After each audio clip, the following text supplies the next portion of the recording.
winter is coming to an end, and finally you are getting back to the tennis courts. Yay, I'm a sportsman.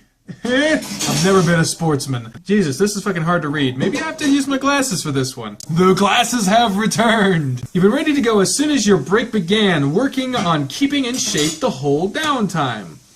During the downtime. Fuck, the glasses didn't do anything. You wonder if everyone else has done the same. Knowing some of the team, you'd say there's probably been some slacking off. Oh no! Goodness! Monday, day 1, dawn of the first day. There's the music, Christ. Funky music, yeah! Thomas, that's us.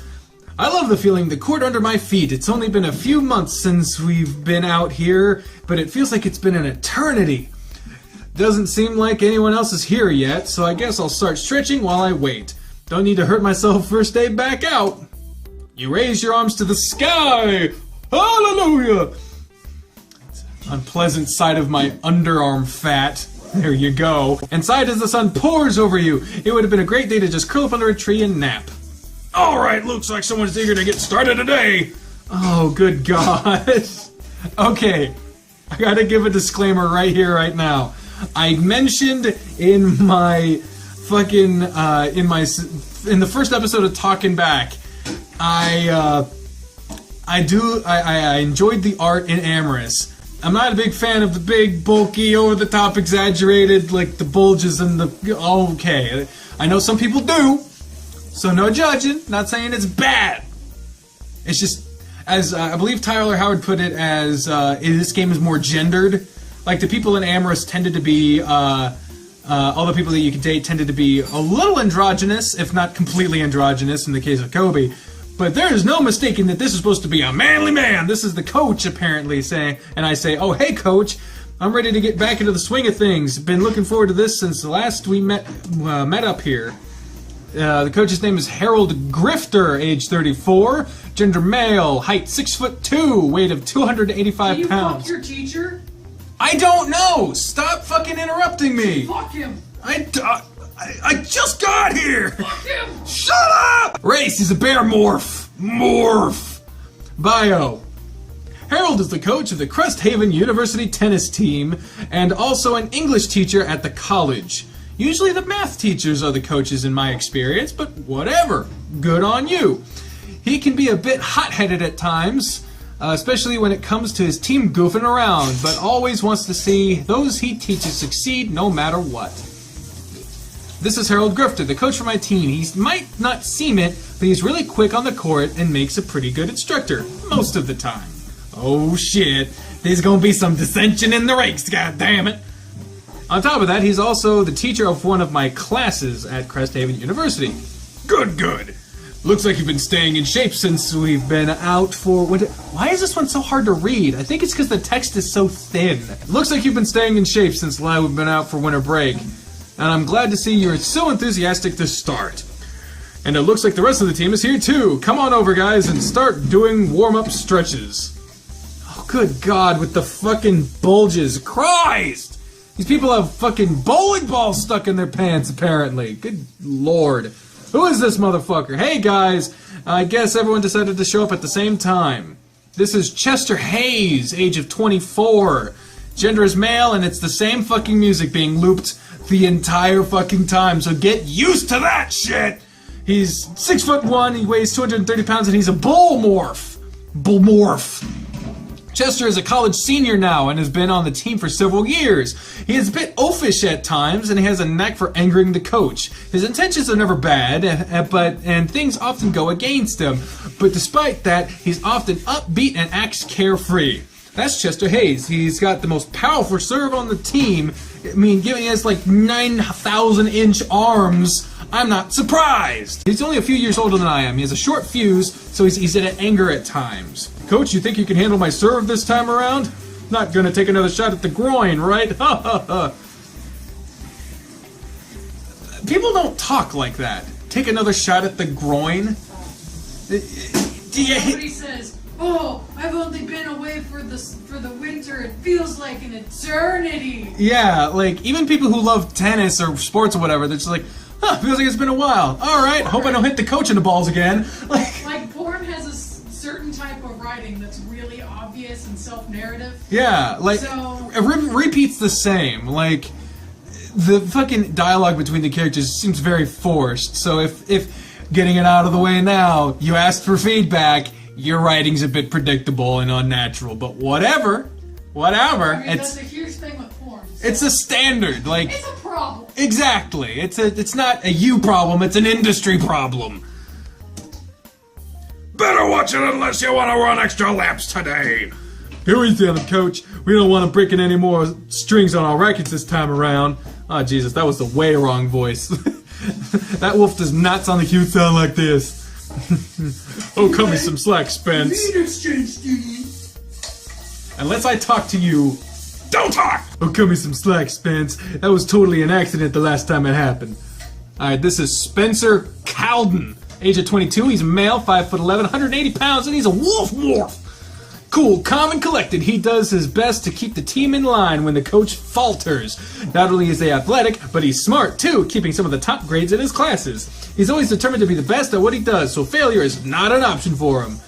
Okay, so academics and athletics, which means he's gonna be a dick. Let's ring the cliche bell. Ding, ding, ding, ding, ding, ding. Ding a ding, motherfucker, ding ding! Should I just ding it every time? If you were, That is a cliche. Fucking ding! with all of these fucking dating sims and porn games I'm playing, if you wanted to ring for every time there was a cliche, it would just be in a whole episode of dang it, dang it, dang it. Spencer Calden, our #1 seed for the year and team captain. He tries to keep everyone in check, but it doesn't always go as planned. Oh no! I hardly say flinging rackets across the court is a fit of rage is an accident, Chester. Come on, we're going to run some laps around the courts. Darius and Dozer have already started. And that's just like Spence to do the coach's job, but nobody seems to mind, and everyone listens most of the time. Come on, Thomas, you're coming too. The sooner we're done running, the sooner we can start practicing, the sooner we can get rid of this fucking loop of music. Christ! Looks like I'm done stretching and it's time to run. Huff, huff, man, I still have a hard time keeping up with Spence, and he's not even winded at the slightest. How do you manage to keep up with him, Dozer? Oh, good God! Everyone on this team is fucking Hulk Hogan shaped. Ding, ding, ding, ding, ding. All of the bumps, everywhere with the bumps. He's the tallest member on the team, and he's built like a truck. What kind of fucking truck? You know, WCW, they had that monster truck sumo match on the top of the stadium between the Giant and Hulk Hogan. Do you remember that? You were a WCW kid. Yeah. You do remember that? No. I played sports in high school, so I have some stamina. Alright guys, you should be pretty well warmed up by now and ready to get on the courts. Everyone, ow! Fuck me! Oh, an ingrown toenail went right into the fucking, ow! I kicked the floor on accident. Christ. Everyone is gonna pair off with someone else to start some basic drills. Got it? Coach, you realize there's only 5 players, right? Someone will have to be with you. He's right about that. Coach didn't seem to think about that. Who should I pair up with? Oh, and I get to make my first choice. Who do I get to pair up with? Fuck your teacher! I don't want to fuck the teacher. Fuck him! Teacher's ugly. I don't want to fuck the teacher. Fuck him! No! I'm going to choose Darius because that's a cool name. Hey, Darius, how about we practice together today? Oh, you want to pair up with me, huh? No surprise since I'm so hard to resist. Christ! He's a bit full of himself, isn't he? Maybe I should reconsider. Come on, let's get going then. We're going to do some basic stuff according to what the coach said. Should be pretty easy practice today. I haven't done anything on the court since before winter break, so easy is a good thing. How about you? I did a little bit, but not much. I didn't have the motivation to do much, and with how cold it was through the winter. You should have come to my place. I could have kept you warm if you catch my drift. Good Lord! It's 0-0 all over again! Darius grinned and nudged you with his elbow. Being on the team with him after a while, you learned he was a bit of a sexual deviant. So we got the flirty guy. Ring-a-ding-ding. He made a pass at everyone on the team at some point, and it was never a surprise anymore. I'm sure you could have. Let's focus on practice for now, though. Let's just start a rally to get the feel of things again, and we'll decide what kind of drill to do from there. Sound good? Yeah, I guess so. You and Darius started to hit the ball back and forth, neither of you doing anything fancy as you warmed up. You rallied like that for 10 minutes before you decided you were ready to begin a drill. I'm ready to start with a drill if you are, Darius. I think I'm warmed up enough. You have anything in mind? How about a tennis squash drill? Which one is that? Thank God he explained it, because I don't know anything about fucking tennis. I played Mario Tennis on the N64, and that's all I fucking know. You play a short game to 11 points, but the catch is that you can only score on your serve, and there's no double faults. One fault, and the serve goes over to the other player. It's not a bad idea, since I need to work on my serve, but can we tweak that rule about faulting? Sure. I don't know what the fuck that means, so whatever. Sure, if you want to practice your serve, I will allow double faults. Heck, let's make it triple faults. The quadruple fault. Everyone gets faults. Everyone has faults. Remember that shit, kids. No one's perfect. Gotta put a PSA in there to make all the... Ooh. Get to the fucking... But to keep a twist on it, you can't score a point if it's your third serve. If you win that point, it's still your serve, but you don't get to add to your score. How's that? Sounds like a good plan to me. Let's get started. You started the drill with Darius, letting him take the first serve since he was the one in need of practicing that.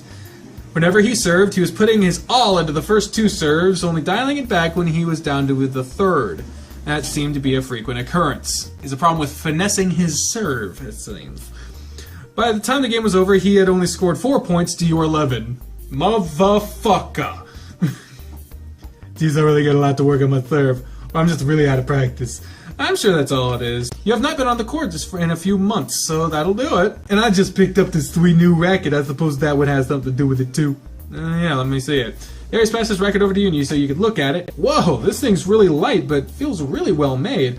It's a Nowless brand too? Man, this thing must have been expensive. Almost 300 bucks. 300 bucks on a tennis racket? That's on the cheaper side. Well, that's the thing I don't like about sports, is that it's fucking expensive to get into. Like a beginner's racket is 125 bucks if you want a good one. What the flying fuck? 300? Man, I wish I could afford something like that. Pfft, 300 isn't much. That's just how much these shoes cost. Shoes! Alright, I wouldn't pay $300 for shoes. And you're a woman. And I'm a woman! He held up a foot so you could take a look at his shoes, and sure enough, they looked new. You didn't even recognize the brand on them. They're so expensive they don't even exist. He made his own. A brand. He just carved them out of children instead of making them do it himself. Are you made of money or something, Darius? I'm good at what I do, so money normally isn't an issue for me. Jesus Christ. Well, you have to... I got a Ferrari, you wanna fucking it? I got this Lamborghini right here. Right? Good Lord, that guy was fucking annoying. I'm gonna stop, alright. Well, you have to let me play with your racket sometime. Oh! I'm not gonna make it! You can play with my racket anytime you want, Thomas. All you have to do is ask. You handed the racket back to him and rolled your eyes when you saw the grin on his face. I'll keep that in mind, Darius. Come on, let's get back to practicing. You need to break that guy in some more. Yeah, you're right. What do you want to do now? Practice serving or practice rallying? Well, he needs to practice serving, so let's fucking practice serving. Why am I getting to choose this ridiculous shit? I don't know. You said you need to practice your serve more, so how about we practice serving? We'll get a large basket of balls, serve them all, swap sides, and do it again. Sounds like a good idea. Go fetch the balls, then I'll get some water. You split up after getting the needed items and met back in the court shortly later. Usually you'd skim over this shit, just like you practice with him. Do you practice more? Yes, because he sucks. Oh, Lord. Ready to start. Yeah, I'm good to go. I've almost set up the basket so we can start serving. Let's do it then. Okay, good. You and Darius moved to the court baseline on either side of the basket in the center. You both started grabbing balls from the basket, serving one to each other. While you were practicing, Coach Grifter approached you both. Practicing your serves, guys? Yeah, Darius said he needed some work on that. He's getting used to his new racket, too. New racket? Let me see what you got, Darius. Darius handed him the racket over to the coach. Oh, yeah, this is a nice one. It's pretty good new model, too. Great choice, Darius. Coach grabbed the ball from the basket and made a serve, nailing the corner of the service box. Since it's such a light racket, you gotta get some speed on the ball. Go ahead and show me some serves. Coach stepped back and watched Darius serve a few times before stepping back in. You certainly got some work to do. I'm a bit taller than you, so I have an easier time getting a good serve off. Tell me about it. You make it look easy. He is the coach. He's supposed to be good. Like I saw, it was back in the day, there was all these posts on early Facebook. It was like, why are all these PE coaches like 500 pounds? Aren't they supposed to be like good, like at athletics, the class they're doing? Like you wouldn't get someone who doesn't speak English to do an English class, or at least someone who isn't proficient in English. They can speak other languages, but you know what I meant. Fuck. Well, you might not be able to serve like I do, but I can teach you another way to serve that might benefit both of you. Let's see what it is then. It's a kick serve. Watch. Again, coach stepped to the service line, taking a racket from Darius. This time, when he served, the ball bounced off to the side when it landed the court. So there's a couple of things that have shot. I don't care about the tennis. The tennis aspect of this game is too present. Reggie knows how high the... Fucking don't care, don't fucking care. Skipping all the... Shut up. Was this game made by a tennis, like, fanatic? It has to have, because otherwise... Write what you know. Yeah, you write what you know. Problem is that I don't give a fuck about what you know. I'm sorry. Tennis is a sexy sport. It can be. You step back to the service line with Darius, taking one serve at a time so the coach can examine your techniques. Neither you or Darius landed any of the serves you tried, though. You can't land any of these. Don't worry about it for now. Focus on what you're doing when you're hitting the ball in this stance. You both have good form, so keep practicing that and you'll get the hang of it. I'll be back to check on you later. I need to make sure Chester is still moving after leaving with Spencer. Good lord. Oh, this is obnoxious. I hate trying to change up how I do things. You're having to get used to a new racket anyway, so now is a good time as any to learn a new serve. That's true, I suppose. Let's keep going in. The remainder of the practice was spent with the two of you practicing the serve the coach had shown you. After serving enough times, you both managed to land a few good serves. Phew, this is going to take another practice session of working just to get this shit down. Yeah, my arm is pretty sore after that repetition now, too. I really shouldn't have slacked off so much during our break. While I didn't hit the courts, I was still doing other things to keep in shape, so my arms are still pretty good. What were you doing? Swimming. You know, Not what I expected! No, double teaming, you know, hand jump. That's where I was going with it, but... Yeah, swimming. Hey, watch out! Oh God! Oh God! Oh! I said she could use my card to get soda, and she attacks me with love. You know I was on the swim team too, didn't you? I had no idea. That's how I stay in shape without going to the gym as often. My legs and arms get a pretty good workout for doing both sports. And during the winter, the pool is heated, so it's not that cold. You should join me sometime at the pool. It's good for you. Yeah, swimming's fun. Fuck yeah. So I bet that could be fun. Oh shit! I fucked up the voice. I just like doing that voice so much I couldn't resist. It's a dashing voice. Yeah, I got some AA batteries. Okay. $49.95 each. I'm sure you look good in all the swimwear we have. Darius Gwyn. God damn it. It's fucking hard to read this shit. Why? Did not have this much trouble with the repeat. Darius grinned and pulled his shorts down enough to show the thin strap of whatever he was wearing underneath. I do not care to know. Speedos. He's swimming in the Speedo. Darius, pull your shorts up for Christ's sake. I'm just showing off my underwear. Save it for the locker room then. You two are getting a hang of serves I had noticed, and you guys can practice another day. But now practice is done, you're free to go. Well, we're done. I'm gonna head to the showers now. It's about time the football team finishes up and is in there. Looks lots of things to look at. Christ. Oh, you have fun with that, Darius. Try to stay out of trouble. No promises on the last part. You should join me there sometime. Bye, Bree. Bye, Bree. Like the coach. Get out of here. Darius winked at you before strutting away. What makes him think I'd go with him to gawk at other guys in the locker room? Time to head home, I guess. I'll take the bus today since I still have time. Oh, thank God the music stopped. Here's my stop. Home, and just another block from here. The bus doesn't actually go past my home, but this is close enough. Oh my God, look at this fucking Windows 95 ass. I'm blue, da-ba-dee-da-ba-da. Well, here's home. I'm too embarrassed to let anyone know I live here right now, but I don't have a choice. What we're gonna do, I have a streak of bad luck when it comes to my workplace shutting down. Well, with my workplace shutting down, and I've not been able to find a new job yet. Living here at the shelter hasn't been too bad, though. I do have some work around here, and I get food and a place to sleep at night. And everyone's really friendly, but I still don't want anyone to know. Aw. Hey, Thomas, welcome back. How was practice today? I know you were really excited about going this morning. Oh, hey, Maria. Practice was great today. I was glad to get back in the courts, and it was great playing with the team again. Be sure to practice hard, and maybe I'll come watch you play someday, alright? Thanks, but I'll be sure to work hard so I won't disappoint you. Now that I'm back, is there anything you need me to do? Not right now. If I'm not mistaken, you have a paper to be working on, too, right? You should get to work on that. All the features in this game are exaggerated. Like, she has way bigger boobs than is necessary. But you know what? Whatever. That's the style of the game, so just go with it. You know, enjoy what you're playing with instead of trying to make it something else. That abiding with the universe will make it so much easier to live with it. I'm serious. It just, oh God, it makes it so much easier. I'll have dinner ready soon, so I'll be calling you in a bit. Thanks a lot, Maria. I'll be in my room until then. Maria is the owner of the shelter. She's been a huge help and a great support ever since I first got here. She helps everyone that comes her way, and she never asks for anything in return. She's like a mother to everyone here. Guess it's time to get to work. These little rooms are big enough for beds and a small desk at least, so I have a space to work. Today was a great day. Practice was fun, and getting to be out with the team again was a blast. For now, it's time to get to work. I have a paper to finish, and Coach has high expectations of me. Or for me. Whatever. Alright, dawn of the second day. Nice. Guess I believe he said something about he didn't sleep much because he was up late writing that paper. Guess I really need to get going so I'm not late to class.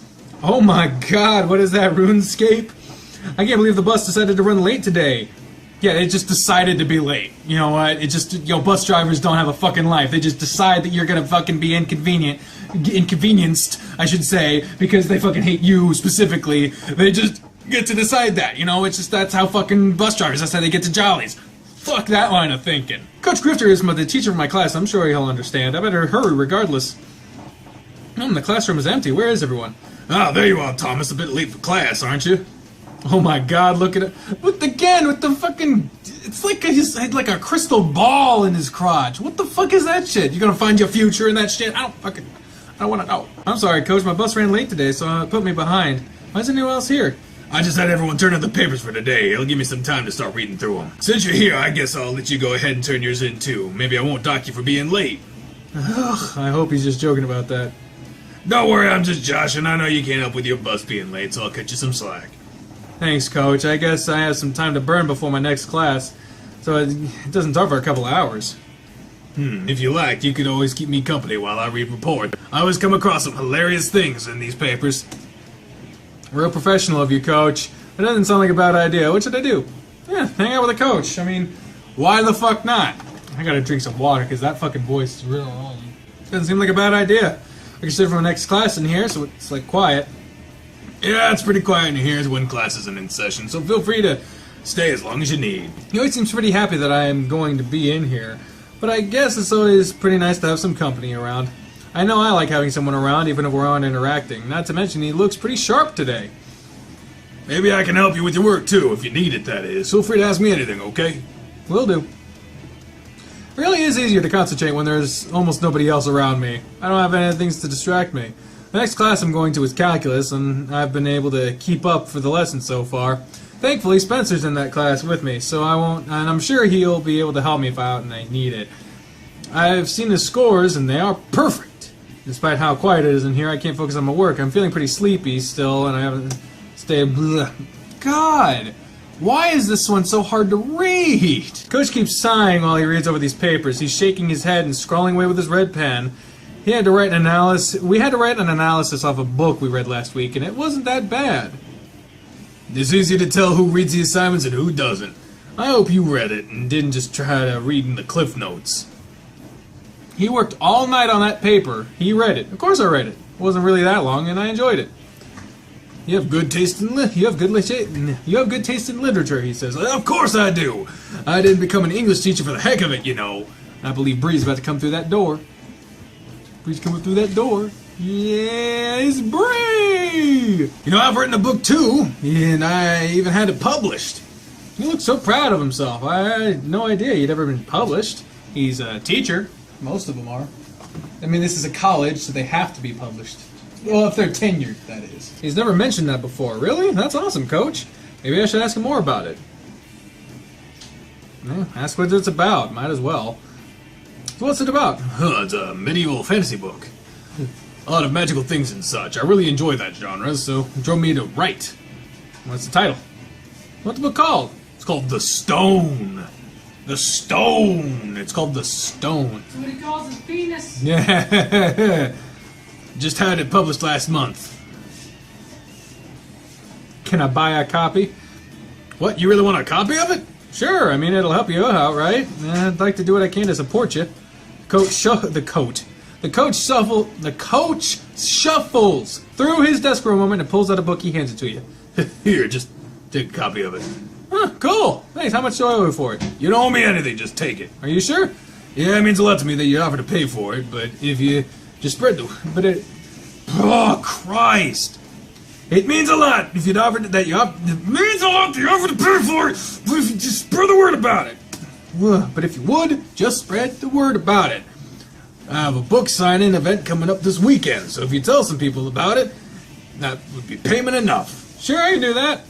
I'll see about getting to the event also, so I can get my copy signed then. He's trying to hide it, but you can almost clearly see how overjoyed he is that you would say that. All right, I'll sign it then. I'll hold you to it. I'll let you get back to your work, though, and stop bothering you. After that conversation, I'm feeling a bit sleepy since I was up all night working on that paper. Maybe I should take a nap since Coach is working on going back to his reading his papers. Can't doze for long, though. Hey, Thomas. Hey, wake up. There you go. You dozed off. Your next class should be starting soon. Already? Thanks for waking me up, Coach. I stayed up a little late working on that paper. That's what I get for putting it off to the last second. I'm sure you won't do the same thing for your next paper. Here, I got you some coffee to help wake you up. Better get a move on. Thanks. I don't drink this stuff often, but I'm sure I could use a pick-me-up now.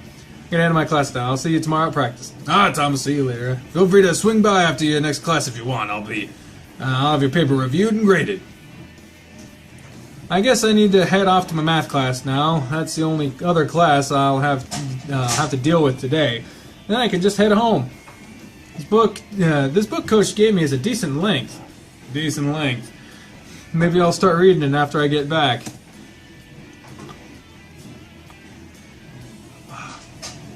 You arrive at your next class only to find a note on the door saying that there will be no class because the teacher is sick.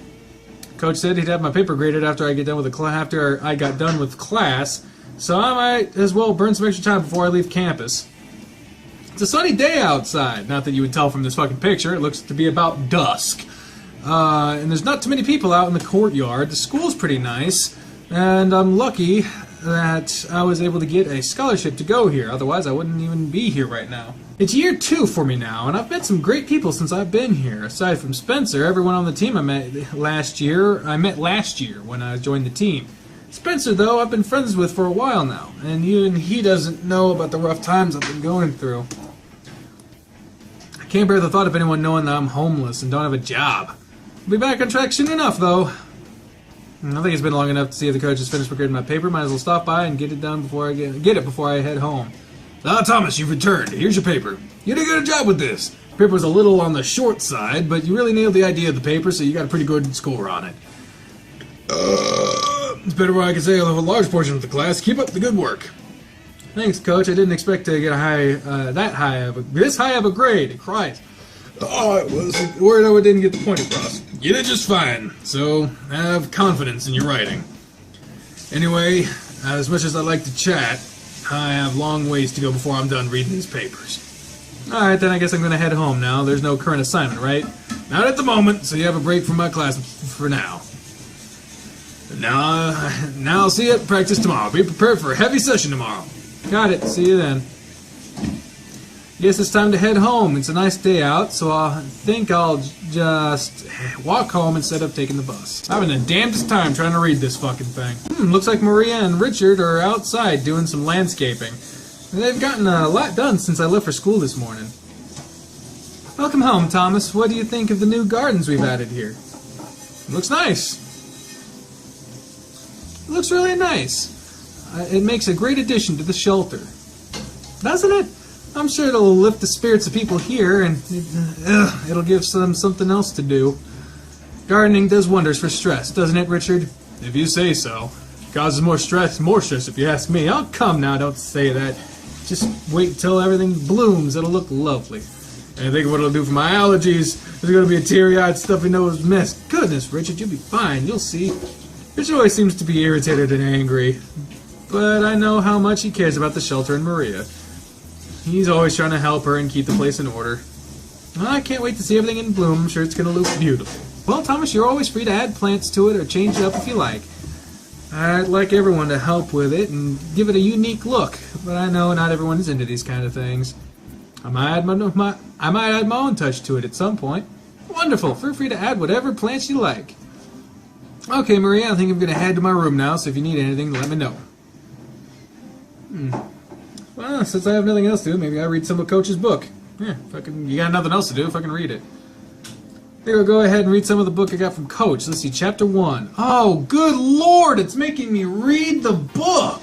I don't want to read this. How many fucking pages of this fucking book am I gonna fucking read? You know what? Fuck this book. Do you want to keep reading? Yeah, sure! Seems interesting so far. Oh, that motherfucker's probably gonna ask me about the book. Shit, I don't want to read like 900 pages of book, man. This whole fucking game so far has been way too chatty. Too descriptive on the tennis, too talkative on the thing. It's very niche-centric. People who like reading and people who like tennis. And reading is fine. This is supposed to be a game that's just dialogue and choices and whatnot. But this is a lot of non-sequitur reading to do. Like, look at how much of the fucking screen it takes up. I'm just gonna keep reading and reading and reading and reading. I don't want to read forever. No. Then I'd just be reading in vain. How much of this fucking book? I'm skimming it, and I'm still feeling like, good lord. Wait a minute. Keep reading. That was the same page. Yeah, that was the same page. What the fuck? Okay, it ran out, but it keeps giving me the option to keep reading. What's going on? Oh, good God! That's the coach standing there in his underwear. Coach, I think this is just a dream. I've never seen the coach without clothes on. Wait, I'm not ready to wake up. Oh, the best dreams are always the ones that are the shortest. Wonder what time it is. What the fuck was that? Have you never had a sex dream about your teachers? No! I have. I don't need to I know. wasn't even into those teachers. It's already after 10. Gotta get the day started, but maybe after I've knocked down the tent that I've pitched. Good lord. Just a quick glance at the coach like that got me really hard, and he's thinking about Coach, and he's thinking more about the coach, and he's masturbating. Been a while since I've came that hard. And while thinking about the coach of all people, never thought I'd say I'd end up being attracted to him, but he's pretty cute. I'd better get cleaned up before heading out. Time to take a quick shower.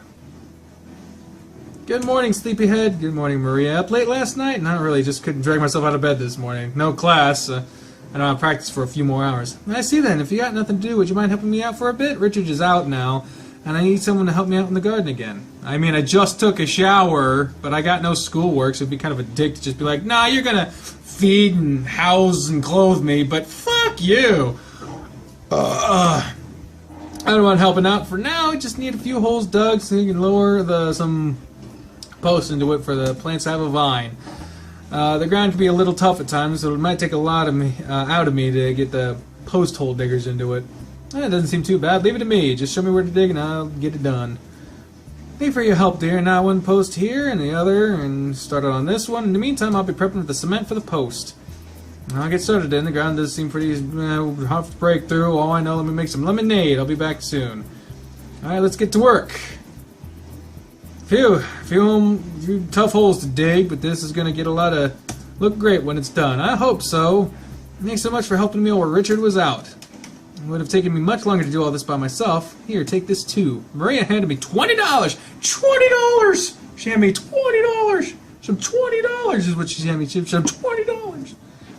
Oh no, Maria, you don't have to give me any money of this. You did enough for me already. Nonsense! Just take it and do something fun with it. This is hard work, so you earned it. Thank you. I'm going to grab some food and a drink, then head off to the tennis courts. I have practice soon. Thank you for all your help. Have a good practice, and I'll see you when you return. See you then. Back to the courts again. Glad to be out of my room. Everyone's already here, too, except Chester. Of course, he'd be the one to show up late on the second day of practice. He might still be concerned about what he had done to the coach the other day. Hey, guys. Hey, Thomas. It's the coach again.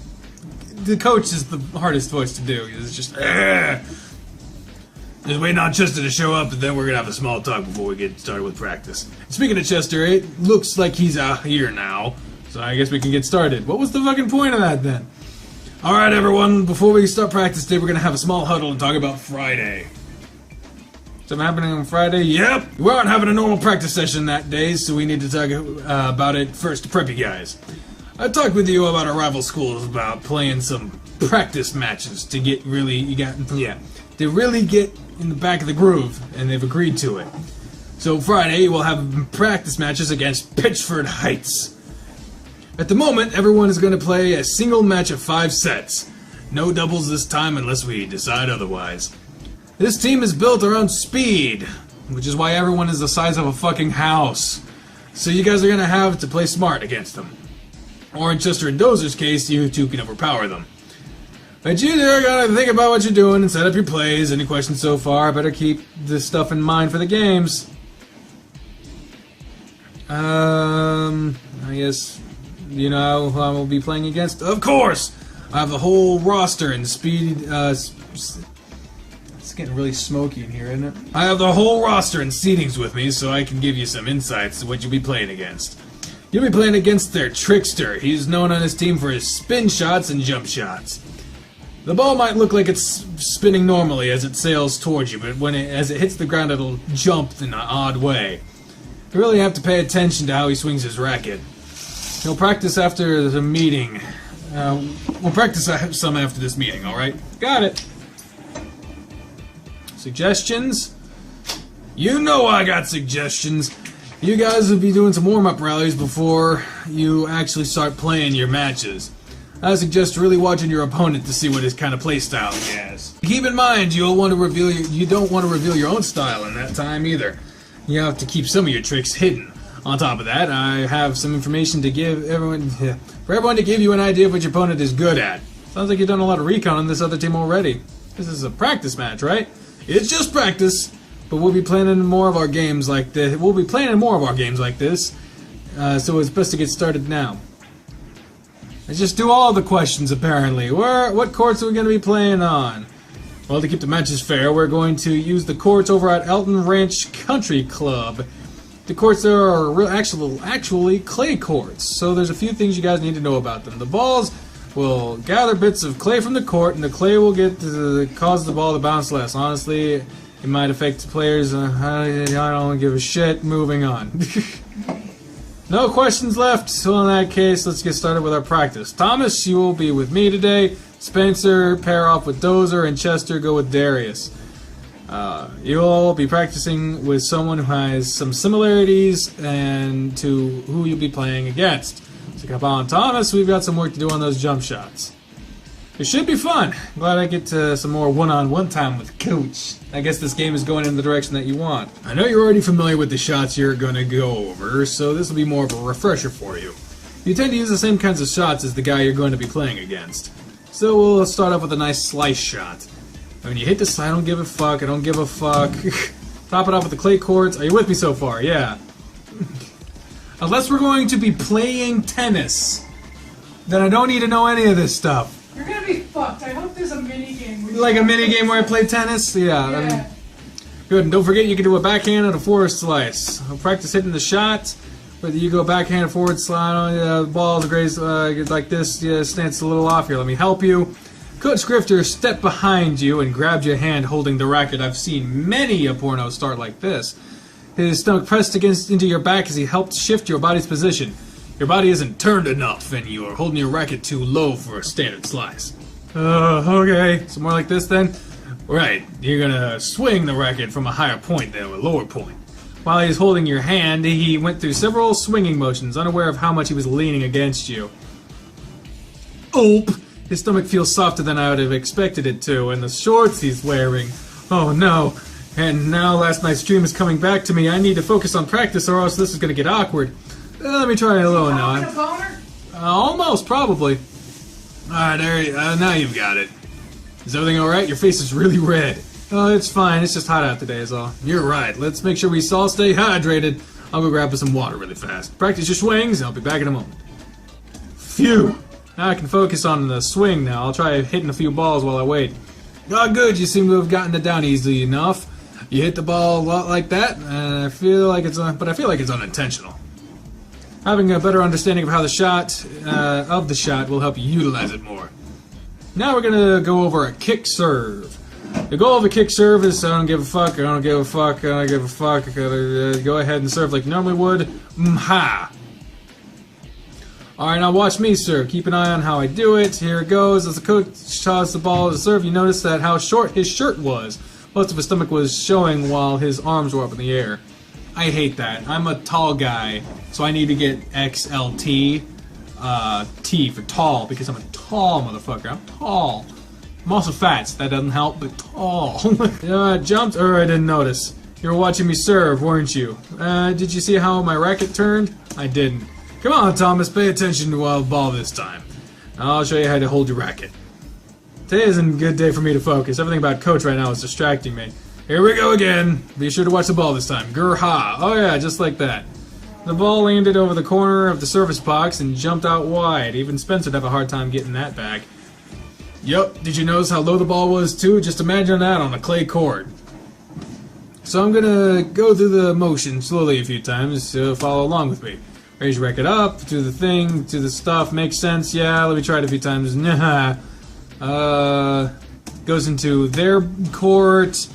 I don't need to know all this very specific information about tennis. Like, it's so chatty. This game does not know how to be less specific. Let's practice on a slice. In the meantime, I'm gonna check on everyone else. Give it a whirl and get this thing down. Black screen. Phew, I've emptied the basket and got through all the empty the basket going through the balls. Coach has been watching me the whole time. I think he's just observing me. Looks like you're done. You're getting ready to rally. How are you feeling about that serve? Feeling confident. There are a lot of them, so let's get the hang of it. Let's try using it during our matches on Friday. Awesome. Let's see. Feel you're confident about it. Your coaching is really helping. You're great at showing me the shots. I'm rushing because I need to get to this end of this. Good to know to be appreciated by someone. I want you guys to do the best you can. How about we get that rally started?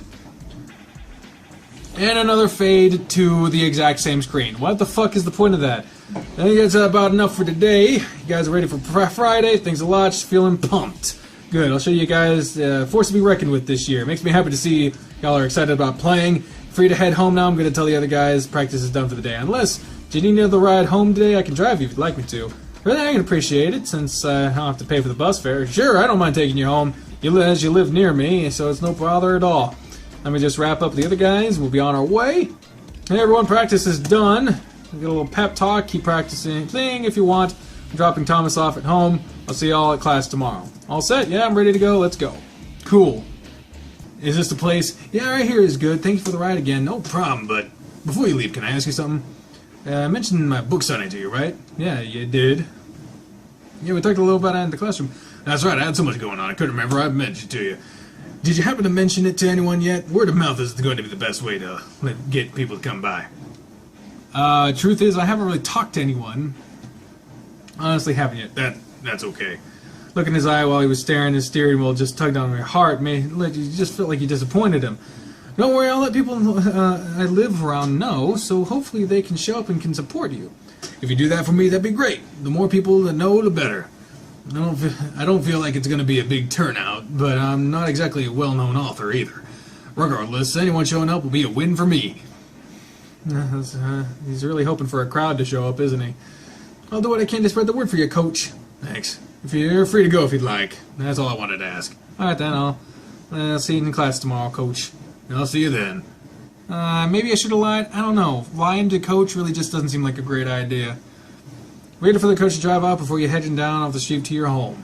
I feel pretty exhausted right now. It's been a pretty busy day, and I've gotten a lot of work done. I have no homework or anything to do, so my day is pretty much done. I've read that all I can so far. What the fuck does that mean? I've read all I can so far. Ugh, man, I'm sore for practice yesterday. Trying out a new serve and working on all those new swings really take a toll on me, but it'll be worth it. I'm going to make Coach proud of me. Now it's time to get ready for school and head off now. On time, and I still have about 15 minutes before I have to be in class. Hey, Thomas. Oh, hey, Thomas. Don't want to forget Darius's voice. Hey, Darius, heading to class also? Yeah, I just got them here myself. We still have a little time left before class gets started, though. And always good to be early, right? Anyway, are you ready for the big game tomorrow?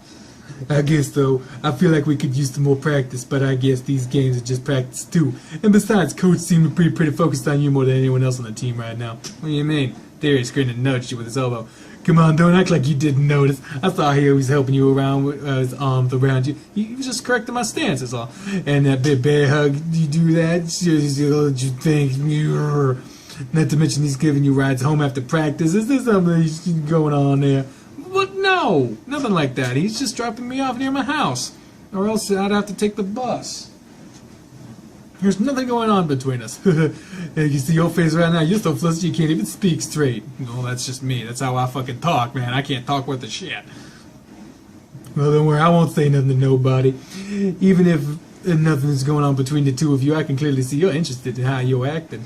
And who knows, maybe he's interested as well. Well, let's head off to class, shall we? What the fuck? You don't talk about your teachers and shit like that. Damn, Darius, this is a pervert. He can see right through me in these situations. Even if I was interested in the coach, there's no way he's gay. Alright, everyone, take your seats and we'll begin today's lecture. Oh, with a shirt and tie and everything.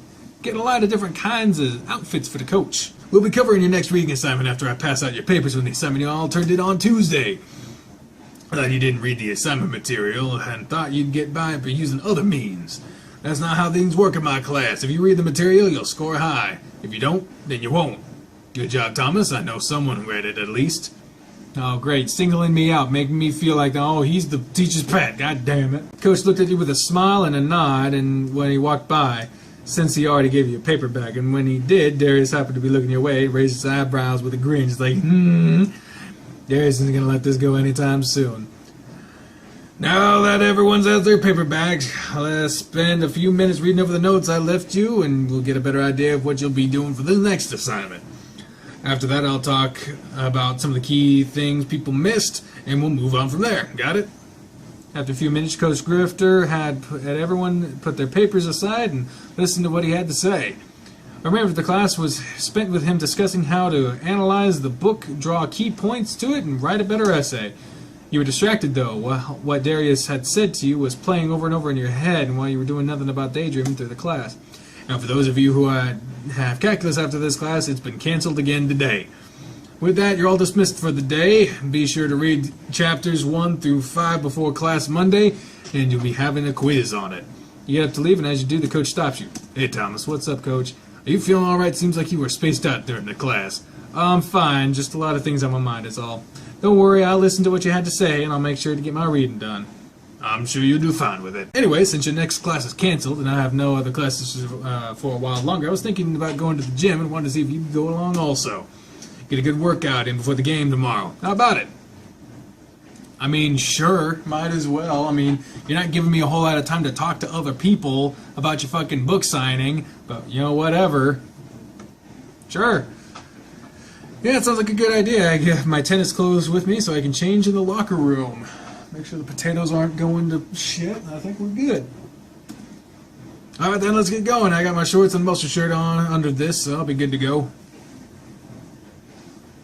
As you walk with the coach, he continues talking about the class and how irritated he is with the lack of effort being put in by the students. He's passionate about what he does, but he doesn't like those under him slacking off. And it drives him to be tough on everyone so they all succeed.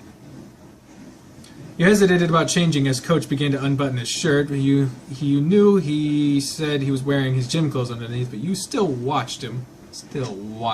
He was oblivious to your staring as he kept talking to you while pulling off his outer clothing, and he changed a bit before he even started. You're staring off into space again, and you haven't even started to change. Maybe the gym isn't something you need to do today. Oh, sorry, I'll be fine once we get started. It'll be easier for me to focus. If you say so, get your clothes changed and meet me out in the gym. I'll be waiting for you there. I really need to keep my head out of the clouds and focus. Coach is going to be suspecting something and something's wrong if I don't straighten up. Yeah, I'm sure you'll be straightened up all right. I can't see the potatoes from here. I don't want to stand up. Alright, that's better. Let's get to work. Is there anything particular you feel like you should work on while you're in here today? Maybe strength, I guess. I mean, it sounds like I'm a technical player, so strength wouldn't be too bad, but stamina would also help. I don't fucking know. I still think I need to do some strength training. I don't think my shots have enough power behind them at times. Power isn't everything, you know. Look at Chester, for example. He's got raw power, but he has no control over everything. I have control, and you know that. That's true. You got good ball control. So I guess putting some extra strength behind your shots isn't a bad idea. Off to the weights, then. We won't do a lot of heavy lifting today, since we don't want you sore for tomorrow. At least I don't want you doing heavy lifting. Me, though, I've got I've got to keep these muscles pumped. We'll just keep it light to get you energized for it. You want to add strength to your shots, so we'll do some workouts that focus on your arm and upper body strength. Stretch, and I'll get those weights ready for the bench press. That'll help train some of those areas. Got it. You begin your stretches while the coach started sliding weights You begin your stretches while the coach started sliding weights off the bench press, swapping out the massive weights already on it for smaller ones. Once he was ready, he motioned for you to lay down on the bench. Alright, you should be good to go. Give it a test to make sure it's not too much first. Yeah, it should be fine. I can do more, but it's best not to push myself too much today. That's why I didn't put more on here. Go ahead and just do 10 reps. And we'll do a few sets of that. I'll spot it for you and go ahead and swap up. Coach loomed over you while helping you lower the bar down at resting point, watching you closely. You couldn't see much of him over his stomach, nearly hanging over your head. Doing fine so far. Well, you seem to be having an easier time than I'd expect with these. Your arms are looking good, but you have some ways to go before they look as good as mine. He chuckled and helped you return the bar back to home, but you know, despite these guns, the ladies aren't going to be too interested in me if I don't get rid of this fat gut. With another laugh, he patted his stomach and shook it up and down. Now might be a good time to feed his ego a bit. What's the harm going to be in trying to keep him happy? You know, Coach, that's not everything. The thickness looks good on you, and you carry the weight well. Not to mention you're a good guy, so I'm sure someone will fall for you regardless. Hey, you think so? Coach seemed a little embarrassed from the compliment, but he seemed to be in high spirits. That's good. I'm not going anywhere anytime soon, and I don't like running, and I like food, so I'll stay there for a while longer at least. The remainder of the session you spent spotting Coach's workout instead of actually lifting weights yourself. He insisted that you not do anything to strain yourself for the next day, to give you a good chance to sit back and really admire the muscles on his arms as they worked.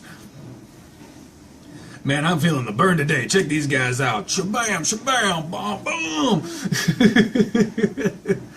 Coach raised his arms up and flexed them both for you, his muscles visibly having expanded after the workout. Yeah, they look really thick right now. I think that's good enough for today.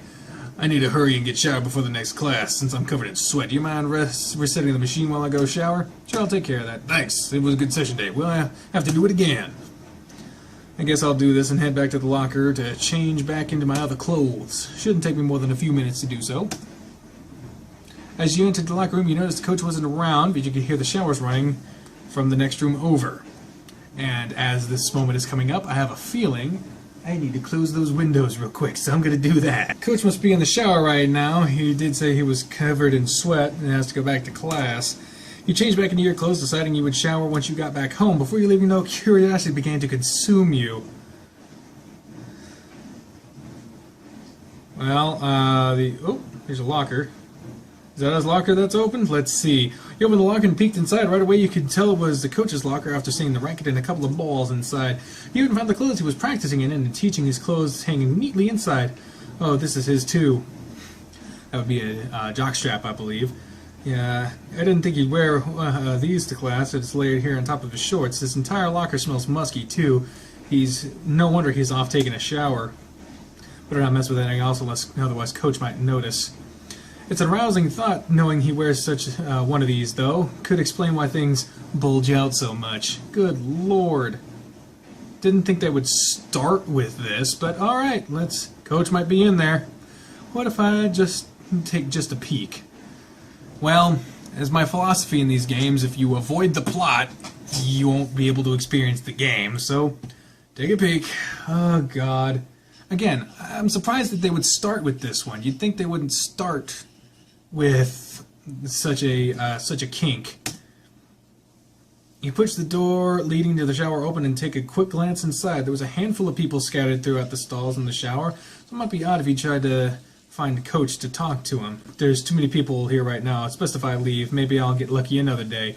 You headed back to the locker room and grabbed your belongings before heading home for the day. Damn. Well, at least I was prepared. I didn't want there to just be naked coach happening with the door. Hey. No more. No more going out? No more outside. It's so cold.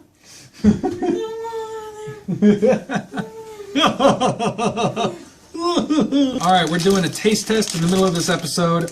We got these nice peanut clusters. Milk chocolate.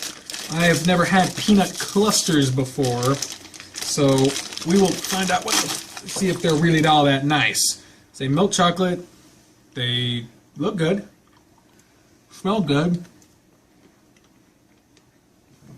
Tastes pretty good. It's just chocolate and peanut. Yeah, exactly. Flawless combination. What the fuck? Don't you be hugging all that shit over That's there? exactly what I'm going to do. It's about time for a pre-game meeting to start, and Coach is the only person who isn't here yet. I wonder where he's at. You know, I'm not the only one that's running late today. This seems really unusual. Have you needed a coach at all today? Saw me not long ago, too, out and go into the lockers to change. I'm back in a few minutes. Alright, then, in the meantime, you mentioned how he was getting to the courts. We're carpooling. Coach and Spencer are driving, so we're splitting between the two. That's a great idea. I hadn't really thought about what we were doing until just now. And it looks like Coach is here now. Good to see everyone is here. Sorry about being a little behind, but I was changing clothes before we had to head out. Hope you guys are pumped and ready to play today. Remember, these are just practice matches, so use the time to practice some of the shots we've been working on lately. With that said, is there any information you guys wanted me to go over before we left? The courts are clay, and the opponent I know, so nothing. I expect you all to give it your best. We've already determined who's driving to the court, so let's group up and head that way. Thomas, who are you riding with? Probably the coach. All right. Yeah. Of course, I don't mind. You can ride with me, and the others can ride with Spencer. I can take Chester. I don't remember what Chester's voice was. I can take Chester too. I think more room than just Thomas. Yeah, I guess he can ride with us too. This would be cruel to put you together with everyone else. But he can ride in the backseat. Oh, come on, Coach. No complaining. Now we have it all settled, let's head out. I know the way, so you can follow me if you want, Spencer. Let's go, everyone. Despite Chester's protests, you ride up front with the coach, leaving the bull hunched over in the back seat. It didn't seem like Coach Grifter was going to have it any other way, no matter what Chester said. It's not like you minded, though, sitting up front next to the coach. His eyes were focused on the road, so your eyes were spent wandering up and down him. Chester, you wouldn't be cooped up back there for too long. It's only about 20 minutes to Elton Ranch.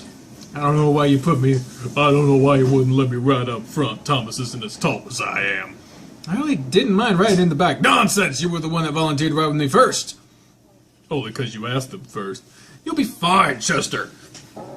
Coach patted your leg with a nervous laugh right after. You ready to play today? You've been doing good at practice. Yeah. I've been getting pumped about it. You really have helped. You've been really helpful at practice lately, and it's benefiting me a lot. Really? Well, I'm glad to hear it then. You're going to do great today for sure, I'm sure. Get a room already. Get a room already. I mean, it's Friday, and I haven't told anyone. It hasn't given me the option to tell anyone about the book signing yet. I mean, what the fuck am I supposed to do? I don't want to let the coach down. Oh, no. He snorted and glanced over at the coach, his eyes wide and his face showing nothing but embarrassment as he kept his focus straight ahead. I'm gonna make a joke. Jokes always lighten the mood, unless you suck at them. Maybe we will, Chester, right, Coach? You follow that sentence up with a laugh, garnering another nervous laugh from the coach. yeah, sure we will. Oh, whatever. After that, the remainder of the trip was filled with an awkward silence. Yeah, that wasn't a good joke. When you arrived at the courts, Chester waited no time, jumping out of the car with a loud groan as he stretched. Coach continued... Good Lord. Coach continued to stare forward with his hands clasped around the steering wheel. Coach, everything all right? You speaking to him snapped out of the daze he was in, and he smiled at you. Yeah, I'm fine. Let's get everyone set up now. It's time we start playing. Everyone is here from both teams, so let's start pairing you up, guys, up with your opponents. Spencer, you're on court 1. Dozer, you're on court 2. Darius, 3. Thomas, you'll be on court 4. And Chester will be on 5. You'll be the best of 3 sets and 5 games per set. Remember the guys we talked about in my room in the courts, guys. I know you'll do fine. Keep in mind, it's practice. Have fun while you're playing, too, all right? All right, it's time to play. Let's see. I said I'm on court 4. There's already someone there. That must be my opponent. The shorter feline was sitting at the bench on your court, so you approached him with your hand outstretched. You must be who I'm playing against today from Pitchford Heights. I'm Thomas. Yeah, let's start warming up, shall we? Sure, let's start. He trotted away from you without another word and readied himself on the other side of the court. Before you motioned you were ready, he already had hit a ball to you, catching you off guard and causing you to hit the ball into the net. With a forward brow, you readied yourself with the next ball, already getting ready to start on a rally this time. Okay, so coach told me that this guy was a tricky player, and it seems his first game is to get under my skin. You stay relaxed and you remember all the stuff, you'll do fine. Right now he's just warming up. So what did he say to do at this time? He said to study your opponent. So to study your opponent, it is making me remember stuff. Fuck. Said to study your opponent while watching your play style while you warmed up. That way I'll have a better idea of what to expect. I just can't reveal how I play to him yet, so I'll have an upper hand.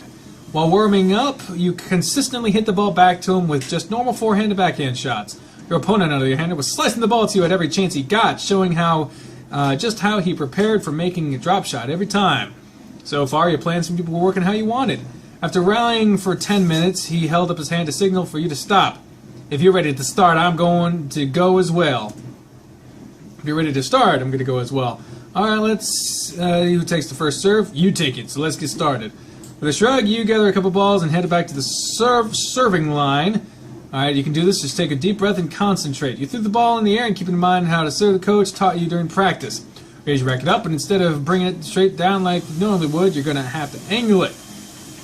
His words came through clearly as you did exactly as he said, and as he allowed you to serve, the ball went speeding over the net. As it hit the ground, it jumped out wide and stayed low. The cat didn't seem to be ready for such a powerful first serve and was able to get the close ball, leading to your ace your first serve. Awesome! Couldn't help but grin at the first. You couldn't help but grin to yourself upon seeing the dumbfounded look in your opponent's face. He'd be ready for it next time, so you better be prepared for your game to get started. As the game progressed, you and your adversary appeared to be evenly matched, both of you winning game after game, moving into tiebreakers. You had both won a set and were pressing into the final games of the match.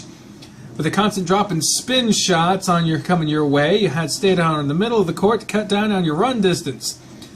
You weren't giving the ball any time to touch the court, and you pushed your opponent back to the service line with a constant pressure on him. Knowing he's so far back, you decided to...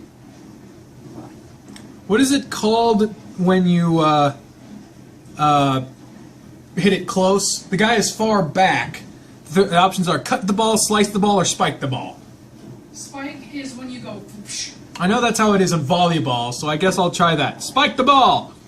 Continue hitting the ball to him, waiting for his chance to really power the ball back at him. The chance to finally arrive, so you raise your racket up and spike the ball at him. You ended putting too much force behind it, though, and the ball bounced outside the court. Ah, shit. You led me astray, ending the point in the opponent's favor. Damn it! Irritated with yourself, you prepare for the next point to begin. The next few rallies were crucial. Just a few points away and you'd be winning the game. You kept thinking about everything you had gone through over the past couple of practices, and you used every shot to your advantage. As you get ready to throw up your next serve, you noticed coach was standing against the fence watching you. Advantage server, first serve. Once more, you pictured him in your mind, showing you the kick serve you had spent so much time practicing. With a powerful swing of your racket, the ball zipped over the net, landing in the corner of the service box. It jumped in with such a kick that even though your opponent was ready for it, it clipped the head of his racket, scoring you the match-winning point! Yay! Donna boy, that's how you do it! You kept your cool and excitement bottled up as you went to meet your opponent at the net for another handshake, but were once again met with nothing as he had already left the court. Shrugging, you hustled off the court to meet with the coach who was waiting for you with your bottle of water. Like that last serve, coach? Like it! It was fantastic! You did it just as good as I thought you would do out there. As you walked off with the coach, he gave you a butt pat with a hearty laugh, making you blush. That's a sports thing, but still, given the connotations of this game, that might not mean exactly what it seems to me. Loves a friendly butt pat. Not everyone. I love a friendly butt pat. Yeah, but it depends on who it comes from.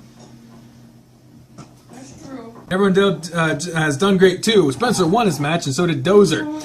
Jester and Darius are still playing. They should be done soon. Let's go watch them until they're done. After the other matches had ended, it turned out it was a clean sweep, and everyone had won their matches. Fuck yeah! Preparation makes perfect.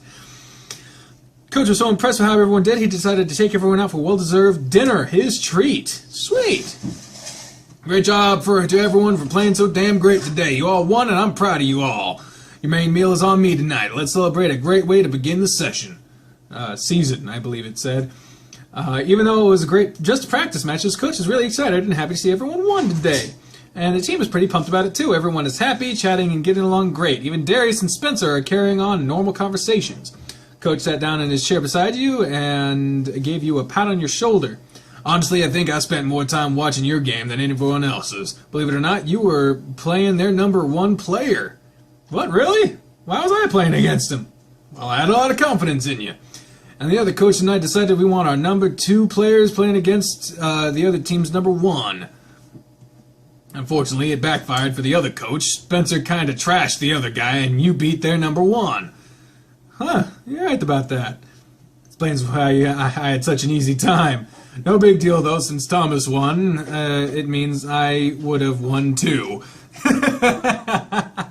Yep, it's time to celebrate those. Let's order up some food. That's nice. Thank you, Spencer. Son of a bitch. Hours went by after everyone ate and conversed with each other. Eventually, Coach decided he needed to cut out since he had plans for the following morning. Spencer offered to take Chester with him so Coach could just drop you off at his place and head straight home.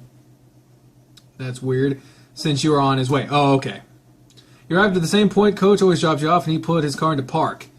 Just want to say it again. I'm proud of you how you did today, Thomas. You really seem to take to heart what I showed you this week. Couldn't have done without your help, Coach, but thanks for it. I'm happy to hear it. Made your heart swell to hear someone say that they were proud of you, since it had been so long since anyone spoke those words. Oh yeah, and before you go, you're coming by the book signing tomorrow for my signing, yeah? Yep, I'll be there. What time can I come by? I'll be there between 10 and 2, so you can stop any time. Alright, sounds like a plan then. Good night, Coach. I'll see you tomorrow. Good night. See you then. While the coach gone, you headed back to the shelter to call it a night. You didn't tell anyone about the signing! No one's gonna show up! Oh, God! I do not understand how anyone can like the taste of peas. They taste of vomit! What the fuck are they made for? They have the name of urine! Peas! Good morning, Maria. Oh, good morning, Thomas. How did your practice games go yesterday? It was good. Great practice for everyone. That's good to hear. Do you have any plans today? Yeah, I'm heading to the bookstore in a bit. My coach is having an evening, signing evening for a book signing event. Christ. I took a big break between the last episode and this one, and I'm still shit at reading. For a book he published here recently. Oh, your coach is a writer too? It seems so. I found out only earlier this week. I figured I could go today to show him some support since he's been so helpful with me on the courts. Do you mind if I tag along with you? I could have Richard drive us. I don't think he'd mind to go out for a bit. Yeah, that'd be great. I'm sure Coach Grifter would be happy about that as well. Let me go ask Richard if he'd mind. I'll be back in just a moment.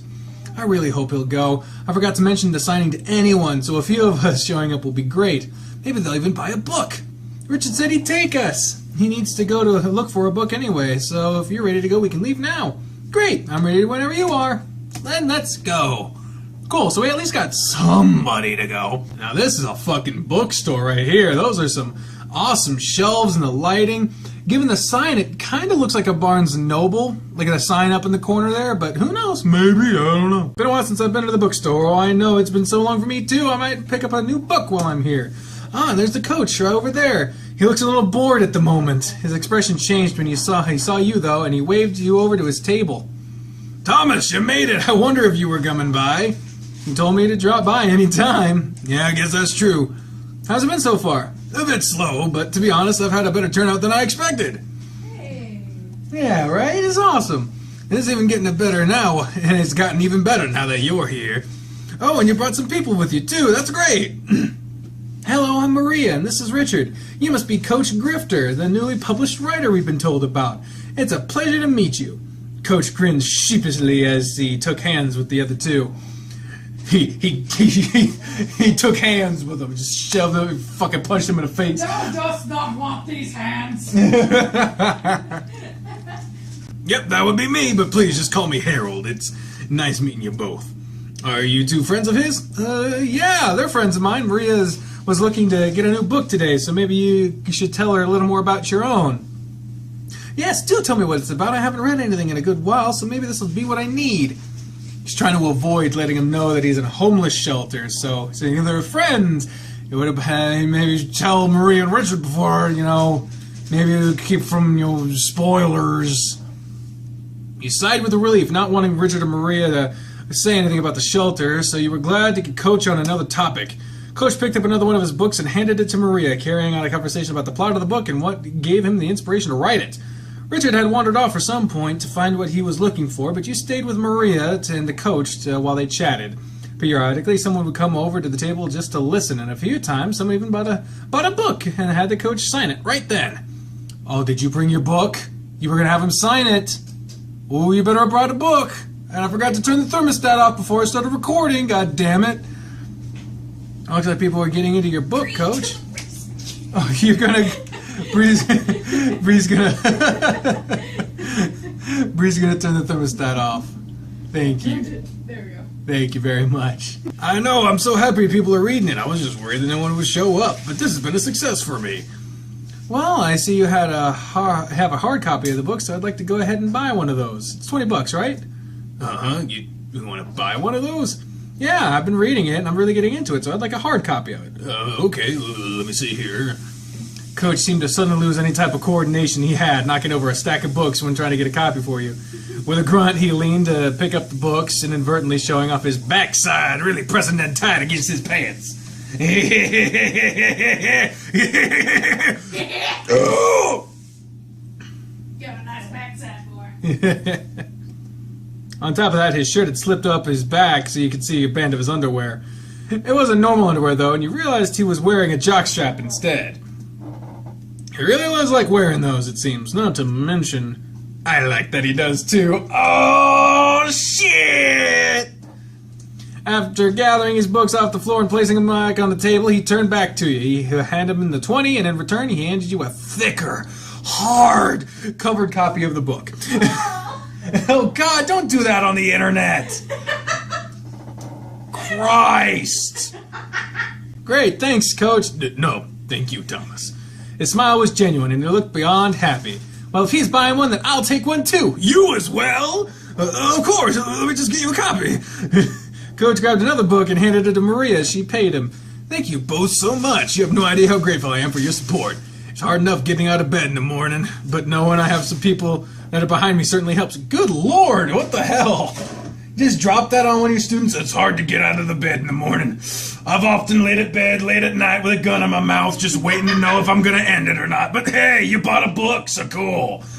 Christ, man! I'm just a fucking student of yours, man! Are you sure you just don't want to stay in bed and be lazy? I wish that was the case, Thomas.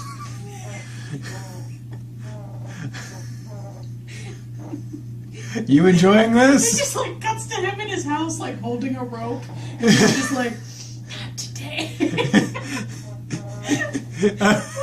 Someone's looking at a rope in a hardware store. He's just walking down the aisle. He came to get hammers or something. He sees the rope and in his head he just hears, it's just a loop-de-loop and pull. And your neck is pulling. Oh, weird. Yeah, pretty much. The reaction you got out of the coach wasn't what you expected from him, as he looked off at nothing, but you shrugged it off.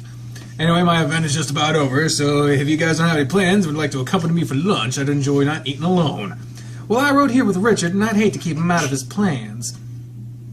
What? That wasn't even... Eating alone again. In my bed. Next to a machete. I'm gonna stop. I'm stopping.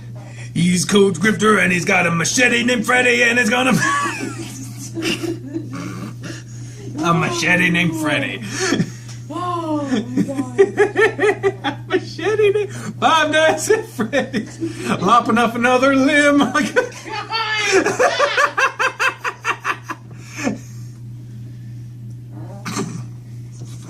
It's really hard to get to that 5th night when you don't have any appendages left. The only thing that's left is the head, so you just kind of like gotta roll into it. Oh my god, we're... We know, fuck, that was all you. I stopped.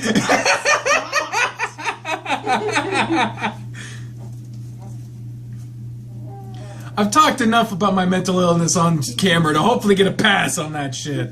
I'm making it's Gallows humor, people. It's Luke Gallows humor, Doc Gallows humor. I wrote them too, and they're on my way home. Well, if you'd like to go with me. Oh, shit. He says, well, if you'd like to go out with me, I can take you home, Thomas. Lunch is my treat. But if you're out of the place, stay, I understand.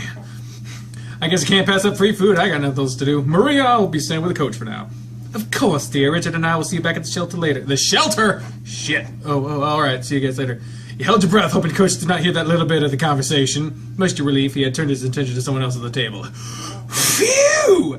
No one knows I'm homeless. They won't try to help me or anything.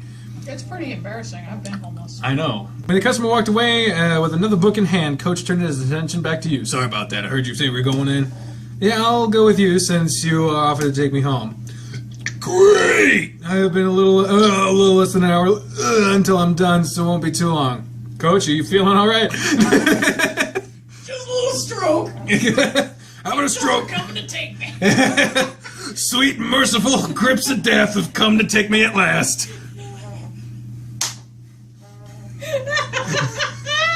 Ow! He's so nice, and we're making it so sad. It's so sad. Both of us, time out. Don't talk. I have a place in mind that's not too far off. It's a buffet-style restaurant. Well, you just say a buffet. No one talks like this! So there's a lot of food options, and it's an all-you-can-eat. What buffets aren't all-you-can-eat? A lot of them, actually. Really? Yeah, they're only like, 2 plates maximum, or blah, blah, blah. It's real bullshitty. I have never been to a place like that before. Ever. It's because you do cheap all-you-can-eat buffets. I thought a buffet was a cheap thing. No! God damn, there's a Like, whole... when you get into upscale buffets, they're like 2 plates maximum. Fuck it, it's really good food. Don't get me wrong, but fuck, it's expensive. Upscale buffet just does not sound like a real thing to me. It's because when I think of buffet, I think of Golden Corral, Right. which is nowhere near upscale. Like, it's gotten shittier and shittier, and then Jeff Foxworthy happened, and it's got a little more shitty. As soon as they changed their mashed potato recipe, I lost their faith. I lost faith in them. No. You can't lose faith, babe. I'm supposed to being able to eat until you're content isn't such a bad thing. You could say I do that often. Pats on the shoulder. Feel free to walk around the bookstore while you wait for me. You don't have to stay here the rest of the time. I think I'll have a look around. I haven't been here in ages, so I'll see what's new. Just meet me back here at 2, and I'll be ready to go. Bookstore hadn't changed much, as you would have expected with how long it had been since you were here the last. But you still enjoyed looking through the plethora of new books.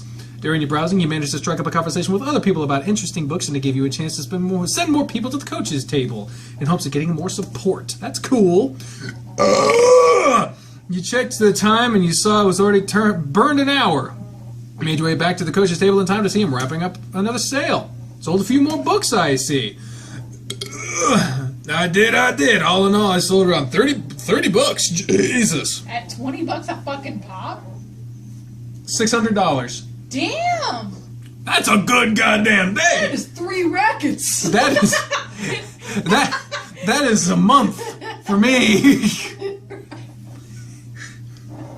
We're living on tiny potatoes.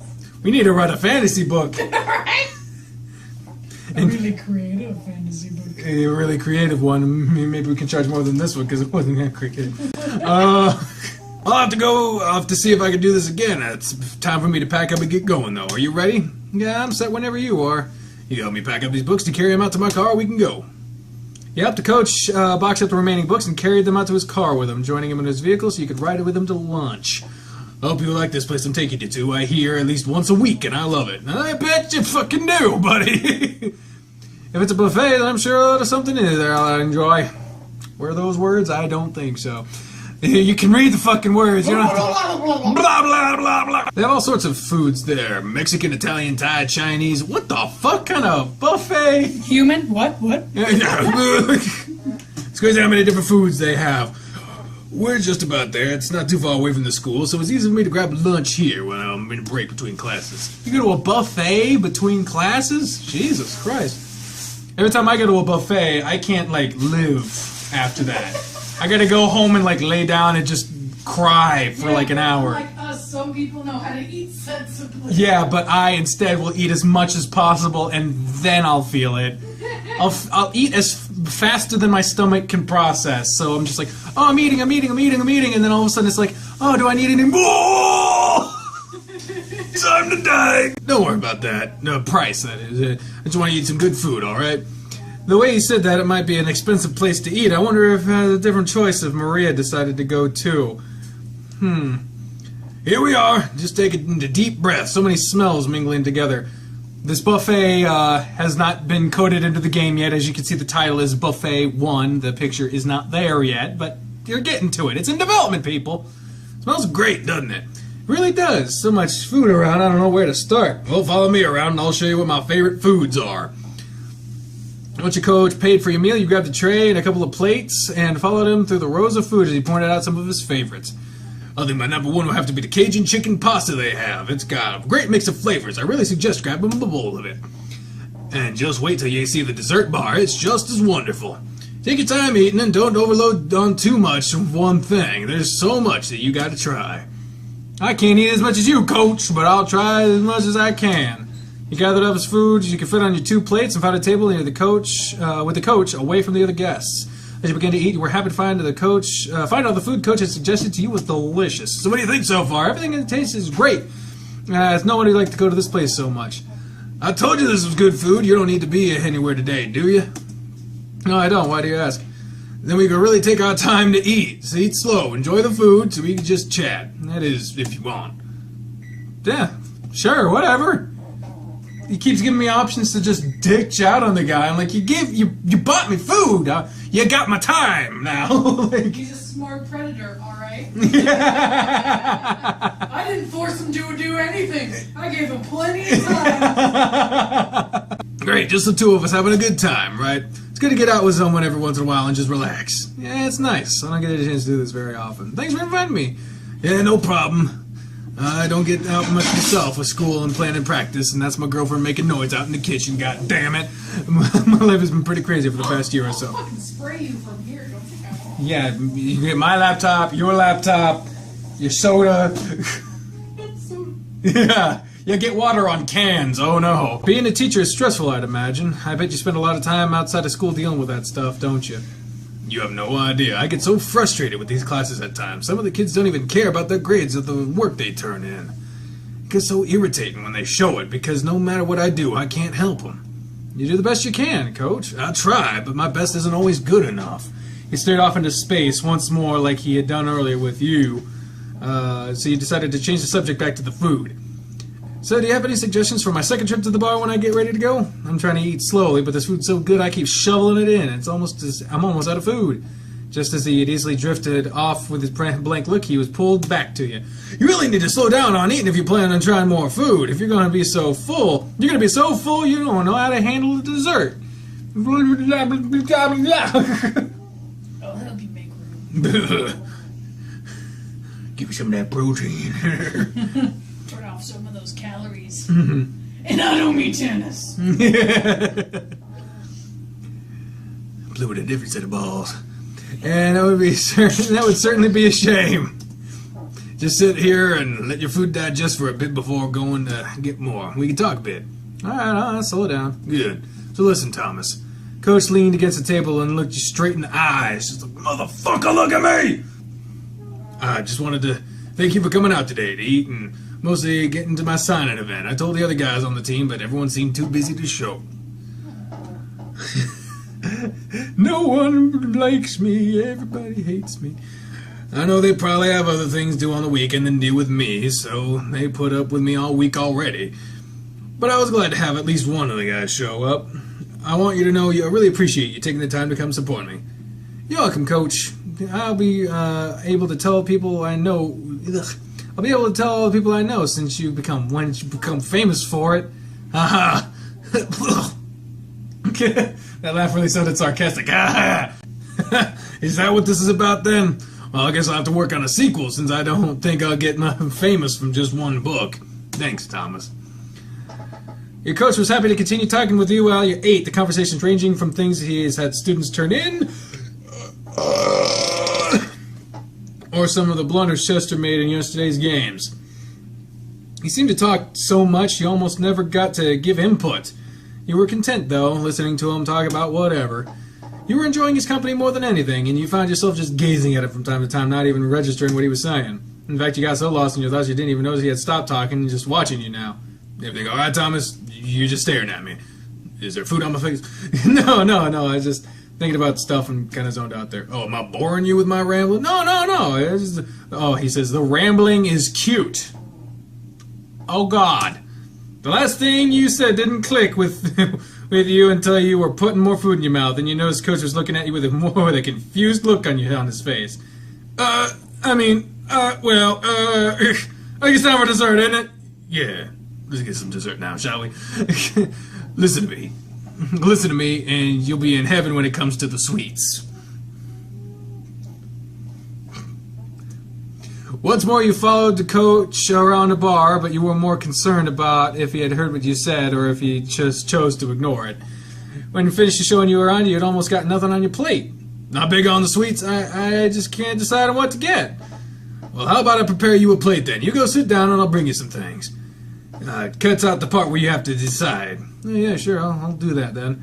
You sit back down and wait for the coach to return with the snacks. Whew, I need to watch myself. If I start acting funny, coach is going to think something's wrong. And I feel like I'm going to regret him, and I feel like I'm going to regret letting him get my plate for me. Ow. Sure enough, you were right. Coach brought back a plate that he had no empty space on it left. It was covered with cakes, cookies, puddings, and he even managed to, fit in a bowl of ice cream with everything. How's that look? I don't know if I can eat all this, Coach. This is a lot of sugar. I think I'm gaining weight just by looking at it. Guess you'll have to put on extra work on the courts Monday then, huh? You'll have to You'll have to help me work out some too. You tried sweet after sweet, only to realize that everything he picked for you was irresistible, and you found yourself eating everything he'd brought to you. Ugh, I can't believe I just ate all that. What's wrong with me? After your reaction when I brought you, I'm surprised you ate it all too. I think it's about time for us to go too. We've been here for a while, haven't we? Yeah, and I don't think I can eat anything else. I'm with you on that. I'm sure I put on another 10 pounds. Goodness gracious. This feels like this episode has gone on for like 9 years. I like it. You like it? I'm into bears. You're into fucking hell. Let's get going now. I paid the bills, the ones were seated, so you just feel free to just leave. You sure I don't owe you anything for it? No, don't worry about it. Now come on, let's get you home. All right. Ow. Sure, I can't just drive. You sure I can't just drive you all the way home? Yeah, that's fine. I need to walk off someone I just ate anyway. Thanks for the lunch. I don't think I'll need any more dinner tonight. You're very welcome. I appreciated the company. And I'll say it again. It really means a lot to me that you came out to support me. I really do appreciate that. I'm glad I was able to, too. Which reminds me, I bought a book, yet I don't recall ever getting an autograph on it. Oh, I guess I didn't sign yours, did I? I was too embarrassed when you wanted to buy one, and I just forgot. You handed your book over to the coach, and while he fumbled with his pen, scrawling his name and a short message on the inside cover before handing it back to you. There, now you have a one-of-a-kind book. Hang on to it, because it's going to be worth a lot of money one day. Oh, yeah. Yeah, I wouldn't sell it even if it was value skyrocketed. It has more personal value to it now. It was one way to embarrass. It was easy to embarrass the coach whenever you spoke of him in such a way, and you could see he was flustered again. Good Lord, is there going to be a lot of editing to work around all this fucking talking shit? Well, you better get going then. It's starting to get dark. I suppose so. Thanks again, Coach. I'll see you on Monday at practice, I suppose. Yeah, Monday at practice. Have a good night, Thomas. And too, Coach. I'll see you later. As you were sliding out of the car, Coach grabbed your hand to stop you. Your heart jumped into your throat. His larger hand clasped gently around yours, like, motherfucker! Wait a moment, Thomas. What is it, Coach? Do you think we could do something tomorrow? What? I normally just laze around all day on Sundays, so it'd give me a reason to get out of bed. Finally, something to get me out of bed. He got really quiet, letting your hand go, finally. Sounds like a great idea, Coach, but I do have plans tomorrow. Maria needs me to help you out with the gardening, and I owe her for helping me out today. Oh, okay then. Maybe some other time then. Yeah, maybe. He tried to mask his disappointment through a fake smile, but you were able to see through it. You wanted badly to tell him yes, but you already told Maria you'd help out with the garden. How about this? I'll see about getting the work done quickly and then text you when I'm done. Then we could do something after? There was a noticeable change in his smile. It seemed genuine again. Sure, sounds great. I'll look forward to hearing from you tomorrow. Okay, okay, I'll get going. I'll talk to you tomorrow then, Coach. He hopped out of the car and waved to the coach as he drove off. If I'd have known they were going to focus on the coach first, not giving me a choice of who I was going to try to date, they didn't give me a choice, I would not have chosen this voice to give him. You're making me pay for all those harsh things I said, game. You're making me pay for it. I also noticed that there's been like no music this whole fucking time. Well, you gave them shit about the repeated music. Yeah, they had one music track in this entire game. They used it for the first screen. Again, it's in development, so I'm pretty sure they're going to be adding music to all the places later. He seemed down about tomorrow at first, so I hope I finish in time with Maria so I can still go see him. I think he just wants someone to hang around with. Can't blame him, really. Even with being around the others, it still does feel pretty lonely at times, unless it holds some kind of purpose. For now, I think I better take a nap. I'm so full from that food, it really made me tired. Good morning, Thomas. Let's ready to get started today. Well, God, fucking up right at the beginning. I haven't even gotten... That was the first take. Yeah, I'm ready whenever you are, Maria. What's on the agenda? More gardening, right? Today was going to be spent helping Maria, and if you finished in time, you planned on texting the coach to see if he still wanted to hang out later. It's really weird when they go from a narrator... They mix narration and first person.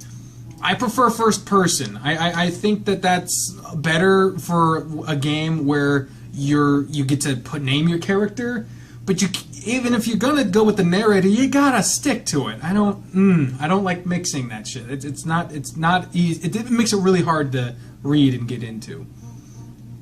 Actually, we're gonna be building a patio out back. Richard's already out there getting things ready. We have to put in some new posts. We'll be getting down some concrete, and we'll be making an awning over it as well. There's a full day ahead of us. Sounds like it. I'm gonna head out back and see if I can help Richard now. All right, I'll be out soon. Hey, Richard. Good morning, Thomas. Maria said you're gonna help. Jesus, that one was particularly bad.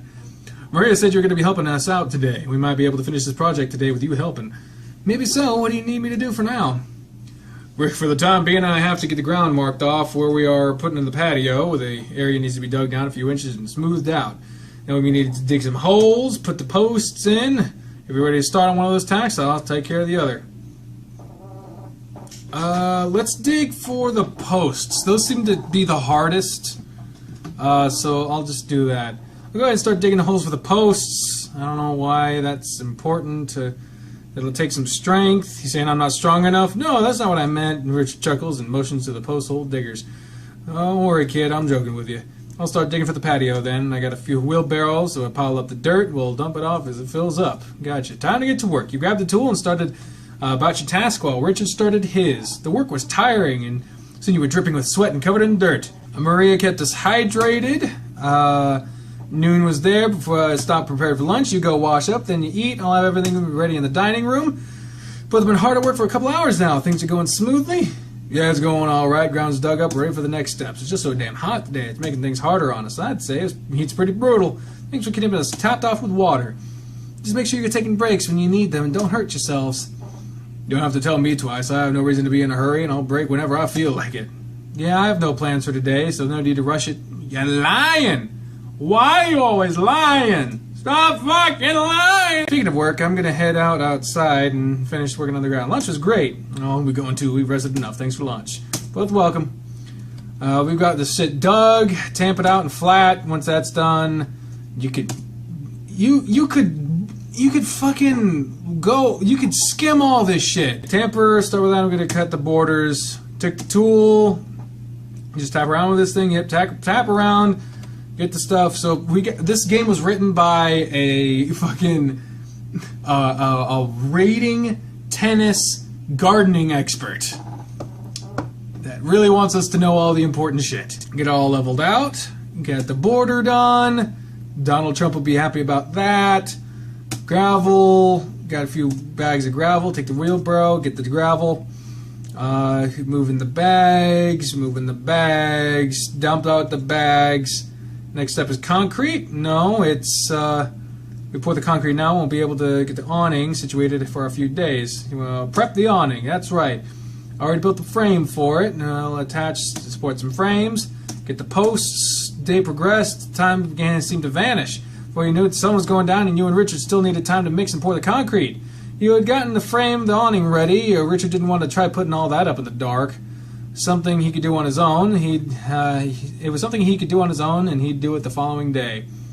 The outside lights soon kicked on, but thankfully all you needed to do was pour the concrete and level it off. With that done, work was done for the day. You and Richard gathered the tools, and the trash was laying around, stored it in a nearby shed. Well, you got most of it done today, Thomas. I really appreciate you helping me out. As much as Maria wants to help, I know she doesn't got the strength of a man. She struggled with the wheelbarrow. Ha, at least she tried.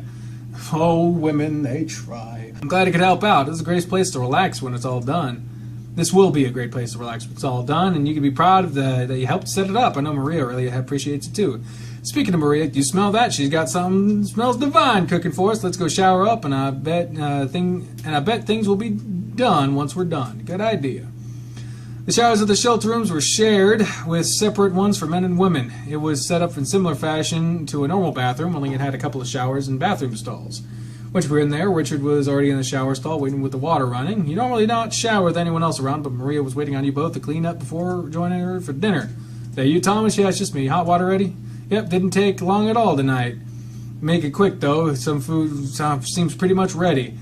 You stripped down quickly, wrapped a towel around your waist before stepping into the other stall, shutting the door behind you. We got a lot done today. Thanks again for helping out. No problem. I live here too, so I want to help out whenever I can. That's a good damn attitude. That's a good attitude, damn it. Didn't mean to keep us around until after dark, but we were on a roll. Sorry for keeping you. No, it's not like I had anything to do. Oh no, I forgot to text Coach. I guess I'll do that when I'm done with my shower if it's not too late, right? You wasted, if it's not too late, you text him, see it on the news. Coach wrote a note to a spurned lover found hanging from his garage. Oh. Wasted no time in the shower, scrubbing yourself off, rinsing off the filth from the day. Richard finished doing the same. He dried off, got dressed. Sure enough, he was standing in his underwear with his back to you, his tail swaying slowly while he looked himself over in the mirror. As much as you wanted to watch Richard, you felt the guilt from not contacting the coach yet. What the fuck are you checking out Richard for? Who the fuck is Richard? You don't even see a picture of Richard. What the fuck? Make sure Richard wasn't paying attention. You dropped your towel and jumped into your clothes before he noticed you leaving. Embarrassed to be naked in a room with someone else, he chuckled quietly, pulling his shirt over his head. Oh yeah, just a bit self-conscious, that's all. No need to be around me. I've been in enough locker rooms to have seen it all. That does not make it okay. Okay? Feel like it's a little weird that in this country it's normal, it's expected of our kids to be fucking just like normal, just naked with strangers because you have to. Like, I don't know. Just something seems a little bit weird about it. They normalize things just because that's the way it's always been. I just don't think that, I don't know. At the same time, I don't think there's anything inherently, like, sexual or wrong with nudity, but at the same time, it's like, if you are uncomfortable with it, you shouldn't be forced to do it, you know? No, I mean, The same with like girls getting dressed in the locker room and all that kind of bullshit, or like shower. I never did. Yeah. Like I got picked on for being smelly as fuck after PE, but that's because I didn't want to go into the fucking showers. Yeah, I would go into the bathroom stalls to change, and I wanted to. There were only a couple of times where I went into the shower, but it was only for my hair. Yeah. And a lot of girls were like, well, why don't you actually stay and shower? How come, you don't want to undress in front of us? I'm like, because I feel like I have my privacy. Like, I get that you guys are fine with it, but you're not me, so... Yeah. Let's see, it's only a little after 8, so I'll go ahead and try calling him. You dial his number, but it rang once and went straight to voicemail. Oh, I seem to have his phone on him right now, so I'll send him a text. Hey, Coach, I was working later than I thought. I'm still down to maybe go see a movie tonight if you want. And send. All right, maybe I'll go join the others. Maybe he'll text back while I'm eating. Maria and Richard were waiting on you in the dining room, and once you arrived, the table had been laid out with quite a selection of foods. Thank you both for all your hard work today. I've made you two a special meal for doing so much for me today. There's a lot of food here. There's so much food here, Maria. We'll have to eat. We'll have enough to eat for days. He's right. Thank you for the meal, ma'am. You're welcome. Now let's eat. Oh man, I ate so much. Maria's a really good cook. I'll have to invite the coach one day so you can try her food. And speaking of the coach, it doesn't seem like he's messaged me back yet. Man, I really was looking forward to seeing him today. I got so wrapped up in working and I forgot to even let him know. Hope he's not mad about it. I guess I'll just see him at practice tomorrow. Monday, day 8, dawn of the 8th day. All right, back at the courts after a nice weekend. Coach is the only one not here yet, so I guess I'll stretch and get ready while we wait for him. I really hope he's not upset for me for about waiting so late to contact him. He might make me run laps if he is. You began your normal stretch routine with the team while waiting for the coach to arrive, but he still hasn't shown up yet by the time you were all done. It's not like the coach to be so late and not let any of us know. I guess we'll practice without him for now. Well, he's dead. Yeah, he finally did it. Finally did it. Didn't find his one reason for waking up in the morning stood him up. Oh. Thomas and Chester, Darius and Dozer. You guys pair up and start a doubles match. I'm going to try calling Coach, and I'll just fill in for him now. Got it. Let's go, Chester. Let's show these two how to play. Practice progressed like normally would. Only Spencer was the one standing off to the side criticizing everyone instead of the coach. When you finished your match, the coach still wasn't there. Did you get in touch with him, Spence? No, I didn't. His phone must be off, since I was forwarded to his voicemail right away. I hope he's all right. I'm sure he is. I'm sure he's fine. He wouldn't be alerted if we would have been alerted if something had happened to him. And I guess you're right about that. I texted him yesterday and got no reply either, though. You seem a bit concerned, Thomas. Well, shouldn't we all be? It's not like him to just not show up to practice. It's just one day. He could be not feeling well. And if that's the case, he'd probably just contact the college. I suppose so. Do you think he would have contacted you? No, I guess he wouldn't. Why would he? Oh, no reason. You just said you texted him yesterday, and it's just the way you two... Darius, lay off. I would have expected him to contact at least one of us. Spencer patted you on the back. Darius already knew what was on your mind, and it seems Spencer could as well. He's fine, Thomas. Don't worry too much, all right? We'll see him in class tomorrow. Yeah, you're right. Let's go practice. Who knows? Maybe he'll call you back. Damn, Darius put me in such an awkward spot. Damn, Darius! I guess I've made it obvious to him that I have a crush on the coach. And I think Spencer knows too, but the other two are oblivious to it, but Spence and Darius seem to have caught on. I wonder if Coach has noticed too. Coach never called Spencer back, and he has yet to reply to me either. I don't like this feeling of worry. I'm sure he's all right, but I really just wish he'd sent me a text back. Is everything okay, Thomas? Yeah, Maria, everything's fine. Are you sure you seem distressed? It's all over your face. I'm just worried about someone is all. You want to talk about it? I mean, my character's already said that everything's fine, but, I mean, again, you gotta be active in these games. You can't avoid the plot, because then nothing will fucking happen. We had a really good time Saturday, and yesterday I meant to text him about doing something last night. I kind of forgot until after dinner. No, well, that's too bad. I'm sure he'd understand that. He wasn't at practice today either, and neither me or Spencer could get in touch with him. So I'm overthinking and worrying about him is all. Oh, I see then. You seem to be a bit infatuated with him. Oh, well. I'm sure he's fine, dear. I can understand the reason you feel the way you do, and it's not a pleasant feeling. I've been there before, and it's not showing Maria. I'm talking to Maria, but it's not showing her. Like, she's been here before. Why isn't it showing her this time? It's in development, people. Be patient. I know it doesn't do much good to say it, but try not to think about it too much, all right? Okay, I'll try. I know what'll help. Come bake something with me. We'll make a cake. A cake? Now? Yeah, it'll take your mind off things for now. And you can take him a piece of your cake tomorrow when you go to school tomorrow. Okay. You joined Maria in the kitchen, and she pulled out a cookbook. She flipped through the pages until she found a chocolate layer cake with chocolate frosting. The next hour spent the two of you in the kitchen making cake. She was right when she said it could distract you, since the entire time you were helping her, the worry you had with the feeling had vanished. It varnished. Make that table real shiny. It was replaced with excitement instead. You knew the coach liked sweet foods. You sure you'd appreciate having cake brought to him at school. And that's it. Now we have a super moist chocolate cake coated in chocolate frosting. A perfect dessert for after dinner tonight, and you can take a piece for Mr. Grifter tomorrow. Thanks, Maria. The frosting is delicious, and I'm sure the cake will be too. Coach will really like that. Thank you for joining me. It's so much fun cooking with someone else, even if we made a bit of a mess. Yeah, you're right. We only lost one egg, though, and the flour is pretty easy to clean up. Yes. Now you head off to your room. I'll clean up in here so you don't have to worry about the mess. Are you sure? I don't mind cleaning up, too. No, I'll take care of it. You had practice today, so go relax a bit. Oh, thank you again, Maria. That was very nice. Maria, it really helped me feel better. I'm still a bit worried about the coach, but I'm sure he'll be in class tomorrow. He's really going to love that cake, at least I hope so. I'll find out if it's good later anyway. In the meantime, I'll just mess around on the computer and try not to think too much about Coach not replying to me. Who knows, maybe I'll hear about him before I go to bed. Dawn of the 9th day, so I guess not. First thing you did when you woke up was check your phone to see if the coach had texted you back, and there was still no reply. Nothing. I guess I'll see what's up when I get to school. I'll grab some cake for him and then head off. The door to his room is locked and the lights are still off. He's always there before everyone else. Maybe he's just running late. I'll stick around a bit longer. He waited for the door as other members of the class walked up, checking the door, and then left. 20 minutes after the class should have started, there was still no sign of the coach. I wonder where he's at. Doesn't look like he showed up. No, he's not here again. Doesn't look like he's been to the classroom at all. He hasn't been. I went and spoke to the other faculty members, and he wasn't here yesterday either. Nobody's heard from him. I'm a bit concerned for myself. I'm a bit concerned myself now, since you said you couldn't get in touch with him Sunday either. I saw him Saturday at his book signing event, and then we had dinner afterwards. He was in a really good mood, I thought. You guys had dinner together? Yeah. He was celebrating his event going good, and he didn't want to go alone. He invited me and my friends, Marie and Richard, but they had plans. Oh, I see. Well, here. Spencer handed over a scrap paper with an address written on it. What's this?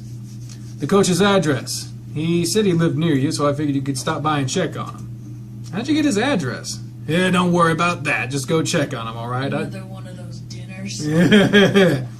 I'd take you, but I'm not skipping math.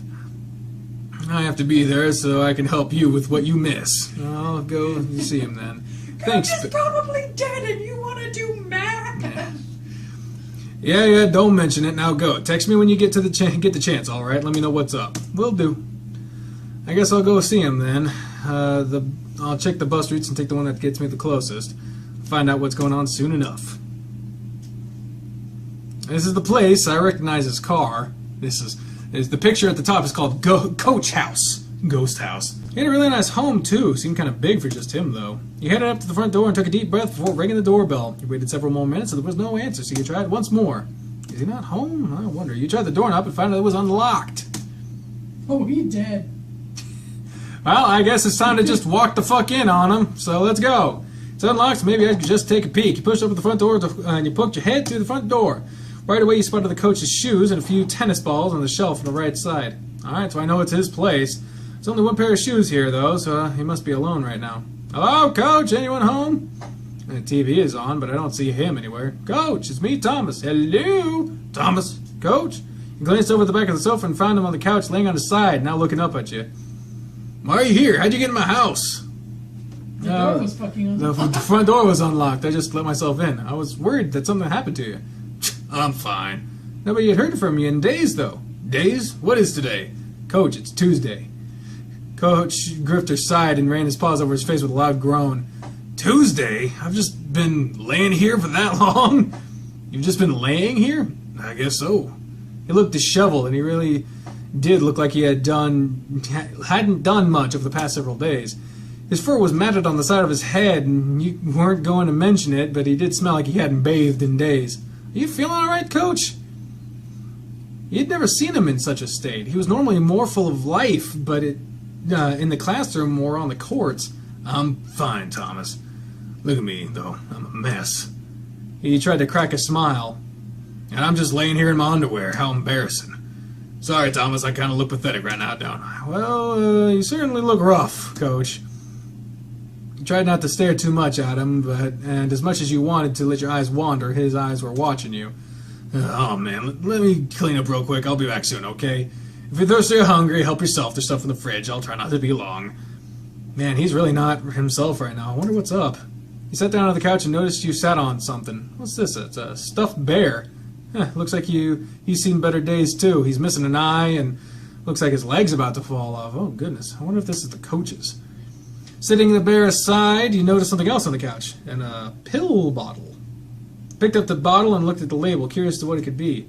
I have no idea what sertraline is, but, oh, right above the label it said it was an antidepressant. We might have been not too far off. And the coach's full name written along it. He's taken medication for depression, but he's never shown any signs of it at school or on the courts. Well, yeah, of course. That's always how it fucking happens. That's how it happens. People with depression aren't just people who are just sad will tell people about it. They're like, oh, woe was me. People with depression do their best to hide it because they don't feel like anyone else deserves. They feel like they're not worth anyone else's time for them to know. Or that people don't fucking care. Yeah, exactly. So it's like, of course. It's always this way. You lost yourself in thought while staring blankly at the bottle, trying not to think of the coach anytime the coach might have hinted at it. Or trying to think of any time the coach would have hinted at it. It dawned on you that perhaps the reason for his absence the past couple of days, but you weren't fully sure of that. Of course, that's where I'd leave him. You handed the bottle over to the coach as he sat down beside you and leaned over his knees with the bottle clasped between his hands. I'm sorry, Coach. I didn't mean to be so nosy. Don't worry about it. I'm sure someone would have found out sooner or later. I'm glad it was you, though, and not someone else. I think I could talk about it with you if that's okay. Of course, Coach. I'll listen if you need me to. Well, I've been taking medication. Well, I'm sure the medication gave you a bit of a clue as to what's up. I've been suffering from depression for a while now. I'd never have guessed that you were at this school, and I'd never have guessed with how you are at the school or on the courts. And your books seem to be doing good too. I can't believe you'd be depressed. You think so, right? Unfortunately, that's not the case. He stood up and grabbed a picture frame of himself on a nearby shelf. Handing it to you. The picture was of a coach and a human woman. Both were happy in the picture, and the coach looked quite different. He was just as buff in the picture, but he had less of a gut on him, and he looked younger. Who's she? That would be my ex-wife. Ex-wife? Yeah, typical story for us. We were in high school sweethearts and got married a couple years out of high school. Life was great. We both went through college, got great jobs, and we're talking about starting a family. But a couple of years ago, things went sour for us. She ended up wanting a divorce, and then you top it off with some of the causes for the divorce. It took me down a pretty rough path.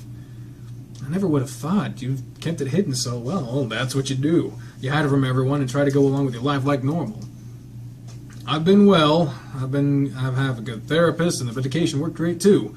But every now and then something happens, and I just go into a funk. What caused it this time? It's silly, honestly. I'd rather not say. Do you pry or do you leave it? She totally fucking cheated. Probably, yeah.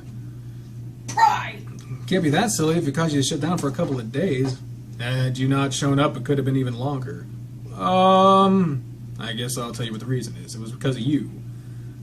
He was so blunt with how he said it, you were startled with his reply. It was my fault? What did I do? I'm sorry, Coach. I didn't know. I really don't know what to say.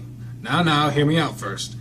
Because of my depression, it's hard for me to get out and do things at times. Being out with you on Saturday after my book event was great. I felt really good when I got home, but Sunday, I was really hoping to hear from you again. As the day went on and I still hadn't heard from you, I ended up shutting off my phone and going to sleep. I've been sleeping for most of the time since then. It's a bit of a silly thing to trigger a relapse like that. I'm sorry, Coach. I was just busy that day. I spent so much time helping my friends that... No, you don't got to explain yourself, Thomas. I shouldn't have let myself get so worked up over it. It's just being around you lately has really made me happier. I miss interacting with people outside of work.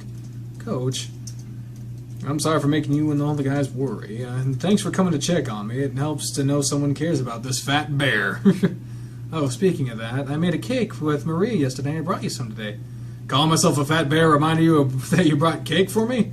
No, that's not where I was going off of. He chuckled and patted your shoulder. Relax, I'm kidding. So where's this cake? What kind is it? You produced a bowl from your bag and had a rather generously sized piece of cake in it. You gave it to the coach. Oh, looks like nothing but chocolate in this bowl. I'm not really eating lately, and this looks delicious. If you don't mind, I'm going to eat it right now. Certainly, go ahead. He heard the lid pop off the bowl and stepped over to the kitchen. It was soon followed by the sounds of Coach devouring the cake. Minutes later, he returned.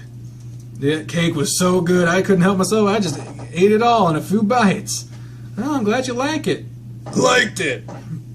I'll have to bring you an entire cake sometime. That's probably not a good idea. I'd eat it all at once. Thanks enough, Thomas. Ugh. Thank you for coming by. I think I'll be okay now. We'll be able to go back to practice like normal tomorrow. We had practice anyway, and it'll be good to have you on the courts with us. Spencer tried filling in for you, but I think he was getting annoyed. Now he knows what I feel like when it comes to dealing with Chester or Darius. He sure does. Aren't you supposed to be in class right now? Yeah, but I'm missing my math class. Spencer told me to take notes for me. Spencer knows he came here? Yeah, he's the one that gave me your address. Huh, I see. Well, if that's the case, how about I order us a couple of pizzas and you stay for lunch? Pizza? Yeah, I'm down for that. Maybe I can make up for not hanging out with you yesterday Sunday. Yeah, sure, that'd be great. Coach did put a call in for pizza and took time out to chat with him about whatever came to mind while waiting for it to arrive. Glancing at the picture once more, you decided to ask about the woman he had married. So what caused you to get the divorce? Coach Grifter took the picture from you and placed it on the shelf. I didn't want to. I really loved her and wanted to work through the problems, but she didn't want to. I'd rather not talk about that right now. Maybe later, all right? I'm sorry, I won't bring it up again. Don't be sorry, I've just not talked to anyone other than my therapist about it. An awkward silence filled the room, and you felt the need to change the topic quickly. Your house is really nice, by the way. I was a bit surprised. It's too big for me just now, but I like it too much to try and sell it. We bought it together, and when we split, she let me have the house. Lucky. She ended up moving across the country. What? Okay. Why'd you get the divorce? Oh, shit I don't want to talk about, unless it's my therapist. Oh, well, nice house. Thanks, I got it from the divorce. Is there something you want to tell me? You're welcome over anytime you need to get away. I have a pool in the backyard, so you can come over anytime. Cool, I'll keep that in mind. It would be a great place to have a little party for the team one day. That's a great idea. Let's see how you do this season. And speaking of the team, when's our next match? That'll be next week. It's the first real game of the season. It will be start placing us for regionals. You guys showed a lot of promise, so I think y'all stand a big chance of getting in this year. All thanks to you, Coach. You're doing a great job with us. You're all working hard, so it'll pay off for everyone. Doorbell sounded. The coach vanished for a moment. When he returned, he had 2 boxes of pizza in his hand with a big grin. Pizza's here. So I hope you're hungry. I know it's a little early for lunch, and I know nothing's wrong with that, right? Right, I skipped breakfast, so I'm famished. Then let's eat. I'll grab the plates, and we'll just sit in the living room and watch TV while we eat. Sound good to you? Yep.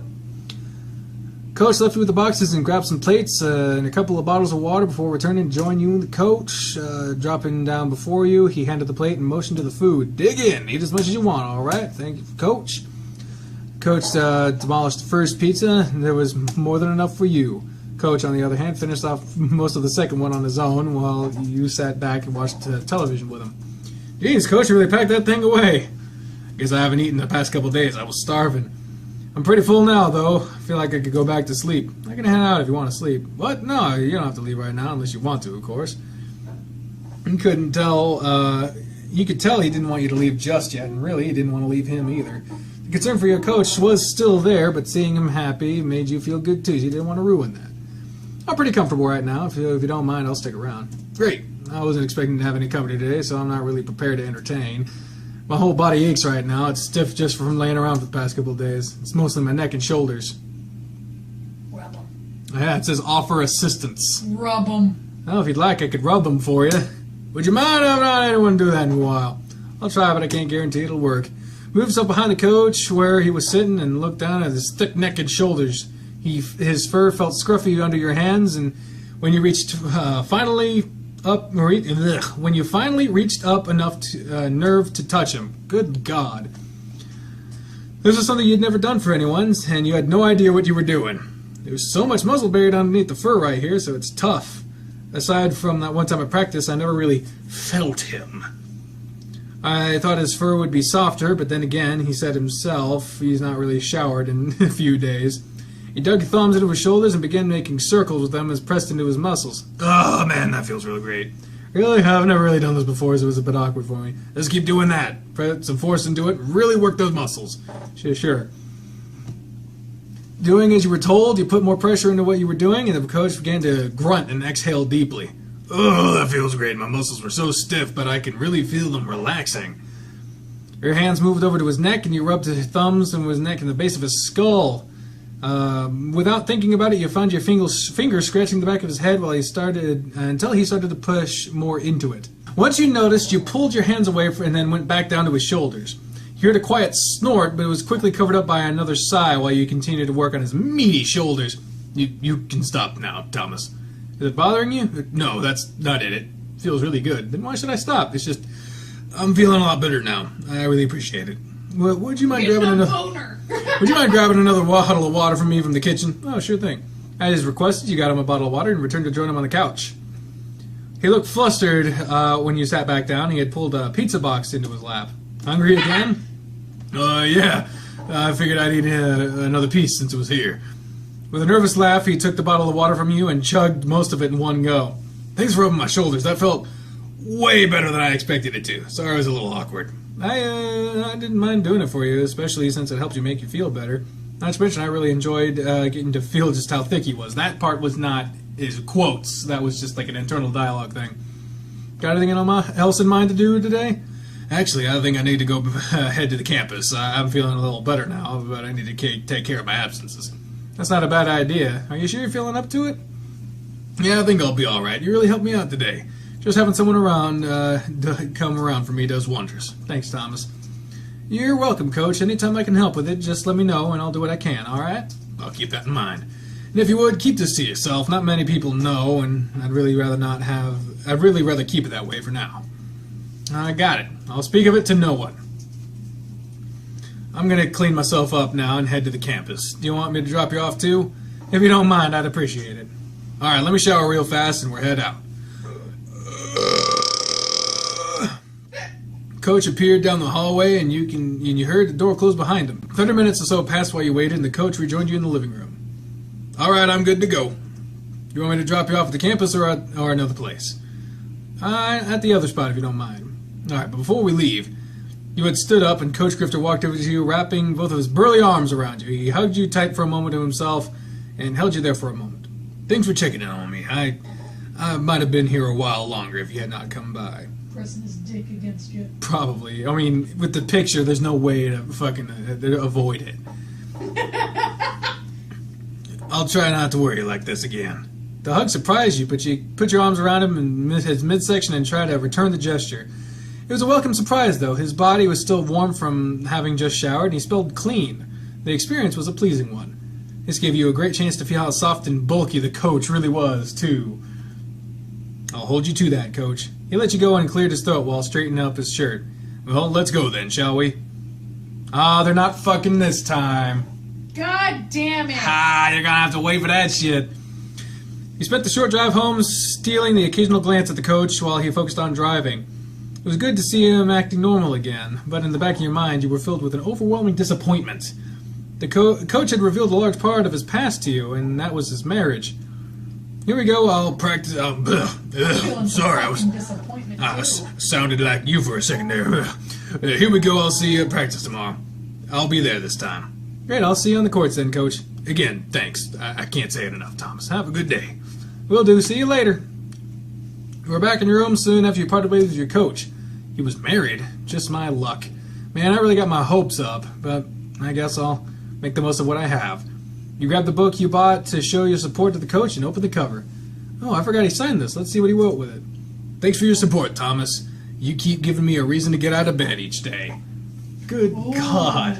What if they divorced because he found out he was gay? Maybe. Oh man, everyone else is at the court, but I don't see the coach again. He said he'd be here today. Thomas, you never texted me yesterday. Did you ever talk to the coach? No, I'm sorry, Spence. I forgot. I did talk to him. Did you find out what was wrong? He just wasn't feeling well the past couple of days. When I left him yesterday, he seemed like he was doing better, and he said he'd be here at practice today. Maybe he wasn't doing as good as you thought. Maybe so. Well, that just means we can practice together today. We've had plenty of time with Coach lately. You've had plenty of time with Coach lately. Darius popped up beside Spencer and leaned against him. Spencer promptly stepped away. Sure, Darius, you and Thomas can practice together. As a matter of fact, why don't you two head off and get started on a match? I'll take Chester and Dozer today. We'll do some Australian doubles, whatever the fuck that means. Yeah, let's get going, Thomas. Sure. I really thought he'd be here today. I hope he's doing okay. You followed Darius to one of the courts and sat down on a bench to make sure your shoes were tied. When you did, Darius stepped up behind you and grabbed your shoulders, leaning against you. So you went to see the coach, did you? Okay, I see they got a little circle now next to the names. Instead of having him pop up, because, I mean, he's behind you, so you're not looking at him, but that's still a little strange. Well, I never said that. I said I talked to him. Now, you specifically said that you left him yesterday, meaning you went to see him. You're such a bad liar. When you were over there, you said what you were doing over at Coach's place, huh? I was just checking on him. Me and Spence were a bit concerned, so he gave me his address. Sounds like he's trying to set you two up, if you ask me. What student do you know that, like, when you're like, hey, I went over to the coach's house, I was worried about him, he was like, were you fucking him? No one says that. No one even thinks of that shit. That's why when, like, your friend comes up Not entirely true. And you're like, hey, I slept with the teacher, and you're like, really surprised? Unless it's a hot teacher. Okay. Whatever you say, Darius. I checked up on him, and that was it. You're pretty defensive about it, but that's what you say. That's all you went over there for. While he talked, he had started rubbing your shoulders, and you were starting to think of the coach. Well, I'm sure he's fine. Yeah, you think so? Mm-hmm. Because he's walking towards us right now. You jumped up and spun to see the coach trotting over to you and Darius. Coach, you're here. Yep. Sorry, I'm a bit late. What's going on over here? He looked a little bothered, eyeballing Darius. Just a little chat between friends before we started practice. I was tightening my shoes before we started. And I was giving him a friendly massage while you did that. Nothing wrong with that, is there? No, there isn't. Just something between friends, right? It looks like Coach is blushing a little bit. Yeah, sure, between friends. Anyway, me and Thomas are going to practice some singles. The other guys are doing some Aussie doubles, so you can just fill it up and make it a standard doubles for him. I suppose so. Maybe you'll learn a thing or two from him, Darius. Maybe, but I'm sure he'll learn something from me too, Coach. Darius grinned slyly, and the coach left to join the others in their practice game. Now that he's gone, let's go get started. He glanced over at Coach with Chester and the others. It looked like he was going to be the bull while Spencer and Dozer played together. Why didn't they just use the bull's name? I don't remember his name. We haven't done anything with it. Whatever. The creator of this game has forgotten the fucking characters already. It made you happy when Hattie showed up, but you really wanted to ditch Darius to practice with him instead. He was dismissed before you really got to chance to mention that, though. Just want to have a normal match, Darius? Yeah, that's fine. Just warm up with a rally, then we'll start. But for the next 10 minutes, you spent with you and Darius just hitting the ball back and forth. After a while, after you were both ready, he tossed some balls your way and let you get serving. Coach thinks he can learn a few things from me, so I'll teach him that serve I picked up. I'm sure it'll impress Coach if I taught him that. Let's see how he handles it first. All right, Darius, here comes with first serve. Here we go. Remember, Coach said to keep the racket. It's making me remember shit. The racket had to be angled. At an angle, so you can get plenty of spin on the ball. You toss the ball up in the air, making sure to keep your racket angled, and swung down at the top of the ball. As it sailed over the net, it landed in front of Darius, and when it bounced, it jumped over to the side, and he wasn't able to return it. Whoa! He glanced over at the coach, who everyone had stopped to stare at, and he looked down at his record once he realized everyone was looking at him.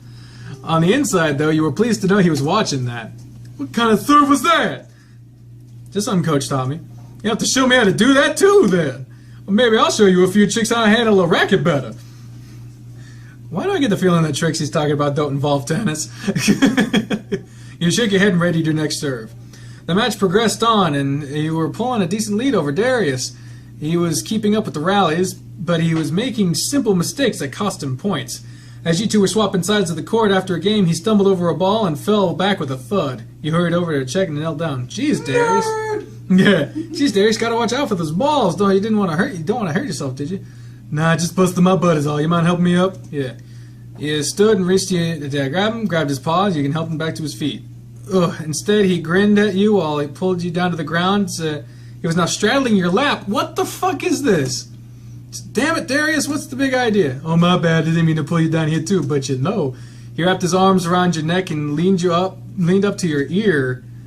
Coach, you're really gonna hate this, I bet. Let's wait and find out, shall we? Fucking move, damn it. Whatever you think. You pushed yourself off Darius, and this time pulled him back to his feet with little resistance. You're no fun. He's staring over at us already, but it could have been so much better. What are you talking about? I think he'd have gotten jealous. Why do you think? Why would he get jealous? Oh, no reason. I'm sure he didn't mind seeing you super close to some other guy. God damn it! With this guy, fucking hell. Darius stepped towards you and put his hands on your hips before pulling you closer. Fucking shit, man! Back off! He's so intent on watching us right now, he's missed the ball several times while you're trying to serve. You pushed Darius away from you and looked over at the coach. You see him do just as Darius said. When you turned, though, he averted his stare. See, now let's get back to our match now. Kick him in the dick! What the fuck? Seriously, that's just not cool. His match was still going with the rest of the team, but he kept glancing in your direction, missing the ball whenever he would swing at it. Then he would get mad at Chester for not hitting the ball sooner. He really does act like something is bothering him. Maybe he's just still feeling the past few days weigh him down a little bit. Or Darius is right. You tried to push the thought away and return to the match with Darius, but you were becoming more and more distracted with watching the coach playing. Darius made sure to take advantage of that, and eventually it resulted in him winning the practice match despite how far ahead of him you were. Geez, you really let it go there. You're spending too much time while looking at Grifter. You're not helping any, Darius. Are you sure about that? Stop watching him and show me that serve now. Our match is done. I've won, and I want to know how you did that.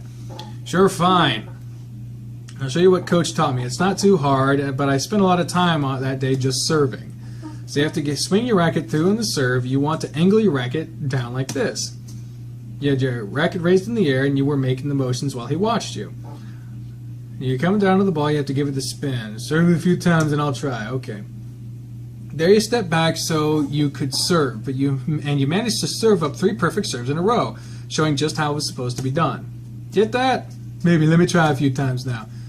He took your spot and tried to mimic what you were doing, but his results were nothing like yours, with the ball flying into the net or the surrounding courts. Man, this is tough. I'm doing everything right? You seem to be. It'll just take some practice now. I'll grab the bucket of balls and you can keep trying.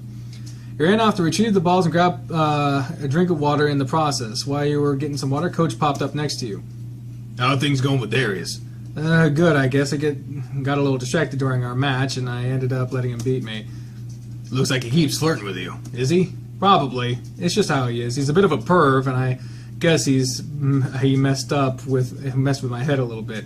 Good tactics, since it worked.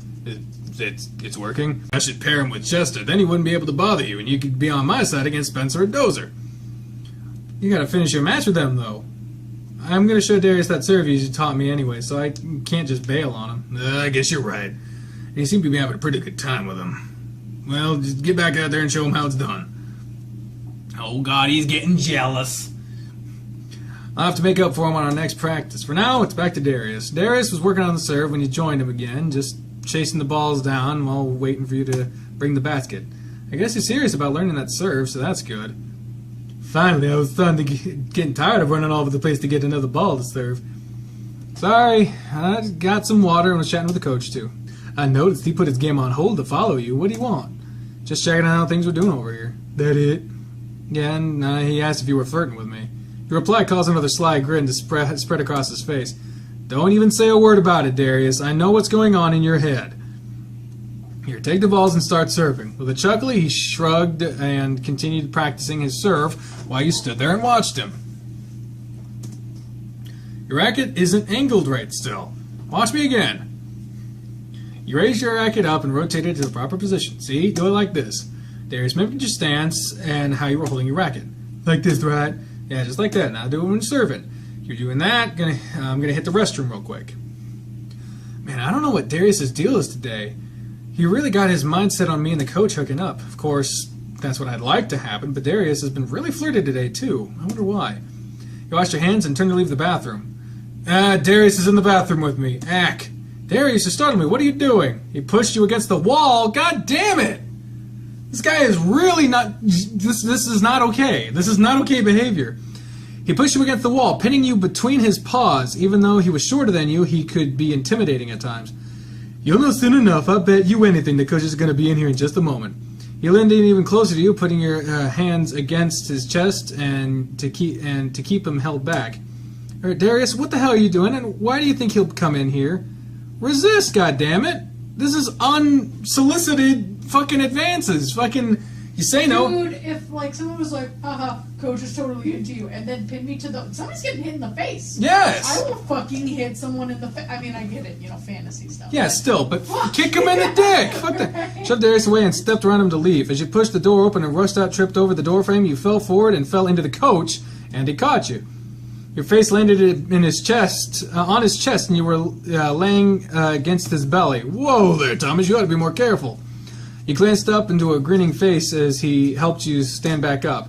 His chest was mildly damp from sweat, and you wiped your face off, causing him to chuckle. Sorry, I'm kind of sweaty. Happens when you're a bear running around in the sun like this. It's fine, just thanks for catching me there. Why are you in such a rush to get out of there? I saw Darius follow you in there. He's giving you a hard time again? No, he's not. I'm just... Here to go back to the car. No, seriously, yeah. Fucking say something, Christ. Well, be careful. It's not like they're going anywhere. Yeah, will do. Coach stepped around you and into the bathroom where Darius still was. I hope he beats the shit out of him. Right? He just goes. You leave my bitch alone. So, several minutes later, Darius joined you back on the court, and the coach was back with Chester on his court. The first few balls that the coach hit were soaring through the air. He hit them with such force. He looked annoyed now. He seems irritated Darius suddenly. had a broken arm. Had a small chat with him in the bathroom. He asked if I was flirting with you, and I didn't really answer his question. He probably thinks that that's what I've been doing. At least I hope he thinks I was flirting with you in a little game I'm playing. Why would you let him think that? So he might finally understand what's going on and stop being so oblivious. Jeez, Darius, you can't keep playing that game with the coach. It's not cool. Come on, he'll be fine. I just wanted you to see that your feelings for him aren't one-sided. I don't think that's the best way to handle it, though. Not with him. It's not like you're making an attempt to do anything about it. No, Darius, you don't understand. Doing that as a coach, you really shouldn't go about it, though. I'm fucking 18, and he's a 30-year-old man. Why not? Just trust me on that. Please don't do that anymore. Man, you're really serious about it. Darius sighed and swatted his hand through the air. Fine, I won't do that anymore. Just, well, you know something that I just don't know, and I get the feeling you won't tell me what it is either. I'll just leave it at that. You kept watching Coach, and his rage against the ball didn't let up, but his anger soon turned towards Chester. Jesus, Chester, can't you land the ball on the court when you return it?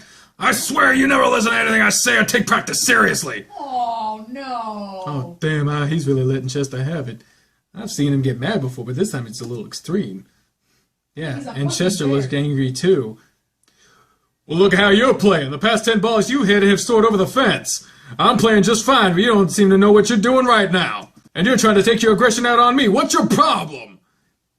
Maybe I did push it a little too far. What's going on with Coach? Chill. I don't have much time left. More than you think. This needs to stop. You hurried over to the two arguing, and Spencer was already there trying to calm them both down. Chester had already flung his racket off to the side, and Coach was borderline beating Chester over the head with his. Jesus Christ. Go run some laps to cool down. There's no reason for you to ever throw your racket. Why don't you run some laps to cool down? You're acting like a psycho! I'll show you who's psycho in a moment! Guys, this needs to stop now! You put yourself between the coach and Chester to try to defuse the situation. Calm down, coach. You gotta chill out. Come on, let's get off the court. He was breathing heavily, glaring at Chester despite you having put yourself between them. But he... Go with him, coach. I'll take Chester. The coach turned and walked off towards the restroom building. He walked behind it where no one could see you two and just paced back and forth while he griped. Why is he always acting like that? There's no reason for him to be acting that way. He's so frustrating to deal with at times. Just calm down, coach. You really went off the deep end there. I went off the deep end. What about him? He stopped pacing and then was just staring at you. Coach, he wasn't doing anything he'd normally not do. I was watching your game, and you've been playing kind of odd today. Are you sure you're feeling better after the past couple of days? Maybe you should have taken another day off. His breathing slowed a bit, and then he looked away from you. I'm feeling fine. You don't act like it. I'm fine, Thomas. The tone of his voice startled you, and he knew it did right away. I'm sorry, I didn't mean to snap. Really, I'm fine. Anyways, it's best if we stop practice for the day. I think everyone's just a bit too worked up to keep playing. I think that if you think that's what's best. Yeah, it is. Let's go. Followed the coach back to everyone else. Chester was sitting off on a bench with Dozer while Darius and Spencer were chatting. Listen up, everyone. Practice is done for the day. We'll meet up again on Friday. And Chester, I'm sorry. I was at fault there. No worries, coach. These guys helped me calm down. Sorry, I lost my cool too. Next time, if we're going to yell at me, though, make sure I'm actually screwing up. Yeah, on Friday, right? You bet. All right, guys, you're all dismissed. You want to ride home, or would you rather take the bus? If you don't mind taking me to the usual spot, I'd appreciate that. Of course I don't mind. Come on. Just let me grab my things. That coach's voice makes my neck hurt. Because I gotta, like... rub it No. in circles. Shut up. Meaty. You gathered your belongings and noticed you had missed a message on your phone. Hey, Thomas, it's Maria. I'm cooking a big dinner tonight so you can invite your coach over to join us. Hope to see you both later. Bye. Maria, I don't know. One day you're going to let me drive you all the way home. Well, to be honest, Maria sent me a message earlier to have me invite you to dinner. Dinner? I don't know. We just had practice and I'm all sweaty. You can shower in my place. The showers there are big. Well, that doesn't seem like a bad idea. I have some extra clothes in the trunk for after practice whenever I need a shower in the locker rooms. Okay, then. So, we are heading to the place where Maria lives, or should we head to your place so I can shower first? About that. We live together. You and Maria? Yeah, kinda, and Richard and a couple of others. Oh, so you got roommates? You could say that. Just turn down this road. It's a yellow house that's just past the stop sign. Great. This is the place, huh? Yeah, this is home. Looks nice enough. I don't know why you've never let me drive you here. There's really not much further down the road. Coach, there's a reason for that. Look at the sign by the mailbox. Crest Haven Homeless Shelter. Homeless shelter? Yep. Let's head inside, though. Maria's probably cooking. She won't eat until we're ready. Sure, let me get my clothes from the trunk. Welcome home, Thomas. Oh, and you brought Mr. Grifter with you, after all. It's so good to see you again. It's a pleasure, ma'am. Please, pardon my appearance. We had a pretty rough practice today. Oh, don't worry about it. I told him he could use the showers here, if that's fine, Maria. He wanted to clean up a little since he's staying for dinner. Wonderful. You two go shower up, and the dinner will be done in about 20 minutes. I'm just going to let him shower. Nonsense. If there are 2 showers and there's nobody else home right now, I'll get going. What is she talking about? Just follow me. Oh, it's kind of like a locker room. Just a lot smaller. All right, time to shower then. I need to get some clean clothes, too. You can have the far shower. I'll be back in a moment. I guess you do need something clean to wear. Oh, man, the thought of seeing him without anything on is already getting me hard. I'll have to stay in the shower until I hear him leave the bathroom. I'm back, Coach. I'm going to hang a towel over the door for you. Oh, thanks. These showers are really nice. The water pressure is wonderful, and it got hot so fast. And shut up. And these are nifty little dispensers of soap and such. Yeah, they really are nice. Sit your clean clothes beside on the sink where Coach had left his, emptying the contents of your pockets with your clean clothes. Let's see. Oh, there's clothes. I guess these are the coach's clothes. They're folded neatly and surprisingly. He likes the color purple. What's this? Looks like he hung his dirty clothes instead of tossing them on the floor. Guess there's nothing wrong with that. And the only other option is the shower door. Told him to take the far shower, but he's in the closer one. Well, it doesn't really matter. I really wish I could take a look in there, but our showers are more private than the ones in the lockers. I'm not quite tall enough to see over the door. You heard your phone vibrate on the sink, so you checked it before you getting undressed. Oh, it's from Darius. What's he want now? It says, just how bad do you want it? Jeez, that guy. How should I reply to that? Just feign ignorance. Just like you showing him a lawyer, giving him a restraining order. Yeah. Let's just ignore what he's implying. You type back a message. Want what? I'll just leave that for now. You gonna start showering anytime soon, or you just gonna stand there and wait for me to get out? I'm getting undressed. I had to empty my pockets and check my phone messages. Well, you better hurry, but that food is done, and I've got a ravenous appetite after practice. I should get in the shower before Coach gets out. I don't want him to see me without anything on. The food should be about ready. I'm getting pretty hungry now. You quickly toss your clothes aside and hop into the shower stall, starting with the water right away. About time. I'm just about done, so you better make it quick. Easy enough. I'm not as big as you. There's a lot less of me to wash. You call me fat? No, that's not what I meant. Don't worry, I know I'm a big guy. There's a lot of me to wash.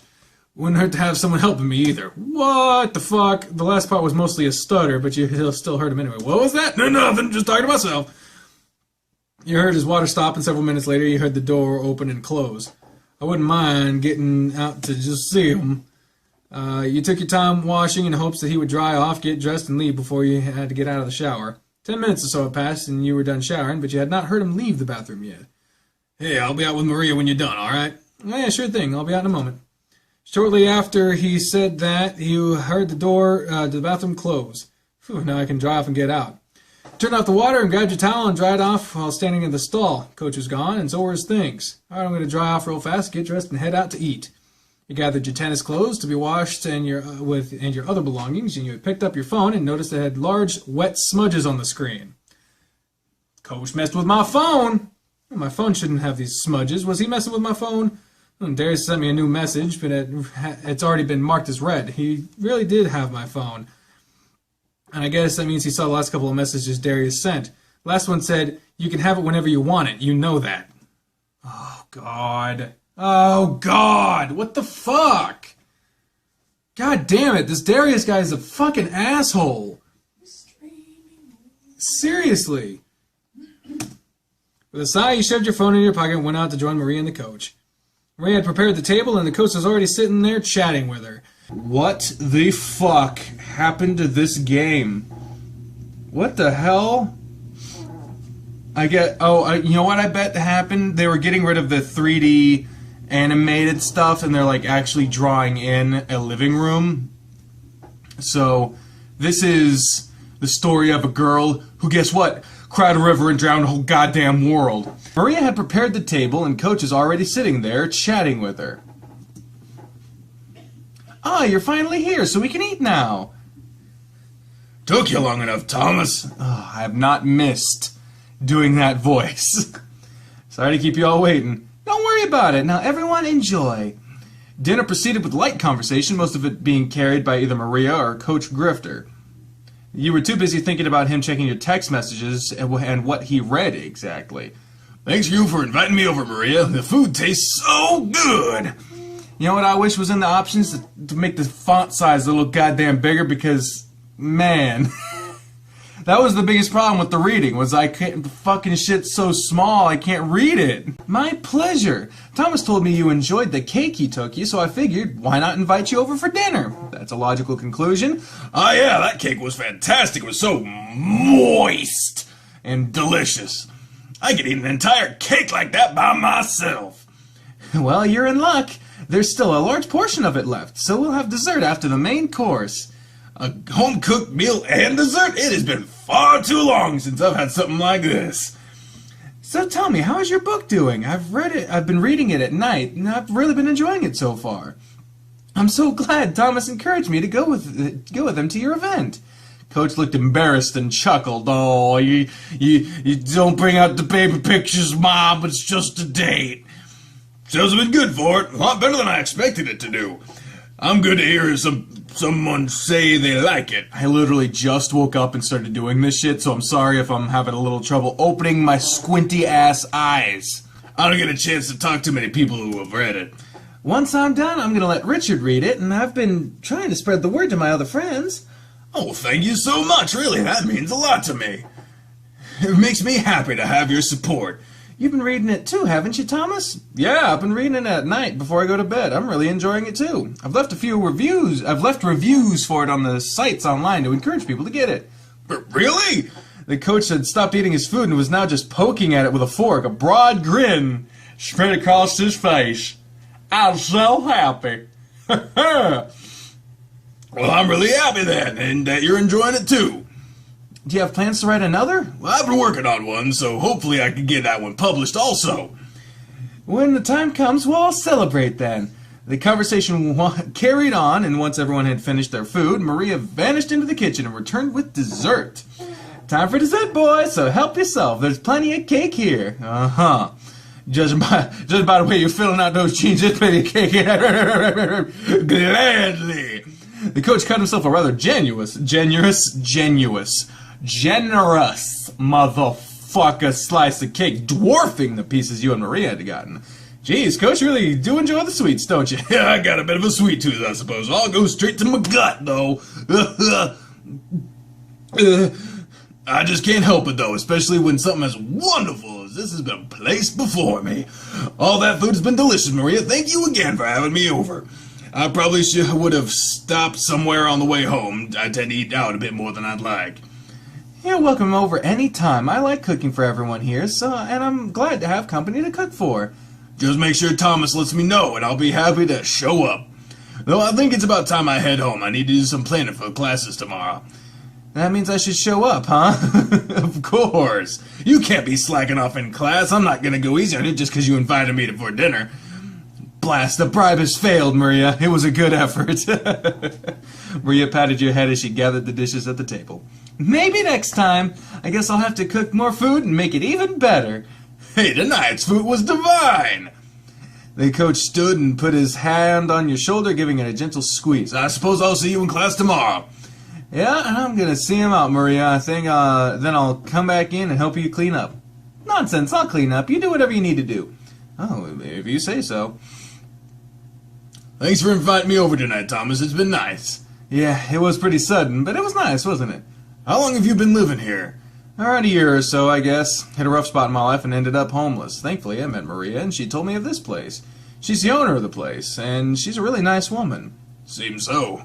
I've been embarrassed to tell anyone this is where I live. You're the only one on the team that knows right now. No reason to be embarrassed. We all have a fair share of difficulties, and what we do what we can to get through it. Thank you, Christ. At least you found a good place to stay, right? Yeah, that's true. Yeah, you're doing a better job coping with your issues than I've done. You're not doing bad yourself. Look at how successful you are. I suppose, but that's not everything, you know. I guess I'm going to head home now. I'll see you in class tomorrow. Yeah, I'll see you in the morning. Be safe on the drive home. You can just text me when you get here. Oh, yeah, I'll do that. You waved to the coach as he drove off before you headed back inside. Oh, another blue balls moment. I know a lot of people were looking forward to this shit. Maria was in the kitchen, and you retreated to your bedroom. Oh, even the bedrooms changed. They're really trying to phase out the 3D models, which is interesting because there are some pictures in the game that are like real life pictures that have just been like posterized or whatever. So I guess they're going for an entirely drawn aesthetic, which is good. Like that's part of being an in development game. Is sometimes you see drawings like this, especially when you get into the later updates. But I think that's good because if you have more consistent artwork in your game, people are bound to get more invested in what you're presenting. You sprawled out on your bed, staring up at the ceiling. Wonder if he'll actually text me when he gets home. Maybe I should go ahead and send him a text just so he'll remember. You pulled out your phone and debated for a moment before deciding you would text him. Hey, Coach, don't forget to tell me when you're home. And send. Short and simple. That's not bad, right? 15 minutes or so passed while you played with your phone and when you were alerted with a new message. Oh, I must be home now. Let's see what the message says. Home now. I better read this in Coach Grifter's voice because it's his text, of course. Home now, and it's time for the bear to hibernate. I'll see you in class tomorrow, so sleep well. Hibernating bear, huh? Sounds cute. No! Stop! I'll just send a quick reply. Good night, Coach. Sweet dreams. See you in class. There we go, all done. I think I'll turn in early tonight. Cool. Time for day 11! 11. Good morning, Thomas. Good morning, Coach. Sleep well last night? You'd think I would have after all the food last night, but I was tossing and turning a lot. Tell me about it. I had a hard time sleeping myself. He stood there for a moment longer as more students began to enter the classroom. I'm going to grab my seat now. It's about time for class to start, right? Oh, yeah, go ahead. Once everyone was situated, the coach called for silence so he could begin today's lecture. All right, everyone, today and through the next couple of weeks, we're going to discuss poetry. Today is going to start off with something short and sweet, and that is going to be the haiku. With winter having just faded into spring, I thought it would make a perfect time to talk about these seemingly basic poems. Now, can anyone tell me something about the haiku? The class was silent, and then out of everyone, Chester raised his hand. Chester, what do you know about him? Well, I know it was a Japanese origin. A haiku is generally just a short poem about the fleeting moments of nature, and they don't normally rhyme. I don't know how to do a voice for Chester, because when I look at his face, I see something like, "Hey, man," but that's a little too close to Darius. Darius is a little more up here, but hey, man, it's a little more down here. But that's too similar, and I don't know why. I mean, it's just because his face is kind of goofy looking. So I imagine, well, I know it's Japanese origin. A haiku, it's too similar to Darius. So I've been, well, I know Japanese origin, and they don't normally rhyme. I'm impressed, Chester. That's correct. The haiku did originate in Japan and had a North Korean adaptation in the early 20th century. Typically, they were written in the style of 3 lines, being taught as having 5 syllables in one line, 7 in line 2, and 5 again in line 3. Though that is not always the case. Some haiku are even as short as 2, 3, and 2 syllables. The length isn't quite as important as the sound of the poem and the theme, though. For example, a famous Japanese writer, Matsuo Basho, wrote this haiku. In the cicada's cry, no sign can tell how soon it must die. This haiku doesn't conform to what people considered a normal haiku, but it's still perfectly done. Okay, so a lot of people have noticed in the comments, and they're siding with me on this, that this game has a lot of needless information. I know what a haiku is. I get it. Now we're ready to textbooks on page 57, and we'll start analyzing some other famous haiku. Coach continued with his lesson. As the class drew to an end, he gave everyone a final assignment for the weekend. All right, everyone, for the weekend, I want you all to write a haiku. Remember the basic idea behind it, and refer back to your books if you need to. Keep them in the theme of spring and winter. They'll be due Tuesday morning when class starts. All right, you're all dismissed now. Coach waved you over as you were heading towards the door. Hey, Thomas. What's up, Coach?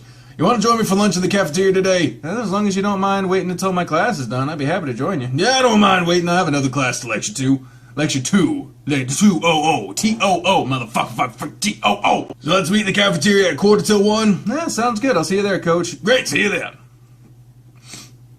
Lunch up. Fuck! I hate this guy. Look. The pushy guy, I get it. There's people that like that. I don't. I really don't. It feels like it's just a motherfucker that doesn't know the definition of no, and those are not motherfuckers I like to encourage. I know at some point I'm going to have to do the Darius run of this fucking game, so it's like, fuck, I don't want to... That's not going to be fun for me, but some people want it, so... God damn it. Spying on me, Darius? Of course, now I want to see what's going on between you and Coach now. Oh, you're hopeless. Nothing's going on between us. Yet. Oh, good Lord. He walked off before giving you a chance to reply. Not yet's right, I hope. Your following class seemed to pass by slowly. Thank God it didn't go into detail on that one. And as soon as it let out, you made your way to the cafeteria to meet up with Coach Grifter. You were out of the cafeteria to find Coach waiting right inside for you. Right on time. I'm famished. Same here. I am ready to eat something. You followed the coach to the lunch line, gathered about half of what the coach piled on his tray. He paid for all the food, and you followed him to the nearby table. Well, it helps to have a sugar bear daddy. Sugar bear, you get a cookie crisp, cookie crisp, cookie crisp, cookie crisp. That's the wolf. That's the wolf. Before that was Sugar Bear, though. Look up Sugar Bear. He was the chillest motherfucker in the land.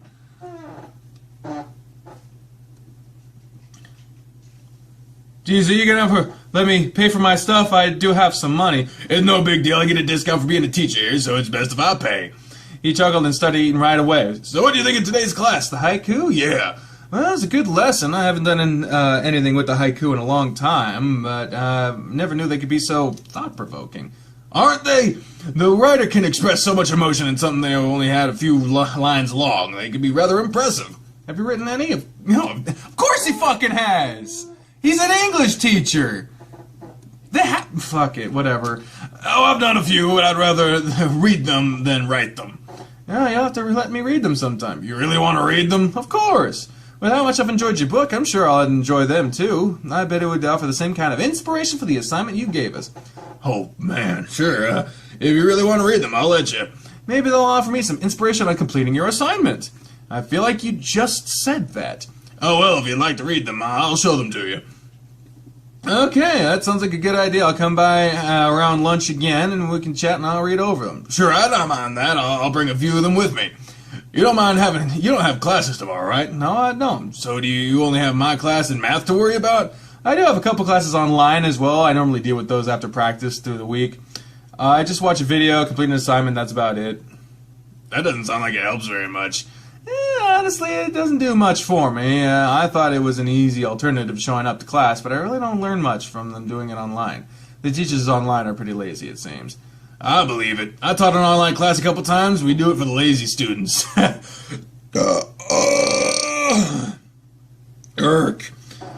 saying that you're lazy, but the students online put less effort into the course than the ones that show up to a class. A lot of times the assignment don't even get done, though, and that makes your job even easier. Online classes are forgotten easily. A huge chunk of my online students are use Cliff Notes for something like that, and so when I grade their papers, it's a breeze for me. Many of them fail, drop out, or barely make a passing grade. It's irritating for me, but I can't help that they took what they thought would be an easier route. You better not slack off in those classes. Don't worry, I'm not. I'm putting as much effort into those as I would do in a normal class. And it just seems much easier. I'm sure it is. The teacher probably doesn't expect anyone to put in the work.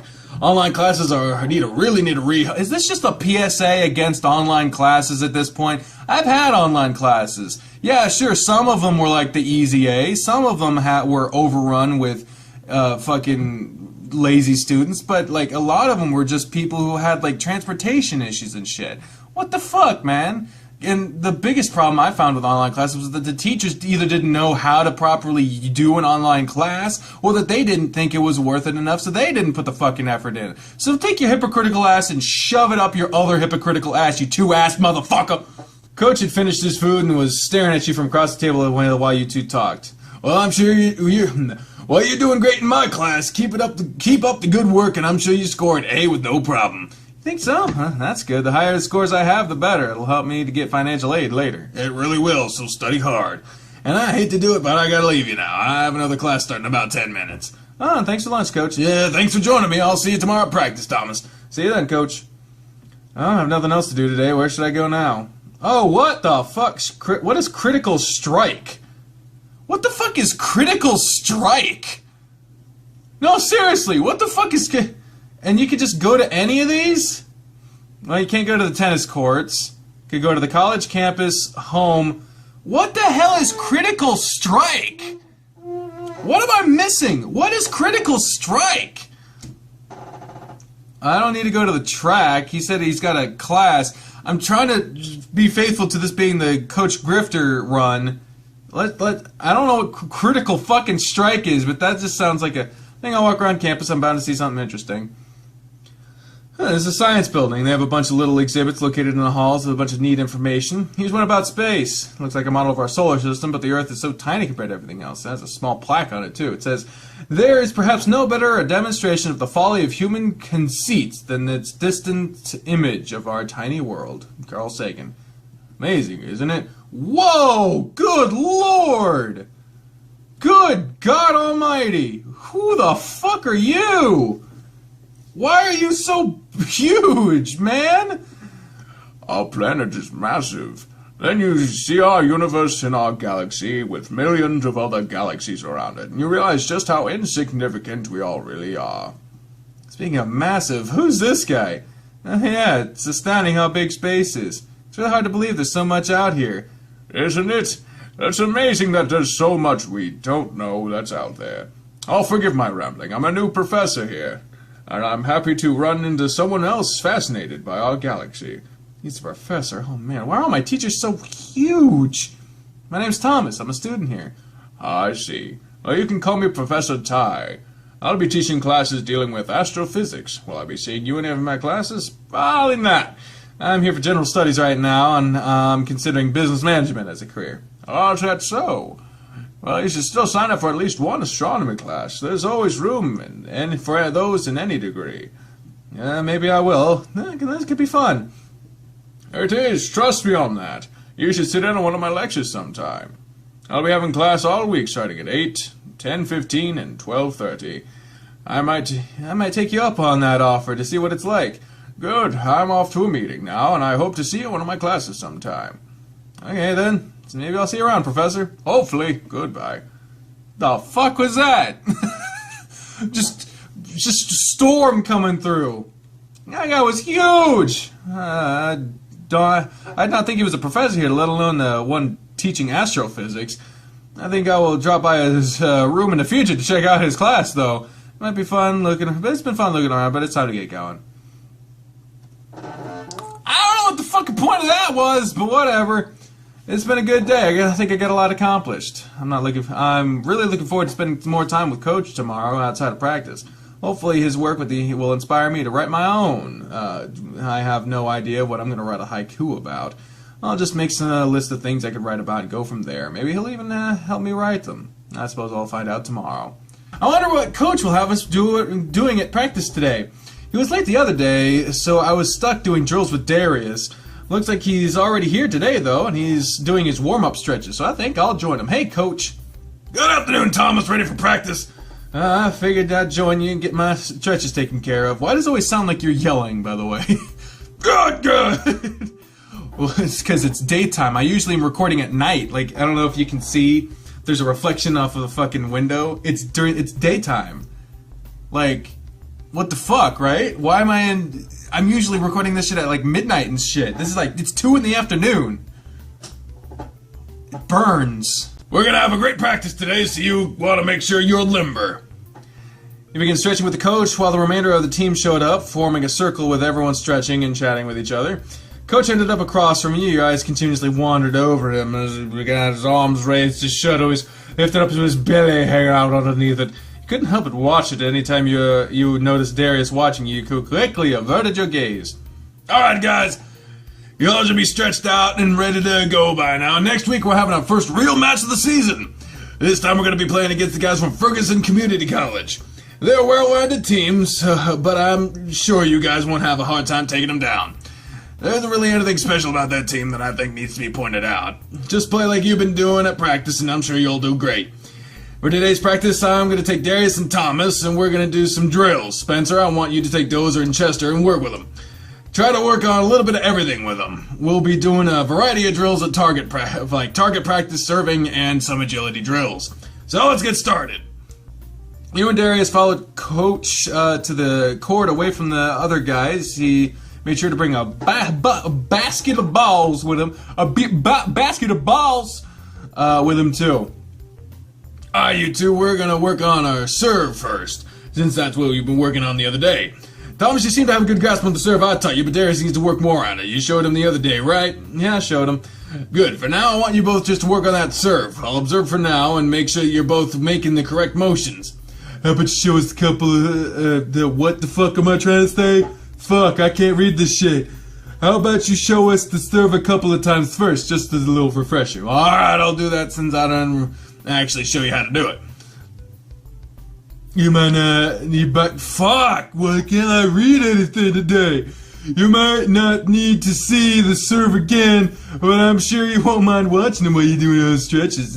I don't see it again. Fucking with your spellings. Maybe your update should be coming out so goddamn fast, Dine Wolf, DK999. I don't know. It looks cool though. I'm really glad that this game. They said that this game gets updated twice a month. That is ridiculously fast, man. You must have like a team or doing some shit on this. I don't know, man. But props. If you're doing 2 updates a month, fuck. You joined the coach at the baseline at the right of the court, and he was on the left. He was talking to Darius about the motions of the serve while you were preparing yourself. Darius was right, though. Instead of starting your serves, you were watching Coach go through the motions again, watching his body ripple, the fat like a wave moving in the breeze. I would never want to see myself in what is it? Fast motion, high motion, high speed. Ugh. It was so distracting to you. The first few serves you hit landed in the net. Whoa, what are you even doing over there, Thomas? Your stance is all wrong. You're not even holding your racket right. You're right. I was off in another world. Well, focus. Your first real game's only a week away. I have a lot of confidence in you. I'll try not to let you down, Coach. You won't let me down. Just focus and do your best. With Darius serving alongside you, we're able to focus on your serves now. Coach stood off to the sideline watching you both. Occasionally he'd step in to correct something he saw being done wrong, but for the most part, he'd only watched. Looks like you're both getting the hang of the serve. So we're gonna. I had to put a little more bass in because I was getting a little way up here. This is more Sicily area. This kind of the coach right out here. You know what I'm saying? Thomas. Am I going insane? No, I'm already there. The coach walked to the other side of the net and placed several small cones in the service box. 9 for the cones with the serve. You should be able to hit the cones where you've been surfing.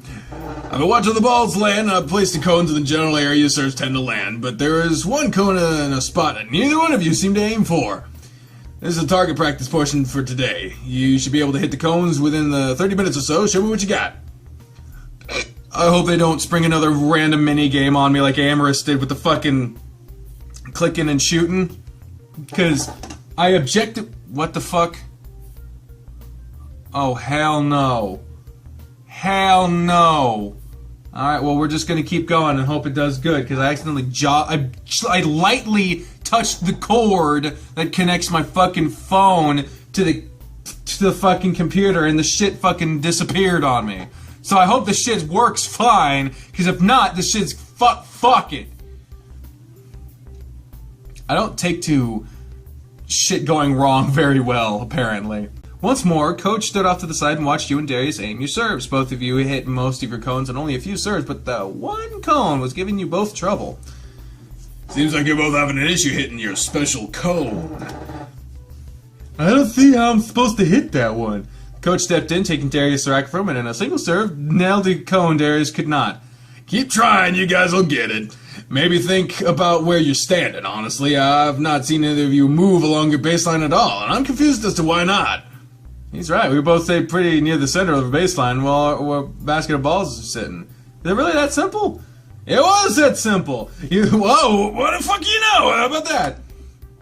You moved from where you were standing, and after serving several times, you hit the cone. It had been eluding you. Darius took a while longer, but he still hit the cone after changing where he was standing. I can't believe it was something so basic. Even though it's just practice, you both need to think about those things. Though standing in one spot and being able to serve anywhere gives you an edge, since it will always lead to your opponent guessing. But being able to move anywhere along the baseline and serve anywhere gives you a bigger advantage. Now, since you're both good on serves, we're gonna finish up with some agility drills. You've gotten enough use out of your arms today. The drill doesn't require a racket. You two are gonna play mini tennis against each other. Mini tennis? You said the drill doesn't require a racket, though. It doesn't. You'll be using this. Coach Grifter pulled a rubber ball out of his pocket. Is that a rubber ball in your pocket, or you just okay? The ball was oddly shaped, though, with several half spheres covering the surface of it. You'll be using the Z-ball. Z-ball? Z-ball, sorry. My voice wasn't working there. That thing doesn't look like it bounced where we want it. That's right. He bounced the ball on the court, and as soon as it hit the ground, instead of bouncing in the direction the coach had tossed it, it ended up bouncing away at an odd angle. You'll be using this against each other. You will only be using the service box as your playing area. You will underhand toss the ball over the net, and the other player has to catch the ball after it bounces. You will be playing to 7 points like in a tiebreaker. Sounds easy enough. You're saying that after seeing the ball bounce just now? Feline reflexes, Thomas. This game's over already. I mean, he's kind of got a point. Is to help you with your agility and reflexes, so we'll see if you really have as good a reflexes as you say you do. You begin the drill with Darius, and he did have the reflexes to match his words, but you weren't far behind him. The ball never bounced the same way twice, and there was always a lunge for it whenever it bounced. Darius has the upper hand on me, but I wonder if I can throw him off. Coach went to check on everyone else, so maybe I can taunt Darius. Taunt Darius, huh? I mean, what does taunting Darius entail? I feel like it would entail, like, flirting with him. Which you don't want to do. You know what? It's poor sportsmanship. Don't taunt him. I also don't want to run the risk of fucking being like, hey, Darius, bounce the ball off this ass. And then he's like, oh, okay. And then it's just not good. So don't worry about it. I don't have anything I taunt him with. I might as well just keep trying. Yeah, playing it safe is not my philosophy with these games, but I might as fucking well. Despite your efforts to keep up with Darius, he was just too quick for you, and you managed to catch the ball more times than you after it bounced, leaving him the victor of your match. Like I said, game was over before it started. I wasn't too far behind, though. True, but in this game for two, you're not the winner, you're the loser. I hate that with the...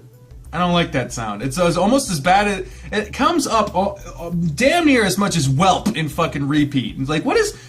Guys, vary your shit. And it'll happen again. You guys are done? Yeah, shit, fuck, what's my voice? Ugh. Yeah, that was a rough drill. The ball was all over the place. It's not too bad for me, but it was still a tough drill. We'll keep you guys folks on your toes, that's for sure. You both seem to have gotten a good workout from it. Spencer and the other two are still doing the same fucking shit! It's a bit harder for them considering their sizes. Chester spent more time on the ground than he did trying to catch the ball. This drill isn't made for them. You're right, but it does help their reflexes even if they aren't catching the ball. They were just about done. We'll conclude practice for now. You're both free to go. And I'm heading out. See you later. Before you leave, Thomas. Yeah, what is it, Coach? You have any plans tomorrow? I don't. Why do you ask? Yeah, I need some help doing some work in my backyard, and well, I was wondering if you wouldn't mind giving me a hand. I mean, I can do it myself. It'd be faster if I had some help doing it. I can pay if you want. Sure, I'll help you. You don't have to pay me. You don't have to pay me, though. You already do enough for me as it is. I'll see you. I'll at least feed you then. Feed me? I'll stop by around 10 to pick you up if that's okay. Alright, that sounds like a good idea. Great! See you in the morning then. See you then. Is he not taking you home? Alright, whatever. Well, the rest of the day free, so I'll just head to the locker room, clean up, and do something else. Where should I go? Well, you just said you'd go to the locker room, so I guess I'll do that. Shit. I thought you just said you got a fucking... Whatever. Always smart to have a set of gym clothes in my locker for when I want to do this. I don't have a spotter with me today, so I'll just do a light routine. Hey, you! Huh? Holy Jesus! Looks like you're in need of a partner. At least I'm just doing a light workout since I came alone today. Well, you're in luck. I just finished spotting for someone, and that would look for someone that need help. Yeah. What the fuck is wrong with your voice, dude? It sounds like you're burping. I appreciate it. I don't mind sticking to an easy routine today. Who is this guy? Nonsense. I can approve any of you just doing that. It's Coach here. I should know. You're a coach? Yep, my name's Massimo, and you can call me Coach Massey. No! Not Coach Matt. Fuck! Not Coach Massey! Okay, to explain that shit, because I'm sure that came out of fucking nowhere for most of you. In fact, all of you, because none of you know about my past, pretty much. Back in my old high school, like not the one I graduated from, my old high school, like the one I started at, there was a Coach Massey, and he went to school with my dad, and he was a science teacher, and he was a bit of a jackass, so I don't know. Not Coach Massey, no. I recognize you're one of Grifter's guys, but I didn't see any of the others with you. That's why I figured you needed a partner. I see. Why? What do you coach here? I don't focus on any particular sport. I work out all the athletes, though, making sure they are up to par. You might find me in the gym one day or on the track the next. All right, then. Well, Coach, what do you suggest I do? I didn't come in here with anything in mind. You're a tennis guy, so let's focus on your legs. Being able to move around the court quickly will benefit you a lot more than anything else. So squats, leg presses, and lunges for you. Let's get to it. I might end up regretting this. Not too bad. You exceeded what I expected you to be able to do. Seems like that Grifter is doing a good job of keeping you guys in line. I'll have to commend him on that. Jesus Christ. That voice would sound a lot more impressive if I had a fucking microphone. Thanks. He certainly doesn't take it easy on us. I think this guy's trying to kill me, though. I don't want to overdo it today, so that'll be it for now. Hit the showers, wash up, and go relax. Your legs are going to need to rest, so take it easy for the rest of the day. Come find me again if you want another good workout. If I'm not around the track of the gym, you can find me in my office or in the middle of working in the shop. Why do you have your office there? I teach there as well. It might not be a popular class, but those who do show up find it to be very rewarding. Now get going, you need to relax. Sure thing, Coach. Thank God I don't have to do that fucking voice anymore. Man, that was intense. He was really pushing me, but I guess that's good. Time to get cleaned up and head out, though. You know what I'm liking?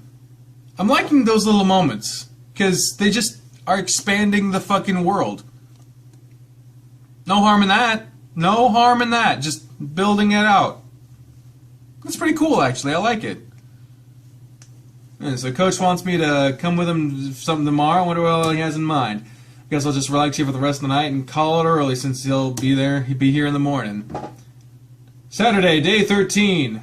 It's 9:30 already. I guess you should get ready because Coach should be here soon. Looks like he's already sent me a message. Seems like he's picking up breakfast for us and he'll be here soon. Guess I'll go ahead and get up. If I'm working outside, I better wear something to keep cool and comfortable. Oh, good Lord. You're up early, Thomas. Yeah, I'm going over to the coach's house to help him some in his backyard. He should be here shortly. Oh, that's nice of you to help him. I'm sure whatever you two are doing, it'll be much faster now. And that's what he said, too. He glanced out the window and noticed the coach's vehicle had pulled up outside. And it looks like he's here now. So I'll be going, Maria. I'll see you later. Have a nice day.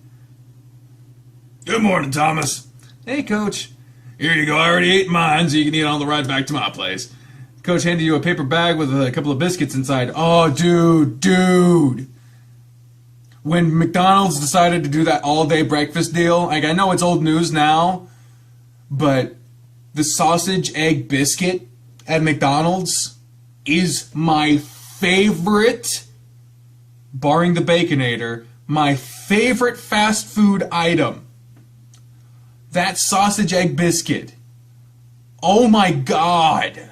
Like, at one point I was almost legitimately addicted to them. Like, I would stay up just late enough on like a school day where I had to get up super early just so I could leave my house, drive to a McDonald's so I could get to the breakfast time, because they didn't serve them like after midnight, and it's like they kind of have this stuff after midnight. They were like at like 4 or something, whenever the fuck they started that shit.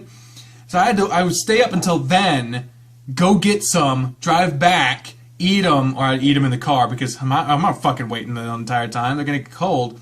Eat them, go to sleep, and wake up like a couple hours later. And it was bad, but they were so good. They were so damn good. That Baconator, though. I love the Baconator. Thanks for bringing me breakfast. It's one way to show I appreciate you coming to help me. I've got lunch covered, too. So, what all you have planned for us to do? Well, it might just be best to show you what needs to be done. Since my wife left, I kind of let things go in the backyard. Maybe you can give me some ideas of what I can make it look better. So that's what am I getting myself into, Coach? You'll see soon enough. What is this look? What is this look on his face? He's just eyes closed. He looks like he's just like, I don't know what this is. Oh boy. Funny, your backyard looks an awful lot like your living room. Oh, wait a minute. I'll be back in a moment. Need to change some clothes a little better to work outside in. I just threw this on to come pick you up. I mean, you're already in shorts. Why wouldn't you just put your athletic shirt on? I've already seen you in a tank top before. Alright. If you will make it, there's a pitcher on the counter in the kitchen and some lemonade concentrate in the refrigerator. It'll be good to have something to drink while we're working. Can do. I'll go ahead and make that. I'll reduce the amount of water it needs and just dump ice in it to keep it cool. Ready to... Why the fuck do you need to spell that out for me? Useless information. The ice will melt anyway. It's pretty warm out today. I wonder just how bad Coach's backyard looks. Oh my god, with the fucking overalls and shit. I also noticed, since I've had to make so many fucking thumbnails of this guy, that his nipple is like half covered up on his left side, I should say. It's just half nipple all the way out there. This should be much better. And it looks like you have the lemonade ready, so let's head out back. Oh my god, this looks so nice! Here we are. The coach's backyard was large, fenced in area, and you could see why he needed some help. It looks amazing, man! I imagine in development they're gonna make a fucked up looking yard, but for right now, this looks amazing, dude. The grass had grown thick all around, and it looked like the old flower beds were a combination of flowers and weeds. And there wasn't even an in-ground pool at the side of the yard, but the water needed a thorough cleaning. I see what you mean. There's a lot of work that needs to be done here. I feel a bit cheated since you didn't tell me how much there needed to be done. I'm sorry, it's embarrassing just how bad he's gotten, but I want to make it look good again so the team can have a barbecue here. Oh, well, that's a good reason to get it cleaned up. Don't worry about it, Coach. I'm just giving you a hard time. Where should we begin? I'll start cutting the grass if you start weeding the flower beds. Just toss it into the yard and I'll rake up the grass and the weeds. That sounds good. I never raked up the mowed grass. I figured it's just going to blow away anyway. Of course, I live in Kansas, where weather can go from 70 to fucking 32 in like in a couple hours. Like, this shit is whack. Alright, sounds good. Do you have any gloves for me? Oh yeah, I do. I brought a couple of pairs just for this. See the tip up at the pool? They're on the table. Oh, gotcha. No, see you then. See you around then. Don't work too hard now. Make sure you get plenty of breaks and drink plenty of liquids. You don't have to work as hard as you do on the courts. Don't worry, I'll make sure to take breaks when I need to. There's a lot of work to be done. It's going to take us a while. These flower beds have gotten really nice plants in them, but it's so overgrown with weeds now. I wonder when the last time he actually did the work out here. I don't even know how we're going to take care of the pool. I guess he has tools for that? I don't know. Let's get started then. Phew! Thank God we didn't have to go through all that shit. I think that's it for the flower beds. It took a couple of hours to clear them out. A couple hours? A couple hours?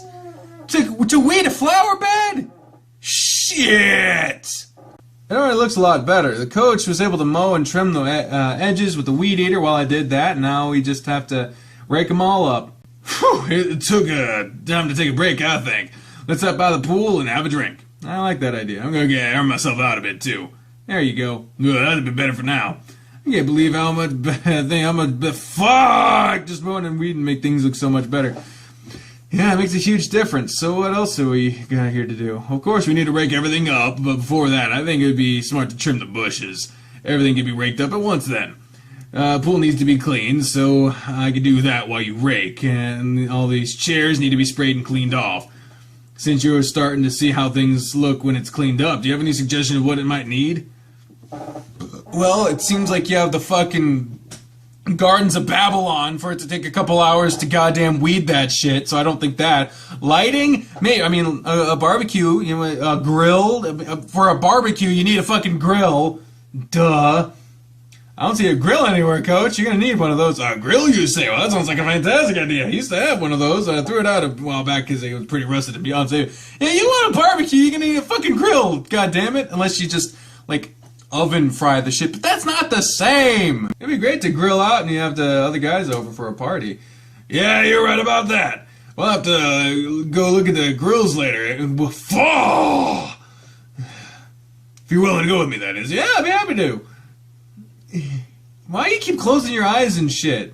Is it bright out here? Get some sunglasses? Great! I'll just say it's just back to work, but it's pretty late to have lunch. What do you say? I could eat if you want to go ahead and have lunch. Okay. It took a couple hours. It's like 11, maybe 11:30, maybe noon. Okay, I can see that. To get inside and eat. I have something planned already. It's nothing fancy, but I got some sub sandwiches, bread, and meat, and a cheese platter. Make a sandwich however you like. It's something light and delicious. You have mustard, mayo, lettuce, pickles, onion. Pickles on a sub sandwich. God, what a mistake. Wash up, and then you can make yourself a sandwich with whatever you want on it. And also a bag of chips and some dip to go with it. Great idea, Coach. Thanks. Hey, look, now go wash your hands and eat. He directed you to the kitchen sink where you wash your hands there and prepared a sandwich before taking a seat at the Coach Grifter followed behind you, adding in twice as much meat and cheese to his food as he did yours. Before he sat down, he filled a couple glasses with lemonade and set them down at the table. Ah, this is nice. Having a quiet lunch after working hard outside. I really appreciate you helping me out today, Thomas. Are you sure I can't pay you for your help? No need, Coach. You do enough for me as it is, so I don't mind helping you. Really, I'm glad I could do something in return for you. I could do the same. I could say it for you. You have no idea how much you've done for me already. What do you mean? Oh, just hanging out with me and helping with things means a lot to me. He took a big bite of his huge bite of his sandwich after saying that and looked off into space. He continued eating in silence, and once you were done, you returned to the counter of food. Were you going to get more? No, that's all I'm going to eat for now. Alright, I'm going to put everything up while you finish eating, then we can go back outside. Alright, thanks, I'm just about done. You sealed up the open containers and began loading them back into the refrigerator. It seemed like the yard wasn't the only thing at the coach's house that needed some attention. His fridge appeared to be handful of half-empty containers that looked less than appealing, and the shelves were all in need of good cleaning. The coach didn't seem to eat at home at all. Maybe this is where the extra weight's coming from. All set? Yeah, all ready. Let's go back outside. You about to be his wife, bitch. I pulled out the hedge clippers. They're electric and pretty easy to use. I'll just start trimming the bushes, and I'm sure you don't need my guidance to that while I clean the pool. I'll make it look good. I'm sure you will. Be careful with them too, please. Alright, I'll be careful. These trimmers look like the ones I've used back at the shelter, so they should be easy enough. Well, that's convenient. All the bushes have stray leaves and branches jutting out of everywhere, so I'll just trim them down, and that should do the trick. You got to work with the bushes, being careful not to trim them too much from each one. There weren't many to go over in a short amount of time. With the bushes trimmed, you grab a rake and began the tedious task of raking up to cut grass, pulled weeds, and the bush trimmings. During that time, Coach had been using a net to scoop out leaves and whatever else had settled in the pool. He had moved on to using a brush along the walls to start raking. Periodically, he'd sit with them and have a drink while discussing things about the team that could improve in different areas. He was even starting to talk to you about some other things, like a new book he was working on and some plans on promoting and publishing that. Coach Grifter seemed genuinely happy to while you were chatting. Several more hours passed, and you had finished your tasks. The yard was raked, and the mess had been shoved into garbage bags and to be picked up later. The water was still murky in the water, but the coach had cleaned the water in the pool as best he could, and the rest was up to filter and chemicals he added to the water. At that point, just replace the water, man. Just get that water out of there, clean the shit, put new water in, and then add the chemicals. You don't need to deal with some murky-ass water. Just replace the water, man. Whew, look at this. Things look so nice back here now. I feel like I can come out here and actually enjoy myself again. Thank you so much for your help today, Thomas. I couldn't have done this without your help. You're welcome, Coach. That just means I'm free to come over and swim anytime I want, right? Once the water's cleared up, of course. That should only take a couple of days, and then you're more than welcome to come over whenever you want.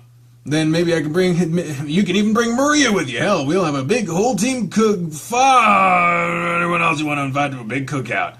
Sounds like fun. Do you want me to head to the store now and pick up some things?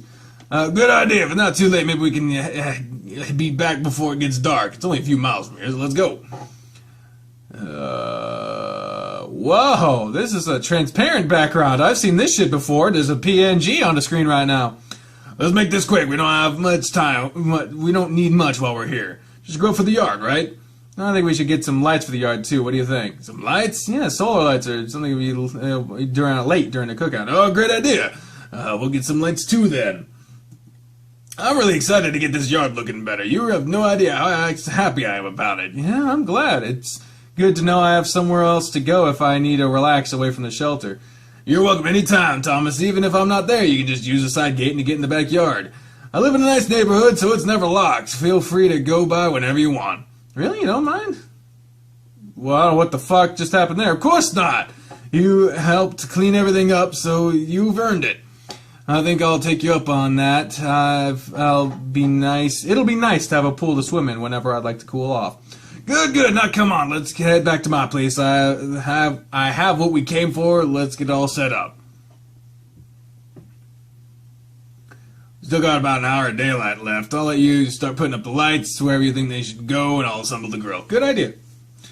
You begin your task while Coach said about doing this, and by the time the sky was turning dark, you had both finished. Look at this, there's so much different. Let me try that again.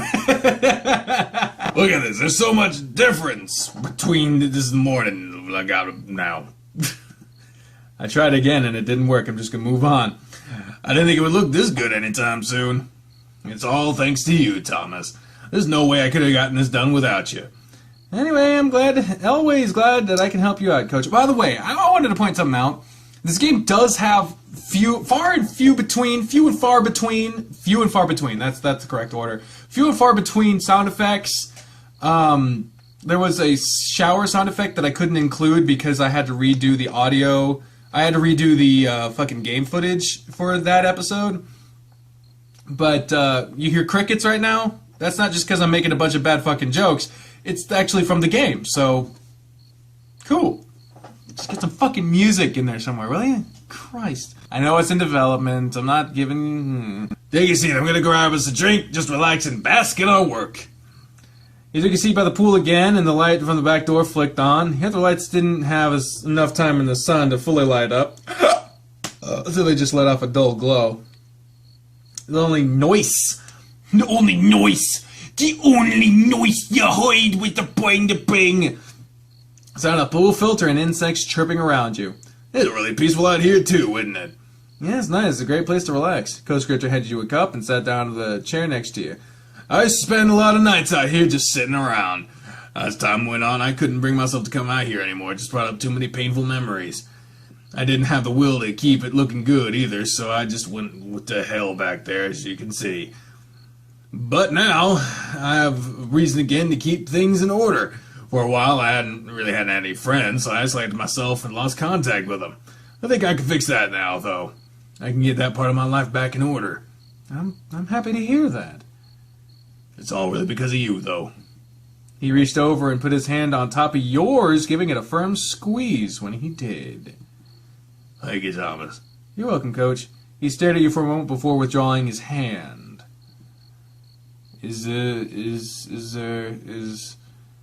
I guess we need to do something about dinner now. It's been a while since we had lunch. I'm famished. Now that you mention it, I am pretty hungry. What do you have in mind for dinner? I didn't think that far ahead. I thought we would have had you home by now.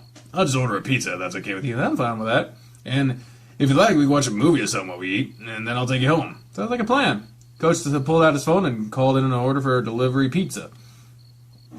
They said it'll be about 45 minutes. I think I'm going to take a shower while we wait, if you don't mind.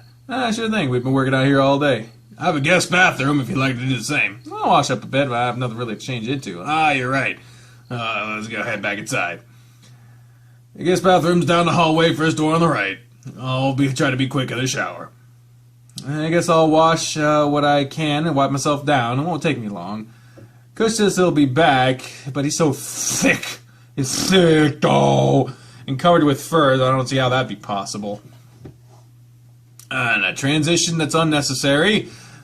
I feel more refreshed now that I've cleaned up a little bit. I guess I'll just watch something on TV while I wait for the coach. He sat down on the couch, started browsing stations. Stations? Stations? It's fucking channels, you dipshit. To find something interesting to watch.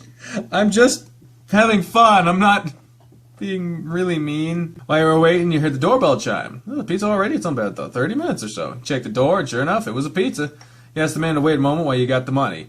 If I had any money on me, I'd just pay for it, but I don't. I just need to find the coach. You walked down the hallway, checking rooms for him. Yeah, the end of the door wasn't shut all the way, so you knocked, assuming it was his room. Coach, delivery guy's here. Coach? Oh, Fort Lottie Dottie, you got to feel it in your body. Come on now, clap for your world-famous tag team champs and feel the power. It's a new day, yes it is. He pushed the door open to find the room was empty. There was a large bed in the center of it and clothes piled all around the room. It was a mess. Where is he? Oh, Lord have mercy! Act, Thomas, why are you in here? Oh, the police guy is here already. I had money to give him. I was looking for you. He's early. Well, let me give you some cash and I'll join you shortly in the living room. You're lucky you came in when you did. I just wandered into the closet naked.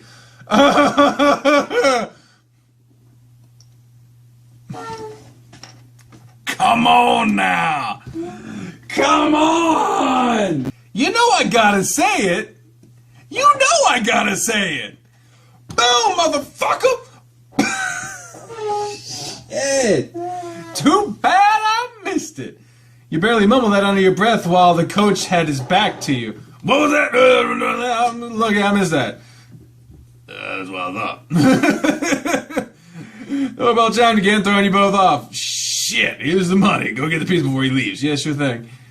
You returned to the door and paid for the pizzas. You took them back to the kitchen and hide civilly is what I almost fucking said.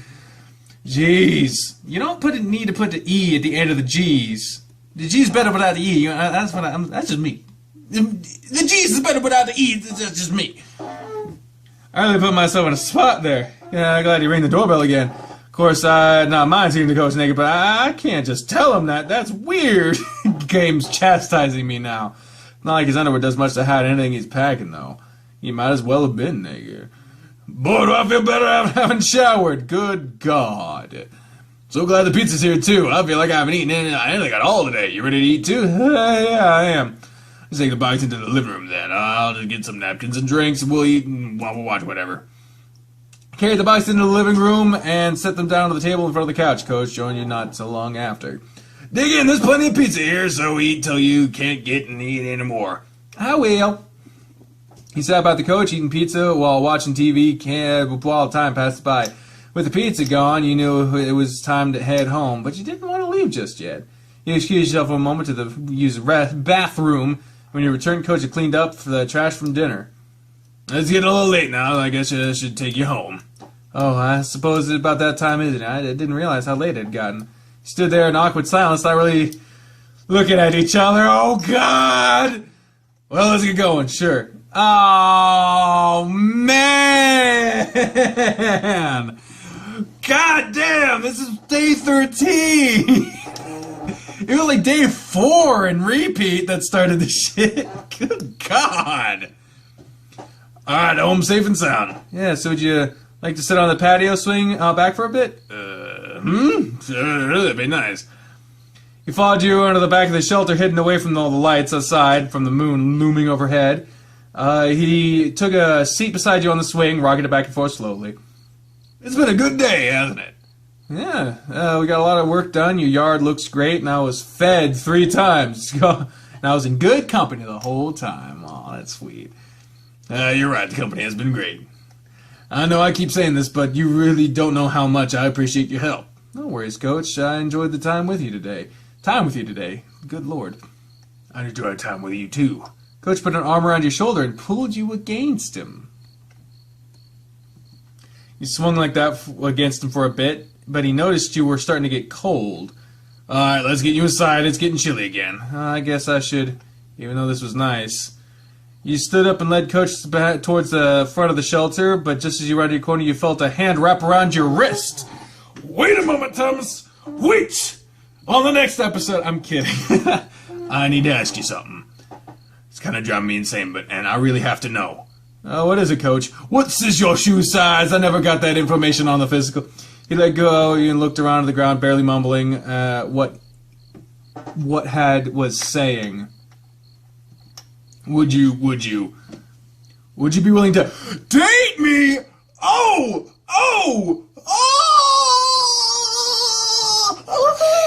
What? You want me to date you? Oh, Lord, I got the vapors. Maybe this was a good idea after all. No, it's just, I knew it is because I'm your teacher and your coach. That's not, I mean, weren't you married to a woman? Oh, that. I guess there's no point in hiding from you now, but it's one of the reasons she left me. Bree called that shit. Because you're actually gay? I'm not gay. I love my wife and I was very attracted to her. And that means... I'm bisexual. I find guys and girls attractive. I told her one day how I felt and she just couldn't accept it. Oh... We were together for so long, I really thought we'd be together forever. But being without her, I've been so alone, it's been hard getting through each day, you know. Coach, You can say no if that's how you feel, but I just had to ask. You've helped me so much with my depression. I've been happy, I feel joy. I've never thought I'd feel again when she left me. Even if you say no, I still want to keep spending time with you. I don't want that to stop. you were silent for a moment while he stared at you. This was what you wanted, but you were so caught off guard by him asking, you couldn't form a response. Come on! You don't know what to say, Coach. I understand, Thomas. It was silly for me to just throw this all at you suddenly. I really shouldn't have got you home. No! Come on! Grab his hand, motherfucker! Do something! Grab his hand! It's romantic. Like, no! Before you could get away from him, you reached out to him and grabbed his hand. Wait a minute, Coach. What? I'll just embarrass myself and make things awkward now. Just a little bit. So I'm just gonna leave now. Not until you let me talk. What more do you have to say? Are you really sure about this? Huh? About us dating? You mean... You gotta give me a chance to compose myself and sort my thoughts since you just sort of dumped this on me. I really enjoy spending time with you, too, so I don't see why we can't spend a little more time together. Really? Mm-hmm. I mean, it's worthwhile to give those feelings a chance, because I can't say I felt nothing for you, too. Thomas, I can't believe what I'm hearing. You're not the only one. It's just, what about the whole you're my teacher thing? Don't expect me to give you any special treatment just because of that, because your education comes first. And what about the guys? Probably best not to tell them, else they might think I'm treating you differently. And if you're a bit older than I am, too, aren't you? I'm not that old! You really are a lot of things. There really are a lot of things wrong with this, isn't there? It's not that bad, is it? I don't want you to feel pressured into this, Thomas, so if you need to think more about it, I'll give you some extra time. I've already decided, Coach. We're going to give it a chance. Let's see how it goes, all right?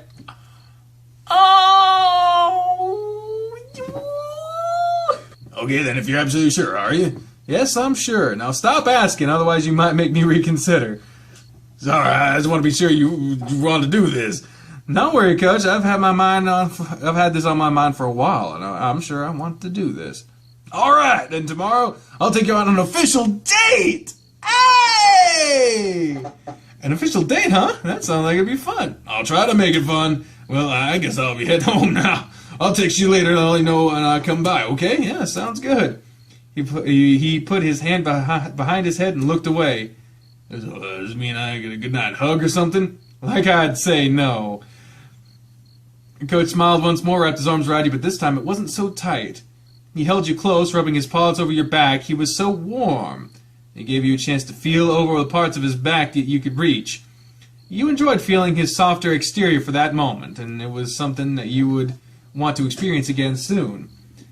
You've gone and made this big bear happier than you could imagine tonight. Aww. And I like how they're not just doing sex and then being like, well, what do we do about this? Like, they're actually doing it naturally. Like, that's nice. I like that. He stepped away from you, grinning ear to ear. All right, I'm going now. Get inside already. It's been a busy day, so go relax. I'll be sure to let you know when I get home, and I'll tell you when to pick you up tomorrow. All right, talk to you then. Yeah. Did that really just happen? Did it really just... Oh, shit, man! Oh, I'm happy for them. Oh, I get a little something in my eye there. Coach Grifter really asked me to go on a date with him. Does that mean he's my boyfriend? No, it's just a date. He didn't mention anything like that, but it's a step closer. I'm not going to be able to sleep now thinking about tomorrow. I'm so excited. I wonder what he has in mind. Hesidy, hum. Man, time moves by so slowly right now. Coach said he'd be around 5 to pick me up. Then we'd go out on our date. It's only 2, and I'm nervous just laying around waiting for him. Wonder what he has in mind. That being the case, what should I wear? It's a date, man. Pants and a button-up shirt. It's a date. Business casual should be good. It's not too fancy, so it's not too relaxed. It's how he always dresses, so I guess it'll be good enough.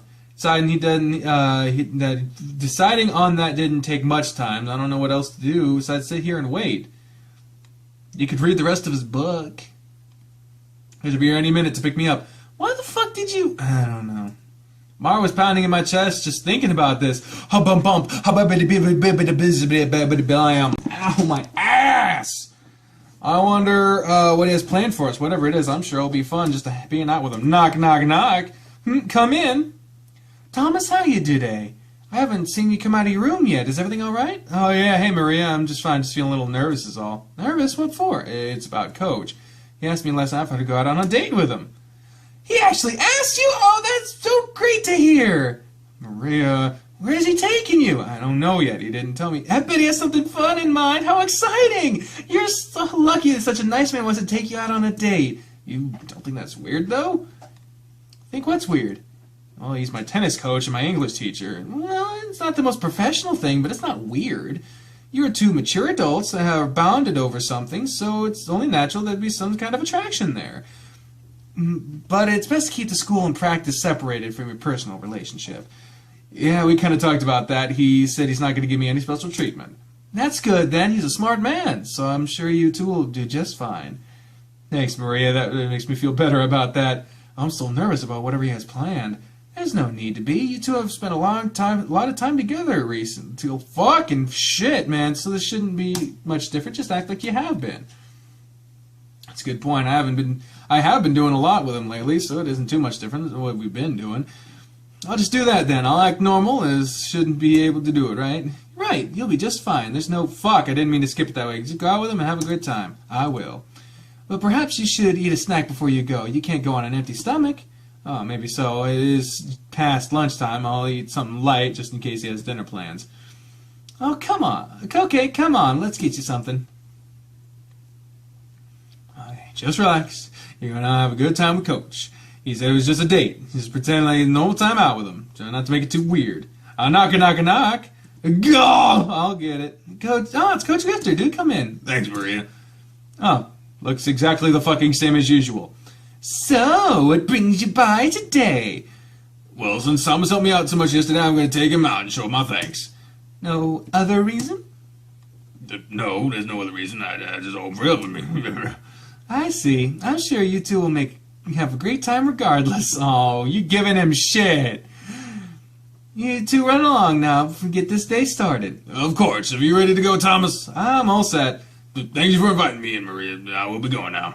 Be safe and have fun. I'm sure I'll see you again, Mr. Grifter. Oh, Jesus, Maria. Drive Bing with Coach. Maria knows, doesn't she? Really a good idea? What? I was going on a date. Coach, if you're worried about it, we don't have to do this. I mean, I really want to, but I don't want you stressing over it. If it helps any, Maria was actually excited when I told her. You told her?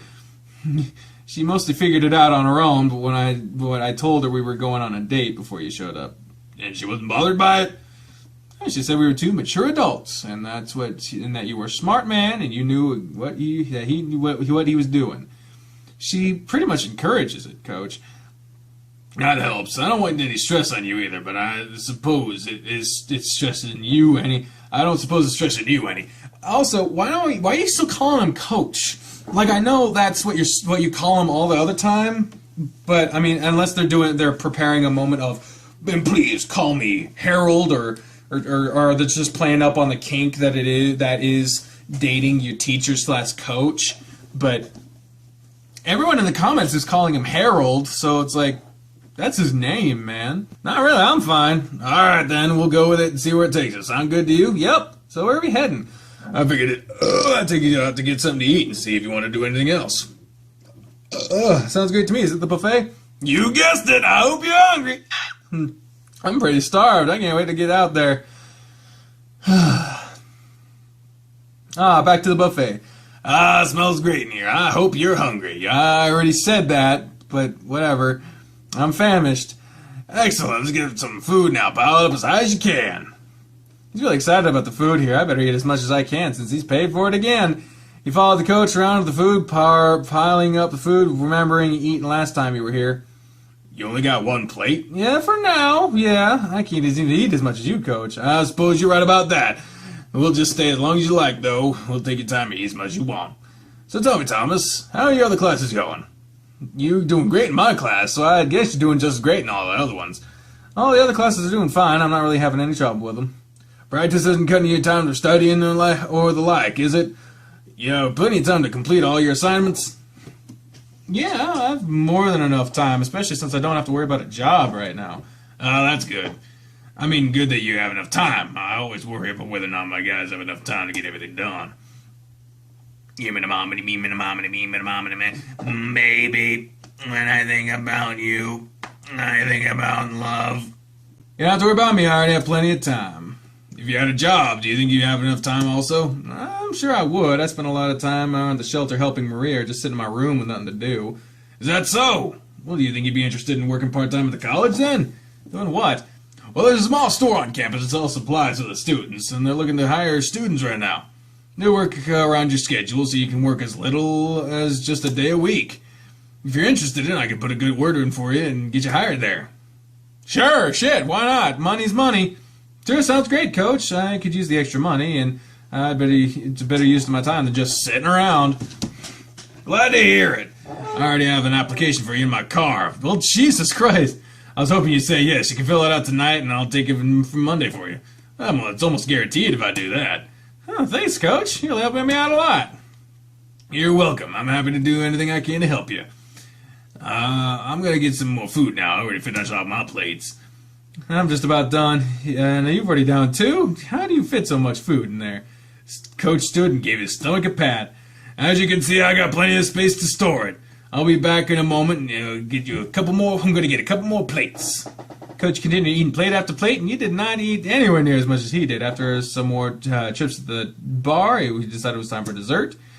Oh man, the best little treats. They are a little bite-sized, packed full of flavor, and there's so much variety. The little cakes are my favorite. I'm going to try some of the things I didn't get to last time. There was so much stuff, I didn't get to try it all. That's one of the best things about this place. There's so much food, it'll take several trips to try it all. What's even better about this is they added new dishes every couple of weeks to replace the stuff that people don't actually eat. All the more reason to come back again, right? Whenever you want, I'm happy to bring you.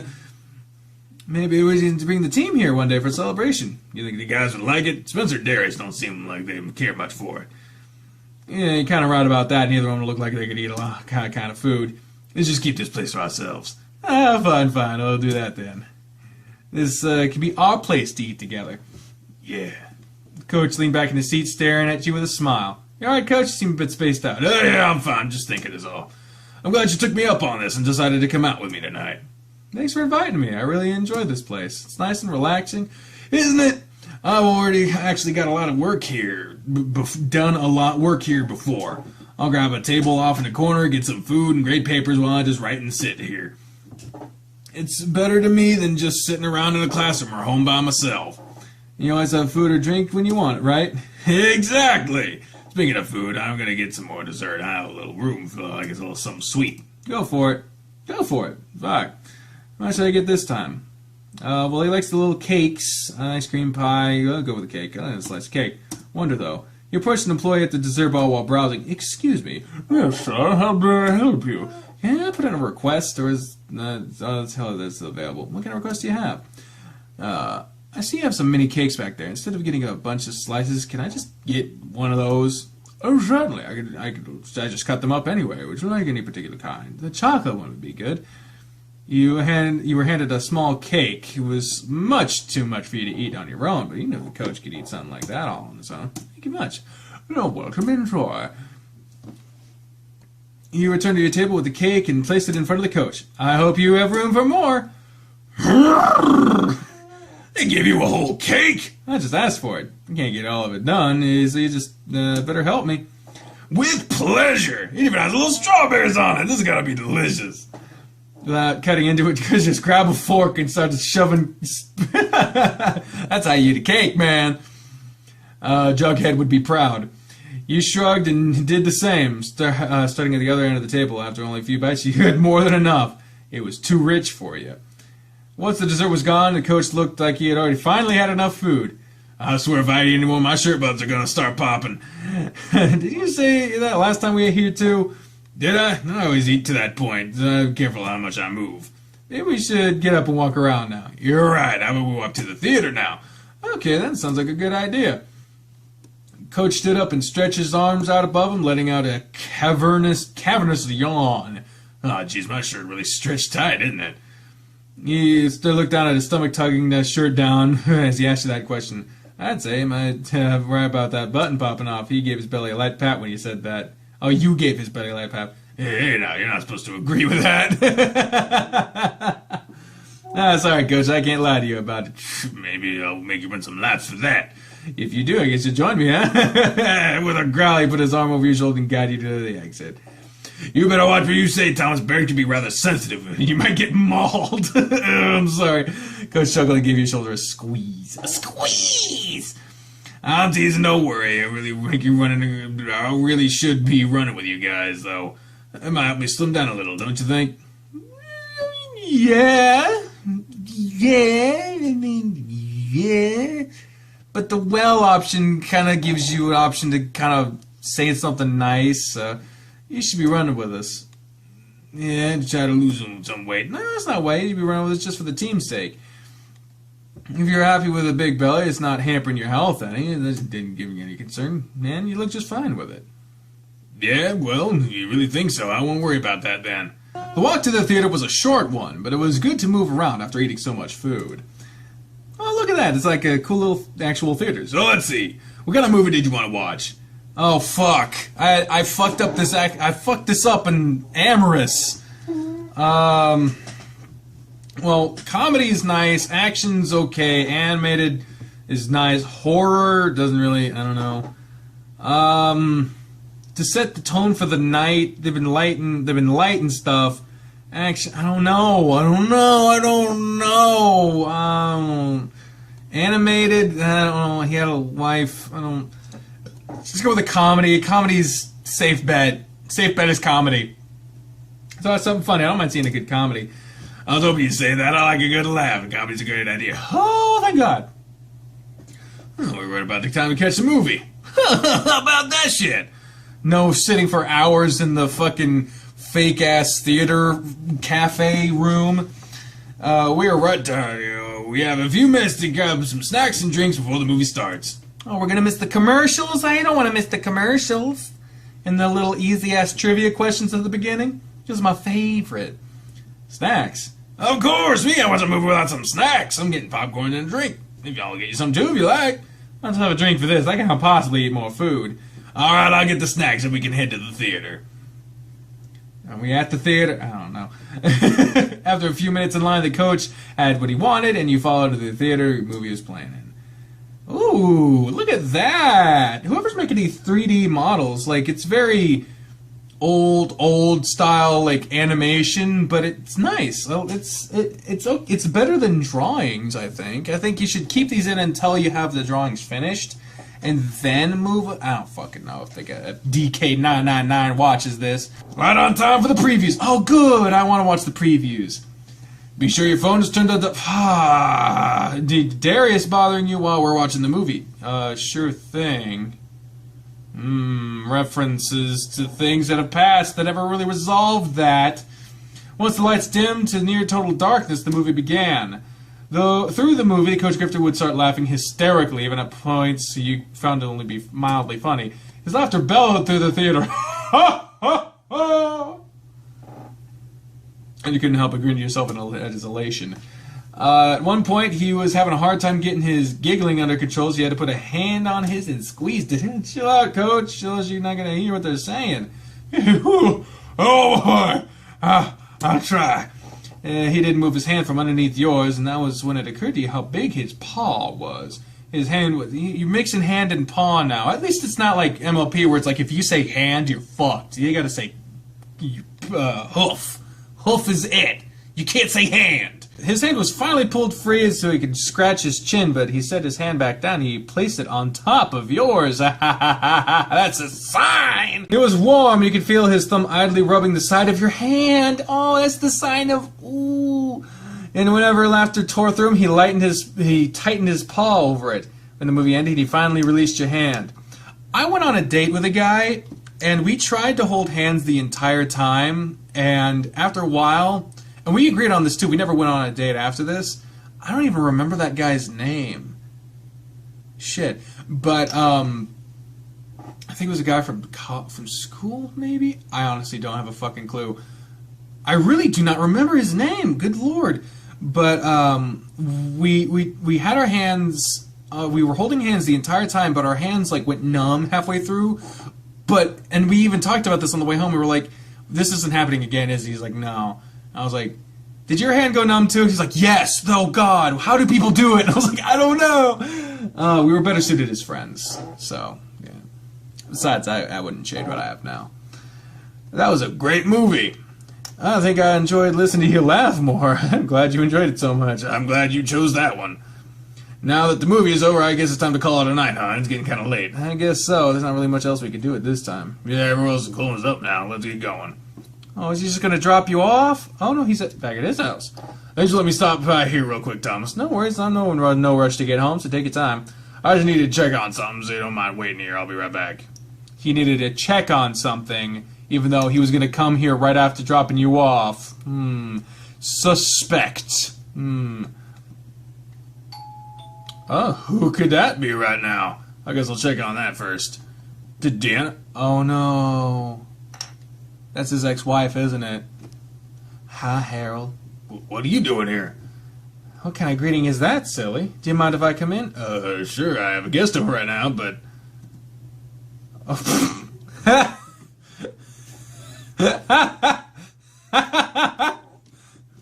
Sorry.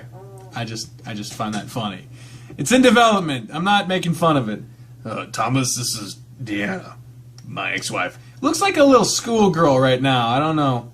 Oh, come now. You don't have to introduce me like that. Hi there, I'm Diana. Pleasure to meet you. Hello. I'm Thomas. I'm not interrupting anything, am I? No, we just ate dinner. I was about to take him home. He helped me clean the backyard. It was really nice of him. So what brings you here? Oh, well, I'm in town for the next week, and I got here a little earlier than I intended, so I didn't have a hotel. I thought maybe I could stay here for a couple days until my hotel was ready. You do have the guest room, after all. Let me take Thomas home, then we'll talk about it when I get back, okay? Oh, you don't have to rush him away just 'cause I showed up. Like I said, I was about to take him home anyway. I won't be gone long. Well, that was nice meeting you, Thomas. Oh, and you too, Diana. I'll be back soon, Di.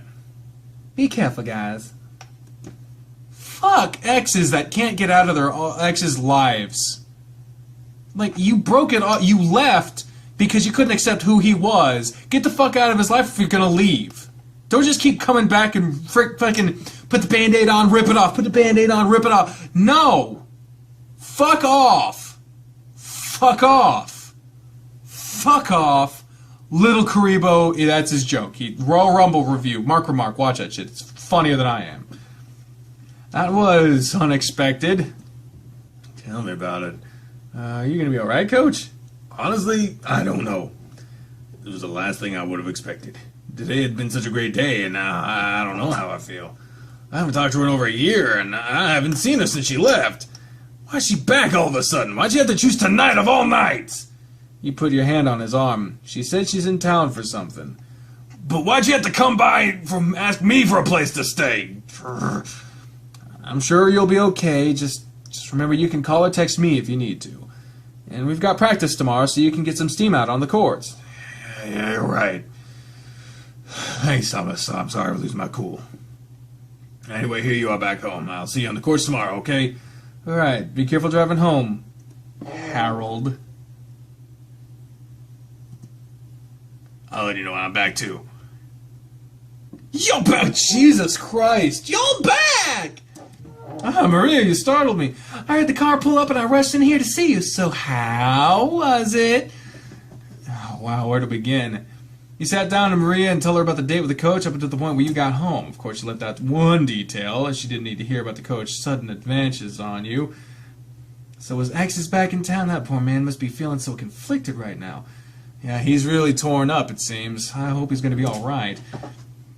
He'll be fine. You just make sure he knows that you're here for him. That's the best you can do right now.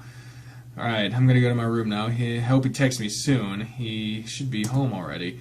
I'm sure he's there just dealing with things. Now go get some rest. Thanks, Maria.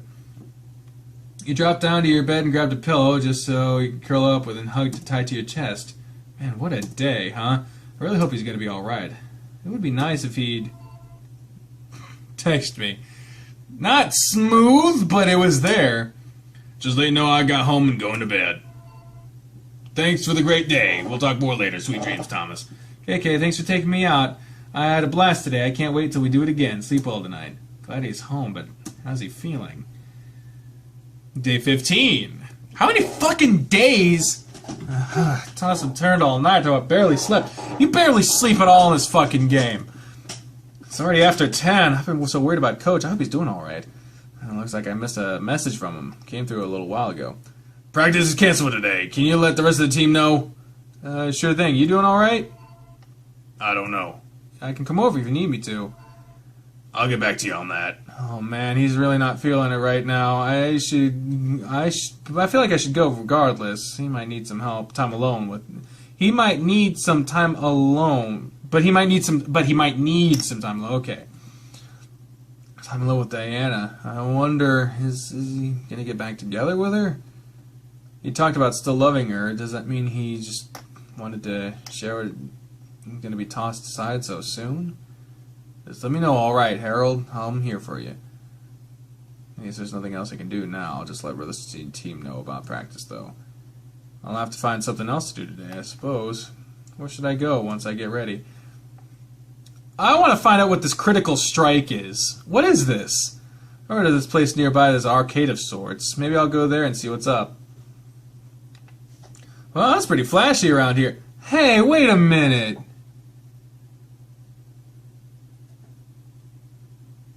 I feel like I've seen this place before.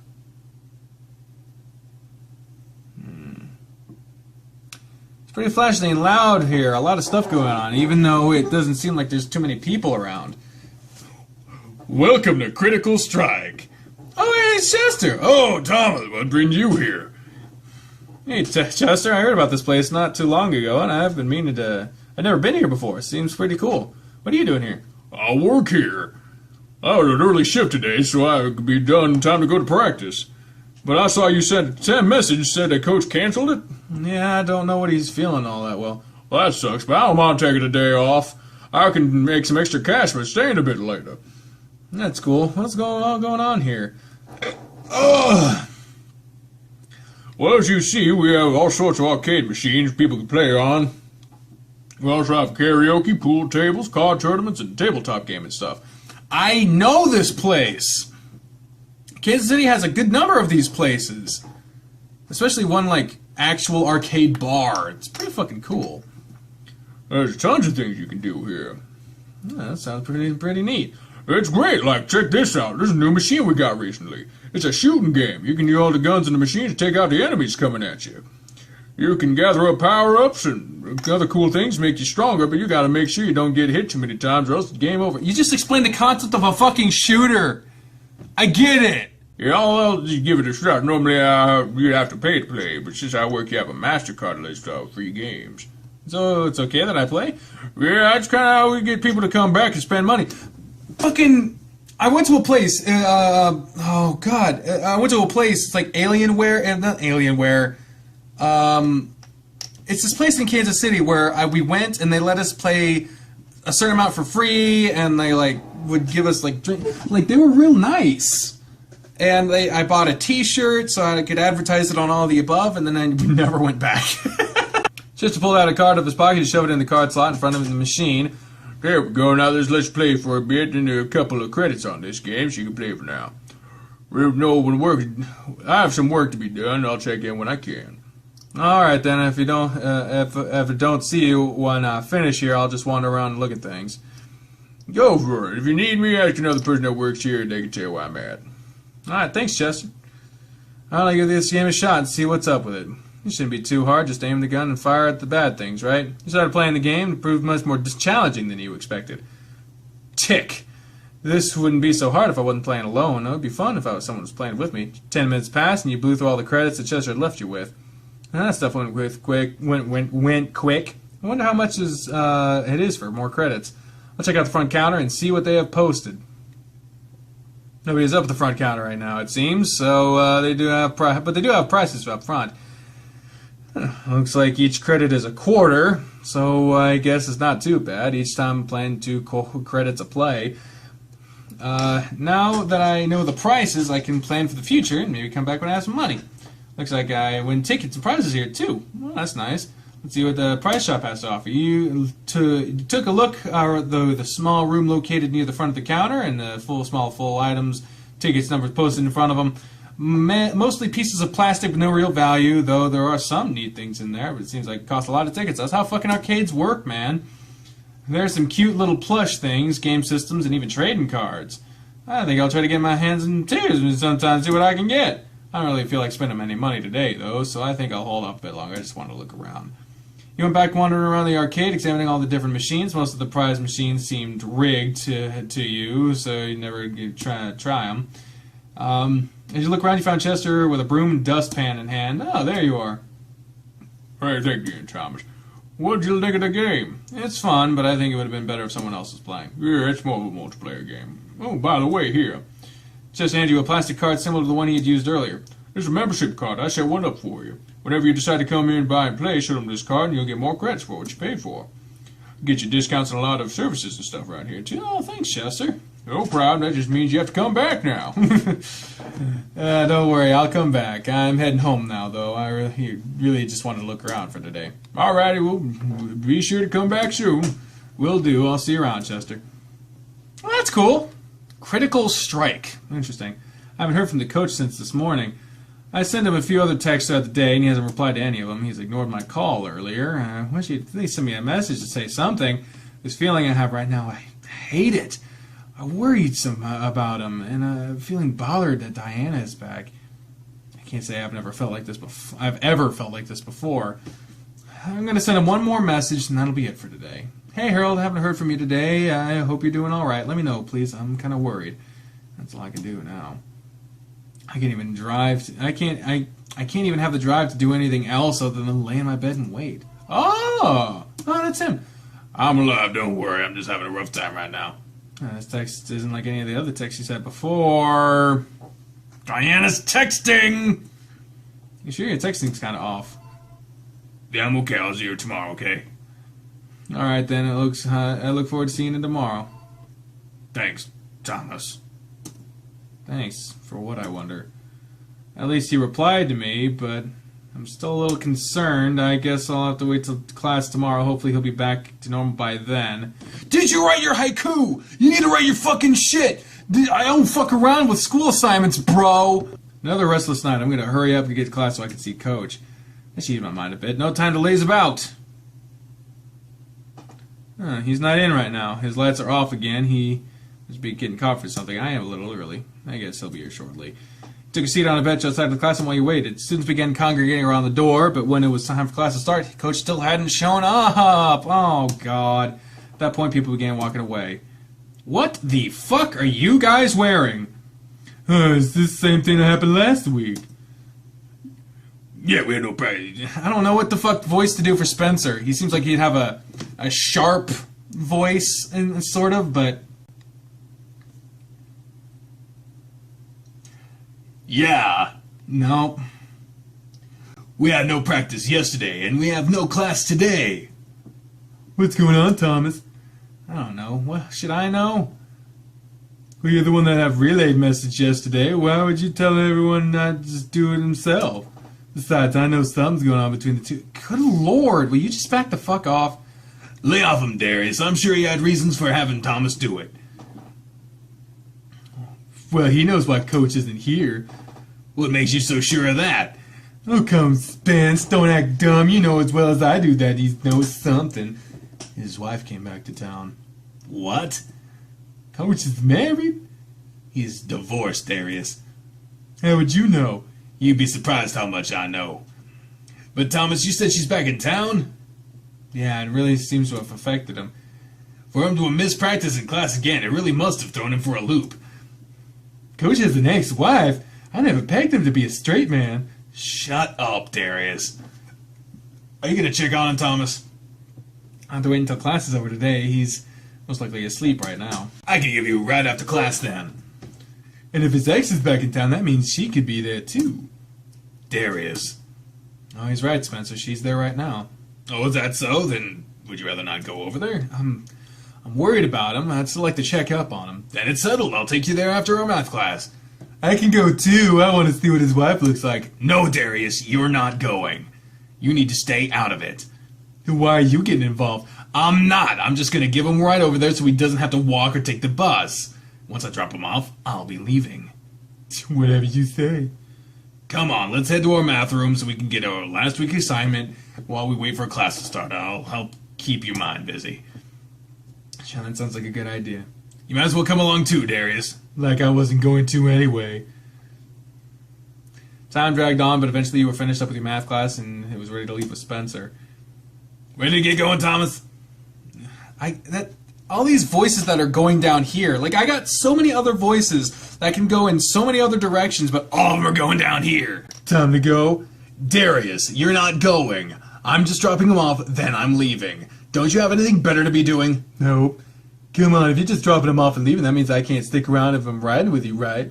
Besides, I know there's something going on between the coach and Thomas. Fuck! Stop! Clearly, you know too.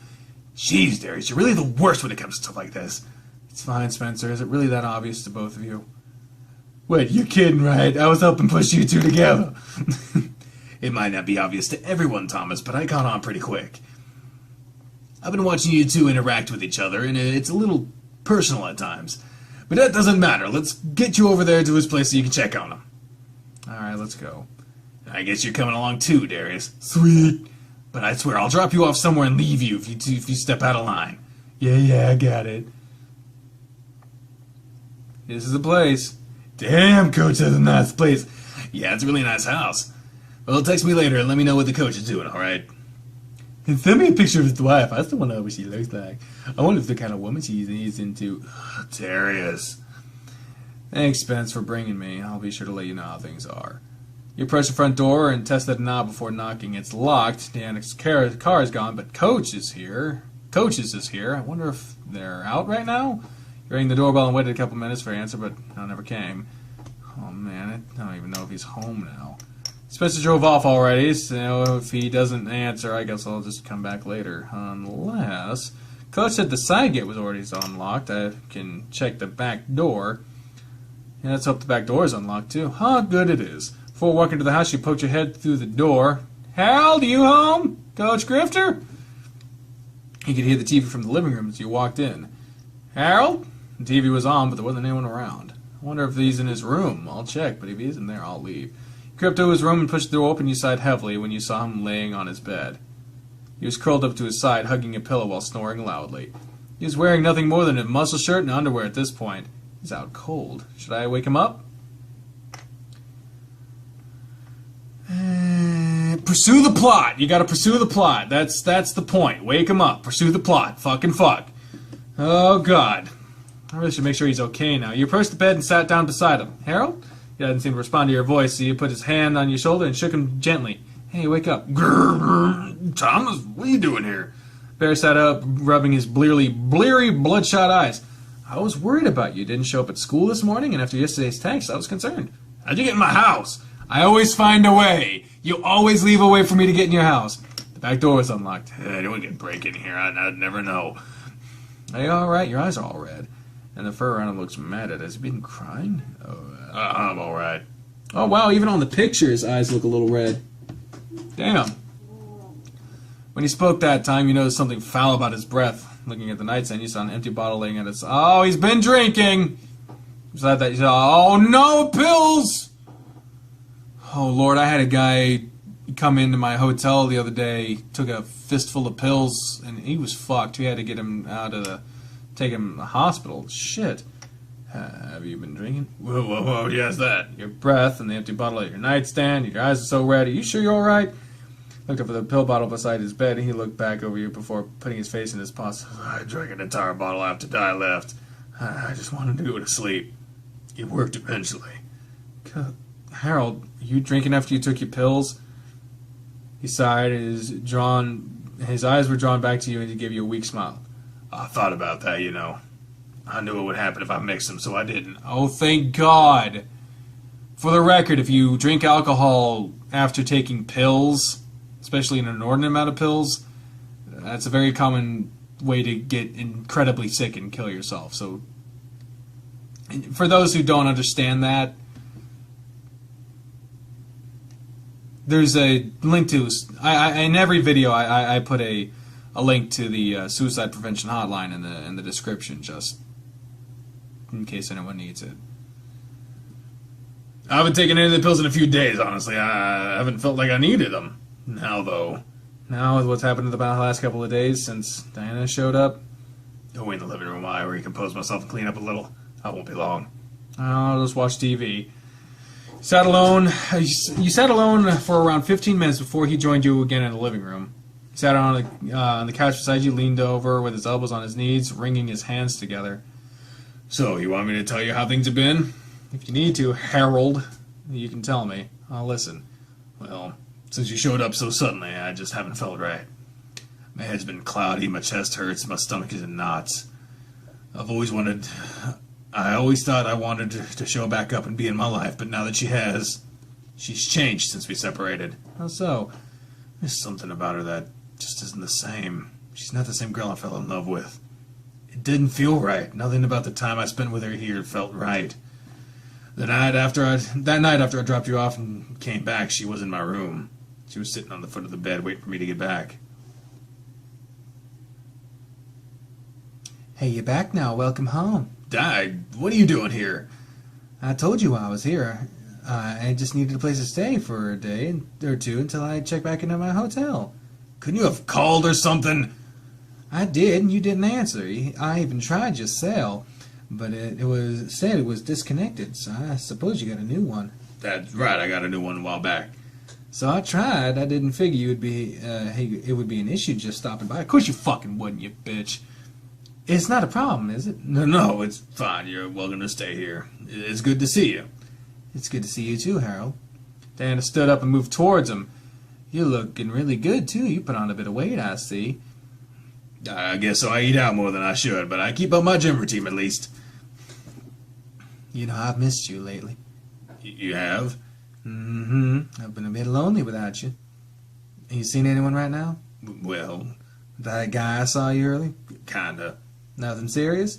I don't know yet. We just started, really. We just had our first date tonight. I see. Then I don't suppose this'll hurt anything. Motherfucker!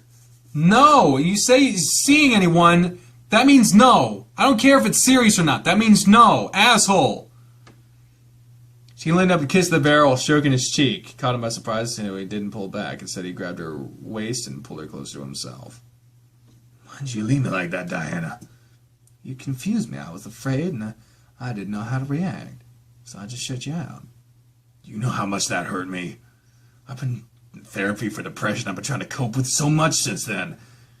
I'm sorry, Harold. I didn't mean for that to happen. Again, she kissed him, letting her hands travel down to the front of his shirt, undoing the buttons one at a time. I've missed this so much. Oh, Di. Yeah, well... You looked away from him, clenching your fists tightly. You were ready for what he was about to say, but it wasn't something you were expecting to hear during this talk. Before things got too far, I had to stop her. She pleaded with me, told me how much she missed me, how much she badly needed to feel my touch. It ended with us arguing, and she let it slip that she was seeing someone back in her town. Then I was being a prude like him. I told her just to go to the guest room and sleep. She gave in and left the following afternoon. But not before telling me she was glad we'd ended up not sleeping together. She thanked me for not letting her make that mistake, and she was feeling desperate. She said she still had feelings for me, but those feelings weren't quite the same as the love we first had. In the end, it turned out she only stopped here to try and sleep with me to satisfy the craving she had. At first, I thought she wanted to make amends for how she treated me when she left. I was so upset. I went and got the alcohol, and I don't know how else to deal with the hurt. I figured I could numb myself to it, but alcohol only shoved me deeper into the darkness. At one point, I had my medication in hand, and after drinking half that bottle, I thought to myself, this can make the pain stop.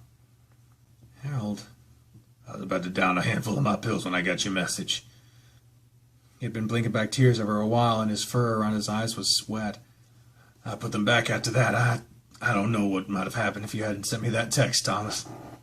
I might have woken up this morning. You kept me from doing something stupid.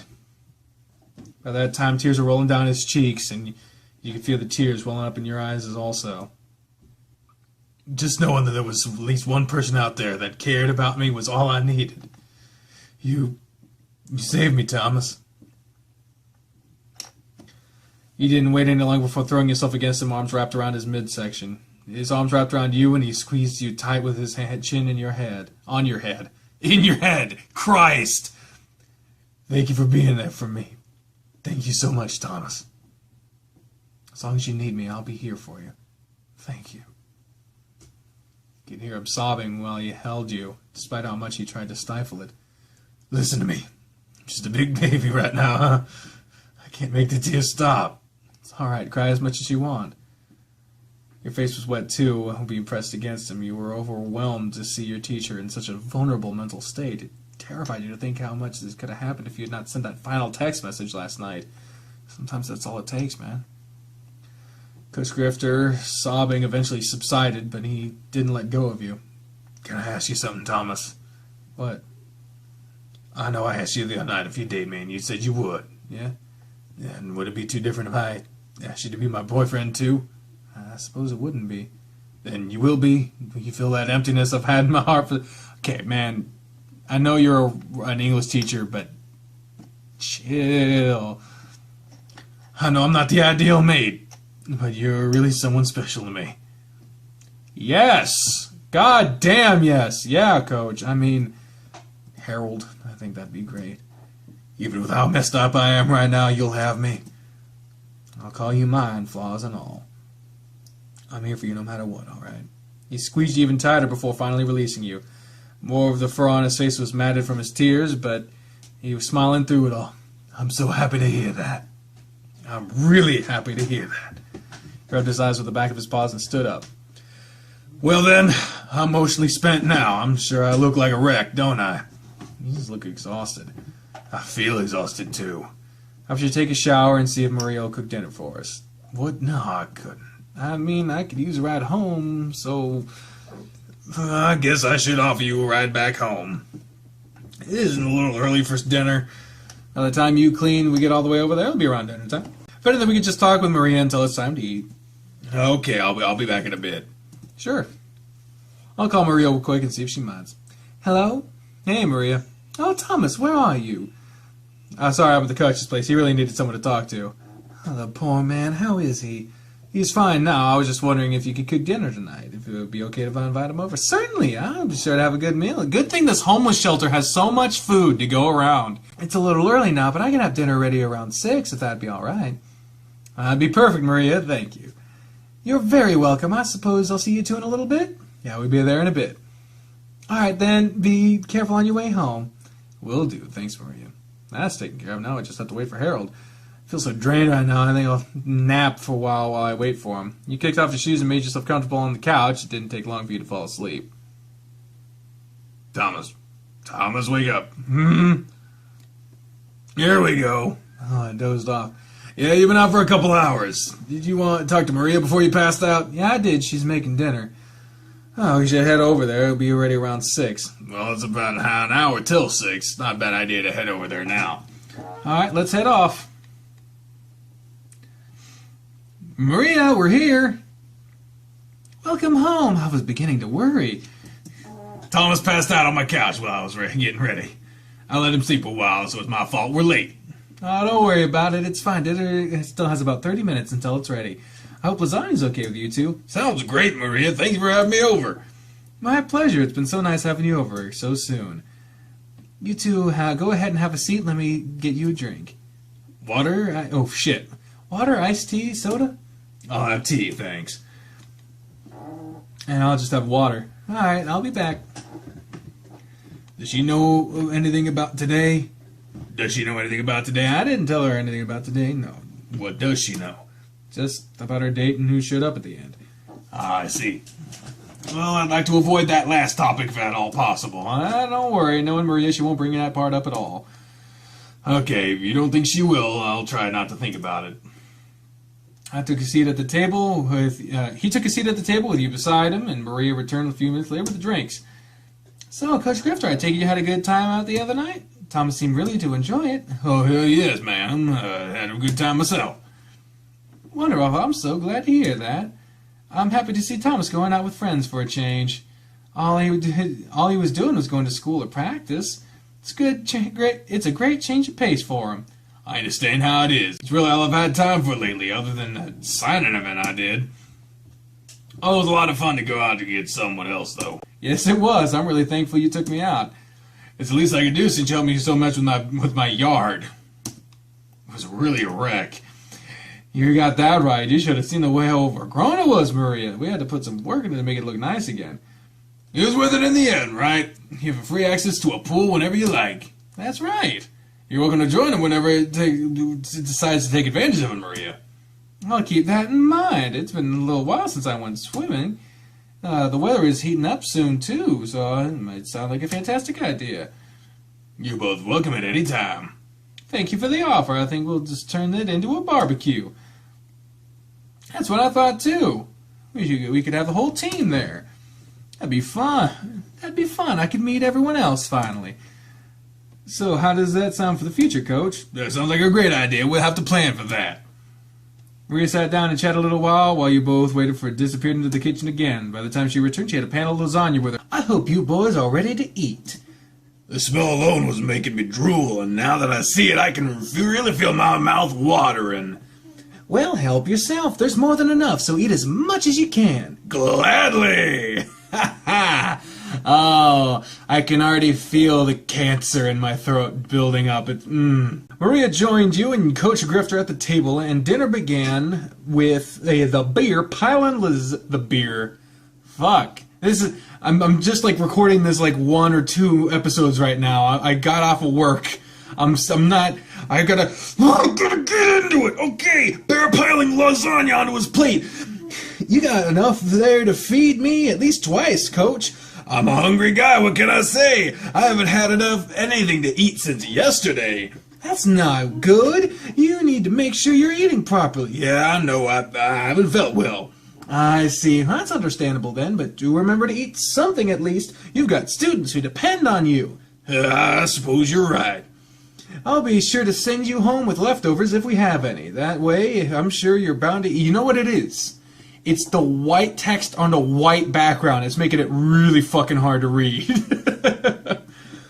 I appreciate that. This food tastes wonderful. Harold's spirits seemed much higher while conversing with during dinner. You were happy to see him laugh and smile. When Maria had finished eating, she began gathering plates from the table, and Coach jumped to his feet to help her. I'm helping you tonight, even if you say no. I guess I don't have much choice this time. Follow me, and I'll show you where they go. Well, I guess I'll just sit here and wait for him. God forbid I help out with something, for fuck's sake. Around this place, I don't seem to have to fucking do anything.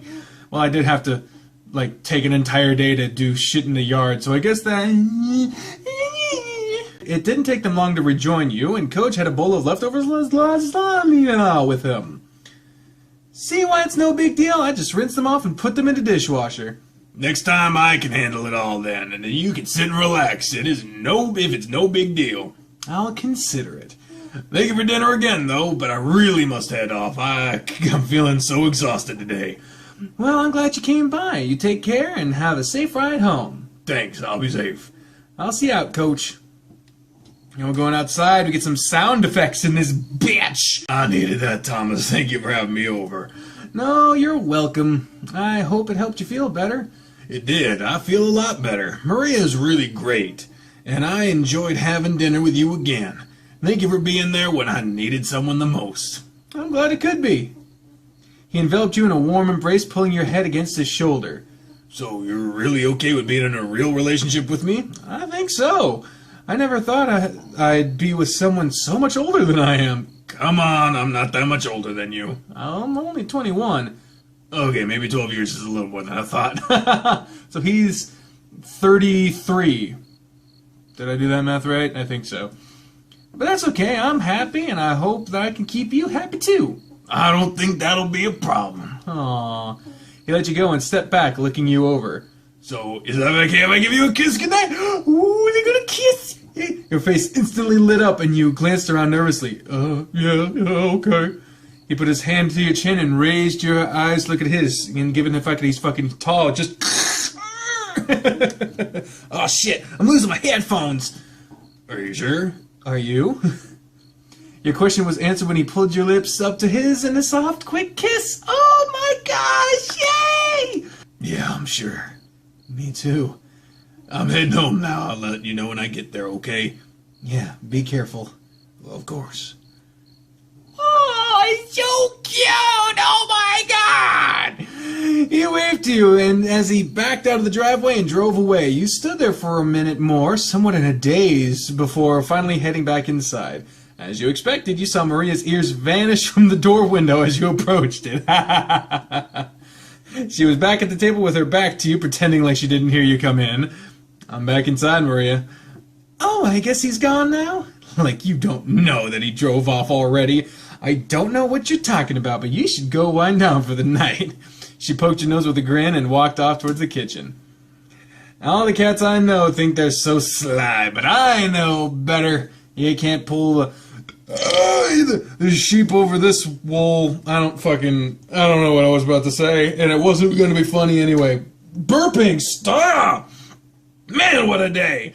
Even after that nap, I'm feeling so worn out. I can only imagine how he's feeling right now, though. I kind of wish I went with him to make sure he'd be okay. I'm sure he'll be ready to go at practice tomorrow, but after all that's happened, no, he'll be fine. He was happy when he left. I could see it in his face. You rolled around on your bed waiting for a message from the coach, letting you know he was home. Hey, that sounds like it. That's what I've been waiting for. I'm home, safe and sound. I'm really tired, so I think I'm just gonna try to get some sleep now. Sounds like a good idea. I'm sure you could use the rest. Yeah, I need it for practice tomorrow. Sure will. Everyone's gonna work double duty for makeup for Monday, right? Right. I just want to thank you again, Thomas. You really saved me, you know. I'm just glad you're okay. Keep in mind that I'm always here for you. Thanks. I'll not forget. Sorry, I thought I read that wrong for a second. I'll not forget. It's not usually how you hear this. I got it right, though.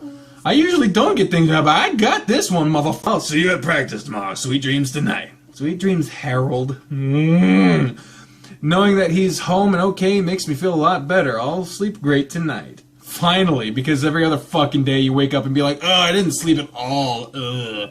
Like this guy that goes to your school and brags about the fact that he never gets any fucking sleep. Like, I get it. I fucking get it. And then my hair being pulled back makes my head look fucking huge. Is this better? Makes my head look a little less big. Ugh. Ugh. Can't keep looking at that thing. Hopefully practice goes smoothly tomorrow. Speaking of practice, I forgot to text the guys. Oh well, I guess they'll find out tomorrow anyway. Find out tomorrow what? Oh, about double duty or something? I don't fucking know.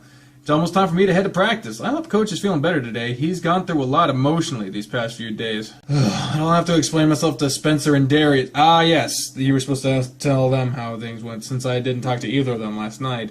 I guess I should get going. I'll think of an explanation on my way to the courts. Yes! Time for the boogie! Hey, Thomas. Hey, Spence. I never heard from you last night. How did things go over at the coach's place? Oh, things went fine. Fine, you say. Oh, it's Darius. I actually missed this guy a little bit. I hadn't recorded extracurricular activities in a long time, so what happened? Give us the details. He was just asleep when I got there. He wasn't feeling well at all, and he lost track of time. He lost track of 2 days passing by? Pretty much. I'm not buying it. What else happened? It doesn't matter if you believe what he says or not. He doesn't really have a reason to lie to us. If he says the coach wasn't feeling well, I'm sure that's true. He'll be at practice today. He said he would be. He still has some time to get here before we should get concerned. Alright, well, come on then. Let's all get stretching. So by the time he gets here, we should be ready to start practice. We have to work double duty today, since we have our first real match on Friday.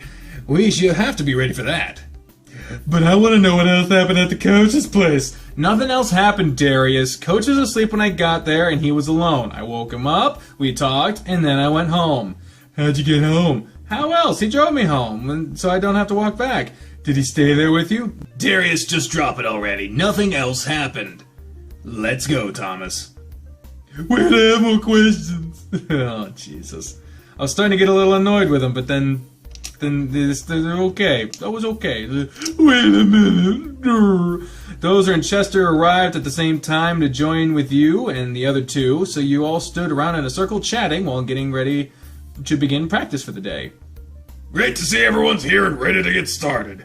Sorry I canceled on you guys on Monday. I had a rough weekend, but I'm feeling a lot better now. His eyes settled on you for a moment while he grinned, but he quickly panned his vision around to the rest of the team. We have a lot of work to do today to make sure you guys are ready for your first matches on Friday. Thankfully, we'll be hosting the games here, so we'll have an advantage in that regard. So if everyone's stretched and ready to go, let's get practice started. Spencer, I want you to take... Coach's eyes lingered on you for a moment. I'll take Thomas. I think you should work with the others and let me work with them today. Oh, that's a good idea. Spencer and Thomas will work together, and the rest of you will work with me today. I'm sure you know what to focus on, Spencer. You can count on me, Coach. I'll take care of them. Okay, everyone, let's work hard today. You ready to do this? Yep. Is there any reason why you wanted me to be with you today, though, Spence? To keep you focused. Coach is here and seems fine, so I want you to focus on practicing with me today. I'm sure you're relieved to see him here, but we need you both to focus on practice and not so much on each other. You don't have to hide it from me, Thomas. We've been friends long enough that I can see right through you. I know as well as Darius does that there's more going on between the two of you. I don't know what it is exactly, but I know something's up. While you're on the courts, though, he's your coach, and you have to keep that in mind. That's why you're with me. He'll have his hands full with Chester and Darius, and I'm not gonna go easy on you either, so you won't have time to divert your attention. You understood? You understand, right? Yeah, I get it. Good! Now let's get to work. I hope you're ready for an intense practice. I'm glad Coach is here, but Spencer is right. I have to focus on practice today. Otherwise, I'm not going to do so hot at our matches on Friday. Time to focus! Ooh, yeah! Maybe that should be Spencer's voice. Have you had enough yet?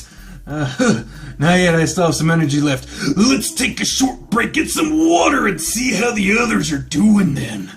Then we'll continue, all right? Dig it! Sounds like we have a good idea to me. Let me know if y'all want Spencer to just be a Macho Man impression, because maybe... Is it too similar to Coach? Because Coach down here, and then Macho Man... No, it's tighter. It's tighter. I don't know. Maybe. I don't know. It's better than this, though. It's way too high-pitched for Spencer.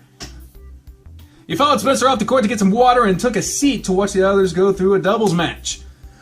Looks like everyone's on their game today. Even Coach is playing better than normal. Yeah, everyone's really on top of it. It's so weird going from that to a normal voice. It was time for Coach to serve to Darius, and he made sure it was an ace. Darius never stood a chance of getting to it.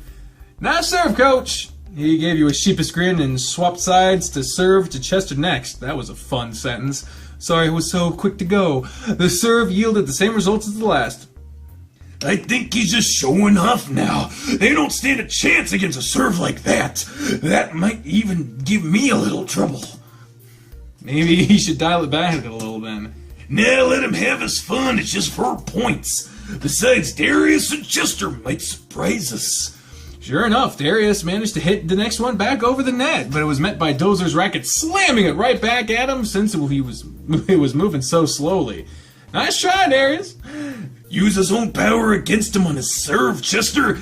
Remember to follow through with your swing. Spencer's advice fell on deaf ears as Chester hit the ball, sending it flying through the air into another court. After the 4th point to win the game, Coach called for their match to break so that they can take a quick water break as well. How things going with you two? Spence is really throttling my voice is what he's doing. Certainly giving me a workout, that's for sure. I'm not trying to be too rough with him. It's just hard at times. Seems like you had a hard time with that too, Coach, after seeing those serves. Yeah, I guess I should have gone a little easier on him. Some great serves, though. Thanks, Thomas. Those were great serves, but it doesn't really help us, Eddie. It'll help you, Chester. You'll find some people just serve just as good as the coach, if not better at some point. Best to learn how to handle it. Spencer's right. Well, I should have held back a little. You'll have to learn somehow. Dick, did it have to be now? Every time I try to do, every game there's a person whose voice I can't get. In repeat, it's Owen. I can't figure out what his voice is supposed to be. In this game it's Chester, and in Morinatsu it's the fucking Tanuki guy. I don't even remember his fucking name. Should we be focused on things to improve for the matches Friday? Returning a powerful serve should be something to improve on. Darius barely returned one, but Dozer was right there, ready to smash it back to you guys. Don't worry, Chester, you'll get it. We can practice some more after this, okay? No, sure, Dozer, thanks. Alright, guys, that's enough of a break. Let's get back to practice. Thomas, just a moment. What is it, Coach? Do you need a ride home after practice? That'd be great if you don't mind. Of course I don't mind. I'm in company, so it's no trouble at all. That's good to know. You stood there in silence for a moment after that. I'm gonna head over to Spencer now. He's waiting for me. Oh yeah, sure. Good luck with him. Thanks, and try to keep it easy on the other guys, okay? You don't have to show off. I think that's funny. He might take that bad, like, oh, I'm just trying to... So they need to practice. Let's go with that. Nice, easy. They need to practice too, so give them a chance. Yeah, you're right. I'll try not to be too hard on them. I'm a bit surprised my serves were as accurate as they were. I'm really in the groove of things today. I'm happy for that. Now get back there and show Spencer a thing or two. Will do. You parted ways with the coach and joined Spencer back at on his court for the remainder of practice. As much as you wanted to check on Coach and see how he was playing, now Spencer wasn't going to give you a chance to. He made sure your attention stayed on your practice with him. By the time practice was coming to an end, you were exhausted. Phew, that was a good practice, wasn't it? Spence, you wore me out. I'm so tired now. I hope you learned something today, or I feel like you've improved somehow. Fuck. I think I did. I guess we'll see how things go on Friday. I hope the other guys had an easier time than I did. I'm sure they did, since they were just playing doubles. None of them seem as winded as you were. Ugh. You and Spencer joined the rest of the team so Coach could go over some final information with you. Alright guys, it's a great practice today from what I can see. Friday we'll be meeting here around noon to start warming up and to go over a few extra tips about your opponents. They're coming from Ferguson County Community College. Ferguson Community College, I should say. On the other side of the city. Be sure you're all rested and ready to go on Friday. Feel free to invite friends and family on the... What the fuck is going on behind me? Guess nothing. Feel free to invite friends and family to the matches and show us some support. It's our first real match and it's a home game, so let's spread the word. You're all dismissed now. Rest up and I'll see you all again soon. Hey Thomas, do you need a lift home or is Coach gonna take you? He'll be giving me a lift. Oh, alright. You sure you'd rather not have me not... What the fuck? That had a little vomit in it. You sure you'd rather me not give you that ride? I'm good, Darius, thanks. I bet Coach is busy enough. I'm sure he has plenty of other things to do he should be doing with his time. It's no trouble for me, Darius. I don't mind taking him home. Well, if you insist, I guess you could go for some more time alone together. You two have fun, then. Does Darius know? He thinks something's going on between us. Same with Spencer. Oh, maybe it is a bad idea for us to be in a relationship. Harold, it's fine. Don't worry about it, okay? Spencer wouldn't tell anyone about it, and Darius doesn't seem like he'd care about anything beyond if we've slept together or not. I see. Well, we haven't done that yet. Keyword being yet! We just need to make sure we keep our relationship out of the classroom and off the courts. There's nothing to worry about. You're right. I'll try not to think about it too much. And what do you mean, yet? Oh, that face! Well, I I didn't mean anything about that. Hey, I think I need to get home, right? Wait! Oh, thanks for giving me a lift home, Coach. It's so much better than taking the bus. I'll do this for you every day we have practice if you'd like me to. It's not really out of my way, so it's no bother. Sure, shit, why not? That sounds great, Coach. I really appreciate that. My pleasure, Thomas. Anytime I can help you out, just let me know. So, I know it's kind of sudden, but would you like to grab a quick dinner with me? We can sit and talk a while. I was thinking just fast food or something along those lines. My treat, since you guys fed me last night. Oh, that doesn't sound like a bad idea, actually. Let me just run in and tell Maria, since I'm sure she's noticed that we pulled up. I'll take my stuff inside, too. Go for it. I'll be right here. Hey, Maria? Welcome home, dears. I like how she has different outfits every time. Like, that's a very nice touch. Is Mr. Grifter going to come inside, too? Well, he asked if I'd go grab some food with him. Oh, I see. Well, you boys go ahead and enjoy yourselves and be careful. He's a great driver, so no worries there. I shouldn't be gone too long, so I'll see you again in a bit. Have fun. All set to go? Yeah, Maria asked if you were going to come inside, and so you'll have to say hi to her at least when we get back. I shall. Burgers and fries sound good with you? Sounds good to me. Then off we go. Sounds good to me, too. Oh, this diet is wrecking me. Here we are. A place that's really close to the school, and I've never even heard of it. Spencer told me about it a few weeks back, and I like to swing by for coffee or breakfast sometimes. They have great food, and it's out pretty quick. Not to mention it's really nice outside right now, so we could just sit here and eat. Is that alright? Yeah, it's fine with me, Coach. You tend to have a good taste in food, so I'll trust your judgment on this place. Great. Well, we can grab a table, and our server will be here in a moment. You have a server at a fast food place? Crime and Netley. You took a seat with Coach Grifter at one of the tables outside, and sure enough, someone came out to greet you right away. I really suggest getting the double bacon cheeseburger and the curly fries. The burger's huge, and everything tastes great. Sounds tasty. I'll have that then. Jesus Christ. Why do you have to do this to me? I can't eat anymore tonight, or else I'm fucked. I'll just drink water. Fool my stomach into thinking I'm actually eating something. Your orders were placed, leaving you alone with Coach to chat. Thanks for joining me again. You say thanks a lot. I used to apologize for everything, so I get it. I can't pass up dinner, and I'm happy to get to spend more time with just you. I'm happy you just have some more time. What the fuck did I just say? I'm happy to have some more time with you too. Okay. And I just imagine y'all are sitting down and Coach is trying to say something, and then it's like, what the fuck was my line? and then the camera pans out, and it's like a movie. It's like, oh shit, I didn't read the script for this one. I'm sorry. I was up late last night. Get me my fucking wardrobe out here. The shirt's too tight. And I'm really glad to see you're in a good mood. It's all thanks to your help. I feel so much better than I did.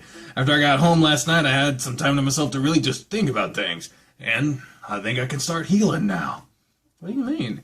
Well, I've been clinging to a hope that Diana would come back to me.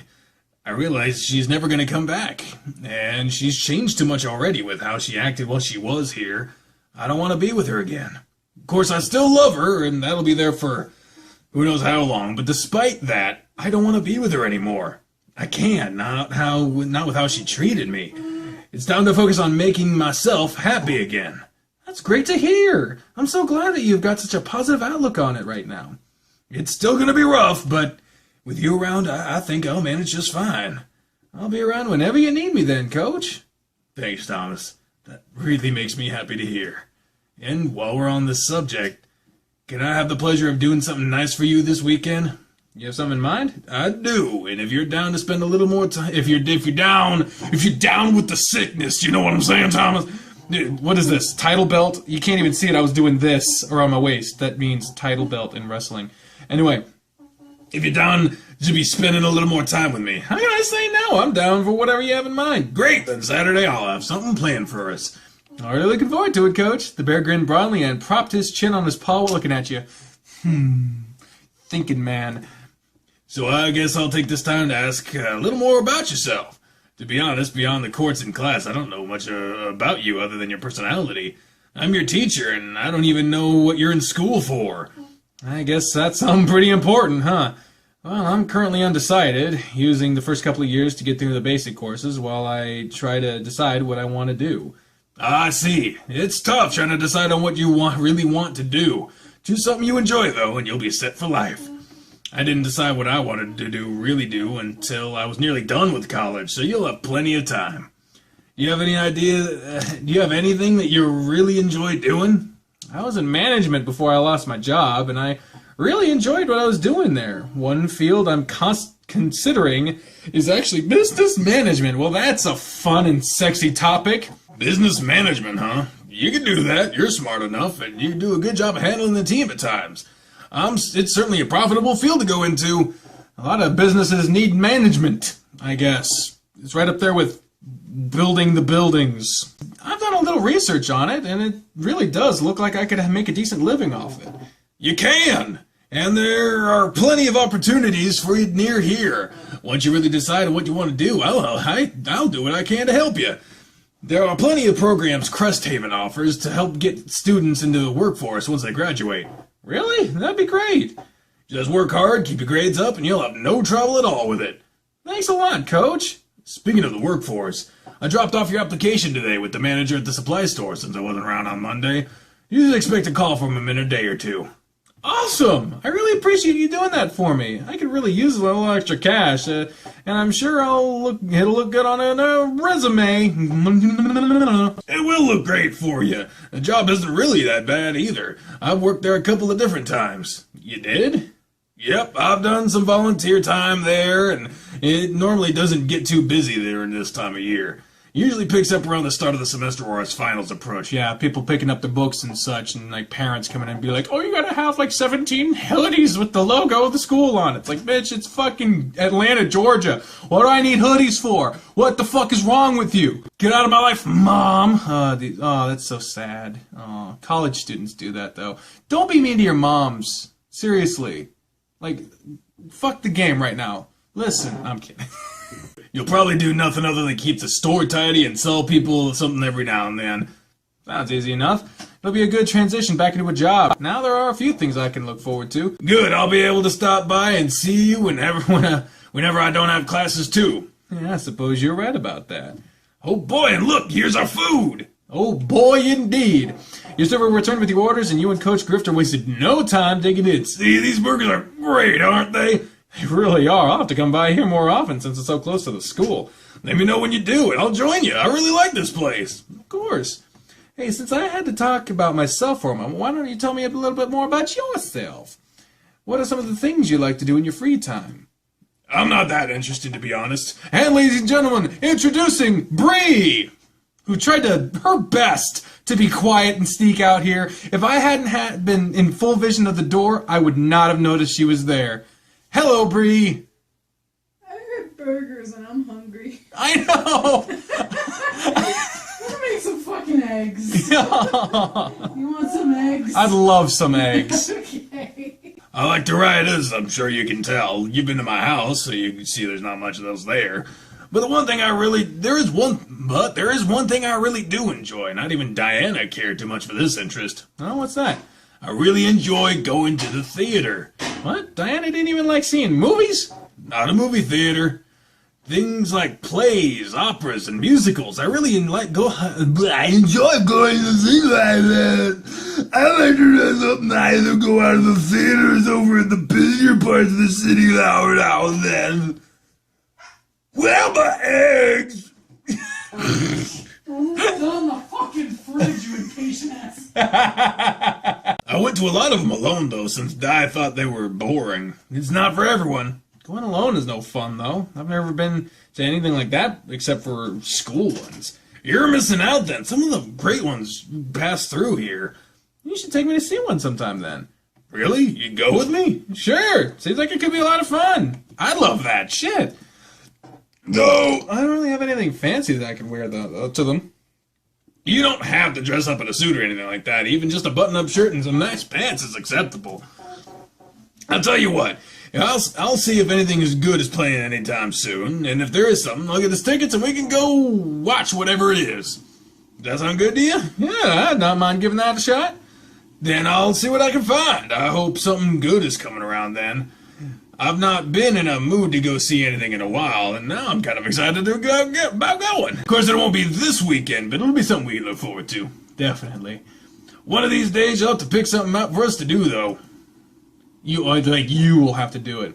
Didn't I just suggest the theater? I mean something you would really like to do. I don't know what I'd like to do. I enjoy just spending time with you. Oh, I'm happy to spend time with you, too. Oh. But I'm sure there's something you can think of. I'll try to come up with something then. I'm really just content with doing stuff like this, though. I want you to fuck me, coach! There's nothing wrong with that. That's the actual next line. Just having a simple dinner and chatting is always enjoyable. So if you decide that's all you'd like to do, pick a place and we'll go do that sometime too, alright? Sure thing. I can handle that at least. Good, good. Well, if you're done eating, I'm gonna go pay so we can get you back home. I need to prepare a few things for class tomorrow.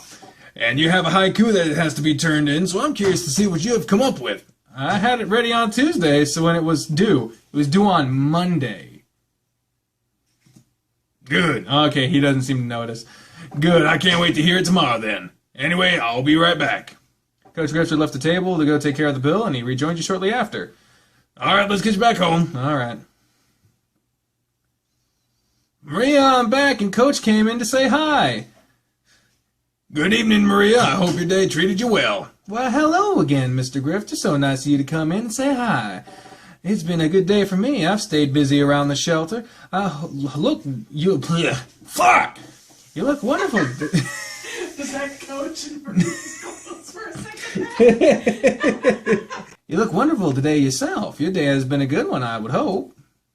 Well, thank you. Today has been a good day for me. It's been really great. It's been really great, to be honest. Was dinner good? Very much so. I had some great company. He grinned at you when he said that. Aw. Thomas sure does make for good company, and that's no surprise to hear.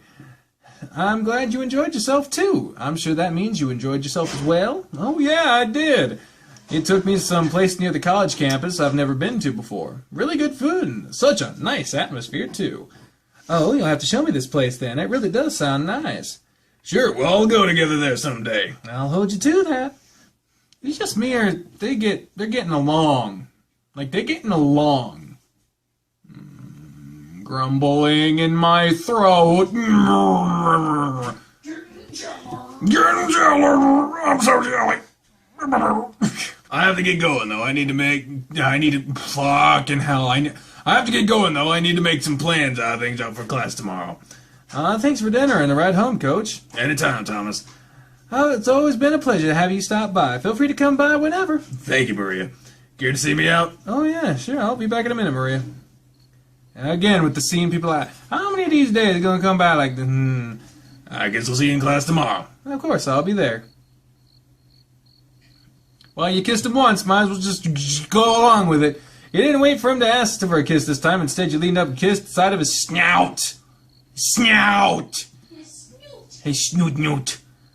Have a safe drive home. Let me know when you get there, alright? Sure thing. You too. Oh, well. I'll talk to you later. Be safe. Flustered much? A little. I wasn't expecting that. I'm sorry. No, it's okay. I like it. I'm gonna go now before I say something else that's dumb. See you later, then. See ya. He gave you a quick kiss on the cheek, too, and hopped into the car before you had a chance to respond. You waved at him as he drove by, and once he was out of sight, you went back inside. Welcome back. What is that? What is that? What is that? You got a furball stuck in your mouth, Maria? What's wrong with you? Welcome back. You were watching again, weren't you? You two really are cute. Do you know it? Maria. I just imagine you two sitting together, holding hands, and he'd be so shy about it. It just makes my little heart flutter. Oh, jeez, you're making me blush now. I'm going to my room. I'm going to get some work to look over. What the fuck? Oh, okay. You pre-scramble your eggs. Yeah, you pre-scramble your eggs. I scramble mine in the pan. That's because you're weird. I make better eggs, though. No, you fucking don't. You know it's true. No, you fucking don't. True story, I blocked that out of my memory. True story, ladies and gentlemen. I'm going to tell this. Okay, so our first date, I went to your place, and in the next morning, you got up early. Like, how early did you get up? I got like up an hour early. Like an hour early to make breakfast. and you had all the fixings and all this stuff, and it was great. It really was delicious. In no way, everything she's cooked for me has been amazing, other than that one fucked up time you substituted, tomato sauce for, what was tomato sauce for, no, it wasn't tomato sauce, it was tomato soup for tomato sauce. And the masticholi stuff that we had, that you put in the fridge? Yeah, that stuff is awful. Yeah, that was fucked up. And it was a crime to tomatoes, but... We were on a budget. We were on a budget. Not her fault. The next time we had a date, she came over to my place when I was living with my dad, and the next morning, we woke up at the same time, and I was like, oh shit, I gotta make breakfast, but I don't have any of the fixings. So I just make its eggs, like in 5 minutes. I come back with 2 plates of eggs, one for you, one for me, and we both agree. I'm not just being an asshole here, because that's like the one thing I can cook well. I knocked those eggs out the fucking park, man. It wasn't those eggs you knocked out of the park. I was surprised because you finished them in like 5 minutes and they were good. And they were good. They were on par. The ones that knocked it out of the park for me is when I asked you to put like the pepperoni and the rice in them. Because that's what I usually do. I really fuck up my eggs. And then you did it in 5 minutes. I was like, this is the best it's ever tasted. Yeah. Fuck you. Like, put cheese, a little bit of butter, a little bit of salt, put all the stuff in it, and boom. Magic. It has to be magic because there's no logic behind it. It was really nice of Coach to take me out to dinner tonight. I'll have to do something nice for him whenever I can. He's taken me out several times over the past few weeks, and he's always paid for it. I just have no idea what it is I can do for him. give him your butt. Give him your butt. Oh, Coach must be home already. I really need a picture of him on my phone so I know who's texting me right away. Just letting you know I'm home. Good job at practice today, and thanks for spending some extra time with me. I had a good time with you, Coach. Thanks for taking me out again. Yeah, I'm gonna see if there are any good shows planned, and I'll let you know what I can find out tomorrow. Great, I can't wait to see what you find. By the way, would you mind sending me a picture of yourself? I don't have one right now. Why do you need it? I just want to have a picture of you so I can use it as a contact image. And it'd be nice to have one of you on my phone. Oh, then I guess I'll just take one for you. Give me a few minutes. I'm gonna send you a dick pic. He sent me a dick pic. You know, there is actually a product that, if I saw this right, it's on the Patreon page. You can buy a body pillow where on one side it's Coach Grifter in a pose. Yeah? Yeah, so the game's not done yet, and you can already buy body pillow merch so you can cuddle with Coach. That is amazing. His bare ass is on it too. Literal bare ass. Because he's bare. Okay. Oh yeah, thanks. I wanna fucking put 2. You have to send me one too, though. I guess I can oblige that. It's only fair. I've not had to do that. I've not had to do that ever though. Alright, it's fair. I'll snap a picture and send it your way. Let's see. The lighting in my room is fine, so this should be easy. Ah, the flash was on. It blinded me and I blinked. That picture was really bad. Let's turn that off and try again. No, that one isn't good. Why is it so hard? I'm feeling really self-conscious about these pictures so suddenly. Ah, there we go. This one's good. I'll send it this way. I'm 100% the same way. I have an Instagram, and god damn it, I have 80 followers on there. It's a fucking nightmare. Deckerlink Jack, by the way, in case you want to follow me on Instagram. Here you go. This one should do the trick. Several more minutes pass by while you wait for another message from Coach Grifter.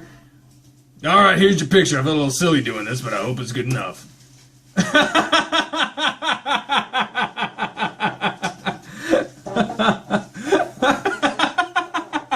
it a dick pic? It's not a dick pic. It just looks so much like he's fucking this thing up so bad.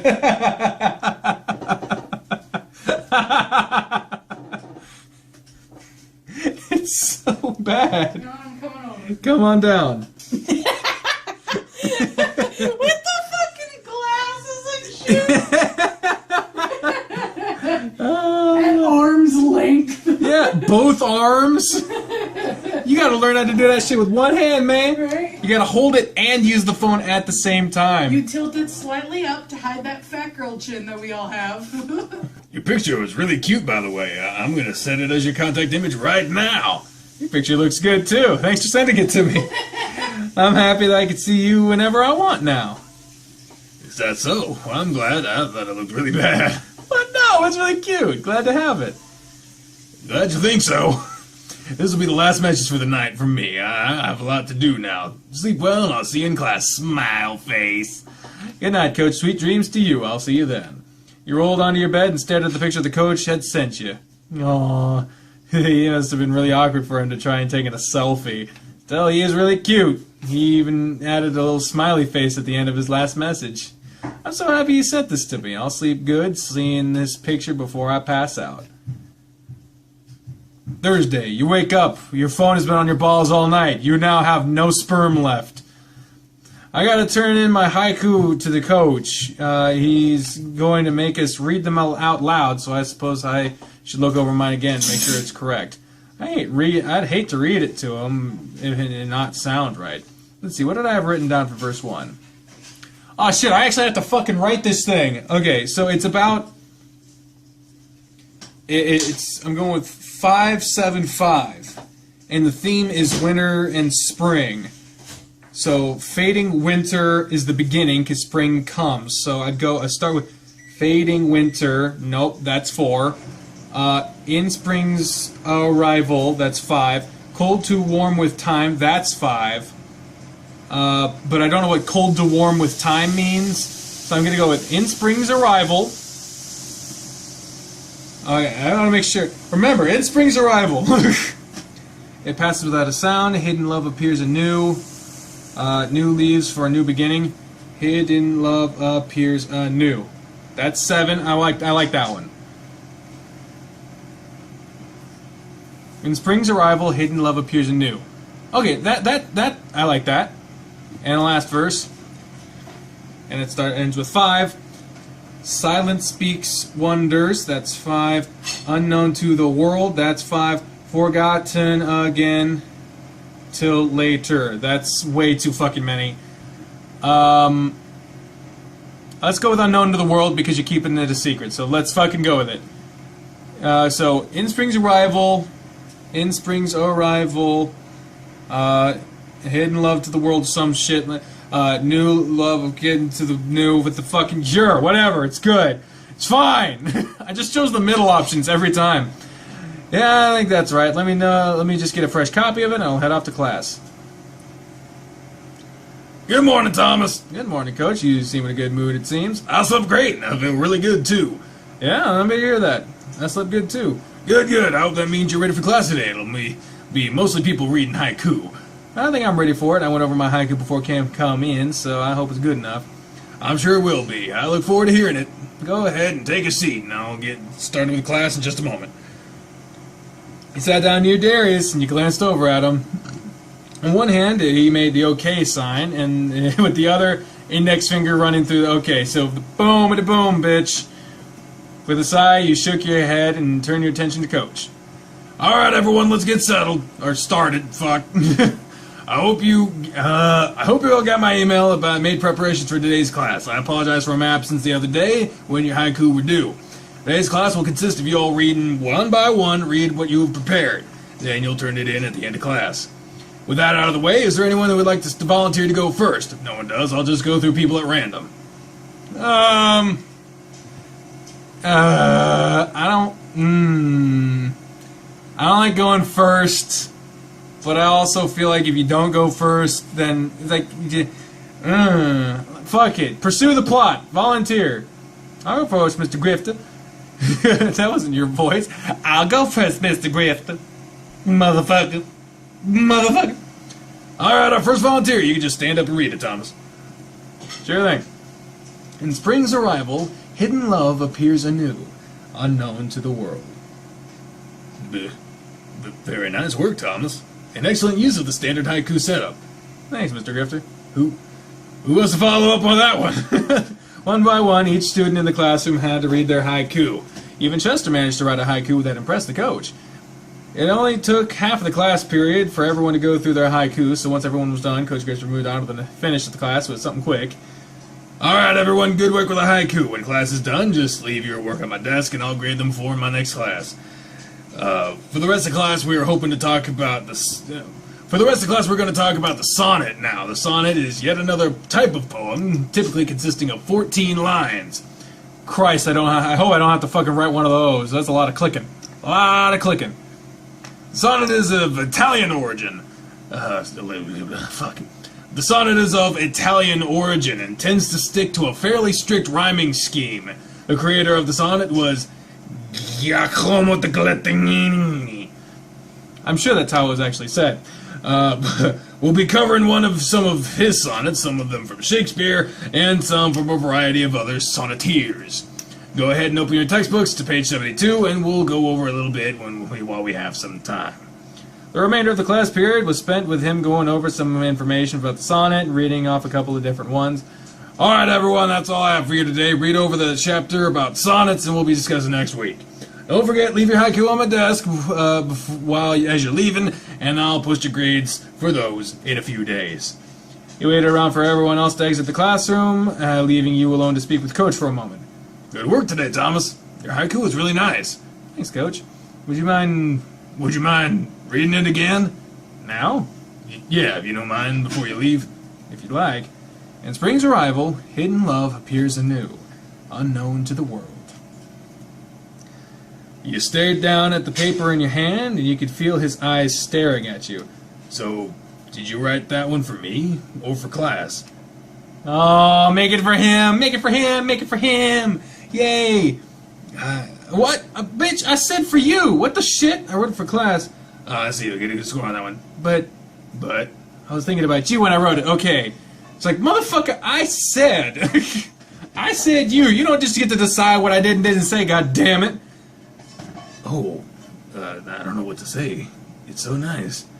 I still have to critique it and grade it. Don't expect me to take it lightly just because you just said that. Of course, I don't expect any special treatment, Coach. I mean, I did exactly what the assignment was, so if you fucking give me anything about it than 100%, I'm gonna fucking break up with you. Never. That's the worst. That's not the worst, but it's bad. It's not even... It's just a joke. Christ. Get over it. Well, I'm gonna head to my next class now. Alright, do you think you want to join me for lunch again today? Doesn't sound like a bad idea. Should I just meet you in the cafeteria again? Yeah, that'll be good. Alright, I suppose I'll see you there. See you then. Finally! God! Jeez, Darius, what do you want? Really getting cozy with the coach, huh? When do you ask that? All these private conversations you're having with him? Oh, he's squinting now. Motherfucker's squinting at me. And don't think I didn't catch on to your little haiku and how he reacted to it. I don't know what you're talking about. Oh, Jesus, he's got a mouth on him. You're already flustered about it. It's pretty obvious you wrote that for him. It was an assignment, that's all. Sure. Alright, back to normal face, thank God. You're not fooling me, but if you want to deny it, that's cool. Anyway, enjoy your lunch with him later. He was eavesdropping on us anyway. Christ! Your next class passed like normal, and once it was done, you left for the cafeteria to meet up with Coach Grifter. Great, you're here. I'm starving. You could have already gotten your food already. That would have been rude. Let's get something to eat and grab a seat. Wow, my throat actually feels good, and so I'm not getting the low notes. It's because I was just, my throat's fine today. After a while, it's gonna sound a lot worse. Don't worry. That Coach Grifter voice that people like so much that involves me destroying myself. It will be coming. Don't you worry. You and Coach Grifter bought your food and chose a table to sit at.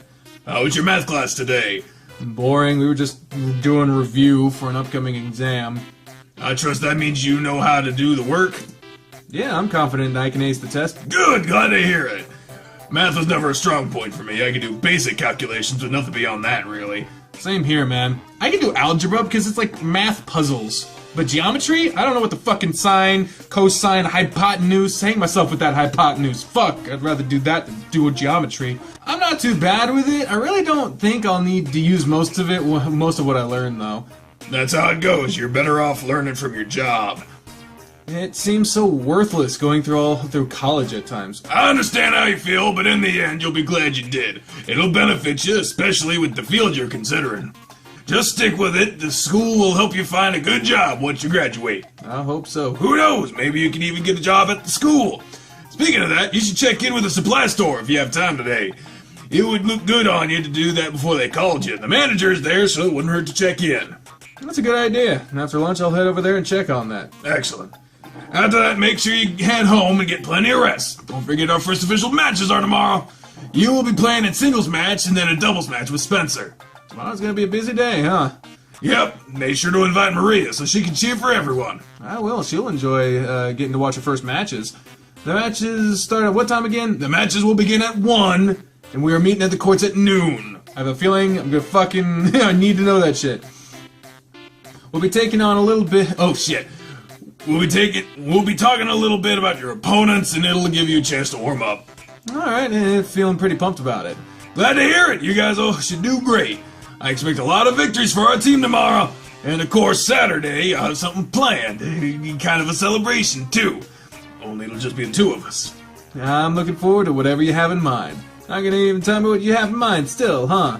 I'm not, but I think you'll have fun. This is something I really enjoy doing, so I hope you enjoy it too. I'm sure it will, since I'll be with you. What should I wear? Something comfortable. It doesn't have to be anything else. Nice. Gotcha. So anyway, are you gonna have us write more poetry with the sonnets? I haven't decided yet if I'll make you guys write a sonnet. Those are a little more complicated than writing a haiku. We'll most likely just read about some of the favorite ones and talk about their meanings and whatnot. You can expect to hear some of William Shakespeare in our next class, if you want to read up on some of his works. Shakespeare, huh? I enjoyed his I enjoyed his writing. He wrote some really deep and complex things. I've seen a handful of his plays acted out on stage, and there are a few that I've read over so many times. I can recite all the lines along with the actors. Fun fact, I actually did represent my high school in a Shakespeare contest. Out of everyone that entered, they picked me to represent them, and then I lost. But it was good. I think I got like 3rd, 4th place, something like that. I don't know. I don't even fucking remember what I did. I know I had to do a monologue and a poem. I think I have them in my drawer here, so maybe someday you'll... No one gives a shit. I love to just stay in bed reading his works. I always find it hard to understand. It can be difficult, but there's a reason I'm teaching this stuff. He really inspired some of the poetry I wrote through college. You still haven't shown me any of that stuff. We didn't get the chance to go over some of your haikus. Oh, that's right. Well, maybe I'll have to write something new for you then. He chuckled when he said that and went back to eating his lunch. Yeah, that'd be nice. Oh, what? I said that out loud, didn't I? About writing me something? Yeah, you did. Maybe I will. Who knows when inspiration will strike. You carried on a little longer with Coach Grifter while you ate, but it seemed like no time at all before he stood up. Thanks for the company while on lunch. I have to head back to the classroom now since it's about time for the next class to start. Be sure to stop by the supply store before you leave. I'm hoping they'll have good news for you. I will. I'll let you know what happens. You had better. I'll see you later then, Thomas. I'll see you later. I'm done eating now, so I guess I'm gonna go chicken on that job. Here's hoping. Whoa, look at this supply store. So many options. I don't know who is here. Welcome! Is there anything particular you need today? I came by to talk to the manager if he's still around. That'd be me! What can I do for you? Oh, Mr. Grifter dropped my application off with you. He said I could stop by and see you. You must be Thomas, then. He spoke highly of you, and looking over your application, you seem to have good experience.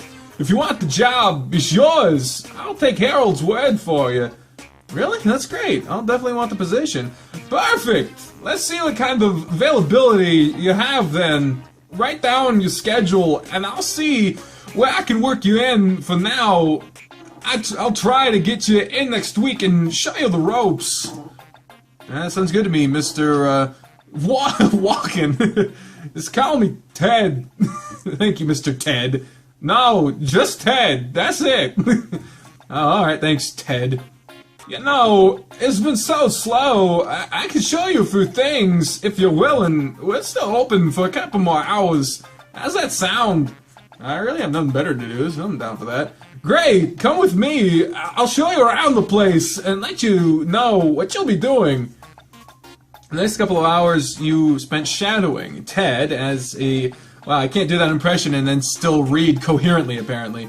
You spent the last couple of hours you spent shadowing Ted as he made sure the store was in order and tended to any customers that came in. The job wasn't complex at all. It was just a basic retail job for the most part, and that was something you had done before in the past. The most obnoxious thing you have to deal with is looking up students' discount codes when they don't know it. Otherwise, the job is pretty relaxed and straightforward. I don't imagine you'll have any difficulties here. I don't even think I will either. Everything seems pretty simple. I'll show you the computer work when I get you here for a real shift.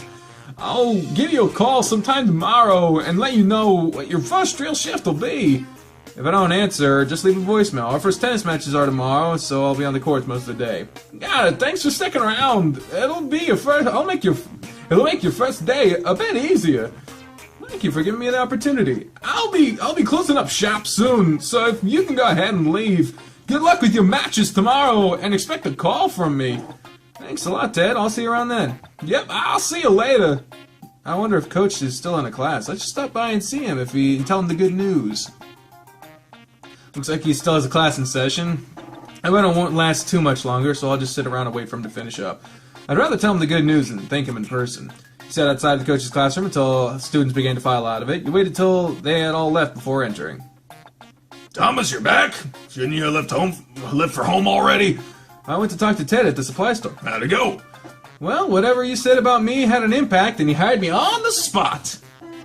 I'm so happy to hear that. When you start?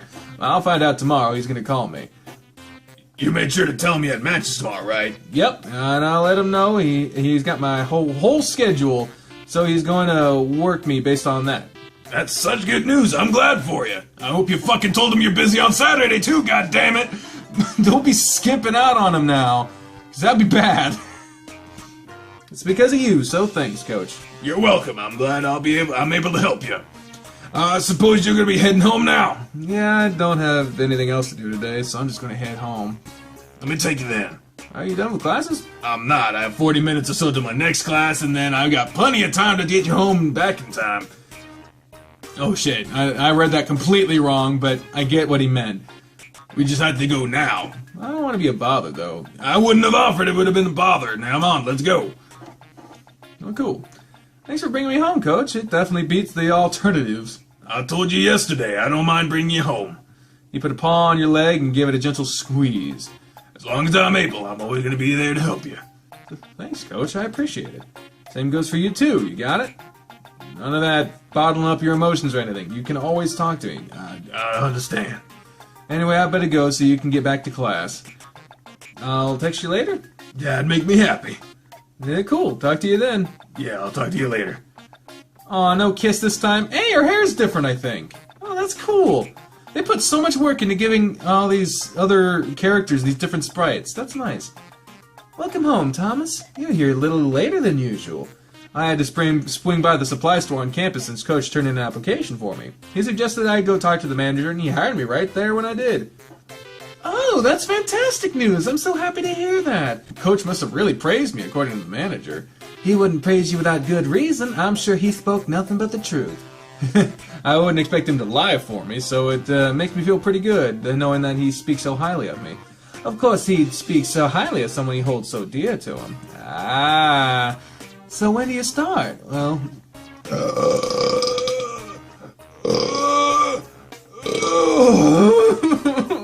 Why? I'll find out sometime tomorrow when he calls me. He works around whatever my school schedule is, so that'll be really helpful. That's good. Oh, and about tomorrow. Tomorrow's our first official tennis matches. You're more than welcome to come and cheer us on.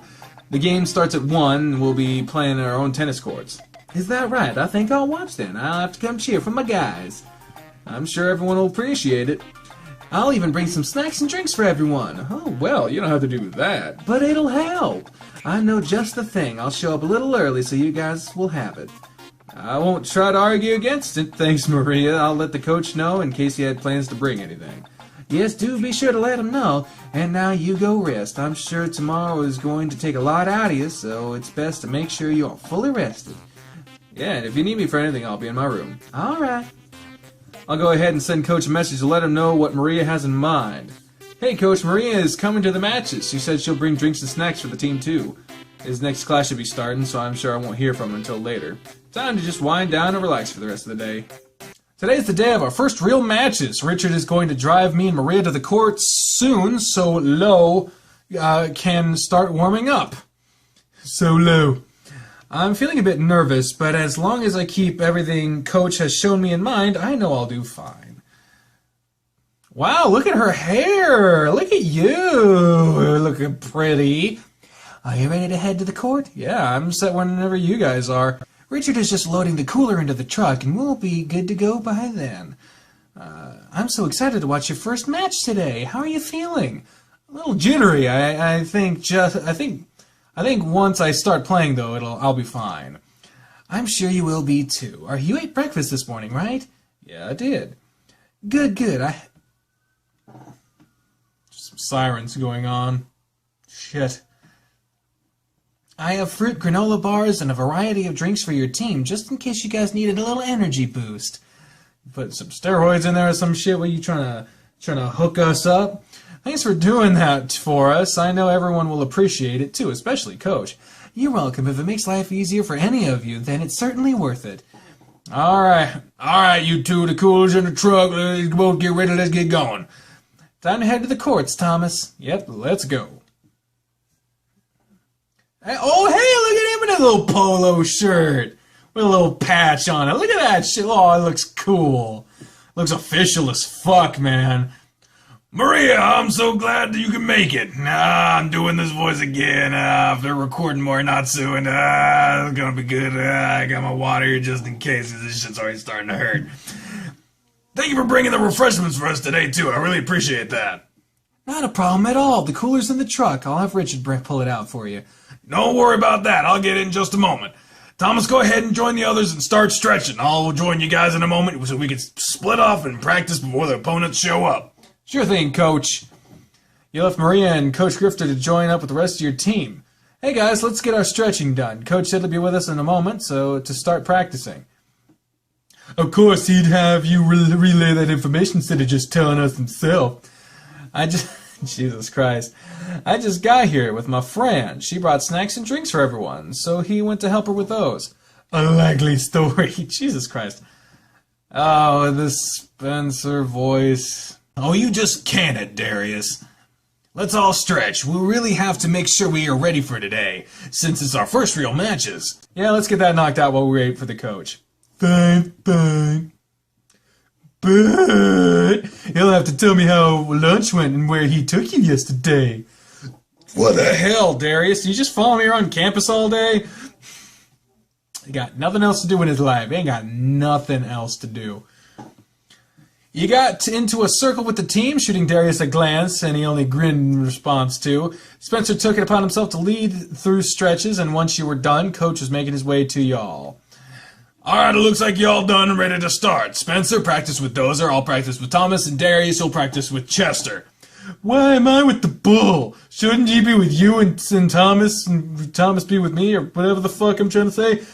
Everyone is practicing with someone on their skill level, except for Dozer and Spencer. Spencer will be able to help Dozer more.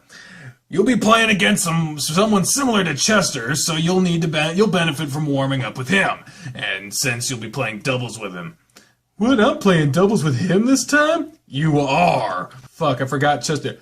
But Dozer's my partner. Since we have an odd number of players, we have to swap up who plays in doubles each match. Thomas is only playing singles today because of this. But it's fine, Chester. You'll play great. Oh, I'm losing my partner now. Okay. Now get out there, guys. You have about 30 minutes to warm up. Come on, Thomas, let's refresh your memory a little bit. Practice your serves, and we'll continue to rally after that. I suppose I should be using the serve he showed me. Kick serve, pancake serve, slice curve. I only remember the name slice curve. I don't know what the fuck a pancake serve is. Kick serve? I don't remember that. I remember the words slice serve. Didn't he show me a slice serve? Maybe that's what I showed us. I don't remember. You threw the ball in the air and served it with your racket angled like you would when you were slicing the ball. It said there was some spelling problems in this update. Arced through the air slowly, but when it landed, it bounced. It barely moved in any direction. It moved so slow, Coach had time to get to it and plink it back over the next for an easy point. A slice serve? We haven't gone over those, really. It was a good attempt, but way too slow to be effective. After making a few serves, Coach had you stop with the serving and just focus on rallying the ball back and forth with him. Damn it, guess I fucked up on that one. He had you lobbing the ball over him when he attacked the net or dropping the ball short whenever he was too far back. Every shot he could think of, he would at least made you hit a few different times to make sure it was ingrained in your head. Alright, try to read their movements and return the ball accordingly. Don't take risky shots if you don't have to. Get a feel for him before the game starts. You'll have to give him a little longer to warm up. Mix the kick serve with your normal serve and to keep him guessing. That's one of your strongest weapons right now. Don't forget to take a swig of water whenever you're feeling dehydrated. You'll get a small break whenever swapping sides on the court. I'll get you a towel on the bench too, and that way you can get your hands dry and keep the sweat out of your eyes. Do you need a snack or anything before starting? Whoa, chill, Coach, I'm good. He's really trying. I'm sorry. I'm really looking forward to watching your match. I know you're going to play great today. Thanks, Coach. I'll try not to let you down. No goddamn pressure at all. Jesus, I'm watching you, motherfucker. Don't mess up in front of me. He put his hands on your shoulders and smiled at you. You won't let me down no matter what. Just play your hardest and I'll be happy. Oh, by the way, I mentioned you could get a body pillow with Coach Grifter on it. It's not a body pillow. It's the cover. It's like a sleeping bag that you put over a body pillow. I don't want to, false advertising. Of course, I'm not advertising the shit. I just mentioned it.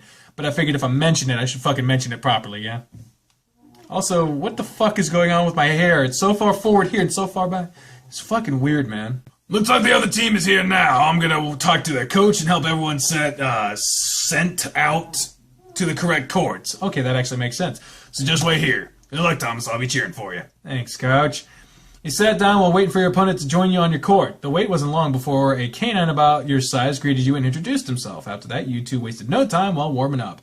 Since you were ready, thanks to Coach, you just hit the ball back to your opponent while trying to watching how he played. His movement isn't too different than mine, so being able to predict how he plays might not be too hard. I think I'll be able to win this as long as I play smart. Your opponent was ready to go after a quick warm-up. So with a spin of your racket, it was decided that you would be serving first. Okay, deep breath. First serve is mine. Just start off with a normal serve and see how he handles that. Then I'll move on to the kick serve. Kick serve. Motherfucking kick serve. You took your position to make the serve, calling out the score before tossing the ball up and making your serve. He returned the ball away from where you were standing, shifting into the center of the back line of his court. He's making me run for it and trying to play safe for now. How should I return it? He's at the back. He's at the back, so powering it is not a good idea. Playing it safe is okay. Drop shot. I don't know what drop shot is, but playing it safe for now. You're in the beginnings. Don't act desperate. In the heat of battle, you don't want to give all your moves away immediately, and don't act desperate because then your opponents know they fucking have you on the ropes. Always act like you got something up your sleeves, even if you got no fucking sleeves. I'll play safe too. You hit the ball back to him and took up the same position as him in the center of the court, waiting for him to make the next move. The ball was returned to you slow and high in the air, as he was barely able to get to it in time. I have to take advantage of this. What can I do? Spike, slice, or return the shot. Well, returning the shot isn't taking advantage of it, and if he's just barely able to get to it, slicing the ball wasn't a good idea last time. I think spiking the ball would be good. Let's spike the shit. I have the perfect chance to just spike the ball. You lined yourself up with the ball, and as it was coming down, you treated it just like a serve and spiked it back over the net.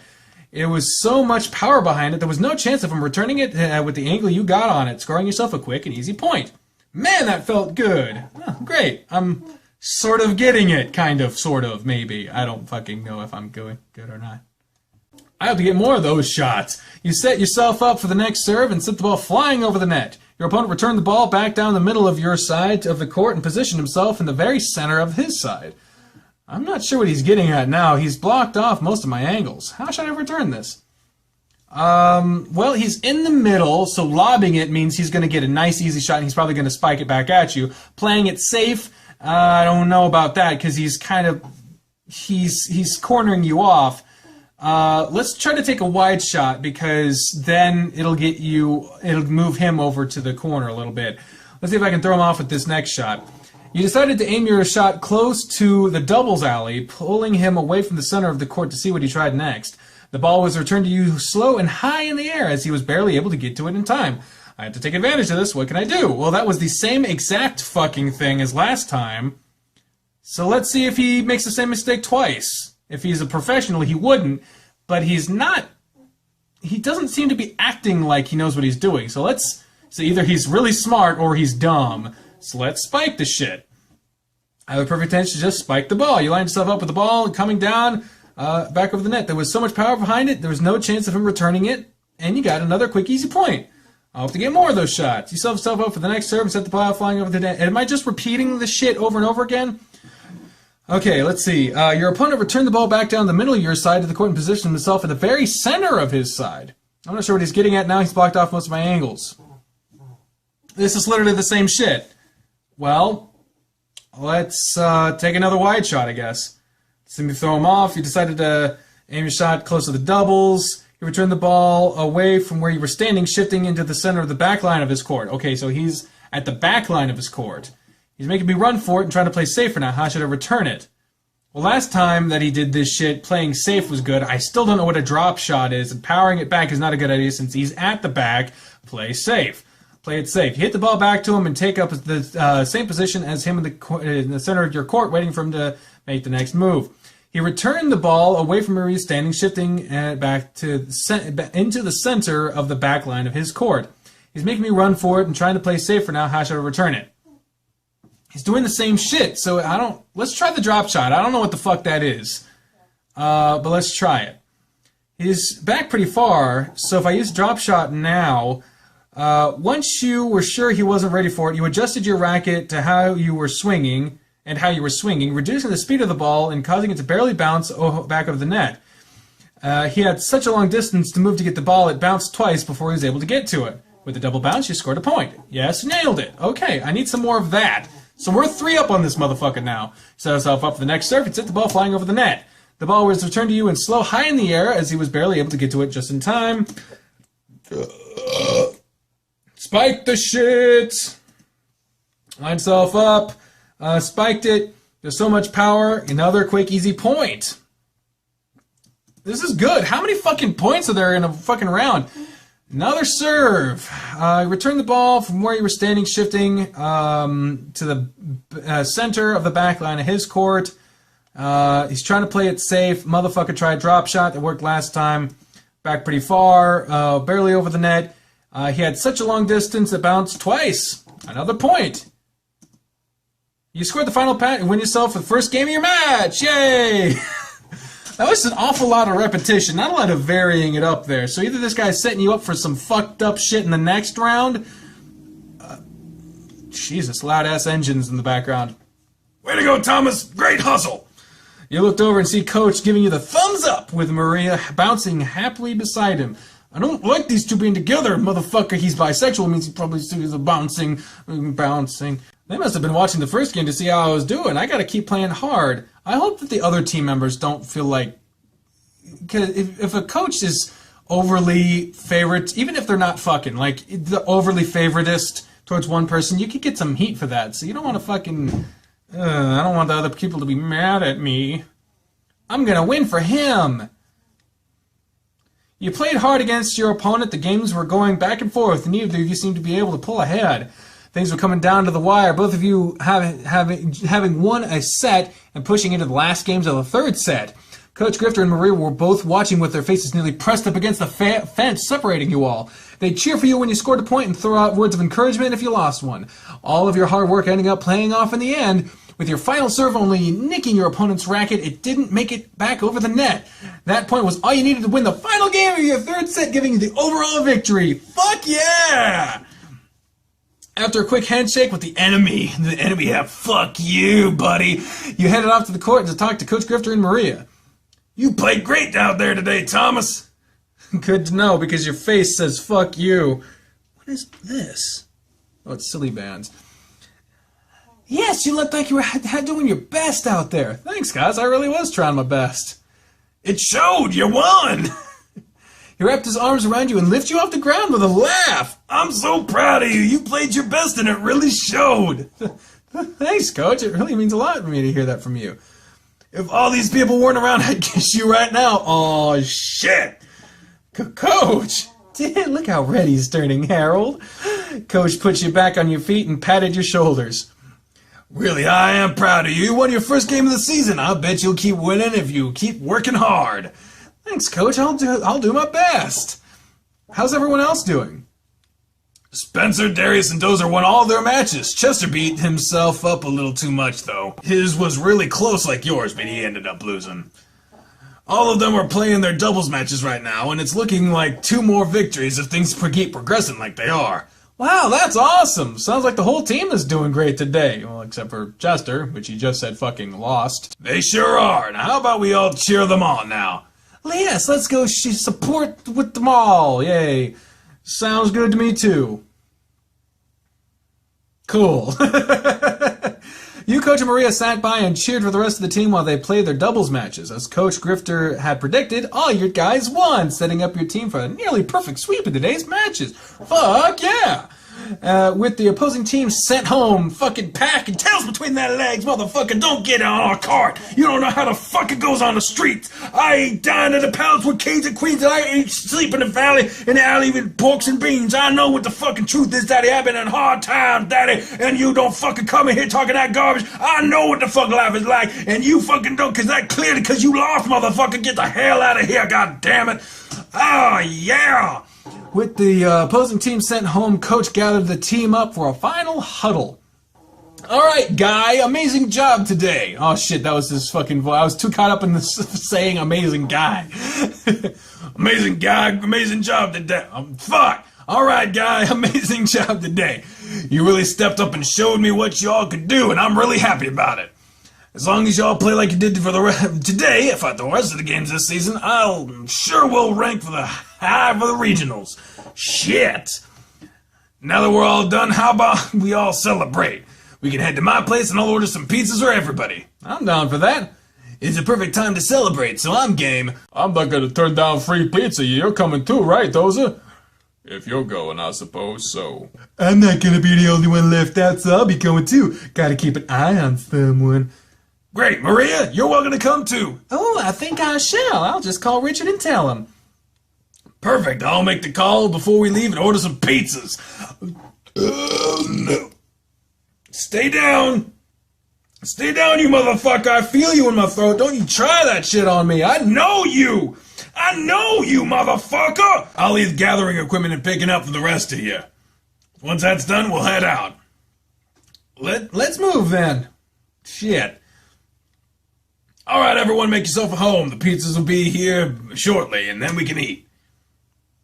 Man, you actually have a pretty nice place here, Coach. I wasn't expecting this. We'll have to have a real party here one of these days. He's got a pool out back too, so I can count. You can count of us doing something here one day. Yep, thanks to Thomas for helping me clean the backyard. It's ready for a party. How about next weekend? I think it'll be a good time for that. All right. Why not tomorrow? I already got plans for tomorrow. It's too short notice. Fine, I'm gonna check out the pool and see what I'm working with here. You know, you're free to help yourself to anything in the kitchen. I'm gonna see if any of the guys want to drink or anything. Sure then, Coach. I really don't need anything at the moment. I'll just talk with the guys. It looks like Coach, Maria, and Spencer are talking. Darius is still outside, and those are chatting with Chester on a couch. 3 people is enough for one conversation, so I'll chat with either Darius or Dozer and Chester. Well, if I chat with Darius, he's gonna try to fucking throw me in the pool and put his dick in my mouth or some stupid shit. Maybe I get to push him in the pool. He'd be like, fuck you. I don't want to talk to fucking Darius. Let's talk to Dozer and Chester. Jesus. Looks like there's space enough for me on the couch with Dozer and Chester, or I'll chat with them for now. You plopped down on the couch beside Chester, and he seemed a little flustered when you did, putting his hands into his lap right away. What the fuck? You alright, Chess? Oh, yeah, I'm fine. I was just talking with Dozer, is all. I feel a bit self-conscious at the moment. How come? He thinks he smells bad. Oh, that's all? Honestly, I didn't notice it either. I'm sure all of us might be a little on the musky side right now. I see. Well, I guess Dozer's right. I told you so. You should listen to me more often. Yeah, I know. I'll try to from now on. So, what's up, Thomas? Darius is outside and everyone was talking, so I just want to talk with someone, is all. I'll try to bore you too much. What the fuck does that mean? I was about to tell Dozer about this new game I've been playing. At least there's someone here to suffer with me for a change. Hey. I don't play any games myself, but I'm willing to listen. At least someone is. So what's the game? It's called Puzzle Dragons Unlimited. It's a fun puzzle type game where you can capture dragons and level them up. And depending on what kind of dragons you have on your team, the type of dragons you get can do in battle are different. The battles are done through a mechanic where you match dragon eggs together by color and deal damage to your enemy. So far, my team, Chester went on and on about the game, and Darius looked like he was just as lost as you were about it. But at least you're not getting fucking molested by Darius outside, so that's fine.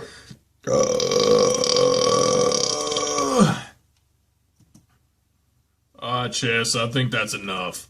But you can just show me at some point, alright? Oh, yeah, through. Hey, there's the pizzas. I guess that should be the pizza. Get ready for food, guys. I guess I'll have to stop talking about it anyway. Seems so. Time to eat. Everyone gathered around in the living room while Coach set up the pizzas in the kitchen, pulling out plates and cups to go along with it.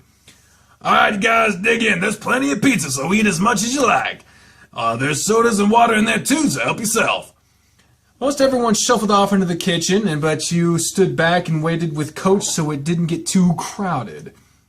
This is kind of nice. What is? Having a team over. Everyone seems to be enjoying themselves, and I like having people here too. It really makes me happy not having this whole place so empty. That's good. It makes me happy to see you happy too, so it's a win-win. Hey, you two stop flirting and come over and get some food before Chester eats it all.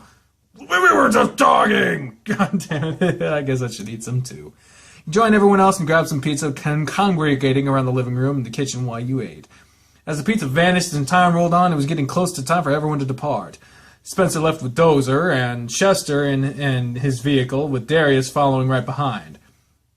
I guess it's about time I let you two go home as well. Everyone is gone now. Let us help clean up first. It's a little bit of a mess left here. Oh, I can handle that when I get back. It's not too bad. Nonsense. If we help, it'll only take a few minutes to do. Don't argue with her, Coach. You'll never win. But you won't let me help when I come over. Like I said, just don't argue with her. Maria was right. With the three of us cleaning up, it took no more than 5 minutes to make sure everything was back to normal. See, it didn't take long at all. You're right. Thanks for helping out. It's the least we could do, since you bought us food, Coach. Yep. Since it's cleaned up now, we can go now. You know, I could just have Richard pick me up. You two could watch a movie or something. Maria... I need to finish making some plans for tomorrow. I'm doing something with Thomas already, and it's a surprise. And besides, I'm still a bit of a mess from the day. I need to shower and clean myself up, and I'll still have some papers I need to look through and grade. Sounds like you have a long night ahead of you. Maybe another time. I suppose I'm ready to go then, if you two are. I'm set. Alright, I'll get you guys home then. Oh, it was nice of her, though. Thank you for inviting me to the after party. It was fun meeting the whole team and talking more with them all. Thanks for coming out to support us, Maria. It really boosts team morale. I'll go to every match possible. Have a good night, Mr. Grifter. Good night, Maria. Maria exited the vehicle, leaving you alone with the coach. So, I guess I'll see you tomorrow? Yeah, when should I expect you?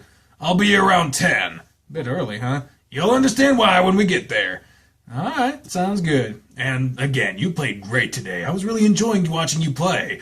You played so hard out there. Thanks, Coach. I did my best. Now go get you some rest, and I'll see you tomorrow. Yeah. Coach leaned over to you and gave you a kiss. Oh, shit. And it wasn't just a short kiss either, as he reached his paw up to your cheek and held you there for a moment. Oh my goodness gracious! It was awkward and wet, but he left your lips tingling and craving more when he pulled away. Oh, wow. That was great. Yeah. Then I get going now. I'll see you tomorrow. All right, night, Coach. Good night, Thomas. Man, what a day. I'm not going to be able to sleep just thinking about what he might have in store tomorrow. I really can't wait. Coach said he'd be here around 10 to pick me up. I just showered and needed to get dressed. He said to wear something comfortable, so I suppose shorts and a t-shirt will be fine. You put on your clothes and grabbed your phone to see if he had sent you a message or anything. Looks like he texted me right before I got out of the shower. If that's the case, he should be here anytime now. What is with this fucking floral camo? All ready for your big date today? I guess. I'm really excited, but I'm a bit nervous about it. If it's a big date, why are you wearing shorts and a t-shirt? I mean, he told you to wear something comfortable, but I don't know. I have no idea what he has in mind. So it is a date. Oh, don't worry about it. I can tell with how you two behave. You don't think it's wrong that I'm going on a date with my coach and a teacher? You're both mature adults. He is a smart man, so I don't think there's a problem with it. Just be sure to keep your relationships separated. Yeah, you're right. Anyway, I'm sure he has something really fun in mind, I imagine, is the rest of that sentence. You two should just focus on having a good time. Knock, knock, knock. Ooh, that must be him. Hello, Mr. Grifter. Come in. Thanks, Maria. Oh, we're back with Coach Grifter! Oh, this is so much. I'm excited. Because I actually enjoy Coach Grifter's run as opposed to Darius's run, which is constantly torture. Good morning, Thomas. Morning, Coach. Y'all ready and set to go? Yeah, I'm ready, whenever. You two should just run along now and get this day started then. Sorry to make it a quick visit, Maria. Oh, it's fine. I'm sure you two have a lot to do today. Be sure and have fun on your date. I'm sure I'll see you again, Mr. Grifter. I don't give a shit if you see him ever again, Maria, with your fucking horning in on everything. Maria knows, doesn't she? I mean, she even mentioned us going on a date. Is this really a good idea? What? Us going on a date? Coach, if you're worried about it, we don't have to do this. I mean, I really want to, but I don't want you stressing over it. If it helps any, Maria actually was excited when I told her. You told her? Kinda. She mostly figured it out on her own. Didn't we already do this shtick? Drive being with Coach. I just noticed at the top. It's the title of the picture that's going to be there. And she wasn't bothered by it? She said we were two mature adults, and that you were a smart man who knew what he was doing. She pretty much encourages it, Coach. Well, that helps. I don't want any stress on you either, but I don't suppose it's stressing you any. Not really, I'm fine. Good for fucking you. Alright then, we'll go with it and see where this takes us. Sound good to you? Yep. Anyway, where are we heading? I wanted to go somewhere fun with you, so I figured, why not take you to the amusement park? Fuck yeah! Amusement park? Which one? It's actually the one between here and Elton Ranch. We're just about there, actually. Is that okay? Sounds like fun, Coach. I think we'll have a blast. Good, I was hoping you'd think so. We can see the park just up ahead. It's not a huge one, but there are plenty of things for us to do. I can't wait then. Oh, that's fun. I thought we were going to the theater. Maybe that's like for evening. I don't know. Like go to an amusement park, then to a theater show, then back to his place full of fun and games. The parking building was full of cars, and it was a good 10-minute walk to the park entrance after navigating through the parking structure and transport trolleys. Eventually, Coach purchased your tickets, and you were finally able to enter the park. The fuck was that noise? We're in luck today. This place doesn't have a huge crowd right now, so that means the lines for most of the rides won't be too bad. What? There are people everywhere. How is this not a huge crowd? Trust me, this is a slow day. I used to come here at least twice a month. I had a season pass to this place. I've never even been here before, so you'll have to lead me around. Well, I have a map with a list of all the attractions on it. Not to mention, Not to mention, you can see a lot of the different rides right from where we're standing. Sorry. Why am I not wearing my glasses? That's what the fuck they're for, is to cut down on this bullshit. And there's like festival music and everything, like people talking and like an atmosphere music to it. They're really starting to up on the music stuff, and I'm really appreciating that. There are all sorts of rides we can go on, games to play, and foods to eat. So just tell me what you'd like to do, and we'll do it. All right, let's go on a ride something then. Like what? Yo, dick. No, I'm kidding. Roller coaster, carousel, bumper cars. Well, I'm not much of a roller coaster guy. I always imagine Thomas as being somewhat similar to me.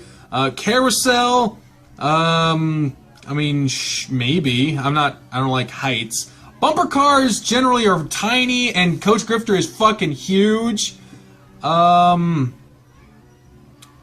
mean, we could try. Let's try the fuck, man. I don't know what to pick. Does it really matter what you pick? I don't really think it would. Let's go with the bumper cars. Like, no, the carousel. Let's go with the carousel. That's fun. Let's go ride the carousel. Carousel, huh? Seems a little slow ride, but I'm okay with that. Oh, great. So he wanted the fucking roller coaster. God damn it. It's more nostalgic for me. There used to be one in a mall I go to when I was younger. I used to always love to ride on it. Oh, well, in that case, let's go for it. There are so many things to ride on it. This line is practically always empty and close to it. I'm sure we could ride it a few times with no problem if you like. He followed the coach along towards the ride, and he was right about in the line. He was right about the line. There was only a few people waiting when you arrived. See, do you have any preference on what you ride? Oh, fuck. When I heard carousel, I thought Ferris wheel.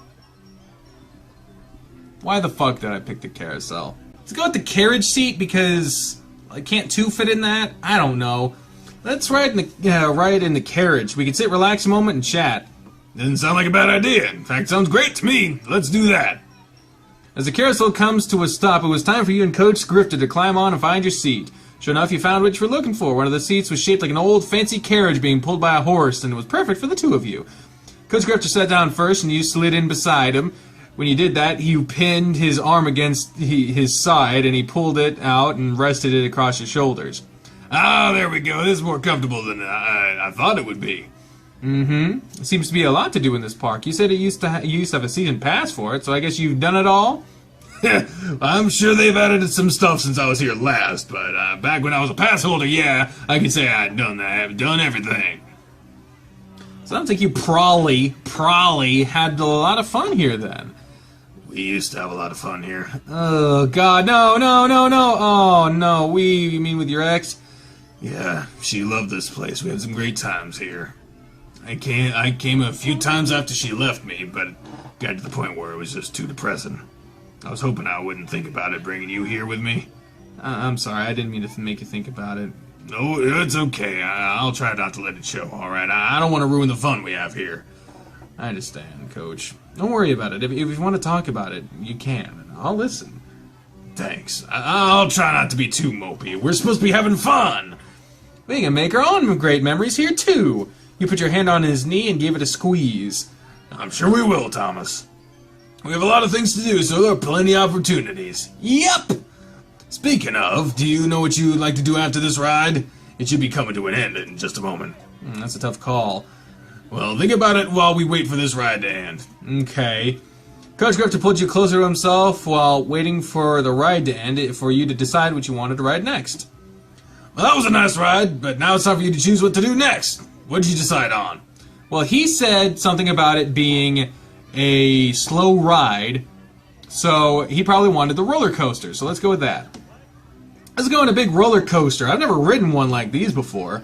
I've only ever been on the little ones in those fairs that are set up for just a few days. Roller coaster? Okay, if that's what you like to do. You complain about it being a slow ride. What the fuck is faster than a roller coaster?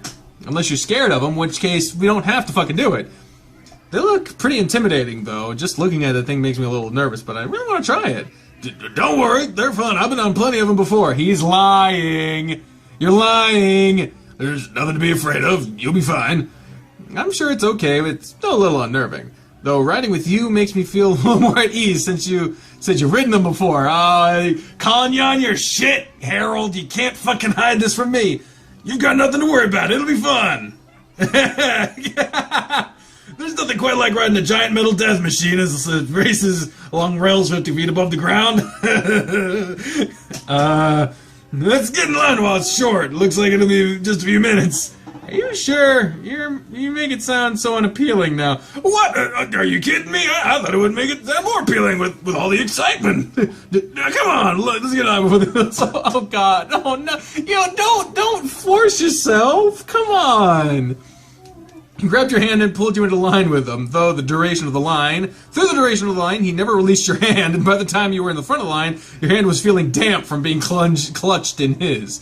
Looks like we're going to be in the front of the roller coaster. Yeah, it looks that way. Is riding in the front not the best place to be? No, it's the best in case people are screaming and spitting and throwing up because you don't have to worry about it flying back to hit you. Oh, yeah, putting it that way. I don't think I'd rather ride anywhere else. I'm glad we're in the front then. Yeah, me too. Next up, can begin, Barton. Watch your step while getting into the cars. All right, it's our turn. Oh, God, Coach, no. Apparently, Dinewolf is putting out a feeler about if people are interested in buying Coach Grifter plushies. So if you are interested in that, tweet at him and be like, hey, I want a plushie of Coach Grifter. That'd be plush fun times. Exact quotes. Say that and tag me in it if you do that. At deckerlink on Twitter. You let Coach Grifter get into the car before you, then slid in next to him. The seat was barely big enough for both of you, leaving no room for you to wiggle around in. You were pressed right up against your coach. Don't make a fat joke, asshole. Why would you do that? I mean, he is kind of secure about it. He does make jokes like that himself, but that's not really nice. The safety bars lowered across your laps, and you took hold of it as the ride lurched forward. Oh, man, I'm so nervous. This hill goes so high. I'm not a roller coaster guy. I ran one. It was the Timberwolf Worlds of Fun in Kansas City, and fuck that ride. It's made of wood, so it sounds like it's going to break at every moment, and fuck that. Fuck that. I didn't throw up, though. Did not throw up. Oh, yeah. Really up there. The cars finally reached the top of the hill, and for a brief moment, it paused, so you can look down to the... That's the shit I don't like. It just stopped. Especially with those ones where it gets you up there and then goes straight down. Fuck that. Here we go. The cars rolled forward again as they dropped off the hill. Coach Grifter slammed his hand down on top of yours and squeezed it like he was holding on for his life. Why did I do this? Man, that was intense. Wasn't it awesome, though? Yeah, sure, that was pretty awesome. Though you about crushed my hand, you squeezed it so tight. So sorry about that. Were you really? Were you really nervous too? Me? Nah, I was just the reaction from moving so fast is all. Huh, okay. Anyway, what do you want to do now? Bumper cars are games. I mean, bumper cars are a game, so I mean, might as well. Of course, he did. Yeah, I mean, do we really want to go bumper car times as soon as he just? Nah, maybe it's okay. Let's go bumper cars. How about the bumper cars? It's a great way to get out some road rage. Road rage? Yeah, well, you did get angry while on the drive here. It's not a good idea to ram people while driving on the road, but with bumper cars, that's the whole point. Yeah, I guess you're right. Let's go to pretend we're on the road then. He led you through the park to your destination, pointing out and suggesting various other rides and attractions. The ride for the bumper cars was marked as being a 20-minute wait. Oh, Jesus, so you'd be waiting in line with the coach for a little bit. I hope you won't take any offense to me giving you a hard ramming while we're out there. I'll be coming for you. A hard ramming, you say? I guess I won't. He has no idea how that sounded, does he? And I suppose you wouldn't take offense to me ramming you then, huh? Not at all, Dots. Yep, he noticed now. I give it a little shit. That's why his face is red. Why'd your face get all red, Coach? Oh, what I said, it sounded terrible, and it didn't occur to me until you repeated it. I just meant I was going to ram my bumper car into yours, and I wasn't trying to imply anything else in what I said. It's okay, I knew what you meant. It was just sounded pretty dirty. You thought about it and still answer me the way you did? It was your turn to feel flustered now. Yes, I was going to go along with how you said it. I wasn't implying anything else to that. well then, let's just forget what happened before we embarrass ourselves any further. But just have fun with it. Relax. Yes, it sounds like a good idea. So tell me, what about the bumper cars? Are they good? Yeah, they did a great job with them here. Plenty of driving room, good speed, and they handle great. That's always a fun thing to do here. It's a great way to take out some aggression. I like to pretend they are some of my students and just crash into them as hard as I can. He was making the motions like he was driving a car at the time when he was speaking. Oh, God. What makes you think it's okay to turn in a report written in red ink? My syllabus even says blue or black. And how did you manage to spell the title of the book wrong with the book right in front of you? Jesus Christ. You couldn't help but laugh at the display he was putting on for you. Sorry, I got a little carried away there. Some of these guys don't pay attention in class. I always get so flustered when they miss the basic things. That was really stressful. I don't know how you deal with it at times. It can be at times, but I manage. But you deal with your classes, then you have to go to the courts and practice with us, and you still found time to publish a book. You really are amazing, Coach. You think so? Yeah, you do so much for everyone, and you're really hurting a lot too, and you put that aside and you keep doing what you do. It's really nothing short of amazing. I'm glad you feel that way. It really is a lot of work, and it's nice to hear someone say something like that. Thanks for that. Now it looks like it's nearly our turn to crash into people. I hope you're ready for some whiplash. Don't guess you have to worry about it since you got all that extra padding. And that's an exact phrase I use from time to time. Hey now, Looks like it's our turn. you're in trouble then. Aw, that's fun. That was a lot of fun. Well, I'm glad you fucking had fun. I just saw a black screen for a second. Damn it, I want to go on a bumper cars. Every bumper cars I've ever been on has been bullshit. You really got knocked around about there.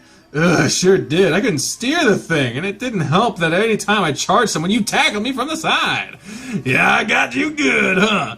Oh, you'll ruin all my attacks. You laughed and bumped into him playfully. Don't be sore over it. He pulled you over in front of him with both hands on your shoulders. If it make you feel better, we can go again. I'll try not to focus on you hitting you so much. That doesn't mean I won't target you instead. Of course not. I think I'm ready to do something else. Yeah, what now? Well, the only option left is games, so I guess we'll play some fucking games. Let's play some games. How about we play some games? You must know that where the good ones are. Let's see, I know a couple of them we could play. I used to be really good at some of them.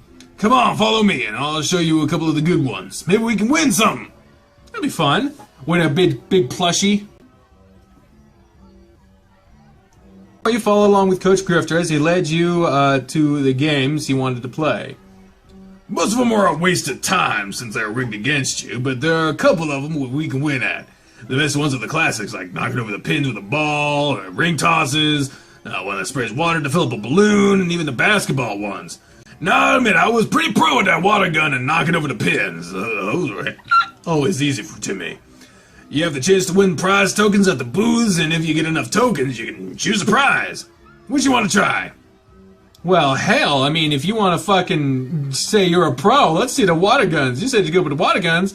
Let's see how good you really are. Is that a challenge? Yep. There can only be one winner in this game. Everyone is in a race to fill up the balloon the fastest. You just aim the water for the hole and spray till the balloon explodes. That's not too hard. It's easy, but if you have the fastest steady in your aim, let's see if you can beat your coach. Look, there are 2 seats available, and the new game's about to start. We can jump in on that. The coach took one seat and motioned for you to take the one beside him. Once the game starts, just hold the trigger and spray the water. First person at the table to make their balloon pop wins. And I guess I'll have to be the first. Good luck beating me. You grabbed your gun and took aim, waiting for the buzzer to signal and to start the game. As soon as it sounded, you felt the trigger unlocking your gun, so you started to spray water at your target. It was going to take a short amount of time to fill up the balloon, and you could see everyone's balloons were filling up at a relatively similar speed. You became so focused on checking your coach's progress, you ended up missing your target way too much. His balloon ended up exploding before everyone else's did. Of course it did. Ha ha! I knew I'd win. You took your eye off the prize, Thomas, to let this old bear beat you. Yeah, I was watching your balloon way too much. Is that right? You really have to make sure to keep your aim up, otherwise you're not gonna win. Looks like it. You still have a chance to beat me at something else, though, so what do you want to do now? Well, you mentioned the ring toss, didn't you? How about we try the ring toss? Sure, we'll see how that goes. Sometimes luck plays into that one, since the ring can bounce off the glass bottles. But you have to land one of your 5 rings to win a prize token. Got it. Let's see if either of us can get a token then. He led you to where the ring toss game was being played, and you watched as people flung the rings over the bottles placed several feet in front of them. Nobody was winning anything, from what you can tell. This one's tricky, since the rings like to bounce off the bottles, and we already said that, so it's kind of redundant, so you can't toss them too high. And if you throw them straight, well, then you can see what would happen. Let's start tossing some rings and see what we do. Coach stood beside you with his rings ready to start with you. One at a time, you started throwing rings. You tried to frisbee the first couple, but failed to score anything. After a while, you decided to underhand the remaining rings. Much to your surprise, the first ring you underhanded towards the bottles landed around a neck. Oh, wow, you got one. That was great. You already tossed all of mine, but I missed everything. I was never good at this one, but I'm happy to see you won. I still have 2 rings left. Well, go ahead and throw out some more. Maybe you'll win again. You threw out the other couple of rings, but didn't score any other token. That's fine. There used to be a thing at my elementary school, a white elephant sale. It was basically like a school-run auction done by the 8th graders, I believe. And so there'd always be like these mini games. You bring money, and it would happen. For like an entire week, and it'd be the end of the school, and it would raise money for this school, and it would for I believe an 8th grade trip, I think. So there'd always be mini games like a mini putt and a basketball swing, and there'd be people selling stuff like cards. There'd be this long table of stuff, people bringing stuff from home to sell, and it was probably the best thing about that school, to be honest with you. And the reason I mention that is because they had ring toss stuff. Good try, at least you nailed one, so that's a victory. Yep, 1 token closer to winning a prize. So what'd you like to try now? Throw the ball? Let's try throwing the ball. Let's go with the ball throwing then. We should both be good at that. You'd think so. Let's see what you got then. We'll each play a round. Whoever knocks over the most wins. You're on. You're on what? We each get 3 throws, and if you knocked all 6 pins over, they are all just set up again. Knock over all 18, and you win a prize token. You stepped up to the booth with the coach, and he let you throw first. The ball was a little heavier than a normal tennis ball that you were used to, but you didn't let that throw off your concentration. Come on, Thomas, knock them all over. If I aim at the center, I should get them all. You pulled your arm back and threw the first ball. It connected with the center pins and sent all of them exploding outward. Yes! Nice work. Now do that 2 more times now. You prepared yourself and aimed at the same spot to throw 2. Once again, you knocked them all over. Nice. Once more you get that token, you can do it, Thomas. It's setting you up. You ain't gonna get this last one. Oh, really? Last one never stood a chance. Like all the pins before, and they toppled. Awesome. Woo! Woo! Awesome! You get a prize token. Get some more of these, and you'll be able to get a prize when we're done. Now, let me earn one real quick. Take some time. Time to take out some pins. 3 throws later, your coach had only knocked over 16 of the pins. No! I can't believe I didn't get him on the end. Hey, you almost got him. Yeah, I almost had it. I'll get that in the next game, though. Let's move on. Well, last one's basketball, so let's keep playing. I used to have a basketball goal when I was younger. Let's see if I still have what it takes to win. Sure, you should stand a good chance here. This one's not really a strong suit of mine. Pretty much, whoever scores the most baskets in a time limit wins a token. I think you have 60 seconds. There are multiple hoops to aim for. You get more points if you hit the ones that are lit up. Gotcha. I shouldn't have any trouble taking you down then. You shouldn't, but let's find out if you're all talk or if you can back it up. Once one of the game booths were available, you and Coach Grifter took your turn to play. Coach, can you even shoot a basketball? I might be your tennis coach, but believe it or not, I used to play basketball in high school. I played a variety of sports back then. You should be able to tell these aren't normal basketballs. That's why I'm not good at this. I guess that's a good enough reason for losing to me. I'm not gonna lose! The rack holding the basketball is released, sending a wave of balls rolling towards you, signaling the start of the game. You grabbed them one at a time, tossing them into the hoops as fast as you could. You barely took any time at all to aim for your shots. For the entire 60 seconds, you were throwing the basketballs constantly, and when the final buzzer sounded, you checked your score and compared it to the coaches. You let this old man beat you! It was only by a couple of points. The margin doesn't matter. In this case, what matters is I won. Pff, I get it, old man. You won. Go over and get your tokens and we can do something else now. Well, now that this is taken care of, do you have something else in mind you want to do next? I do, in fact. I think that's all I like to do with these games. Oh, okay. Then does that mean you'd rather go on some more rides or something? I've been making all the calls. Why don't you fucking choose something and go on with your damn life? I'm kidding. I'm just being fun with you. How about you decide what to do next? I guess I can, since I've had you choosing everything. Alright, first let's see about spending some of these prize tokens. Yeah, let's so that we can have shit to haul around. Why don't we do that at the end of the day? Collect all our tokens and then fucking do it at the end. Why? Whatever. Do you have enough to get anything? Well, lucky for us, I had some tokens left over for that I happened to bring with me. So let's see. We both won 2 tokens while playing. I have 6 more with me. So together we have 10. That's enough for one big prize. Well, you have most of the tokens, and I only have 2, so here, take mine and get something with it. You sure? I was gonna let you pick something out. No, you do it. Most of the tokens are yours, so get something good. Alright, well, wait here then. I'll go get something. I won't be long, so have a seat on that bench. I'll be right back.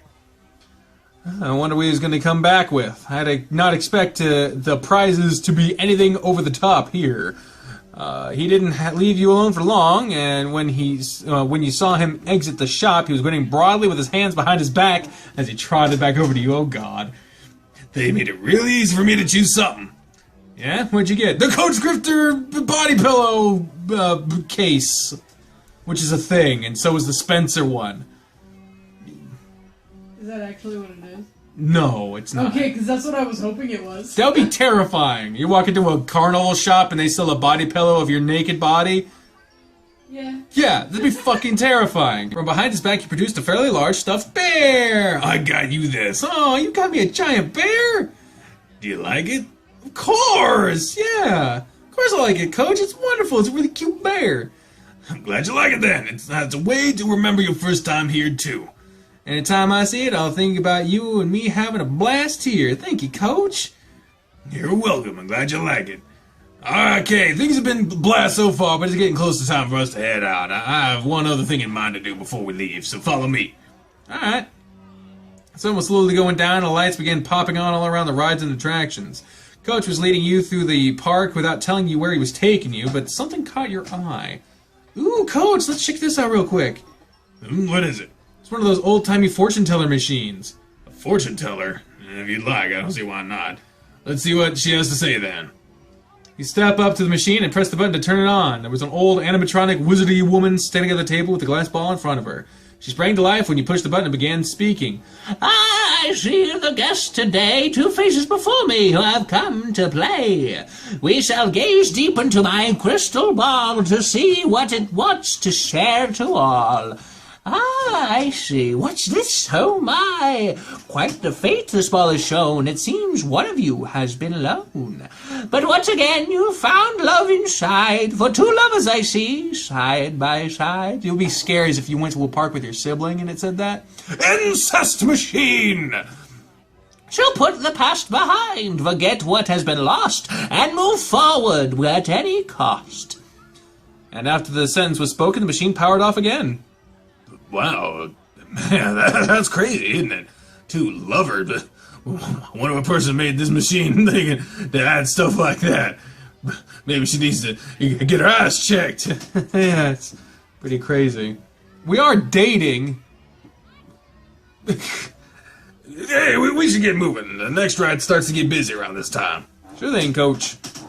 The two of you abandoned the fortune-telling machine and went back to your trek, whatever Coach to whatever Coach had in mind. Eventually, he pulled you into a line for the ride. Here it is. It's a Ferris wheel. That's what I wanted. Yay! Yep, I wanted to. Oh shit, my voice went bad for a second there. Marbles. Yep, I wanted to make this the last thing we do since as it gets dark, the lights start to come on to the top of the wheel. Everything looks great. We've been on our feet for a while too, so it's nice to sit and relax to a ride for a bit. It takes some time to rotate around. That's not a bad plan. I could really use a break from all the walking we've done around here. Great, we've got to the line just in time too. We'll be waiting for about 10 minutes, and by the time we get on, the line will be about an hour long. Jeez, really?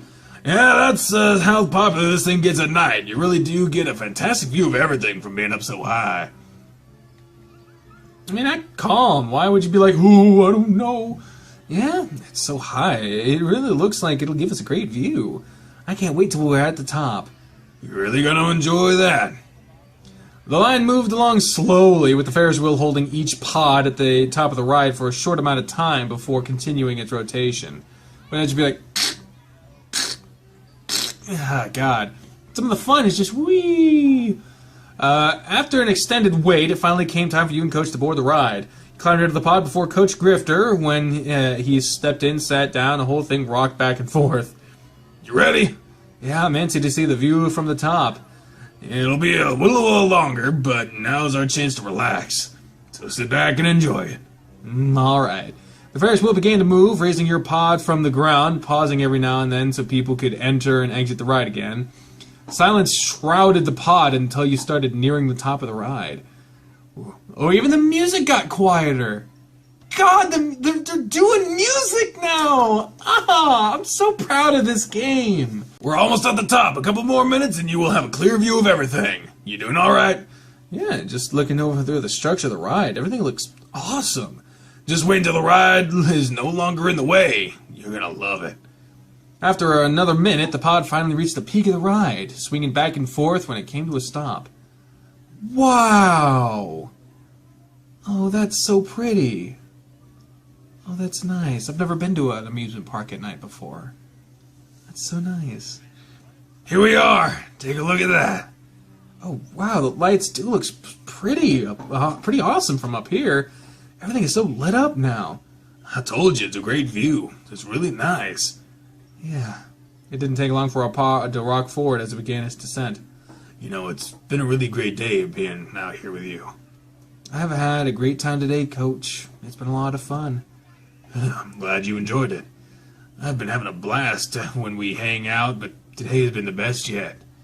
You made me really happy, Thomas. Thank you for spending the day with me. Thanks for bringing me. I'm really glad you asked me to come out on this date with you. I hope we can go on another date. Yeah, I'd really like that. Now, can I ask a favor of you? Yeah, what is it? Would you mind calling me Harold? Is that your first name? Yeah, whenever we're not in class or on the courts, would you mind doing that? You don't always have to refer to me as your coach, you know. I guess not, but I'm so used to it. I'll try, but it may take some getting used to. I understand. It looks like our ride's coming to an end. Oh, you didn't kiss at the top of the Ferris wheel. Oh, that's like the thing to do, man. Back on the ground again.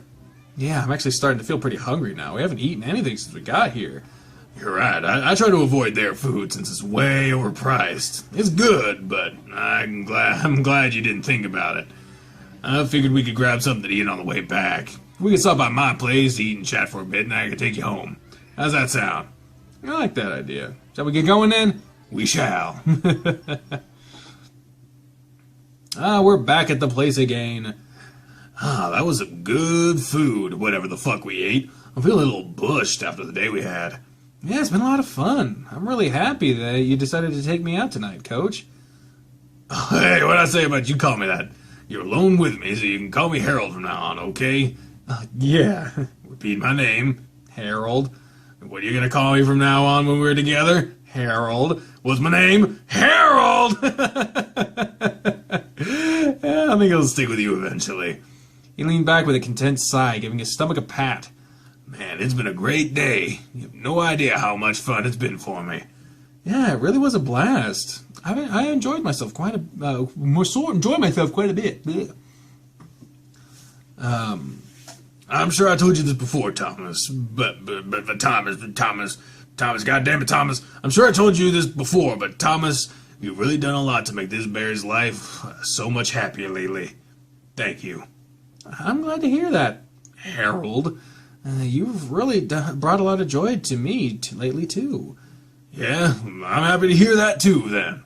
Coach Grifter had scooted over towards you while he spoke. It's nice, you know, seeing that there are actually someone out there who cares about you. I haven't felt like this in quite a while. The bear put his paw against your cheek and looked into your eyes. On top of that, you're so damn cute. Your face burned and you averted your eyes. Are you trying to embarrass me now? Maybe. It just makes this a little easier. Harold put your face towards his, your eyes fixated back on the two emerald-colored orbs looking back at you. The next moment your eyes were closed and you felt his... Oh, you're kissing! Finally! Christ, it's been a while. And you felt his lips touch yours. The warmth of his lips was joined by the light tickle of his fur against you, setting your whole face on fire! His hand rubbed your cheek and slipped under the back of your head, keeping your lips locked with his. After a heat but short kiss, he sat back abruptly. Oh, I'm sorry. I kind of lost control of myself there. It's fine. He jumped back so suddenly. So, how about I get you home now? It's getting late, and I don't like driving when I'm tired. Well, then how about you just let me stay the night here? That way you don't have to go back out. You'd want to stay here? Sure, we could even do something tomorrow if you'd like. Really? I'd love that. I've been meaning to go buy some new clothes, but because I keep ruining my shirts. That's so. I keep popping the buttons off. My stomach has gotten a little too large for some of my clothes. Oh. I know I'm fat. Don't worry, Harold. We'll get you some new clothes. I bet we can find something that makes you look even more handsome than you already do. Thanks, Thomas.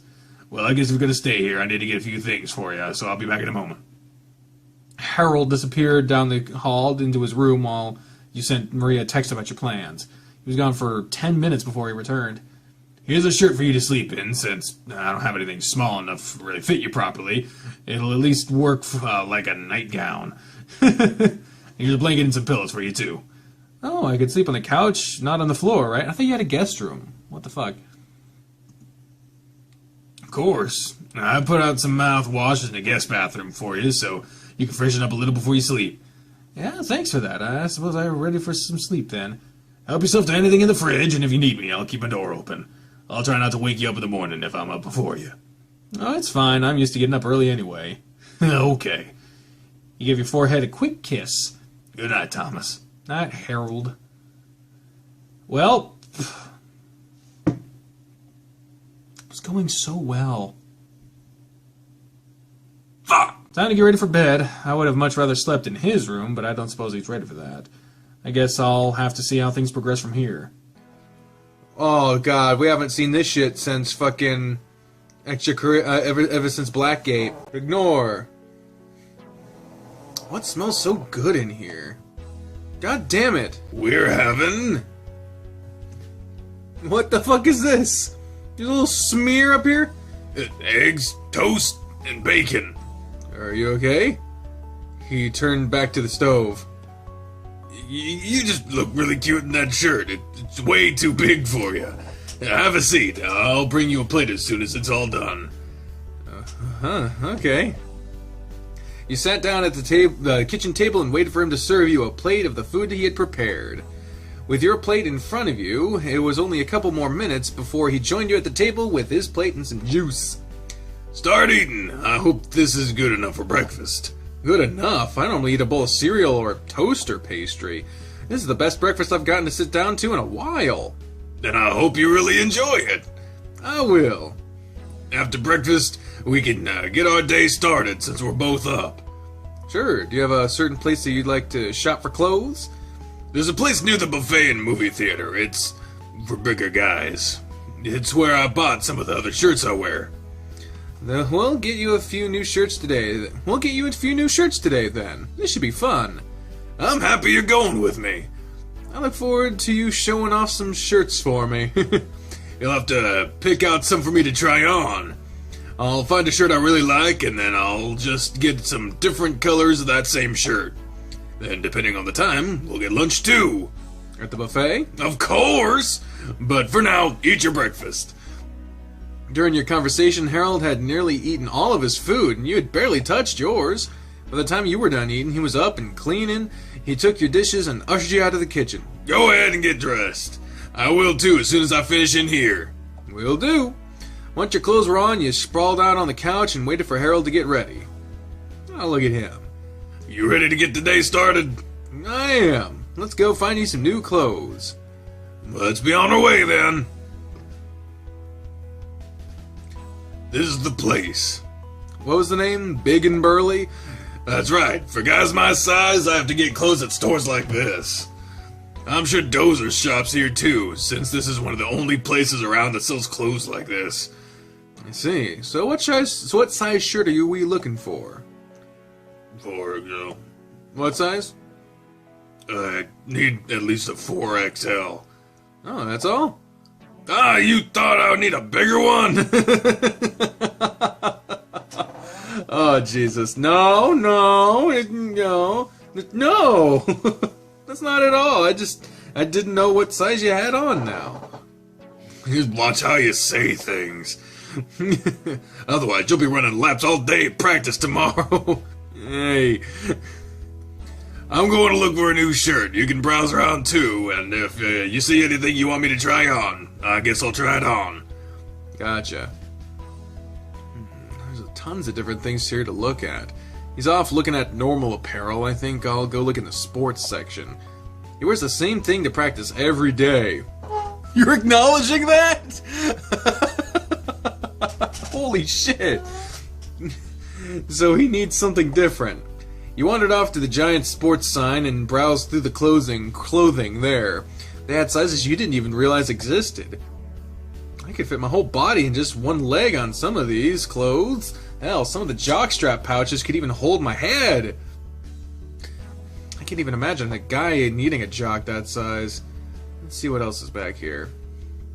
You continued your search until you came to the muscle shirts. They were similar to the ones Harold wore to practice, but some of them had actual designs on them. Some of these designs are kind of cute. I wonder how he'd look with one of these on. Ah! This one! He has to try this one on. It's perfect for him. It has multiple colors, and so I'll take a couple of them. I think this will look great on him. He picked up a couple of shirts and took off to find a bear. It didn't take long for you to find him, and he was holding a shirt too. Looks like you found something too. This shirt is the same brand I like, but it's a size bigger and roughly different style. I think you need a little change in what you wear to practice, so I picked up something from the sports section. That's not a bad idea. I'll go try these on then. You followed him back to the fitting rooms and waited outside for him to try on the shirts. Really? This is what you picked out for me? Just try it on. I think it'll look good on you. You could hear him grumbling before opening the door to show you the shirt. Ha! I remember. They did this. They actually made this shirt, if I remember correctly. Oh my gosh. I don't know about this. Isn't it a little small? Well, that's the point of the shirt. I don't really like how it looks on you. Really?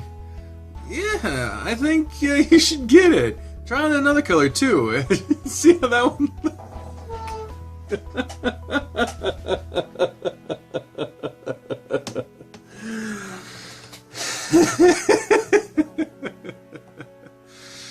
Okay. I can't believe this is what you chose. Step back into the changing room and emerged a moment later. Here you go. Oh, they both look so good on you. Which one do you like more? I'm only gonna get one of them. I think the white looked a little better. Oh, for fuck's sake. I like the white one. Alright, I'll get that one then. I'm gonna try on the shirt I picked out now. I can't believe I'm gonna buy a tank that says bear belly on it. It's kinda cute though. Again, he vanished into the room to swap his shirt. How does it look? Looks really nice on you. Is it comfortable? Very. I don't feel so constricted in this shirt. It doesn't feel like the buttons are gonna bust off either. You look more relaxed, too. Really? Because this position does not say relaxed. It seems more casual, even. I like this one also. Good, I'm gonna get this shirt then, and I'll grab a few different colors. Was there anything else I should try on? This is really all I need. Not that I can think of. Then this was a quick and easy trip. I'll change again, and we'll go ahead and go check out. God damn it. Alrighty. One last time, Harold vanished into the change room to put his original shirt back on. After he joined up with you, he picked out a few other colors of the shirt he liked and then led you to the front counter to pay. That took way less time than I expected it to, so we still have a little bit of time before lunch. I could eat now, but the buffet doesn't open until 11, and it's barely 10. Is there anything else we want to do while we wait? The bookstore is right down the street. We could waste some time there if you don't mind. It's not a bad idea. Let's go that way then. Great, well, I need a new book, so let's go. Why don't you put your new shirt on before we leave? Yeah, I should. I'll go change, then we can go. This shirt is so much more comfortable. I could take in a deep breath without worrying about the buttons popping off. Again, you're saying that again. Yeah, that's good. Why we don't need you putting someone's eye out? Yeah, that would definitely ruin things. I'm gonna go look through the fantasy books. I might get a little absorbed in what I'm doing, so let me know if you're bored and we'll go do something else. No worries, I'm in no rush, so spend all the time you want in there. Okay, I'll be right over there if you need me then. What to look at? Well, he's doing fantasy, we don't need to crowd him. Let's try mystery. Oh, for fuck's sake. Something mysterious sounds good right now. I'll go see what's popular there right now. After a short search, you found what you're looking for. Nothing like a good mystery to keep me busy. It's been too long since I've found a good one. But I really can't buy anything until I get paid from the job I'm starting tomorrow. At least I can get some ideas for later. You browse through the book, and making note of any of the ones that might interest you later. So I guess that means books. So you can come back and pick them up later. You hadn't even noticed how much time you spent when looking when Harold found you. Here you are. Found anything good? I've seen a variety of books that are interesting. I'll come back and get one when I start getting paid. That's right, you start your new job tomorrow, don't you? Yeah, thanks to you. I'm happy to be able to help. It looks like you found a few new books for yourself. Oh yeah, I did. It's the same writer from my favorite series, but they're working on something else now. There seem to be 3 books out for it right now, so I might as well pick them up. And I can start reading it tonight. I recorded a lot of Major Minor yesterday, and you got that fucking Nami and Nagi voice shredding my throat. I can't wait to see what kind of worlds they've created this time. Just from the description, there's a war about to break out amongst the gods, and the mortal world is going to be stuck in the middle. It sounds like it's all magical. It's going to be all magical and full of adventures. I hope the characters are as endearing as their past works. Yeah, you really seem excited about this. I really love to read, but I've not been in much of a mood for it lately. That's changed suddenly, and I want to just curl up on a couch and read. Good stuff. Maybe it'll inspire you in your own writing. It normally does. I don't know about you, but I'm getting hungry now. We've already been here for over an hour. Seriously? I didn't even realize it. Yeah, the time has really flown by in here. I'm not starving, but I think I could go for some food now. I was hoping you'd say that. Let's go eat then. After you buy your books? No, I'm just gonna leave with them. Of course I'm gonna buy them first, you goof. Come on. I love this place. This is what, the 3rd time we've been here this month? I love it. Come on, let's get started. He's really happy today. That's more than enough to make me happy. You followed him to the bar, loading up your plate with the typical food items before joining him in the booth. You loaded up your plate way more than usual, it looks like. I might as well take advantage of it while I'm here. Eat like that every day and you'll end up with a gut like mine, though. Considering how good it looks on you, I only wonder what it would do for me. Flatterer. I think you look great just the way you are, though. So I'd not change that any. You think so? Mm-hmm. Okay then. I'll make sure I keep up with these good looks then. Harold chuckled before he began shoveling food into his mouth. Wonder how long it'll take before he pops a button off of one of his new shirts. He was far more adamant this time about letting you try food you hadn't tried yet off of his plate. It felt like his fork was in your mouth every other bite.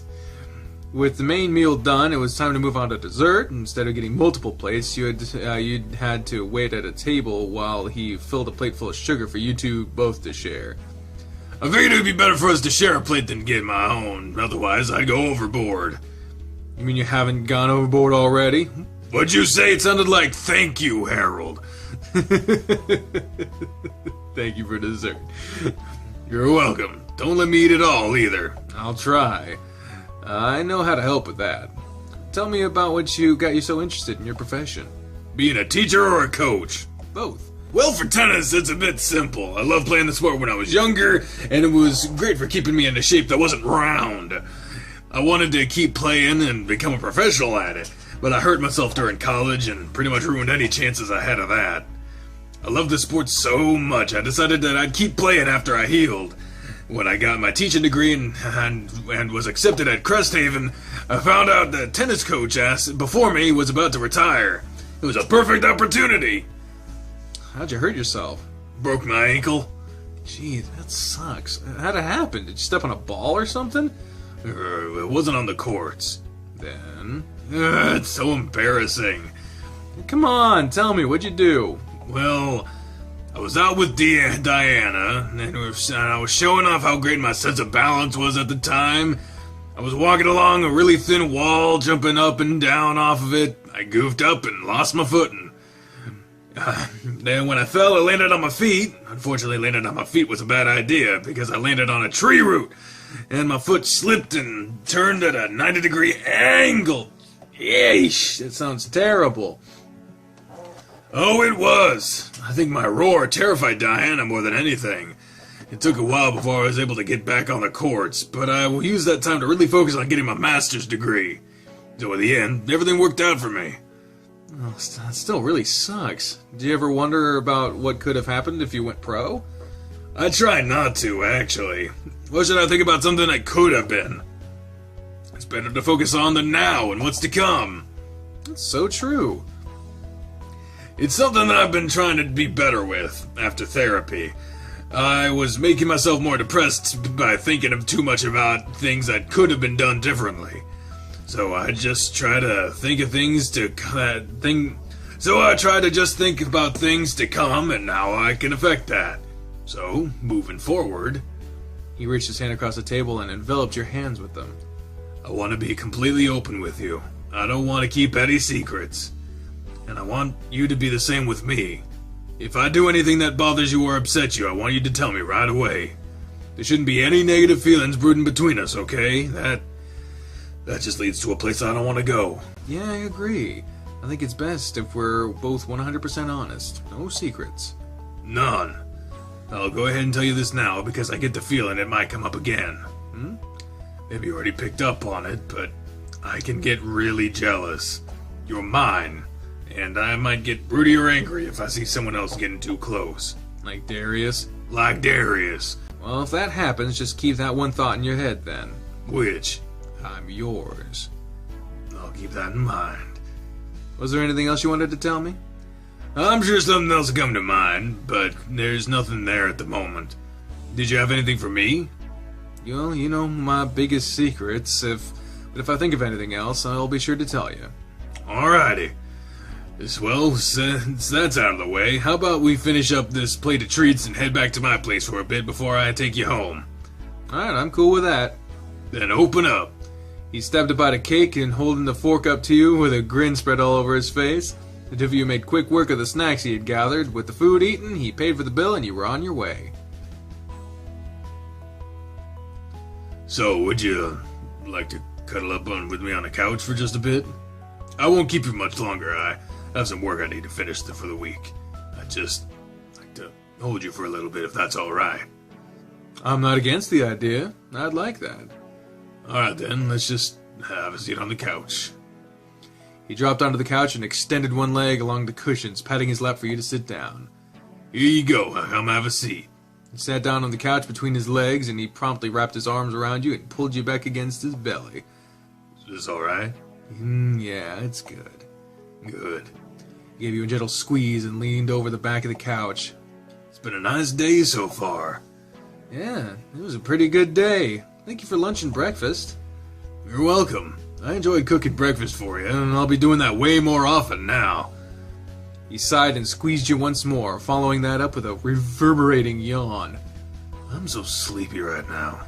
Take a nap. Right now? Sure, I'm comfortable, and if you are, let's just do it. Alright. I like how that sounds. I'm pretty comfortable too, so I think I can knock out pretty quickly. When I wake up, I'll take you home, okay? Okie dokie. He kissed the side of your head and nestled back into the couch. 5 minutes later, he was passed out behind you. You made yourself comfortable against him and followed along not soon after. I still can't believe I woke up like that. I can only imagine what you dream about. I'm sorry, my hands must wander when I sleep. I'm really sorry about that. Don't worry too much about it, Harold. I wasn't that bothered. Harold, huh? You two on a first-name basis now? Hey, Maria. Oh, well, about that. It's okay. You don't have to explain it. You two aren't at school or the court, so it's only natural, isn't it? Is this a new shirt for you, Mr. Grifter? It looks quite marvelous on you. What the hell? Yes, it is. You really think so? I do. Thomas helped pick it out. It feels so much nicer than the shirts I've been wearing. Well, I didn't actually help him pick out that shirt. But I'll take the credit. Well, you both did a good job then. You look great. Thank you, Maria. And please, you can call me Harold as well. Mr. Grifter really sounds like something that should only be used at school. Doesn't it? Well, Harold it is from now on. Have you two enjoyed yourselves this past couple of days? Very much so. We had lots of fun. We went to the clothes store, bookstore, and buffet today. It has been nice. I haven't had the chance to socialize much lately, so it's a really welcome change. It does sound like a lot of fun, then. And you're always welcome here, Harold. As a matter of fact, I need to cook for you again. We should plan something for this week. I can get behind that. Your cooking's wonderful. Thank you. I'll come up with a time and have Thomas relay that to you. Are there any days that are bad for you? None right now. I'm open for any night. Wonderful. I can't wait to have you over again. I'd stay a little longer today, but I have some work to do for my classes for this week. You should run along then, so you can take care of that. Yeah, you should get going. Yeah. Thanks for spending so much time with me, Thomas. It's been a lot of fun. That really has been. You stood there staring at each other for a moment. Oh, I forgot something's in the oven. You take care, Harold, and I'll see you sometime soon. As Maria ran past you, you could see the giant grin on her face when your eyes met. Well, that was sudden. Oh, Maria. Well, but since we're alone now... Harold stepped toward you and put his paws against your cheeks, pulling your lips down to his.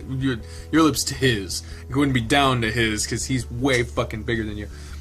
When he broke the kiss, he ran his fingers through your hair while keeping his eyes focused on yours. I'll give you a call later if that's okay. Yeah, of course that's okay. Alright, until then. He gave you another quick kiss on the forehead and then left. He glanced over the kitchen in time to see a pair of ears disappearing through the door. Of course. With a chuckle, you went off to your room. Oh, look at that! Oh, it's so wonderful! Oh my gosh! It looks so much better with color! Oh, that's so wonderful, guys! Good job! These past 2 days have been just... wow. No words can describe it. I can't wait to see Harold again tomorrow. Heck, I can't wait until he calls me. I actually wish I was still with him, but he has work to do. Maybe I can spend all of next weekend with him. Oh, and there's another day, too! It's 22. Oh, for fuck's sake! I guess text him? Might as well. No, for fuck's sake. What the hell? I'll text him and find out. Find out what? Hey, you big bear, what's up? I'll take a shower and wake myself up while I wait for him to reply. Oh man, oh man, oh man, I forgot! I need to get to school right away! I'm supposed to be at the supply store at 10 to start with Ted! I only have 30 minutes to get there! Something happened! I can't see! Okay, ignore. What the fuck? Oh, man, I barely made it. I really wanted to be here early. I got caught up with having such an amazing week, and I totally forgot I had to be here. And what was Ted's voice? Hey, you're here. I was afraid you had forgotten. To be honest, I did forget. I had a lot going on this weekend. Well, you're here and on time, so I can't knock you for that. Now that you're here, though, let me show you a little bit about the computers. I showed you the layout of the store and whatnot last time, and that's pretty simple. Yeah, that's easy enough. Alright then, so some basic stuff first. You're in our system now, so the first thing you'll do whenever you get here is log in using your student ID and password. Right now, your default password is just your middle name, followed by the last 4 numbers of your social security number. Gotcha. So go ahead and try logging on real quick.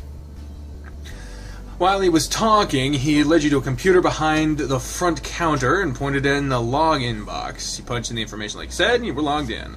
Perfect. Now, let me show you how to run a transaction. It's really simple. First, you'll ask whoever's IDs. Students and teachers all have IDs, and they get discounts in the store depending on what's on the ID. Oh. This guy leaves his ID in here all the time, so I'll use it as an example. Chester! Chester! Why are you gonna do like this, Chester? I know him. He's on the tennis team with me, and I'll see him at practice later. Oh, then, if you'll give it to him, I think I can trust you with that. Anyway, you'll want to make sure their picture matches their ID first, and that they aren't just trying to use someone else's ID. Next, just scan the barcode on whatever they're buying, or type in the product ID. When you go to ring them out, or it will ask for their student ID number. You can just scan the QR code or type in the student number. If neither of those things work and they don't have their card, you'll have to look up their information with their name, date of birth, and the last 4 of their social. Their photos will be shared in the database, but it's really slow, so hope everyone has their IDs. Sounds like a bit of a pain, but I had to look up customer information all the time in my old job. Good, so I'm sure you understand the aggravation it can cause sometimes. Yeah.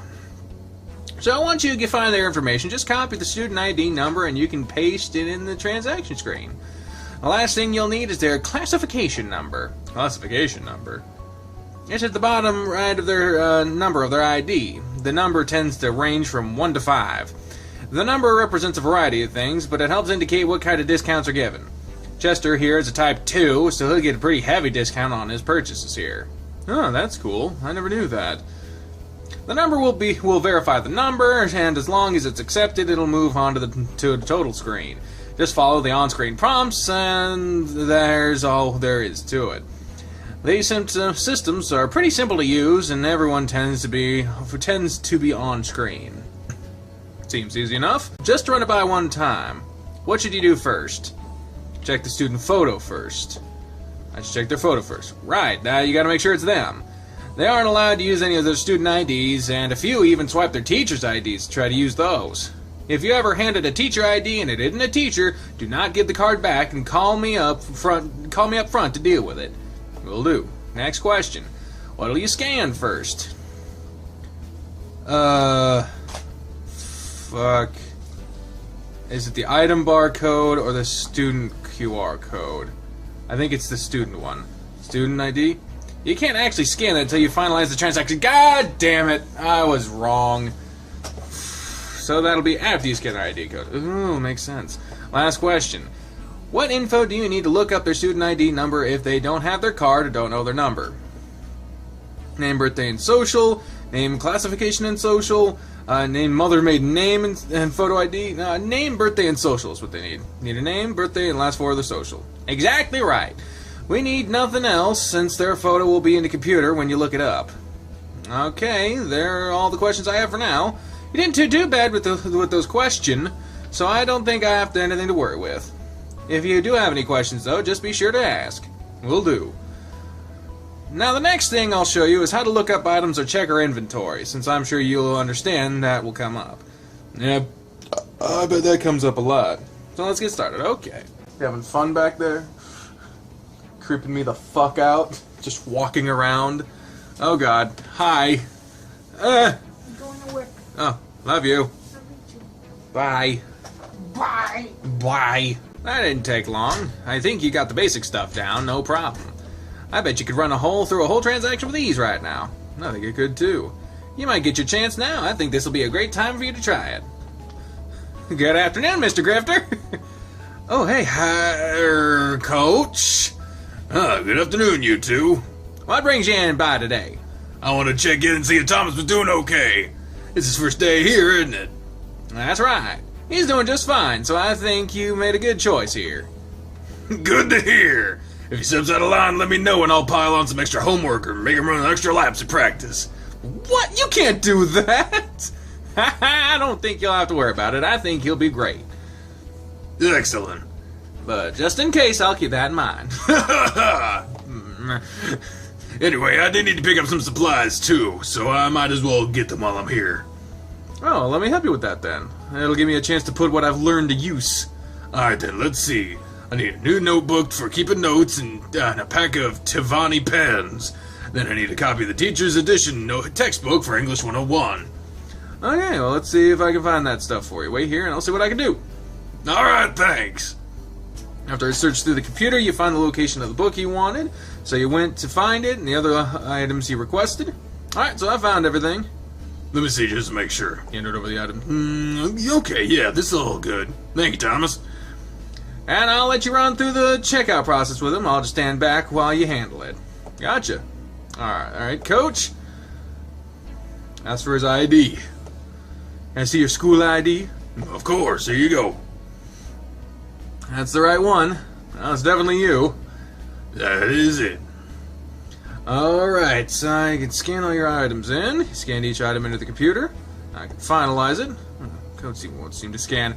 I guess I'll just type in the number. Oh, type in his number. That's 99.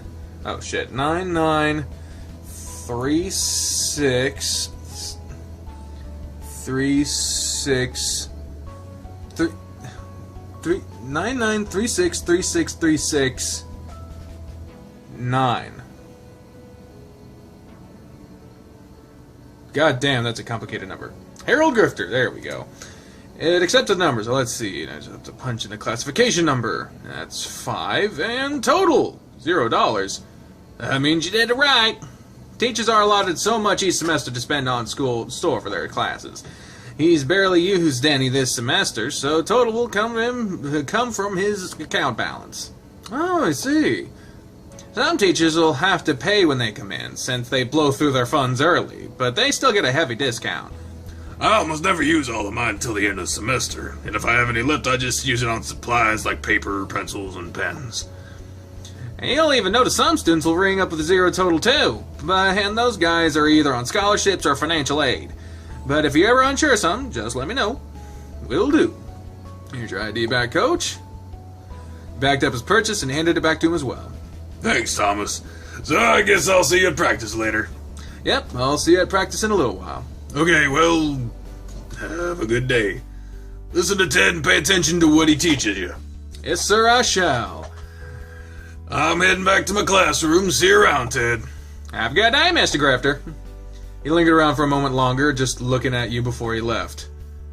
And that was your first transaction. You did fine with that. It's not really that difficult. Not at all.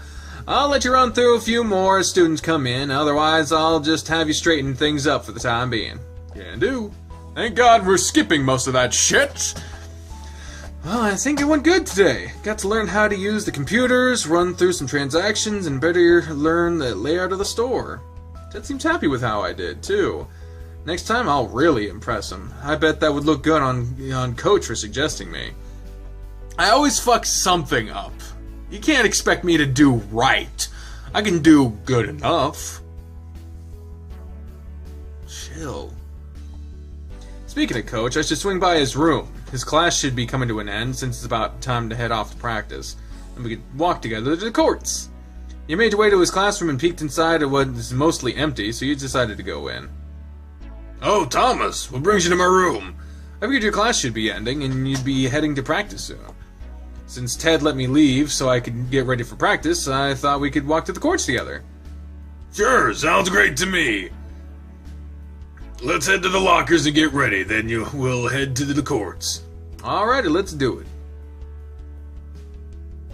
How are things with Ted today? Did you do alright after I left? I think so. It's a pretty easy job to handle. Glad to hear it. I was really hoping it would go well for you. I'll really be able to treat you to lunch for a change. I'll finally be able to treat you lunch for a change. That sounds great. I'll never argue against you wanting to buy me food. Yeah, I bet. What's that supposed to mean? It's just to know a certain bear loves his food with that belly he's got. Just finish getting ready. Oh, goddamn. Jesus. Thomas, why are you staring at me like that?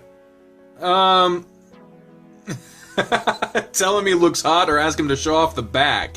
I mean, both of those are flirty as fuck, so, one's just like, you look good, versus being like, hey. So, I mean, like, I guess, go with the more flirty one. I'm wondering if you'd show off the back of it. The back? There's nothing covering the back. I know, but can't you still show it off? Well, if you want to. He turned his back to you, but only for a moment before turning back around. It was enough time for you to admire his big, bubbly butt with nothing to obstruct your view, though. There you go. All I can say is woof. All I can say to that is woof. Maybe I'll show you again next time we have a bit more privacy. I definitely like that. Now get dressed so we can go. Something. Fuck. God damn, these updates. Really just. Oh, another one? There we go, all set and head to the courts. Stop! Fuck! Christ! Come on now, let's get to the courts. Alright, let's get going. How many times are you gonna say let's go to the courts? Oh, for fuck's sake! How many things are wrong with this shit? Was it just me, or did I have a lot of people staring at me on the way here? I think you're right. Well, there's nothing... Probably judging this shirt. I'm a grown man wearing this cutesy thing. Aw, but it looks so great on you. Guys. Stop! Fucking work! Christ! Coach? What is it, Chester? Where'd you get that shirt? Why? So you know where to shop, where not to shop? What? No! I want one! Huh, really? It's so cute, I love how it looks! I've never seen a muscle shirt like that, and I'd totally wear that to practice. Where'd you get it? I might try to get one soon. I bought it at Big and Burley. It's over near the bookstore. Cool, I've never been there, so I'll have to go back. It looks so great on you, too. I'm jealous. I really want one now. Thanks, Chester. Chester, before I forget. Here. My student ID, where'd you get this? You left it at the supply store, and I work there now. You leave it there often, it seems. Yeah, I always leave it on the counter. Thanks for giving it back to me. I'll try not to forget it anymore. If you do, I'll bring it back. Great. Oh, look, Dozer's here now. Dozer, come look at Coach's new shirt. Why? Every other fucking line. I guess I should clear up any doubts you might have. Yeah, it does. I guess this shirt is perfect for me, huh? Well, I'm glad we're given the good fucking options, for fuck's sake. I don't know what the fuck has happened in half of this episode. It is, didn't I tell you that? Yeah, you're the one that picked it out. I suppose I'll have to keep an eye out for other designs like this, huh? I'll keep an eye out for them, too. Alright, let's get the rest of the team together and start stretching. Stop right there. What is it, Darius? You picked that shit out for Coach? Yes, I did. It's a little on the small side, isn't it? His gut is practically hanging out of it. But I suppose you're into that kind of thing, huh? can it, Darius? I'm not knocking it. I know a few big guys and they're packing, if you know what I mean. Anyways, since you picked out the shirt, that means you two were out with each other, right? We hung out yesterday. Oh yeah? You two go on a little date or something? No. Wait a minute, you're lying. Are you two a thing? Really? You two are actually dating now? Keep it down, please. Dude, you're sleeping with your teacher! That's awesome! You should ace your English class! We aren't sleeping together! Dating each other, sleeping together, whatever. One will lead to the other, I'm sure. Just give it time. It's not like that! If you say so, but to me it's pretty much clear as day that there's something going on. But hey, if you need any pointers on how to move things along or get what you want, just let me know and I'll be more than happy to help. I don't trust him, but who knows, maybe you can keep a secret. Don't fucking trust him! He followed Darius to where the other guys were waiting to get ready for practice. Throughout practice, you were constantly distracted. Darius was right. Coach's shirt was on the small side by a good bit more than you realized. He couldn't do much without it starting to slide up his belly. He didn't seem to mind, and it became second nature to him to readjust it. You were sure it helped with that the whole team, save for Darius, complimented him on how cute the shirt was. God fucking damn it! Stop! Coach, I think you're really distracting the team. What do you mean? Your shirt doesn't exactly fit, and every time you reach up, your stomach falls out. And whoever receives the ball loses the point because they're distracted. Oh, that's rude as shit. If that's the case, the entire team should be distracted all the time. You're the only person that wears a shirt long enough to cover your stomach whenever you serve. Or maybe it's because I don't have a donut-filled gut. Hey, fucking chill, dude. Whatever, Darius. Coach's shirt is just fine. If you're so distracted here, why do you keep looking at it? It's hard to miss. Maybe Darius secretly likes big bellies. We all know who the belly lover around here is, Thomas. There's nothing wrong with that. Whoa, maybe there's more of you than I thought. Well, why don't we all just play with our shirts off? Come on, Darius, why do you have to be like that? If that's what it takes, I'm down for it. Oh, Jesus. Chester, put your shirt back on. It's best you keep your shirt on, too. What the I don't know what's happening. Darius! Get your ass off the courts! I'm not putting up with your shit today while everyone is having a good time. What? Yeah, I did it right. So get off the courts! Darius didn't seem to know how to react to the sudden explosion from the coach, and he just stood there, look at the bewildered look on his face. Now! Whoa, Coach. Jeez, maybe I should have gone with my gut and not about not wearing this shirt. Ignore Darius, Coach. You know how he is. Yeah, it's Darius. Take anything he says with a grain of salt. I love the shirt. I'm gonna get one soon for myself.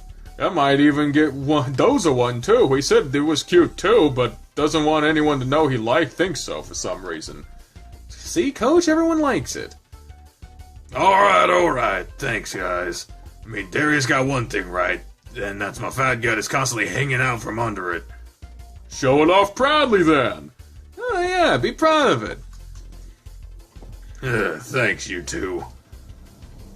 Okay, I'm gonna go talk to Darius. You guys get back to practice. Thank God this fucking head is just this disembodied head floating around, fucking creepy as shit. Good luck. Yeah, good luck with that. Spencer and those are still playing, so we should go join them. Sure, sounds good to me. Let's go join them. Well, practice today was interesting. Yeah, I'd say so. How'd your talk end up going with Darius? Surprisingly, he apologized to me. Really? Yeah, before I even said anything, he apologized. I swear, he's one of the most complicated students I've ever dealt with. He can never figure out what's going on in his head. I can never figure out what's going on in his head. I don't think anyone can. Anyhow, how about I give you a ride home? Sure, that'd be great. Hey, you can even show off the shirt to Maria. Sounds like a good idea to me. Let's get going. Peter Austin! You want to call for her this time?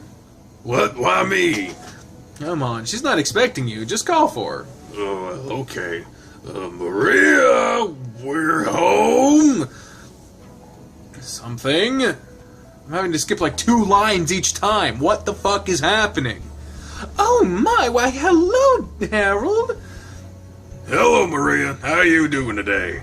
I'm wonderful. And your shirt, it's adorable.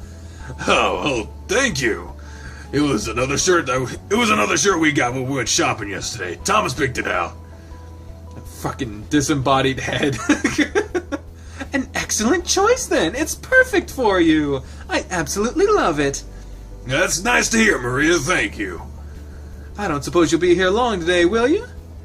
I won't be. I need to get home and start grading papers. Ah, I see. Well, it is always nice to see you. You're welcome to stop by whenever you want. Thank you. It's always a pleasure to see you as well. I'll see you in class tomorrow, Thomas. Sure thing, Harold. Getting that mindset between school practice and in private is weird. It's okay. I'm sure it's a pain. Even though Maria was standing there, he approached you and gave you a quick kiss on the cheek. Have a good night, you two. I'll talk to you later, Thomas. Okay, be safe on your way home. Take care, Harold. Such a nice shirt you picked out for him. Wasn't it cute? Oh yes, though it was a little small, I can't say I wouldn't do the same thing if I was in your shoes, though. One day I'll go shopping with my dream man and buy him clothes that fit snugly to his body. And maybe you can go with me. That's a great idea, Maria. Also, that sounds like a fucking hint. Now run along and shower. You'll be joining me and Richard for dinner tonight. Sounds good to me. Just call me when it's done. Will do.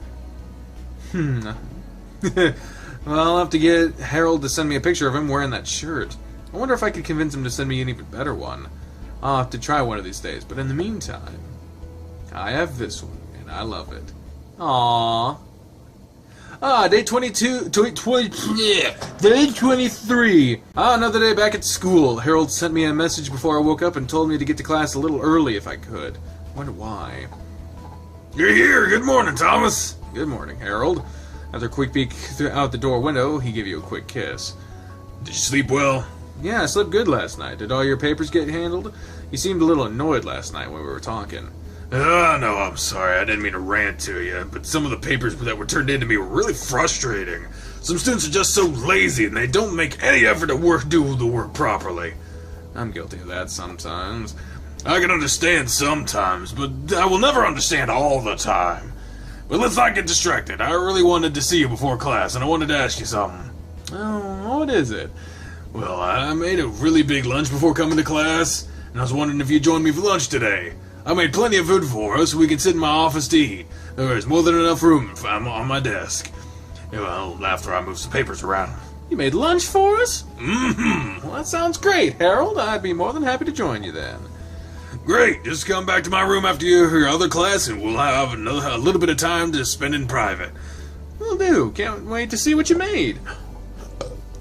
It isn't anything fancy, but I think you'll like it. I ate some of it before I left home, and it was pretty tasty. Well, I'm sure I'll like it then, if you think it's good. I hope you will. Even if you don't, I guess it just means there's more for me to eat, right? Yup. You patted his belly. It'll just make that guy grow even more. I don't suppose that's too bad of a thing either, is it? Not if you like it. And I do. And it looks really great in this shirt, too. You like this shirt? I thought it might be too much. I do like it. It looks really good on you. You're my big-bellied handsome bear. Oh, well, I'm happy to hear that. Thank you. He reached out for his stomach again, but the door to the room opened up and you jerked your hands back quickly. Good morning, Coach. Thomas? Good morning, Spencer. Early as ever, I see. Spencer paused not too far into the room. I'm not interrupting anything, am I? I can always wait outside a little bit longer. What? No, of course not. I was just talking to Thomas about last week's assignments. He turned his attention back to you, speaking in a hurried manner. You did a great job with your haiku, and I expect nothing but stellar work from you from the rest of the year. Now, you need to get ready for class since it'll be starting in about 15 minutes. I need to get my lecture material ready. I'll be in my office until then. All right, then. So, Coach seemed a little flustered. Would you have anything to do with that? I don't think so. You're such a bad liar. You know that. You're just as flustered as he was. Things must be going okay between the two of you. You didn't reply, only nodded your head, looking down at the floor. You know, you don't have to hide it from me. I've known you for a really long time, so I can read you like a book. You and Coach are seeing each other, aren't you? Yeah, we are. He has certainly seemed happier than usual the past few times I've seen him. And you two are always sharing these sideways glances at each other. It's pretty obvious to me. It must be pretty obvious to a lot of people. Well, me and Darius for sure. Something is going on between Dozer and Chester too, so they are too oblivious to notice what's going on with you and the coach. Really? Those two? I guess you can say it's the same about you not noticing them, huh? I only mentioned it to you because I know you wouldn't care, and I really thought you'd picked up on it already. Never would have guessed. You really are in your own world when you're with Coach. We'll have to go out for a coffee sometime, and you can tell me all about it. Okay, sure. That'd be fun. We haven't done anything like that in a while, have we? Nope, I've barely seen you outside of school and practice in the past month. We need to fix that. Yeah, we do.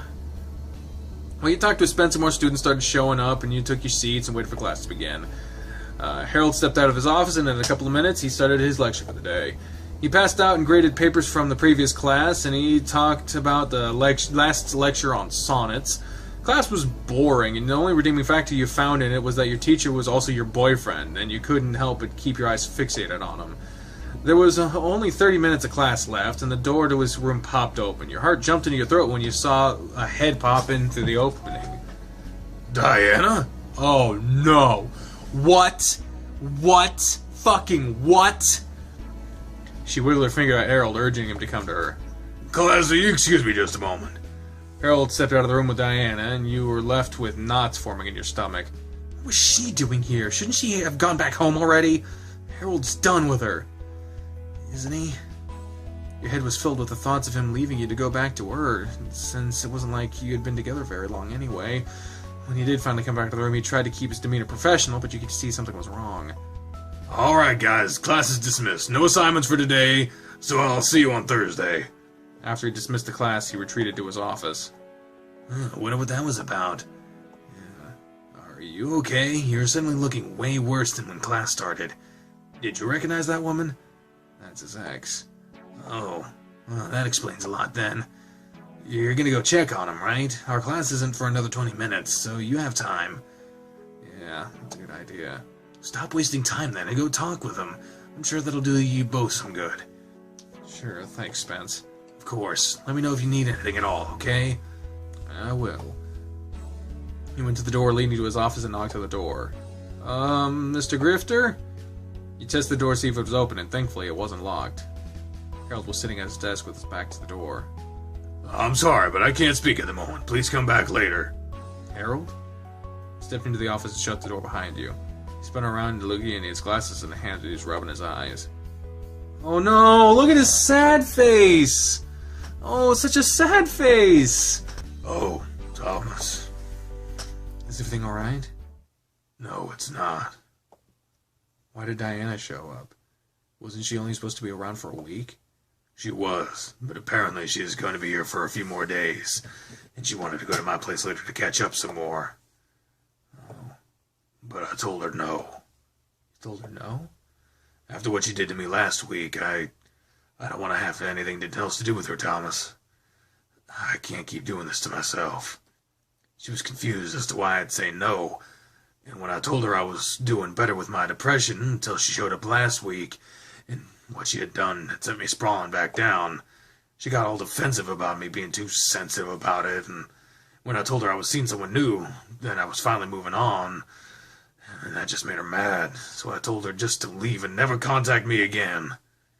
He put his face down in his paws and sighed. I don't want that, though. I want to see her again. I want to talk to her more. But it's pointless. we're never going to be together again. I just feel pain whenever I think about her. It hurts so much.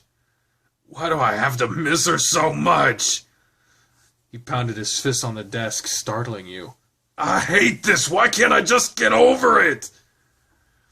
He collapsed down onto his desk and started sobbing quietly into his arms. You rushed around the desk to his side and put your hand behind his back, on his back, kneeling down beside him. Hey, no, please don't cry, Harold. You didn't know what else to say to him all at the time to try to comfort him, so all you did was rub one hand over his back and the other was on top of his leg. I'm sorry, Thomas. I hate letting you see me like this. Don't be sorry. I'm here for you, okay? Thanks. I think I need to see my therapist again. It's been a couple of months since I last went, and with all that's gone on lately, it might be a good idea. You think it'll help? Maybe. It's helped in the past, so I'm sure it'll help now. He turned his head toward you and sighed. I'm sorry to be such a pain right now. I promise I won't always be like this. As long as it takes, Harold, I'll be here for you. Thank you, Thomas. Harold rubbed his fingers over his eyes and stood up. Okay, now that I got that out of my system, I need to get ready for my next class. And you have to hurry, and you need to hurry, if you're going to make it to your next class before you're late. That's right, I need to go. I'll be back for lunch, okay? Yeah, I'll be looking forward to it. As you turned to leave, you were grabbed by him from behind in a bear hug. Thanks for coming to check on me, too. He kissed your neck and put you back on the floor. Now get going. You felt him pat your butt as he ushered you out of his office and back to his classroom. I'm going to have to run if I'm going to get there on time. Math class breezed by, and before you know it, you found yourself standing in Harold's classroom once more. He's not in here, so he must be in his office. He's not in here either. Where'd he go? He sat down on his chair and spun in circles a few times before laying over on the desk. I guess I could call him. Once more, you began spinning in the chair as you pulled out your phone, but the door to the office opened before you could make your phone call, and your big bear entered the office. Oh, you're here already. I was about to call you and find out where you were. I had to go get lunch from the teacher's lounge refrigerator. I'm sorry I'm making you wait. It's cool, you're here now, and you have food, so it's all good. What's for lunch? Okay, I made a little ham, turkey, and cheese wraps. They are tortilla. I say it as a joke. Fuck, I know it's tortilla. God damn. Tortilla shells spread with some onion and chive cream and cheddar cheese and the turkey and ham. So then I made a whole bunch of fresh fruit and picked up on my way to school. I have bananas, apples, and some strawberries. You can eat whatever you like. There's plenty of it. Oh, and I have chips. No, thank God for the chips. He was spreading stuff out across the desk while he talked, and he seemed to be more than enough food for both of you. It's really simple, but I wanted to be able to spend some time alone with you today, and I don't know if I'll have much of a chance other than lunch. Simple or not, I'm really happy you decided to do this. I'm glad I got to spend some time with you today. And after earlier, I really needed the company. Happy to be here for you, Harold. Oh, here, you can sit in your chair. I'll take the other. Nonsense, you're fine where you are. That chair is really comfortable, isn't it? Yeah, it is. It's kept my big butt comfortable for many years. Go ahead and start eating. Eat as much as you want. Thanks. Looked around the desk for a moment and then a thought occurred to you. Should I grab a couple drinks? I knew I forgot something. If it doesn't bother you, I do keep a pack of water bottles in here, so I have water. It'll just be room temperature. That's all. I'm okay with that. That's my bad. How's your other class? Calculus, isn't it? Yeah, it was alright. The subject is easy enough right now, so there's no trouble for me. Good. I don't expect to hear otherwise from you. You're a smart guy, so I suspect you'll have no issues in there. I was never that good at math. I can do the things I need with it, but beyond that, numbers just don't work too well in my head. What, you mean that using derivatives and functions to find an object's velocity in respect to time and distance traveled doesn't make sense to you? He whipped his paw frantically at you. Stop right there! You're making my head spin thinking about what you just said. Do you mind if I play some music while we eat? Oh, what kind of music? I typically listen to a variety of music while in my office here or at home. Helps me focus, and it's really relaxing too. Oh, sure.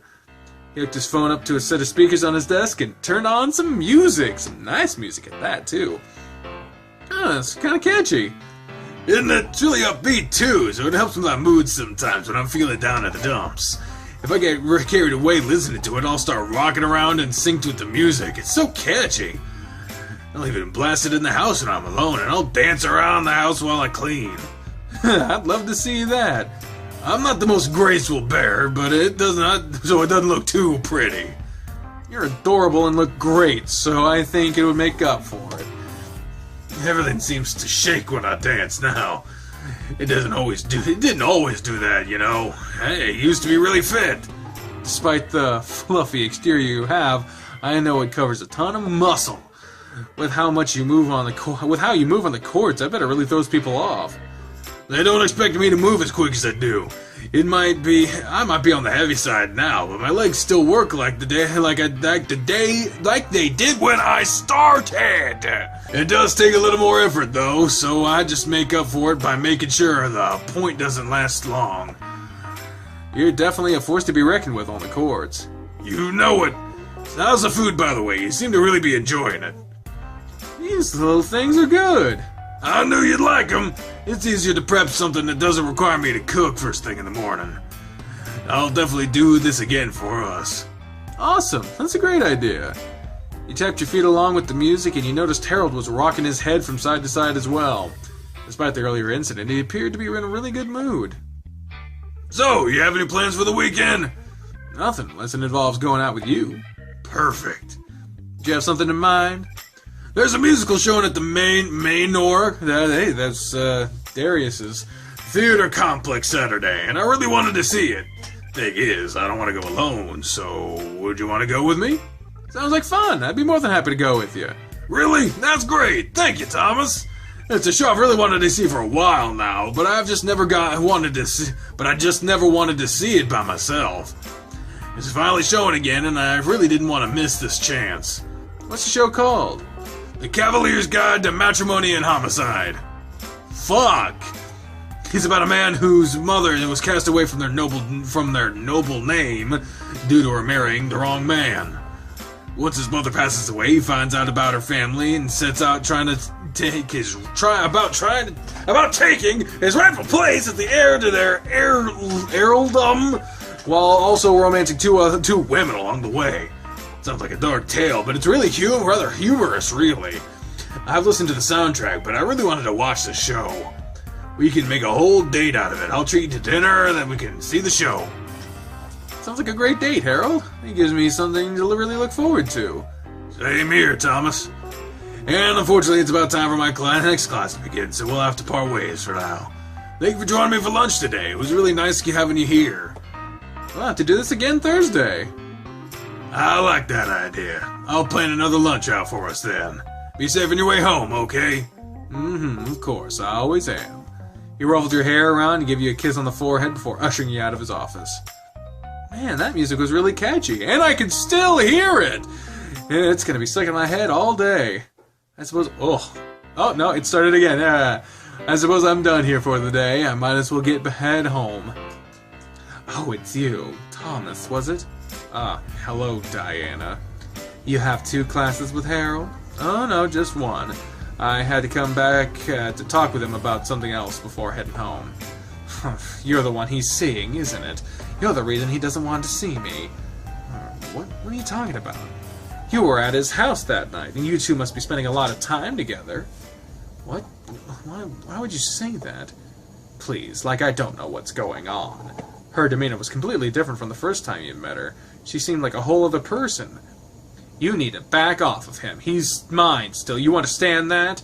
I'm not gonna let you stand in my way of getting back together with him. Whoa now, you're kind of going a little overboard here. You left him. You can't expect to just take you back on a whim. I know what you did to him last week when you showed up out of nowhere. You know how badly you hurt him? That poor man is confused and is going through a difficult time. He needs me to take care of him. He doesn't need you at all. You You can feel your blood starting to boil now. No, he doesn't need a manipulative woman trying to come back into his life. He doesn't need you at all anymore. Well, we'll just see about that now, won't we? What is it that you're getting at? Why are you having to bother Harold again? That's really none of your business. Now run along like a good boy and stay away from my man. Your man? Good luck with that. Sweetie, I've got this under control.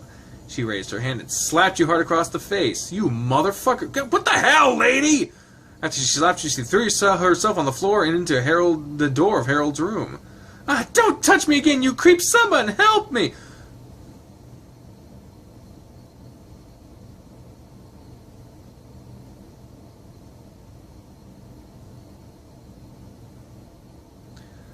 The students were stopping to watch the commotion now. The door of the classroom opened up. What's going on out here? Diana, you okay? He knelt down next to her, and she had forced tears from her eyes. Harold, this monster assaulted me and knocked me down. I was really trying to be friendly with him, and he hit me. Thomas, what the hell? What's wrong with you? I didn't do that, Coach. That's how it happened at all. He's lying. Then why would she say that? How'd you get on the ground and hit the door? Coach, please, I didn't do what she says. She hit me and then threw herself on the ground. Why would I do something like that? Because you told me to... Coach... That I what? What did she say? Yes, what did I say? Tell him! Fuck her! Coach, she said that you were still her man. And that I... What? Don't listen to him, Harry. He just wants me to look like the bad guy. Then what? He's lying to me? You wouldn't lie to me, right, Thomas? Of course not. You know I wouldn't lie to you. I don't know who to believe now. You can trust me too, Harold. We were together for so long, I wouldn't lie to you. Well, Wait, Thomas. Your face. Huh? He moved closer to you and put his paw on your face. You're bleeding! Must have been from when she hit me. Why would you hit him? I only hit him to protect myself before he threw me to the ground. Coach looked back at you, staring intently into your eyes. Thomas. Yeah? Did you touch her in any way? No, sir. You watched your eyes for a moment longer and then turned to Diana. I believe him. What? If there's anyone here I could trust right now, it's him. A good call, Coach. Spencer. I saw the whole thing. She approached him when he left your room. She struck him and then flung herself to the floor and she screamed. It was really quite the spectacle. Don't listen to him. It didn't happen like that at all. Besides, I've known Thomas for most of my life. There's not a violent bone in his body. He'd never do the things that you said he did. You could see Harold's fist balled up. He looked like he was ready to explode, but instead, he just sighed and glared at the woman still on the floor. Get out of here, Diana. Never come near me or him ever again. I never want to see you again. Come on, Thomas. Let's get you to the nurse's office. I'll disperse the group here and make sure she's escorted off campus. Go with Coach. Alright, thanks, Spencer. You don't mean that, Harry. You need me. He can't provide you with what I can. He'll never love you like I do. Don't leave me. Harold didn't even acknowledge your final plea as we walked away, and you followed along after him. Once you were out of view and everyone was around, you put your hand on his arm. Harold, are you okay? I'll be fine. I can't believe she did that. I know you wouldn't hit her, Thomas, but she's never done something like that either. I'm so sorry. I was just blinded with rage. It's alright. You don't have to apologize to me. Oh, Diana, what happened to you? Coach, Thomas, what brings you two in here? Someone slapped him in the hallway, and it seems that his face was cut in the process. Can you take a look at it, Dozer? Sure, come on back to a room and I'll check it out. Whoa, look at this room. We haven't been here before. Why'd someone hit you? Somebody though She was being assaulted and went off her rocker. Ugh, crazy. I guess the situation's under control? As much as it can be. Dozer leaned in close and took a look at your face. Doesn't look too bad. I'll just clean it up with some peroxide, slap a bandage on it, you'll be fine. Thanks, Dozer. Dozer has this under control. I'm going back to my office, Thomas. Office, Thomas. I'll see you both later. Oh, okay. See you later. Alright, later. Alright, later, Coach. Coach left you alone with Dozer, but you were still concerned for him. I'll go see him after I'm done in here. So what are you doing here in the infirmary? I volunteer here. It helps with my degree. Oh, that's neat. Just a warning, this might sting a little. Dozer dabbed something against the cut on your face, making you wince a little. After he cleaned it up, he attached a small bandage to your face. It was surprising to you just how gentle he was. There you go. Nothing serious, so you'll be fine. Thanks, Dozer. Your hands are so big, I can't believe you're as gentle as you are. Oh, look at him smiling. It's just something you learn when you're a guy my size. Now try to avoid any other psychos, okay? I'll try. I need to talk with Coach again, so I'm gonna go find him. Alright, take care. You too, Dozer. I'll see you at practice tomorrow. See you then. If you see Chester later, tell him I said hi too. Sure, I will. If I see him. I don't know if I will, but just in case. Okay. Aw. Door's locked and the lights are off. Is he here? You decided to give him a call. Hello, Thomas. Hey, Bear, are you not in your office? Your classroom door is locked and the lights are all off. Yeah, I'm in my office. I just wanted some time alone right now, though. Ah, okay. You sure? I don't mind spending some more time with you. I appreciate it, but for now, I just want to be alone. Don't worry, I'm okay. I just have a lot on my mind is all. Alright, but if you need me at all, just call me, okay? You better not be in there with that bitch! I doubt it. I will. I'll keep in touch through text, too, if that'll make you feel better. It would. I'm sorry about how things turned out today. It's not your fault, so you don't have to apologize to me. I enjoyed our time together today, and I'm really excited about this weekend. I'm glad to hear it. I'll buy our tickets tonight, and we'll make some dinner reservations for us. Sounds great. But I'm gonna hang up now. I'm just gonna sit here for a little bit. Okay, just let me know when you leave or if you need me, okay? Will do. I'll talk to you later. I'll talk to you later, Harold. Click.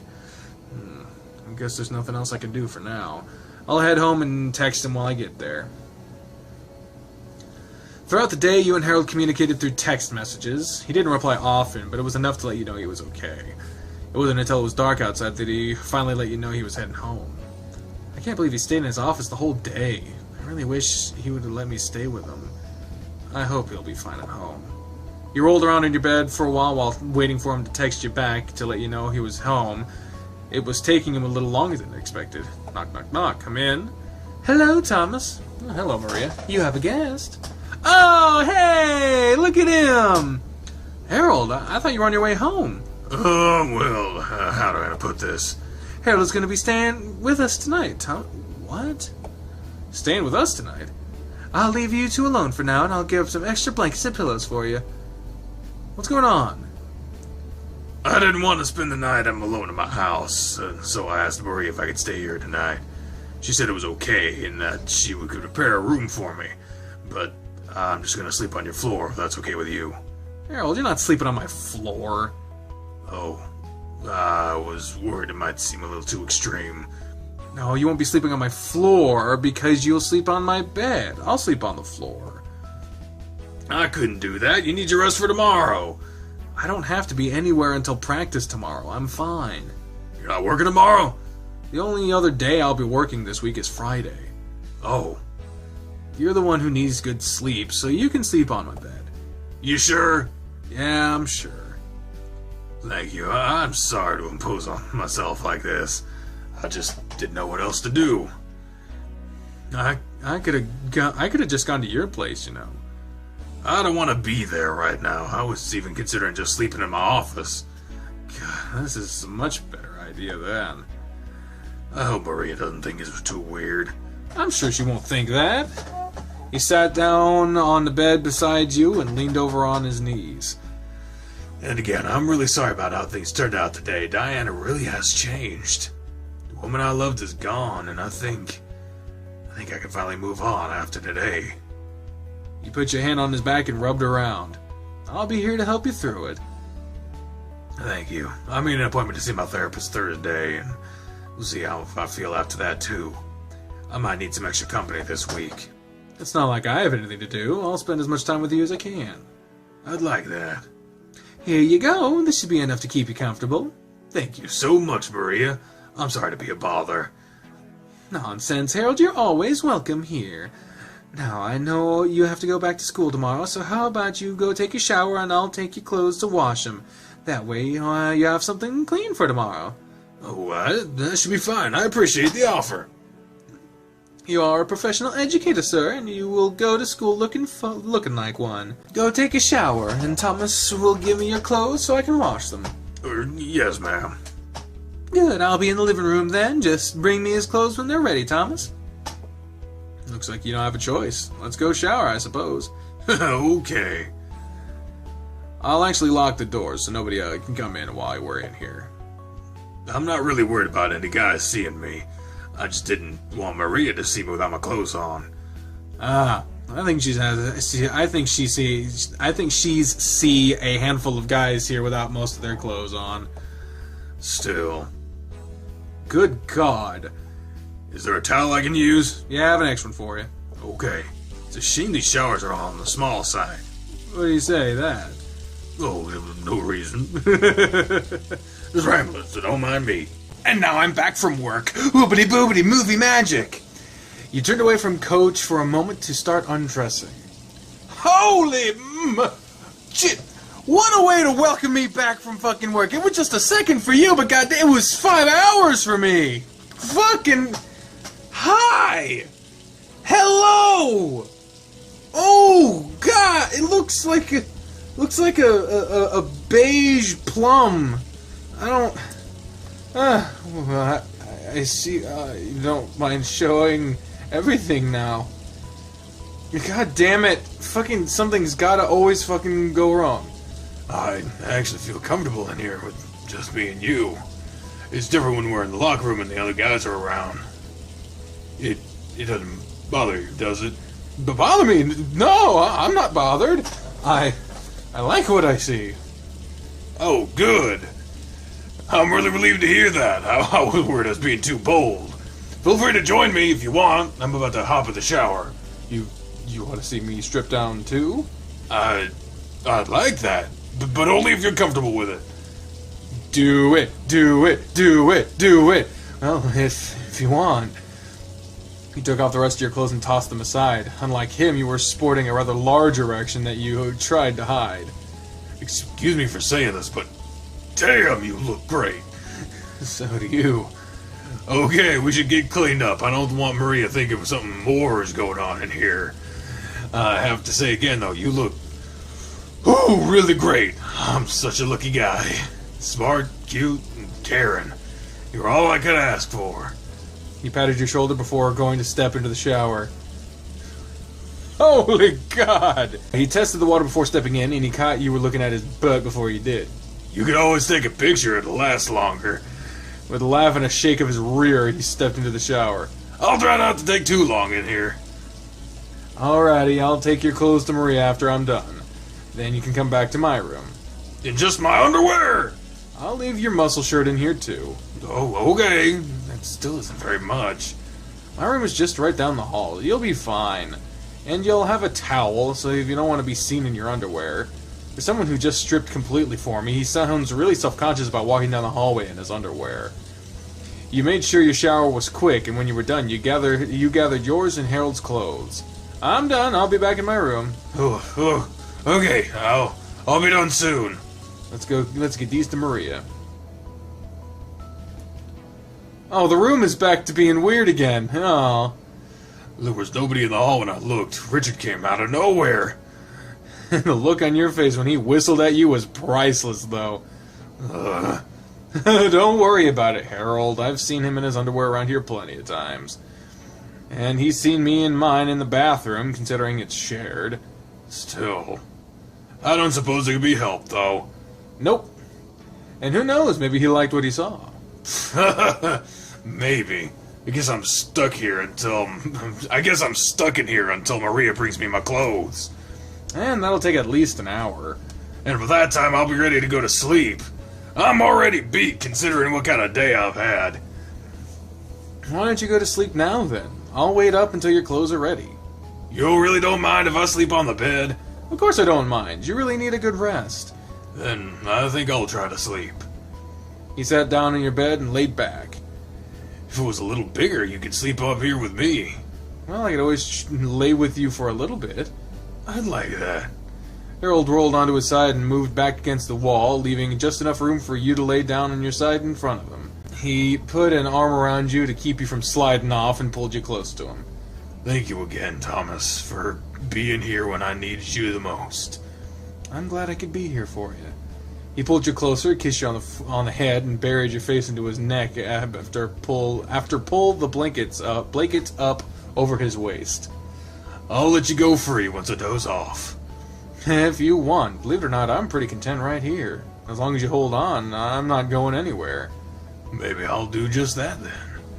With another tight squeeze, he sighed and nuzzled against you. And, sorry about flashing you before we get into the shower. I don't know what came over me. It was really inappropriate. I shouldn't have done that, but I was feeling a little amorous. Just saying that word should get me like 1,000 views, apparently. Don't worry about it. It was a nice view. I enjoyed it. I enjoyed what I saw, too. It was still in poor taste, though. It's okay, Harold. There's nothing wrong with being spontaneous like that. It's thrilling, isn't it? I'll admit I got a bit of a rush. It's why I did it. And that's okay, especially while we're alone. I like it. Oh yeah? Then maybe I'll do more spontaneous things then. He continued to nuzzle against your head, running his hand up and down your back. Instead of letting you go like he said he would, he ended up just falling asleep while he held you. I guess Maria's gonna see this. Oh well. He snuggled in closer to the bear and yawned. Sleep came quickly for you, being wrapped up in his furry warmth. My back is kind of sore, and I'm a little cold. And where am I? Oh, I'm on the floor. I don't remember falling asleep down here. He sat up and looked around your room, then you heard a loud noise coming from on top of your bed. Harold was sprawled out on his back with one arm hanging over the edge. His mouth was wide open and he was snoring loudly. That's right, I fell asleep against Harold while he was holding me. I guess he pushed me off the bed. Fucking really? Bed hog. How did the fall not wake me up? You jumped when music started playing from above your head, and the bear was startled out of his slumber. His paw slapped around madly in the air like he was reaching for something, and after a moment of failing, he sat up and looked around blankly. Ooh, where is it? He finally found his phone and silenced it. Then he sat there a bit longer, looking around with the same blank stare on his face. Morning, Harold. Thomas, why are you on the floor? I don't think there was enough room on the bed for both of us. Did I push you onto the floor? I think so. Oh my gosh. He jumped up off the bed and leaned over, scooping you up in his arms before laying you down where he had been. Holy Jesus! Oh my God! Great balls of fire. I'm so sorry. I had no idea that I shoved you off the bed. I guess there really wasn't enough room for us both. I should have gotten off the bed like I intended, but I kind of fell asleep against you. You're not hurt, are you? No, it was just a little cold. My back is kind of sore. It's nothing to be worried about, though. I'm really sorry. Let me try to help you with your back. Roll over onto your stomach. I'm okay, Harold, really. Just do it, otherwise I'll roll you over myself. God damn. Okay. He rolled over onto your stomach and he sat down on the edge of the bed. He puts his hands on your back. Where's your back hurt? Lower back, around the middle of it. Don't you need to get ready for His paws slid down your back and he pushed his thick fingers into you. It's still really early, but I have plenty of time to get ready and leave. I can spend a few minutes rubbing your back. It's partially my fault it hurts, so the least I can do is try to make you feel a little better. How's this feel? He kneaded your back with just enough pressure to help alleviate the pain you were feeling. It feels really good. Good. Aside from me pushing off the bed, how did you sleep well last night? I did. You were so soft and warm, I fell asleep against you without meaning to. I was just so content. Did you sleep alright? I did. I had some odd dreams, but not odd enough to where it disturbed my sleep. What kind of dreams? Things they were really hazy, so it would be really hard to explain. It involves school or something, I think. It's hard to say. His hands found their way up under your shirt, and the warmth felt great against you while he pressed his thumbs into your back, rolling them around in circles. The rubbing continued for a few more minutes before he withdrew his hands and gave your back a pat. Alright, I need to get dressed and head off. Hopefully you can get a bit more sleep now. I'll try. I think we fell asleep early, so I'm sure I've had enough sleep already. And I'm pretty awake now. In more than one way. Well, try to rest a bit more, since you can be comfortable now. He pulled the blanket up over you and looked around your room. Some of clothes. There they are, folded up on your desk, though.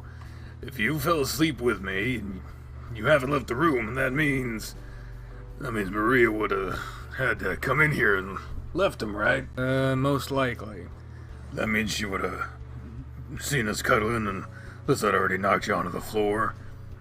She would have done something if she had saw me on the floor with no pillows or blanket, though, so it would have been before that. Oh man, I hope it wasn't too inappropriate of us. I don't want to offend her or do anything that makes her uncomfortable. She's such an amazing hostess.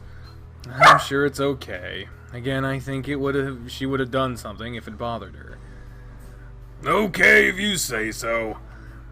You had rolled over onto your side while talking with him, and watched him while he was getting dressed. Your eyes couldn't help but get drawn to the hefty bulge resting between his zipper, and he pulled his pants up before he pushed it down and finished zipping himself up. So I won't see you again until practice, right? Huh? Oh, yeah. I don't have to be there until practice. Unless... How about I come and have lunch with you again today? You don't have to come to school just for that. I will, though. I don't have anything to do, and it would be nice to have lunch with you again. I would really enjoy that, Thomas. You can meet me in my classroom around noon, and we can get something to eat. Okay, I think I'm ready to go. I have all my things, so I'm gonna go ahead and head to class now and get ready. Thanks for letting me crash here with you last night. I feel a lot better today. Next time, just invite me to your house, then we'll have plenty of space in the bed. That sounds like a much better idea. Tell Maria I said thank you as well. I don't suppose I'll see her. She might be awake. She's normally up pretty early, too. Just in case, then. He stepped over next to the bed and leaned over, giving your cheek a kiss. Get some more rest, and I'll see you in a little while. Okay, I'll see you in a bit, Harold. For a moment, he pressed his forehead against yours. And thank you again for being there for me. I'll be there for you as much as I can be. I'm glad. I'll see you later. See ya. Well, now that he's gone, I'll try to get some more rest. Yeah, and here we are. Man, now that I was able to get some more sleep, I feel a lot better. I really hope that Harold rubbed my back. It really helps that Harold rubbed my back a bit, too. That was really nice. I guess it's time to get my day started. I'll go talk with Maria first, and thank you for letting Harold stay here last night. Oh, good morning, Thomas. Good morning, Maria. Did you happen to see Harold on his way out? I did. We got to speak a moment before he left. Oh, that's good. I really wanted to thank you for letting him stay with us last night. He had a bit of a rough day yesterday. That's what he said. He told me about what happened. Are you okay, too? I'm fine. I was just shaken up a little by the whole ordeal. Though... It's nothing, really. It's just something minor. Do you want to talk about it? Well, it was about how he acted yesterday during the whole ordeal. How so? He came out in the hall while it was all happening, and he immediately took her side. Like, he jumped to her aid right away, and was on her side until he saw the cut on my face. After that, Spencer stepped in and backed me up. It didn't bother me at first, but the more I thought about it, it really frustrated me. Have you talked to him about it? I haven't. You need to talk to him about it. If it's making you feel upset, communication is a big key to a successful relationship. I guess so. I just don't know how to bring it up to him. You should talk to him about it. Harold is a reasonable man, so I'm sure he'll understand. At the same time, though, I think there should be a little bit of an extra understanding from you too, considering his previous relationship and current state of mind. Just don't attack him and try to understand his point of view, okay? Okay. Thanks, Maria. I'm gonna meet him for lunch today, so I think we'll get the chance to talk about it then. That sounds perfect! What are you having for lunch? We'll most likely eat in the cafeteria. That's no good. You two should have some privacy while you talk. How about you help me prepare lunch for you to take, and you two can eat alone? Really? That sounds like a fantastic idea. What time will you be leaving? Well, I have a couple more hours before I should leave. Well, perfect then. I think we can prepare something tasty then. I know a cake is a must for him, and perhaps something that's easy to keep warm. Oh, I know. Let's make some beef tips with rice. It's easy, tasty, and I have the perfect containers to store it in, so it should stay warm for you. That sounds great, Maria. Should we get started then? We'll start the cake now, but everything else we'll do before you leave, so it'll be at its hottest. So let's go get started. Okay. Man, I have so much food with me. I hope he likes what we made for him. I know he's gonna love this cake for sure. Well, looks like his room is empty now, so I guess he's in his office. Knock, knock, knock. Mr. Grifter, are you in there? Come in. Oh, Thomas, I was about to call you. You're right on time, it seems. Are you ready to... What do you have there? Maria suggested that we make lunch. The two of us can eat in your office again today, so I have food. How sweet of you both! That's such a great idea! I was just gonna get some food from the cafeteria, but this is a much better idea. What's on the menu today? She made steak tips and rice, and I helped with making a chocolate cake. That sounds fantastic! Let me clear some space on my desk so we can eat. After he made some room on his desk, he laid the food out and you both sat down. Everything smells so good. Thank you so much. I'll have to thank Maria the next time I see her as well. It was all her idea. That's so thoughtful of her. Well, since we're eating here, we can talk more freely. That's kind of one reason she suggested it. Oh yeah? I definitely don't mind having some extra time alone with you. Same here, but I wanted to talk to you about something important. Oh, so good. What did you wanted to talk about? It's about yesterday. Oh. He put his fork down and reaches across the desk to grab your hands. I don't want any of that lingering in your mind, so whatever it is, let's talk about it. Well, it was about when Diana was around. His paw squeezed your hands tightly. I figured as much. What's on your mind? It's about how you reacted to the situation initially. How I reacted? If you use the language betrayed, that is very much an attack. We're not supposed to attack him, so let's just say what happened. Well, you took her side without a second thought. You looked at me and yelled at me like I had done something wrong without asking any questions. You really hurt my feelings when you made me feel bad about it. I'm so sorry, Thomas. Why didn't you mention it already?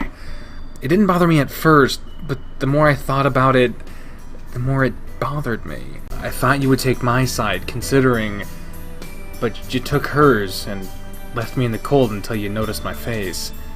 It hurt, you know? I didn't mean to hurt you like that.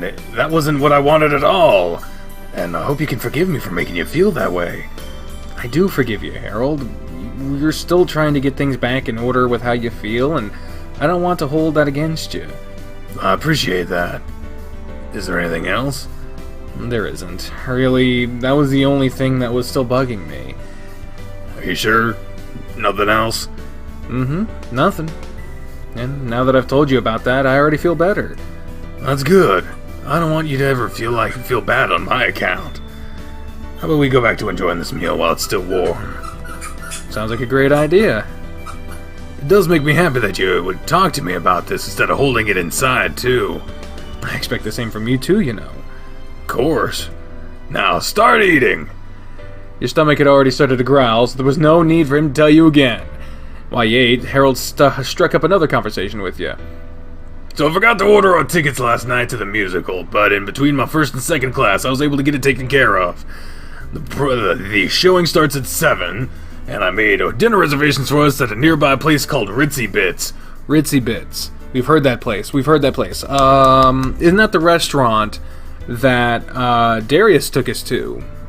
That we were like, oh, the steak is better than the chef here. Or is it Maria? Like, I believe that's the same place. Sounds fancy. It's a nice place for sure. Do I have to dress fancy as well? You do need to dress nice. It doesn't have to be anything too elaborate, but nice pants, a good button-up shirt, and a tie is suggested. Fuck. Alrighty, I think I have that covered. If not, we'll do something about that Saturday morning. Sound good? Yeah, it sounds perfect. And now that I've done with my rice, it's time to move on to this cake. Do you have a knife so that I can use to cut this piece in half? That piece is all for you. I have my own smaller piece to eat. Really? This is all for me? It's huge. Yep, it's all yours. You certainly know the fastest way to my heart. And that's through your stomach. Mm-hmm. He grabbed the cake and forked a large bite into his mouth. This cake is just the best. It's so moist. And the frosting is so good. I swear I could eat this every day. If there's any left, I'll bring you another piece tomorrow. That would be wonderful. You finished your food and moved on to your cake, continuing to make small talk with him for the duration of his lunch break. My next class will be starting soon, and the students will start showing up. I suppose that's my cue to head out. It is, unfortunately. I'll take the dishes home with me and wash them so that you don't have to. I'll bring them back tomorrow. That's not necessary. I can wash them since I'm going to head back home before practice. Are you sure? I don't mind doing it. Yeah, I'm sure. Well, I saved some of the cake, so I can keep that one at least, right? Okay, that's fine then. It won't last through the rest of the day, but I'll make sure you get this bowl back. Now come here and give your Papa Bear a hug before you leave. He came at you with his arms spread wide, and you gladly went to him, his thick arms wrapped around you, and he squeezed you tightly. Thank you for lunch. And thank you for talking with me. I'm happy to know you feel comfortable enough to talk to me about these things. It really makes me happy. Yeah. I'm glad we were able to talk about it too, Harold. Now head on home. I'll see you again at practice in just a few hours. Yep, I'll see you then. Be safe on your way home. I will be. Before you left, he grabbed your shoulder and leaned in to kiss you. He kept his lips pressed against yours for a moment, and you chuckled when he decided to release you. What are you laughing at? I could taste the chocolate on your lips still. Oh, I didn't realize there was anything there. My bad. You're so cute when you're flustered, you know that? You should go, otherwise people will start going to think I'm crazy when I leave my office when I'm blushing like this. Alright, I'll see you in a little while, Harold. I'll see you on the courts. Guess I'll be heading home until it's time to go to the courts. And a fast travel to the courts, yes! Looks like I beat everyone else here. I really am feeling really pumped to get back on the courts today. I have some pent-up energy I need to get out of my system. I'll start stretching now, so I'll be ready. While waiting for everyone else to arrive, you limbered up and were ready to start practice as soon as you could. Heyo, Spence! Hey, Thomas. How you doing today? I'm doing pretty good. I'm ready to get started with practice today. Good to hear. Coach isn't here yet? Not yet, but I'm sure he's on his way. Is he doing alright? I think so. I saw him for lunch today, and he seems like he's in a good mood. After all that mess from yesterday, I'm glad. How did things go once we left? The security guard showed up and escorted her off the premises without too much more of a fuss. Well, thanks for backing me up during the whole mess. Harold was a little bit distressed. Harold, huh? Well, cute. I can't say as I blame him. That was a little crazy, watching the stuff unfold. I'm sorry I didn't step in sooner, though, but I wasn't expecting her to hit you. Don't worry about it. You didn't know what was going on. Seems his ex is a little on the crazy side, huh? According to him, she didn't always act this way. She must have gone off the deep end recently. I thought she seemed nice the first time I met her, but oh man, was I wrong. You never know with some people. Tell me about it. Dude, I heard about the crazy lady attacking you yesterday. What's up with that? You heard about that? Well, yeah, of course I did. I hear all sorts of things. There's not much more to say than There's not much to say other than some lady went off her rocker and attacked me in the hallway. Coach and Spence helped me out with it, though. Quite the spectacle you missed, Darius. Damn, I wish I'd have been there for that. Any idea what caused it? I think she was high or something. A security guard had to escort her out. Crazy. Glad you're concerned for my well-being. Just standing here just fine. I have no need to be concerned. Guess you got me there. What about the mental scars that you can't see? Now you're just being overly dramatic. That's Darius's job. Hey now! Good point, Spence. You're just fine. Oh look, your boyfriend just showed up, Thomas. What? Better go say hi to him. Come on, Spencer, let's go warm up. Really, Darius? Hey again. Hi. Hey, hi, Coach. Nobody's in earshot. You can call me Harold, you know. Knowing Darius, he'd try to be listening in or something. He likes to pop up, and he likes to pop up out of nowhere. You make a good point there. Are you ready for practice to get practice started today, practice? I am. I'm feeling really energetic right now, so I'm ready to get started. Great, you'll be with Spencer today then. He'll run you all over the place. I'm not going to practice with you today? Not today. I need to work with the other guys today. But and you'll benefit more from playing a match with Spencer right now, I think. Trust me, I'd much rather practice with you, but this setup will benefit everyone more. Yeah, I have to agree. Spencer will definitely help me burn through this energy. Use it to your advantage and give him a run for his money. I'll do my best. I've already done my stretching, so I'm gonna practice some serves while I wait. Go for it. I'll get everyone together and get the stretches knocked out before sending Spencer your way. Sounds good. Good luck with the other guys. Thanks. He left to join the others, and you went off the court to get ready for playing with Spencer. It wasn't long before he met up with you.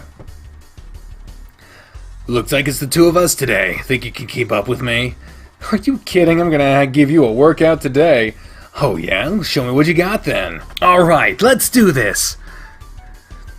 And... God, I played my hardest, and he still beat me. Oh, the golden boy wins again.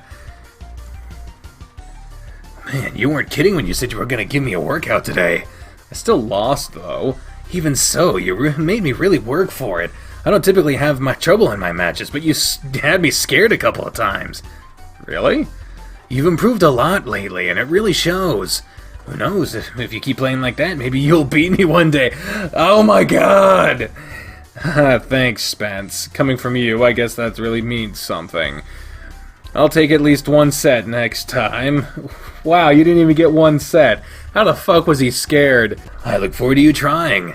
I wonder how everyone else is doing. Coach hasn't been yelling at them constantly. Yeah, that could be a sign that things are going alright. He just seems to be in a really good mood today.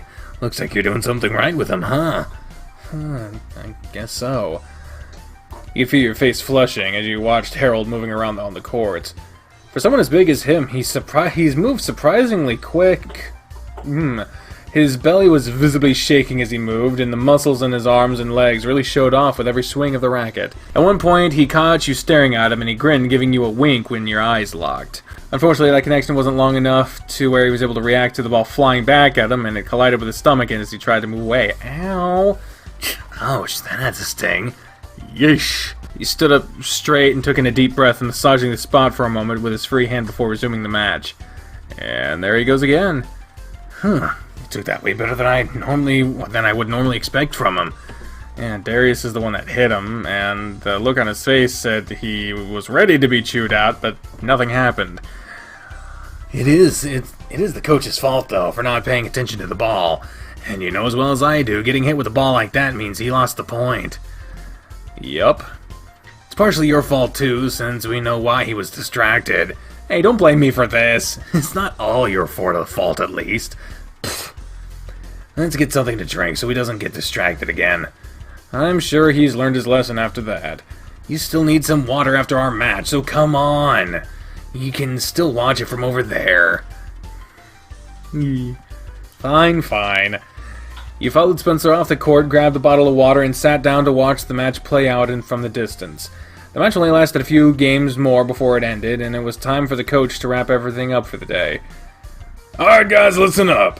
Next Friday will be your next matches, so until then, I'm so out of practice with that voice. I don't know how I made it this far. 23 and a half days. Was that some Kingdom Hearts shit? What the fuck is that on my shirt? Holy shit. Next Friday will be your next matches, so until then we will continue having practice matches. I have some notes to make after today's practice, and I'll be setting you up with who to play with depending on those notes. I expect you all to keep working as hard as you did today. You're all dismissed, and I'll see most of you tomorrow. Spencer patted your shoulder and dragged Darius away, while Chester and Dozer went off in their own direction as well. How'd you do against Spencer? You were really running him all over the court whenever I looked over. He beat me, but I nearly took the first set. Most of the points I lost just came from my own mistakes. Is that so? That's great then! You're showing some real progress, and if you keep that up, I bet you can take him down by the end of the season. I'll try my best, Coach. And now, as your boyfriend... Is your stomach alright? You took a really hard shot to the gut earlier. Oh, no, I'll be okay. It'll definitely bruise. It feels okay though, but I feel it when I sit or lie down. What? It feels okay right now, but I'll feel it when I sit or lie down later tonight. Sorry for distracting you. It's not your fault. I should have been more focused. Don't worry, I'll be fine. It's not the first time I've been hit by a ball. Now I need to head back to my classroom. I have some papers I need to look over, so I won't be going home for a little while longer. I could take you home first, then head back to my room. I mean, sure. I wouldn't pass. I mean, I don't want to put him out, but at the same time, you'd be passing up an opportunity to hang out with him. So that he offered. So yeah, that'd be great, Harold. I would definitely appreciate that. Great, let me gather the rest of our things so we can be on our way. My car door's unlocked, so you can just wait. You can just wait for me, and I'll be there in a moment. Alrighty. Harold gathered what equipment was still around and loaded it into his car before joining you for the ride home. Yay! And there we go. Thanks for bringing me home. After that match with Spencer, I'm feeling a bit more drained than I thought I was. I might not have made it. Don't say that, or I'm never letting you walk home again. I'm kidding. I would have been fine. I just would have collapsed as soon as I got here. I don't want Maria thinking I don't care about you either, letting you walk home alone after practice. I'd have your back, but then she'd get mad at me for not letting you bring me home. This really is the best option. Sounds like it. So you're heading back to your office to grade papers? Yeah, I had some assignments turned in today, so I'd like to get as many things graded and out of the way as possible, so we can enjoy a nice weekend together. I don't want to have to worry about anything work-related. I see. Try not to stay too late. I won't. I still have cake there, so I'll have a snack to hold me over until I get home, too. Okay, good. Well, I suppose I'll let you be on your way. I'll let you know when I get back home, okay? How about you let me know when you get back to your office? Okay, I can do that instead. Good. You pulled yourself up and gave him a quick kiss on the cheek. I'll talk to you in a bit. Alright, we're going for Papa Bear. Papa Bear. Yeah, I'll talk to you in a bit. He climbed out of his car and waved at him as he drove off. I guess I'll wait until he texts me, then I'll go take a shower. What the fuck? Oh, he's just got a pop can. I think it's time to relax for the night. Oh, the old painting. Oh, Jesus. You rolled over on your bed, staring at the texts you had been sending back and forth with Harold while he was in the office. And that goofy bear, I can't believe he actually sent me a text back asking what he did. What? Since you're back at the office, I'm gonna take a shower. Good luck with your papers. A shower, huh? Maybe you should send me a picture to prove that's what you're doing. Harold, I'm sorry. Was that too much? well, I mean, I'll send you something if you really like. You don't have to. I was kidding. I can't believe he even hinted at that, so I just sent him a picture of the shower with my clothes beside it. He just laughed at that. Not sending him anything lewd. At least, not while he's at school. Just letting you know I'm leaving for home now. Alright, be safe. Always. I'll call you when I get settled in, if that's okay. Yeah, that's fine. I'll be looking forward to it, smiley face. You set your phone aside and hopped onto your computer. It wouldn't take long for him to get home, so you didn't expect it to be long before he called. Sure enough. Oh, Jesus. This audio mix is terrible. He had just gotten there. I figured he'd be relaxed first. Hey there, Papa Bear. You're calling sooner than... Thomas, someone's been in my house. Huh? How do you know? What makes you say that? Well, cabinets and closets are open. Some of my things are strewn across the floor. Things are just out of place. Are you sure you just don't remember doing this? Thomas, I definitely remember this. Yeah. Do you think it was Diana? I could say with almost absolute certainty it was her. You don't think she's still in the house somewhere, do you? I've gone through the house, and it doesn't look like anyone is still here. I don't think anyone was taken either. So are you gonna call the police? Nothing has been taken that I know of, so I have no proof of who it could have been. On top of that, I'm pretty sure my door was unlocked. If it was Diana, nobody in the neighborhood would have thought twice about seeing her come in. That's really concerning. It is. Does she still have a key? Not that I can recall, but I'm not gonna risk that. I'm gonna go out and get some new locks right now. Do you want me to come with you? No, that's okay. The sooner I get this handled, the better. And your home is the opposite direction of where I'm going, unfortunately. Okay, well, do another quick sweep around your home while I'm on the phone with you and make sure your back door is locked. Alright, I'll look again. I'm pretty sure the house is empty right now, though. It just blows my mind that someone would come into my house. I've entered your house without you knowing before. That was different, though. You're special, and you didn't go rummaging through my things. I'm just glad you weren't there when whoever it was showed up. I wish I was here. I would have had some choice words for the person. Shit, I might need to look into getting a security system, too. But that'll wait until tomorrow. I never thought I would need something like that, but I guess I was wrong about that. I have to see my therapist tomorrow after classes are done, and then I need to go to the tech store for a security system. What a damn mess. I'll go with you tomorrow at least, Harold. I can do that. That'll be fine. I could use the company then. And it looks like my house is clear, so I'm gonna lock up and get going. I'll let you know when I get back home. Oh, hey, what's this? Ah! Harold? Harold, what is it? Hey, you still there? Sorry, I'm here. I just dropped my phone, and it bounced under my bed. You really scared me there. Are you okay? Yeah. I didn't mean to startle you. It's okay. I'm going to the store now, so I'll give you a call back later. Okay, then. Drive safely, and I'll talk to you later on. Sorry to make you worry, Thomas. Don't apologize. Just do what you need to do, Bear. Will do. I'll talk to you later. Click. Man, that was crazy. I wonder if it really was Diana that was there. I hope the lock change will be the last of something like that happening. It wasn't until nearly an hour later that you got another message from Harold to let you know he'd returned home. The door locks have been replaced now, and I'll be sure to start keeping them locked at all times. Now that I'm finally done with this, I'm gonna tidy up around the place and shower. Sounds like a good idea. You've had a long day and you deserve a break. Maybe I can raise his spirits. And I guess you need to send me some proof you'll be in the shower too. I guess I should have seen that one coming. Yep. You'll just get the same thing you send me, though. And I should have seen that coming. I'll give you another call in a little bit, okay? Take your time, I'm here all night. No harm in trying. I guess as long as he got a chuckle out of that, it was worth it. Sure enough, he did the same thing as you had done, and he took a picture of his clothes piled on the floor, and then one of a running shower. Such a cheese. I'd hop in there with you if I was there. There's plenty of room in my shower, so maybe one of these days. That sounds like a lot of fun. Oh my god, really? If I had done the route perfectly, you would have found the teddy bear you had gotten for him at the carnival ripped up. Oh my god, that's terrible. God, that's fucking terrifying, dude. Holy shit. Oh, and here. Just in case, I have the button over the Scene 2 button. And, oh, okay, that's not lewd. I think you might enjoy this. I hope. Oh, then I wasn't expecting something like this. Oh, Jesus.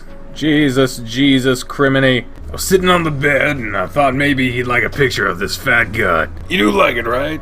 Hope it isn't too much. Yeah, I like it.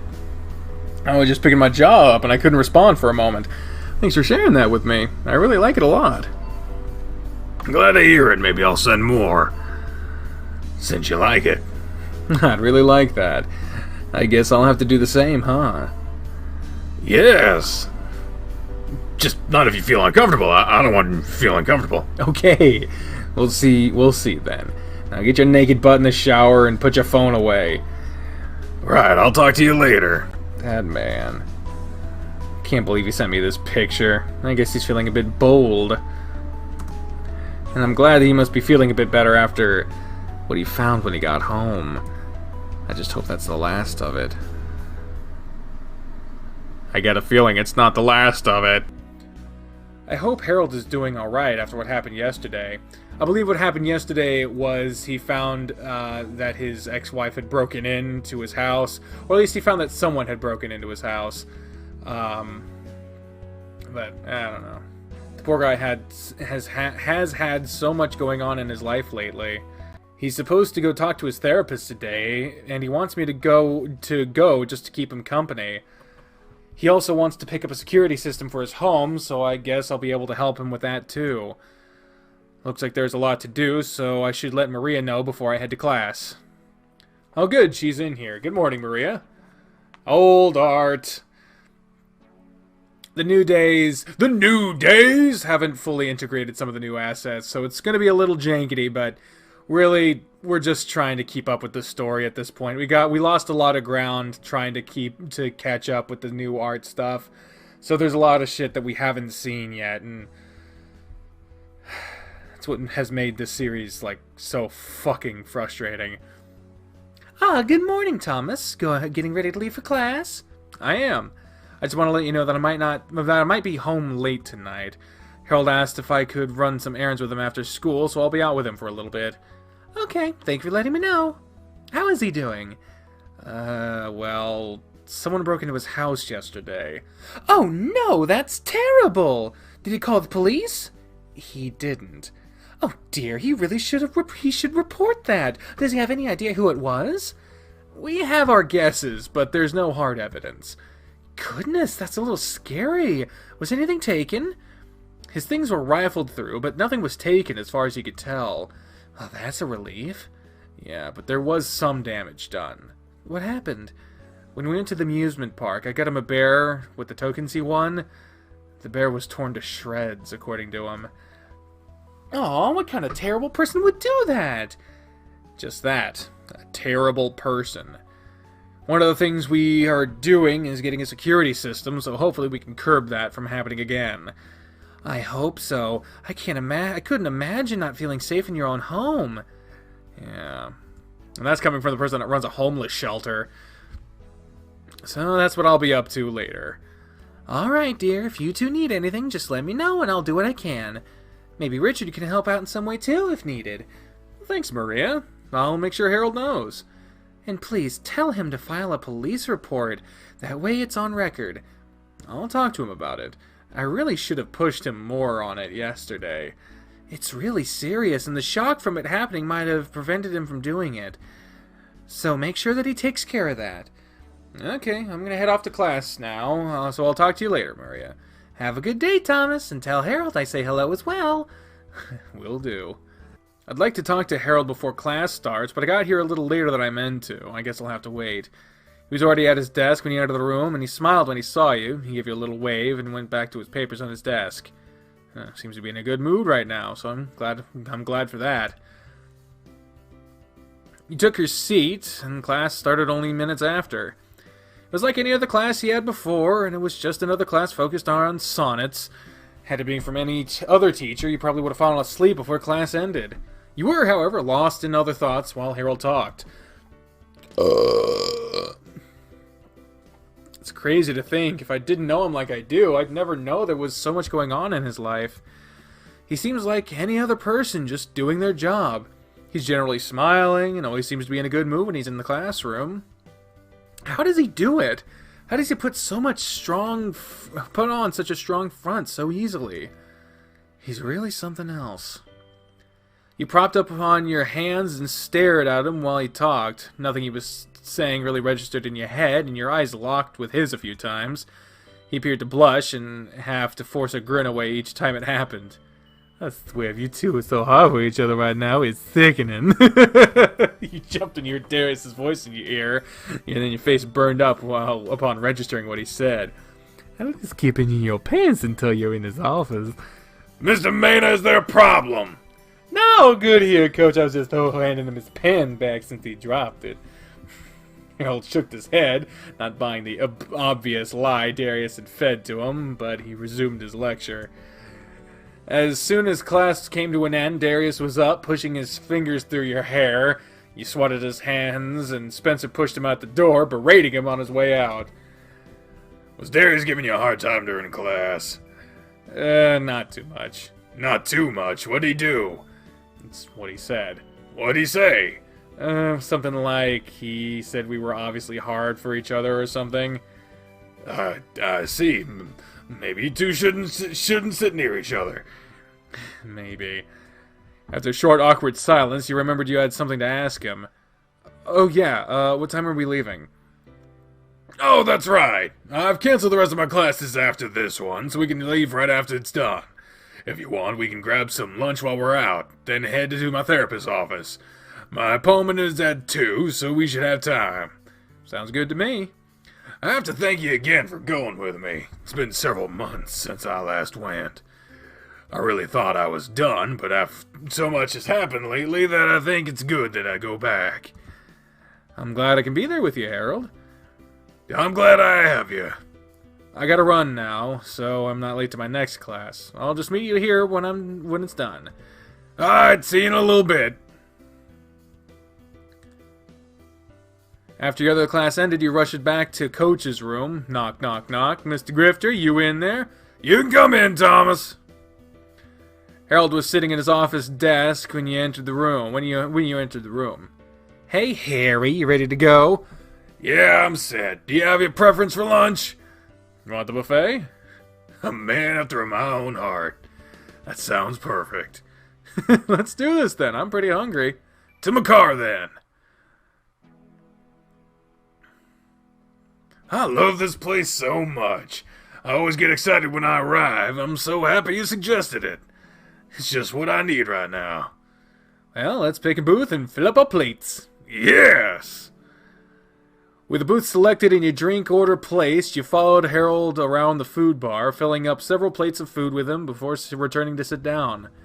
Ah, perfect. We could spend about an hour here, then we'll head over to the city. That's where my therapist is located. Alrighty, then we can head to Beast Buy to check out the security stuff, right? Actually, I ordered one, and I just have to run in and pick it up, so it'll be a quick trip. I did my research for it this morning. Cool, we can get things handled even faster. Maria told me, if you need help, Richard come by and help install it, too. That's good to know. It shouldn't be too tough. But it's nice to have someone that can help if I need it. Between the two of us, we should be fine to handle it. Now let's really enjoy our lunch. He wasted no time stuffing his mouth with food, and it seemed like it was only a couple of minutes before he had cleaned an entire plate and started on the next. 2 more clean plates later, and he was back to the bar, filling up another plate with a variety of meats and veggies. You're wearing an older shirt right now, so you'd better watch what you eat. I don't want you popping another button while we're out. Oh man, you're right. I don't need that happening right now. He sighed softly, sighed softly works, and pushed one of his plates towards you. At least help me eat it so it doesn't go to waste. I'm so full already, though. You have to help me. Wasting food is basically against the law. If you don't help me, I have to eat it all, and that just increases the chances of me ruining another shirt. Okay, I'll help you. Jeez. Good. Almost threw up. Good. Dig in then. You ate as much of the extra food as you could, and you got to the point where another bite would push you too far. I can't eat anymore, Harold. I'm done. You ate more than I expected. That means I can get some dessert. Really? I can't come here not have at least a little bit, right? Fine. Oh, no. What do you guys think? Do we approve or do we deny? Do we keep him from eating more, or do we say do whatever you want? You know, it's been a little stressful lately, so I wouldn't, you know. What do you guys think? Everyone approves. All right. So the crowd has voted approve. Haha, you're right. You do deserve some dessert, I suppose. That's what I thought. I'll be right back. I promise this will be the last little bit and we'll head out. Sure thing. He popped out of the booth and went to gather his sweets. To no surprise, he returned with a plate stacked with cakes, cookies, and various other sweets. Want one? I think I can handle a bite at most. He contemplated a moment before jabbing his fork into a cake, scooping up a bite for you. Here you go, then. This is a cinnamon coffee cake with cream cheese in it. It's really tasty. You lean forward and you put the cake in your mouth with a smile. Good, isn't it? Mm-hmm, it is. I wish I had left room for more. Next time, then. As quickly as he ate the other plates of food, he finished off the plate of dessert, leaning back with a content sigh. His stomach pressed heavily against the table, and you were afraid a button was going to fly off at any moment. Oh, man, that's the spot. I'm really satisfied now. Good. Are you going to be able to make it to your car? I hope so, since we should really get going. Well, let's do this, then. He slid out of the booth, stood up, and stretched, letting the bottom of his gut hang out below his shirt. You took that opportunity to scratch your fingers along the underside of it, making him jump and retract his arms immediately. You don't fuck with a man who's trying to stretch, man. Ack, you startled me there. Sorry, there's so much hanging out, I couldn't resist. I really should retire this shirt, shouldn't I? I like how it looks on you, so... Of course you would, but I don't need to be flashing everyone else, right? Suppose not. You suppose, huh? Come on, let's go. Harold paid for your meal, refusing to let you chip in again, and the two of you left for a therapist's office. Ooh, new music.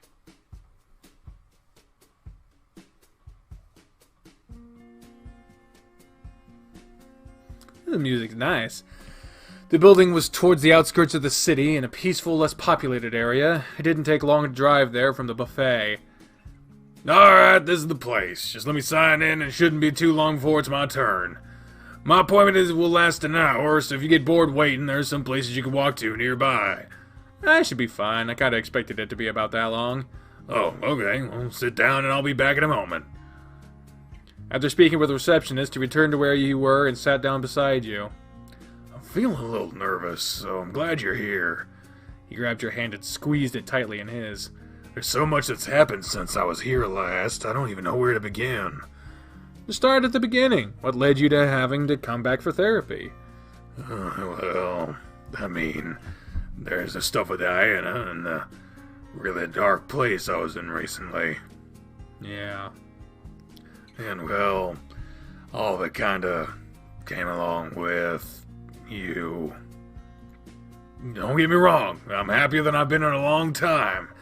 But, well, since I started talking more with you, Oh no, you don't have to explain. I get it. You seem to have things under control. You seem to have things under control until I stepped in. And things have kinda gone kinda haywire, huh? I don't want you to feel bad about it. I'm really happy with you, and I wouldn't change anything. Express guilt or show understanding. I think we should show understanding. I do understand what you're saying, and I'll try not to feel bad about it. Please try. I'm really happy with you, and I wouldn't give that up for anything else. He ran his fingers through your hair and pulled your forehead to his. You make this old bear really feel wonderful, you know that. I'm the happiest I've been in a while because of you. I'm glad, because you really make me happy too. Good to know. Hopefully talking to my therapist again will help me get my emotions and feelings straightened out, and I can really focus on us. I don't want you to have to deal with my problems anymore. It's bad enough for just me, and I don't like putting that on someone else. I'm here for you, though, be it good times or bad. I want to be able to help you if you ever need it. Thank you, Thomas. Mr. Grifter, Michael's ready to see you now. Alright, I'll be done in about an hour. I'll be here. He patted your leg and left to enter another room connected to the lobby. It's just me and my phone until he's done. Hope things go alright for him. An hour passed by, and another few minutes after that, Harold returned to the lobby. I hope you weren't too bored while you were waiting. No, it was fine. How are you feeling? Relieved. I got a lot off my chest, and I was given some good advice on how to handle it. For now, let's go get over to Beast Buy and pick up the security system. Then we head back to my place. We have some things to talk about. Oh, okay. He certainly seems more energetic now. It must have been a good visit for him. I wonder what he wants to talk about. One of the things I'm going to do when we get back is file a police report. Good. I'm glad you're going to do that. Michael and I talked about it, and it didn't really occur to me at the time of it happening that it's the best to have something like this on file. Maria said the same thing when I mentioned it to her this morning. I really should have done it yesterday, but I was definitely not in the right mindset for it. I should have pushed you harder to call the police, too. It's okay, I turned down the idea, and you weren't really in a position to do anything else about it. Regardless, I'll be taking care of it when we get home. And that's a step in the right direction. I'll be taking care of some other things when we get home, too. Like what? Well, for starters, anything that I have that still reminds me of Diana is going to be in a box and into the attic. It's time I start letting go and move on. One of the things I talked about with Michael about is, if I'm ready to just completely cut her out of my life, I need to remove everything involving her. Whoa, really? Are you ready for that? I think so. It's been around 2 years since we were divorced, and even though she has come back to me, I don't want her back. She's gone a little mad, and she's no longer the woman that I loved. I even have you now. You'll be here to help me, right? Of course, I'll help you through it. You put your hand on his leg, and he rested a larger paw on top of it. Thank you. The remainder of the drive was in silence, and after a quick stop to pick up the surveillance system, you were on your way to his house. Ah, the lovely background of his place. I absolutely adore the backgrounds in this game now. Okay, first things first, I'm going to call the police and file a report. If you want, you can be looking over the cameras and instructions for what we need to do. Yeah, I'll take a look at it while you make the call. I'll be back shortly then. Let's see what's going on with these cameras. He sat down on the couch and started laying things out on the coffee table. While he read through the instructions, you could hear Harold in another room talking on the phone. It wasn't loud enough for you to understand what he was saying, though. When he returned, he plopped down with a thud next to you. Well, an officer will be here soon to write up a report for it. In the meantime, have you figured out anything about these cameras yet? They're really easy to mount, it looks like. 4 cameras, you can be pretty good surveillance all around. They operate wireless with the CCTV and hard drive, so it'll store a decent amount of footage before you have to clear it. It's pretty easy to use, too, and all the instructions go through the operation. So, what should we do first? Well, let's figure out where you want to have the cameras mounted. I figured the front porch, the gate, the back door, and maybe one of the garage. That sounds like a good idea to me. Covers a lot of ground. And we should put the monitor in your office. Alright, let's get started then, shall we? Yeah. If you'll set up the monitor, I'll see about getting the tools and the ladder ready for putting up the cameras. Can do, Harry. Once more, he left you on the couch. I have my work cut out for me, so I better get started. You gathered everything and moved to the office to continue your work there. Shouldn't take too long to set up, so I hope in the next hour or so we can have everything running. You set about your task of hooking up the monitor and syncing all the cameras to it. By the time Harold called you to the front porch, you had everything running as it should. Are the cameras ready to be installed? Yep, everything is synced up and running as intended. We just have to put out the cameras and things should be good. Excellent. Thank you for doing that. I'm a bit hopeless with technology sometimes, so I'm glad you were able to do it. It was pretty easy, and I'll leave the instructions pulled up for you, so you'll be able to review the footage easily. Good, good. So I was looking around the porch, and I figured this corner would be a good spot. Covers the door and the windows around it, I think. Yeah, that should be good. You got the tools for it? I do. Well, I'm good. I'm going to let you take care of that while I hold the ladder. Sound good? Oh, okay, I can handle that. Just screw this mount in and the camera attached to it. Be pretty easy. Well, whatever, whenever you're set. He set up the ladder and stood beside it, waiting for you. As you worked on lining up the mount and screwing it into the porch, you could hear a quiet growl from the bear holding the ladder steady. What was that? What? He just growled. Oh, you heard that? Yeah, was I not supposed to? No, actually, I didn't realize it was that loud. What's that for? Well, it's because I have a nice view of you right now. He felt the paw gently pat your butt, and even going as far as to give you a light grope. Aha! I see. Maybe I should have let you climb the ladder next time to see what you're talking about. I don't think the view is going to be as good as the one I have. Kept his hand close to your back as you descended the ladder, having finished with the first camera. 1 down, 3 to go. Mm-hmm. You grabbed the ladder and you picked up everything else. The next spot to place the camera was one that was focused on more of the garage and the driveway. Before you started up the ladder, Harold stopped you. Looks like we'll have to continue this later. He pointed past you and you saw the police car pull up in front of the house. Oh, I guess you're right. The man exited the vehicle and approached you and Harold. Would one of you happen to be Harold Grifter? That'd be me, sir. You wanted to file a report for someone trespassing in your home? Yes, that's correct. Alright, I have some questions for you. The officer pulled out a notepad and pen and began writing. When did it occur? Sometime yesterday or Tuesday. I didn't stay at home Tuesday night, and didn't return home until yesterday evening. That's when I noticed someone had been in my house. Why didn't you report this yesterday when you realized someone had been in your home? Well, I wasn't in the right state of mind. Nothing was taken, so I didn't think it was that big a deal. Nothing was taken? No, sir, nothing's missing. Someone had just gone through my things, and from what I could tell, nothing was missing. Don't forget about the surprise you found. Surprise? Oh, and well, one item in my home was destroyed.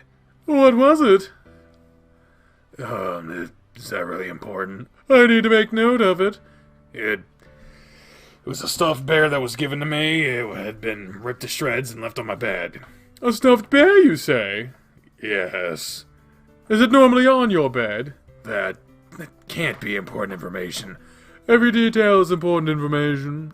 Yes, it's normally on my bed. I see. You caught a hint of a grin on the officer's face as he wrote down something else. Was that the only thing destroyed? It was. Alright. Were there signs of forced entry, any broken locks or windows? No. Do you have any idea how the intruder could have gotten in then? There are 2 possible ways. One way is I could have left my doors unlocked. It's a bad habit I have. That's certainly a habit you need to break free from. I know. And what was the other way? It's only speculation, but the intruder could have had a key to my house. Why would the intruder have a key to your house? Well, like I said, this is only speculation, but if my doors were locked and someone got into my house, it could have been my ex-wife. Your ex-wife, you say? To make a long story short, we separated a couple years ago, and she let me keep the house, and she moved to another city. She returned recently and seems a little, crazy. For loss of a better word, yes. Do you think she could have been the one to break in? She's the only person I could think of, since most people around here wouldn't see her as being suspicious. Most everyone around here has been here as long as I have.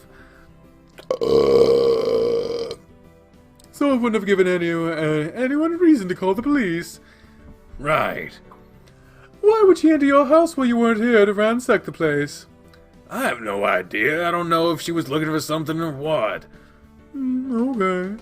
What is her name? Diana. Diana, not Grifter, right? Oh, right. Diana Travis. Can you give me a description of her? She's about 5.5 feet tall and about 140 pounds. Her hair is sandy brown and was in a messy bun the last time I saw her. Okay, that should be enough for her. The officer poked his chin with his pen and stared at his notepad. Is there any other information you could give me that might be important? Nothing that comes to mind right now. In that case, I'm going to ask a few of your neighbors and see if they saw anything suspicious over the past few days. I'll come back to you if I need any other information. Okay, thank you, officer. The officer walked away and held out a long sigh. Well, I'm glad that's done. Yeah, let's get the rest of these cameras installed now. Okay. You okay? Yeah, fine. It's just weird to think that it was Diana that was here, but I really can't think of anyone else that could have done it. And I have no idea what her motivation could have been either. It's weird.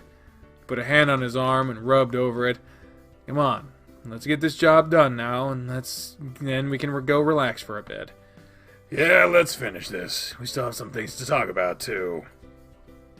That's right. 3 cameras to go then, and then we're done. After the last of the cameras were installed, you checked the monitor to make sure everything was working properly before joining Harold in the living room. Alright, everything's to be running like it should. I'll show you how everything works now, if you want. It'll only take a minute. If you forget anything, you'll have the directions at least. Sure, we can do that now. Or not. Welcome back, officer. Come in. Harold returned with the officer and from earlier with him. What can I do for you this time? I had another question for you. Do you know what kind of vehicle your ex drives? She stopped by here last week and she was driving a silver car. I think it was a 2-door, too. I don't know what kind of model it was, though. Alright, that should be enough for me then. Did you find anything out while talking to the neighbors? A car matching that description was here Tuesday evening and last left yesterday afternoon. On top of that, the woman fitting the description you gave me was seen here too, so the odds of it being your ex-wife were pretty high. And you have no idea what you would have been doing here. I don't. Things have been complicated with her lately. Why is that? He'll glance over at you and sighed. She tried forcing herself back into my life, and I don't want her back. Is that why you saw her last weekend? Yes. The way she acts is completely different than what she used to be. Okay. Well, we have 2 options right now. We can find your ex and question where she's been lately, since I have witnesses that put her here, basically. After that, we can file charges against her if you would like to, or you could just file a restraining order against her. Either way, I suggest changing all the locks on your house, and you'll need to make sure that you lock them. And I saw you installing security cameras too, so that is a good step for the future in case anything like this happens again. I don't want to press charges against her, but a restraining order doesn't sound like such a bad idea. Considering she showed up at the college. What did she do? I teach English at Cresthaven University, and she came to my class to talk to me on Tuesday. Things didn't go well with her, and that's one reason I didn't go home last night. I just wanted to be somewhere else. Where did you go? Why does that matter? Well, if her car was seen here Tuesday night and you said you weren't here, what if she claims that you were here? If I'm not pressing any charges against her, I don't see why that will make a difference. It'll help you get the restraining order, and I really think it's wise that you have one against her. He was staying with me. With you? After Diana caused a problem at the school, he didn't want to spend the night at home alone, so he stayed the night with me. If you'd like, I can give you the phone number of my friend, and she can verify this as well. Sure, I'll take that number and call her right now. Yeah, I'm gonna do it right now. Yeah, I'm gonna do that, bitch. He handed you his notepad so you could write down Maria's number, and he called her immediately. After a short conversation, he put his phone away and made a few more notes. Okay, she corroborated with what you said, so that clears that up. I have about all I need from here. So what's next then? I mean, you didn't mention the assault, but okay. So what's next then? I need to talk to Diana. Do you have any way to contact her, or any idea where she is right now? I have her phone number, but I have no idea where she is staying right now. I'll take her number again. I'll try to work with that. Once I have the rest of the information I need, I'll give you a call and let you know. It should be enough to file a restraining order against her. I can start the paperwork on that too and call you when it's ready. Okay. If there's anything you need that you might need to know, here's my number. Just give me a call. Handed Harold a piece of paper with after writing his name and number down on it. Didn't even have a business card. What kind of police officer are you? And I mean anything. It might not seem important to you, but it can be extremely important to this report. Understood. Thank you, officer. Of course, you do have a good evening. He saw himself out, and Coach locked the door behind him. I'm glad that's done for now. Yeah. I'm gonna change out into these clothes. Finally, then you can show me how the security system works. I'll be back in a moment. Let's come to the office. I'll be there. Sure. Man, what a day for Harold. Poor bear. Hope he's gonna be okay. Flipped through the instructions of the security system while waiting for him to rejoin you. When he came back to you, he had a box with him as well. What's in the box? What's in the box? What's in the box? It's empty. After you show me how to use this thing, I'm gonna start putting things away that Diana tied to it away. Ah, I see. It's gonna be tough though, but it needs to be done. Well, you have me with you, so I'll help you get through it. Thanks, Thomas. So how does this thing work? You let him sit at the desk and you stood behind him, directing him on how to operate the system. After about 30 minutes of explaining, he seemed to have a decent idea how to use it. And this bar shows up how much space is used on the recordings, right? Yeah, you should delete stuff off of it each week. We can store any needed footage on your computer, but hopefully we won't need anything like that. Giddy Cat's got a good theory that she could have broken in to place a secret camera to film her ex being with one of his own students to get him fired. It also could have been that she was trying to find Thomas there alone. Because Lord knows what she would have done if Thomas was there by himself. So who knows? Hopefully. He spun his chair around to where he was facing you. Okay, well that was easy enough. Thank you for the help. You're welcome, Papa Bear. He leaned over and gave him a kiss on the forehead. You ready to get this next job started? I think so. We'll start in here and just move from room to room. Obviously, any pictures of us need to be taken down, so I'll leave that to you. Other things won't be as obvious to you, and I'll handle that. Gotcha. Like this. Picked up a small statue of a bear snowboarding, and that was sitting on his bookshelf. She got this for me one time when we were in the Brittle Mountains together. We tried snowboarding, and it was just a disaster. It was so much fun, but neither of us knew what we were doing. I fell over so many times that we raced down the mountain to the lodge, and we got hot chocolate at the end. She got me this to celebrate me beating her to the bottom. Who would have thought that me just telling her I was bisexual would have ruined all that? Maybe I should have just kept it all to myself. He rolled the statue around in his paw, staring idly at it. You put your hand over his and he sighed, putting the item down in the box before rubbing the back of his paw across his eyes. This has to be done. I can't look at these things without feeling sad. Don't let me linger on these things, okay? Okay, I won't let you. He patted his chest and looked around the office, pulling down any pictures that had Diana in them. Didn't take long before you moved into the bedroom to continue the process. Hey, the bear's there! Miraculously better from before. The box was filled up quickly, and Harold had to go find another one for you to put more things in. There isn't much in here anymore, thankfully. Just pictures, mostly. You guys sure took a lot of pictures together. We did. We always wanted to have something more than just memories from everything we did. Dating in high school, parties in college, our wedding, our honeymoon. There's so many memories in here. I'm gonna see if anything in the closet before it needs to go, too. He stepped into the closet and shut the door behind himself, and you continued moving around the room, pulling pictures off the wall and placing in the box. Once you had all the pictures put away, you stepped over to the closet to check on Harold. Before you knocked the door, you heard something coming from inside the closet, and you realized it sounded like sobbing. You didn't hesitate, pulling the door open, and you found him standing with his back against the wall of the closet, propped up with his hands against it. His body shuddered each time you heard him sniffle and inhale. Harold. It hurts so much, Thomas. You stepped up behind him and leaned against him, putting your arms around his stomach and hold him against you. We had an amazing life together. Everything was perfect. He raised a hand and slammed his fist against the wall.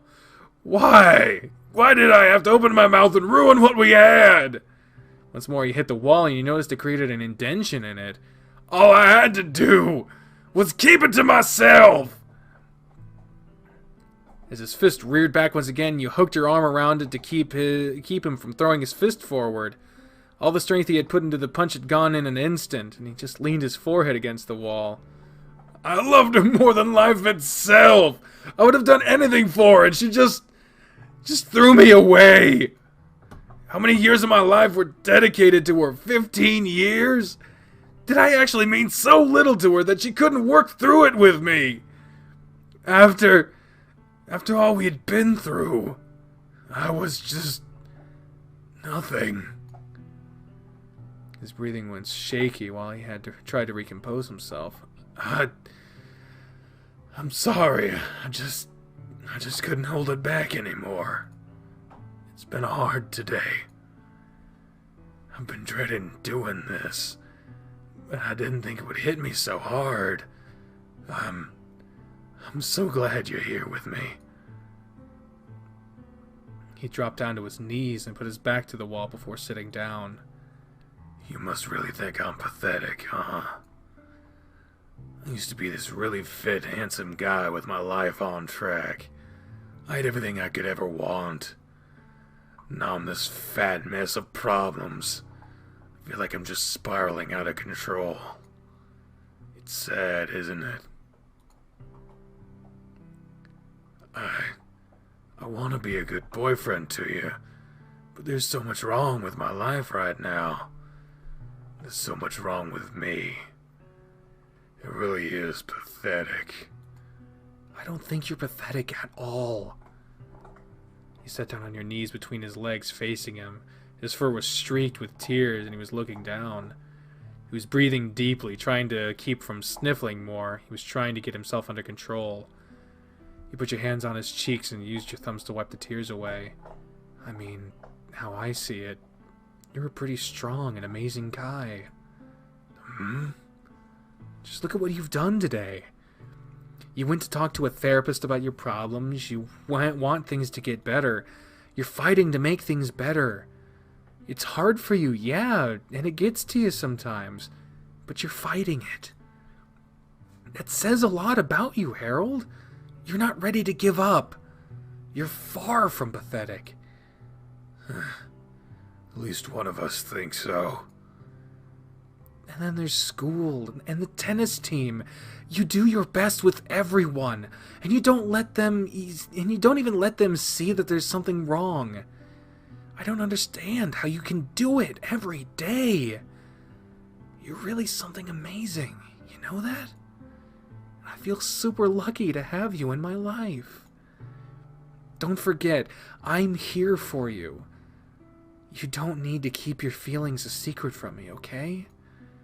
Even if it's something, even if you can't outright tell me, you can text me or write me a note, something. Just let me know when you're hurting and need someone.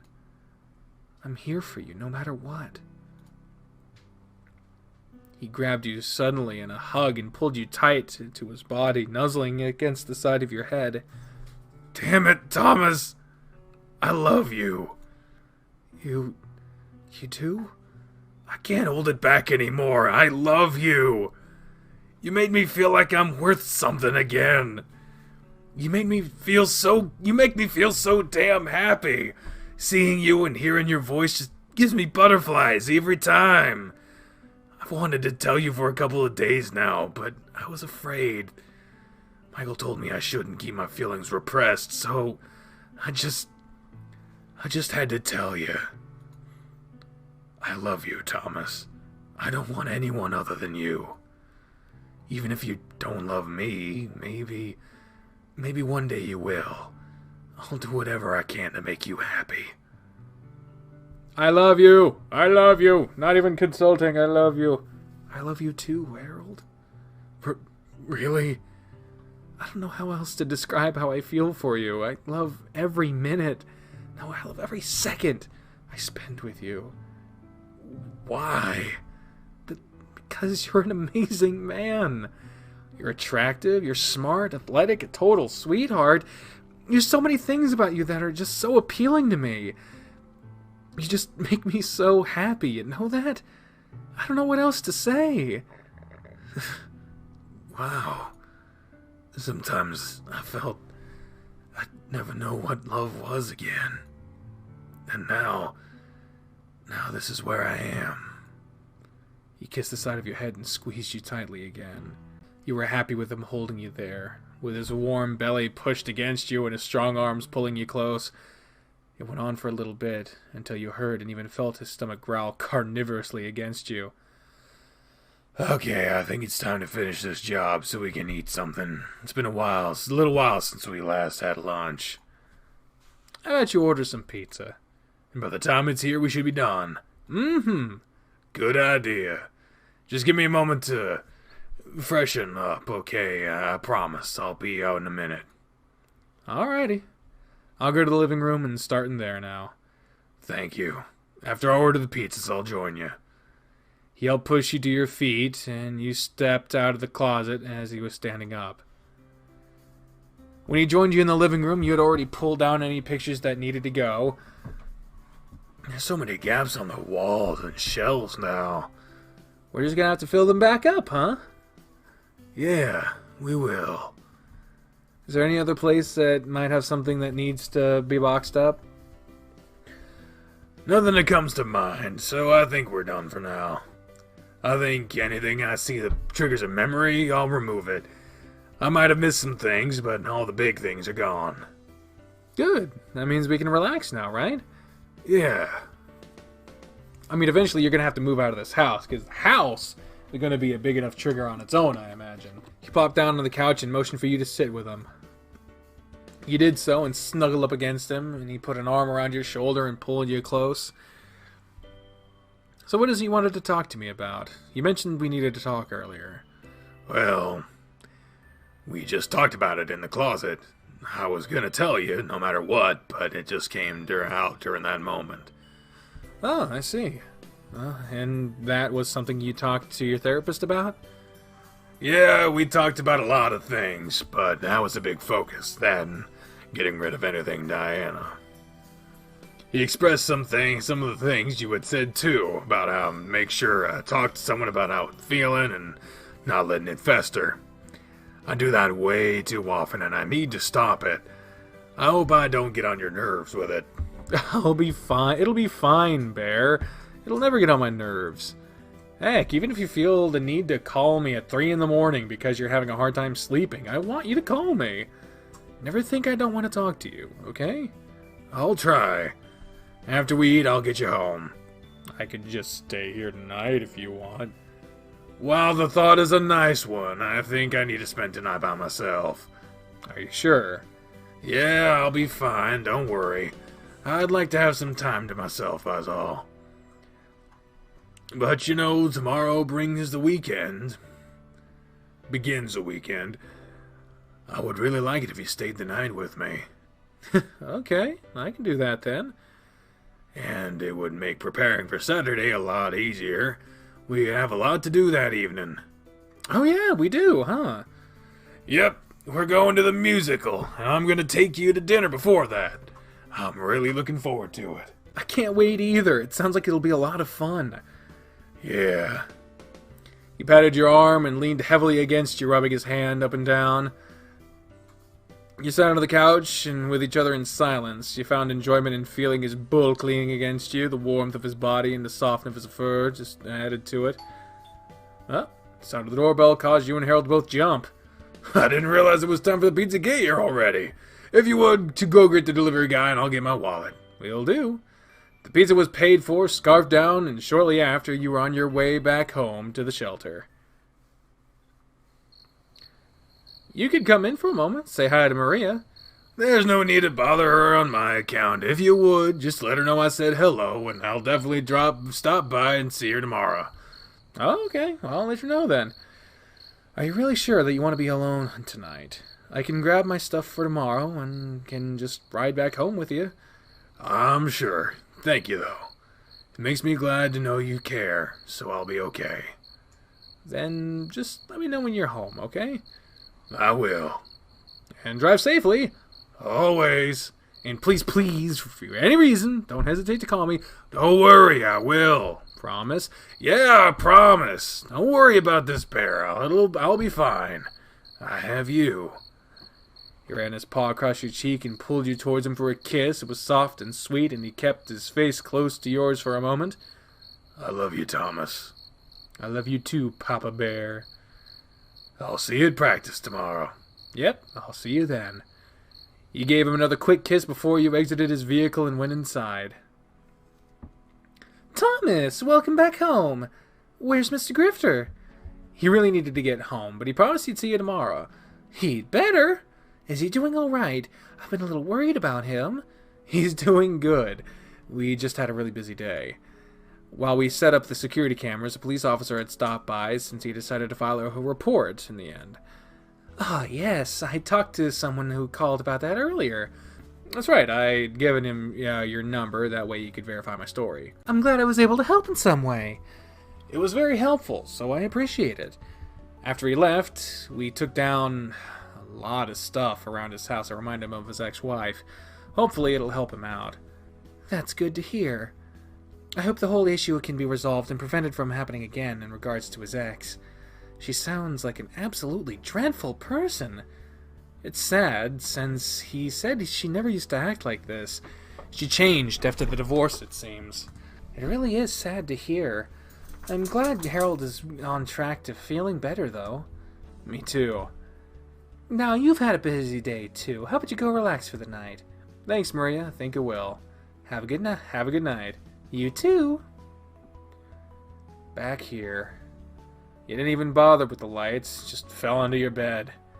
I really wish you would have let me stay with him tonight. I don't like him being alone right now. We'll talk in a little bit, though. I can't wait for this weekend. And that was the end of the day. It's such a nice day today. Practice should be great. It was a busy day at the supply store, too. Supply store. I guess everyone's stocking up with supplies for homework over the weekend. To the supply store. Still, it's nice being able to work again. You were sitting on the swing on the patio, just enjoying the time you had to relax and think. Harold said he'd pick me up and take me to practice. I'll just be here waiting for him. Can't believe he called me before his first class, though. It was kind of sweet, because he just wanted to say that he loves me. It does make me happy that he was thinking about me. I really should do something in return for him, since he's done so much for me. And since his bear was destroyed, I need to replace it. I should do something for him that can't be destroyed. What, though? He likes food, but food only lasts for so long. Then again, learning a recipe he likes and being able to cook it over and over is a plus. Then I could make it for him whenever he wanted it. He also likes to read, and is really into poetry. We have been learning about sonnets in his classes lately, and he seems really passionate about those. Maybe I should write a sonnet for him. Or is that too cheesy? I don't even know if I could write a sonnet. That would sound good. He'd love it no matter how bad it was, I bet. He's a total romantic. Which of these ideas sounds better? Recipe, sonnet, or other? I think the sonnet would be a good idea. Because, it's what we're learning in class, so it would prove that we're listening, and also he really likes them, and recipes or whatever, but recipes a good one too, but I'm gonna go with the sonnet. You know what? I'll try writing him a sonnet. I could even make it look really fancy by putting it in a frame or something. I'll get to work on it right away. Sat down at your desk, pulled out your notes from your recent classes about sonnets, and you opened up a blank Word document on your laptop. Alright, so sonnets are often used as love poems, and since I love him, it seems like a good idea. They are 14 lines, and the rhyme scheme goes A, B, A, B, blah, blah, blah, blah, blah, blah. I hope we don't have to write it ourselves. I'm supposed to tell some kind of story using metaphors. I think I should read over a few done by Shakespeare, since he seems to be a favorite of Harold's. Sonnet 18 is one of the most well-known love sonnets he ever wrote, according to my notes. He even broke down the parts a bit during the one lecture. I'll read it again and see if it inspires me. Oh, great. Actual Shakespeare in this game. Shall I compare thee to a summer's day thou art more lovely than, and more temperate? Rough winds do shake the darling buds of May, and summer leaves... I was actually a frickin' competitor in a Shakespeare competition, but I'm not even trying right now. Rough winds do shake the darling buds of May, summer leaves have all too short a date. Sometimes it's too hot at the summer, I don't care. There's so much going on here. Maybe writing a sonnet wasn't the best idea. How can I even compare to this? No, that's not the point. I'm not trying to compare to Shakespeare. I'm not trying to compare to anyone else, for that matter. It's about me writing something for Harold, and as long as I put my heart into it, that's what counts. Alright, so let's see what I can do before practice. Light and ignite, speed, and free shield, and healed. Everything follows some type of rhyme rule, and it's set up like a sonnet should be. Man, I've been at this a little while now. I'll have to work more on it later, though, and I need to put some more thought into how to frame it. In the meantime, I need to get ready for practice. Harold will be here soon. After a quick change of clothes, he went back to the main room to wait. Harold was set to arrive at any moment. You didn't have to wait long before there was a knock at the door. Hey, Harold. He grabbed you in his arms and hugged you close as soon as he walked through the door. Set you down after the door was closed behind him. Hey, you ready to go? Yeah, I'm all set. Can I use the restroom real quick so I can change? Of course. I'll be here for you. I'll wait here for you. Alright, thanks. I hear a certain Baron here. Oh, where'd he go? He went to change into his tennis clothes. And you didn't go help him? I'm shocked. He's perfectly capable of doing that himself, Maria. Good, it's just so easy to tease. Your face is really red right now. That's not something I'd expect to hear you say is all. I can have some fun every now and then, right? At my expense? Oh, come now. It's not like I said anything terrible. Hello, Maria. Hello, Harold. So happy to see you. I hope you've been well lately. I have been, thanks. You seem to be doing well yourself. Quite so. Things have been nice. Why is your face so red, Thomas? Oh, I was just teasing him is all. She asked why I wasn't in the bathroom helping you change. I see. Well, I'm quite capable of changing myself. That's what I said. You two were so cute. I suppose I'll let you run off to practice now. Do you plan on stopping by later? I do. We'll stop by after practice. Wonderful. I'll prepare dinner for you then. You don't have to do that, Maria. Well, I shall. I'll make an easy dinner for you boys. That way you'll have something for after practice. I won't argue with that. I don't think we can, really. Nope. Alright, we'll be sure to stop by after practice then. Then I'll see you again in a few hours. Let's go, Thomas. Right. So... What? Richard was in the bathroom when I was changing. Okay. Him and Maria must think alike, because he asked why you didn't come in to help me change, and then offered his own assistance. That explains why you look so frustrated when you joined us. He just laughed when I turned him down, and proceeded to ask about the brand of jockstrap I'm wearing, talking about how it seemed pretty durable to be able to accommodate a guy my size while I'm so active. Am I really that fat, or to make it look like my jockstrap can't support my size? Are you sure that's what Richard was talking about? What else could he... Oh... Can't see Richard insulting your weight like that, so... I don't know why I didn't put that together with him asking if it kept everything in place. I was so embarrassed at that point, I got dressed as fast as I could and didn't even think about it. My poor bear. I'm gonna have to tell Richard to back off a man, huh? Maybe. It's kind of weird to think of him finding me attractive. How come? I guess I'm not accustomed to the idea of other men finding me attractive. I think the police officer thought you were cute too. What? No way. Totally. Saw him checking you out. Really? Really? He was cute too, wasn't he? Yeah, I guess so. He drummed his fingers along the steering wheel for a moment and glanced sideways at you. It doesn't bother you that I think that, does it? No, it doesn't bother me. Jesus, you're not gonna be fucking insecure. Why would it? It's nothing wrong with thinking another guy's cute. I know where I stand with you. Oh, okay. I'm relieved to hear that. I got in trouble once for pointing out another woman as being attractive. I got an earful that night, so I kind of shied away from doing that ever again. Oh, I'm not gonna hold that against you, Harry. Oh, my fucking neck. I did think he was cute too, if I'm being honest. I might have a little bias towards bears, though. He chuckled and gave his leg a squeeze, and he put a paw on top of it. Fair enough. I'm happy I can talk to you about these things without you getting mad at me. I'd much rather us talk it over instead of letting it fester. That's the best idea, yeah. I don't want negative feelings between us. The talk lasted most of the drive, and it was only a few more minutes before you were at the courts again. Looks like we got here before everyone else, so we can stretch and be ready to start right away. What are we doing today? More practice matches. I'm gonna have you play against Darius today, since you played with Spencer Wednesday. Wouldn't I get more out of playing with Spencer or you? You would, but Darius would get more out of playing against you or Spencer, and Spencer would most likely destroy him. While he's not as good as you, you're still closer to his level than Spencer is. I'll play with Spencer and let Dozer and Chester go against each other. Oh, okay. I guess you've thought this out. I have.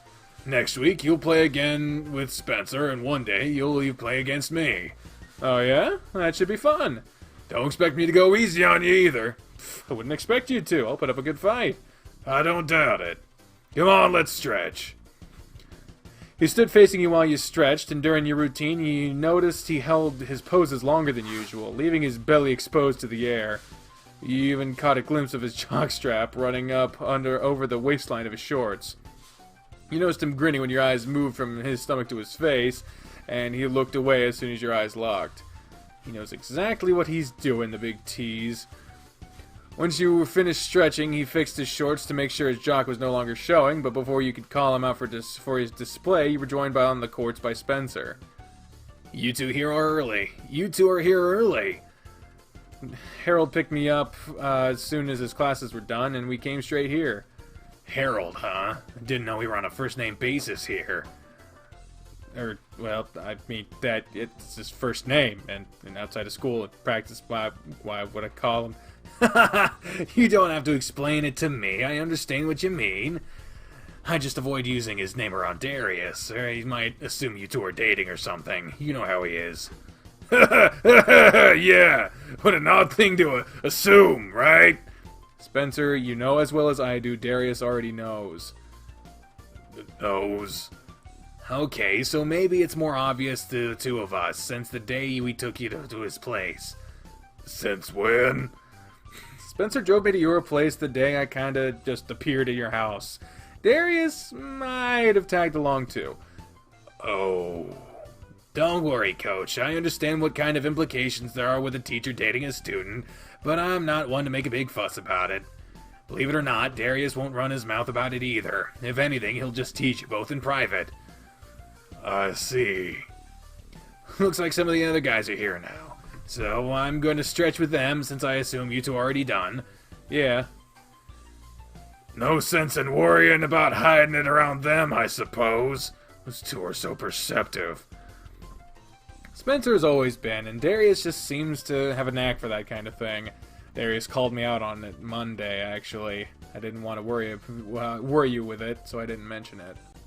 Really? Do you think Chester and Dozer know too, then? I'm not sure, but I don't think they'd care too much either. I hope not. But like you said, there's no sense worrying about it, right? Worrying won't get you anywhere. Yeah, you're right. If people find out, they find out. What do I do in my personal life is none of their business. Their opinions won't make you love me. Won't make me love you any less. Same here, Harold. You're my bear, and I don't care what anyone else thinks about that. I'm glad. Come on, let's get practice started. I want you to destroy Darius today, so give it your all. Okay then, I'll do my best. With the team together and everyone ready to start practice, Harold split everyone off like he said he would. You and Darius were sent off to play a match with each other, and you had no intent on going easy on him. How are things with Coach? You two been bumping uglies all week? What? Bumping uglies, you know, knocking boots, doing the nasty. None of that is going on right now. Things have been a little crazy for us this past week. All the more reason for you to kick back, relax, and get your rocks off together. It's a great way to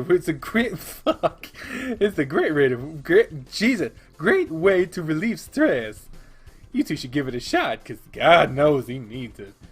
Maybe this weekend we'll give it a try. Come on, let's warm up and get this match started.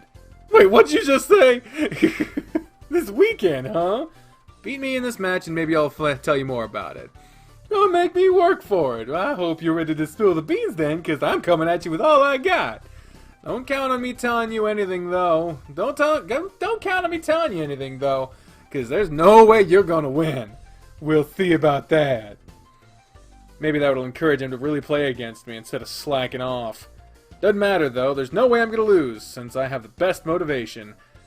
He looked over towards Harold and he waved at you as you got ready to start his warm-up with Spencer. There's no way I'm going to let him down.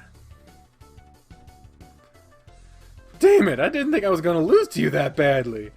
We had some pretty high stakes when I wasn't taking any chances. There were some close games, though. Next time I'll get you. I didn't really have much to say anyway. We're just gonna have dinner together and watch something at the theater. And then head back to his house to bang, right? If the mood is right, maybe. Who knows, though? Dude, you gotta keep those things in mind. What happens if you guys start to get down and dirty and realize there's no lube? Or maybe the condom box is empty. That's never any fun. But I don't think that'd happen anyway.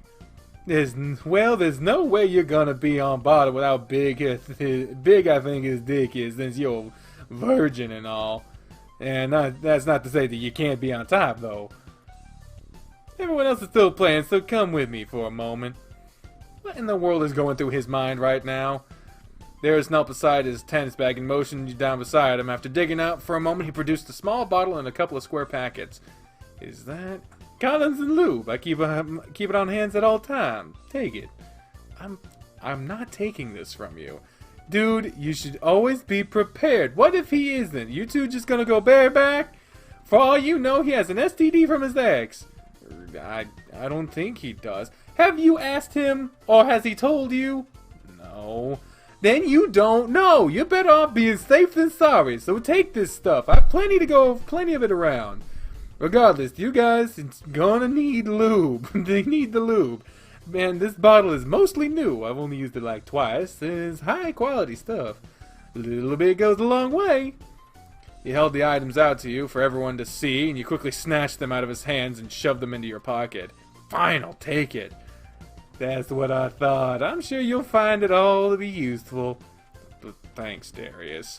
See, this is the kind of shit Darius, this happened in the Chester route too, where Darius just seemed like remarkably helpful. Don't mention it. If you ever need some advice, just ask me. I'd like to think I could offer you some good tips on making that bear purr. Bears don't purr though. Oh, trust me, bears can purr. You just gotta coax it out of them. So I expect you tell me if you got him to purr at the very least. Okay, if I hear him purring, I'll be sure to tell you then. I'll be waiting for the Good News Monday then. What's going on over here? Just talking over the results of our match. Thomas didn't seem to have any trouble beating me. Is that so? Hey, he put up a good fight. He just messed up more than I did. I got outplayed pretty badly. It'll take some work for me to catch up to him, but you better believe I will. That's the spirit. I really like to hear that, Darius. How'd you do with Spencer? Oh, well. Coach lost too. Spencer's ball control isn't as good as mine, but he moves a lot faster on the court than I can now. He ran on me all over the court, and I just couldn't keep up with him. Sounds like it's time for you to start slimming up, huh? Maybe Thomas can help you with some of the extracurricular activities. Oh, they said the thing! They said the thing! Some other extracurricular activities to burn off some of them extra calories. I know some great routines that really help out if you're interested. Maybe we should start going to the gym more. That'll help out, I'm sure. Not what I was implying, but that could work too. Darius picked up his bag and made his way off the courts. I'm sure Thomas gets it. don't know what else we could do. Maybe we start jogging in the morning before class. But I really like my sleep. I don't think he was really knocking your weight, Harold.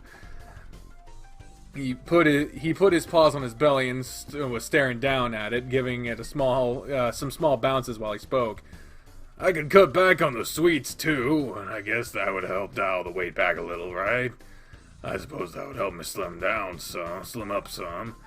I'm pretty sure he was implying something else there. Call it a hunch. Like what? He was implying that, you know... He stared at you for a moment, and the realization washed over him. Oh, I guess that makes sense. Coming from Darius, that went right over my head. I'm so oblivious today. Jeez, those guys really are something else, aren't they? Spencer and Darius? Yeah. They definitely are.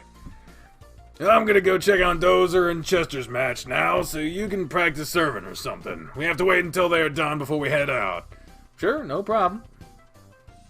You gathered some balls and started on your serves. The other match lasted another half hour before it ended. Harold stayed on the court with Dozer, and Chester came over to talk to you. Looks like you two had a pretty tight match there. We did. We pushed over it in the third set, and I was able to break his serve and gave me the edge to win. It was a lot of fun playing with Dozer. How'd your match go with Darius? I imagine that it was full of innuendo and teasing. Surprisingly, it wasn't. It was a legit match, and he put real effort into playing against me. I still won, though. Finished it off with just 2 sets. I figured you'd win, but I'm surprised that Darius was tame throughout the match. He never is when we play together, and it always throws me off. He generally plays head games with his opponents, but he chose to play a different game with me today. How weird. Whatever, though. I had something I wanted to ask you about. What is it? Oh man, does he know about me and Harold too? Well, me and Dozer were talking about playing a tabletop RPG game, so I was wondering if you might be interested in joining. Never played one of those before, so I know nothing about them. Neither has he, but I have. I plan on being the DM for the game, so I'll be able to help you guys make characters and whatnot. I think it'd be a lot of fun. What'll be fun? Oh, Chester was talking about playing some kind of RPG board game or something with him and Dozer. Yeah, Labyrinth and Lizards. Labyrinth and Lizards. L&L. Are you gonna play with them? Oh, I don't know. When do you guys want to play? We were considering Sunday. While Chester is off, we could order a pizza and play that night. We need more people, though, otherwise we won't be able to play. You should totally play with them, Thomas. You're free on Sunday, too, I bet. Oh, yeah? I mean, if you guys need more people to play, I'd play, too, if you guys would have me. Really? You'd play too, Coach? Sure, I bet it could be fun. Would 3 people be enough to start a campaign, Chester? Yeah, I would ask Spencer, too, and if he said yes, that'd be great. You're gonna ask Darius, too. You know he's gonna turn it down. I don't know. If you tell him who all's gonna be there, he might just change his mind. And ruin the fun. Or add to it. Okay, I'll ask Darius, too. So, you really want to play with us, too, Coach? Yeah, I'll play. And you too, Thomas? Well, I can't very well say no now. It seems like it could be a lot of fun. Awesome. I'll work some more on the campaign tonight, then. You make it a custom one. Modules can be pretty boring, so I like to build my own. It's so much more fun to play that way. Ah, I see. I guess we need to decide where to play now. My place is too small, so how about your apartment, Dozer? My table isn't big enough. We get more people to join, but I guess I could always find some folding chairs. We could play at my house. I have a fairly large table and plenty of space. Oh yeah, we had the team party there too. That isn't a bad idea. You mind if we play there? Not at all. You're all welcome. Sweet. I'll make some more plans to figure out who all is playing. Is around 6 Sunday evening okay? Yeah, that's not a problem. Awesome! I came to play. There's a price to pay. I haven't been able to play in a while, and I've been itching to roll some dice again. I have plenty of stuff for whoever plays, and I'll bring some character sheets for everyone. We'll spend some time making characters, and maybe even start the game. We could play every Sunday then, if you wanted. Man, this is so sad. I used to have a D&D group every Sunday. I was the DM and everything. And then school happened and no one could show up. Oh, it's so sad. That'd be even better. We have more time to talk. We have to talk more about that. I'm really excited now, so I'm gonna go home and start making more plans. I need to call Darius and Spencer, too. Yeah, that sounds like a good idea. I'll help you out if you want. Yeah, sure, we can make some more plans. I'll send you guys a text later on to let you know who I'll be there. Alright, cool. Sounds great. Yeah.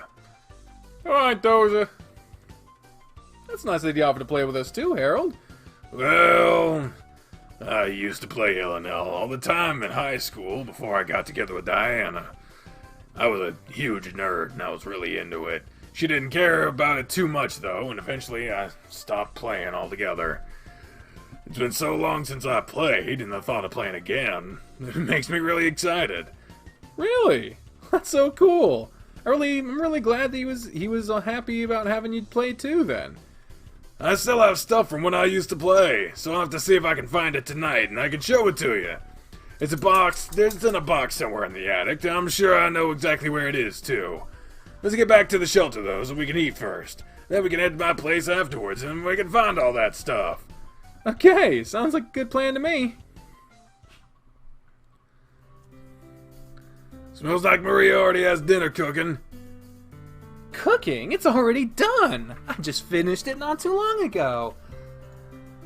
Go wash your hands, and I'll have the table set up for you when you get back. Yes, ma'am. After a quick trip to the bathroom to wash up, you and Harold returned to the dining room table. Maria joined you with a casserole dish, and Richard was behind her with another tray as well. Richard will be joining us tonight. I hope that's okay. Oh, of course it's okay. The more the merrier, right, Thomas?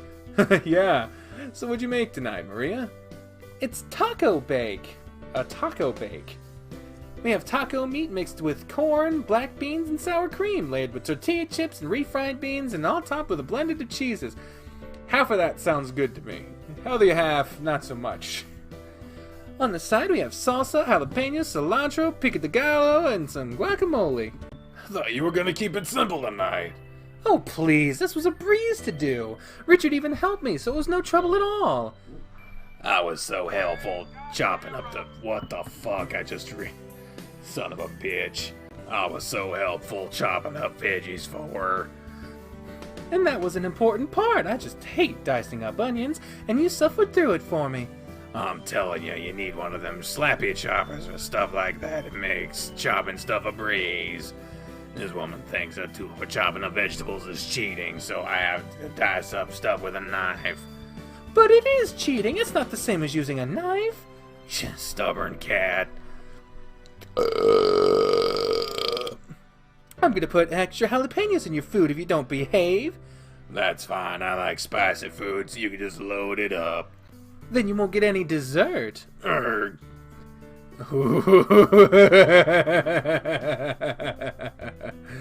everyone dig in. We'll be having a delicious dessert after dinner, so we can leave some room for that. I always have room for dessert, Maria. What kind of treat do you have planned for us? You'll find out after dinner, so eat up. It's our ass. Nah, whatever. Food was scooped out and passed around the table, and soon enough everyone was eating and chatting. This is a tasty dish. I haven't had anything like this before. It's a simple recipe, so there's so much you can do to customize it.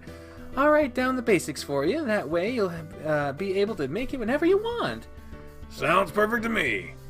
So how was practice for you today? Pretty great on my end. We just did practice matches to prepare for real matches next week, and I won my match against Darius.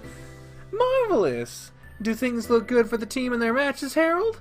They do. Everyone's doing a great job, and they all seem to be working hard to get better. One player in particular has a very promising future ahead of him if he keeps playing like he has been. Spencer, right? Yes. I thought he was gonna be like, nah, you. Romance.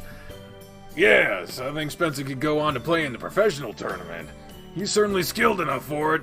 I need to talk to him about it and see if he's actually considered ever doing anything like that. I've never heard him mention anything about it, but then again, I don't know what kind of degree he's pursuing right now. Well, I'll definitely be talking to him about it. Maybe Sunday, if we see him. Sunday? Do you two have plans for the weekend? Oh, on Sunday, a couple of the guys on the team want to play Labyrinths and Lizards, sorry.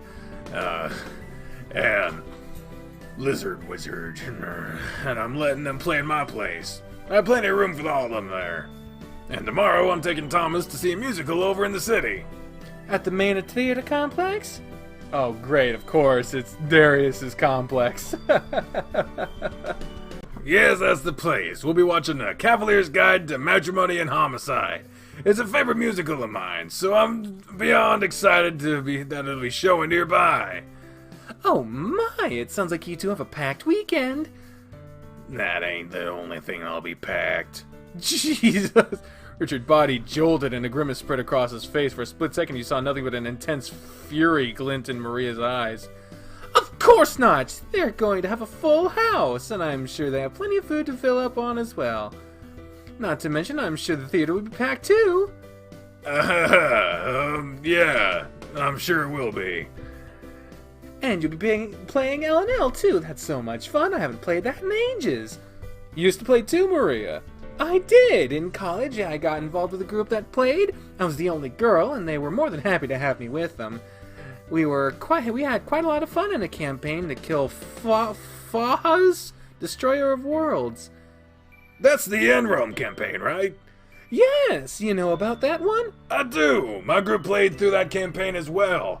Took us months to get through it, but it was so much fun fighting through the Dark Realm Temple to get to the end. So many puzzles to figure out, and there were some really strong enemies.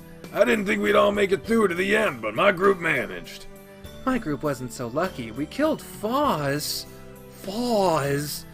but lost 2 people in the process.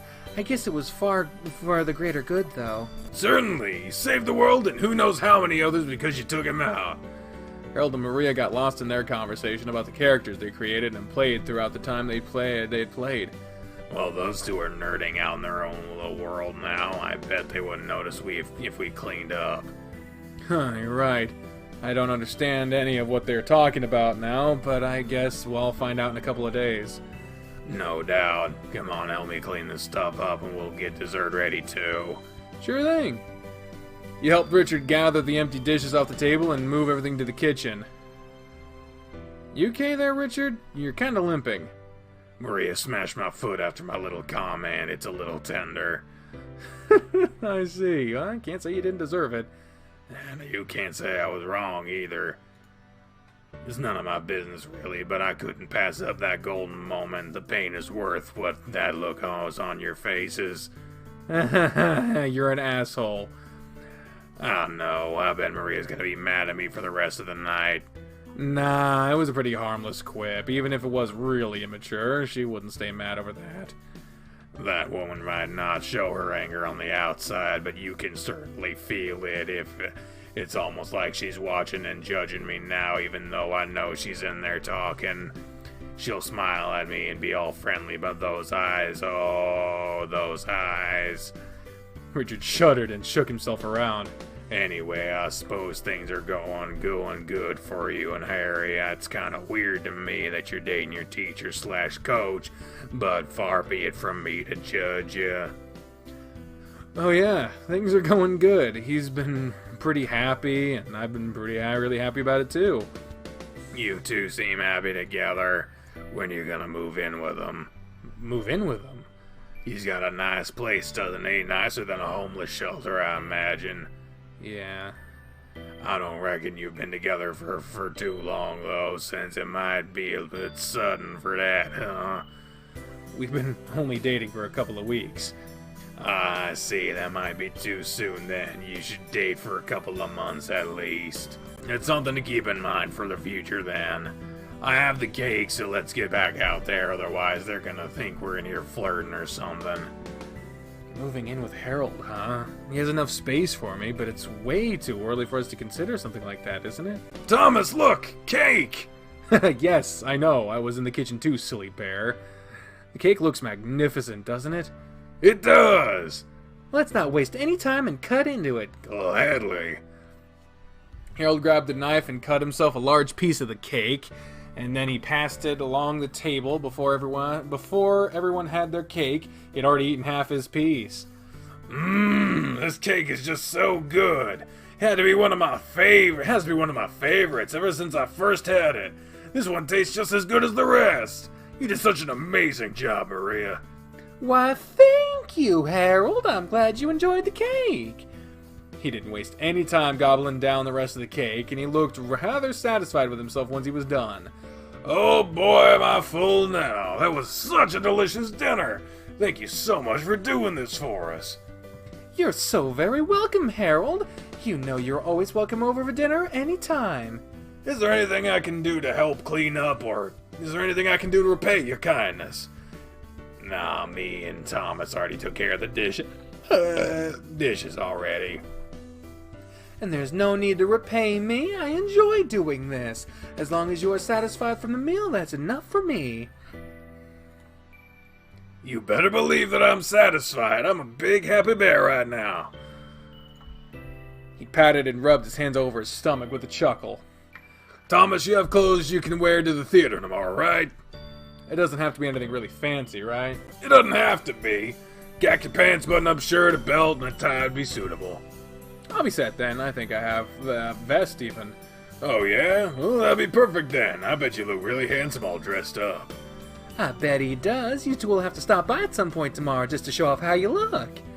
I'm sure we can leave a little early tomorrow so we can stop by and show you then.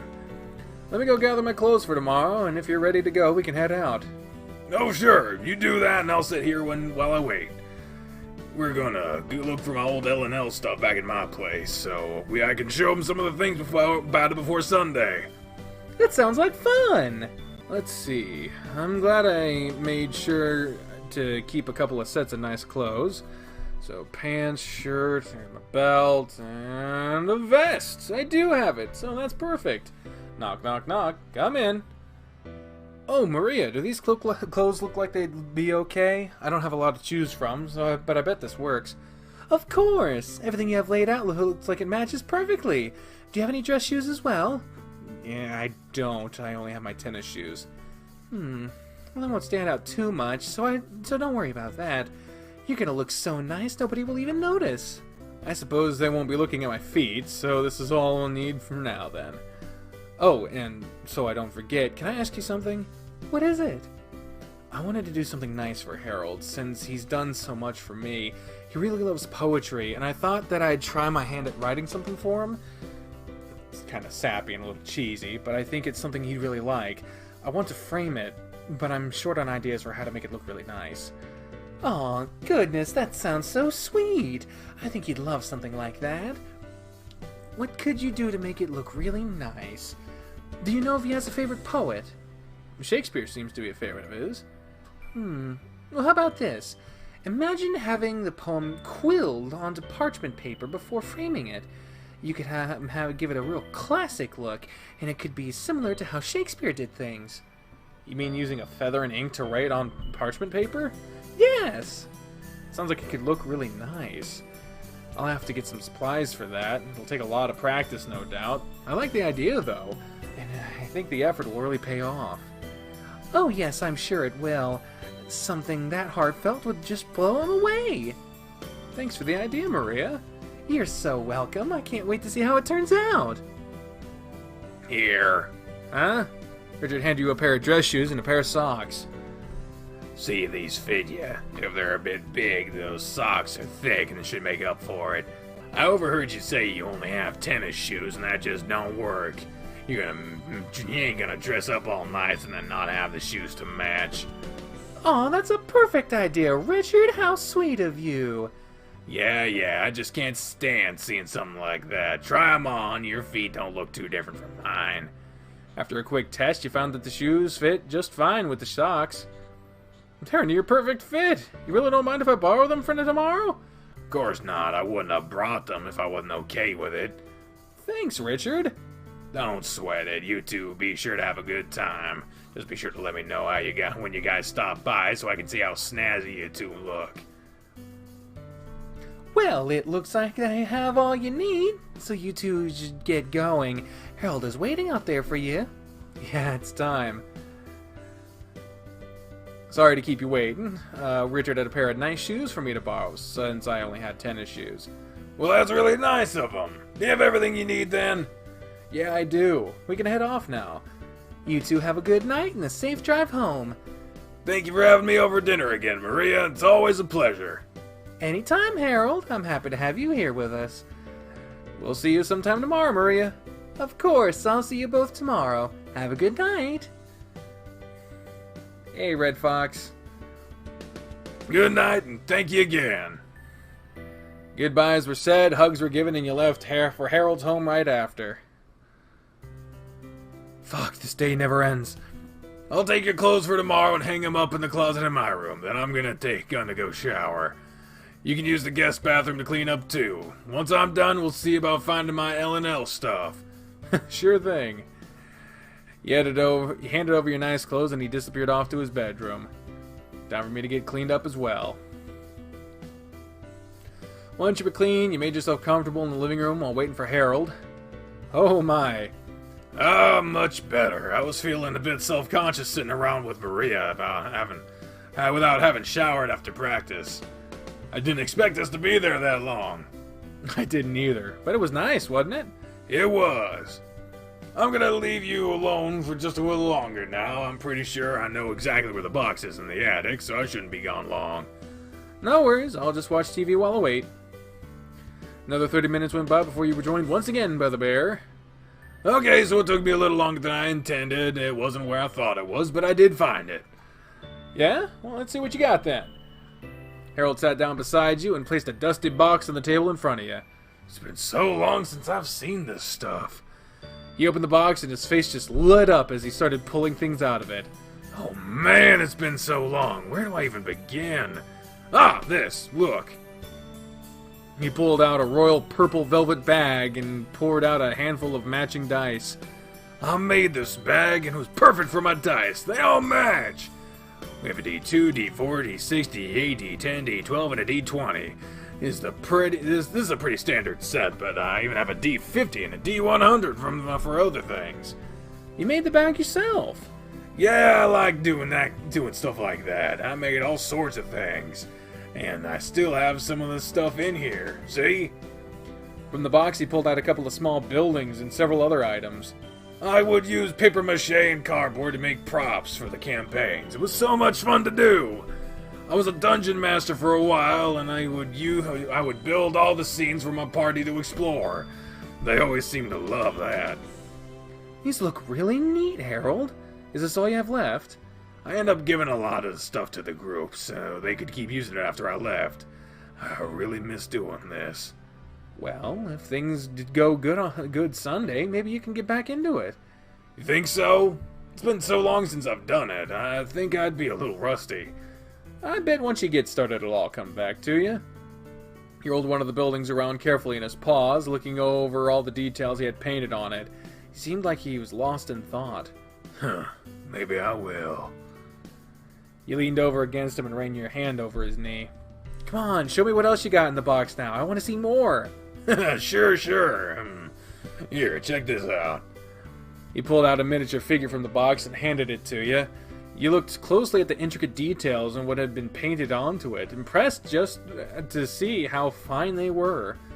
This is a wizard character I played as. His name was Ragnar, and he proved to be quite useful in many fights. I actually got him to max level, and he was able to summon powerful firestorms in battle. I would just rain destruction all over the place. I get a little carried away sometimes, though. I injured my allies, and even leveled a small village once. Oh, I spent a lot of gold making up for that one. You destroyed a whole village. I rolled a nat 20 and made a massive storm that I ended up losing control of. Nobody died, thankfully, but man, the villagers were pissed at me. What's a nat 20? That's a natural 20. That means I rolled the d20 and got a 20 on it, making it an authentic automatic crit. Ah, cool. Sounds like you were a badass then. If something like that was able to destroy a village. I was! Nobody could match me in damage, and I had a lot of utility to offer too. This character was so epic. And then we have this guy. For the next little while, Harold continued telling you stories about his characters and their exploits from games from the past. He was full of excitement as he moved from one character to the next, and it was a side of him that you had not seen before. And this one time, oh man, I can't breathe. Give me a moment. Calm down, take some deep breaths, then continue. You've been giggling like a fool since the last story. It was so hilarious. You rolled a 1 and the DM was all, you trip while you're rushing in, roll for a dexterity check. All his points were in strength and charisma, so he was a really buff, handsome human, and he was a -1 in his dexterity. He was dumb as a bag of rocks.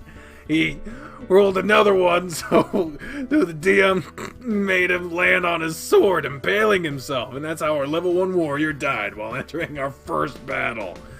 It was so funny. He tried to be mad, but he just couldn't be. Was he just out of the game at that point? Harold rubbed his paws against his eyes and shook his head.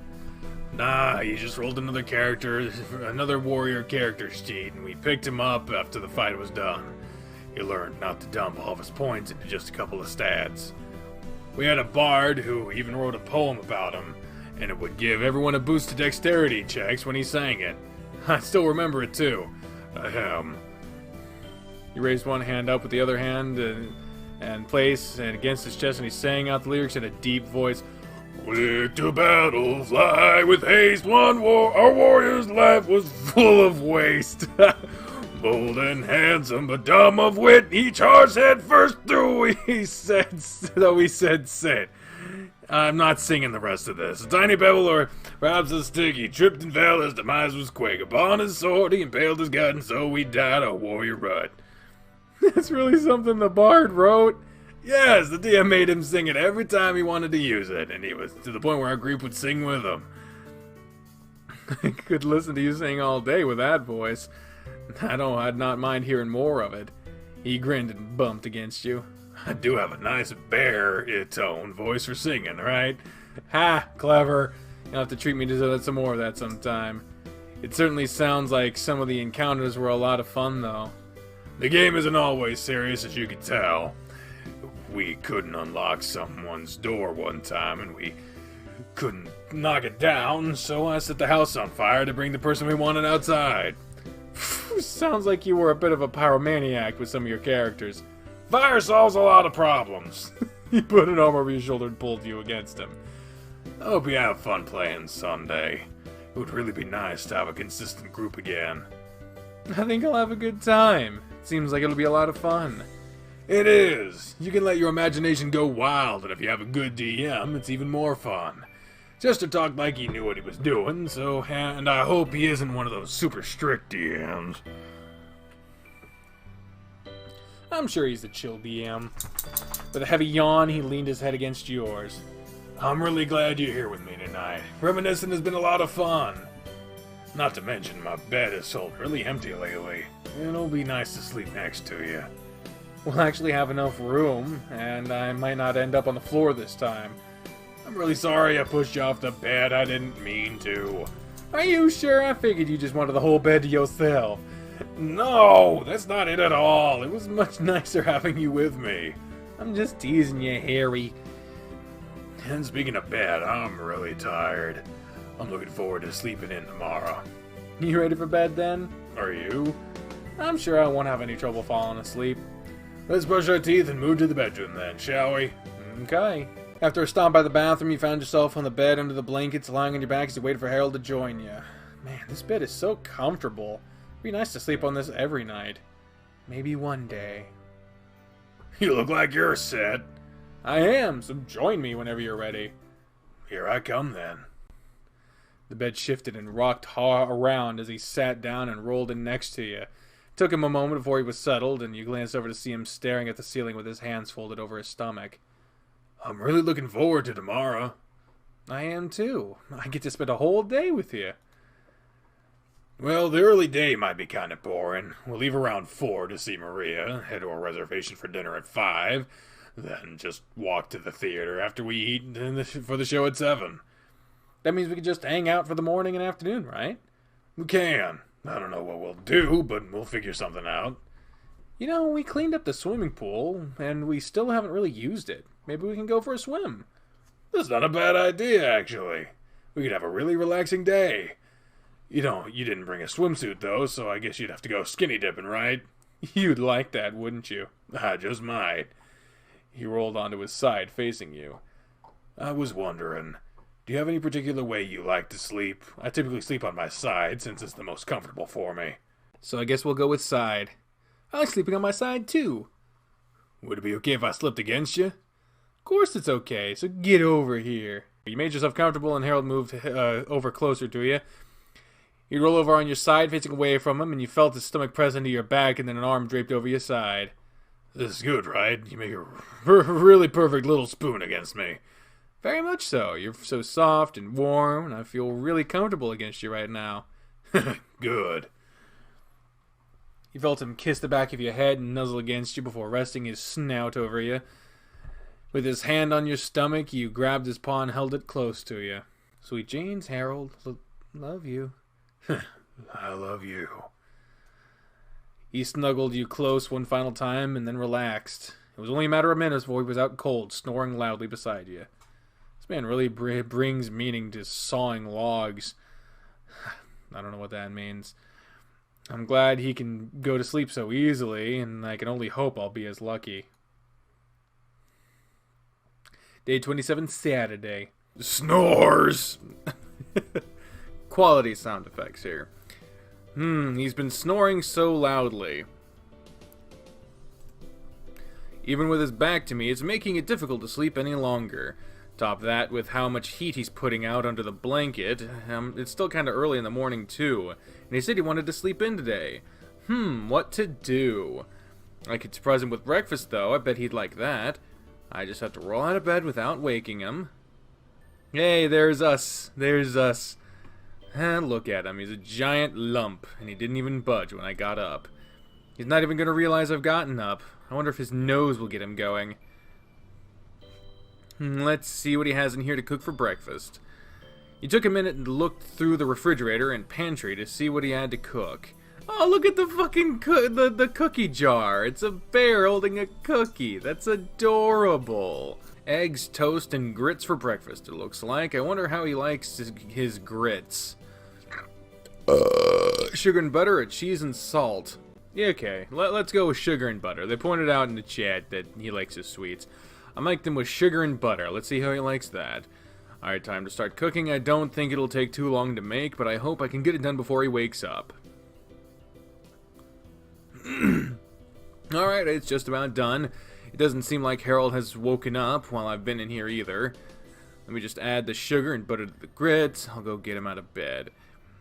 You added the remaining ingredients to the grits, stirred it up, and set it aside so you could go wake up your bear. Alright, time to wake up, Harry. Harry's already awake. Oh, Jesus. You glanced over your shoulder as Harold stepped towards you, wrapping his arms around your waist, placing his chin on your shoulder. Ah, good morning, Harold. I was about to come get you. The smell of food woke me up. Looks like you had a busy morning. I wanted to surprise you with breakfast. I hope I didn't wake you up too early. Nah, I had plenty of sleep. I got a few more hours than what I would normal get, so it's been nice. I could have slept for several more had I not smelled this amazing scent, though. You'd hibernate all day if I let you, huh? Oh, that's my computer. I could, but today isn't the day for that. We have a fun day planned. Mm-hmm. So what'd you make in here? I see grits and scrambled eggs. And there's a plate of toast, too. Looks like a great way to start off the day. Thanks so much for doing this, love. It's been so long since I've had grits. I can't believe you found those in the pantry. What'd you add to them? Butter and sugar. Ooh, my favorite thing to add. I love sweet grits. It's how my grandmother always made them. Good call, chat. Good job, guys. Well, if you get us some plates, we can eat. Perfect. My stomach is growling just looking at it. I'm generally a hungry bear when I wake up. He pulled out a couple of plates and handed them to you for you to prepare, sitting them down at the table after you told him to. You divvied up the food, making sure Harold got a much larger portion, and placed the plate down in front of him as you joined him at the table. There's a lot of food here.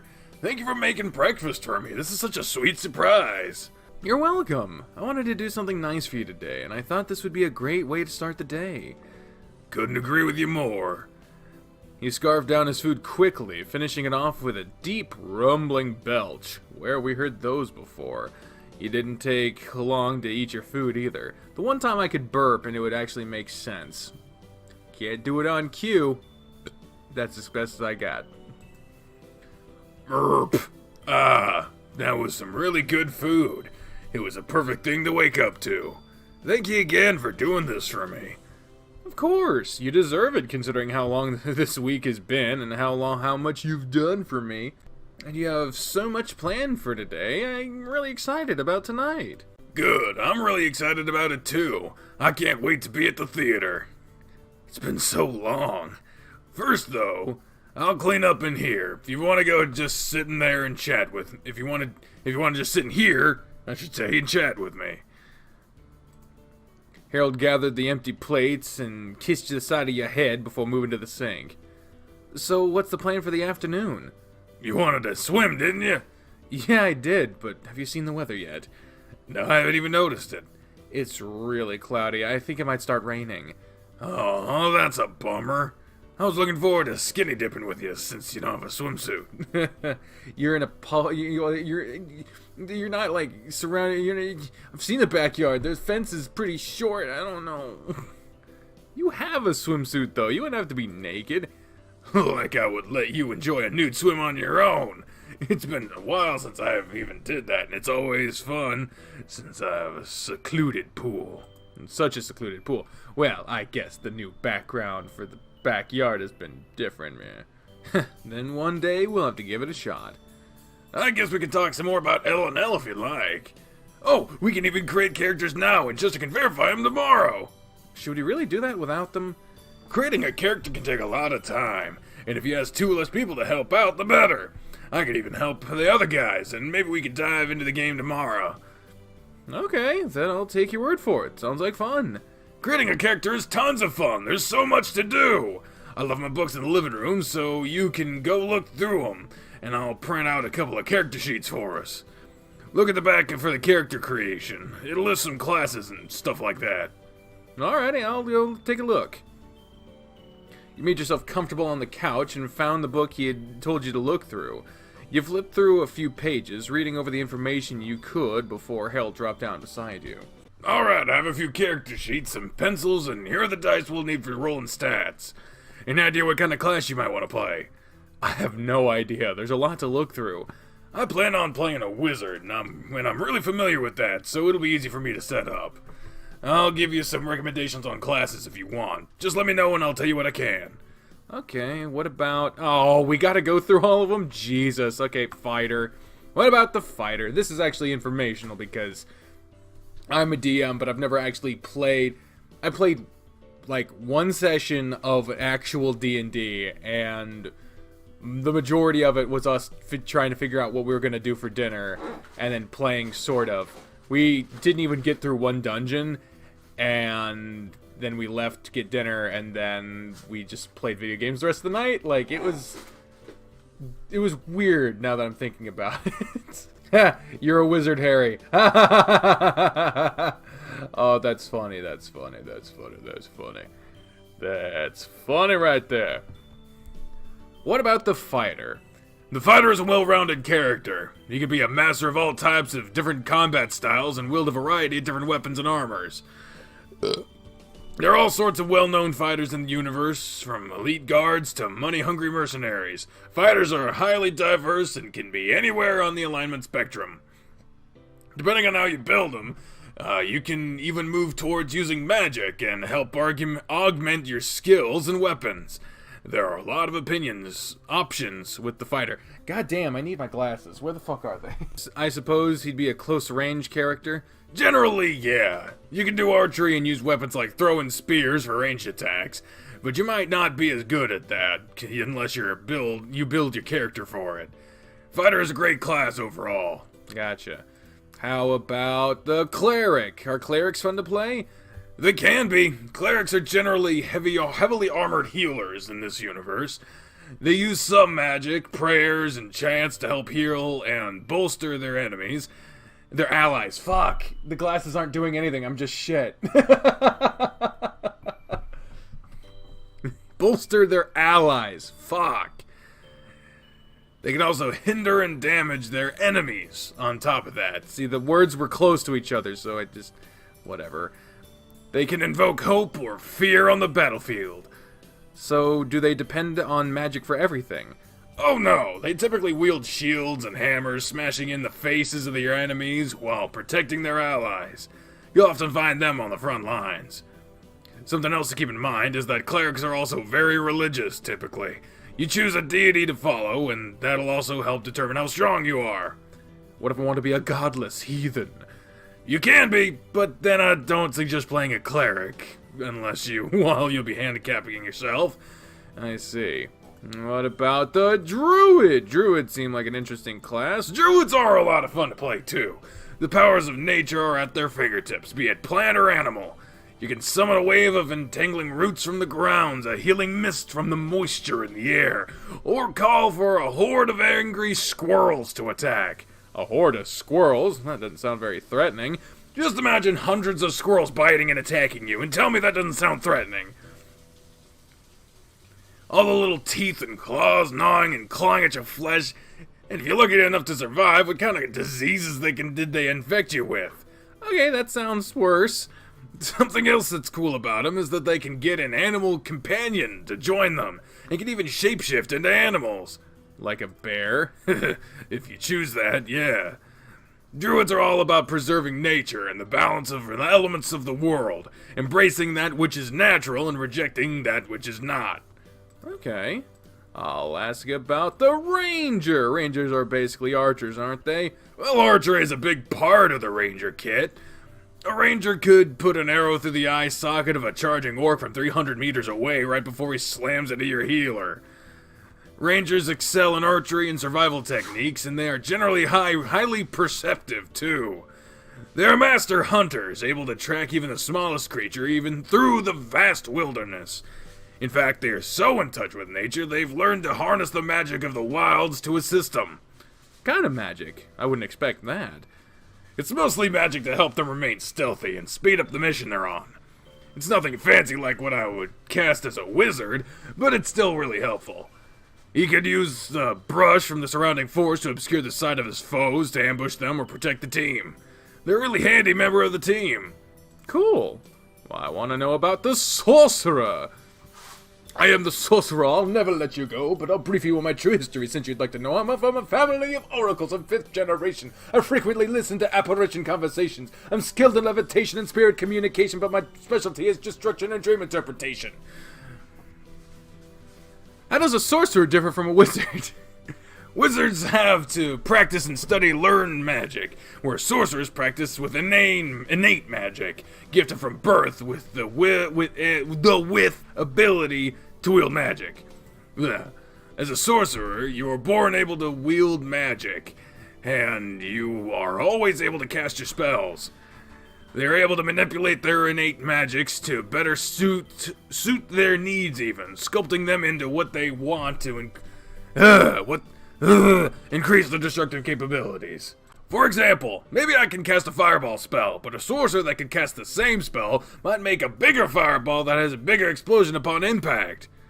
So I could be more powerful magic user than you. It's possible, if your rolls are high enough. It's just really unlikely that you'll end up being more powerful than me. I know how to build a pretty beastly wizard. True, you do have more experience than I do. Okay, then. I need to know about... That's all of them. Finished. Actually, I think I'm good here. I think I'm good for now. Okay, does that mean you know what class you want to play?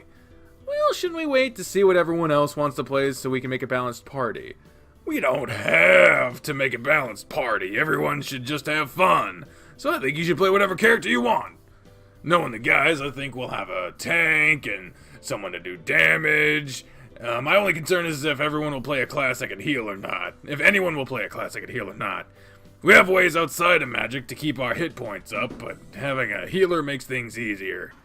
Oh, okay. I guess that makes sense then. I guess I should decide what kind of class I want to play first then. Yep. There's so many choices, which one should I go with? A lot of people said cleric, and honestly, like, it's tempting to try to outplay Harold, but I got a feeling this game won't let us do that, so I'm gonna go with cleric. I think a cleric would be a good choice for me. I can defend the team and heal whatever's needed. I think a cleric suits you perfectly, since you've come to my aid so many times.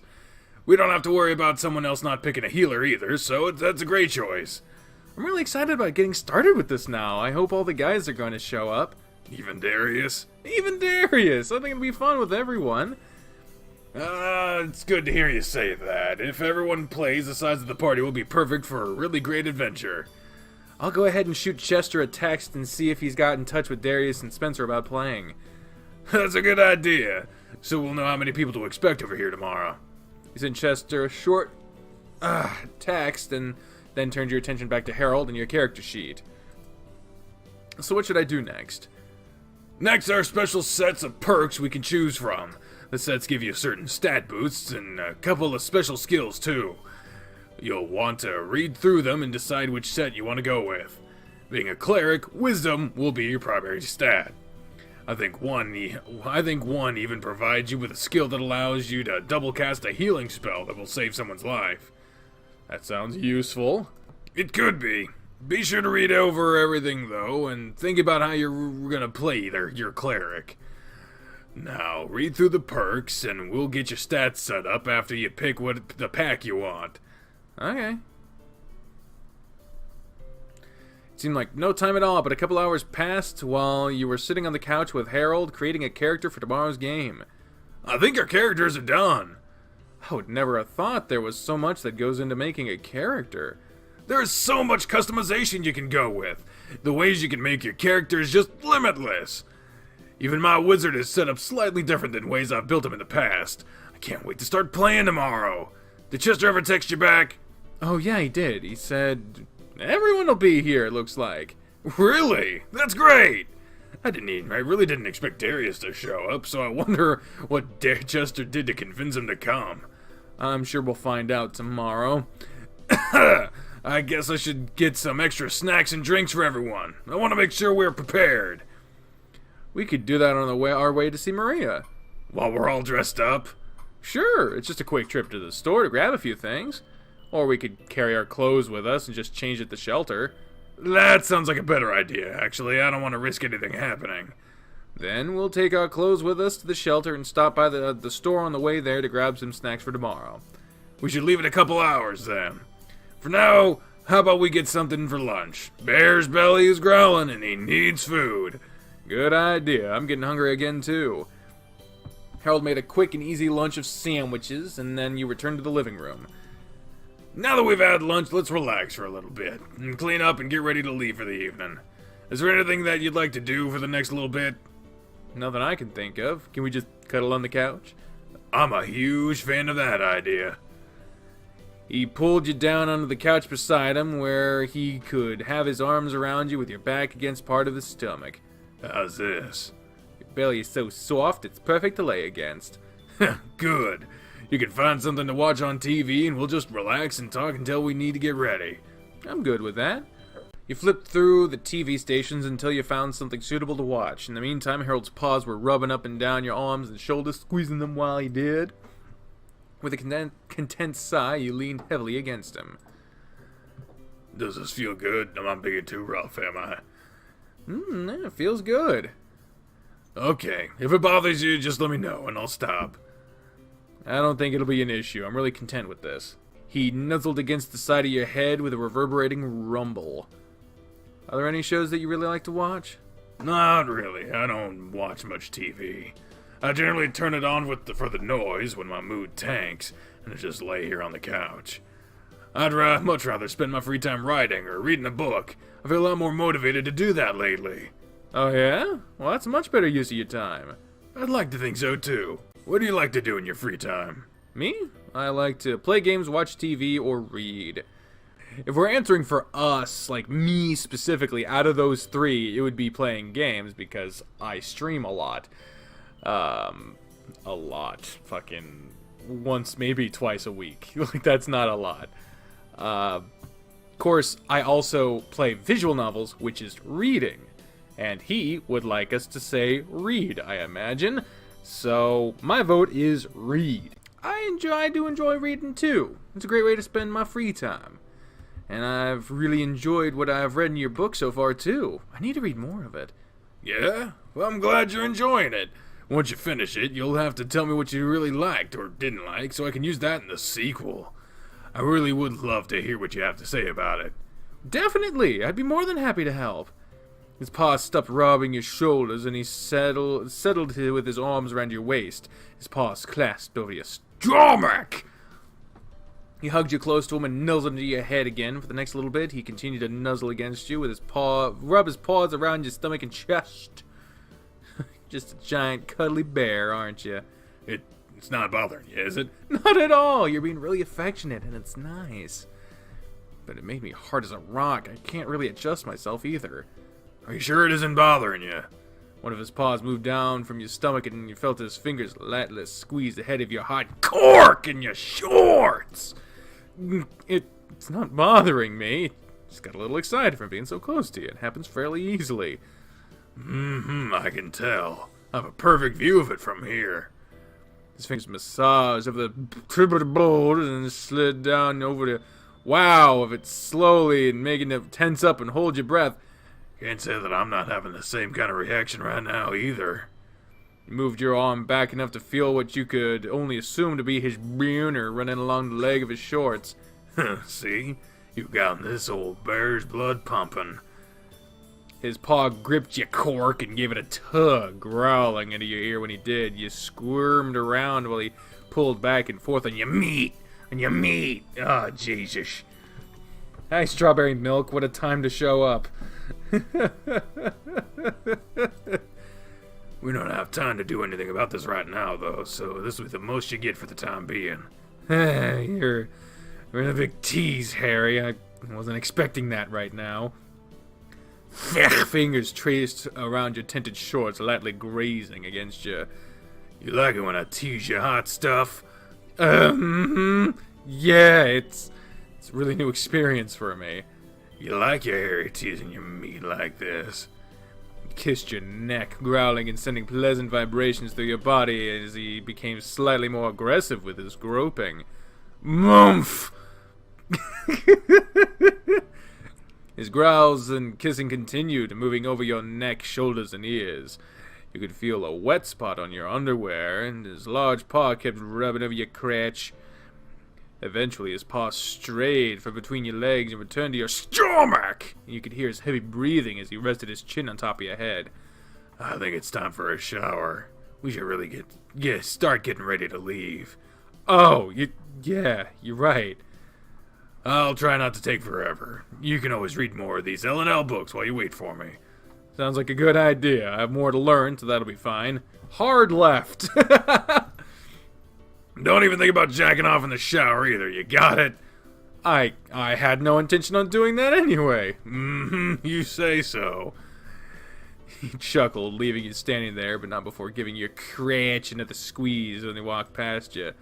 Yum yum. Why would he even say that? Jeez.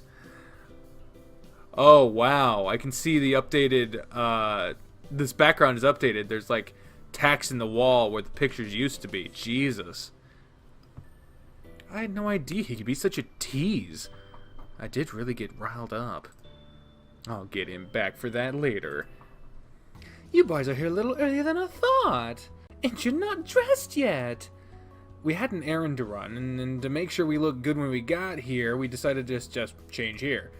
Oh, that makes sense. Well, hurry up and go get changed then. It's almost 4 already, and your reservations are at 5, aren't they? Yeah, we need to make this quick. I don't want to be late for a reservation. Okay, we can change in the bathroom. Your outfit looks so much fancier than mine is. Are we gonna see them in the outfit? I hope so. Sure, I'm sure it is. This is something I got just for those times when I really want to look good. It's perfect for nights like this. You're gonna outclass me hard. You're still gonna look great, I know it. Now strip. Oh, Jesus, fine. He started to pull down his shorts and stopped. Wait a moment. What? Go change in your room. What? Why? I've seen you in your underwear before. I want to surprise you with my outfit. Just go to your room and change in there. I'll come get you when I'm ready. Oh, okay. That sounds fun. Well, it'll be a surprise for both of us. Yeah, that's right. It'll be a double surprise. Oh boy, Richard was walking into the bathroom as I was entering my room. Maybe I should go back. Yeah, I'm sure Harold can handle himself. I need to get dressed. Oh yeah, I'm looking sharp tonight. I wonder how Harold is doing. Look at us. Look like a waiter. Hope Richard isn't there giving him a hard time. You gathered another set of clothes to take back with you to Harold's house while you wait for him to join you. Knock, knock. Come in. Oh my goodness, look at him. Booyah! Hot damn, you're looking good, Harry. Yeah, you like it? Oh yeah, I love it. You really, really look fine. Just wow. You're looking pretty handsome yourself. Dressing up suits you well. You took a moment looking over the bear from top to bottom. Which one is which? Are you still with me? Mm-hmm, yeah. You didn't answer my question. Sorry, I was just admiring you. You're really stunning. Had to choose the squeaky toy right now, didn't he? I'm blown away. Oh, jeez, you're making my face burn. I gotta let my bear know how good he looks. Okay, come on, stud. Let's show Marie our outfits. Richard, too? He's already seen my outfit. And then some. And what? Nothing. Let's go show off. Goodness gracious, you two look striking, sorry. If you have room for a third, I'd gladly take one on each arm. I don't think they're gonna have room between them for you to fit. I can dream, can't I? Thanks, Maria. We'll have to go all out. We'll have to all go out to. That's a double use of all. Nah, oh no, we will have to all go out together some night. God, Jesus. All four of us can go out together and have fun. Then you can make room for me between you. He said all of us, so you can hang on my arm in that case and let these two lovebirds do their own thing. Oh, come on, I can have a little fun. Don't be such a fuddy, Richard. You can have Thomas then, and I'll take Harold if that's the case. Deal. But wait, what's going on? I think we just got paired off for a double date between these two, and you'll be with Richard. Oh boy. We'll make some plans for it next time you guys have the chance. Jesus, I was like, have the cancel. I'm like, what the fuck does that mean? For now, you need to get going. After work traffic will start soon, and you don't want to be late. Oh, you're right. We really should get going. Yeah, we should. You two have fun and be safe. I'll look forward to hearing about the night. I'll be looking forward to hearing about it, too. Richard grinned broadly and winked at Harold, making the bear avert his eyes and blush. I know Thomas is gonna love it. Love what? I'm sure you'll find out later. Oh, come on, let's go. I guess I'll see you guys later. Not liking Richard right now. Have a good night. Later. Any idea what Richard was talking about when he said, I'll find out later? I have no idea. Could be anything with him. Yeah, you're right. I suppose he caught you in the bathroom again, huh? As soon as my shorts hit the floor, he walked in. It was just my luck. I thought it was you until I heard him whistle at me. My poor heart. He stayed in there until I was fully dressed, too. It wasn't too bad. We talked, and he helped make sure my outfit was straight. He even had some cologne for me to use, since I forgot mine. What'd you guys talk about? It was mostly about what I was wearing. If I get any bigger, I'm gonna have to get a new suit. He said if that happens, he wants to see me bust out of this one. I see. Instead of ruining the suit, you just make sure you fit into it comfortably. I'd imagine it wasn't cheap. Oh yeah, there's no way I'd ruin this suit for something like that. The day I can't fit into this outfit is the day I start losing weight. Alrighty, if that happens, I'll be here to help you out then. Thanks, Thomas. The drive was quick, and you arrived at the restaurant with plenty of time to check in for your reservation. Oh, we're back at Ritzy Bits. We arrived just a little early, so they'll call for us when it's time to be seated. This place looks so classy. Am I even going to be allowed in there? Am I dressed up enough? There is a dress code here, but you're fine. You look great. I feel so underdressed compared to all the other people I'm seeing around here. Hey now, look at me. You're looking amazing, okay? Don't worry about what everyone else is wearing. Large paw was put on your cheek as he directed your eyes to his. I don't care what anyone else says, or what anyone else is wearing, or what anyone else is thinking. You're my handsome man, and I wouldn't change that at all. You got it? Yeah, thanks, Harry. Harold Grifter, your table is ready. There we go. Come on, let's go eat. Your server led you to a table for two, took your drink orders, and left you to look over the menu. The inside looks as marvelous as the outside. Doesn't it? I've been here a few times, but it's always as impressive when I come back. I'm going to order an appetizer of garlic shrimp. I hope you're okay with that. If you want anything, you can order it too. Your eyes nearly popped out of your head when you glanced over the menu and saw the prices of everything. I'll pass. I'll try some of the shrimp, and that'll be fine. Are you sure? Feel free to order anything you want. Yeah, I'm good. And then start looking over the main courses. There's so much to choose from. I'm going for the steak and chicken combo. I don't have steak often, but I want some variety since we're here. If you're torn on what to order, then that's what I suggest. It comes with 2 large sides. If we get different sides, we can share them. I like that idea. We can try a lot of different things.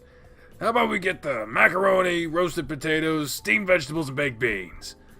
Wow, none of that sounds like it fits in this kind of ritzy fucking restaurant. Does it sound all good to you? Yeah, everything sounds fantastic. The fuck are my neighbors doing? Excellent. I'll make the order when the server returns then. You're really gonna enjoy the food here. It's some of the best around. For the price, it better be. I've never seen prices so high in a restaurant. It is a little pricey, but tonight is really special. I don't care how much it costs. He put his paw over your hand and gave it a squeeze. You done so much for me these past few weeks. It's just a mere fraction of what I want to do for you, to show how much I appreciate you. I love you, Thomas, and I want you to know just how special you are to me. Harold, you don't have to prove anything to me. You already make me feel special just by being you. Then I want to reinforce it. This night is just for us to enjoy, so let's enjoy it to the fullest. Don't worry about your clothes, don't worry about the money. I want you to have a wonderful night with me without having to worry about anything. Okay? Okay, I'll stop worrying about these things and just focus on you. Focus on us. Okay, I'll focus on us. Good. He pulled your hand up and he kissed the top of it. As he released your hand, the server appeared with the drinks. Harold placed the entire order, sneaking on a dessert of apple cheesecake at the end for the main course. Apple cheesecake. Just needed the dessert, huh? Course! We can't come to a place like this and not have a dessert. Okay, I won't deny the dessert sounds delicious.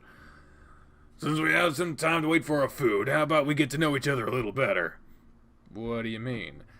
Well, there aren't a lot of things we really know about each other beyond our personalities.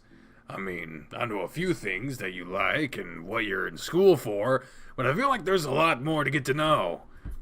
You have anything in mind? How about we start with something basic? What's your favorite color? You know mine, right? Your favorite color is... shit. This is just going to be a guessing game. I feel like it's purple?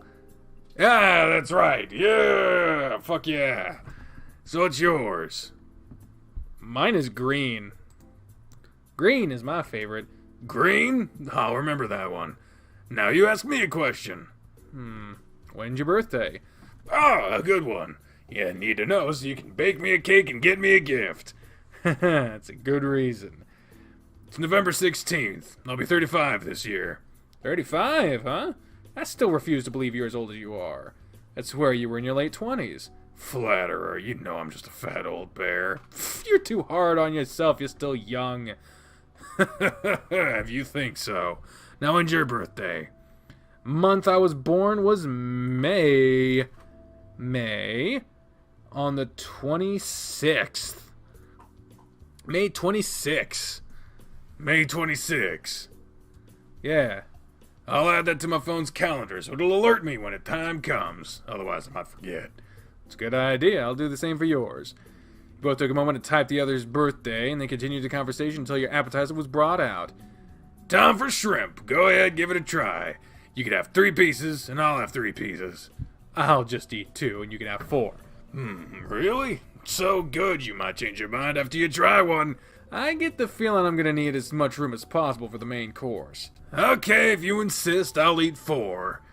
He looked pleased as he popped shrimp after shrimp into his mouth. The look of pleasure never left his face either, since as soon as the appetizer was done, the main course appeared. Wow, look at this spread. It all smells marvelous, doesn't it? It does. I'm the one drooling now. Let's put all the sides in the middle of the table and then we can dig in. Right.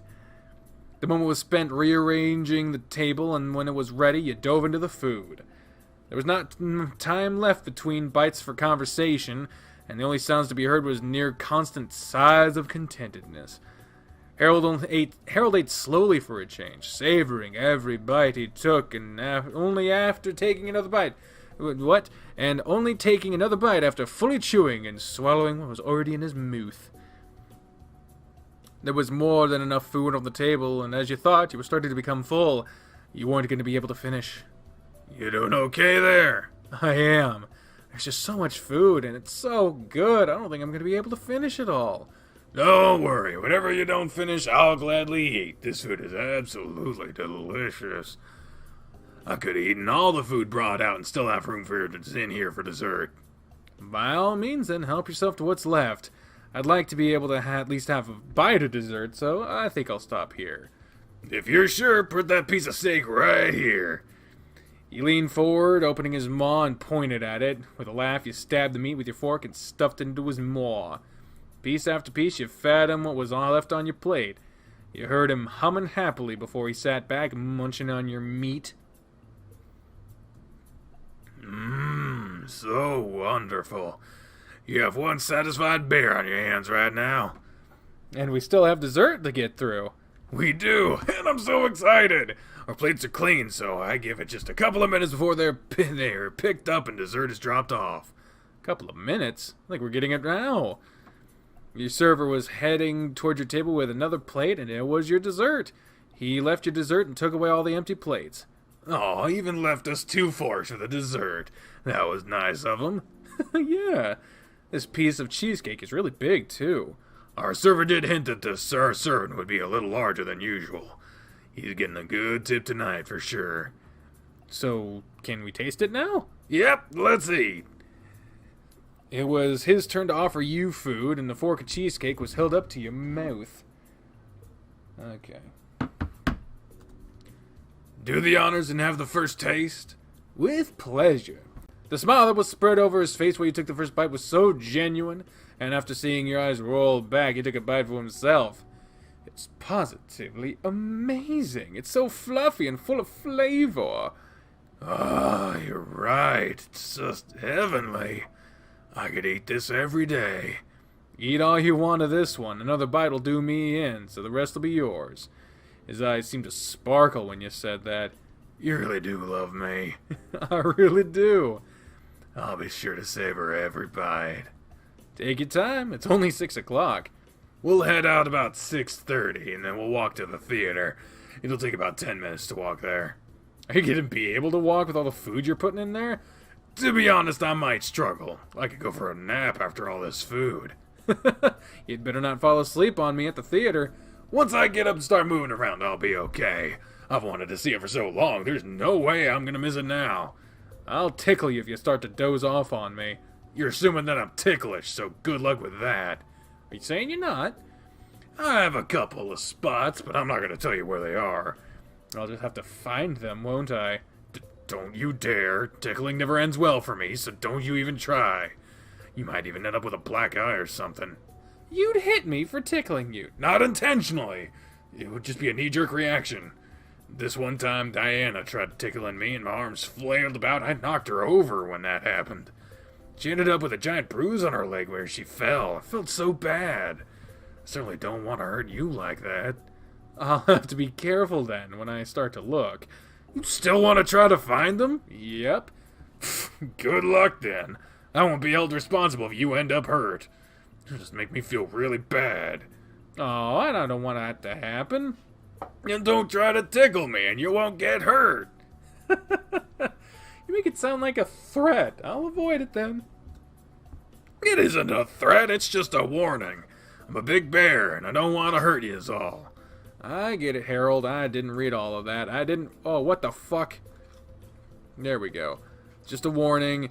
I don't want to hurt you is all. I'll refrain from tickling you. You better. I'll bite you otherwise. He gave you a playful growl and locked eyes with you as he finished off the cheesecake. Promise? With a loud snort, he set his fork down and covered his face with his paws while you laughed at him. You're just terrible, you know that? I know. But would you really like it if I bit you? A toothy grin was spread over his face while he asked, What? Would you like it if I bit you? Why would you bite me? Say I was just kissing your neck and began nibbling on it. I bit a little harder. How would you react? I don't know. We'll just have to find out then, won't we? Harold! Your face is so red right now. While Harold laughed, your server stopped by again to make sure everything was okay and deliver the check. The bill was kept hidden from your eyes and paid right away. Shall we head off? We can take our time walking to the theater. There's plenty to look at on the strip. Sir, sounds great. Follow me then. Oh wow, this looks straight out of Pokemon. As you stepped outside, Coach offered you his arm, and you hooked yours into it, strolling alongside him. It's so perfect out here, isn't it? Someone is going to show up. It is. It ended up not raining, and the clouds blew over. This weather is great. I have the perfect company, too. I hope you enjoyed the night so far. I have, Harold. Dinner was marvelous, and I've been having such a good time with you. I'm stoked about this musical, too. I've never seen one, and I can't say that I've never really listened to it. I can't say I've ever listened to one either. Really? Yeah, I can't wait. I'm so happy to hear that. I hope you enjoy the show as much as I plan to. He held you close to him, walking leisurely down the sidewalk as you looked around. I've never been here before. I didn't even know a place like this existed. I don't come through here often. The prices in some of these stores are enough to make your heart stop. That bad? You saw the prices were on the food, so imagine the places around here would charge for clothes. The vest you're wearing easily costs $200. I got this for like $30. It's crazy, I know. The suit I'm wearing would likely cost me triple what I paid for it. It's fun to look around, though. But I don't think I'd ever be able to buy anything from these stores. It'll be a long while before I eat here again. I'd have to smack you if you tried taking me here again. The food was amazing, but those prices... Yeah, it's why it's only for really special occasions. With good reason. You ambled along, glancing through windows of shops, and before long, a large building seemingly sprang out of nowhere across the street.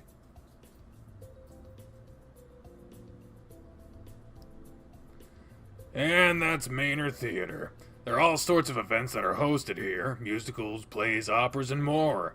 I'd come here at least once a month if I could. Why don't you? It feels weird to me, coming alone. You only have me now. Let's see how you enjoy this show, and we'll go from there. If you like it, we'll come back again. I'm gonna pick up our tickets now, then we should be able to go in.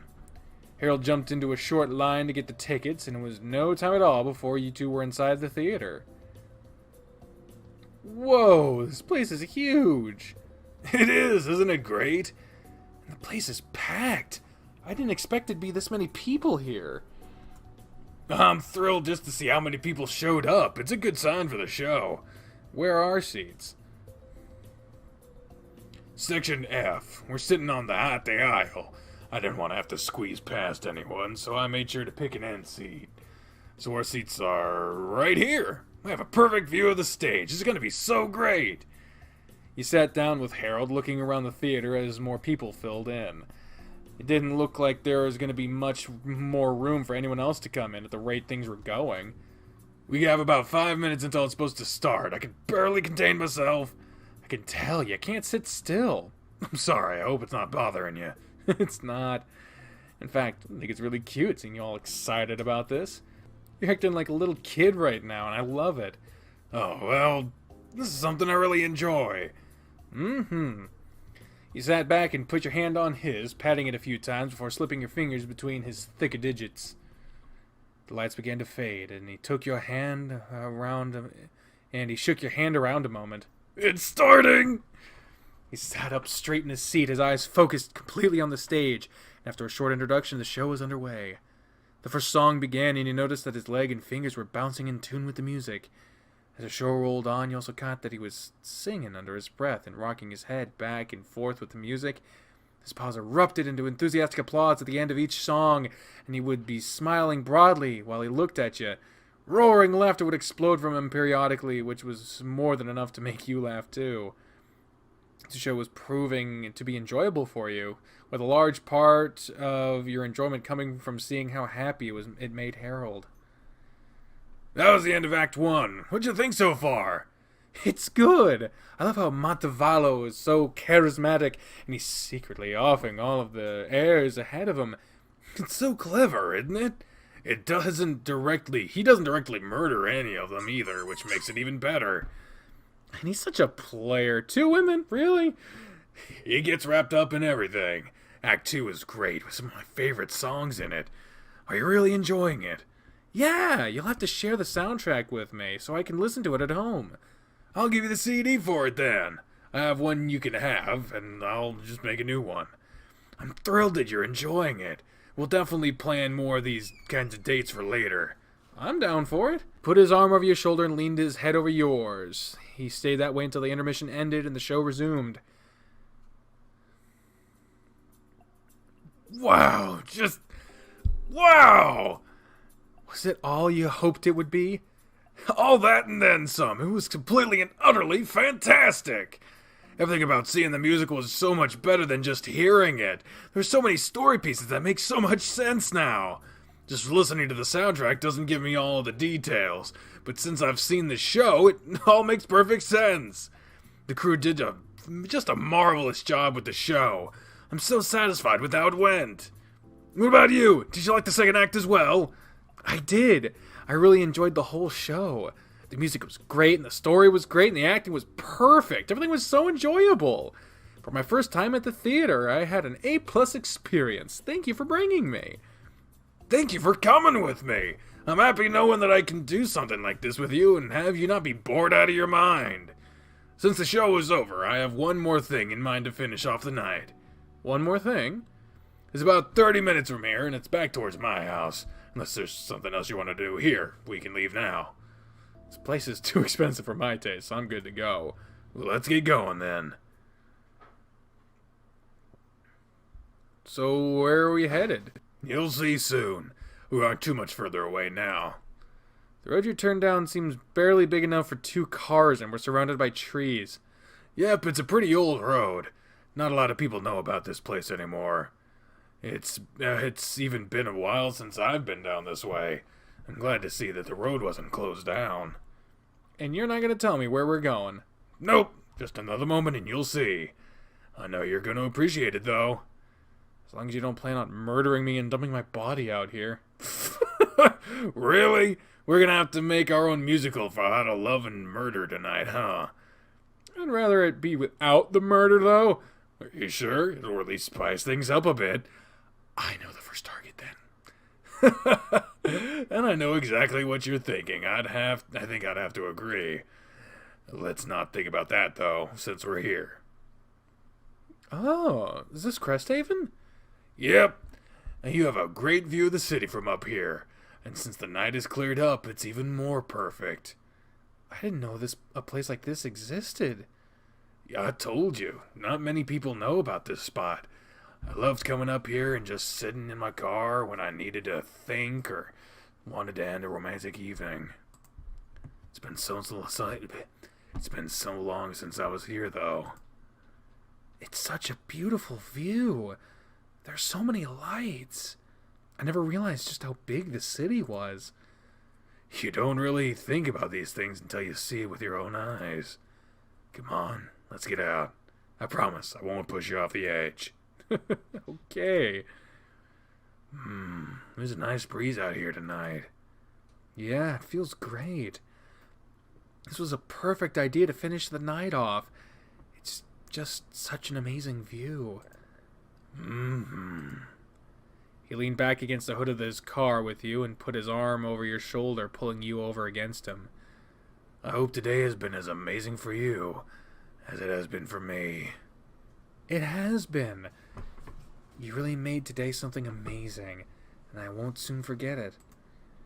Thank you for such a wonderful day.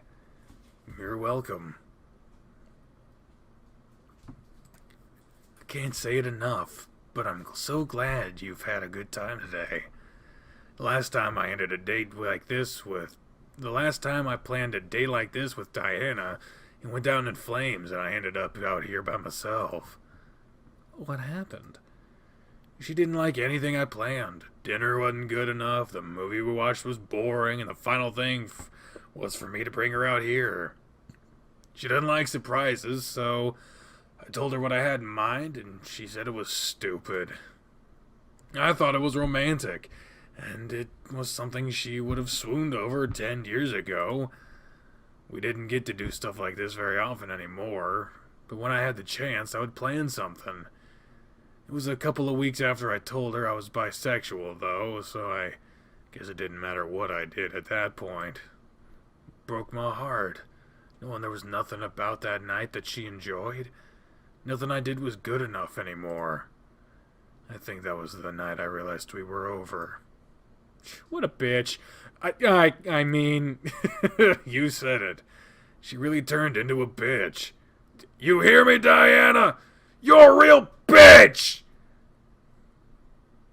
You tell her, Harry. I hope Brie doesn't think I'm talking to her. No response, so I guess we're fine. 15 years I wasted on you! 15 years! And you try to come back to me? Fuck you! You can go to hell! After that outburst, he sighed heavily, rubbing his paws over his face.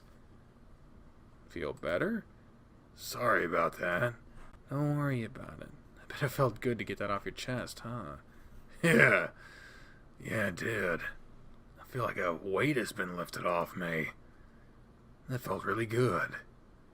He planted his paw on your shoulder, giving you a squeeze and a shake. Thanks for being here with me. Of course. I love you.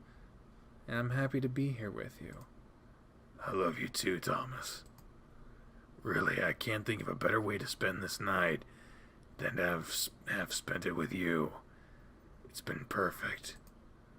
He spun you to face him and ran his paw over your cheek. The light of the city twinkled in his eyes as he stared deeply into yours.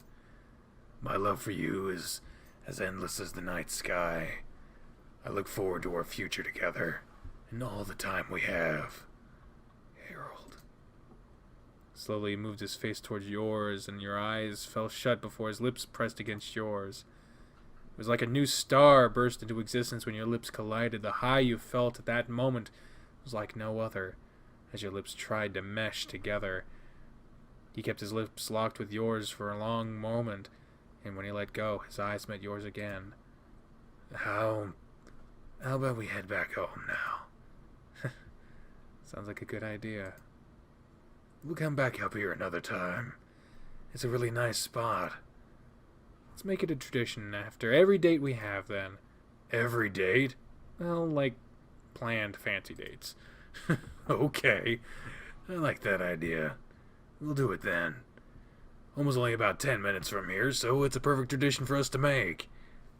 Perfect. Time for us to get home.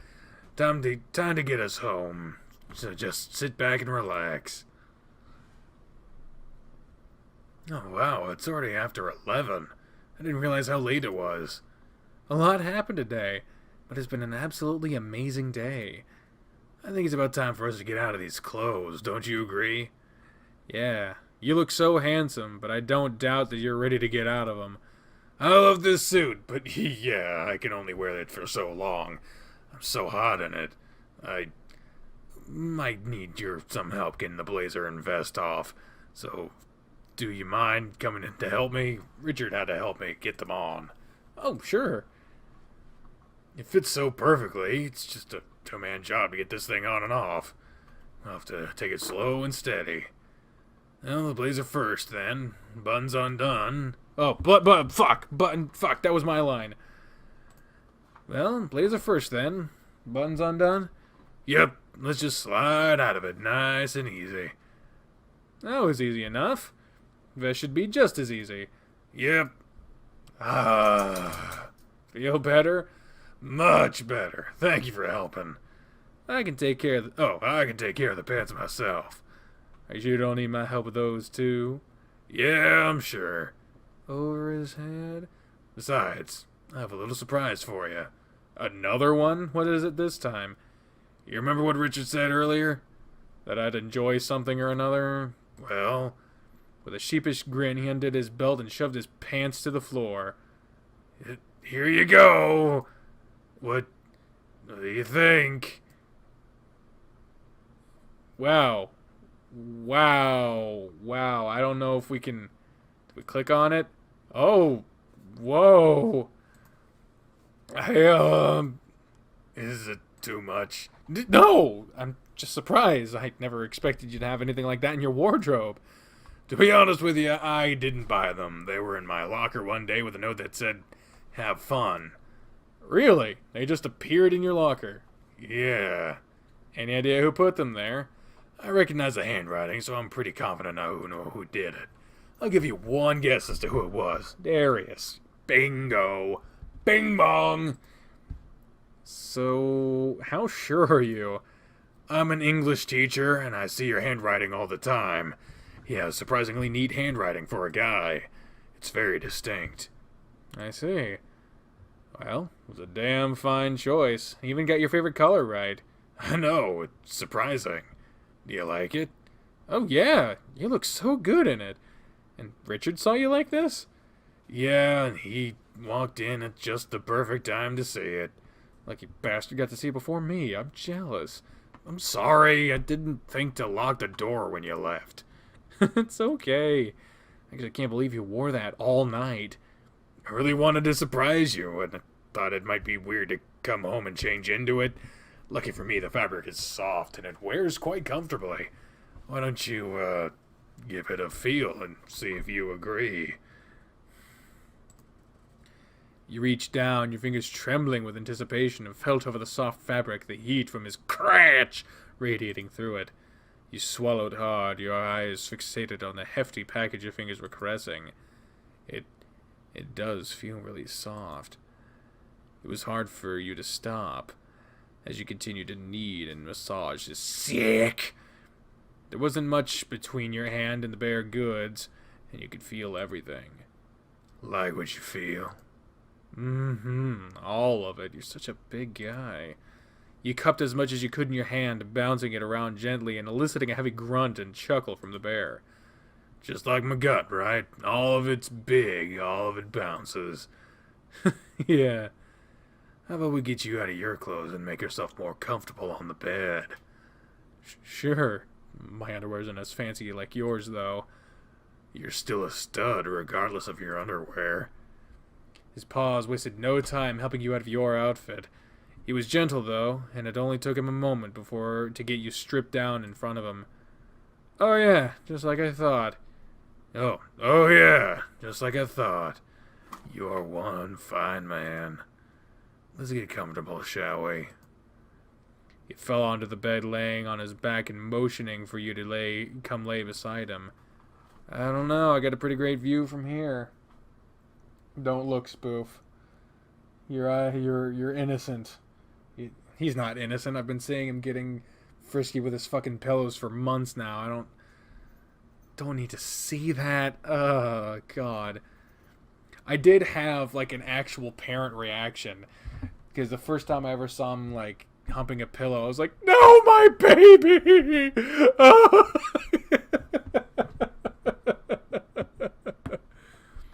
Guillermo is giving me a warning to switch to the oops, just in case.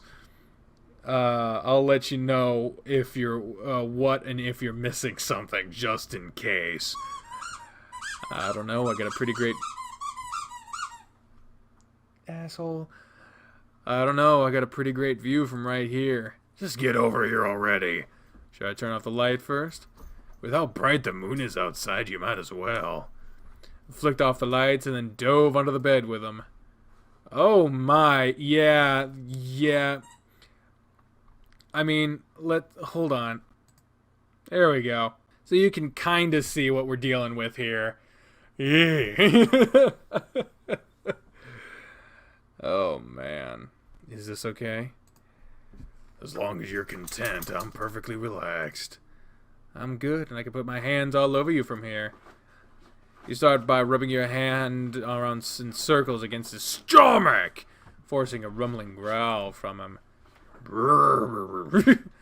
Well, take your time and feel around. I'm not going anywhere, and my body is really aching for your touch. Oh, yeah? Then let's see what it is you really like. Man, I've been craving this. Now where to begin? Oh, it's a click-along. Oh, how lovely. You move... Wow, and it moved his hand and everything. You moved your hand to his face, rubbing over his cheek and making him look into your eyes. You know, your eyes are gorgeous. I could just stare into them all night. I love looking into yours, too. They're so clear and perfect. They're always so sincere. I can really see how much you care when you talk. Is that so? Mm-hmm. As they say, eyes are the windows to the soul. He nuzzled into your hand as you gave him a few light scratches before withdrawing your hand. So we did the face. We already did... Oh, wait. Hold up. Your hand traveled back to his face, caressing his cheek before moving on. I've always wondered. To his surprise, to his surprise, he ran your fingers over his eyebrows, making him chuckle and squint his eyes. Take good care of your eyebrows. They're so trim and soft, much softer than I thought. They're so thick, I have to make sure that they look good. It's one of the most prominent features on my face. I have to agree. They really stand out.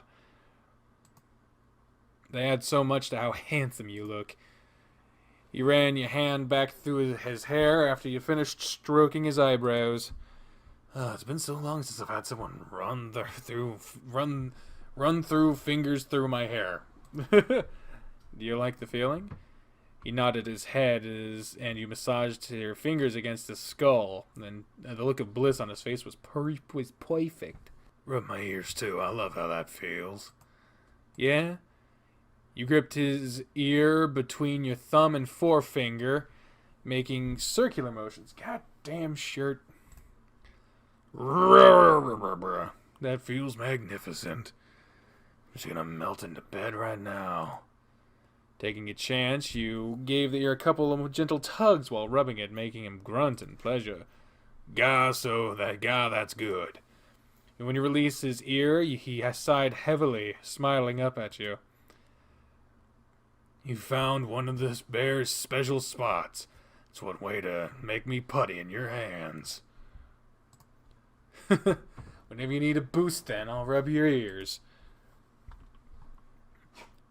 Arms? How about we get you out of this shirt? The more of you I can see and feel, the better. I don't have any objections to that. What about the tie? Let's take it off, too. Despite how hot it looks at you in this, I think we could lose it, too. If you say so, then okay. I wonder what happens if we say, leave it. You grabbed the tie and pulled him up towards you, kissing his nose when you did. Let's leave the tie for now. I think it looked hot. If you say so, then okay. I guess we're gonna keep the tie. He slid his arms out of the shirt, leaned up to where you could tug it and toss it away. There we go. There we go. Much better. Agreed. Now, where were we? Nipple. Oh boy. Just gotta cover that up with my head. He inhaled sharply when your fingertips circled around the supple flesh of his nipple. Sensitive? Very. It only took a moment before his nipple perked up, and then you were able to pinch the top of it. He shifted around and grunted when you did so. Herf. You only teased it a moment longer before moving your hand away. Do it again. After seeing the reaction you got the first time you said you decided to tease his nipples again. It had softened up at the moment you brushed your finger over the tip of it again. The nipple stood back up. Oh my god. Jeebus. Jeebush. Harold's mouth hung open as you teased his nipples, alternating between rubbing them and tugging on them. That's nice, babe. Keep doing that and I'll start... Oh my god, no. Leaking like a faucet. You better not be talking about nipple leaking. His motivation led you to pinching and tugging a bit harder on his nipple. You watched his face as you tweaked them and you became even forceful with your teasing. Hey, don't have to rip them off. Dial it back a little. Sorry, I was getting carried away. Don't worry, I'll at least let you know what I do and don't like. You did as he said and went back to gentler rubs. You got another loud growl out of him when you gave his nipple one final twist. About his arms. Oh god. I clicked his armpit. I hope he doesn't do anything with his armpit. Please, no. He's been wearing that heavy suit all night, so I wonder if it's done anything to him. Leaned over his chest and put your nose... Oh my god, that's so No. Of course you say you like the smell, but no. Please, God, no. How does it feel to have your chest groped? As you spoke, you did just that, groping the chest and digging your fingers into the fur-covered muscles. It feels good, especially when you put some force into it.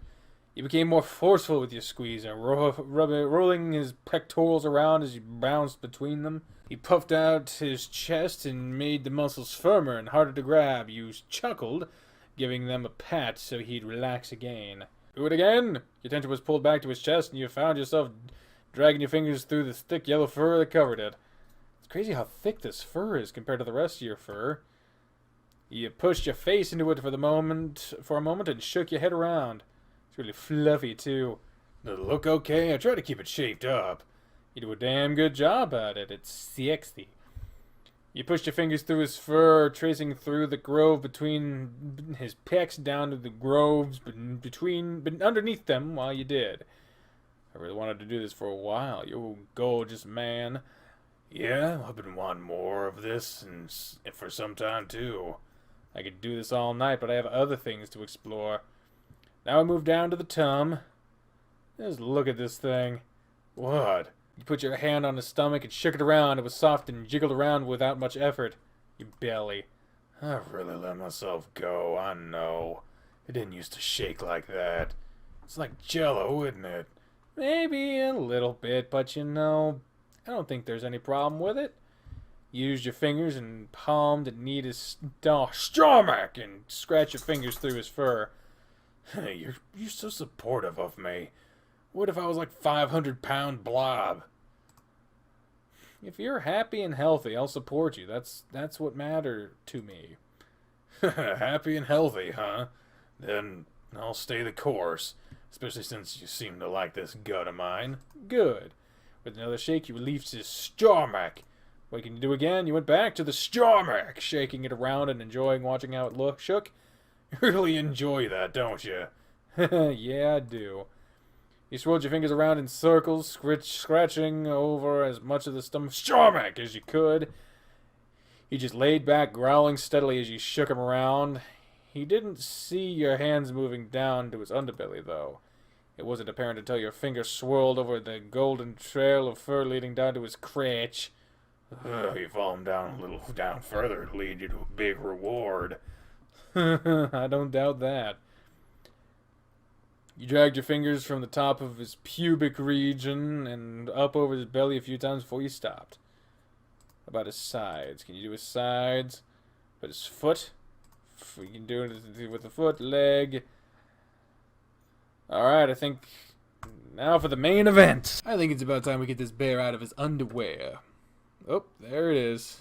You pushed your hand down along his thigh, hesitated a moment, and then ran your hand over the end of his bulging underwear. Pushed up under your fingers, then moved your hand under his balls, bouncing everything around a moment before moving back to the top. Damn, Harold, these boys really do have some heft to them. I was definitely blessed in that department.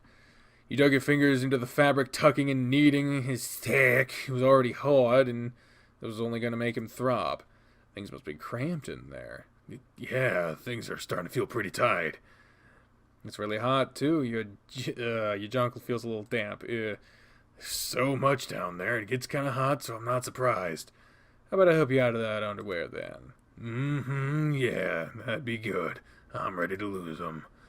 You hook your fingers under one side of his underwear, and he pushed down to the side. Now it's time for... Okay, yeah, you can't see anything on YouTube. This isn't happening on the YouTube video. No, we're cutting to after. Because at this point, YouTube's gonna shank me if I even talk about this anymore. So we gotta skip past this. I'm sorry, guys. Oh, boy, oh, boy. Oh, God. Aw, look at them kissing. They're doing stuff. Wow, if I was reading this in the voices... Good Lord. We are currently fucking him. Jesus, fuck. Good God. Oh, Jesus. Oh, that's funny. Okay, I think I can read this. I can't show it, but I can... They have finished. Harold just finished for real. And... There's an excess amount. Harold had a stunned look spread across his face as he lay there panting, covered in cumin sweat. You sighed heavily, withdrawing your cork and slapping it against him. Whoa, I'm lightheaded right now. My face is tingling. Shit, Harold! I swear my spirit left my body for a moment. Holy fuck. Your spirit's all over the wall, too. The wall? You came so hard, it's all over your face, the headboard, and even the wall. I've never seen anything like that before. I think it's even in my nose. I wouldn't doubt that. You're a real sight right now. I feel like such a mess.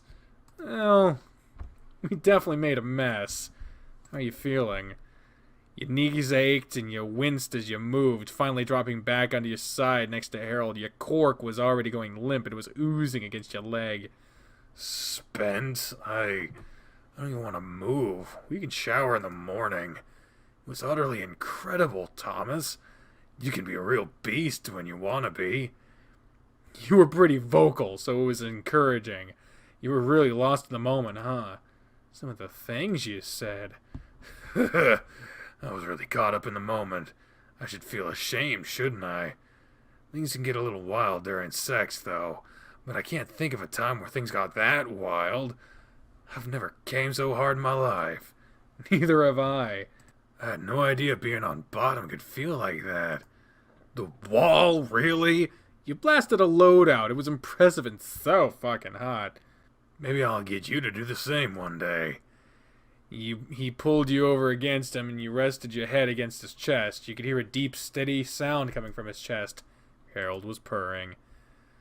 I really couldn't have asked for more than this. A wonderful dinner, a great show, and a fantastically wild finish to the night. All with my boyfriend. With you, my love. I love you, Thomas. I love you so much. Thank you for making this day so absolutely perfect. He kissed your head and held you close. I love you too, Harold. There's no place else I'd rather be right now than here with you. I'm glad. He massaged his fingers into your back, and you laid there listening to the sounds of a bear purr. Your body worn out from the day, and because you were in such a relaxed state, enjoying the afterglow with your lover, you fell asleep. It's so quiet. You were wrapped up in a blanket on Harold's bed, and you rolled over to find the bed was empty. Oh, Harold's gone. Where'd he go? With nobody else on the bed with you, you took the chance to sprawl out in the center of it. Ah, there's so much room on his bed, I wish I could sleep here every night. You just stared up at the ceiling while you laid there, thinking back to the previous night. Man, last night, things got a little wild at the end. I mean, the entire night was a lot of fun, but the end, whoa, I really did that, didn't I? I would have never thought that I'd end up sleeping with my teacher, let alone being the one that was on top. I really took him for a ride, though, and he seemed to love every minute of it. Can't deny that I enjoyed it, too. Heck, thinking about it is making me hard. You reached down under the blanket to adjust your forming erection, and that's when another thought crossed your mind. Come to think of it, I should go take a shower or something. I didn't really clean off last night. I was so spent. There's dried cum in my pibs, and things feel kind of greasy from the lube. The blankets and sheets should all be washed too, I'm sure. Not to mention, a certain bear's load hit the wall and headboard, so we gotta clean that up. I've never seen anyone cum like that before, and the look of the sheer shock on his face was priceless. Yeah, we just have such a mess to clean up. But where's Harold? You sat up, and that's when you heard something from the bathroom. A couple minutes later, Harold emerged. Ah, you're awake. I hope I didn't keep you up. You didn't. I was wondering where you were, though. I got up a little bit ago to clean myself up after last night's romp. My fur was matted and greasy, and I just had to wash up. I even had jizz in my hair. I can't believe I shot that far. I was impressed. I've never seen such a feat. We made quite the mess, didn't we? Yeah, we did. He sat on the edge of the bed and scratched his fingers over his stomach. Well, why don't you go take a shower, and I'll start cleaning up in here. I'm sure you'd feel refreshed afterwards. Sounds like a good idea, but I should help clean. I help make the mess. Don't worry about that, I can handle it. You sure you can handle it, huh? How do you feel, by the way? Sore at all? You fiddled with his tail while you spoke and it wiggled around. A little bit, but it's not too bad. You're certainly not a small guy, so that's to be expected. Maybe I should be a little gentler next time. Are you kidding? With a playful growl, he pulled your face to his and kissed you. I wouldn't want you to do it any other way after what I experienced last night. You better believe you're gonna get the same treatment from me too one of these days. He kissed you once more and slid his paw over the blanket, giving you a cratulate squeeze. Go get in the shower now. Let's get the day started. We have to make sure things are ready for the guys later. Alright. He's certainly in a good mood this morning. He seems so much more relaxed than usual. Today should be a fun day. Everything was gone off the bed, and Harold wasn't in the room. I suppose he's putting everything in the wash now. He'd already cleaned off the wall and headboard, too. Feeling better after a shower? Much better. I see you must be feeling great, too, since you didn't even bother putting clothes on. What, don't you like me au naturel? I don't mind. I just didn't expect it is all. Yeah, I didn't fucking expect it either. I should probably put some clothes on, but it feels nice not having to wear clothes. Then don't put on clothes. I don't really mind. I can tell your eyes keep wandering down. I can't help myself. I need to put on clothes anyway since I'm about to make breakfast for us. It's my turn today. You just have a seat in here and I'll call you into the kitchen when it's done. He didn't have to get dressed, but I suppose it's a better idea anyway. I wouldn't be able to keep my eyes off him. You got comfortable on the couch, and it didn't seem like long at all until you were called into the kitchen. So, what'd you make for breakfast? Everything smells good. French toast and scrambled eggs. Sit down and I'll bring you a plate. The syrup is already on the table. It's been a while since I've had French toast. It's been a while since I've cooked it, but it looks like it turned out just fine. I hope you don't mind powdered sugar sprinkled over yours. Nope, I'm good with that. Harold set a plate down in front of you and joined you after he prepared his own. Dig in then, let me know if it tastes good. I mixed some cinnamon and vanilla with the mix. I dipped the bread in to give it a little extra flavor. It's a perfect addition. This is really good. Great, there are a few extra pieces on the stove if you're still hungry when you finish what you have. I might have to get seconds then. You powered through the first helping of food and decided to grab some more, but you took your time eating the second batch. I saw you got the bedroom mess cleaned up. I didn't want to leave it there. It had run down the wall and everything, so I had cleaned it all up. Oh, and while I was cleaning, I remembered something else. What was that? Last night, you didn't actually use the condom. It was still on the nightstand, sealed. You dropped your fork and put your hands over your face. Oh my god, you're right. I was so caught up in the moment, I didn't even think about it. I don't know how I managed to forget. I'm sorry, Harold. I promise, I'm clean. You're the first and only person I've ever been with. I know, it's okay. To be honest with you, I knew you didn't use it last night. Well, why didn't you tell me to put it on then? I was really into it last night, and I just wanted you to unload inside me.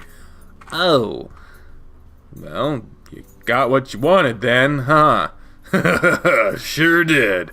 And trust me when I say it feels way better to go bareback. His face was flustered and he laughed again. He went silent after he just crammed as much food in his mouth as he could.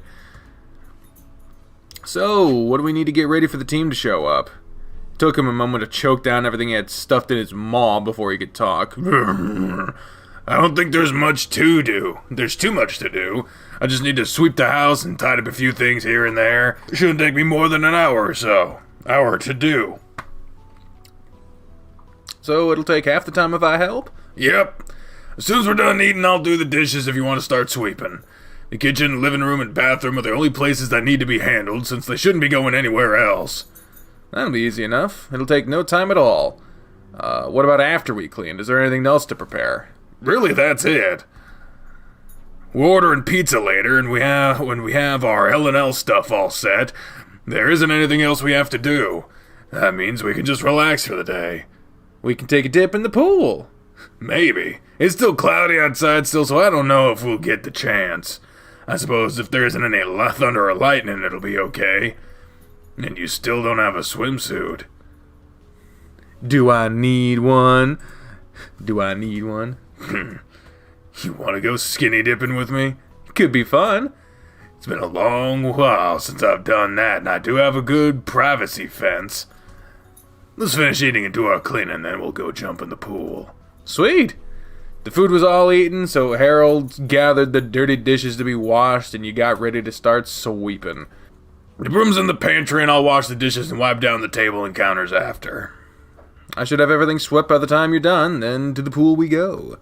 Let's get started then. That took even less time than I expected it to. The sun even came out, so we should take advantage of that while we can. You ready to hit the pool? Yeah, let's go, in case the weather changes its mind. I'll grab a couple of towels on our way out, so let's go. Man, the pool looks so great now. It's hard to believe it looked as bad as it did a couple of weeks ago. The water's so clear now. You ready to jump in? See? I am now. You didn't waste any time diving into the water with a monstrous splash. Oh boy, the water feels great. Hurry up and get in here. Here I come then. You jumped into the pool near Harold, splashing more water on him in the process. Doesn't it feel good? Yeah, it does. It feels even better because I'm naked. It's the best way to swim. I've never been skinny dipping before. Really?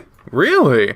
I've only ever swam in public pools, and you can't very well swim around naked in those. I suppose not. You can swim naked here whenever you want. As you can see, there's no way anyone can see us. I'd forgotten just how freeing it was to be naked in my own backyard. Harold fell backwards, floating on his back with no issues. His wet belly fur glistened in the sun, shining down on it. He also got a good view of everything floating between his legs. It's so much easier for me to float around now. All this fat serves a good purpose. You float a lot better than I do, I'm sure. You laid back in the water like he had done and floated, but you couldn't keep your head above the water. Seeing you struggle, Harold waded over to you and put his paws under your head and back to help keep you up. You got more muscle than fat on you, so you aren't gonna float like I do. His head moved down your back to your butt, and he made your hips bob up and down in the water. This feels really nice, isn't it? This is really nice, isn't it? Yeah. Without warning, he hoisted you out of the water and tossed you forward several feet. You resurfaced quickly, sputtering as you regained your bearings. You shot him a dirty look and he just laughed. What's the big idea? I'm sorry, I couldn't resist. It's not fair that I can't do the same to you. There's no way I could lift your big butt. Well, things are a little different in the water. Harold dove under the water, and you watched the brown ball swim toward you. His body hit yours, and he popped back up out of the water. He wrapped his arms around your neck, and you cradled him in your arms. See, look at that. You're holding me up, big butt and all. But if I tried to throw you, it wouldn't go as well. Do you really want to throw me away? You had no idea he could make his eyes look as pitiful as he did just then. No. I was hoping you'd say that. With Harold in your arms, you wandered slowly around the pool. His thick frame was nearly weightless in the water. I'm so excited to play L&L tonight. It's been ages since I last got to play. I'm looking forward to it too. It's great that everyone's going to be playing with us. It's surprising that Darius is joining in. I wouldn't have expected him to care. Knowing him, he has his own reasons for coming. I have no doubts about that. I'll beat him if he tries to ruin our game, though. You and Chester both. Thunder? There's some dark clouds rolling in, it looks like. That sucks. We haven't been out here long at all. Yeah, I think we can stick it out a little longer, though. There isn't any lightning yet. I don't know about... You didn't let him finish his sentence as you fell forward, submerging you both in the water. You laughed as you poked back up out of the water, but Harold didn't come back up. What's he doing? He moved around under the water, swimming beneath your feet, and that's when he decided to come back up. You were lifted into the air once more, and with a roar, he flipped you backwards over his shoulders. You were quicker to react this time, bursting up behind him and attaching yourself to his back by wrapping your arms over his shoulders and legs around his middle. Sneaky old bear.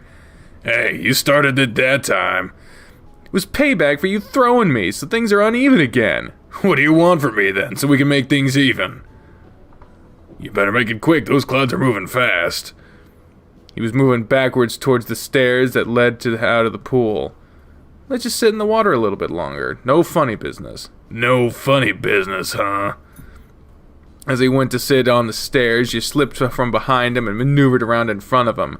You sat in his lap, facing him with your stomachs pressed together. What would you constitute as funny business? He held you by your waist, grinning as he began to lift you up. Throwing me or dunking me in the water, first of all. What about this?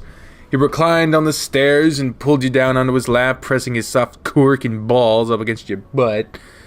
It even hugged your junk into his belly while he ground against you. A rumbling growl sent chills through your body as he pulled you in as close as he could. This is, acceptable, right? He was grinning broadly when he sat back up, forcing you into a powerful, lusty kiss. Another growl reverberated through your body while his lips were locked with yours and his paws had shifted to your butt. It didn't take long for your cork to get hard against his stomach, and he didn't tease you for much longer, letting you go and pushing you back gently into the water. Are we even now? Maybe.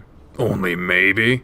He spun around and climbed out of the pool, shaking off as much water as he could. You watched in awe as his body shook, sending water everywhere, as every ounce of his muscle and fat quaked. Well, enjoy the view for a moment, then. Maybe that'll do it for you. Maybe don't enjoy it too long. We should get inside. There was lightning with that one. Yeah, you're right. It was nice while it lasted. We'll have to do this again whenever the weather is better. Yeah. Guess I need to take another shower now. I don't want to smell like chlorine all day. I bet that smell can be strong since you're covered in fur. Yeah, it destroys my nose. I don't like how it feels when it dries on my fur either. I just feel gross afterwards. So we should hop in the shower. We? I could use some help scrubbing my fur. My shower is plenty big enough for the two of us, too. What do you say? Come help your big bear get clean? How can I say no to you? Let's get you clean. I'll get in the shower started right now. Wasting no time. How do you like your shower water? Feel hot, warm? I prefer warm.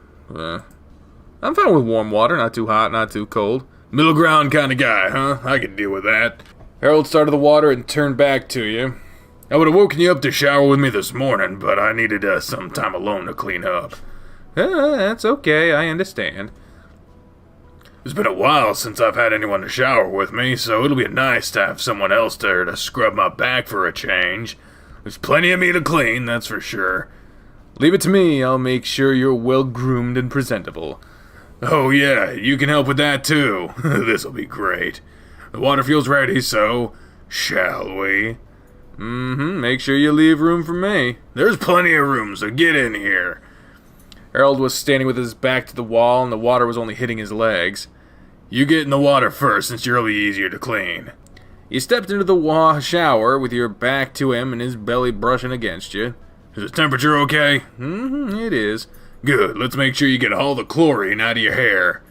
He put his hands on your shoulders and gave them a squeeze as you let the water run over your head.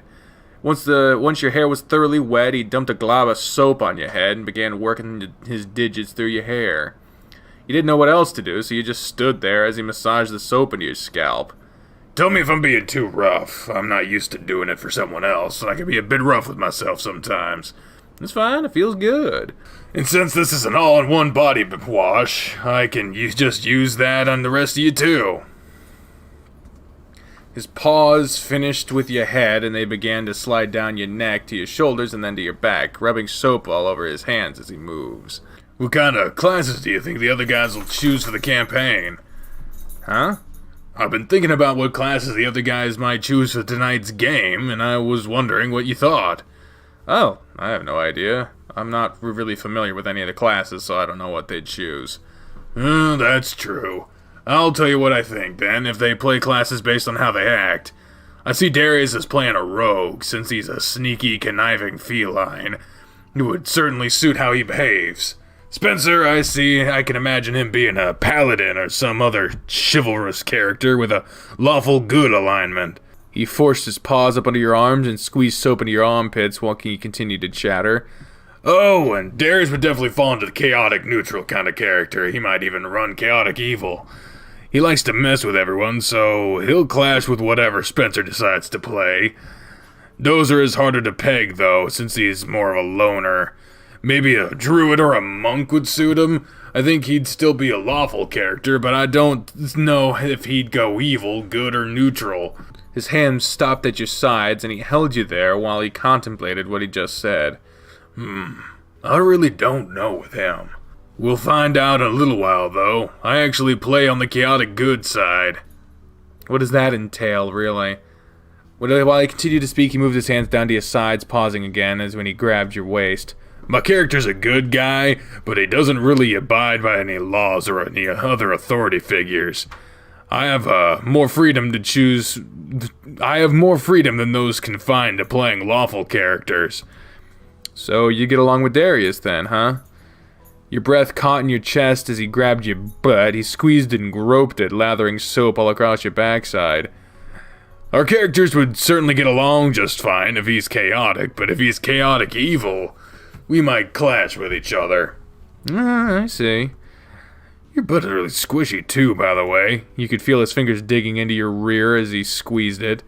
Is that a bad thing? Not at all. He pulled you back to him, putting his soapy paws against your stomach and chest.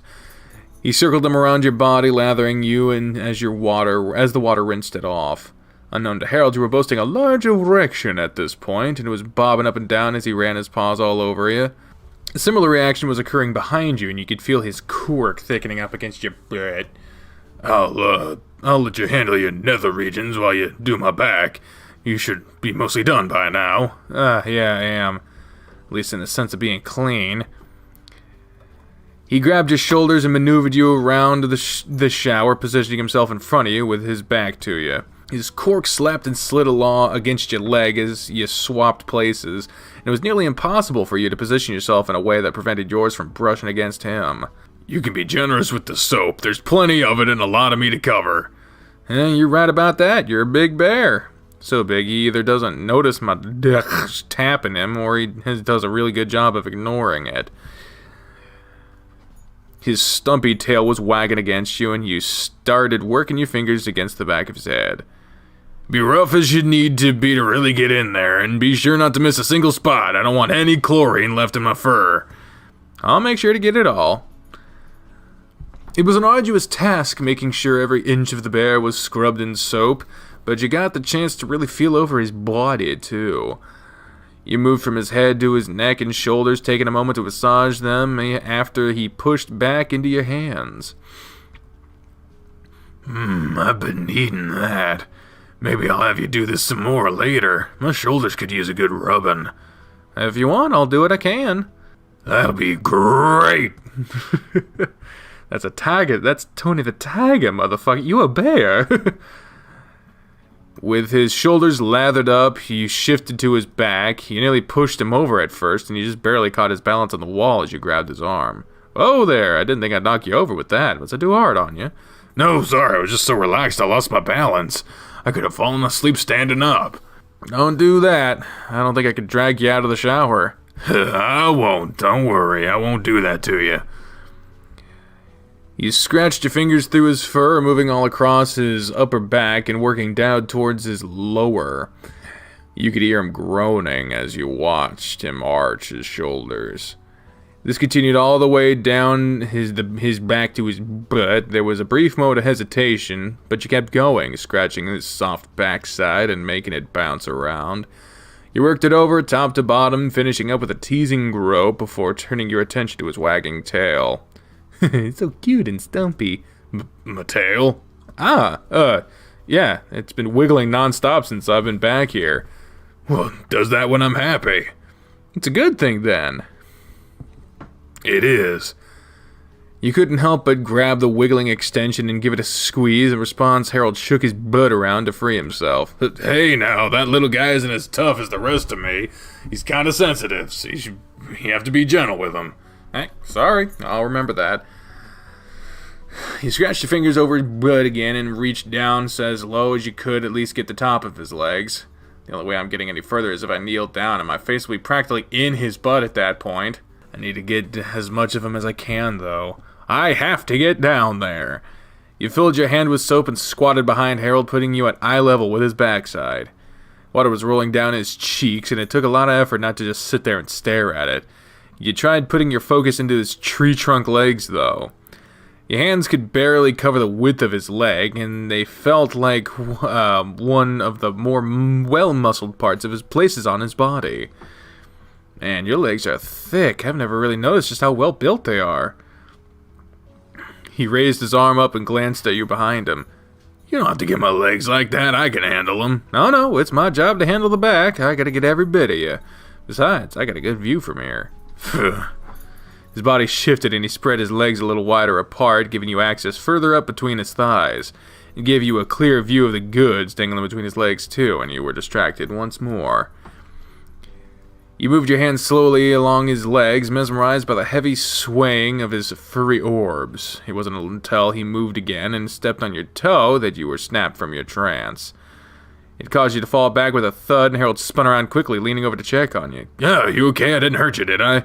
I'm okay. You stepped on my toe, but I'm fine. I think I was just more startled than anything. Come on, get up. I'll finish my legs off so I don't hurt you again. He pulled you to your feet, but he didn't put his back to you again. Instead, he propped up his foot in the shower and began scrubbing his legs while he talked to you. It's been really pleasant having you in here with me. It's almost like being in the gym showers before it had stalls. All the guys would just be naked together in a single room. Just guys being guys, talking, laughing, and whatnot. There was nothing gay about it, unlike how things are nowadays. Now, if you so much as glance at another guy when he's naked in the locker room, yeah, it's what I was used to. But that changed over time. This is a little nostalgic, so it's been enjoyable. You know, it's the first time I've ever showered with someone. That's right, isn't it? How's it been for your first time? Couldn't have been with anyone better. It's been fun. Good to hear. I hope I haven't kept you bored with my rambling. It's been nice. He still had soap on his body, but he crushed you in his arms and hugged you and pulled you back into the water with him. A passionate kiss was shared between you, and he was staring into your eyes with a broad grin while he broke it. When he broke it, the water running and dripping from his face. I love you so much. I love you too, Harry. Come on, let's get dried off and go have some lunch. I'm getting hungry. Sure, I'm down for that. He ran his paws around his body one more time, making sure all the soap had been rinsed from his fur. He then sprayed the water at you, so you could do the same. You stepped out before him, and he shook off as much water as he could. He didn't follow you out of the shower, though. You coming out? I need to dry off first. I have this amazing device built into my shower that helps me out. He pointed at the corners of the wall and the side of the looked and you noticed that it had looked like little vents running from top to bottom. There are 2 dryers installed here to help me dry off, so it'll be much faster for me to dry off than drying using a towel. Oh, then you don't need my help drying off. I'll need some help brushing, though, so just give me a couple of minutes to dry off and you can brush me before we eat. Fine.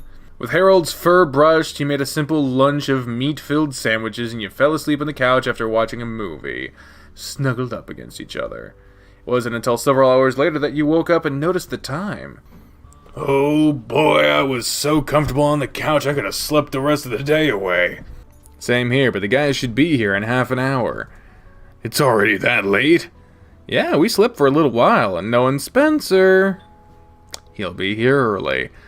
Huh, what timing? Oh, you're all here. Come on in, guys. Oh, God. Oh, Jesus. Oh, man. Hey, guys, you all rode together? It started storming, so I picked up Chester and Dozer, and since Darius was already around, I'd picked him up too. I was on my bike, so Spencer forced me to ride with him. You could have just driven your motorcycle over here and been soaked head to toe. That would have sucked, though. You're welcome, then. How'd you get here, Thomas? Looks like you've been here for a while. Harold picked me up before the weather got too bad. Harold, huh?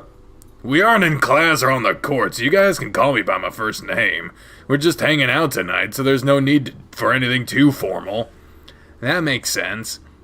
It looks like you're your Harold tonight then, Coach. Haha, yep. Let's all move to the kitchen and sit at the table. Chester and Dozer have their hands full. I've come prepared, so I have a lot of stuff with me. Does anyone need a drink or anything? Are you guys hungry yet? I'm starving. We should go ahead and order the pizzas. It's about time to eat dinner, so it sounds like a good idea. You guys are in luck then, since I already ordered the pizzas. They should be here in like 10 minutes. Oh, yeah? You said that was the plan, so I ordered an all-cheese, all-meat, supreme, and a veggie one. I think 4 extra larges of pizzas should be enough for us all, right? I ordered a few bottles of pop to go along with it, too. Yeah, that should be plenty. Thank you, Darius. I was going to take care of that. No sweat. Maybe you could cut me some slack on our next paper. Don't count on it. Well, while we wait for the pizza to get here, we could talk about creating our characters. We'll spend most of the time today doing that, but I'd like to kind of get started playing some too. To help speed up the process, I printed out a couple of pages of information about some of the core classes, since I only have one book. Oh, I have a character book too. That should help out. Definitely. I don't need a character, and I'll actually already helped Dozer make his. In that case, let me show you these. I sat down with Thomas to make our characters yesterday, too. Harold handed Chester the character sheets he had filled out with you the day prior. Really? We might get to play more tonight than I thought. I'll look over these real quick, but since you're already a veteran player, you guys should be all set. You're playing a wizard, and Thomas is going to be a cleric, huh? Good stuff. Guess that means all that's left is Darius and Spencer. You guys can take a look through the classes, then me and Coach can help with you guys build the characters. What kind of character did you choose, Dozer? I'm playing a monk. It's a character that really fits me, I think. That's what Harold thought you might play. So we got a monk, a wizard, and a cleric. I wonder what the other two will choose. Hopefully something that goes well with what we already have. Spencer and Darius browsed through the books while with Chester and Harold looking on and discussing the advantages of each character class to them. During that time, the pizzas arrived, so the table was cluttered with food, drinks, pencils, and papers. Everyone seemed to be having a good time. So tell me, Darius. What? It's like, what? What the fuck? Why are you talking to me? How'd they convince you to come play with us? I wouldn't think that this would be your thing. I didn't have anything better to do tonight, so I figured why not? Besides, I wanted to see how things were going for you. He grinned and motioned his eyes towards Harold, who was engrossing and chatting with Dozer and Chester about his character. Things are fine. Did you make use of the gifts that I gave you? I get the feeling you've been here a little longer than you let on. Coach seems especially happy and energetic, too. I don't think I've seen him like this. I haven't. You little liar, you totally have. Yeah, I say it all. But what? No, I really haven't. How was it with the wild? I bet he's vocal in bed, huh? He seems like he would be. I'm not. Spencer! What are you two talking about? Darius is just giving me a hard time, as usual. But I bet I'm not the only one who's giving you a hard time. Shut up, Darius. No surprise there, really. I was just asking how things are going between him and Harold, since they're dating. Ah, I see. He seems like he's in a good mood, so I suppose things are going well. Well enough. You slept with him yet? Spencer! He totally has. Oh my god, Darius, no! Clearly, look at his face. I am so done with you two. Finish your character sheets already. He sat back down and put your face down against the table with a heavy sigh. You okay? Harold moved over to the chair beside you and put his paw against your back. Darius has corrupted Spencer. Why you say that? You leaned over and quietly told him what they had said, making him facepalm and shake his head. Even Spencer? They're really hanging around each other the way they really are hanging around each other way too much. It's nice that they know, though, isn't it? We don't have to worry about them finding out. That's true. What about Dozer and Chester? I don't think we have to worry about that with these two. Makes you say that? Call it a hunch. Hey, Harold! Come help me with this thing while Chester helps Spencer. Oh, sure. He left your side and went to help Darius finalize his character sheet. Not even an hour later, it seemed everyone had their characters ready, and it was time to begin playing. Chester took the seat at the head of the table and stood behind a piece of cardboard he's standing, but he had unfolded across the table. Oh, man. Oh, man, this is cool. I'm creating a world for you guys. Yeah, I'm creating a world for you. Okay, guys, it looks like your characters are all set up and all set to go. So I'm going to get the scene for the story and we'll get started.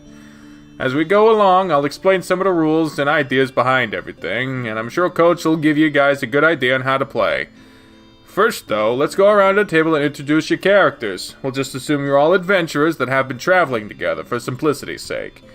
How about you start them off, Coach? Sure.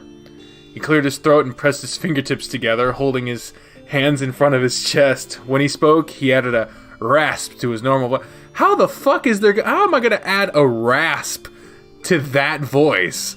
I am Rogar, a wizard hailing from the city of Shrivellock.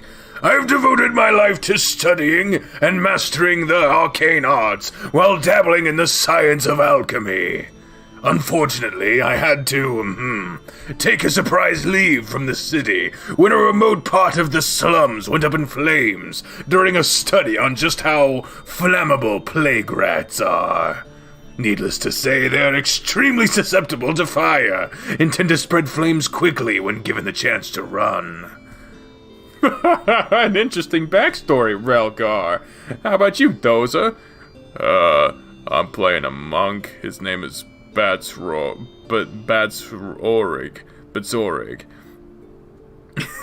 I've spent most of my life in a temple training with other monks, and I've set out on my own to spread the word of our god, Daiji.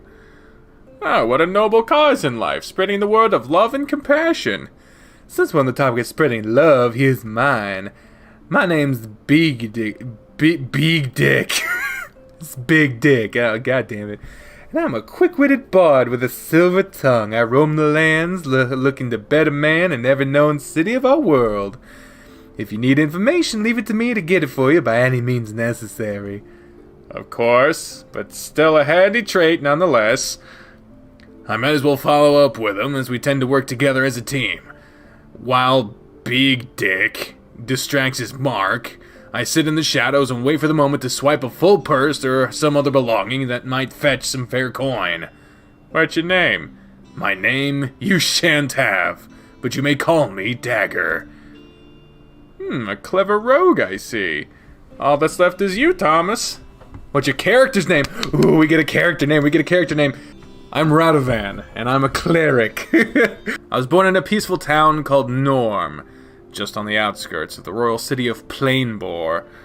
Plainbore. Wow, you're really talking to like a boring-ass character. A civil war tore through the city, and the effects of that reached my town.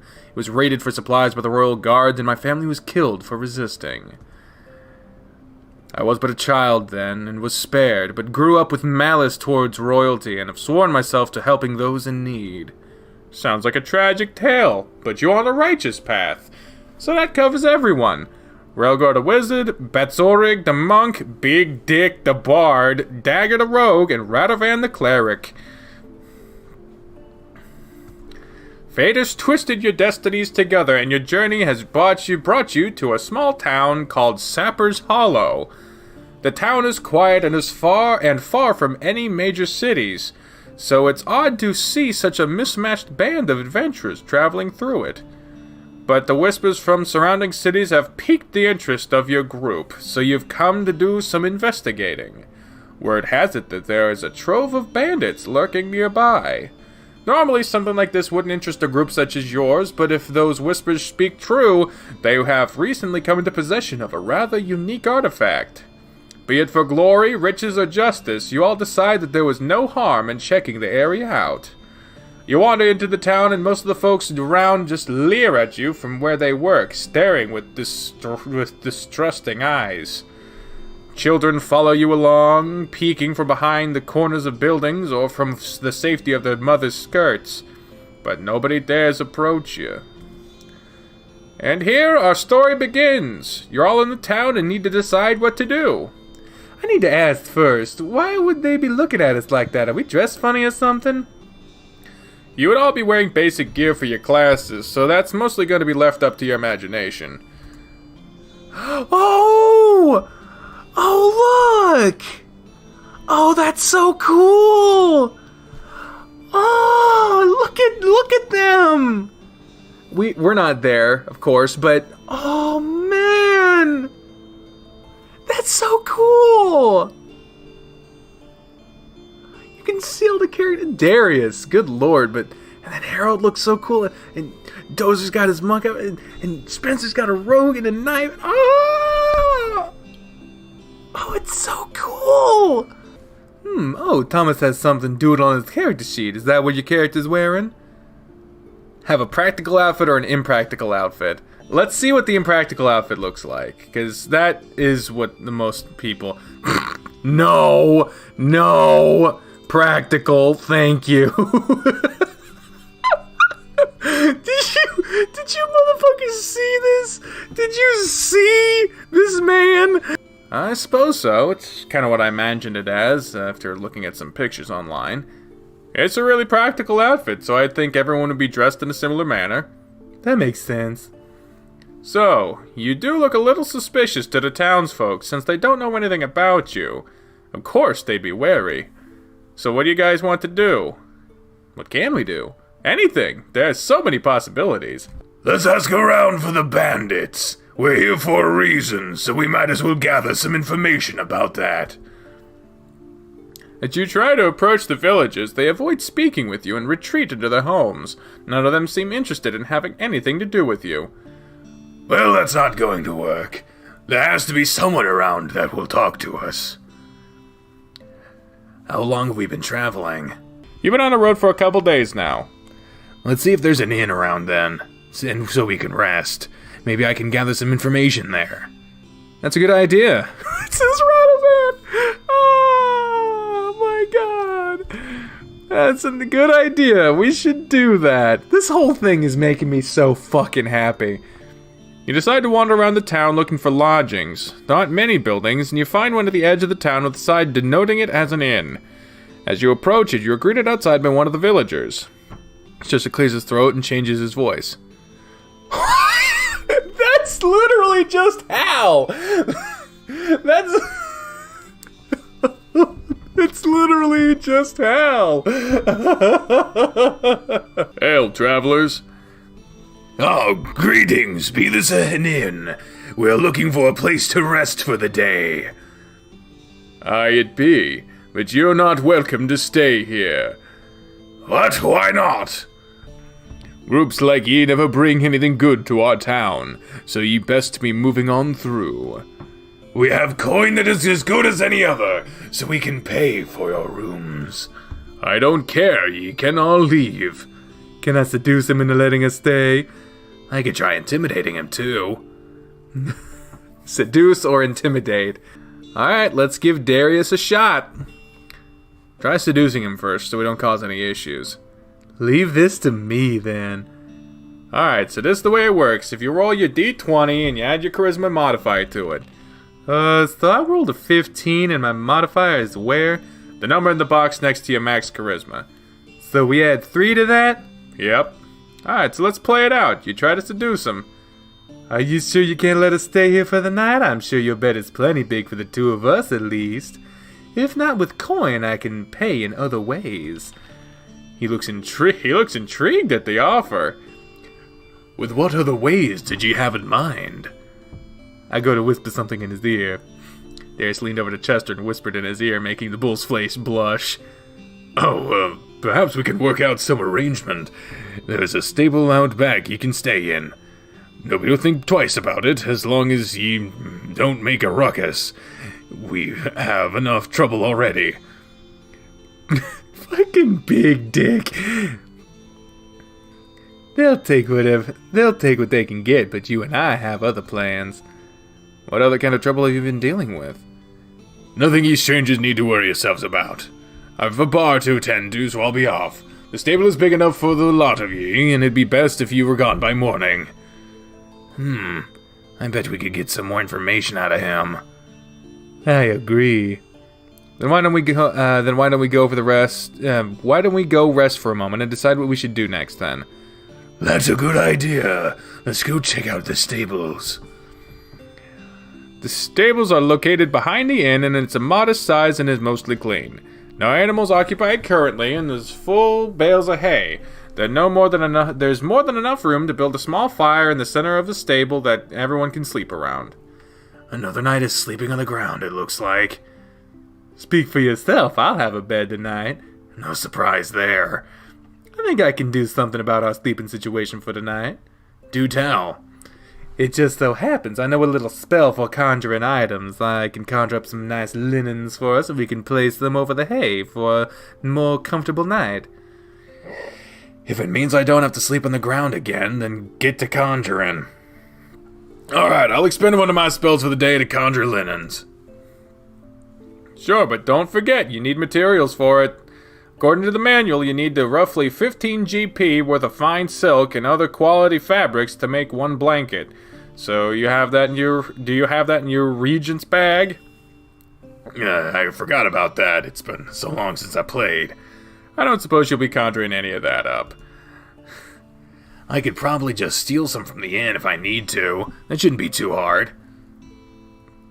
That's not a bad idea. Should we really be stealing from these people, though? They don't seem to have much. It's just for one night. You can always give them back afterwards. That's true, so it's more borrowing than anything. I don't suppose there's any harm in that. We can discuss this a little more later, though. For now, we need to figure out more about those bandits. Do you think that's the problem that the barkeeper was talking about? Most likely. Why don't we send Big Dick to find out? I'm sure I can milk some extra information out of him. If you guys want to wait here, I'll go see what I can find out. As you discuss what to do, you hear a commotion coming from the town. You hear a scream and a lot of shouting. Do you hear that? Something's happening. I do. We should go check it out. Someone might need a help. Yeah, let's go.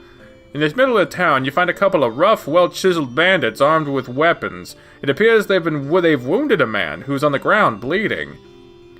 Oh my god, the bandits!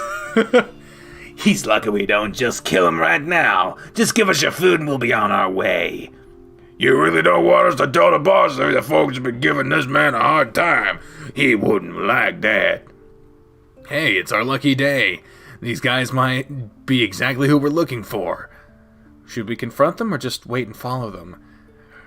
We shouldn't let them hurt anyone else, so I think we should stop them. It'll be easier to get what we want, though, if we just wait and follow them. Follow them. We shouldn't cause ourselves any extra trouble, so we might as well sit back and wait. If things look like they're getting really bad, though, I think we should step in. But only if things get bad. The bandits don't cause any more harm than they already have, and the townsfolk comply, bringing them several large stacks of food. With their food in tow, they make their way towards a nearby forest. We shouldn't waste any time following them, otherwise it'll be harder for us to follow them. What? Sorry, that just sounded redundant. I don't think we want to get caught in the woods at night either, since we don't know the area, and it seems to have a bandit problem. Let's go then, we have some bandits to take care of. Oh, it's in a forest now! Oh my god, this is such a nice moment! So into the forest your group ventures. Sunlight filters through the thick canopy overhead, keeping your surroundings illuminated.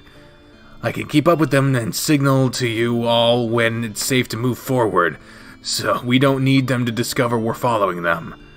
It's a really good idea. As long as we have plenty of distance between us, there shouldn't be any issues.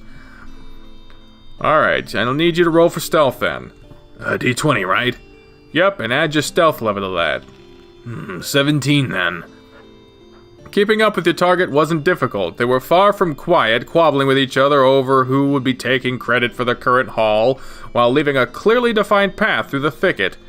They had no idea they were being tailed on the way back to their hideout. You find their hideout, and it appears to be a small cabin nestled in against the foot of a mountain. What do you guys do now? We should make sure there are no guards around before we rush right on in. I could do a quick perimeter check to see if anything stands out. That's a good idea. We'll leave that to you, Dagger. I'll stick to the shadows of the trees and scout the area. Are there any guards or anything else I notice? Roll a perception check. It's 1. You don't see anything that stands out to you. I'll go let everyone know the coast is clear then. I didn't see anyone around, so I think we're safe to move forward. Alright, let's go then. Are you gonna enter the cabin? That's what we're doing, right? Yeah. Yep, I think that's where we should be going. Oh, okay.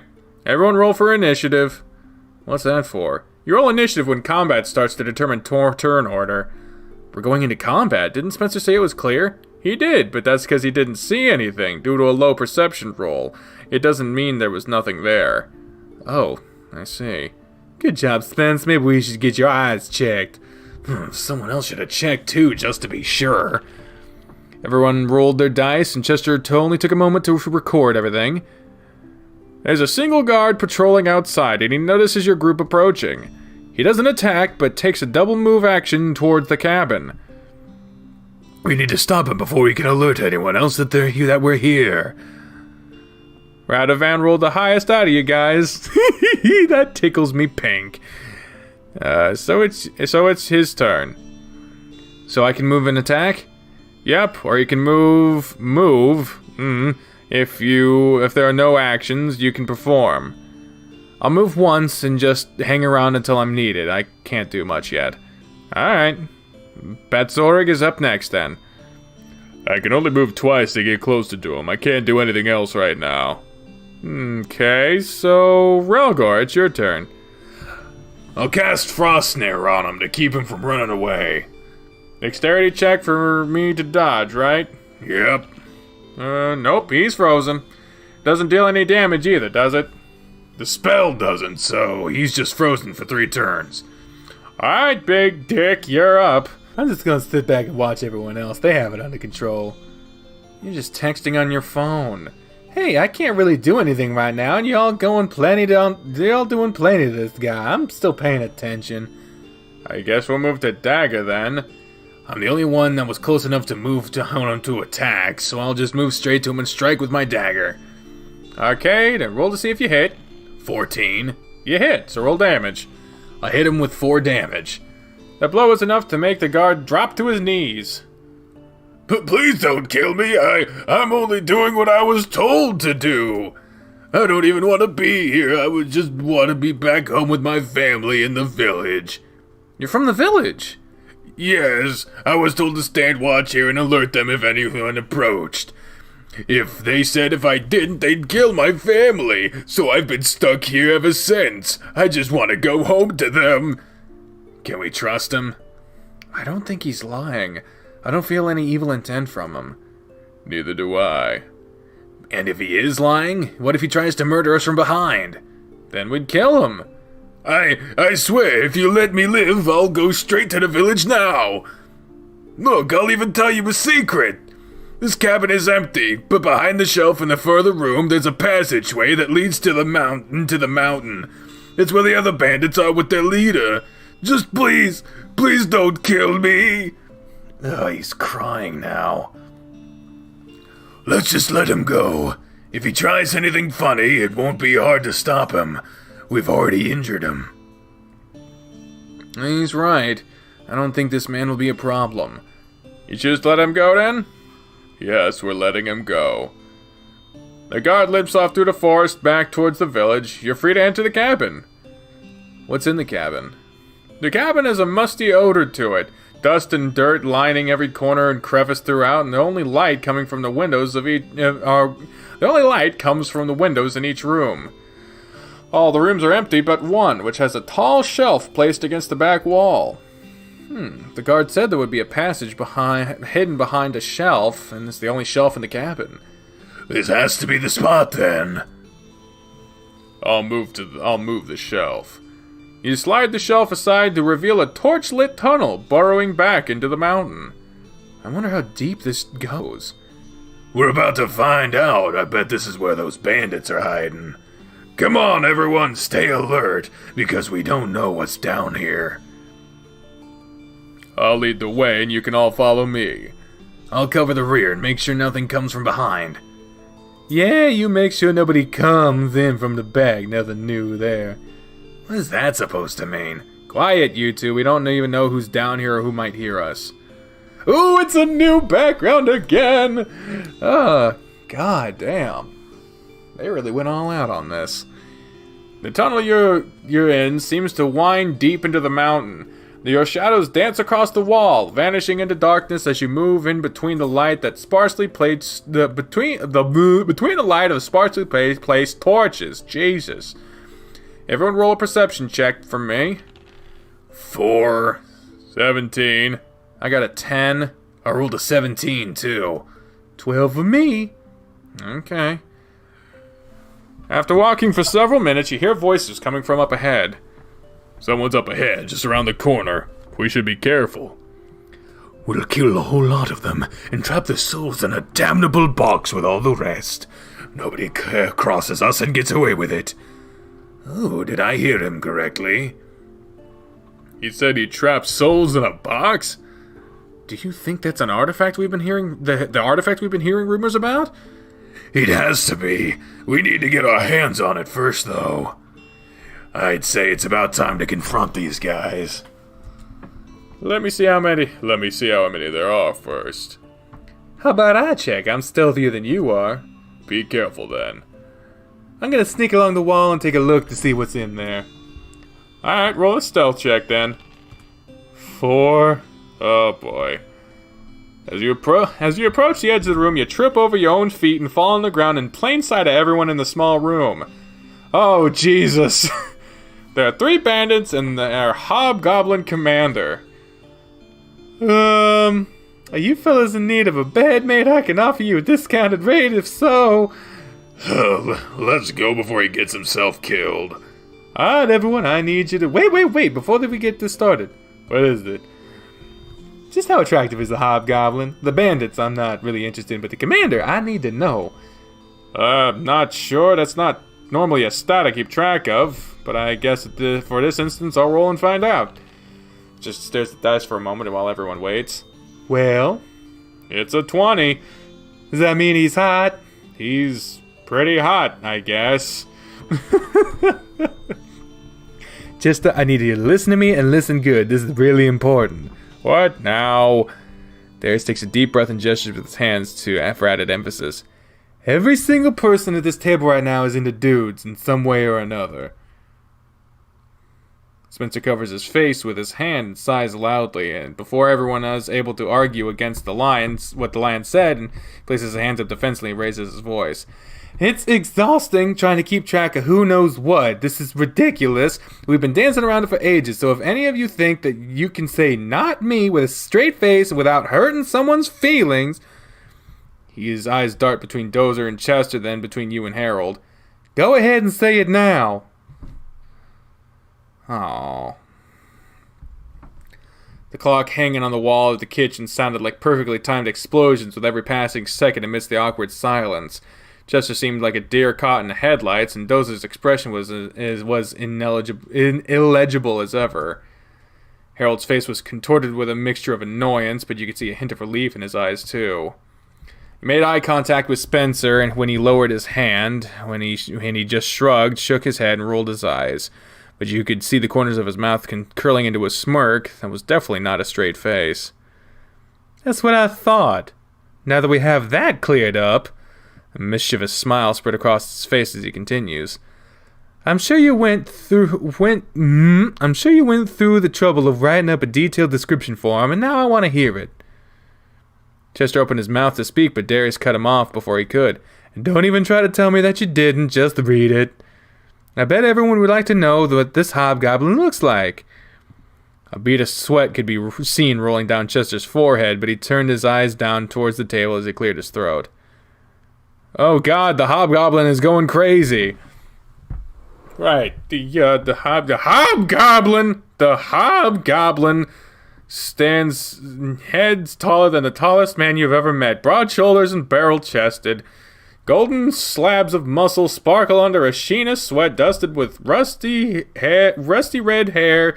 As he barks order to his subordinates, his voice has the depth and texture of molten chocolate cascading down the side of a broken cookie volcano. Holy shit, it's enough to make any woman or man, for that matter, quiver down to their very loins, willing to jump at any command given. Everyone had a slack-jawed look of stupor on their faces as Chester shuffled his paper around, keeping his eyes down. He never writes that for my class. He never writes that for my class. Chester looked up to see everyone staring at him, but despite the look of embarrassment on his face, he sounded defiant. Don't just stand there gawking at him. He has his spear pointed at you and is shouting a challenge, daring you to bring them down. Roll initiative. Everyone was seemingly snapped back into the game and started throwing dice. You have the Hobgoblin Commander and his minions to deal with, so now you're in for a real fight. There's nowhere to move to since you're all in close quarters. An all-out brawl is in order, so the battle begins. Hobgoblin Commander attacks. He attacks Relgor with thrust. Relgor takes 5 damage. What will you do? Attack with weapon, ability, or defend. What ability will you use? Alright, Holy Flash. Here we go. Who do you attack? Yep, let's go with the Hot Goblin Commander. Use Holy Flash on the Hot Goblin Commander. Hot Goblin Commander takes 1 damage. Don't expect to get away with that. Bandit 1 attacks. He attacks Radovan with Punch. Radovan takes 6 damage. Dagger used a healing potion on you and restored 6 health. Big Dick defends himself. Bandit 2 attacks. He attacks Dagger with Punch. Dagger takes 3 damage. Mitzorig used a healing potion on Relgor and restored 5 health.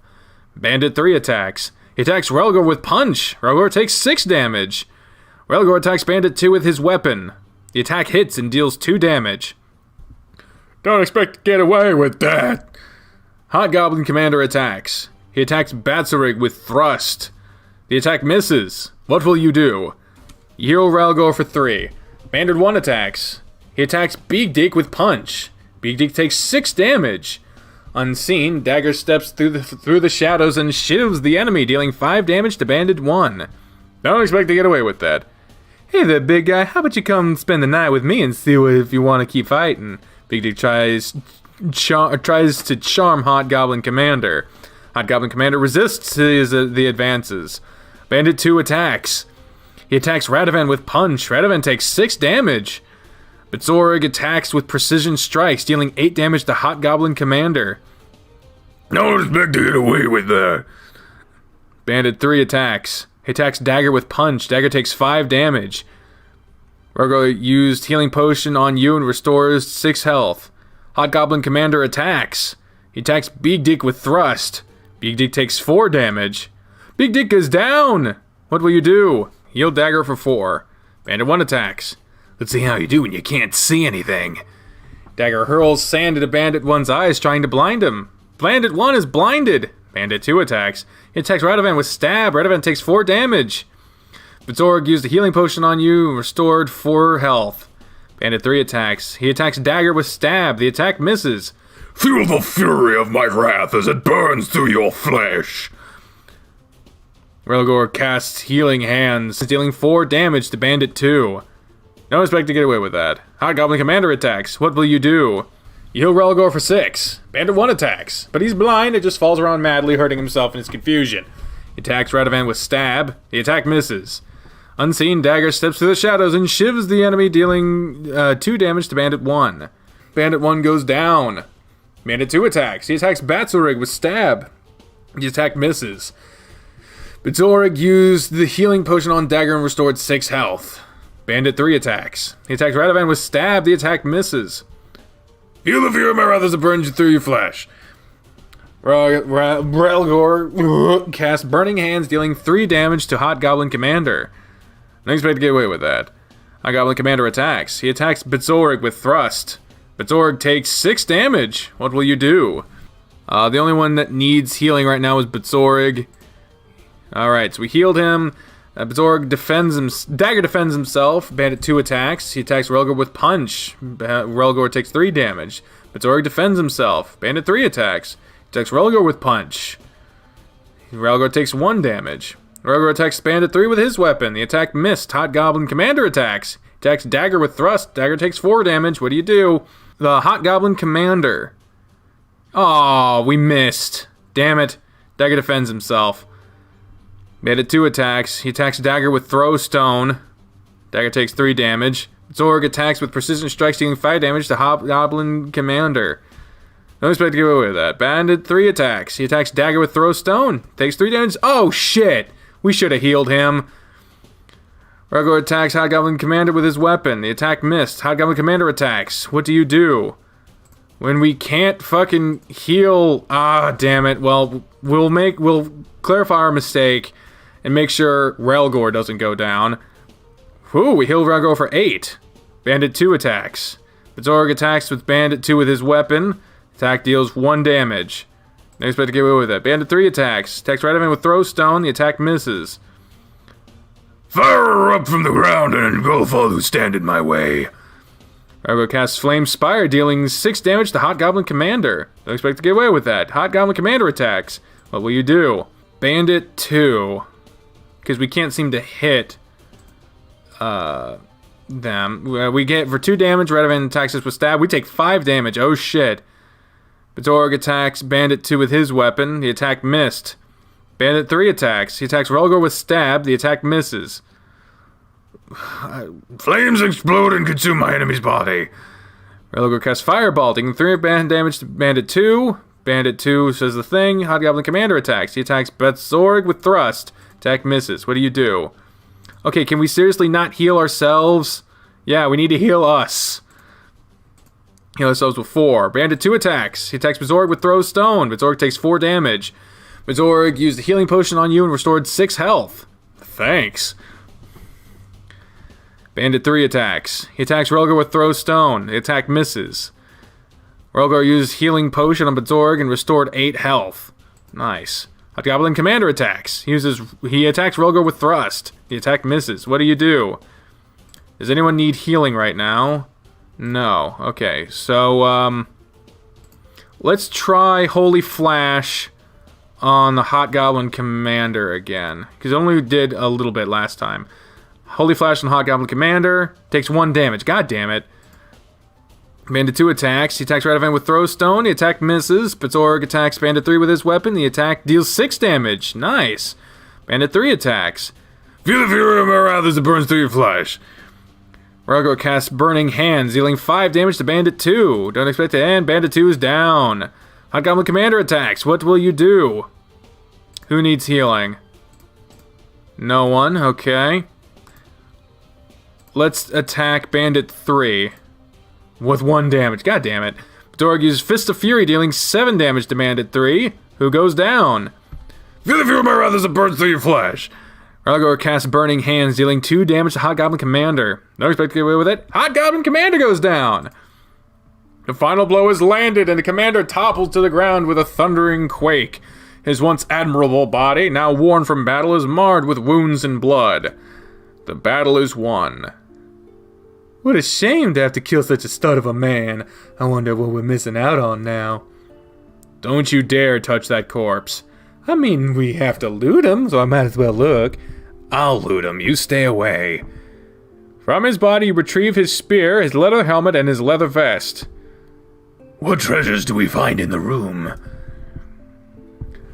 The room is littered with items, mostly boxes and barrels of food and liquors.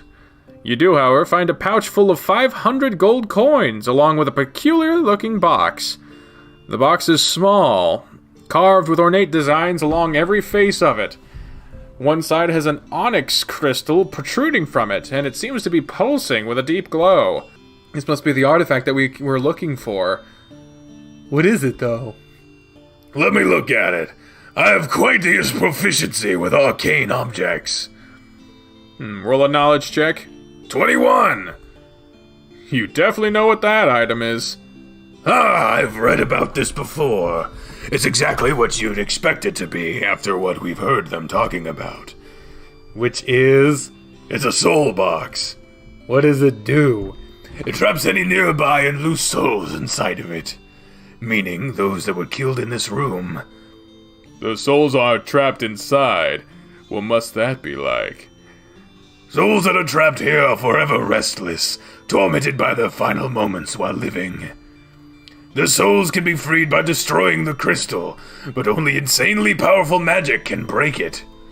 If you're not careful, the newly freed souls can invade your body and actually kick your soul out if they're strong enough.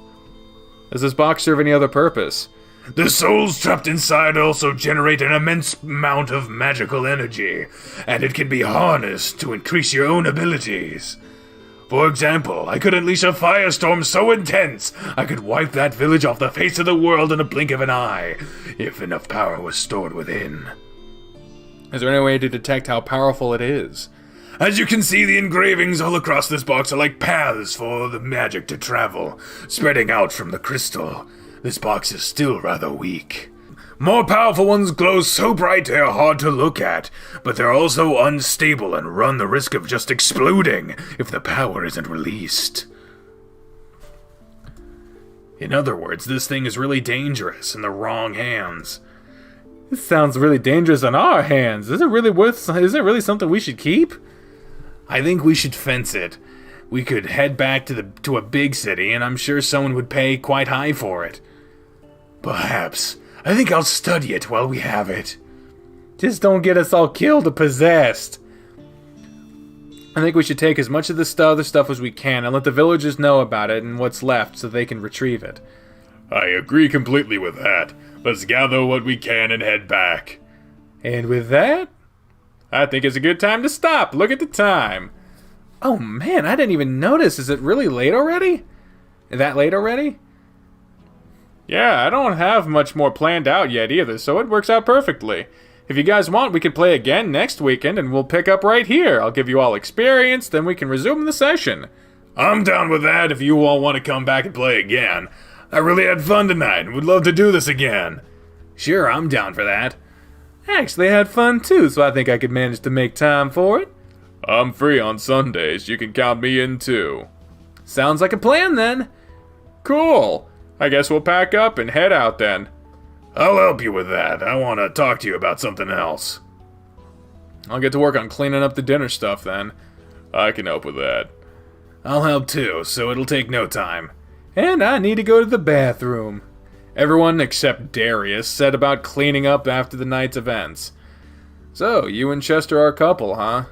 Yeah, we have a lot in common, surprisingly. I can't believe Darius just up and outed everyone like that.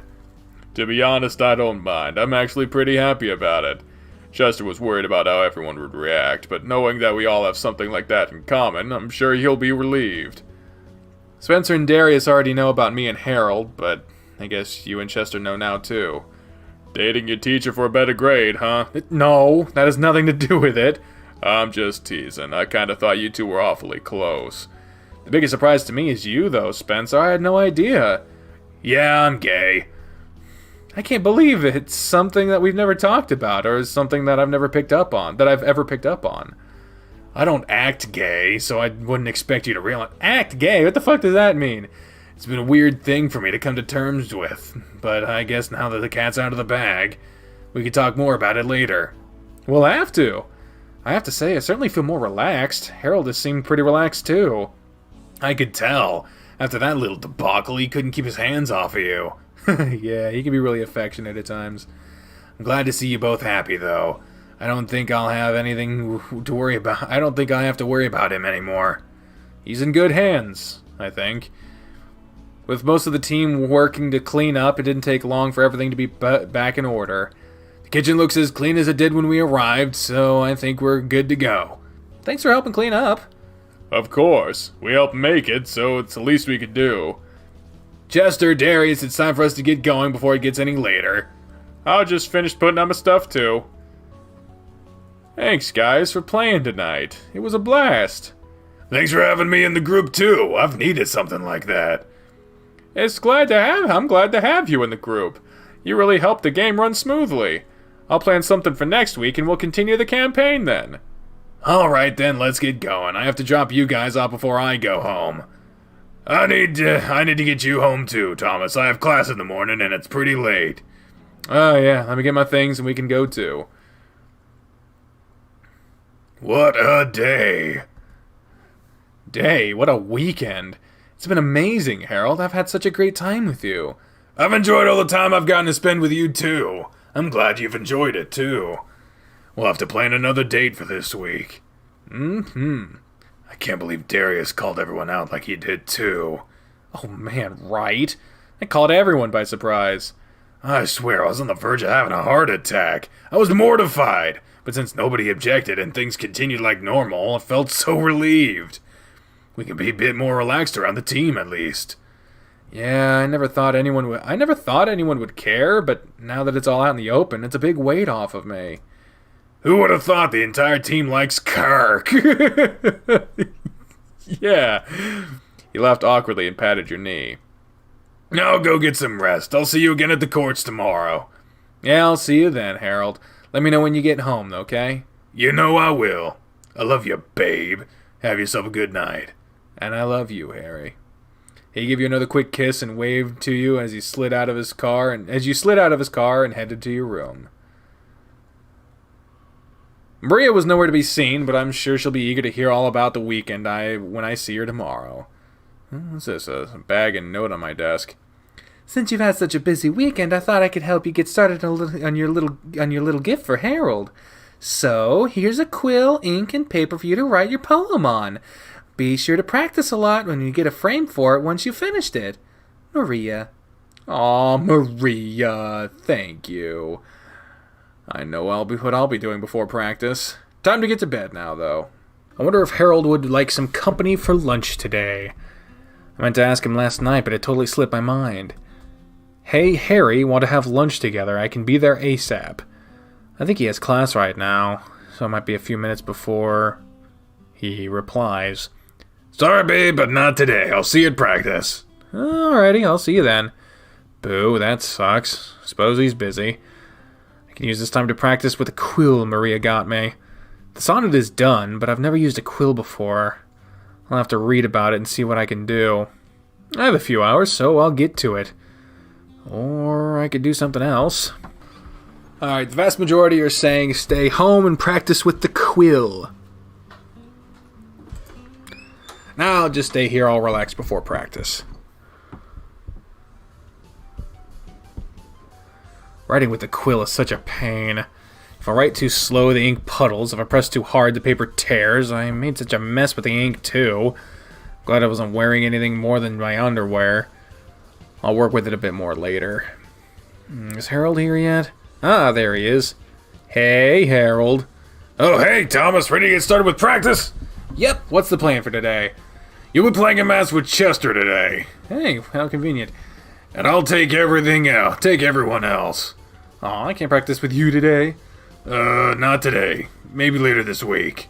Wow, he had an adverse reaction to that. Is everything okay, Harold? Yeah, everything's fine. Come on, the other guys are here. Let's start our stretches. He's not telling me something. I'll have to get out of him after practice, but until then I'll try not to worry about it. The team gathered together to knock out your stretching drills and split off how Harold had explained. Looks like it's us today. Yep, you ready to do this? In a moment. I wanted to ask you about something before we started. What is it? I just wanted to know if you had a good time. We had a good time last night. It was my first time DMing, so I wanted to make sure it was fun. It was really great, Chester. I had a lot of fun. I'm looking forward to the next session. Awesome. I was afraid people might have been bored at times, but Dozer told me I was overthinking it. Do you have any suggestions of what I could do to improve the experience, or anything I could do differently? I'm asking everyone to see what they think, and I'll use the feedback to make the next night more fun. I'm really hoping everyone actually does want to play again. Even Darius? Especially Darius. To be honest, I was a little worried about having him join us, but it turned out to be a great addition. I'm glad he showed up. Even if he kinda outed everyone. Ugh, tell me about it. That was unexpected. Yeah, I'm relieved though. I had been worried about you guys. I'd been worried that you guys might not be as accepting about it, but I was wrong. And I can't believe you're dating the coach too. How long has that been going on? A couple weeks. Not too long, really. Think he'll cut you some slack in class? Maybe you can convince him to help me out a little. Pfft, not likely. I don't want any special treatment. I don't want him getting in trouble or anything. Yeah, true. I wouldn't want that either. You know, I have noticed a change in how he acts lately. A lot of times he just seems happier. I suppose that's your doing. You think so? Uh-huh, totally. Huh, that's great to hear. Hey, you two, what are you waiting for? Get started already! Whoops, we should get this match going. Yeah, he won't have second thoughts about making me run laps. No special treatment. Let's go then. Yep. I hope you're ready to lose. Don't think I'm gonna let you just go down without a fight. Bring it on! You weren't ready for it, were you? I was way less prepared than I thought. I think your mind was elsewhere, since you typically play better than that. I was just thinking about L&L. I have to decide where I want the story to go next, and what I can do to make it better. You should be more focused on practice while we're here, though. You can plan for the game later. Yeah, that's something Doza would tell me too. And you're both right. Okay then, let's play another match. We might not have any time to play a full match, but we can squeeze in another set at least. Okay, that'll work too. I'll focus more this time, so you'd better not let your guard down. Don't disappoint me. This time around, Chester played more aggressively and with more focus, making you play twice as hard to keep your lead. You won in the end, but it wasn't as easy as the match had been. You still got me, but it was really close that time. You definitely put up a better fight that time around. I wish you would have played like that in the match too. We'll have a rematch one day and I'll play even better. You better keep working hard to stay ahead of me. I'll be waiting for you then. I think the other guys are done now, so let's go see how their match turned out. Hey guys, how'd your match go? Coach and Darius lost to me and Spencer. Really? You let those two beat you, Coach? Yeah. I guess I wasn't on my game today. It wasn't because of Darius. Darius played just fine. I wasn't, though. How'd you do, Chester? You guys still playing when we were finished? I got crushed. I wasn't really focused on my match either. Too busy thinking about L&L, weren't you? Maybe. You really should be focused on practice while we're here. L&L can be dealt with later. See, Thomas? I told you. I told him the same thing, Dozer. We played another set after the match, and he played a lot better. And they're both right, Chester. I don't think I have to lecture you about that, since it sounds like the other two have it covered. Yeah, I know. I'll remember that from now on. Practice is technically over now, though, right? Yeah, we're done here. Cool, then I can ask you too. Ask me what? You're a veteran L&L player, so you have any tips on what I can do to make the next session better? Now that everyone has some time to think about it, I wanted to get your opinion. Nothing comes to mind right now. Then I'll think about it and get back to you, okay? Aw, really? Nothing? Sorry, Chester, I'm having a hard time thinking clearly today. Okay. Let's go ask Spencer and Darius before they head off, Chess. Oh yeah, good idea. We'll catch you guys later. See you later. Good job today with our match, Dozer. So what's going, Harold? Well, it's better that we talk about it in private. And let's go back to the shelter and talk about it? About that. I can't be seen taking you home right now. What? Why? Go home and I'll meet you there in about an hour. We'll talk about it then. Uh-oh. He got caught. What's going on, Harold? I'll tell you about it soon. Just do as I say. Okay, then. I'll head home, and you'd better be there in an hour. I will be. I promise. Be safe. You too. Welcome back. How was practice today? Thanks, Maria. It was a good practice today. I'm surprised Harold isn't with you today. I think he had something to do after practice, but he said he'd stop by in a little bit. Oh, good. Well, you go get cleaned up before he gets here. We can all talk once he arrives. Sure, it sounds good to me. I can practice a little bit with my quill, too. Oh, you already tried it out? I was practicing with it before practice. Thank you for getting it for me. You're welcome. I can't wait to see what you end up doing with it. It's a little bit of a pain, but I'll manage. I think it'll look really good once I get it down. I'm sure it'll look amazing. Oh, I bet fucking that one bitch reported him to school. Oh, God. I'll show you some of the practice I've done later after Harold leaves. Wonderful! Oh, and one more thing before you go? Someone came by here asking about you today. Asking about me? A woman. Oh my God. A woman I've never met before. She was quite friendly with me, but she asked if I knew you and if you lived here.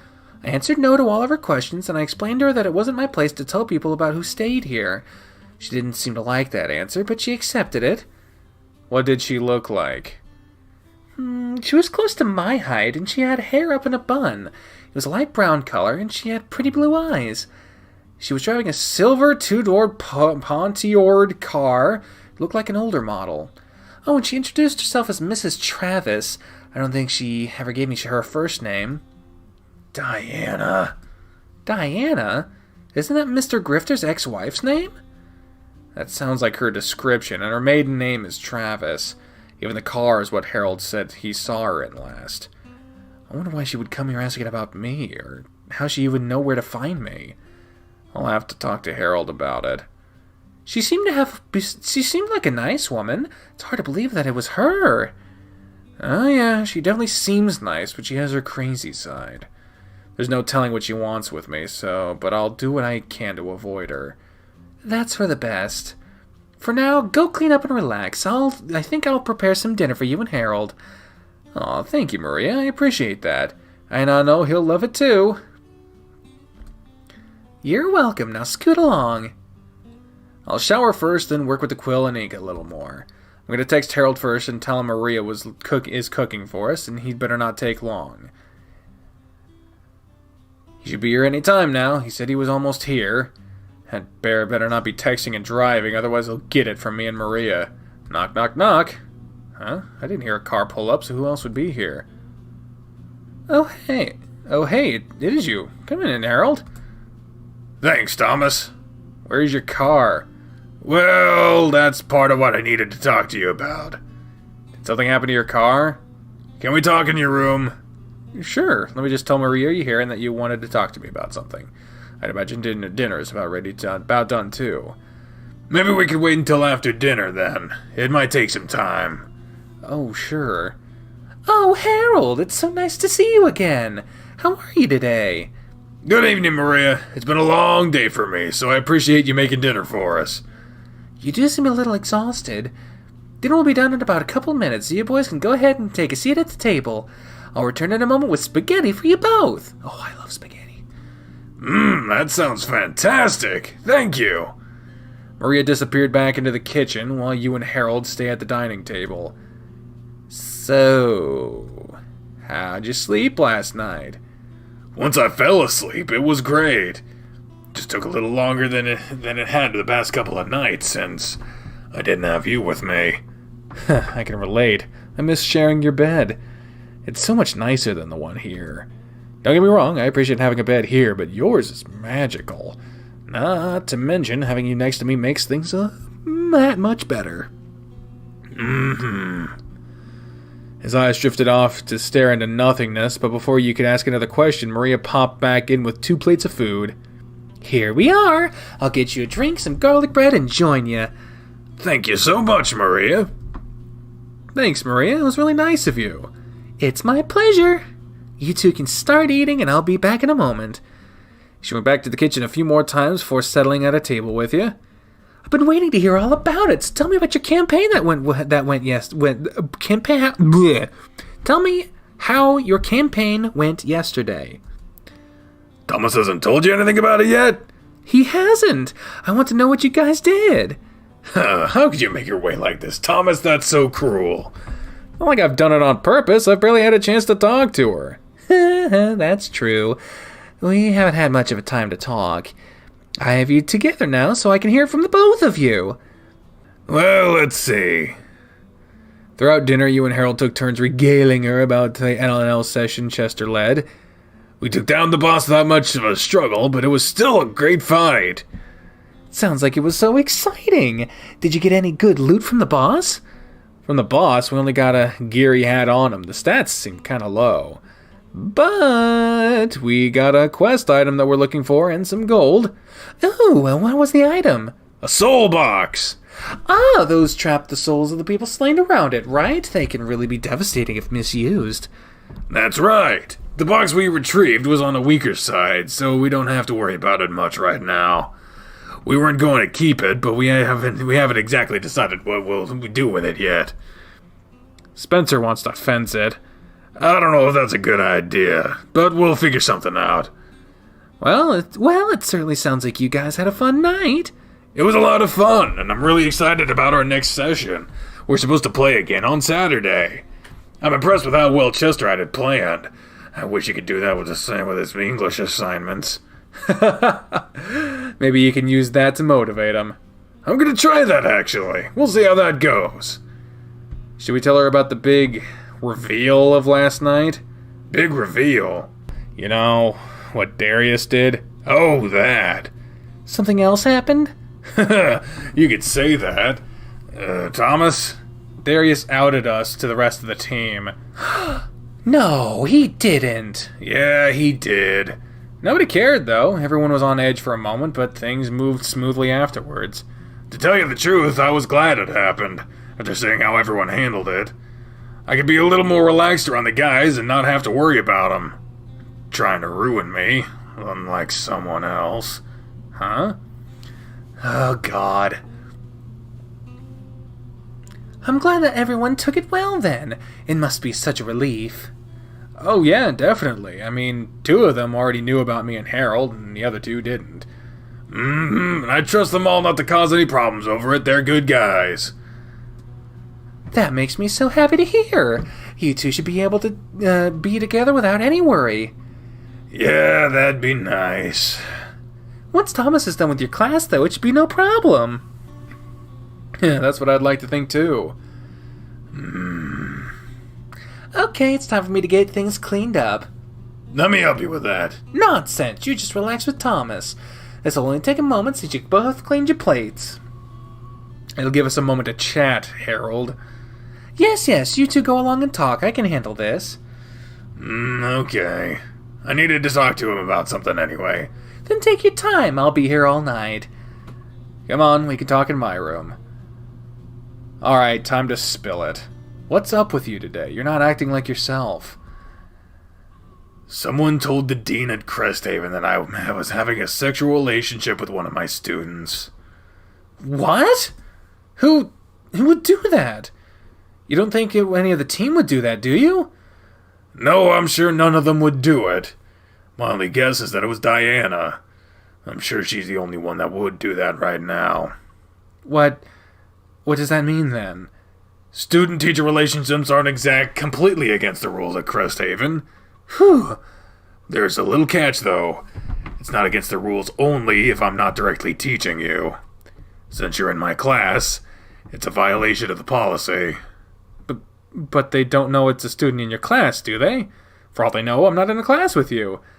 Actually... No. Yeah, whoever reported it also reported who you were. You could have just denied it, right? There's no proof of it, right? No, there isn't, so denying it was easy enough. It felt really bad. I felt really bad about it too, Thomas. It felt like I was betraying you for denying it.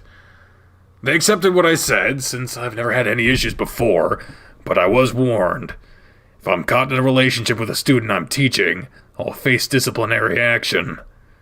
Be it a write-up, suspension, or termination. I'm sorry, Harold. I don't want you to lose your job over me. I won't, babe. We just have to be more careful until the semester ends. Like not having lunch with each other or avoiding physical contact when we aren't in a private setting. Hell, you asked me where my car was and you don't even know where, and you know where it is? It's parked at the school still. You walked here?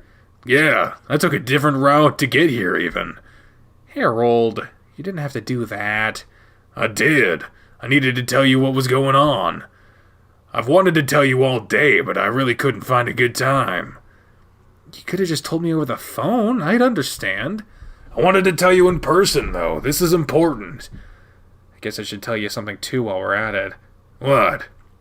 Maria told me that someone came around here asking about me today, and the person's description she gave me sounded like Diana. Maria didn't give her any information, of course, but it's still weird. Why would she come around here looking for you? Hell, how would she even know where to look here? Has she been following me around? Ugh. He sat on the bed and buried his face in his paws. I really screwed up here. Oh no, Harold. You sat with him and ran your hand up and down his back. The semester only has a couple of months left in it, and we just have to be a little more careful. It's not that bad. You deserve better than that, though. You deserve so much more. You do too, Harry. It'll be fine, though. You don't have to worry so much about me, okay? I'll be happy as long as you're happy. Just keep your chin up for me.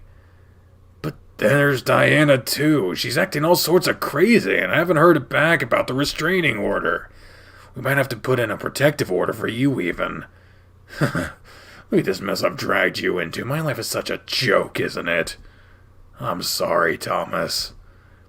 You could drag me through the depths of hell and I'd stay by your side, Harold. You know that I'm here for you. I've said it before and I'll say it a million more times if I have to. We'll get through this together. You're really stuck with me. I'm stuck with you, huh? What did I do to deserve that?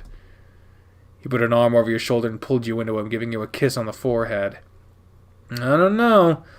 I don't get why you'd put yourself through such a hassle for me. I should be asking you the same thing. 'Cause I love you. It's beyond me how you can love this bear and all of his problems. But he loves you too. So much more than you could ever imagine. He fell onto his back with an arm crossed over his chest to knock you back with him. You rolled onto his side to face him, and he hugged you into his warm, bulky body. You know, we might not get to do this as often for a little bit. Yeah. We'll figure something out. I mean, if I have to sneak over to your house while it's dark outside, I'll do it. That won't bother me any. He pressed his fingers into your back, kneading your body as he held you. I don't want you wandering around like that at night, though. I'll have Richard take me then. Just like, I'll see if Richard minds taking you back to the school. Richard isn't in any of your classes, so if you're seen with him, it won't be as suspicious. That's not a bad idea. I don't want to be a bother to him, though. He won't mind, I'm sure. If he does, I'll just tell Maria he's being a pain. She'll put him in his place. Now, let's not go making any trouble for Richard. If he doesn't mind helping out, that'd be great. If he can't help, that's okay, too. This is my problem. Our problem. Okay, our problem. We'll figure something out. Yep. I should really get going now, though. I have papers to grade. Then let me go see if Richard would mind you taking you back to the school. No, I'll do that. I'm the one who needs the help, so I'll ask him. Oh, sure. He rolled over on top of you, pinning you under his stomach and supporting himself on his knees. You ran your hands over his head, sliding your fingers through his hair a few times before settling them on his ears. His ears wiggled around and he pressed his lips against yours. You pulled him down closer, deepening the kiss. I love you so much. I love you, Harold. I suppose I should go talk to Richard. Give your boner a moment to subside, or Richard might notice it too. Maybe it would encourage him to give me a ride in his car. Ride to my car. Harold. I'm joking. I wouldn't dare leave this room like that. Uh-huh. He rolled off of you and just laid there, running his fingers through your hair. This went on for several minutes before he stood up. Okay, I'm mostly soft now. Which room is Richard's? Last room on the right. I'll be back in a minute. Hopefully he's not too busy. That poor man has such a heavy burden on his shoulders. Getting through the semester won't be that hard, but dealing with Diana stalking us, that's a whole other pain in the ass to handle. If she rears her head up again, I think filing a protective order against her would be in our best interest. Maybe she'll just go away. Harold wasn't gone for long before he returned. Alright, Richard said he's okay to take me back. Oh, that's good. Thanks, Richard. Ain't like I'm doing anything right now. I was just lounging around. Let me say goodbye to Maria so we can go. I'll give you a call later tonight, Thomas. Alright then, I'll talk to you later. He stepped forward, giving you a bear hug and a kiss before leaving with Richard. Guess there isn't much else I can do tonight. I wish I could have gone home with him, but that'll have to wait until another time. Hey, Harry, you settled in for the night? Yeah, sorry it took so long to call you. I wanted to get my papers handled first. It's alright. You told me what you were going to be doing. Well, all the options are saying, what are you doing now? Just finished getting undressed and now I'm under my blankets. What are you doing? Just laying here in bed. I didn't have much else to do tonight. Ready to go to sleep? Yeah or not really are the choices. Not really. Blap. I'm not that tired just yet. How was the drive with Richard back to your car? Well, I didn't have him drive me all the way to my car. I had him drop me off near the front of the school. Did you explain the situation to him? I did. He said he didn't mind helping us out either. In fact, he even brought up a couple of different times how he'd be more willing to be a stand-in for either of us. A stand-in? He implied a few different times, might I add, that if either of us needed to have some time with the other but couldn't, he'd be more willing to take that role. Everyone, why am I not surprised everyone's saying, does that mean I can go see him now? What? No, I told him no already. I'm kidding, I wouldn't do that. All he did was laugh and tell me the offer was on the table, just in case. Maybe I should tell Maria about his behavior after all. Don't get him in trouble, he's willing to help us out. I mean, if you really are in the mood and need to get off, why don't you just take care of it now? Now? I'd rather talk to you a little bit, though. Who says you have to hang up? Are you suggesting I masturbate while talking on the phone with you?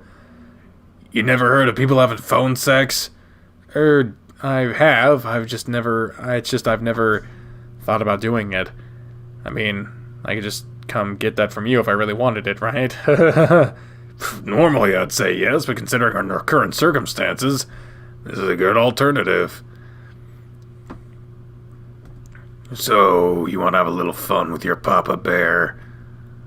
Well, I mean, he's putting himself out on a limb like this. We might as well fucking say yes.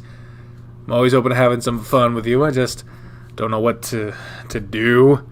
Well, first of all, I want you to think about your big old bear laying mostly naked on his bed.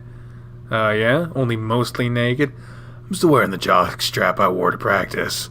But you... Oh my god, that's fucking gross. It's fucking nasty. I don't care how it smells, you fucking creep. But we have to say yes. God damn it. Definitely knowing how well you worked up, I'm sure it... Oh, fuck. Oh, that's fucking nasty. Ew, God. You slip out of this thing and then I'll leave me completely naked on the bed for you. Why don't you strip down and join me? Oh, yeah. Stripped off your clothes and made yourself comfortable on the bed. I'm naked now. Good, good. You know, I really love how your body looks. You're such a sexy man. I love to rub my paws over your body. And you could put your hands on mine, too. You're a pretty handsome guy yourself, Harold. Compliment his muscles, his belly, or his cork. Okay, so the majority are saying muscles. I appreciate your restraint, y'all. Your muscle are so huge and firm. I love when I get to feel them. I can rub them all day if you'd let me. Yeah, I guess I should keep going to the gym and keep them that way. I'd certainly enjoy having you show them some extra love. Just thinking about it is making me hard. I guess you're standing tall already. It doesn't take much to get you going, does it? When it comes to you, it doesn't take long at all. Yeah. If you could only see it now. I'm already pretty hard myself. That's good. Just wrap your hand around your cork then and give it a few tugs. You did as he instructed, working your hand up and down your erection slowly. You couldn't help but exhale deeply into the phone. Feels good, doesn't it? Imagine if it was my paw doing that for you. He would cover the whole thing. Barely. Get it, bear? I might have big paws, but you got a big dick, too. Do you like how my fur feels against it? Yeah, I do. Your fur is soft, and it feels so good. Oh. Alright, I'm back, and we've skipped the scene. They had phone sex. Whoop-de-fuck. Moving on. He continued to talk a little longer, but Harold's response became less and less frequent. I guess our next matches will be good, as long as the team keeps up the hard work, huh? Want to play a match against Spencer and see how much better I do. It's been a while since we played last. Do you think we could play a match together later this week? Harold? Snore. Well, sounds like he's out. Guess it didn't take much long. It didn't last too much longer. And he's just snoring away now. You goof should have gone to sleep a while ago. I get to lay here and listen to you snore. It's cute, really. It's not as loud as it normally is, but maybe the phone fell away from your mouth. Either way, I think I'll just listen to you a little while longer and then I'll hang up. Maybe I'll just go to sleep with you on the call with me. It's almost like you're here.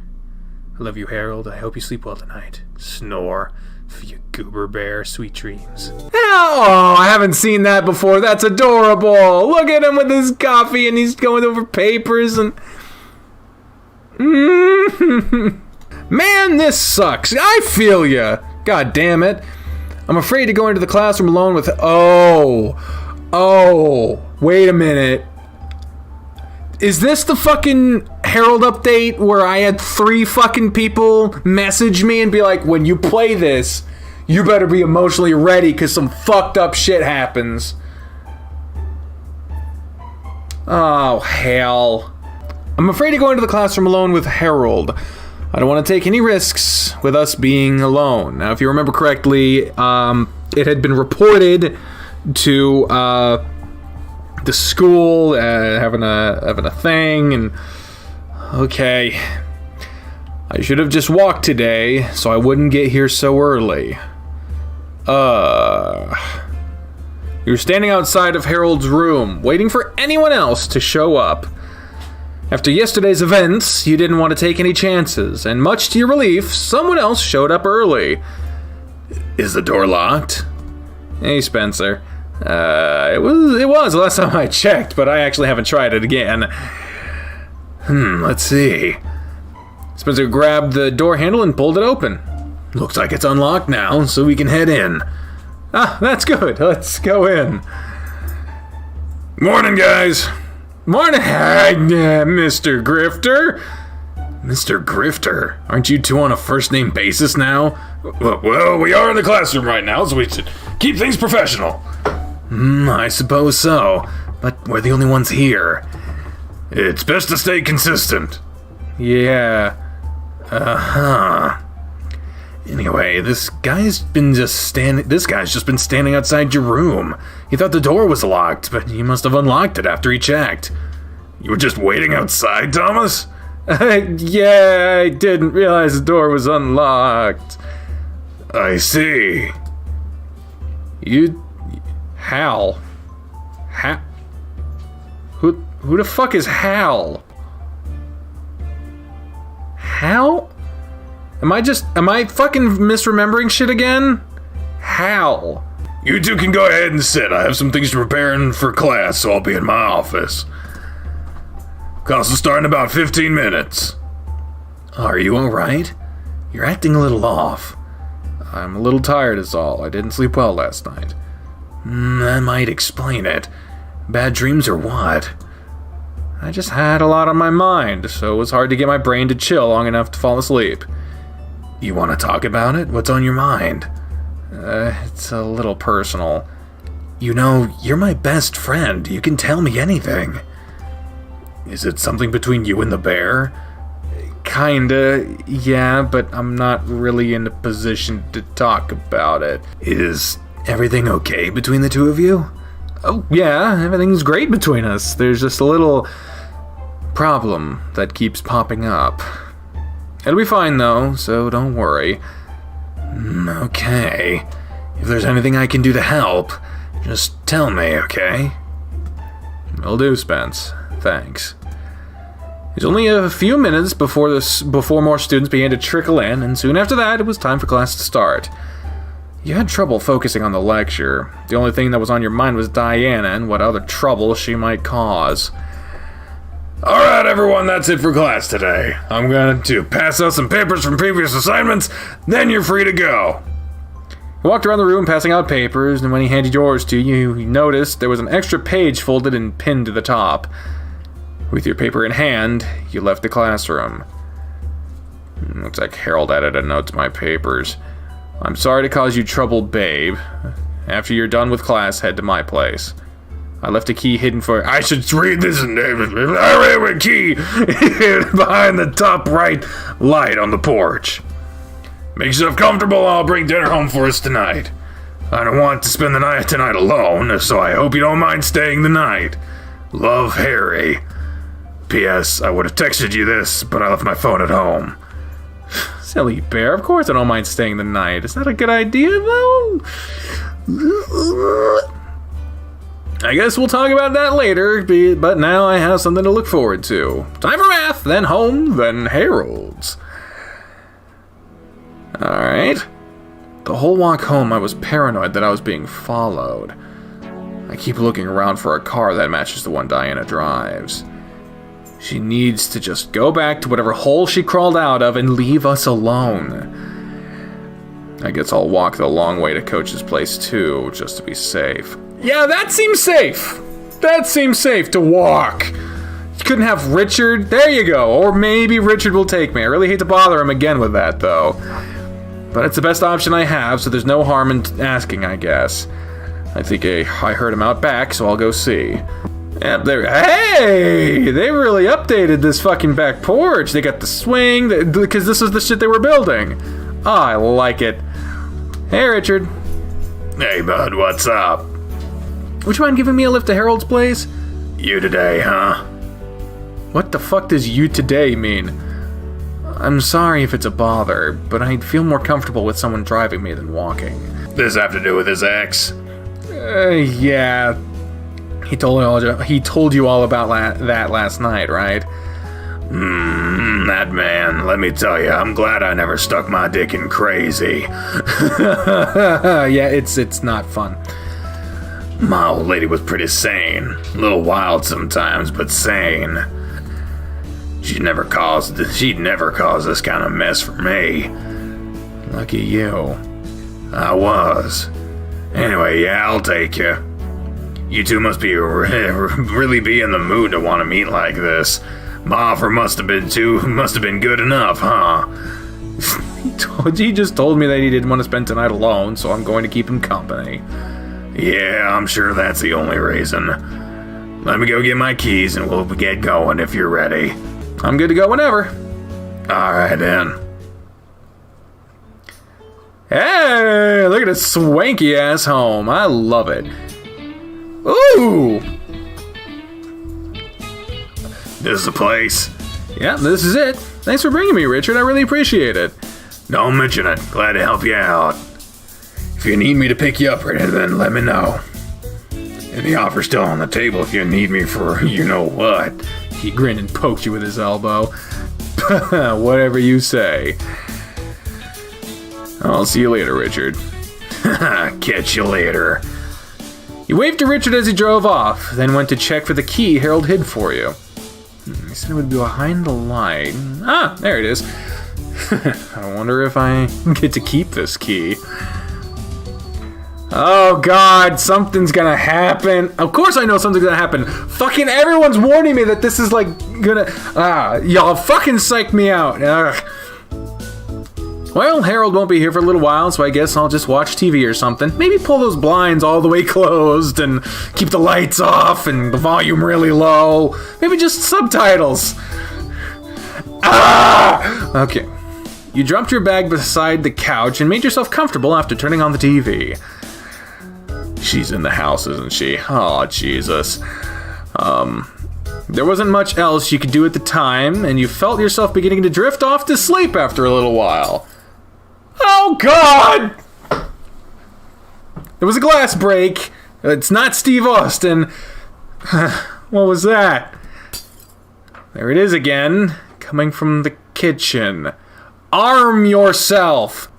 You only poked your head into the kitchen and you saw an arm stuck through the now broken back door window.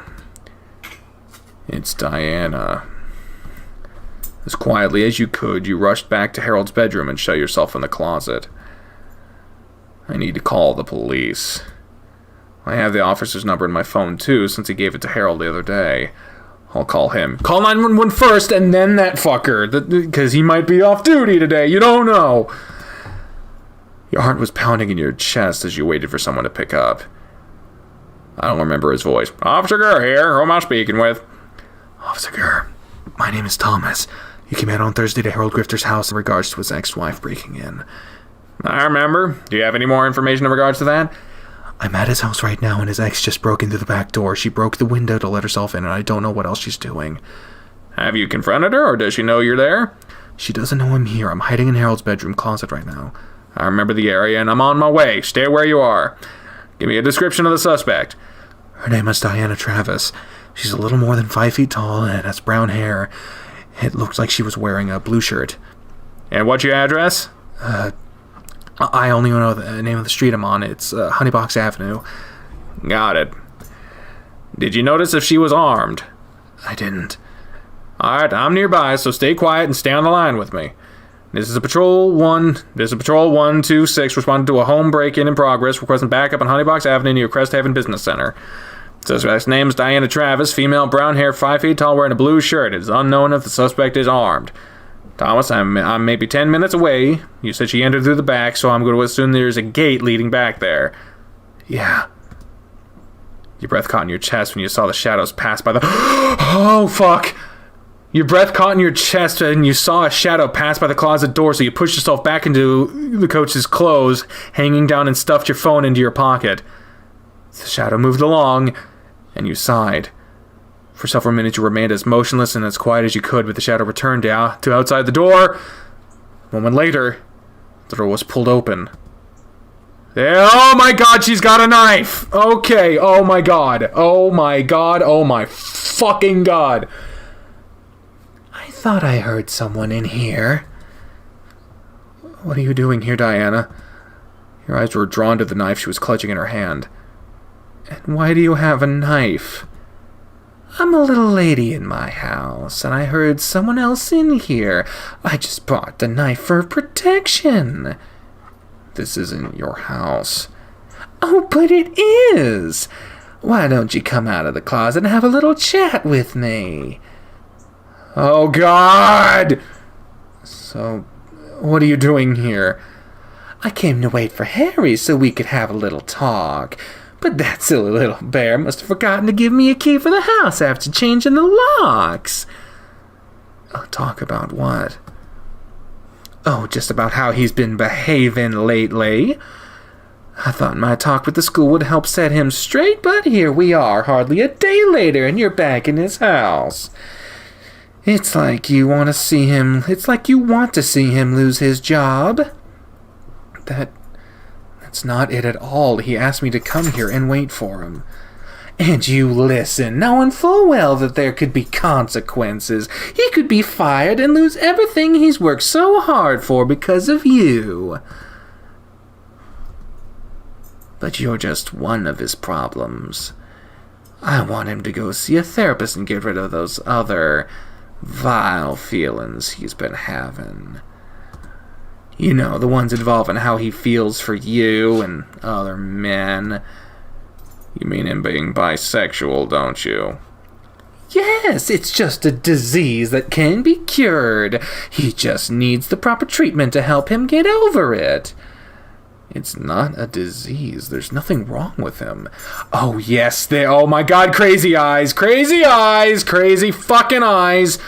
Oh, yes, there is. Oh, she hissed, brandishing the knife at you, making you take a step back. He's very sick and he needs my help.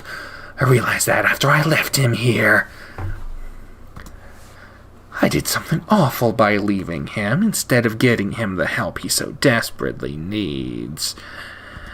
But now I can make it right. I can help him. But you're in my way, and I don't know what to do about that. Maybe we can fix you too. But I'm not bisexual, I'm just gay.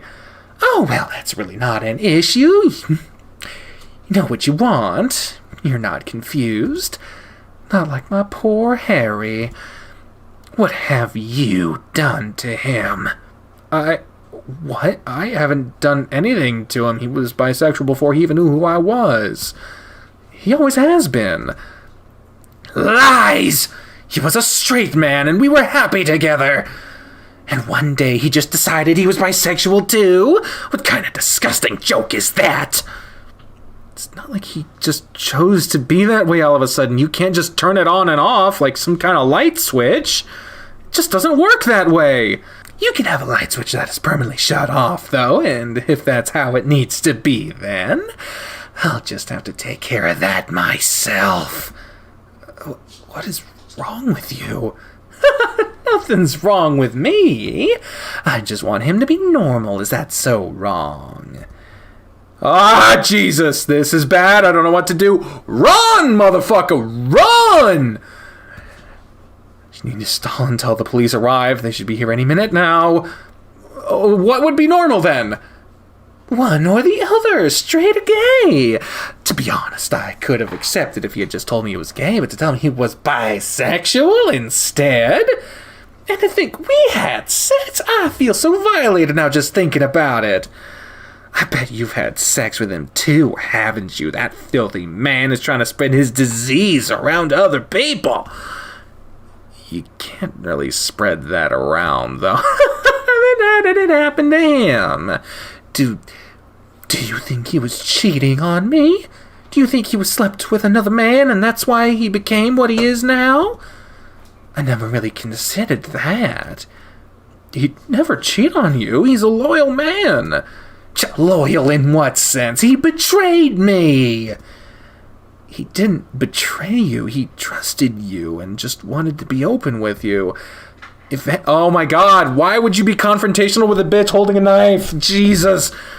If anything, you betrayed him. Me? I betrayed him? What a silly man you are.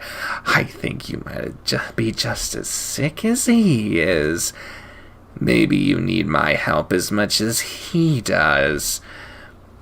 Oh God, thank God. This is a Crash-Haven Police. We got a call reporting a burglary in progress. Come out of the room with your hands up where I can see them. The shouts came down the hallway from the living room, and you could tell it was the officer you were on the phone with. He should have fucking... Oh my God, fucking hell. Oh, we have company, it sounds like. What perfect timing. Maybe he could help me take care of one of my problems. She took the knife and slashed it across her hand. Oh my Jesus, and the blood immediately pooled in her hand. But what are you doing? With blood on her hand, she smeared it across her Oh, she's gonna fucking play the victim again. And then she screamed. I can't do that with the goddamn windows open. Officer, help! I have the burglar trapped back here. The officer appeared outside the door with his weapon drawn and pointed at Diana. Man, put down the weapon. I'm here now, so things are under control. He had a knife and attacked me. I managed to get it away from him, though. That's good. Just place the weapon on the ground and move away from it. Diana did as she was told, smirking at you as she stood back up. Without lowering his weapon, he pulled out the radio and called for a medical unit to be dispatched. All right, ma'am, we need to get your hand wrapped. You, get on the ground and put your hands behind your back. He's looking at you now. But get on the ground now! After the second command, you drop to the floor on your stomach. Your stomach! With your hands against your back. Ma'am, stare back where I can see you. Diana made no move to disobey as you were handcuffed. Okay, let's get you both outside. Ma'am, you go first and I'll escort him behind you. Why would... Say something! Say something! He's probably so confused and taken aback that he can't speak. You were placed into the back of the police car as another unit arrived with an emergency vehicle. Diana was placed into their care for the time being, and Officer Gurr returned to you. You aren't injured, right? I didn't see any blood on you, so I assumed you were fine. I am, but officer, I didn't do anything wrong. She found me in the closet, and I'm fully aware of that. I heard most of the conversation through your phone, but she doesn't know that yet. I don't know. I don't think she's mentally stable, so I had to make sure she understood. I believed her. Oh, thank God. How did she get cut, though? She did it herself. She said something like, maybe the officer can help me get rid of one problem. I think she was referring to me and trying to set me up. I see. That makes sense, considering the rest of what I heard. Let me undo those cuffs, but I need you to stay here for a little longer, alright? I need to start writing up a report and make sure everyone else is aware of the situation. Sure. Cuffs were undone, and you were left alone in the car while he went to handle whatever else needed to be done. This isn't how I imagined my day going. Harold isn't going to be happy about all of this either. From where you were, you could see Diana being treated, and then you get to see the meltdown as Officer Gurr handcuffed her and escorted her to another police car. Oh, thank God. Her soft, teary-eyed face turned into a twisted visage of hatred, and in an instant she put up a struggle while she was being escorted to another car. Dumb bitch deserves whatever she gets. You were shocked to see her thrashing so violently, and it came as even more of a shock when oh my God, she broke free and started to run. Officer drew a weapon from his belt and took aim. She didn't get far before something struck her and sent her down to the ground, leaving her writhing around long enough to be subdued again. Taser. And the music comes back like 2 seconds later. She was lifted from the ground and stuffed into a police car. Once it had driven off, Officer Gurr returned and released you. Did you shoot her? I did. With my stun gun, at least. I wasn't about to chase after her after she stomped on my foot and bit me. She's definitely a handful, and that's just going to put her in more hot water. Tell me about it. I'm glad you showed up when you did, otherwise I don't know what she would have done. Let's get down to the station and you can go over everything with me there. And do I have to go to the police station for that? Can't I just file a report with you here? You can, but are you sure you want to stay here alone? There's a broken window in the kitchen and there's blood on the floor. You might feel more at ease coming with me. I'll be okay. I need to make sure the mess is cleaned up, since I'd rather it not be here when Harold returns. Hearing about this whole ordeal is going to be hard enough on him already. He stared intently at you, then shrugged. If that's what you want, okay. We'll just go back inside and you can go over what all happened with me from the start. Alright. You went through the details of what happened, starting with you on hearing the window being shattered and up until he arrived on the scene. I see. I heard most of the conversation on the phone, so I have no reason not to believe you. On top of that, Harold just installed security cameras, right? Oh yeah, I bet we have footage of her on them. I'll need a copy of the footage as soon as possible. And after seeing her reaction from earlier, I have no doubts that she cut herself. They'll lift her prints from the knife, and so as long as yours aren't on there, it'll be obvious. I've used some of the kitchen utensils before, but I don't think I've ever touched that knife. Regardless, I think you're in the clear for that. There's something else I'd like to ask you too. Why were you here alone? You don't live here, and Harold isn't here either. Oh, Harold asked me to come by and be here when he got off from work. Might as well tell you this too, since it might help, in case it wasn't clear we're in a relationship. I figured as much already. And, well, he's sort of my English teacher and my tennis coach too. Yesterday, someone reported to the university dean for that. We suspected it was Diana. And that was one of the things she admitted to you, right? Right. So, today, we were trying to play it safe by not being seen together at school or outside of school. That's why I'm here without him. I have a house key that he had hidden for me, and I have a note from him, too. A note? He slipped a note into my school papers to tell me about coming over, since he left his phone here. Okay. That note will be good to have, and I've recorded as much as I need for the police report. She'll be held in jail for a little while for trespassing, breaking and entering, resisting arrest and aggravated assault, and I strongly suggest pressing charges against her. I want to press charges and file a protective order against her. Good. But now you can relax. She's in our custody, and you won't have to deal with her for a while. I need to head back to the station to file all the paperwork, but I'll be in touch with you and Harold soon. I hadn't been able to get any contact with Diana since I spoke with you both last week, but now things can start moving forward. I'm glad to hear that. I'll be off now. You know how to reach me if you need me. Thank you, officer. Take good care of that bear, yours too. I'll do my best. I'm sure you will. I'm gonna clean up the glass and make sure there isn't any blood on the floor. I don't want Harold to deal with that.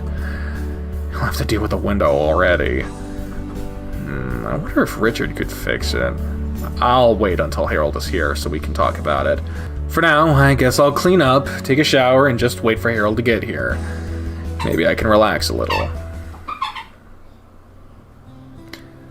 Harold will be here soon, I hope.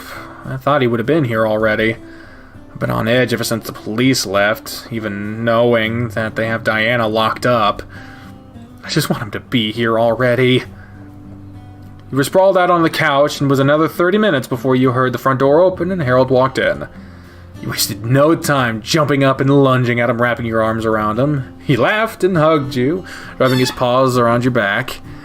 I gotta get used to coming home to this every day. I'm sorry I'm a little late. I had to stop and get dinner for Oos. For you. For Oos. And the wait was longer than normal. Now I'm starved, so I hope you're ready to eat. Oh man, I forgot you were bringing home food. Let's go sit down and eat then. Let's sit in here and eat. I'll go get a couple of plates. You take off your shoes and go ahead and relax. Oh, thanks, babe. I don't want him to see the window just yet. I'll let him eat dinner first, then I'll tell him everything that happened.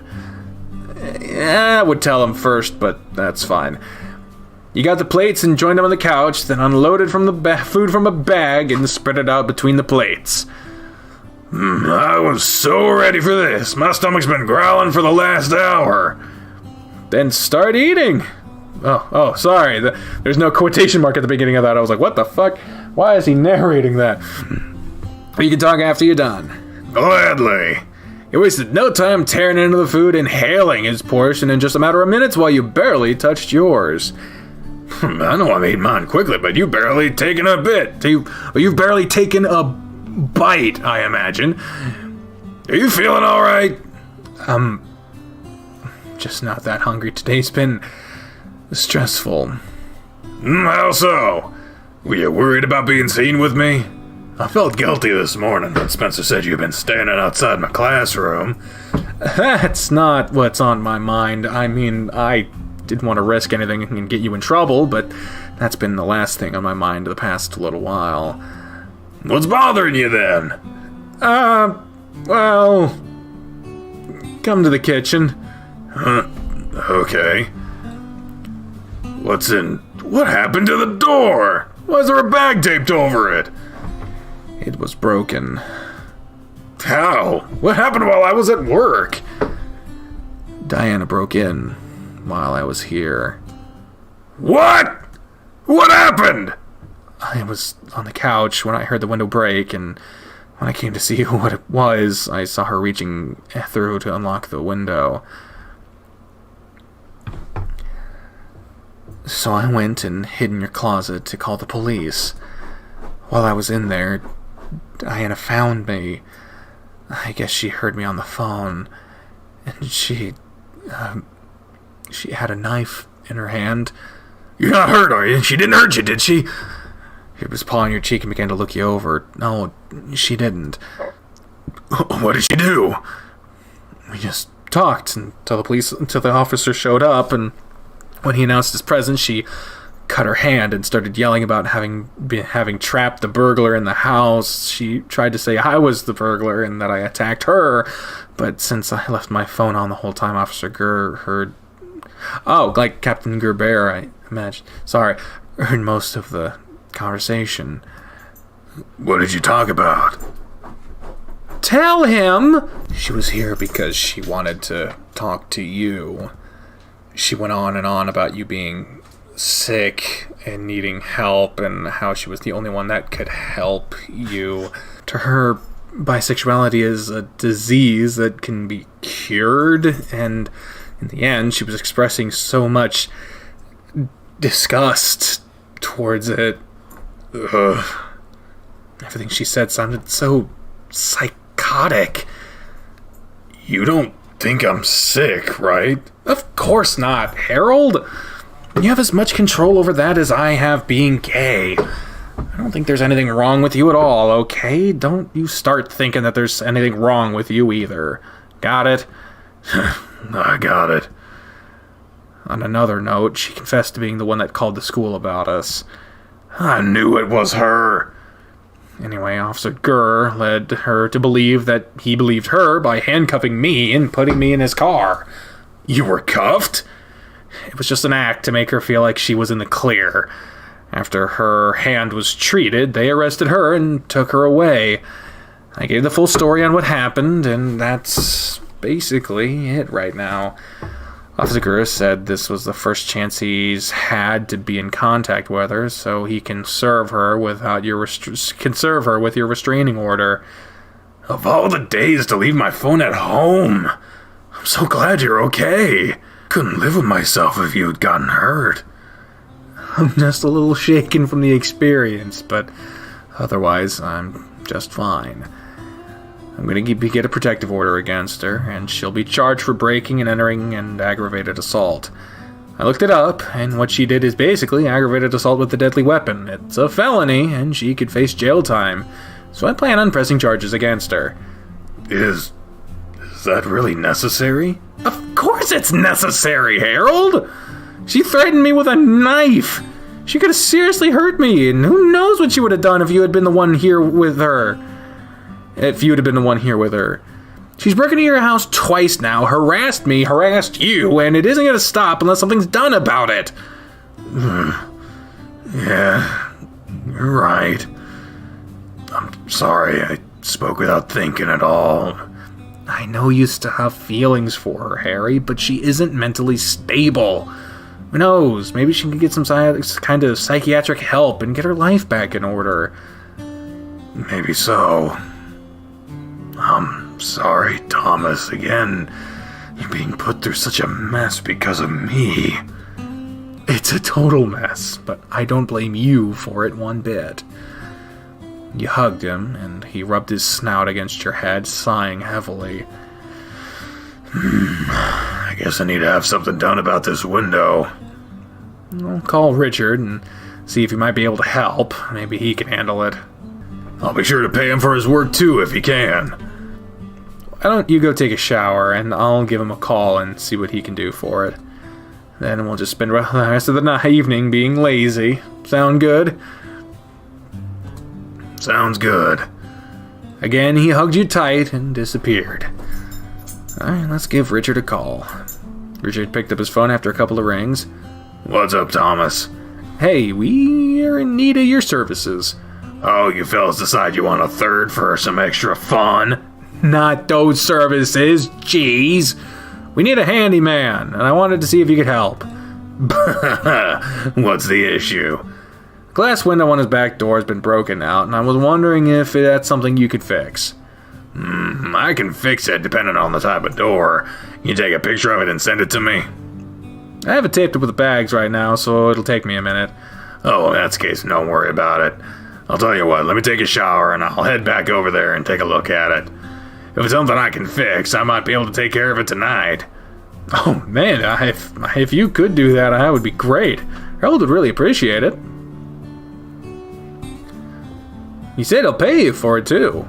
Alright, I'll be there in about 40 minutes. Cool, thanks, Richard. No problem, I'll be there soon.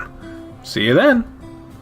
Now that that's handled, I guess I'll just wait some more. Oh my god, okay, that's fine. That's fine. That's fine. Unexpected, but fine, and it better not get any less. All clean and feeling better? A little.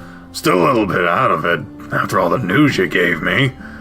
You have room for a fat old bear on the couch with you? Always.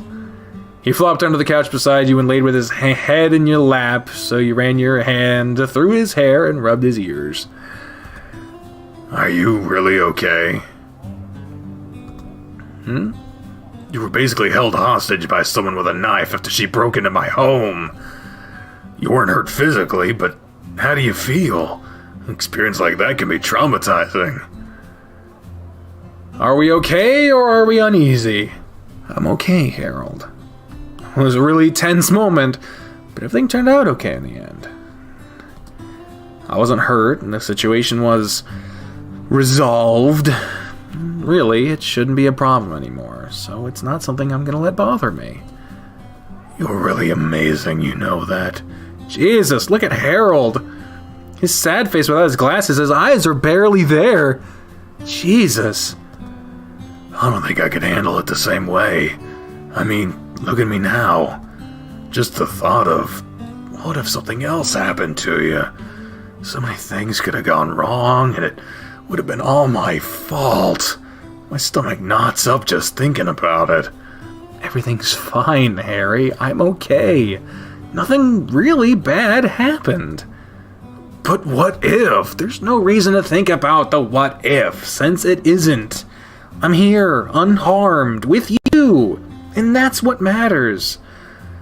His eyes had watered up, and he was looking up at you. I'm glad to have you with me.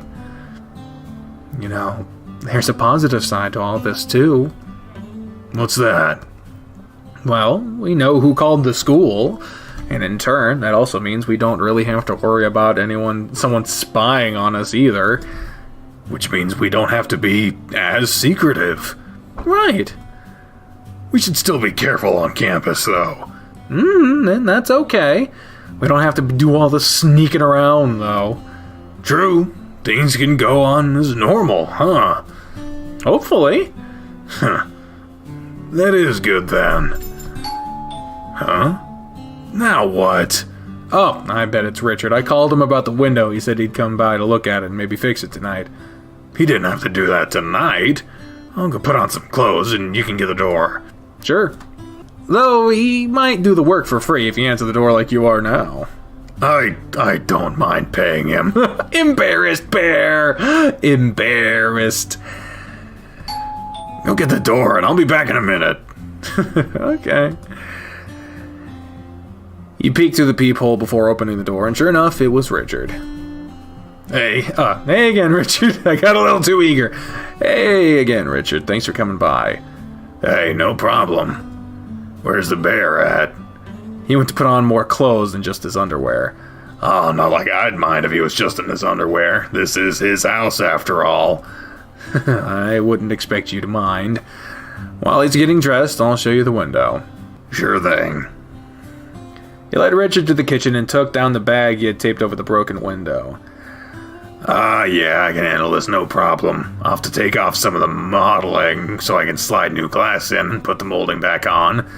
It won't be too bad. Let me go get my tools and I'll get started. Highs is open for a couple more hours, so I'll have time to get what I need. Oh, Richard, welcome to my home. Oh, these two in the same room? My throat is fucked. Thanks, Harry. Looks like there was a little accident there, huh? Yeah, it was a bit of a freak accident. Do you think you can fix it? I can, so just leave it to me. I'm gonna go grab my tools and get started. I'll just have to buy some sealant and a new glass pane after I measure the spot for it. I'll give you some cash so you can get what you need. Sounds good, I'll be back in a minute. I don't suppose you told him what really happened, did you? I didn't. There's no need to cause anyone else to worry.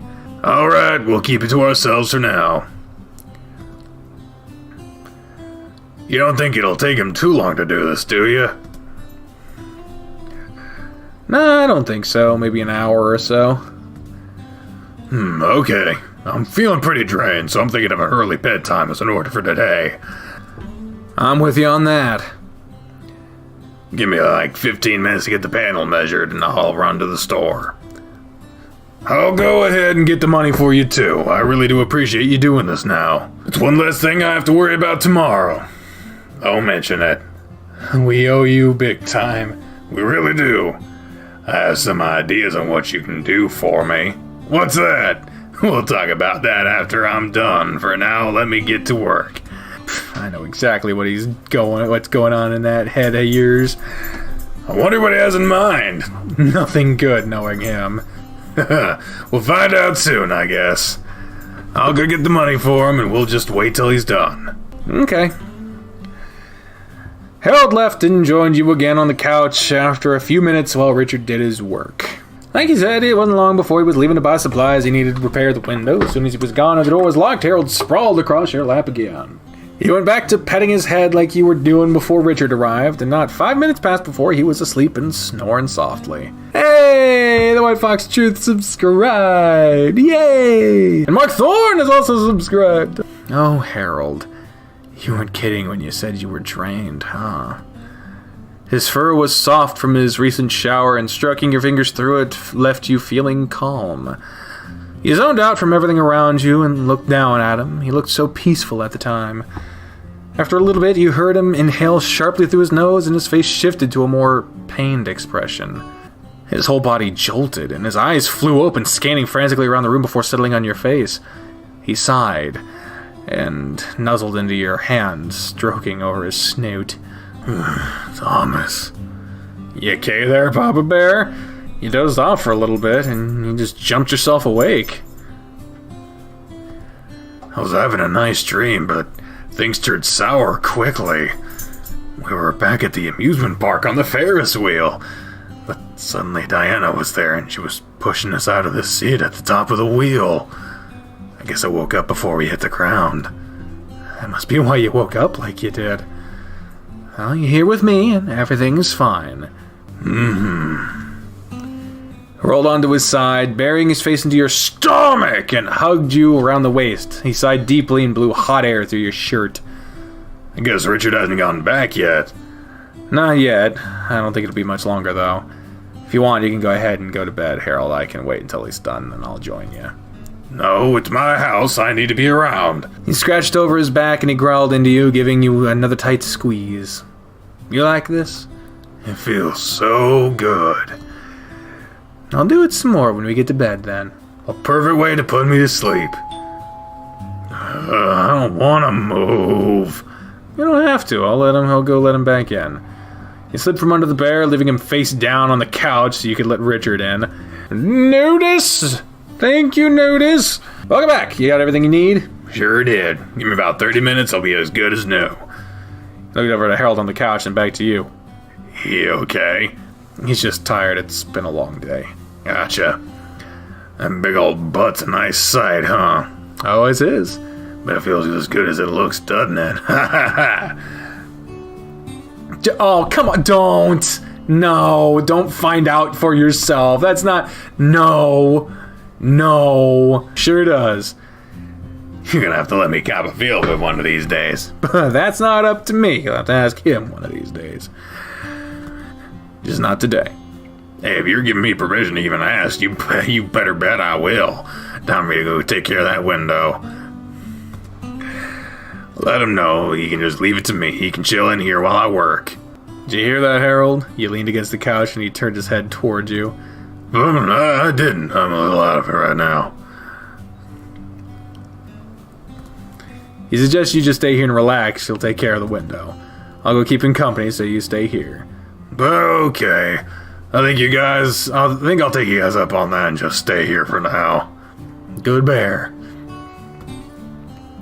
You leaned down and kissed him on the top of the head, then gave his ears a scratch and left to talk with Richard. Richard was at the door with it wide open, and he had a variety of tools and other items strewn about the floor beside him. How are things looking with the door? Just fine. I was just scraping off the rest of the old sealant, so I just need to put in the glass with the new sealant and reattach the molding. Really won't take me long to finish, then I'll leave you guys to enjoy your evening alone. I think you need some good TLC. You can handle that, can't you? I'm sure I can. Atta boy, just make him lay back on the bed, have him close his eyes, and go take down on him. I think he just needs to rest. That'll help him relax. I bet he'll sleep like a baby if you make him blow his load before bed. Jesus Christ. I swear to God, Richard did not start acting like this until people started demanding more Richard. Like, he was not like this before. Christ, Richard. What? I know he would. It's a relief to say these kinds of things without worrying about Maria hearing it. She's a good woman, but I don't need her hearing me talking like a dirty perv. And that means I have to hear it? Yep. I wonder if Harry would react the same way as you are. His face would turn about 10 shades of red, and I don't think he'd be able to even look at you. You guys are so vanilla, it's kind of cute. So I even saw you when we were in the bedroom. Oh, really? How so? Richard was grinning, but he never stopped working on his task while he talked. That isn't any of your business. Oh, come on, you gotta back up that claim. Is he a beast in the sheets, or is that your job? I can see both of you guys going either way, really. I'll just say that I can do things for him that his ex would never be able to do. That's what I'd like to hear. Bet that bitch didn't know what she was doing with him. You got that right. She had no idea how to treat that man. Clearly, she lost out big time. She sure did. I bet she never got him to make the noises I've gotten him to make. Then there's that satisfying roar when he's done that makes me tingle, and look at his face. Your voice trailed off and you felt your face light up. While you were... Never mind, I was getting a little carried away. What, you're gonna leave me hanging? What'd you do to him? Never mind! Phew. I almost forgot I was talking out loud to Richard there. Harold had rolled over onto his back, and he was holding a book over his belly while you joined him again. Hey, there we go. The Grey Blade Pact. The Grey Blade Pact. That's an interesting title. Just look at him. He hasn't even noticed that I'm standing here. I'm glad to see him so relaxed, and he must really be into that book. This man is something else. I think Richard's just about done with the door. Well, that's good to hear. He closed the book and sat up, patting the spot beside him. I'm so grateful for him coming out to do this right away. He really didn't have to. Richard's a great guy. He is. We'll have to do something nice for him. Definitely. Hey guys, I'm finished. Come take a look. Let's go see. What'd you think? It looks as good as it did when I left for work this morning, if not better. It does look like new. You have no idea how much I appreciate you doing this tonight, Richard. It really lifted a weight off my chest. It was an easy enough job, so I'm glad I could help out with it. What owe you for it? Oh no, I didn't really have the intent on charging you for it. I like doing this kind of stuff. You took some time out of your day to come do this for me, so I have to do something. Would $100 cover it? Fuck, I ain't taking that much money for a job that took me half an hour to do. Really, you ain't gotta give me any money. Alright, look, if it means that much to you, give me $10 and we'll call it even. I could stop by Biscuit's Chicken Hut and get a snack on my way home. 10? That'll get me like 6 biscuits and some fries. It'll be plenty. Sound good? Fine, let me go get my wallet. Stubborn bear. He can be. You really helped him out by doing this, so I can't blame him. Yeah, it's no big deal to me, but I'm glad I can help out. Here. Harold handed Richard a bill, and Richard cocked his brow. What'd I just say? This is a 20. I don't have a 10, so you're stuck with the 20. You're shitting me, aren't you? It's out of the 100, so unless you want to trade it out, fine, I'll keep this. Thanks, Harry. No, thank you. I appreciate what you done. No problem. You can rest easy knowing creepy folks won't be trying to come in through your back door now. Little on the nose. Yeah. I've already cleaned up, so I'll just head on home now. Give you two a little privacy. Thank you again, Richard. Harold stepped up to Richard and embraced him in a tight hug. Richard returned the gesture, slapping his hands against the bear's back. His hands traveled a little lower, but they never quite made it to the butt. There was some restraint shown. I guess I'll see you guys later. See you around, Richard. Thanks. I'll see you out and lock up behind you. I'll see you out and locked up behind you? Harold escorted Richard out and then returned to you. Phew, does this mean I can go to bed now? I think that sounds like a great idea, Harold. Back to your room? Yeah. By the time you made it to the bed with him, he had managed to strip down to his underwear, and he just rolled onto the bed. You stripped down and sat down beside him. When you sat down, you felt something underneath you, and you found that it was Harold's phone. Oh, here's your phone. Oh, yeah, I left it here on the bed. Looks like you need to clean the screen off. There's something smeared all across it. Oh, just put it on the nightstand. I'll clean it in the morning. How'd you manage to get all over the screen? See, last night. It's jizz, isn't it? It happened when I took the picture for you. That's why I left my phone here this morning. Don't you judge me either. You got a really nice picture out of it. You goofball. He put his phone away and turned your attention to him, putting your hands on his stomach and jiggling it around. Does shaking my belly entertain you? It does.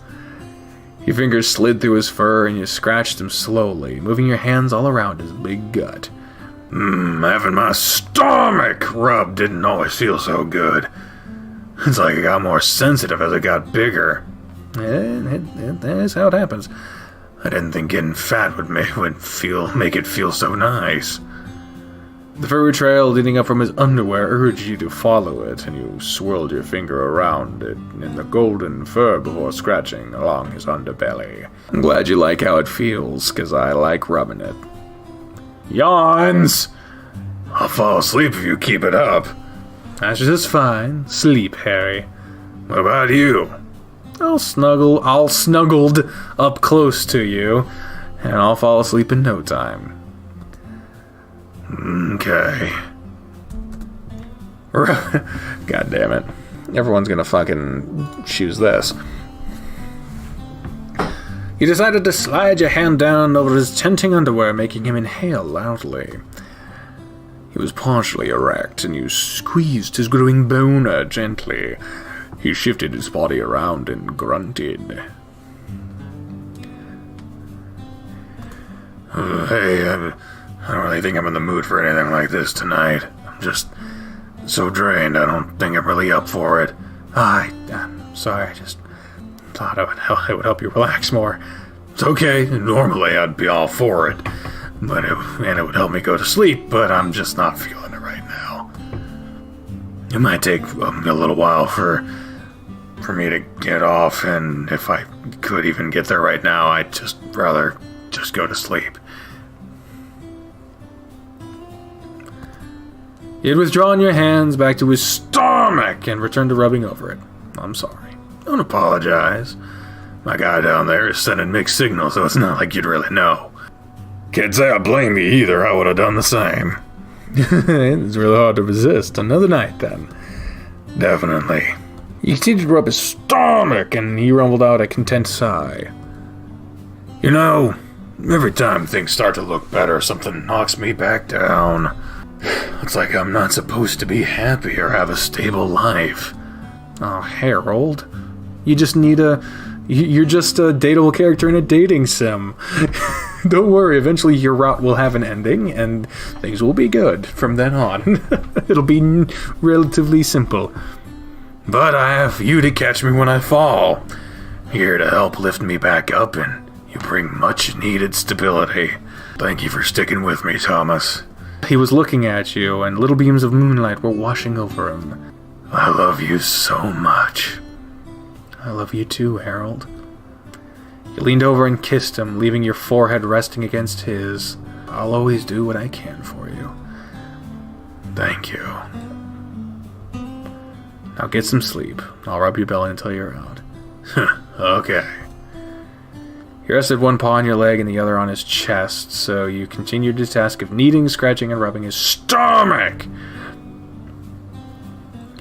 You could feel his fingers squeezing you from time to time, and once his fingers stopped squeezing, you saw that he had drifted off. My bear. You grabbed the blanket and pulled it over him and yourself. Then you snuggled up against him with your arm laid across his chest and his leg on top of his. And his leg on top of his. His leg on top of his? The warmth emanating from his body and the softness of his fur and his natural smell was more than enough to put you to sleep just minutes after you snuggled up against him. The warmth emanating from his body, the softness of his fur, and his natural smell was more than enough to put you to sleep for minutes. I already fucking said this. Alright, cool. Ah, look at the little quarters. I believe this is Briar's. Will you fucking stop? Dog is making me crazy. Hey, Harry, you need to get ready for class. We don't need anyone questioning where you're at right now. You're met with silence from the big lump of bear under the blankets. I didn't want to get up either, but you kind of have to. Silence. Harry. You shook him around a minute, but he still didn't respond. Okay, you can stop pretending to be asleep now, Harold. You're going to be late if you don't get up.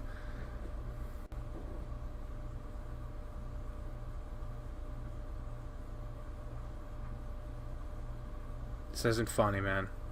You shook him again, but that's when you noticed the empty pill bottle out in his limp paw. Panic gripped your chest. You shook him harder. Harold, come on, wake up. You gotta get dressed for class. This isn't funny. I don't like this joke, Bear. Stop being a brat and just get up. Harry, please, just wake up already. Come on. He's not gonna wake up. Get the fuck away from me right now, Spoofy. What did you do? This is just a dream. This is just a dream. I'm doing me. I didn't do anything. This is your fault. He would have been fine with me. Look what you've done. He's never gonna. I don't fucking like this. I don't goddamn like this. All right, I just got fucking back. I keep forgetting how this game just throws really heavy shit at you, seemingly out of fucking nowhere.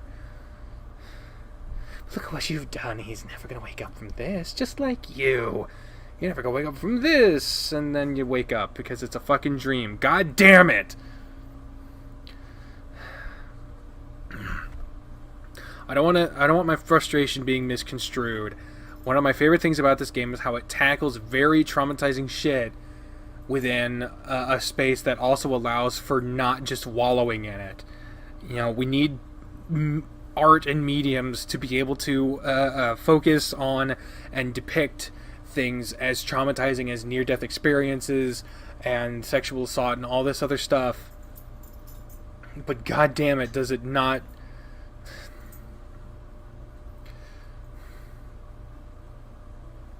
Maybe one of the things that was fucking me up a lot about doing these visual novels is the fact that I was doing a lot of heavy shit all at once. I was playing Echo and Repeat and extra this game and Adastra's, you know, more lightheaded, but lightheaded.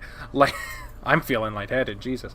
More lighthearted, but there's still heavy shit there and fuck, man. I don't even usually watch horror movies for a reason, man. Welcome to this fucking episode. What's going on? What was his face? What the fuck was his... Oh, Jesus. Harold sat up abruptly beside you with a bewildered expression on his face, and he turned to look at you. Thomas, are you okay? You just shouted. He fell back down and rolled onto his side to look at you and rub his paw around in your stomach. Sorry, Harold. It's okay. Did you have a bad dream? Yeah. Did you have one about Diana, too? She's the reason I woke up. She had lunged at me with a knife, but the start of the dream was worse. How did it start? Why are you smiling at that, Harold? Wait, you're crying. What happened? Sure enough, you felt a tear running down your face, and you brushed it away quickly. I didn't even realize it. He pulled you closer and nuzzles against your head. Babe, everything is okay. Just tell me what happened. Jesus Christ. Oh, the somberness of the moment being outrun by the sound of a fucking clinking in the background. Yeah, fucking tell him. It was time to get ready for school, but you wouldn't get up. I thought you were just being stubborn. I didn't want to, but then I saw a pill bottle in your hand, and it was empty, and the feeling in my chest just felt so real. I was so scared at that moment. Diana showed up and told me it was all my fault, and then she lunged at me with a knife, and that's when I woke up. I'm okay, babe. I'm right here beside you. You know that, right? Yeah, I know. It's hard to shake how real it felt, though. It's another thing about not doing these as a stream anymore is that I don't get to consult with anyone as far as these choices go. So if I choose something that's wrong, blame the internet. I don't know. You were rolled onto your side and pulled into a bear hug with Harold's body wrapping up around you. I won't ever do anything like that. I have too much to live for to ever consider that again. See, I'm in a suicidal depression, and let me tell you, having the feeling of having something to live for doesn't fucking take away your depression. It's an illness, not fucking just a conditional mood. Understood. Mm-hmm. His hands clutched yours against your chest, and he kissed the back of your head. It's actually pretty close to time for me to get up. Are you going to be okay to stay here alone? Yeah, I'll be fine. I'll try to sleep a little longer. Lucky you. I wouldn't mind staying in bed a little while longer, but I've got classes to teach. You stay here as long as you need, okay? You have a key, so if you leave, you can lock up when you do. Alright, thanks, Harold. He kissed your cheek and rolled off the bed after a wide yawn and a stretch. He dragged himself to the bathroom, and you were surprised he didn't shut the door. Really, Harold? You heard him yawn as the sound of him relieving himself echoed through the bathroom. Lovely sound effects. You heard him sigh, and it was followed by the toilet flushing and the sink running. It's a couple more minutes before he sheepishly waddled into the bathroom. Or waddled from the bathroom. Sorry to make you listen to that. I don't normally shut the door in here, so I wasn't thinking about it. I'm not really used to waking up. I'm really not used to not waking up alone. Don't worry about it, man. It's not that big a deal. Still, I'll try not to forget again. He disappeared into his closet and emerged several minutes later. Alright, I'm gonna make a cup of coffee, have some toast, and leave for the school. You get some more sleep, and I'll see you later at practice, okay? Want me to join you for lunch? Probably not today. Let's give it a week or so to let things cool down, then we can see about having lunch together again. Well, okay. That's fine. Sorry, babe. I'm still a little on edge after all that's happened. So I want to wait a little longer. It's okay, Harold. I understand. Come and give me a kiss before you leave, though. Gladly. He put his knee on the bed and hands on either side of your body to look straight down at you. He didn't say anything, but a grin spread across his face. The grin. Here's a mess, but it only adds to how cute you are. On top of that, I'm just really happy to wake up with you in my bed. I'm a lucky bear. I'm pretty lucky, too. I'm the luckiest, though. Bare lips pressed against yours in a soft kiss that he pulled back after nuzzling against your cheek. Just wait until we have some more free time together. I'm gonna rock your world so good. I like how that sounds. I'll see you later, babe. Go back to sleep now. See you later, Harry. I'll try to get a little more sleep, then I'll find something to do until practice. I managed to sneak a couple more hours of sleep in, so I'm feeling better. I realized that I haven't heard from Ted in a few days while I was lying there. Who the fuck is Ted? Who the fuck is Ted? Is that the police officer? Who is Ted? I think that's who that is. I need to call him and see what's up with that. Where is my phone, though? The phone was sitting on the nightstand, so you stooped down to see it had fallen and bounced under the bed. Sure enough, it was there. You noticed something else under there when you reached for it. What's this? It's staring at me? There was a bag near your phone, and you pulled them out together. It was a bag of what remains from the bear you got for Harold at the amusement park. I figured he threw this away. I'm surprised he kept it. Maybe Maria can fix it. I bet Harold would be happy if she can. I'll put it in my bag and see what she can do with it. After you secured the bear, it took you a moment to remember what you were doing. You were going to call Ted. You found the number he had called you from last and dialed back to it. Oh, it's your boss. What the fuck was his name? What was his voice? Oh god, I don't even know what episode to look for that. Oh Jesus, it was a Christopher Walken impression. Here's hoping I didn't change the voice at some point, because that's a really early episode. But I don't know. There's so many fucking episodes. There's no way that I'm going to be able to fucking find a more specific episode to choose from that I would know for sure has the fucking manager in it. So if his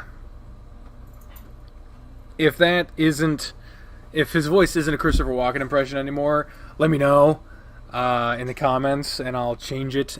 Tell me which episode they were, and I can get an example from, because I'll need to hear it. Crest Haven Supply Store, this is Ted. What can I help you with? Hey Ted, Thomas here. Hey Thomas, I've been meaning to call you, but things have been so busy, I kept forgetting. I'm really sorry about that. Don't worry about it, I should have called sooner myself. I just wanted to check to see if you had any times for me to come in anytime soon. It's a little embarrassing, but I forgot I had added you to my staff list when I made the schedule for this week, so I didn't get you on for this week. I see. By the way, it's day 31 Wednesday. I should probably show that. Maybe I'll move the thing over here. It'll just be weird because I'm looking here, which doesn't appear to actually be the thing. But you don't need to see the controls, and the day stuff is actual useful information. Is there a way I can flip the camera? Let's see. Alright, I don't know for sure if there is a way, but it's just gonna be a little weird. Well, I can fucking... It's in real time, I just won't see my mouse, but I can look this way, because my monitor's right there with the OBS set up, so... I see. I'll definitely make sure I put you on for next week. I'm making a note of it now, and I'll be sure to call you on Friday to let you know when I want you to come in. Will that be alright? Yeah, that'll be fine. Great! Again, I'm really sorry about forgetting. It's been a bit busy lately, and a lot of things slip in my mind. I've had a lot going on too, so really it's worked out just fine for me. Alright then, I'll be sure to give you a call on Friday. I'll talk to you Friday then. Bye. Bye. Beep. Glad to have that out of the way. Haven't even thought about it lately. I got a feeling that's, maybe Dine forgot about that whole thing, but I don't really, you know what, I don't think that's even the case now that I'm thinking about it. Dine doesn't come across as someone who doesn't do shit because he forgot, or because, or like absent-minded. He seems to be kind of like a Dan Salvato, fucking Scott Cawthon type, where everything is fucking planned. So, maybe not as sinister, but, I wouldn't pigeonhole anything as just, whoop, slipped the mind. You don't put a million words into a fucking project without having something in mind for it. And by the way, congratulations, this game crossed the 1,000,000 word mark, I think a week or so ago, so fucking congrats. Now that I have that out of the way, I should decide on something else to do. Practice isn't for a while longer, and I just don't want to sit around all day. I think I'll go back to the shelter and work on that sonnet. I'd like to give that to him soon. There's a lot of bare space on his walls and shelves, so I want to add something else to it. Maybe I can perfect it before I have to go to practice today. I better get going. I'm glad it stopped raining before I left. Practice might get cancelled if the sun doesn't come out. Oh, welcome home, Thomas. Let's clapping. Everybody clap as the return of Maria, the shapely goddess of this realm. Hey, Maria. Maria, I like it loud. What are you up to? Harold had classes to teach, and I didn't have anything to do until practice. I figured I'd come back here and practice writing with the quill some more. Oh, that's a wonderful idea. I really can't wait to see how it turns out. God, my fucking voice is dead. That long-ass episode of Echo. I'm just gonna focus on that until it's time for practice. Maybe I can get something good laid out before then. Go get started then. I'll make some lunch in a bit, so I'll let you know when that's ready. Oh, thanks, Maria. Oh yeah, one other thing. What it? Oh yeah, one other thing. What is it? Sorry. He pulled out the bag containing the destroyed bear and handed it to her. Do you think you can fix this? Goodness, is this the bear that you'd given to Harold? Yeah, I didn't know he kept it, and I found it this morning. I thought it might make a nice surprise for him if it was fixed, but I don't even know how to sew. Just leave it to me then. I know how to do everything. D&D, cooking amazingly, running a business, finding homeless people. She's basically a god, and you should fucking appreciate her. I haven't had a good sewing job in a while, and this looks like it'll be a challenge. Thank you so much, Maria. It really means a lot to me. You're welcome. I'll have it taken care of in a few days. Thank you. Now go, get to work on your sonnet. Okay. Your stuff was already laid out on the desk from the last time you used it, so you sat down and got to work right away. Filled up pages with the alphabet and moved on to creating words and sentences. Ink blobs and thin letters littered the pages, but everything was improving with each page you covered. The task was frustrating at times, and we were determined to make it look as perfect as possible. Knock, knock. Thomas, come have lunch. Okay. What's for lunch? Club sandwiches today. Oh God, Richard. I didn't forget the Richard voice, but I think even Even Dine was like, you might have to modify that Richard voice if your throat's gonna survive the Richard route. Let me know what you guys think. I mean, obviously my Richard voice was never supposed to be taken seriously and was developed before before I knew Richard even had a following. He was just a side character. But let me know what you guys think. Keep it the same, change it, and if you want me to change it, how so? Maybe I'll do a little poll widget. I don't fucking know if I want to do those regularly or not, but if it popped up, you'll fucking know. Oh, hey, Thomas is joining us too. Hey, Richard. When'd you get here? You didn't walk here in the rain, did you? No, it wasn't raining until it wasn't raining when I got here. Where's the bear? He has classes to teach in the morning, and so he's at college. Duh, I guess that makes sense. Thanks for lunch, Maria. I guess there was a bit of a time skip there. Thanks. You're both very welcome. You guys still gonna have practice today, Thomas? If it doesn't rain anymore, we will. We have rollers to clean water off the court, so we'll be fine. Let me know when you leave, and I'll drop you off at the courts. I gotta run to the store later, so I don't mind carrying you with me. I'd appreciate that. I'll make 2 rides for you, one for Harry and one for coming to fix this window last night. Keeping track? All for when I need a favor, I imagine. Holy shit, that voice is already fucking me up. I think I have to modify it. Oh. All for when I need a favor from you guys. Oh, Richard, don't you dare. And Harold paid you last night for repairing his window, so that one doesn't count. You made Harold pay you for repairing his window? No, that damn bear wouldn't let me leave his house until I took the money from him. It's a little bit Spencer-ish. It's a little bit closer of an in-between between Harold and Spencer, but I'm planning on... what the fuck was that? Oh. The stream updates are still a thing. So what was that, a subscriber? I should keep those up, I guess. What was this one? What's this one? I don't know. I guess I'll keep them up. Since I'm not streaming, it really can't affect the fucking quality. He cheated me, too. He told me he had no bill smaller than a 20, and all he was supposed to give me was 10 for some biscuits. Oh, shit. I clicked... what did I do? I don't know what I'm doing. Oh, shit. Oh, everything's fucked up. If it was up to me, I wouldn't have taken anything. Anything. Oh, I see. I guess that's okay, then. Yeah, Harold wouldn't take no for an answer. How'd the window break, anyway? Oh, I tripped in the kitchen while I was sweeping and jammed the boom mic, because they're filming all this for a documentary, through the window. Jeez, you're lucky you didn't get hurt, too. Yeah. You hated lying about it, but you didn't want to tell them what really happened just yet. That is always the wrong idea! It's always the wrong choice.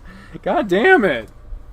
How are things going with inking, Tom? Inking? I'm using a quill to write a quill and ink to write a sonnet. It's going good so far. I've started trying to write it out, and I just practice more on the sheet of paper if I mess up. I started writing it out, and I just practice more on the sheet of paper if I mess up. You're writing a sonnet? Isn't that kind of some type of poem or something? Yeah. You're writing it for your boyfriend?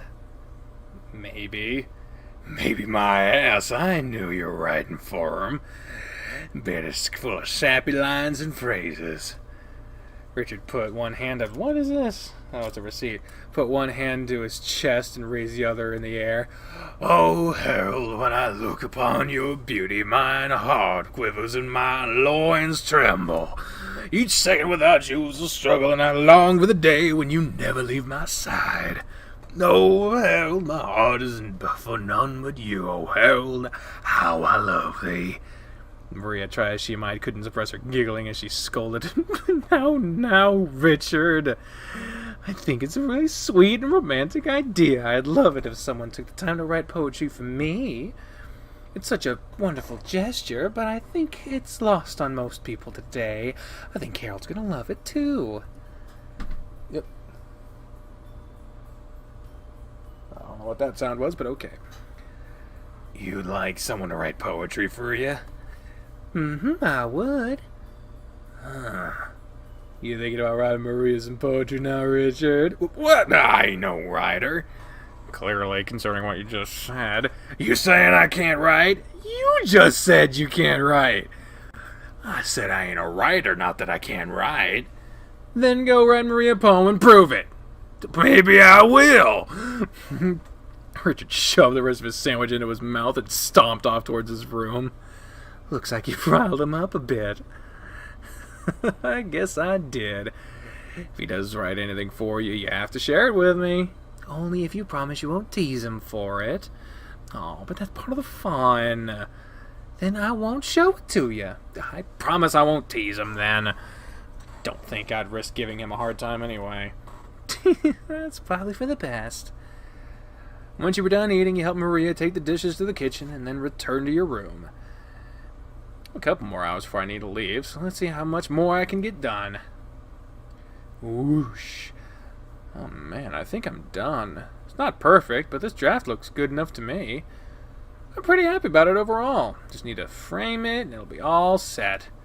I'll hold on to it until the weekend to give it to him though. Maybe we can have a romantic evening together. Time to get changed for practice and see if Richard is ready to go. Changed and went to check if Richard was in his room. A knockin'. Knock, knockin'. Richard, you in there? Yeah, come on in. Ready to go. God damn. And the bedroom's not found. Oh, it's probably because it's an old file, isn't it? Is it my fucking fault that the game's not working again? You ready to go? Yeah, I'm ready whenever you are. Let me go grab a shirt and we'll go. You notice balls of paper around his bed on the floor and a notebook and pen on his bed. Looks like you've been writing. No, I've been making blueprints for something. This is how I designed the patio outside, and I'm designing another flower bed. Maria can't get enough of them. I see. Where's this one gonna go? By the shed. There's plenty of empty space there. After he pulled his shirt on, he bumps you out of his room. Come on, let's roll. Okay. You don't have to push me, though. Move your butt. What the fuck with that random, like, with the music sound volume? Richard didn't park when you let you what? Richard didn't park when you let you out. Oh boy. I even see that they added a cloudy background to this one. Very, like, the most bright fucking cloudy day ever, though, judging by the shadows on the ground. It could be like that, though. And you walked around to the driver's side window to talk to him. Thanks for dropping me off, Richard. No problem. If you need me to pick you up, let me know. I think I'll be good. Thanks, though. Alright, I'll catch you later. As you drove off, you drove past Harold, leaned over in the trunk of his car. Richard made a sharp whistle and waved when Harold turned to look. Looking good there, Coach! Richard slapped the outside of his door and rolled away. I see you got a ride to the courts. Yeah. Hopefully no one else. Somebody's catcalling the coach, huh? Heard it. You gonna stand for that, Thomas? You already drove away. What do you expect me to do about it? Declare your ownership. Darius, just go up, Spencer, get the squeegees for the courts. Whatever. Darius. I wouldn't have him return into the channel in any other way. I'm definitely not used to them knowing we're in a relationship. It'll take some time. How were your classes today? They were frustrating. Oh no, what happened? Some of these kids are just dumb, and I don't feel like there's anything I can do to help them. Why are his eyes so fucking small? Maybe it's just me, but his eyes just look smaller than before. And that's after the art change. The art change already made him smaller, so I don't know what the fuck. This one girl used a purple pen on her test, and I made it clear to use blue and black inks. That blue and black inks are the only acceptable colors. If you can't read my most basic rules, how can you expect to pass a class based around reading and understanding literature? I was gonna let it slide and give her some credit, but she failed the test anyway. Rubbed his brows with his fingers and shook his head. I had a couple other students fail the test too. It makes me question my ability to teach. When I sit down and examine why they're failing, it's because they're not trying. I have to find a new way to motivate some of them, and they're just gonna fail my class. One guy literally just wrote the word "but" for an essay question. That's all he put! I'm sure you'll figure out some way to deal with him. I hope so. I hate having to fail anyone, but some of them deserve it. He patted your shoulder. I don't want to focus on that stuff, though. I want to have a good practice with everyone today. Both of you turned your attention to the sky. Well, for as long as we can, anyway. Let's help the others finish cleaning the courts off, and we'll get started. Right. With the whole team working on it, the courts were cleared of any water hazards quickly, and it was time to get practice started. We split everyone up to play a singles match with you playing against him. Who's him? Oh, of course. Of course! Don't expect me to go easy on you, got it? I expect you to play your best against me. In that case, I won't go easy on you. I'm not too worried about that, but I like the confidence. Am I peeking? I feel like I'm peeking the microphone a little. Let's turn it down. Okay. Let's warm up, then you can take the first serve. Boyfriend or not, he's going down. Time to show him what I can do.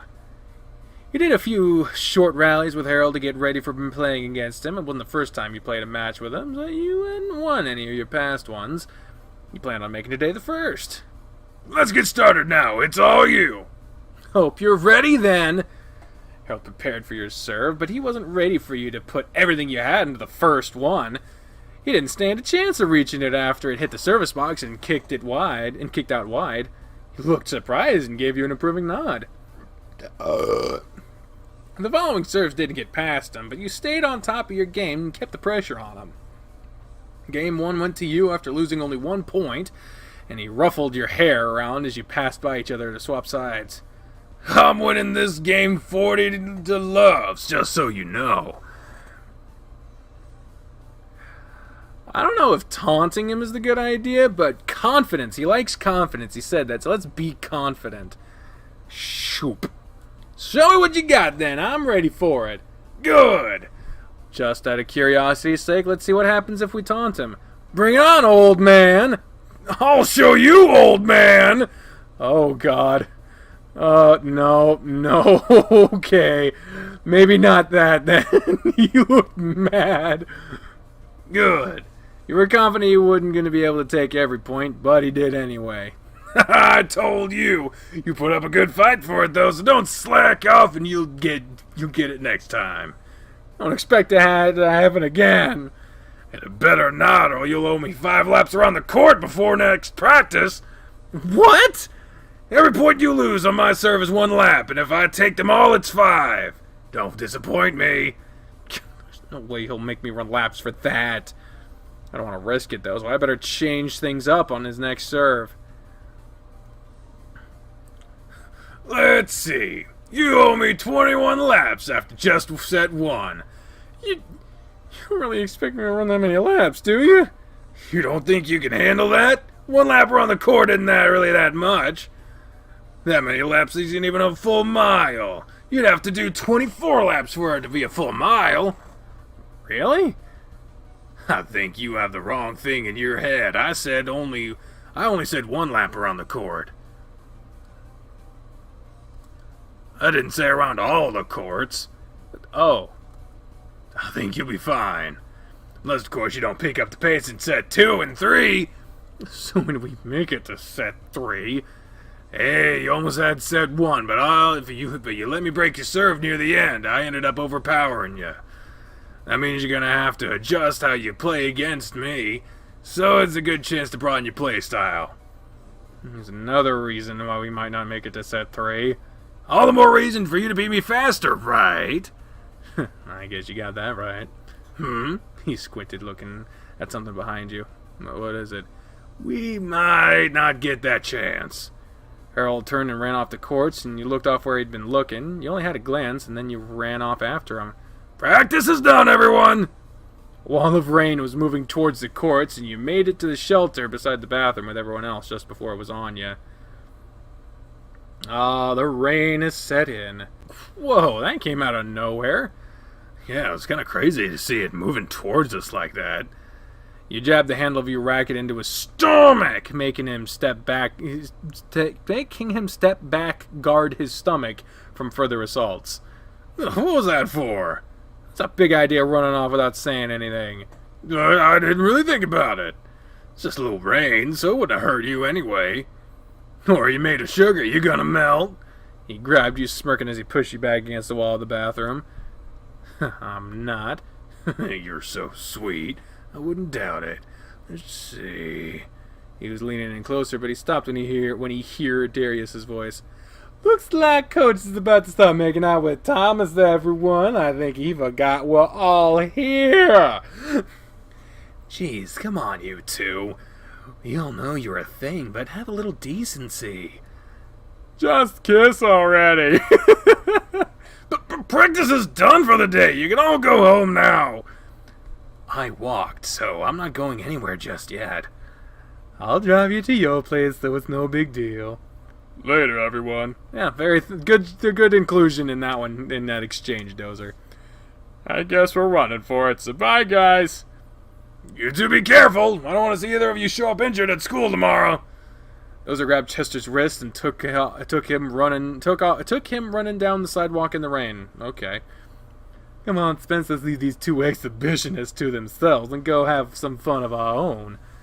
Keep dreaming, Darius. We're heading out too, I guess. You guys shouldn't stick around in case the weather gets worse. Right. Be safe, Spencer. You too. Good luck dealing with Darius. I know, just how to handle him, so I'll be fine. Well, now that I'm not at risk of embarrassing myself any further, how about we go home and have a quiet evening together? We can snuggle up on the couch after taking a shower, and I'll figure out something to do for dinner. A shower together? It's together? I don't see why not. I like how that sounds. But we need to stop by the shelter so I can get some clean clothes first. It's not a problem. Oh boy. Oh Lord, she here. Oh Lord, she dancing. Oh Lord, she dancing. Oh, she dancing. No shit, let me see. I'm gonna zoom in. Fucking brrrr. Brrrr. Oh God, how do I zoom this out? Oh fuck, I fucked it up. Oh, it's going in the wrong direction. Oh hell. There. This is good. You don't even need to see the text. It's just me. Okay, let's get this back up into the corner here. That's not a problem. I can say hi to Maria while you gather what you need. Just watch out for stray Richard hands. Maybe I should stay in the car. But Maria! I guess it's a chance I'll have to take. Let's get going before the weather picks up then. Sure. But first, he pinned you back against the wall again and leaned in close. Nobody's around this time, so I can find out just how sweet you are. His lips connected with yours, and they worked against each other. They're smacking, being masked by the rain falling all around. It didn't take long for a paw to reach around and grab your butt. Oh! Neither of you realized Darius hadn't left yet, but he hit his horn as he drove by, leaving you and Harold staring, horrified at his grinning face. Christ! Let's go! Poor bear. Maria, I'm home! I'm here too! Good, lovely singing voice you got there, Harold. Hello, boys. I guess practice was interrupted today. Yeah, the rain came back. It was kind of cool, because you could see it moving towards the court. You guys let a little rain scare you off? The courts get really slick when they're wet, so we don't want to get anyone hurt. And hitting wet balls can wear out your racket strings a lot faster, too. I'd make them practice in the rain if we don't have those things to worry about. What are your plans now? I needed to get some clean clothes, and we were just gonna spend the evening relaxing. Sounds like a perfect evening. It would if I said it right. I'll be back in a minute. You were quick to gather your clothes and return to the living room.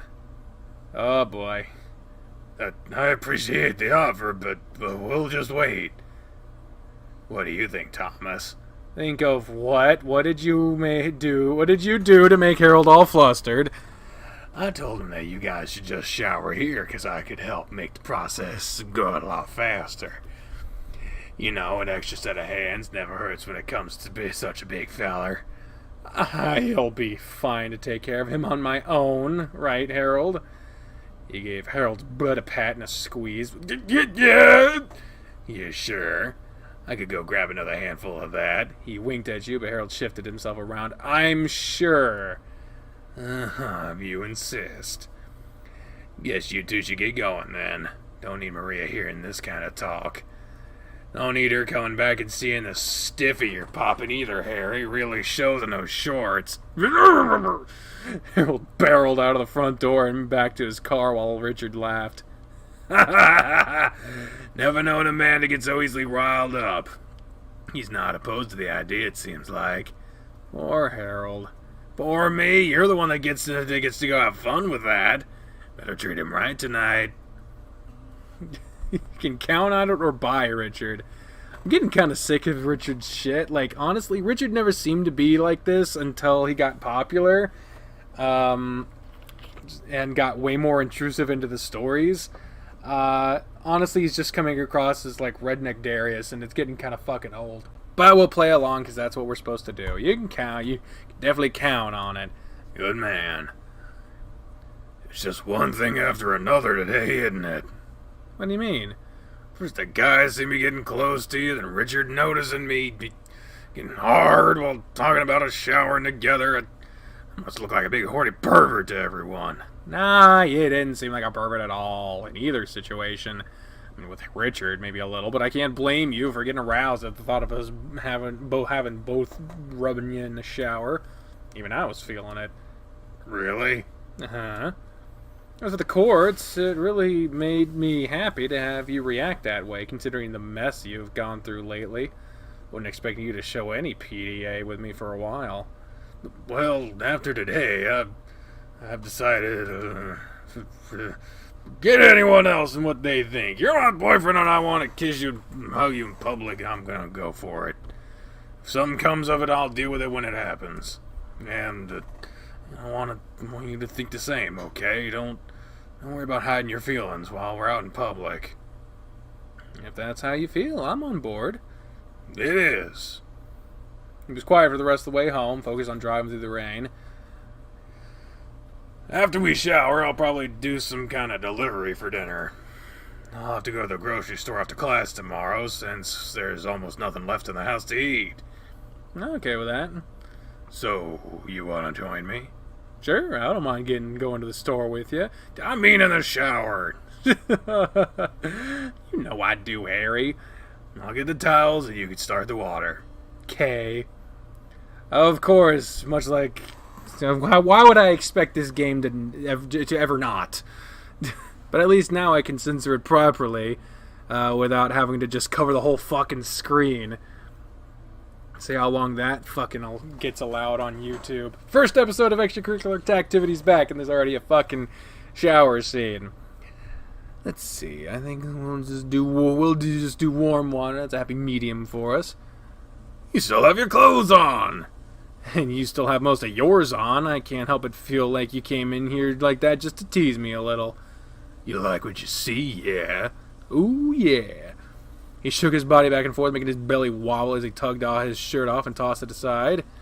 This is still okay, according to YouTube. Maybe. Ooh, keep it going, Harry. His thumb snapped the band of his jackstrap a couple of times, and he used the band to bounce everything up and down. This is immensely awkward when you realize this room does not have a door on it.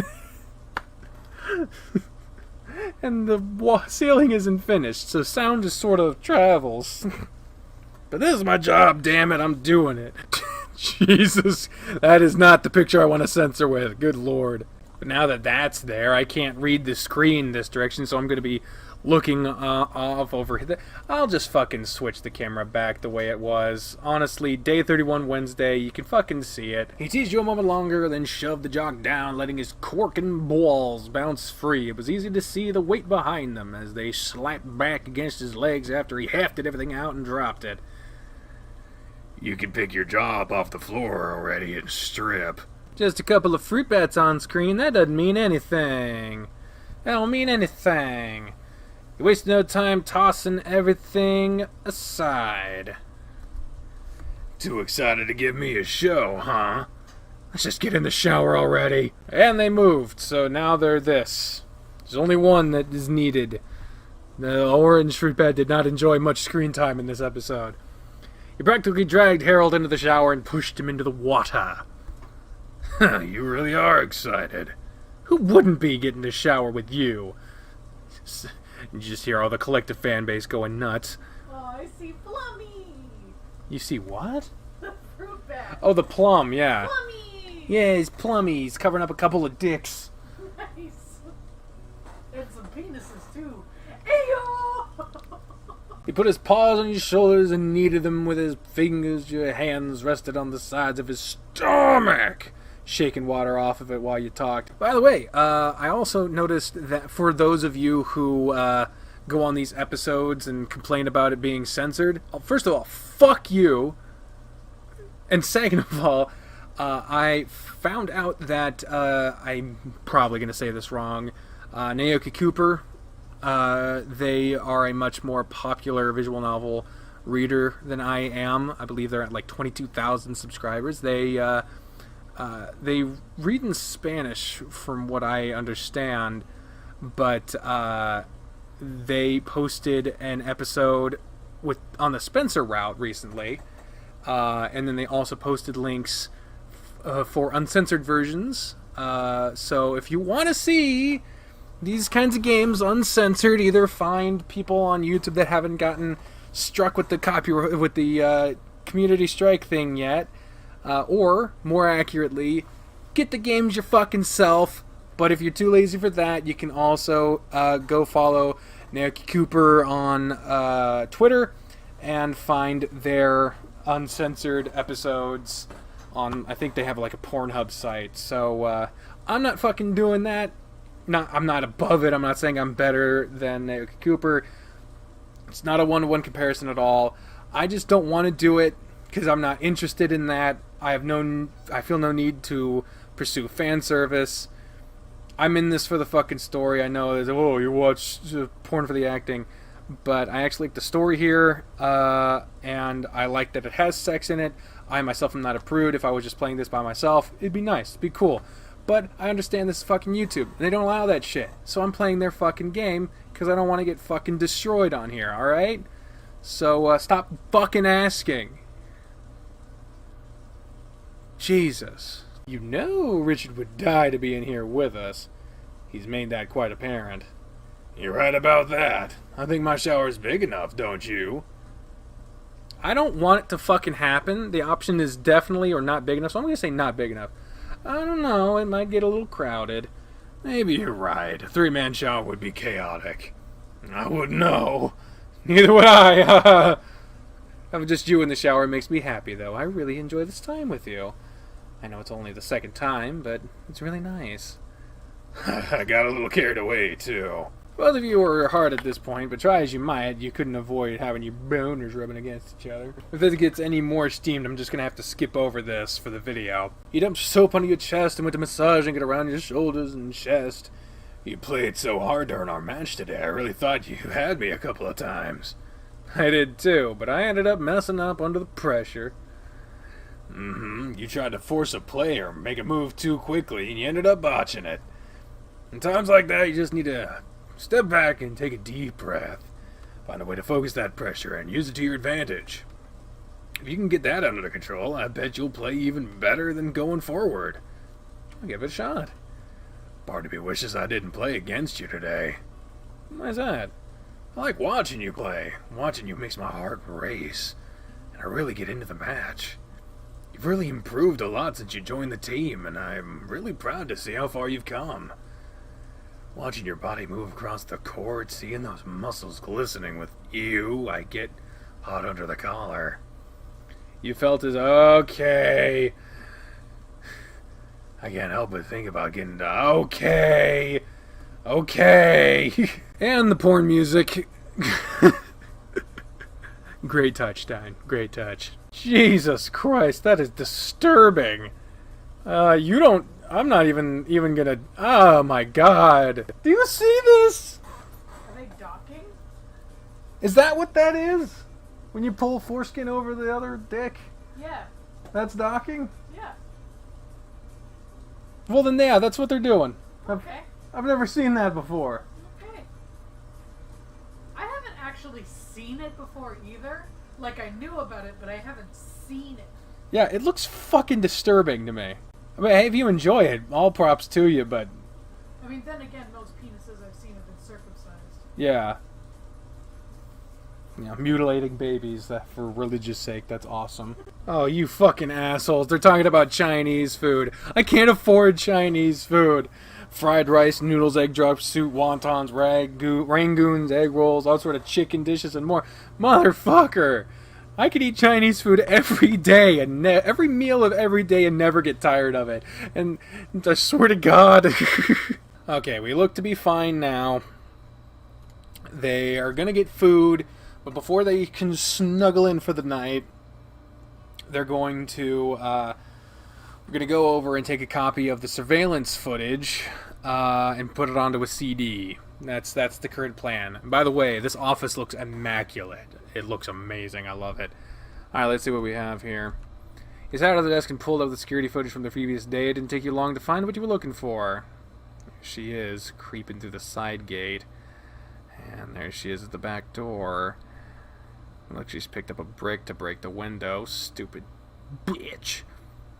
I guess this is all I really need, so I'll burn that onto a CD and get that. Take the whole thing. Don't cut it down. That makes your shit look weak. Get it to the police station. Shuffled through the drawers of the desk until you found a stack of CDs and started the process.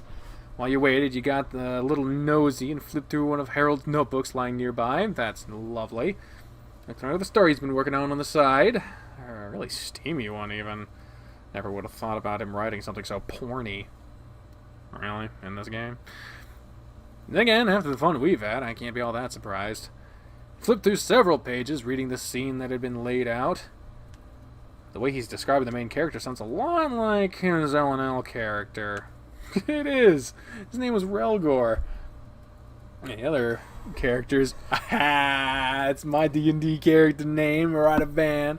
I got this whole thing for like characters and OCs in my head for the name Radovan. It's, that's fucking cool. That's my character. He's writing a steamy romance between R&L characters. It's pretty hot, too. Hot enough to make me hard again. I had all that fun with Harold in the shower.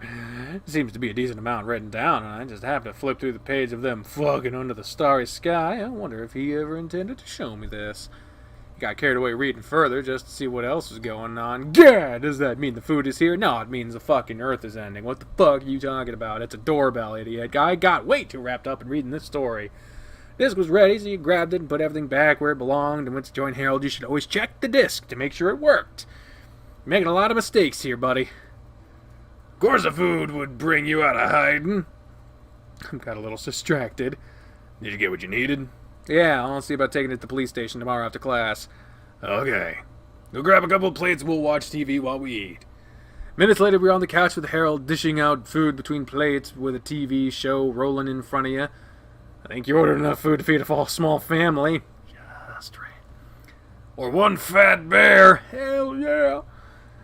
It's a better deal to order the family meal than to get individual dishes. This would last a couple of meals normally, but since I'm sharing it with someone, it won't make it past this one time. He used his chopsticks and shoveled a wonton into your mouth. Just don't let me eat it all. If everything tastes as good as that, I don't think that'll be an issue. Eat up then. All we have is delicious food. With his plate piled high, Harold nestled back into the couch and shoved food into his mouth. You did the same, but you didn't have as much food on your plate as Harold. It didn't matter, since Harold would stuff your food in your mouth, forcing you to try things he didn't see on your plate. He's more than happy to share his food with you, and he would just add more to his plate once it was empty. Food didn't last, with Harold devouring well over half of it, and he looked like a content bear with a full belly. Let me clean up the mess, since you paid for everything. Not to mention, you look really relaxed right now. Harold was sprawled out on half of the sofa, with his empty plate resting on top of his belly. He looked like the embodiment of carefree relaxation right now. Thanks, babe. I'm feeling really content. I don't want to move at all. Just leave it to me, then. You made several trips between the kitchen and the living room, disposing of all the trash and loading your few dishes under the dishwasher. When you were done, you made yourself comfortable on the couch, resting couch against Harold, hugging against his waist, with your head resting against his stomach. You comfortable? Very. His fingers scratched through your hair gently, and you were feeling a deep satisfaction with how things were. I could go for something like this every day. You and me both. He continued to stroke his paw over your head for a while longer, then a mighty yawn caused his belly to expand and nearly push you off the couch. Sorry about that. I think it's about time to retire for the evening. I wouldn't be against that. Let's go, then. He hoisted you up into his arms after he stood and carried you away to the bedroom. What a strong bear, and such a gentleman, too. I try. Once in the bedroom, he dumped you onto the bed and wandered off into the bathroom. So much for that gentleman comment. The bed is soft. I think you're fine. Like the morning, he didn't shut the bathroom door behind him, and you heard him sigh loudly as he relieved himself. Several minutes after he was done, he popped back out of the bathroom. Did you bring a toothbrush with you? Oh, yeah, I did. You'll brush your teeth before you get too comfy. Yes, sir. He smacked your butt as you walked back. Was he naked? Did I fuck up there? No, he wasn't. He smacked your butt as you walked past him, and he rolled onto the bed. Leave it open, man. He didn't shut the doors. I don't suppose it's a big deal. You left the door open while you took care of business, and something caught your attention, pulling your eyes back to the door. Must have been my imagination. Once you were done, either that was nothing or that was something. Either way, I don't like it. I wonder if there was anything in the door. No, there wasn't anything different. Once you were done, you washed your hands, brushed your teeth, and went to join Harold on the bed. Sitting on the blankets, and Harold had scooted over over close to the bear lying on his back. You didn't feel the need to shut the door either, huh? Does it bother you? It would make me a bit of a hypocrite if I said yes, wouldn't it? I don't think so. Either way, I'm not bothered. He rolled onto its side, put his paws against you, and pulled you back to his chest. His snout nuzzled along your neck and cheek, and he rumbled with a happy sigh. If anything, I'm glad you feel that comfortable around me. I do feel really comfortable around you, like we've been together a lot longer than we really have been. Good to know, babe. Another heavy yawn was blown against you, and he hugged you tighter. Big Bear is feeling really sleepy right now that we're here. I could go for a long hibernation. Same here. It's so soft and warm, and I'm feeling satisfied after a large dinner. I'm fucking paranoid that wasn't him in the door. I don't like it. Looks like an old man going to bed this early. It's almost 10, so it's not that early. And I'm here with you. I don't think I'm anywhere near being an old man yet. True. He kissed your neck and rubbed his paws against your stomach. Nighty-night, babe. I love you. Sweet dreams, Harry. I love you. His fingers swirled through your body hair, and after a little bit, he stopped moving and was snoring softly against you. You fell asleep after a while longer, lost in your thoughts of what your future might hold for you and Harold. There's the little animation. It's so cute. I love it. Oh, man. What's going on? I don't fucking know. Day 32 of fucking Harold Grifter's route. Good fucking lord. Your body was being rocked back and forth, and something warm was pressed under your chin. Harold's snoot had nuzzled up against you. Come on, babe. It's time to get up and get ready for class. Already? Yep, it's that time. I can't believe you didn't hear my alarm. I was sleeping so good. I was having the nicest dream about you. Not like yesterday, huh? Definitely not like yesterday. Was the nice dream what caused this? You were lying on your back and you hadn't noticed your morning boner pushing the blanket up until Harold poked it with a finger. I guess so. What exactly was going on in this dream, huh? What exactly was going on in this dream, huh? Maybe we can make it come true. Oh, well. Too embarrassed. Tell him! Tell him the truth! I don't think that'll be fully possible. Part of it involved what we did in the shower yesterday, but you docked in my foreskin. Yeah, okay. Details. Haha, you're right. I don't think that would be possible. Why does he look so, kind of upset or annoyed by this? I forgot their eyes were so fucking small. Good lord. Yeah, I can't tell you if my dick got really big or if yours was small enough to match it or what. The other part, however, I'm a little embarrassed about it. You don't have to tell me, but I'm really curious to know whatever gave you this morning wood. I'll tell you, but remember, I don't have any control over my dreams. I don't know why this is what I dreamt. Oh boy. Well, let's hear it then. What were you dreaming about? You got spit roasted or I got spit roasted?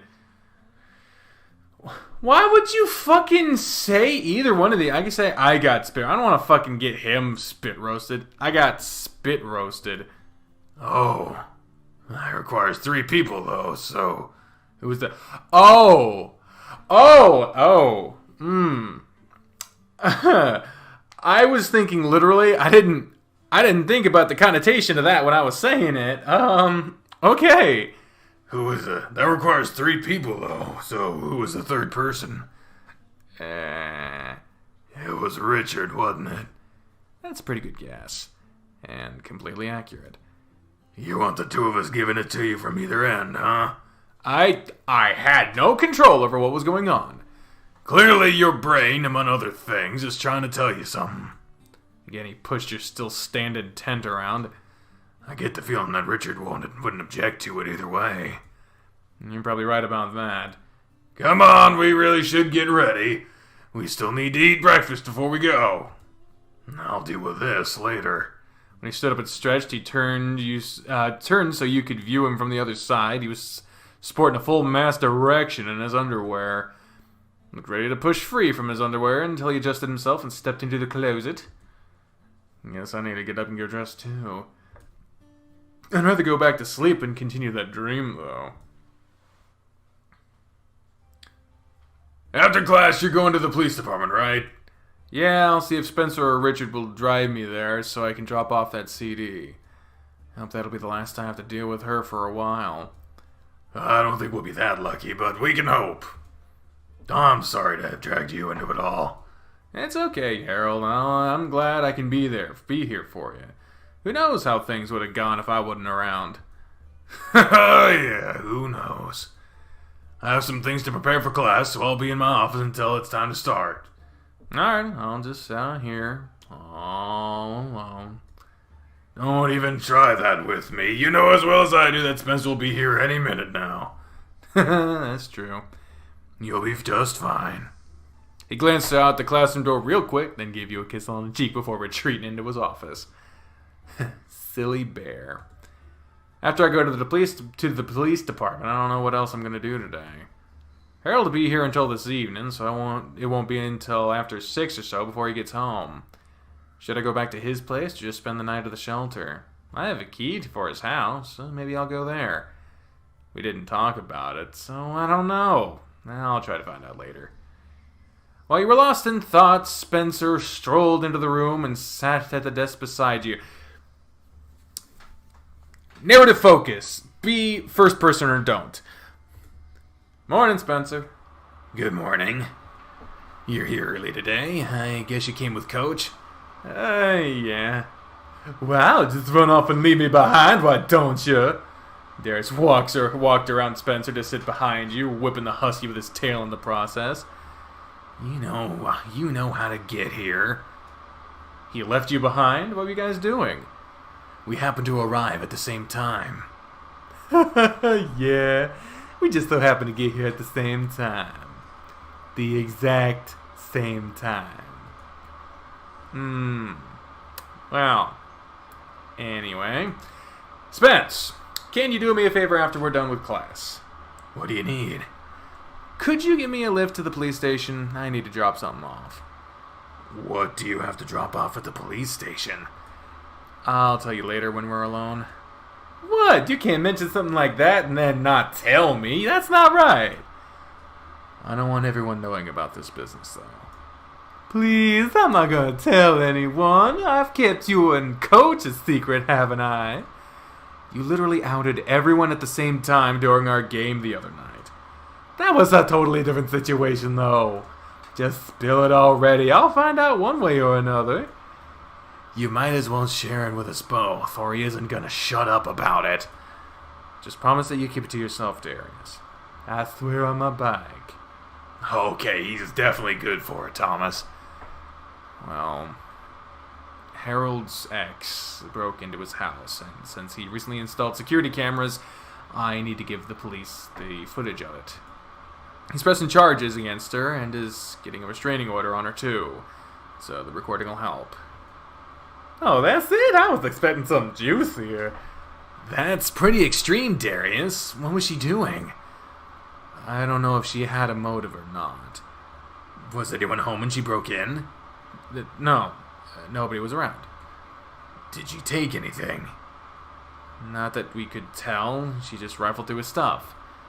It's unsettling, though, so we hope this'll help put a stop to it. Hopefully so. Reminds me of this guy I work with. It sounds like something he'd do. That's something that's a call to his route. We know it because we played his route. Isaac? Yeah, that dude's totally obsessed with me. Jeez, both of you are gonna make me worry. I'll be fine. Diana was arrested, and so it's not like she can do anything there right now. And Isaac won't risk his job doing something stupid, at least I don't think he will. If it does, I'll just stick a big grumpy tiger on him. He'll shred that Twinkie bitch. I'm glad to hear your situation seems to be under control, Thomas. Yeah, things are going in a good direction. So, will you give me a lift? Of course I will. Perfect. Thanks, Spence. I'll even buy everyone lunch. You think you're going too? It's not like I have anything else to do, and I know what's up. Are you really going to argue against free food? I'm fine with you going, but you have to get Harold some food so I can bring it back to him. Sure, I don't mind doing that. If Thomas is fine with it, then alright. We'll go after our next class. You had better be waiting at my car when we get there, or we're leaving you here. I'll be there, don't you worry. I guess that's settled. Can't wait to be done with Diana for good. I'll send Harold a text in a minute and let him know that I'll bring him lunch later. Oh, hey, a parking lot. You guys ready to go? There is not near enough room for these cars to back up. I'm just joking. I know you have to fit some amount in there. I'm set. Same here. I like the music. This is nice. You have all you need, Thomas? Yep. Let's get going then. I'm taking you to the police station, right? Yeah, the one and only police station in this entire town, it seems. By the way we talk about it. I should just have to drop this off and be done. That guarantees that's not going to be what happens. That's all I hope I have to do anyway. I really hope I don't have to see that woman ever again. Coach's ex sounds like she's a bit crazy. A bit is an understatement. She's plain batshit psycho. She mutilated? Oh, mutilated. My dumb ass said mutilated. What the fuck? Just fucking off of a bridge with me. She mutilated a stuffed bear I'd gotten for him and left it strewn around his bedroom. Yeesh, seriously? It's a good thing nobody was home when she broke in. Things could have gone way worse. No doubt. I want her to stay away from Harold. He deserves to be happy without that bitch trying to ruin his life. Has she done anything else? She tried getting him fired, too. How? She kinda told the school he was in a sexual relationship with a student. He even went as far as to say it was me. Harold denied it, though, but he was warned about it. He could be written up or even fired for it. Ouch, that sucks. He's willing to risk his career for you?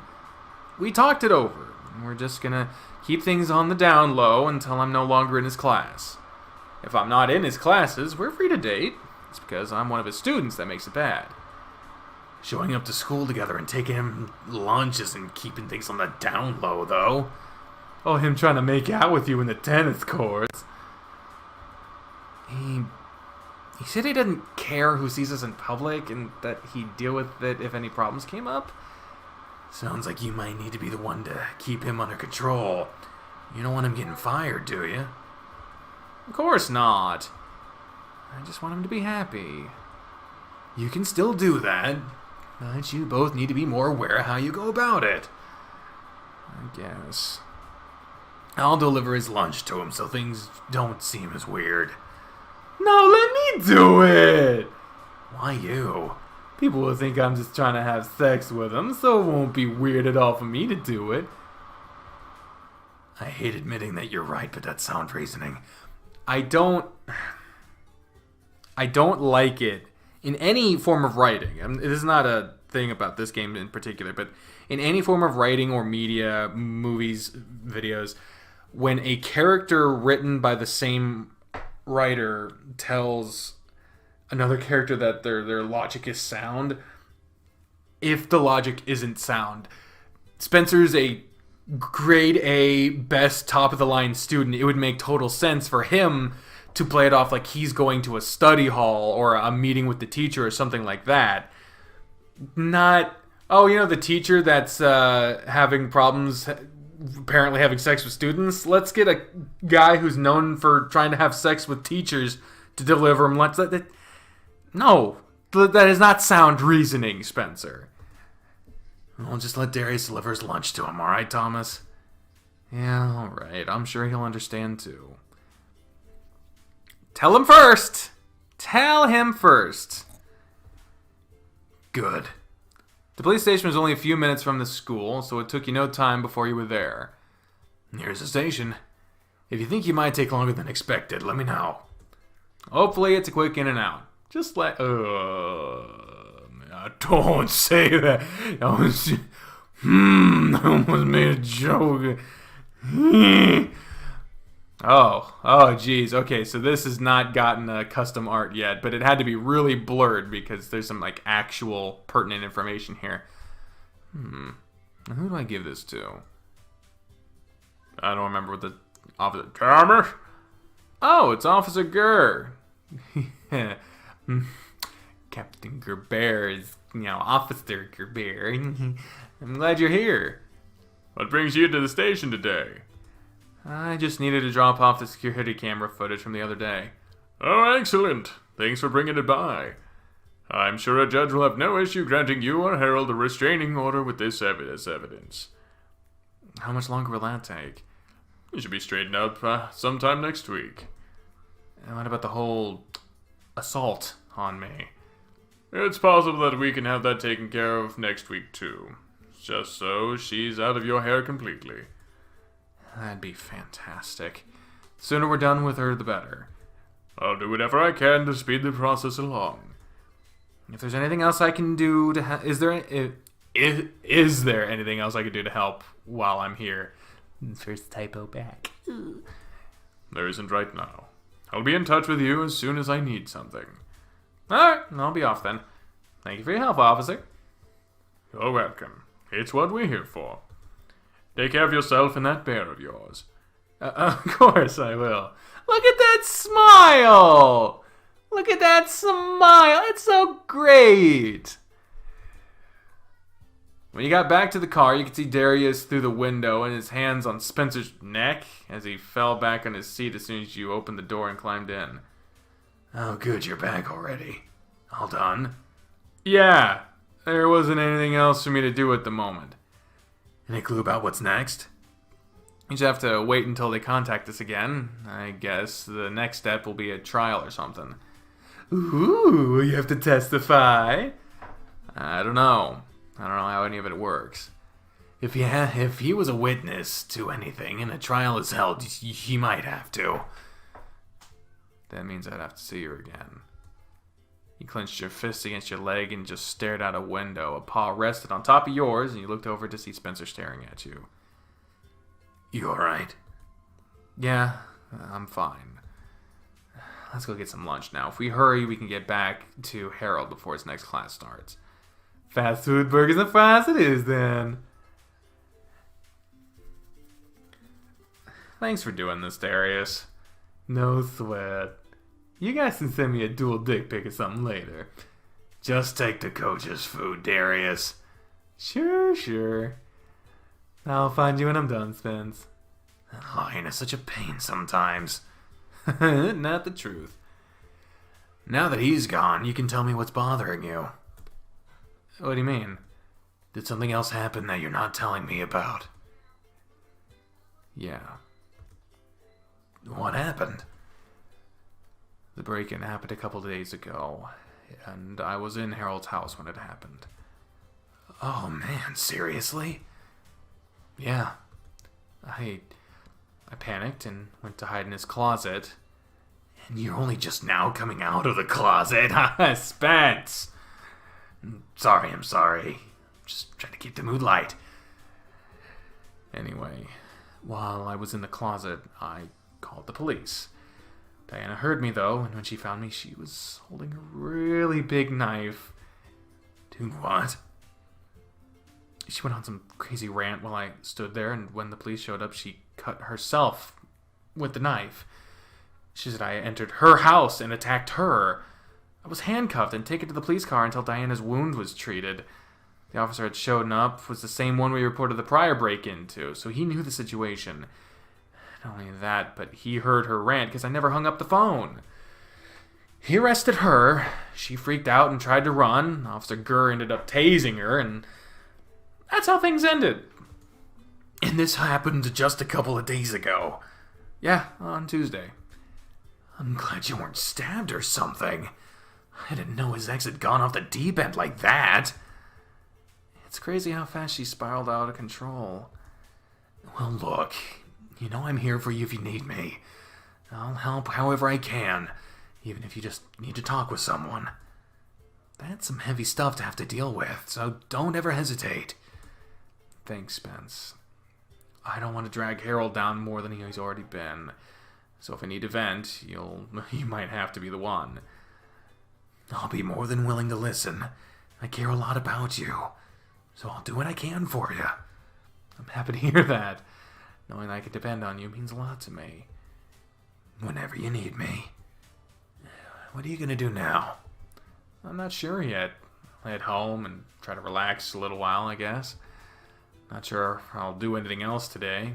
I think I kind of just want to chill and do nothing. Coach will be here all day, won't he? Yeah. It wasn't until a little after 6 when he finished up the other day. If I didn't have plans already, you'd be with me. It's all good. I appreciate the thought. I'm gonna head back home now. Give Darius my thanks again, since it sounds like you'll see him later. If he finds me, I'll tell him. Take care, okay? Like I said, if you need me, you know how to get in touch with me. I will. See you later, Spence. I'll see you later. I'll go to the shelter, then I'll decide what to do after that. You returned to the shelter and did nothing other than lie on your bed and play with your phone. Oh, it's Harold. His class must be done. Hey, Harry, what's up? Hey, babe. Oh, no. Hey, babe. We just wanted to give you a call while I was in between classes. Did you go back to my place or are you at the shelter? I'm at the shelter right now. Should I go back to your place? If you want. I'd certainly like coming home to seeing you there again. You don't have to, of course. It was nice returning home to see you there on Tuesday. So if you were there again today, that would make me a really happy bear. I can't say no to something that would make you happy, so you'll come home to me waiting for you. Good. I'll have something to look forward to later now. So it makes getting through the day that much easier. Things not going well in class? Nothing unusual, really. I'm just ready for the weekend to get here already. I need a break. Well, try to have a nice, relaxing weekend then. How's that sound to you? Sounds like a perfect way to spend it. After your matches tomorrow, we'll be home free. Oh, man, I forgot we had matches tomorrow. Are they on our courts?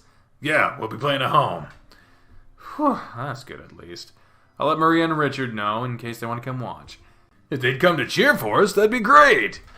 I'm sure Maria will be more than happy to. Richard, on the other hand... Not as much, right? I'll ask him in a bit and see how he reacts. What are you doing right now? Just lying here on my bed. Kind of bored. You could be using that time for the assignment I gave you in class today. I already told you, you don't get any special treatment from me. I know. I forgot about it. I'll do the assignment and then head over to your house once it's done. Good. You still have the key, right? Sure do. Great. I'll see you later this evening. If you're fine with putting up with me for another night. Or multiple nights even, since it will be the weekend. I guess you should pack enough clothes for the whole weekend in that case. I wouldn't want to spend my weekend any other way, babe. I'd be ecstatic if you wanted to stay the whole time. Then it looks like I'll be with you all weekend. I'll do what I can to make sure you have a good time. Being with you is all I need to have a good time. Mushy shit! Can it be over with already? Oh, you're making this old bear blush. I do need to go now. My next class starts shortly, and I need to get a few things ready for it. Alright, good luck with that. Get your homework done, and I'll see you in a little while. Yes, sir, I'll get it done. You better! I love you, Thomas. Love you too, Harry. I'll see you later. See you then. Click. I guess I'll do my assignment now.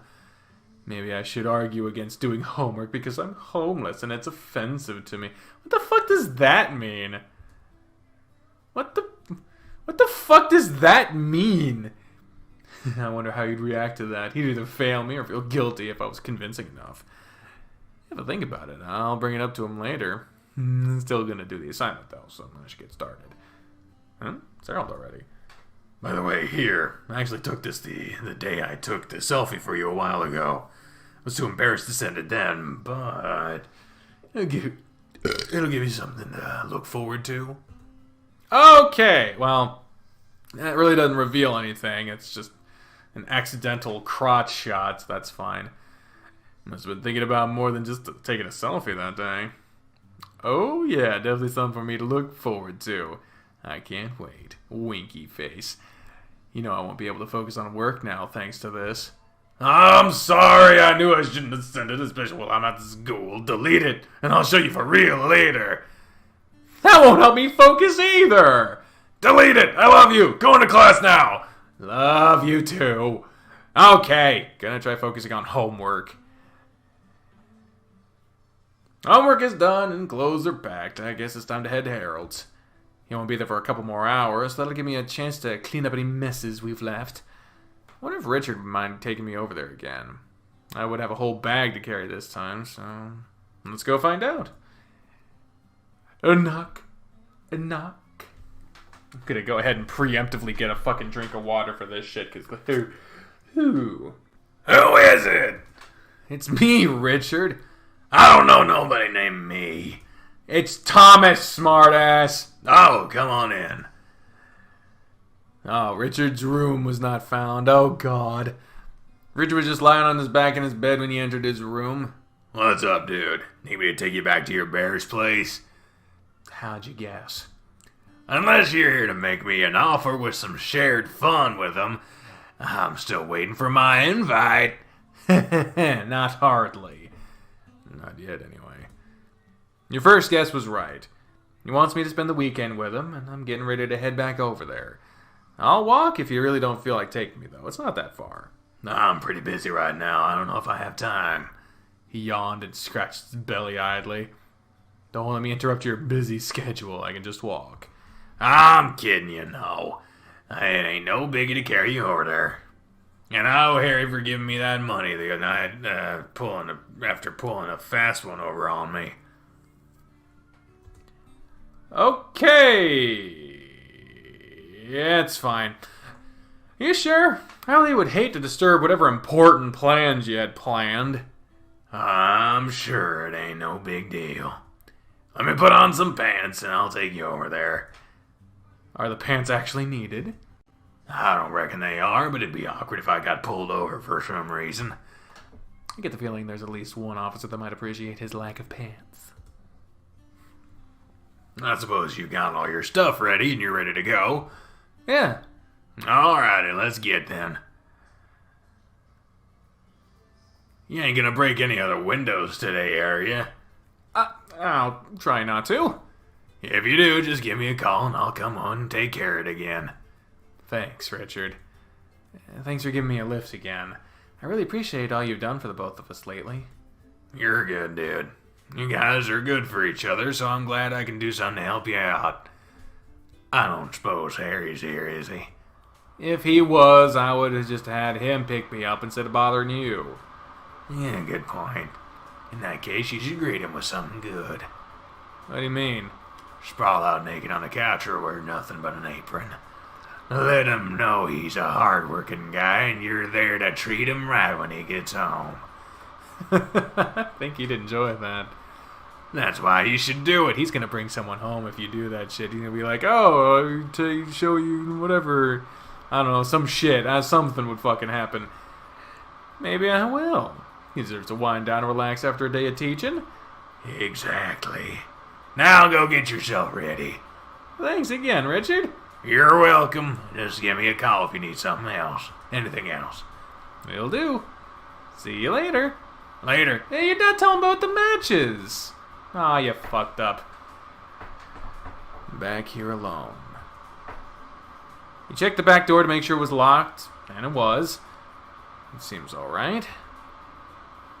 Might as well make sure the gate is locked too. Ah! The gate lock is broken! Oh no, what should I do? Did someone else already try to break in? What if they're inside already? What if it's Diana? No, she's in jail right now. She could have gotten out. Right? You are nearly exploding in your chest when you heard what sounded like glass breaking. Where did that come from? Why did I come over here alone again? I'm gonna be sick. I'll call Richard back. You phoned with your phone and dialed Richard's phone number as quickly as your shaking fingers would allow. Oh, that was quick. What's up? Richard, can you come back right now? What? Why? The gate lock is broken and I bet you could fix it. You already broke something? Jeez. Okay, let me turn around and I'll be there in a minute. Okay. Click. I'll just go wait out front. You paced around the driveway while waiting for Richard to arrive, and it was only a few minutes before he got there. You're lucky I stopped at the gas station to grab a snack. I wasn't too far away yet. I'm sorry. I just wanted you to look at the gate. Are you okay? You look kind of pale. Well, the gate was broken when I got here, and I'm afraid someone might be in the house. You think someone might be in the house? How would they get in? I don't know. Maybe they picked the back door lock. Was the door unlocked? No. And I think I heard glass shattering before I called you. You were wringing your hands together, and Richard could clearly see you were bothered. I guess the only thing we could do is check out the house. What if someone is in there, though? I got a tire iron in the truck, so I'll carry that with me. I'll get that, then we can take a look. Richard went back to his truck, grabbed a metal rod, and you led him to the kitchen through the back door. Alright, you hang here. I'll check out the house. You sure you take his closet in the bathroom, too? Yeah, I will. Richard left you alone in the kitchen while he inspected the house. You stood with your back to the cabinets and constantly scanned around the kitchen for anything out of the ordinary. Must have moved quickly through the house since he was gone for less than 10 minutes before returning to you. Looks like the place is clear. I didn't see or hear anyone. Are you sure? Yeah, there ain't nobody here besides us. Okay, that's a relief. What made you so sure someone was in here? I guess I'm just really paranoid. Why? I ain't never seen you act like that before. I'm not the one that broke the door window the other day. It wasn't you. Who broke it then? Harold's ex broke in while I was here, and for the second time today, went through all the events of dealing with Diana's assault. Shit, dude, she sounds like a real psycho bitch. And she's locked up right now, ain't she? Yeah, I just had it stuck in my head. What if she escaped? Seeing the gate broken just made that feeling worse. Do you think she broke the gate the other day? She might have. I never thought about that. We never checked the gate after she broke in, so that's really likely. You got yourself worked up for no reason. I guess I might have. I'm really sorry about this, Richard. I don't mean to waste your time. It's not a complete waste of time. You still need someone to fix the gate. I'll go look at it and see what I can do. Alright. Richard grabbed you in his arms and squeezed you with a tight bear hug. Or rhino hug, I guess. I don't know. You ain't got no need to apologize to me either. Got it? You had to deal with a really shitty situation, and I'm glad you're alright. Richard? You ain't gonna tell Maria about it either. No need to make her worry any more than she already does. Alright. Go check on that gate and see what I can do to fix it. While he's doing that, I'll do some tidying up.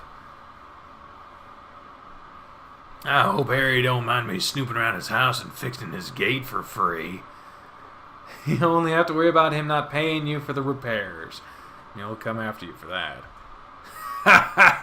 Let him then. He's just a big old teddy bear. He ain't gonna do nothing. What I'm realizing is that I've adapted Richard's voice from being that fucking grody ass shit to being basically Duke's voice from Echo, but it's not sinister.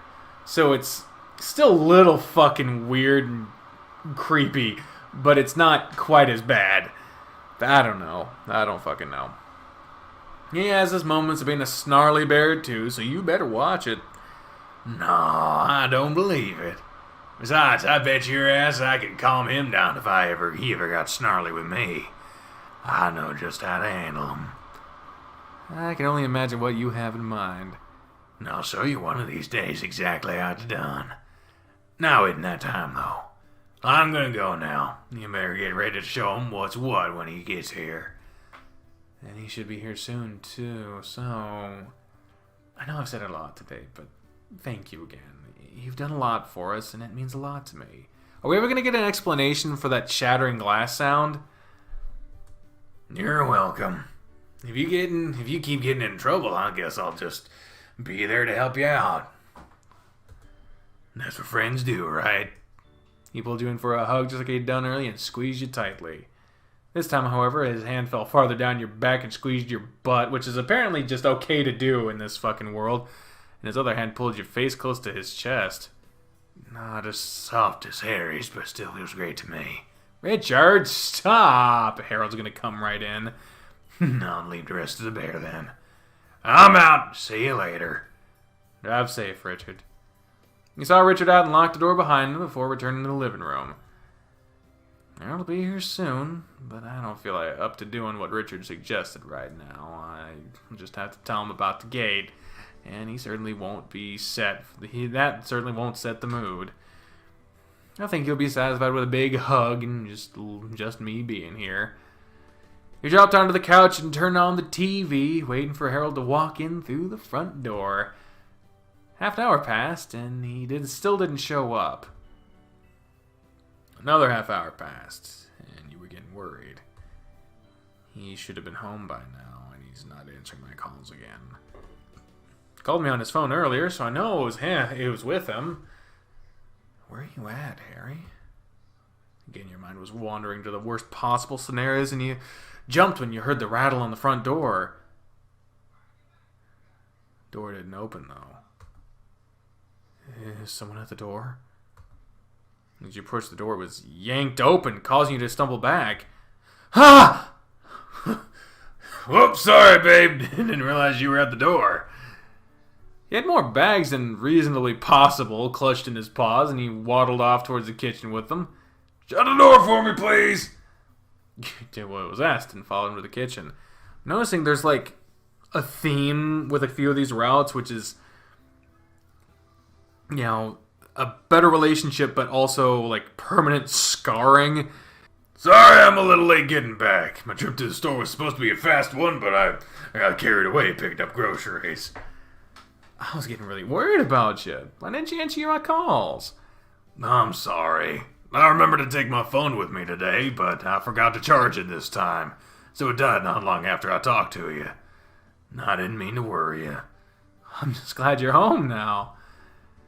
He stopped unloading his groceries long enough to rub your cheek with his paw and give you a kiss on the forehead. Did you check the room in the fucking yard? The pool house? Oh, shit. I'm glad to have you to come home to. I see you cleaned up around here, too. Thanks for doing that. Clean living space makes for a better mood, so I thought it's something I could do while waiting for you. To celebrate, I'll make some dinner as soon as I'm done unloading everything. I know it's a little late for dinner, but I get the feeling you haven't eaten. I haven't. Didn't think so. I mean, I don't know what you would have eaten either. My refrigerator's basically empty. What else you been up to? Well, Richard hung out here for a little bit. Hope you don't mind that. Why would you have Richard here while I wasn't here? So... You explained to him what had happened and apologized profusely for having someone else over in his house without his permission. I'm really sorry, Harold. I should have called you about it, but it was just so sudden and I didn't know what else to do. Please don't be too upset with me. No, babe, I'm not upset with you. Well, I don't like you inviting someone into my house without my consent under the circumstances. I can't be mad about it. You've been through a lot with me lately, so I can understand the paranoia around everything. And it's not like I don't trust Richard. I'm grateful for what he's done for me. I really had no idea about the gate, so I'll have to thank him for repairing that too. So you're not mad at me? Of course not. How could I ever be mad at you? You welcomed yet another hug, and you buried your face into his chest with a sigh. He rocked you around and nuzzled into your hair as he spoke. You did complete your homework assignment too, right? Mm-hmm. Then I definitely have no reason to be mad at you. Besides, my phone died, so it's not like you could have gotten in touch with me anyway. If anyone should be mad, it should be you mad with me, because I forgot to remind you that I was going to the store after I was done at the college. Yeah, you could have taken me with you. But... There was still one bag he hadn't unloaded yet, and from the bag he produced a small cake. I got us a cake to share after dinner. This looks so good, doesn't it? He set the cake on the counter and leaned down to admire it from the side. It's red velvet with cream cheese frosting, and it's just big enough for the two of us to share. Looks big enough to share with a small family. That's what I said, for the two of us. Ha ha! Look at that smile! Aw, lovely. Okay. What are you cooking for dinner? A pizza! Pizza! After shopping, I just wanted something quick and easy, so I got a pizza to cook tonight. That's not what I was expecting, but I'm down for that. Pizza and cake makes for a great meal. I got some boneless chicken wings to have on the side too, so it'll be a more complete meal. You can go relax. I'll start preheating the oven. After I change clothes, I'll join you. Alrighty. You found yourself on the couch waiting for Harold to join you, but it took him a little longer than you expected. So, what is this outfit you've got? What the fuck is that? Did I ever tell you I used to play center position in rugby for Cresthaven? No. It's not something you ever mentioned. I played a couple of years before my injury. I had a great build for it at the time. It's hard to tell since my uniform doesn't really fit me like it used to, though. Huh. I saw it in the closet and thought you might like to see how it looks on me. Personally, I always liked how it looked. What do you think? Certainly hugs your form snugly, huh? All over. It's a really tight fit, so I can't wear it for long. I figured I'd show it off while waiting for the oven to preheat. I'm certainly glad that you saw it. I think you look fantastic in it. I love how it's showing off your body. Every little curve. Looking at me with this face. I'm looking at your face. Again, why are the eyes so fucking small? You mean every big curve? There's nothing little about me. Put your finger to his chest and dragged it through the clefts between and below his pecs. Clearly. I need some help taking the shirt off, too. I'd hate to rip it because I wasn't careful. Yeah, that would be a shame. I really do I like how it looks on you. I'm glad to hear it. This is a funny picture. This is good. That smile and that look. I had something else in mind that I wanted to ask. Have you ever thought about, role-playing? We just did that on Sunday, so yes. I mean, in the bedroom. Can't say I've ever thought about that. How'd that even work? Do I just shout out my spells as we're doing our thing? No, not quite like that. Jeez. More like, say I'm wearing my rugby outfit and you're dressed like a coach. Oh, so our relationship only flipped? In a sense. Things like that, or maybe I'm the British bear police officer and you're the criminal I'm arresting. But my version of interrogating you is me handcuffing you and teasing your body. Oh, I see what you mean. Yeah, that's definitely not something I ever really thought about. You think you'd ever be willing to try it out? It could be fun. Yeah, he clearly wants to do it. Sure, I think it'd be a lot of fun too. We can even let it extend beyond the bedroom, make a fun little day out of it, even at school. Oh, well, that sounds awfully risky. It's kind of exciting to think about, too. I can definitely see the appeal from dating your coach. It's one of those things I find enticing about our relationship. Then, before the semester is over, we're going to have a little bit of fun. I'm already getting aroused by the thought. Don't burst any seams before we get a chance to do anything. I'll get out of these before that happens. So, help me out of this shirt and I'll go get the pizza out of the oven. Sure thing. He pushed your hand up under his shirt and through the fur covering his belly. He took it slow, letting your fingers slide through every soft hair they touched. Along the journey, you were sure to squeeze from time to time, sinking your fingers into his soft belly. His shirt moved near effortlessly up and over his gut, its base resting on the spot where his chest and belly met. See how tight it fits? You can just touch it and it starts to slide up my fat. You poor guy. Must be uncomfortable at this point. Mostly around my arms. It's digging up into my armpits. Raise your arms and lean forward. I'll slide it off your head. He did just that, raising his arms so you can push his shirt up more, his thick chest practically falling free from their confines. He paused a moment to tease his nipples with his shirt pulled up over his face, and he wiggled around, grunting at you. Come on, don't tease me now. Sorry. He gave his nipples a final flick, and then pulled his shirt the rest of the way as he leaned down. Whew, that's better. I can breathe properly again. The shirts weren't as bad, but they were digging into my waist. I don't mind this either. Of course you don't. Okay, pizza time. I'll be right back. Pizza time. I miss that place. If I wasn't so hungry for dinner right now. Harold plopped down on the couch with you after disappearing into the kitchen for a few minutes. He laid over with his head in your lap. ran your fingers through his hair with one hand and stroked his side with the other. Alarm is set for 22 minutes.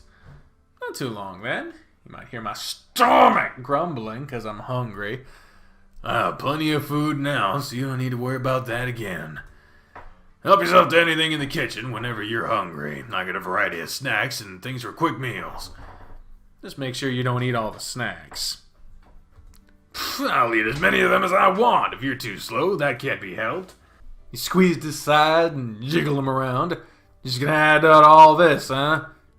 I have to make sure I keep the love tank full. I don't know about that line. I always prefer the line, "This body don't maintain itself." Yeah. The tank is plenty big, though, so it can hold a lot, too. Mm-hmm. He gave him a bunch of pats and shook his gut around some more. So, rugby, huh? Like you have a pretty good build to play that still. I'd be a force to reckon with if I was on a rugby team. I think it would scare people to see me charging at them. It was fun to play. I've wondered if I could ever get back into it. Why don't you try? I don't have the time. School and tennis take up enough time already, so I wouldn't be able to dedicate the time to it. Makes sense. It's a pretty handsy sport, too. I don't think you'd appreciate so many guys putting their hands on me like they do in rugby. I wouldn't have thought about that. I can't tell you how many times I had hands on my butt or the number of times my face was pushed into a sweaty body. You know, thinking about it was around that time I started to realize I was bisexual. I'm not surprised, considering. And a couple of really cute guys on the team. One guy in particular, kinda developed a crush on. Oh, tell me about this guy. You want to hear about him? Uh-huh. Believe it or not, it was another human. With your track record, I believe it. Hush. His name was Jess. He was one of the second row forwards on the team. He was as tall as I am, and he had a build that was a little leaner than Chester. For his position, he had the perfect build. We were really good friends on and off the team. He hung out with me and Diana a few different times, and we always had fun together. He was such a nice guy. Good head on his shoulders, and a guy you could really depend on. He rolled onto his back and rested his hands over his chest. Not to mention, I thought he was bloody handsome. Black hair, neat, trimmed beard, some of the most luscious body hair all over his body. Couldn't help sneaking peeks at him whenever we went to the locker room. He always liked to roughhouse in there, whether he was naked or not. Popped a boner from time to time because of him, so I always ended up having to run off to the showers quickly. I had it really bad for him, despite being with Diana. Of course, he never knew I was bi. I wasn't going to risk telling him. He came from a heavily religious family, so I didn't think it was something he would have liked. So, what happened to him? Life caused us to drift apart. He got a job that took him to another city, and eventually we lost touch. Can't even remember the last time we talked. It's weird, you know. I still have dreams about him from time to time. He was the first guy I ever felt something for, and I still feel it. Like you said this morning, it's not like I can control my dreams, it just happens. Dreams are always nice and leave me feeling good. Then I get sad, because it's not real. Oh, no. But I have you. If I get sad, I have you here, and that makes everything better. You ever wonder what would have happened if you told him and he accepted your feelings? I have. I've even written a story about it. If you want to read it, I'll have to find it for you. I would like to. I enjoy your writing, so it could be a fun read. Just keep in mind, it was something I wrote before I met you. It has some explicit content. Oh my, Harold writes smut. I'm like I didn't know that already. Sometimes I like to mix it in. And you wrote this while you were with Diana? I didn't know how else to handle the feelings I was having, so thought it would be a good outlet. Never showed her, for obvious reasons. Before he could continue, the alarm of the kitchen sounded. That's the pizza timer. That means it's time to eat. Come on, we'll eat and then I'll see if I can find any of my old stories for you after a shower. Then we have cake to eat too, so don't forget. Like I would ever forget cake. A shower after dinner was definitely the best idea. You got pizza sauce, cheese, and frosting all on your fur. I was so hungry, I just started shoving food in. Most of it went into my mouth, and that was the goal. Fair enough. Shall we then? If you're okay with me joining you, then yeah. You know I am. So, Strip. Thanks again to Paul for developing this lovely, cute little banner for us. Not like there's much to strip to anyway. Looking oh so good, Harry. Right back at you, babe. I didn't realize how late it was already, so the stories might have to wait until this weekend. I was thinking about that too. I'm fine waiting until then. Just don't let me forget. I won't. I really want to read more of your writing. I bet you could write something great with our L&L characters. Oh, yeah. I'm sure I could come up with something there. Maybe something that involved mine and your character going on an adventure or something. Something that might end up getting a little mature in content. Step closer to him and he scratched the underside of his chin. Who knows? Maybe they could have a romp under a star-speckled sky after a tough battle. You saw it, didn't you? I saw it yesterday while making a copy of the surveillance video. That's one reason I took so long to get back to the living room. I got caught up reading what you wrote. I had a bout of inspiration one day after we played, and I got a little carried away. Well, I hope you continue the story of Relgor and Radovan. I want to know where their adventures take them. You really enjoyed it? Yeah! There wasn't enough there. I want to see more of it. If you really liked it, then I'll write more just for you. I enjoyed writing it, so if you enjoyed reading it, I have to do more. Yes, I can't wait until then. I bet you could turn it into an adult-themed novel and market it too.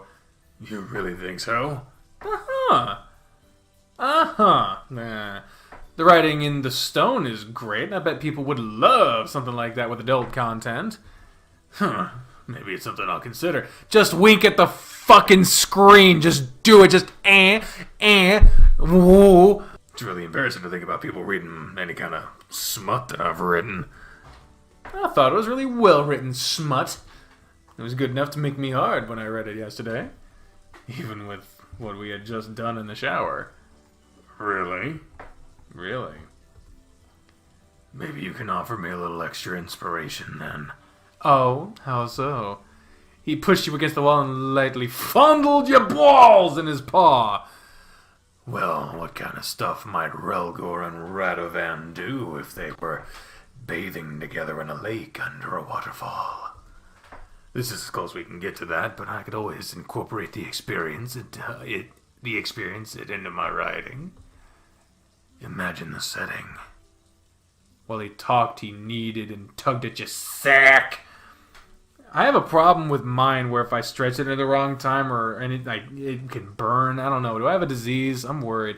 His eyes were lit up and you couldn't pull your gaze away from his. We just finished an intense fight earlier in the day, and we finally found a place to relax.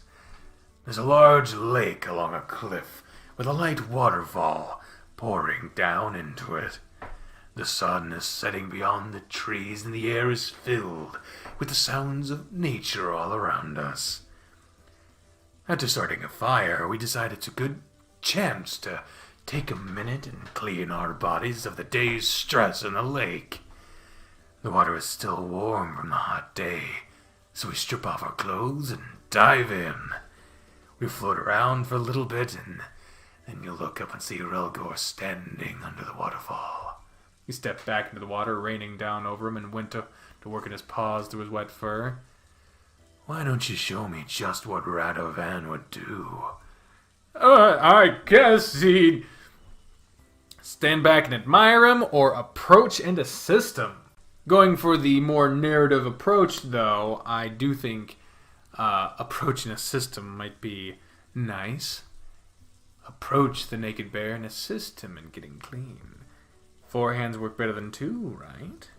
I agree with you. You moved closer to Harold, and he turned to his side with you so that the water was raining down over both of you. I always loved the feeling of your hands against me. It sends such pleasant tingles through my body. You had put your hands against his chest, and he was holding you by your sides. I feel the same when you touch me. It's like my body is far more sensitive to your touch than my own. Part of that is probably because I'm covered in fur. Maybe so. Your fingers ran through his fur on his chest and up his shoulders and along his arms, then back down again. It didn't take long before you felt his hard core pressing up against yours. I really love this feeling, if you can't tell. And the thought of being out in the wild like this with you makes it even more exciting. I guess it'll be hard to focus on cleaning you with that jamming against me. Well then. He squeezed your corks together in his paw and pumped it over both of them. Good lord. Okay, we might just have to skip through this because, you know, we're still on YouTube. If you want to experience the scene to its fullest, download the fucking game. It's free. The link's in this goddamn description. Alright, so they did their business in the shower. And they're still in the bathroom, but they're done with the shower now, and they're talking they were going to go sleep naked tonight, so the little bar is going to be there for a little while, but they've moved on, and they... I love you so much, Thomas. I really, truly love you. You mean so much to me. I don't deserve you, and I'll do all I can to show you just how much I love you. Oh, Harold, I love you too. You more than deserve me. I just feel bad that you have to deal with me. Nonsense.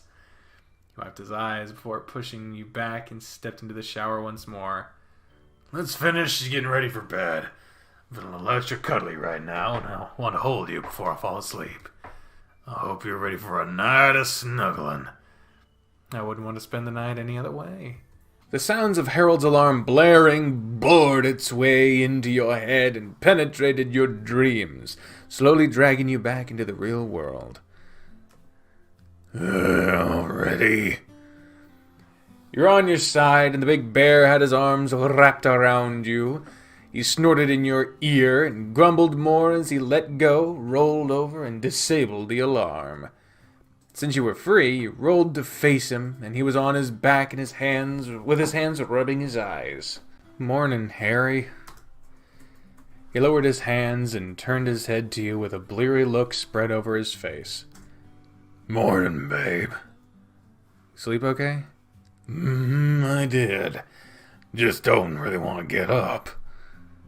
I know that feeling. I'd much rather stay here in bed with you. His chest was exposed, so you rolled yourself over more and rested your head on his chest while circling your hand around his stomach under the blanket.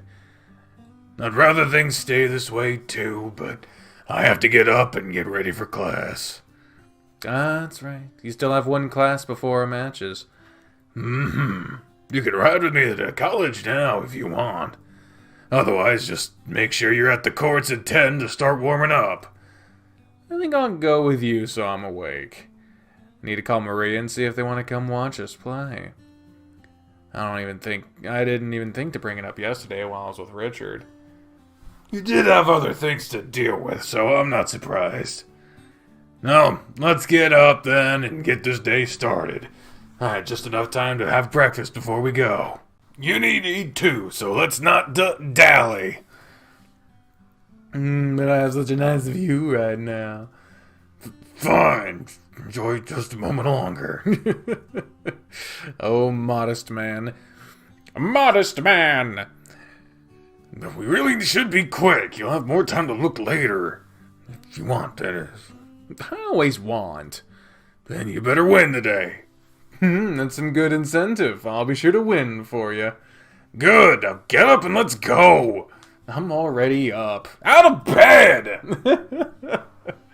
He spun quickly when you have final good show floppy bear meat, Jesus Christ, and vanished into the closet. I suppose I have to get up. No time for slacking off today. Ah, good. We're at the college. Shouldn't be any errant wieners or attacks of wienermen while we're here. As soon as my class is over, I'll head over to the locker room to change. Then I'll met you all at the courts. Alrighty, I'll be with her waiting then. Have a good class, and I'll see you soon. As you turned to walk away, Harold grabbed your wrist to stop you. He pulled you back, leaned in, and gave you a quick peck on the cheek. Harold, there are other students around. Not like any of them are paying attention. And if they are, oh well. See you in a bit, Thomas. He's getting reckless, man. He's getting reckless. We got warned that we might have to be the ones to rein him in.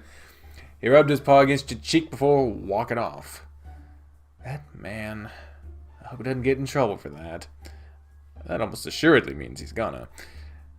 Well, of course, we're near the end of the route, so I mean, if Harold got fired, I imagine that would be a fucking big route thing to deal with. I doubt that would be a cliffhanger, considering there's no plans for a sequel. I still have a little bit before I need to be at the courts, but I guess I'll just go there and wait. I don't think there's much of anything else I can do at the moment. I can do some light routines and really be ready for our matches when they start. I just won't do anything too strenuous. You're here awfully early again. Oh, hey. I guess I am here a little early today, too. I didn't have anything else to do, so I figured I'd warm up a little before our matches. That's what I was gonna do. Wanted to sneak a little extra practice with my serve. Sneak in a little extra practice, sorry. I can go for some of that. Good. That means I won't have to chase the balls down chase the balls down constantly now. That's awkwardly phrased. Isn't chasing balls your thing, though? I would think you'd enjoy that. Dog joke, huh? Can't say as I've heard that before. Just for that, you're going to receive first. You have to return at least half of my serves. Then it'll be your turn to serve. Should be easy enough. Yeah, sure. I don't like how that sounded. Good. Don't forget we have matches. I'll be fine. I'm not worried about you. Rude. Oh, boy. Alright, that should have been a long enough break for you to recover. Everyone else will be arriving soon, and we'll help them warm up. Your serve is so brutal. I only gotta practice mine a little. But you got plenty of practice with receiving, so that'll benefit you regardless. You break your opponent's serve once, and you're set up to take the set. As long as I hold mine. You got nothing to worry about. You have a pretty good serve. And I guess I'll get the chance to practice a little more when the team warms up. Yep, so you'll be fine. Yeah. And speaking of fine, you doing okay? I mean, with what you told me yesterday, are you both doing okay? Oh, that. Yeah, I think so. No, I had a bit of a scare yesterday. What happened? I just realized my microphone is really far away from me. Sorry about that. I went back to his place, and the gate was broken. I thought I heard glass shattering, too, so I was afraid Diana had gotten loose and was back, so they remembered the glass breaking. Turned out it was nothing, and the gate was probably just broken from what she had done the day before. I ended up getting worked up for no reason. Jeez, I'm glad it was nothing. You guys have been through enough with his ex. Yeah, aside from that little scare, though, I think things are on a good track. I'm glad to hear it. What about you? You and Darius seem to be awfully close lately. Please don't read too much into that. You've been so busy with Coach, I've been left with Darius. You act like you don't have a choice. I don't. He just randomly shows up and expects me to hang out with him. And it's not like I'm busy at the time, so I just roll with it. Yeah, Spencer not busy? That is total alignment with what we experience on his route, where he's always busy. He's not completely terrible when it's just us, and I'm used to how he acts by now. I know how to put him in his place. At least someone knows how to deal with him. Maybe he'll calm down if you rein him in enough. That's unlikely, but we'll see. Speaking of Darius... Spencer pointed his racket to the parking lot, and Darius' car was pulling in. You get to practice your serve on him now. Perfect! And here I thought I was gonna be here alone with Spencer. Lucky for me, Thomas was already here. Darius put his hand on Spencer's shoulder and leaned heavily on him. Too bad, too bad. Guess I'll just have to wait until practice is over. Watch your hand, Darius. My bad. That's my phone ringing. Be back in a second. That's right. Hey, Ted, good timing. It's the, fucking, the guy who runs the bookstore. I don't remember what his voice was, and I don't really care to fucking look it up. I think maybe it was just a fucking Christopher Walken impression. I don't know. I'm gonna give you a schedule for next week. Great, what am I looking at? Coming in 7 on Monday, Wednesday, and Friday, and I'll keep you here till lunch on those days. Sound good? Sounds perfect. Good to see you on Monday then. See you then. Click. They didn't think. Yeah, I wasn't gonna waste time looking that shit up if it was only gonna be up for a little bit. That your Papa Bear calling to tell you he's on the way? No, it wasn't. It was Ted, the guy that runs the supply shop in the college. Oh yeah, you work there, right? Yeah, he's just giving me my schedule. Well, what do you guys want to do now? Chester, Dozer, and Coach will all be here soon. Might as well get started, right? No sense in waiting for them to show up. You should stretch and get ready. Thomas and I have already warmed up some, so we're ready to go. You two been warming up without me, huh? I feel so left out. Just get to it, Darius. You're unusually eager to get started today. I have some good incentives for doing well. What kind of incentives? Someone promised to go on a date with me if I win. I've been trying to get into his pants for a while now, and if the date goes well... Don't count on it, Darius! You doubt my charm. I doubt your ability not to drive that person mad! I think I'll be just fine. I'll let you know how things go. On second thought, Thomas, I'll be practicing my serves with Darius. You can work with Coach when he gets here. I'm sure you don't have any objections to that. None from me. I don't know if I like the fact that those two are getting on like that, considering their history and how they... I don't know. I don't know if I like it. He should be here soon, so I'll just enjoy the show while I wait. Come on, Darius, you're with me now. Exactly what I want. You'll regret that soon enough. Darius is in for it now. Spencer's really gonna let him have it. He stood off to the side and watched as Darius and Spencer practice. It was clear Spencer was not going to take it easy, even for just warming up. Oh boy, how long is it going to be until Darius gets tired of it? Heavy paws gripped your shoulder and gave him a squeeze, and you glanced back to see a familiar face smiling back at you. Hey. Hey, Coach. Rested his chin on your head while watching Spencer and Darius. What's going on here? You should be out there practicing with them too. Well, I was warming up with Spencer until Darius got here. He kinda got on Spencer's nerves, I think, so Spencer wanted some time with him.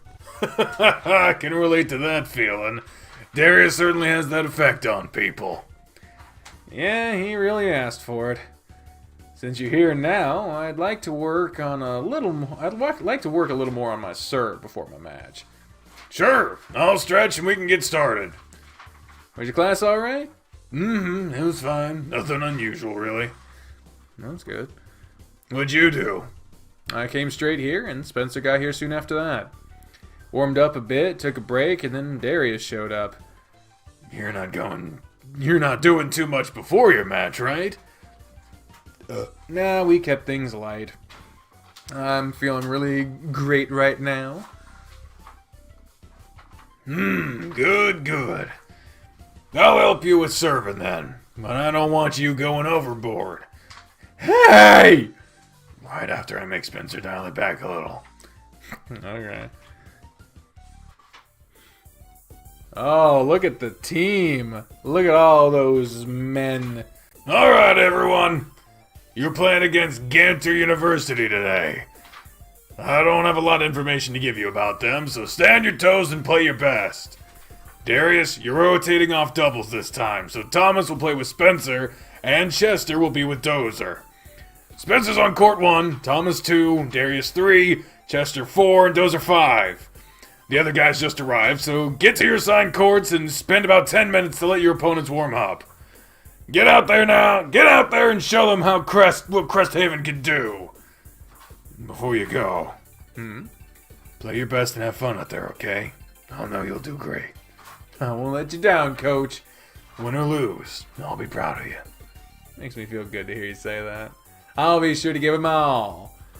Pursed lips made a kissing motion towards you and left you on the court. Time to make Coach proud. You moved to your designated court and waited for your opponent. He was a lanky reptile with a nasally voice and a friendly demeanor. After a quick introduction, you began the warm-up. Warming up was smooth, and you met at the net where he was ready to spin the racket and decide who served first. First serve went to you, and so it was your chance to put the pressure on him from the start. I hope I don't have to play this match. I never like it when I have to play the matches in this game. This will be the perfect chance to put my practice to good use. We'll see just how well he handles it. I just need to keep everything Harold's told me in mind, and I'll be good. Oh, good. The final test. The final exam to make sure I remembered everything. Oh, fuck. I should go all out on the first few points and only play safe if I'm falling behind. Okay. Time to do this. First serve. You toss the ball into the air. Bring the racket from the back to the ball and snap my wrist and... Ha! Your racket connected with the ball and a dull thump echoed off of it as the ball rolled along the strings and ricocheted off the frame, sending the ball down into the net. Into the net? Oh, shit. Didn't snap on time. Okay, let's try that again. Just gonna just take this next serve easy and play it safe. Go all out! That's what you said earlier, go all out. Now I already settled to go all out right away. Not gonna turn back now. I'll give it my all again. He's already moved in closer for the second serve. He's gonna regret that decision. You went through the same motions as before. Your follow-through was perfect. Your opponent was too close to the service box to handle it and only whacked the ball back into the net. That's what I'm talking about. Ah, there's Richard. Oh, fuck. What the... God damn it. So many gravel voices. Killer serve!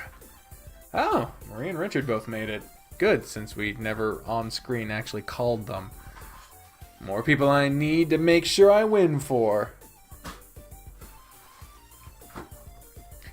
Okay, point 2 then. I want to aim toward the middle of the service box.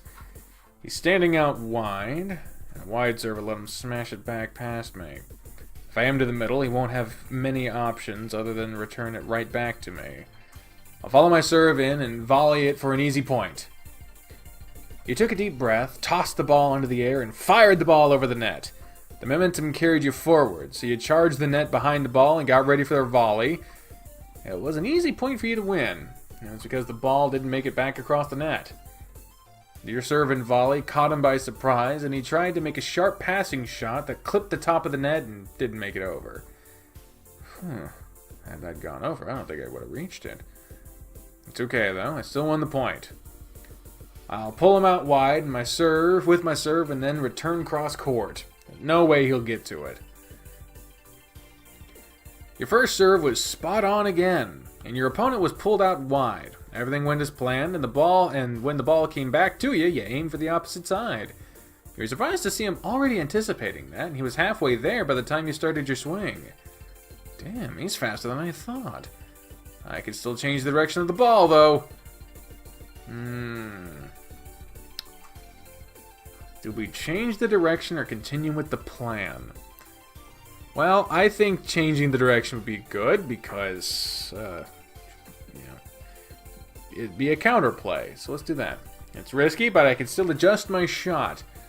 Your body wasn't set up to aim back to where the ball just came from, and you were thrown off balance when you swung.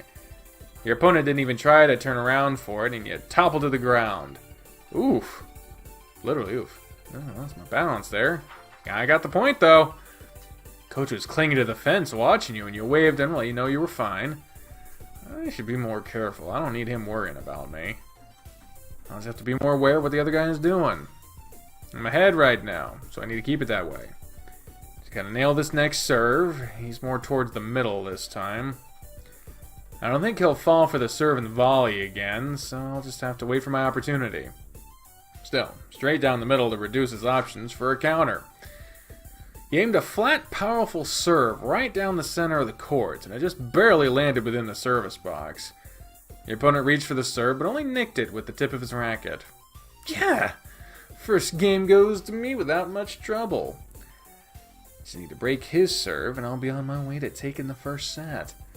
This is for you, Harry. I have the upper hand right now, so I can't let up.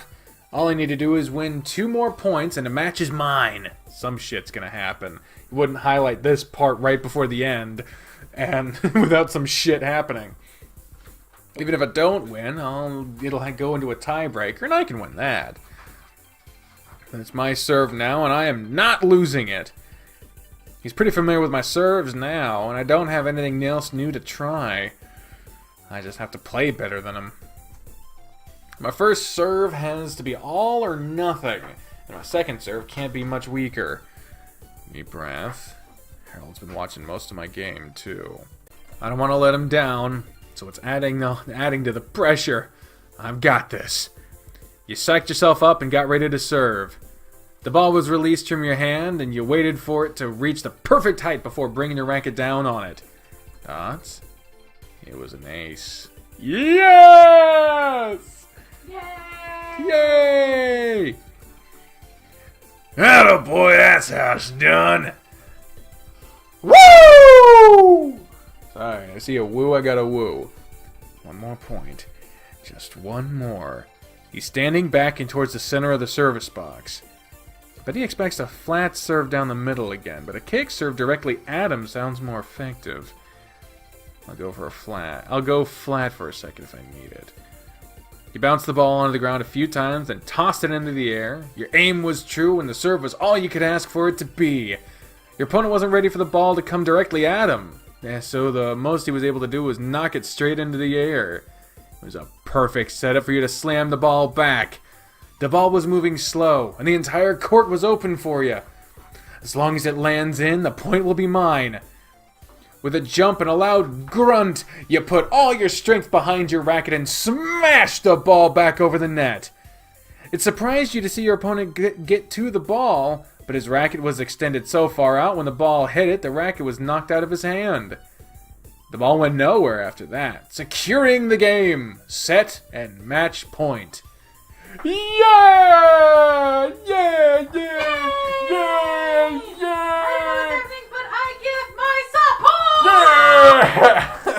Murray and Richard cheered from outside the court, and they were clapping loudly for you.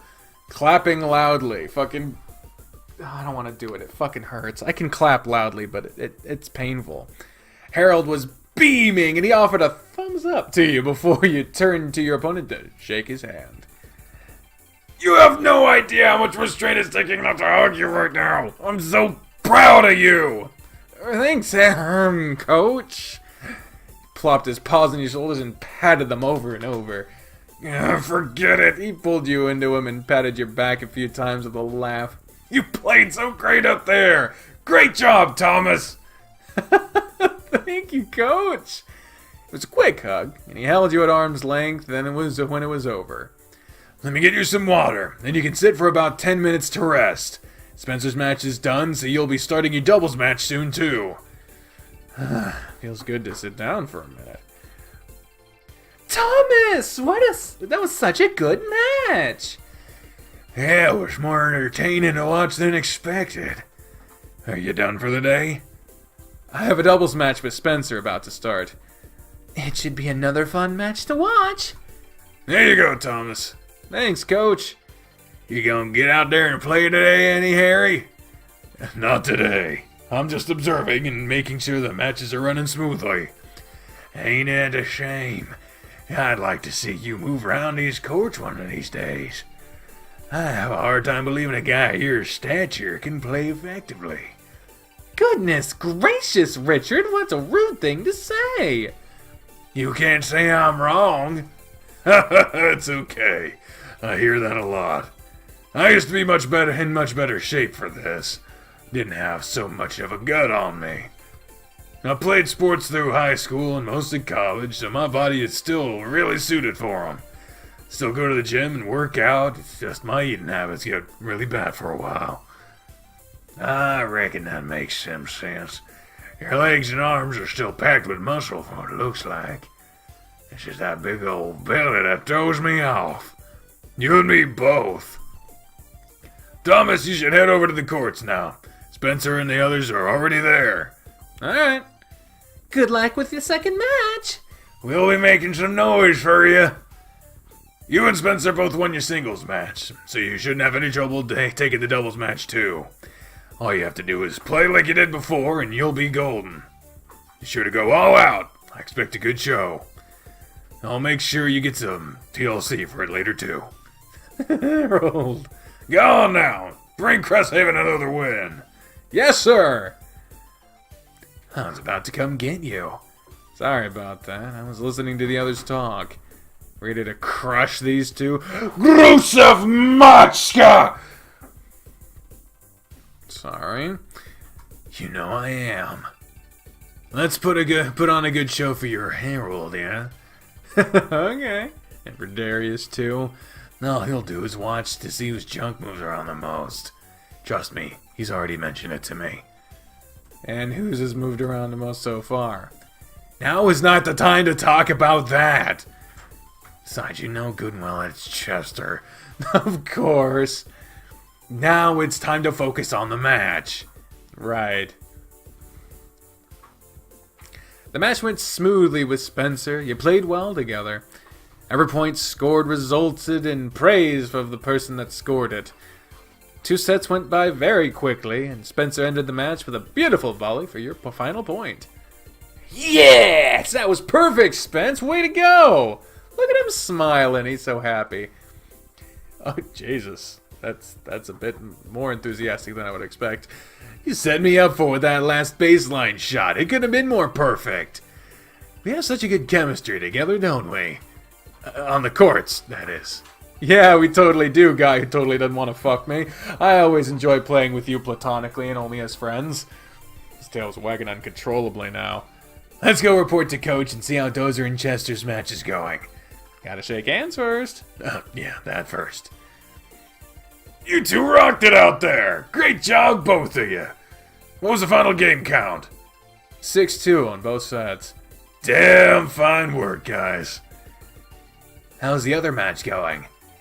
Both teams have one set, and they have just started the third. Chester and Dozer have the upper hand, I think. They just need to keep using their strength to push their opponents back. You should go cheer for them. Right. Let's show them as much support as we can. Sounds good to me. So come on, Darius. You can hang around a little longer. I guess so. And just so you know, Spencer, it was you that match. What did Spencer do? Darius! Oh, Jesus, he's mad. Wait, his fucking eyes disappeared. Good lord. That is an angry boy. Possible thumbnail. Just ignore him, Coach. Spencer grabbed Darius and dragged him off to watch how the rest of the final match played out. Huh. Okay. You have any idea what he was talking about? I'll tell you later. It's Darius, so you won't be surprised. Oh boy. Marie and Richard shifted their seats to better watch Dozer and Chester, and the rest of the team stood back to...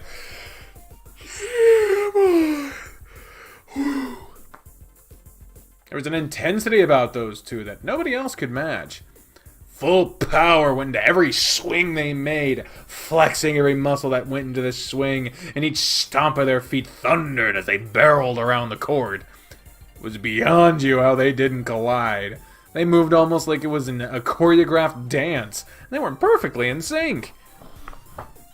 I prefer the Backstreet Boys myself. The cheers from your team were drowned out by the victory roars of Chester and Dozer after Dozer made a smash nobody was able to touch. Not long after, the triumphant duo met with everyone else. God damn, there was so many people on screen, even the game couldn't keep up with that shit. You see that shit? God damn. Congratulations, you two! All the hard work you've put in really showed out there today. That goes for all of you, really. I'm impressed with how well you all did with your matches. Darius is the only one that doesn't look pleased. Be proud of yourselves for it. I expect you all to keep working hard and play just as well in all your future matches. Now, do some cool-off stretches and you're all dismissed. I need to go talk to the other coach. I'll see you all again Monday at practice, so have a good weekend. The team formed a circle and commenced in some light stretching while y'all talked. Since me and Doza won, does that mean we won all of our matches today? Yeah, won every match today. Sweet! That's a perfect sweep! Let's do it again for our next matches, too!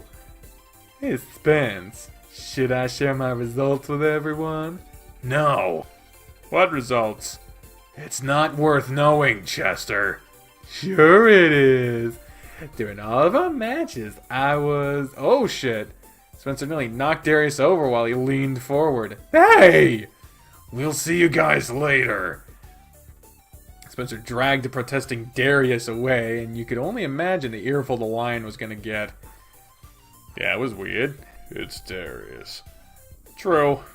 Yeah, anyway. We're still playing L&L this weekend, aren't we, Thomas? Oh, yeah. As far as I know, we are. I guess that means we'll see each other Sunday instead. I'll make sure we're with Coach and text you later about it, but as far as I know, we're still on. Good. I've been really looking forward to it. He's been going on and on about it all week. I'm so excited. I have such a good campaign planned out, and I want to see how you guys handle it. I'm shouting back to you. If I don't hear from you tonight, I'll make sure to call you tomorrow. Sounds good. We should get going so you can shower. I'm standing downwind and, man, I can tell you played hard. I did get really worked up. I moved around way more than normal today. Chester raised an arm and took a... followed up with a shake of his head. Oh yeah, it's bad. Well, see you later, Thomas. I'll be waiting to hear from you. I'll get back to you soon. Make sure you do a good job cleaning him, Dozer. Hose him down real good. I'll try, as long as he doesn't squirm around too much. Don't tickle me, and it wouldn't be a problem. Wonder if Harold has any plans for the evening. I'll find out as soon as he's done. For now, though, I thank Marie and Richard for... I should thank Marie and Richard for coming. Hey, guys. Thanks for coming out to cheer for us today. Really appreciate it. Of course! I'm happy we can come out and support you. It's so nice to get out of the house for a while. Don't fucking mock me. And the matches were thrilling to watch. Yeah, it wasn't that boring. We might have to watch more. What are you gonna do now? You gonna stick around with Harry? I'm not sure yet. He's still talking with the other coach. You guys don't have to wait around for me. I'm sure he'll bring me home. I'm sure he'll take you home, but it ain't gonna be harsh. He might have other plans for the day, so I'll find out when he's done. We should wait a little longer, just in case. Nah, you don't have to. I'm sure he'll take me home regardless of what he has planned. You mean the man, Maria. You heard the man, Maria, so let's get going. I'm starving. I guess I need to take Richard home to feed him. I want chicken biscuits for lunch. Oh, fine, we can do that for lunch. Just go get in the truck. Yes, ma'am. If something happens and you need a ride, just give us a call, okay? Thank you, Maria, I will. Good luck dealing with Richard. Thank you, dear. I'll see you later. See you later. Everyone else is gone now, so I guess I'll just wait for Harold.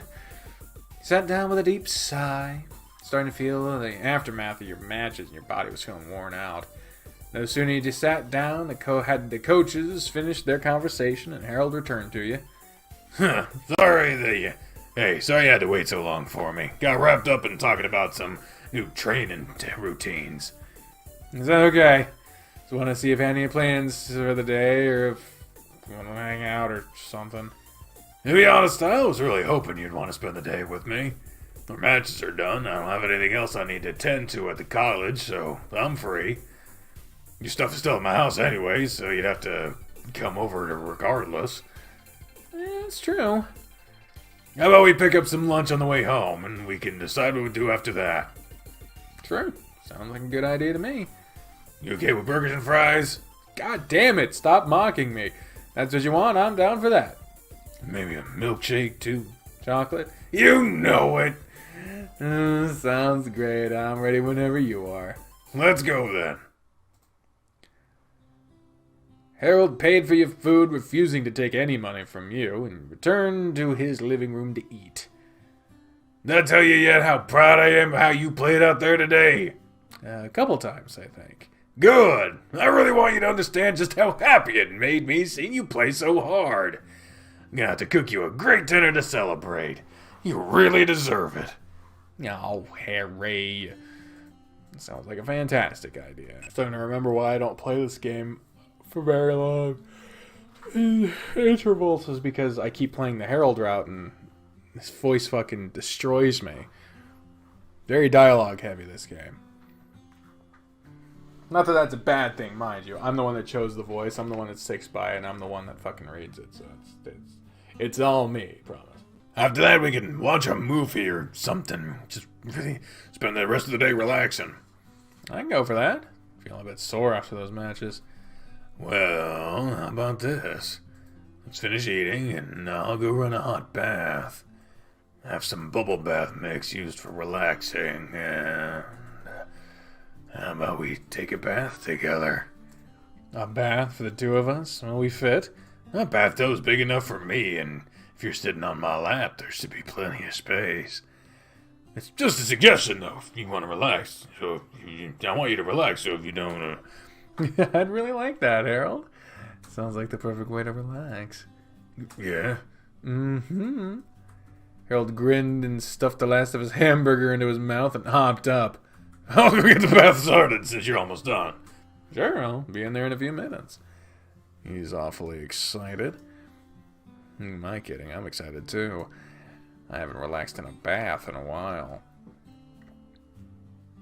You did as Harold had and began shoveling the rest of your food into your mouth, swallowing it down quickly so you could join Harold. All the food was eaten, and after a quick brush with death, thanks to eating too fast, you were ready for your bath. Right on time. The tub is just about ready. Smells good in here. It's the bubble bath, and it's the bubbles and bath salt. I added both to the water to really give it that relaxing power. I just want to dive in already. Strip then! That's what he did. I'll get in first, you can climb in with me. Ugh, the water's hot. It feels so good. Oh, look at this CG that's totally appropriate and in no way shows anything that would get me flagged on YouTube. Totally fine. Still gonna keep the banner up because I don't fucking know. CGs tend to evolve. Hurry up and get in here. I'm coming. Just thinking about how best to approach this. Step in and sit on my lap. We'll adjust from there. I just don't want to shove my butt in your face. You honestly think I'd have a problem with that?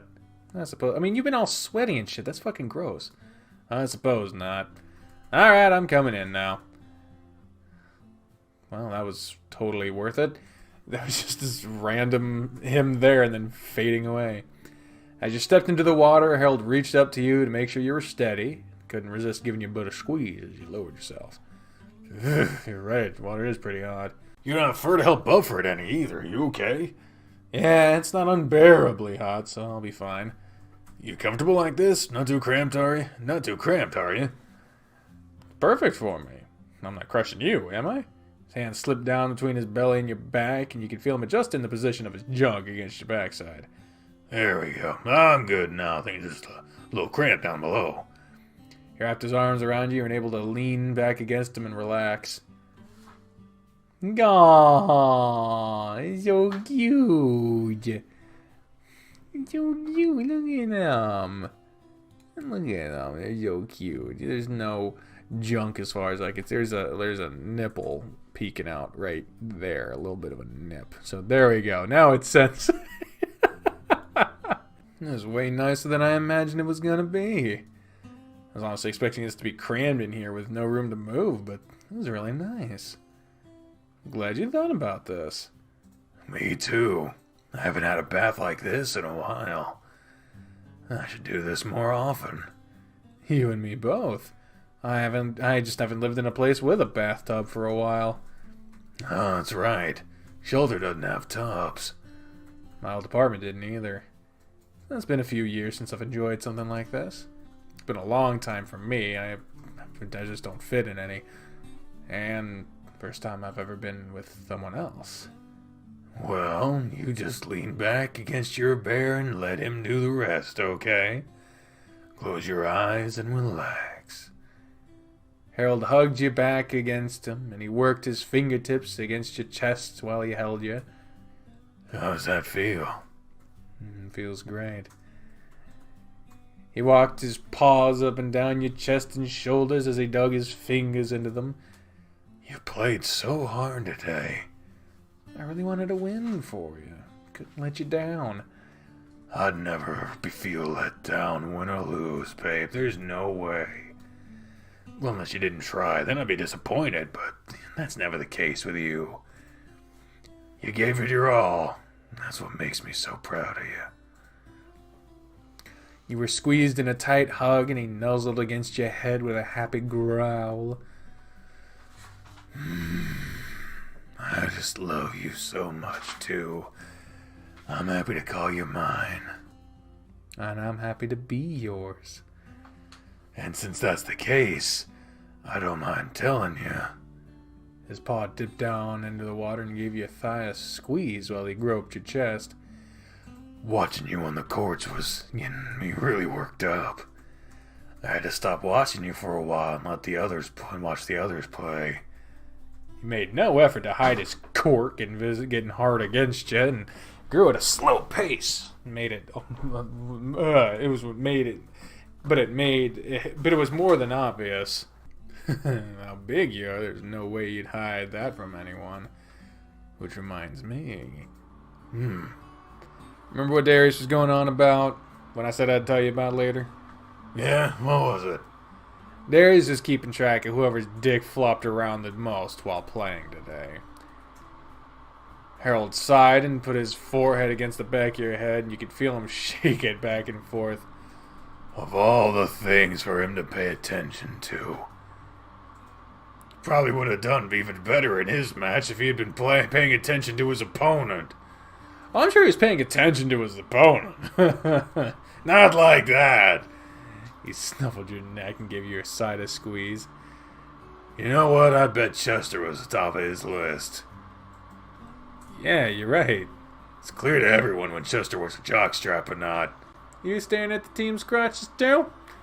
You don't even have to stare. It's just there. You look at his racket to see how he's swinging it, and then you see his other rackets swinging around too. Can't help but notice. I swear he's not even aware of it. How could he not be? He'd feel it slapping against himself. Maybe he's just so used to it he doesn't pay attention to it anymore. That's possible. So the last thing Darius said to Spencer, then. Yep. Now I understand why Spencer got aggravated with him. Exactly. Oh, well. What Darius did was harmless enough, albeit perverted. Just needs to keep that stuff to himself. You know that'll never happen. His paws resumed rubbing your body, starting at your shoulders, moving down your arms, and settled on your legs. Thick digits squeezed and kneaded you, and you melted into the bear's soft body with your eyes closed. You hadn't noticed his cork go soft, but you felt it getting hard against you once more as his fingers moved towards your inner thighs. Your heart thumped heavily the anticipation of his hands reaching your goods rising more and more as they drew closer. He took his time, pushing his fingers in and pulling them back, getting closer each time. He stopped, though, and his hands went back to rubbing your entire body. There was no more massaging, and his touch was lighter now, more sensual now. When he spoke, it was quiet, and he came out in almost a growl. Thanks for the cue there, man.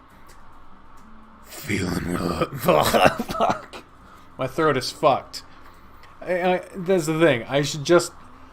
I'm really close to the end of Harold's route, so I want to keep playing him. But like, fuck, man, I'm gonna have to start playing the other routes if I want to survive these hours-long play sessions, because it's already been an hour and a half of recording time. Holy shit. Feeling relaxed. God damn. Uh-huh. Good. Again, his paws fell from your chest to your stomach, and your body tingled when his fingers grazed over your... Okay, we gotta skip. Sorry, guys. Bye. Well, I'll tell you what happens after the moment has passed. All right. So you had a fun time in the shower. You finished cleaning, dried off. Talked about whether or not it could be a monthly thing that they have a bath together, maybe more often. Then he went off to go to the office to write more smut about your D&D characters, L&L characters. Sorry, and now it is the after part of that. It's gonna be dinner soon, so there you go. Now you're caught up. Again, if you want to see the full scene play out in full, I'm sure there are other YouTubers that are willing to go through the whole thing and test their YouTube staying power against the cruel and unusual treatment, punishment that YouTube doles out. But, or you could just play the fucking game yourself. The link's in the description. Just play it. It's free. Fuck. You stayed sprawled out on the couch, and Harold would pop in and out periodically to check on you. After a while, he informed you would be in the kitchen making dinner, so you migrated in there to see if you could help. I'm supposed to be relaxing, but is there anything I can do to help with dinner? Nope. Are you sure? Absolutely. It's an easy meal to prepare, so I can handle it all. Huh. Guess I'll head back to my couch then. You can sit at the table and chat with me if you want. Unless the couch is just calling to you, of course. I'll stay in here. You can tell me about how your writing was going. What kind of juicy story were you writing about Relgor and Radovan? He took a seat at the table and leaned on it while Harold got to work. Considering the kind of mood I was in, it's probably something better left for you to read than for me to explain. Thinking about telling you out loud is embarrassing. That erotic, huh? It's just sex. There's nothing abnormal about it, but writing it and then having someone read it is weird to me.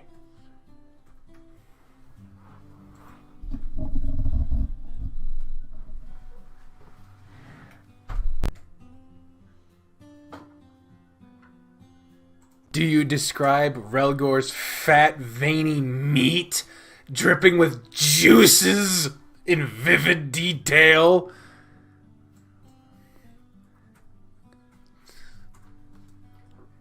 Hearing you say it like that makes things worse. Maybe I shouldn't let you read it after all. No, you have to let me read it. I wanna. I won't laugh or anything. I really liked what I've read already, so I could totally go to read some more. If you behave, I might let you.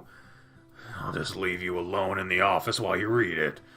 And maybe you can tell me what you think after I get over the embarrassment. After dinner, then? Okay. I guess we'll watch a movie after that, then. Yeah, awesome. Hurry up with dinner, then. Watch it, you. Dinner will be ready when it's ready. I'm not gonna take long anyway. It's not gonna take long anyway. What are you making? Boneless chicken bites. Cut up the chicken and toss the pieces in flour, pan fry them, and coat them in a variety of sauces. I have honey barbecue, garlic parmesan, and sweet and spicy sauces. Those are like 3 of my favorite ones. There's like 3 of... This sounds awesome. This sounds like a great meal. That sounds tasty. I'll have rice cooking to serve with it, and I'll have some celery sticks to go on the side, too. Simple meal, but it should be satisfying. Sounds like it. I'm already hungry, and that's making me hungrier. You won't have long to wait. Maybe 15 minutes more, and it'll be ready. Harold moved around the kitchen while cooking dinner, and the smell of sizzling chicken filled the air. He spent less time talking and more time just watching the bear. He was so focused on cooking, you didn't think he'd hear you, even if you did talk. It was no big deal for you. There was something about watching him cook that filled you with even more appreciation for him.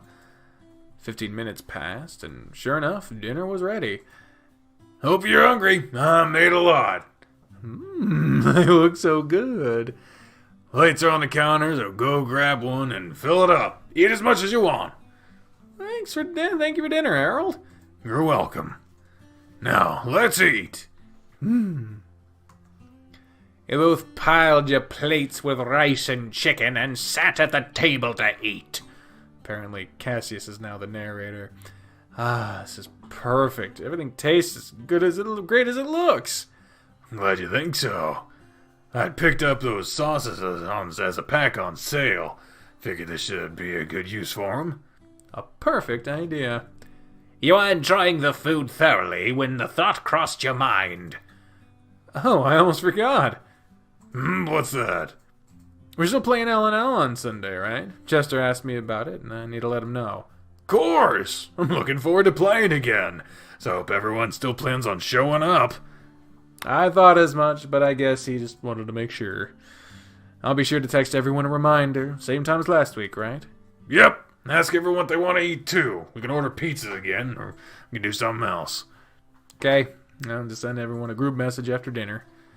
He nodded, having a mouth stuffed full of food, and he continued to stuff more in as soon as he swallowed. His fork was in one hand, and his other was resting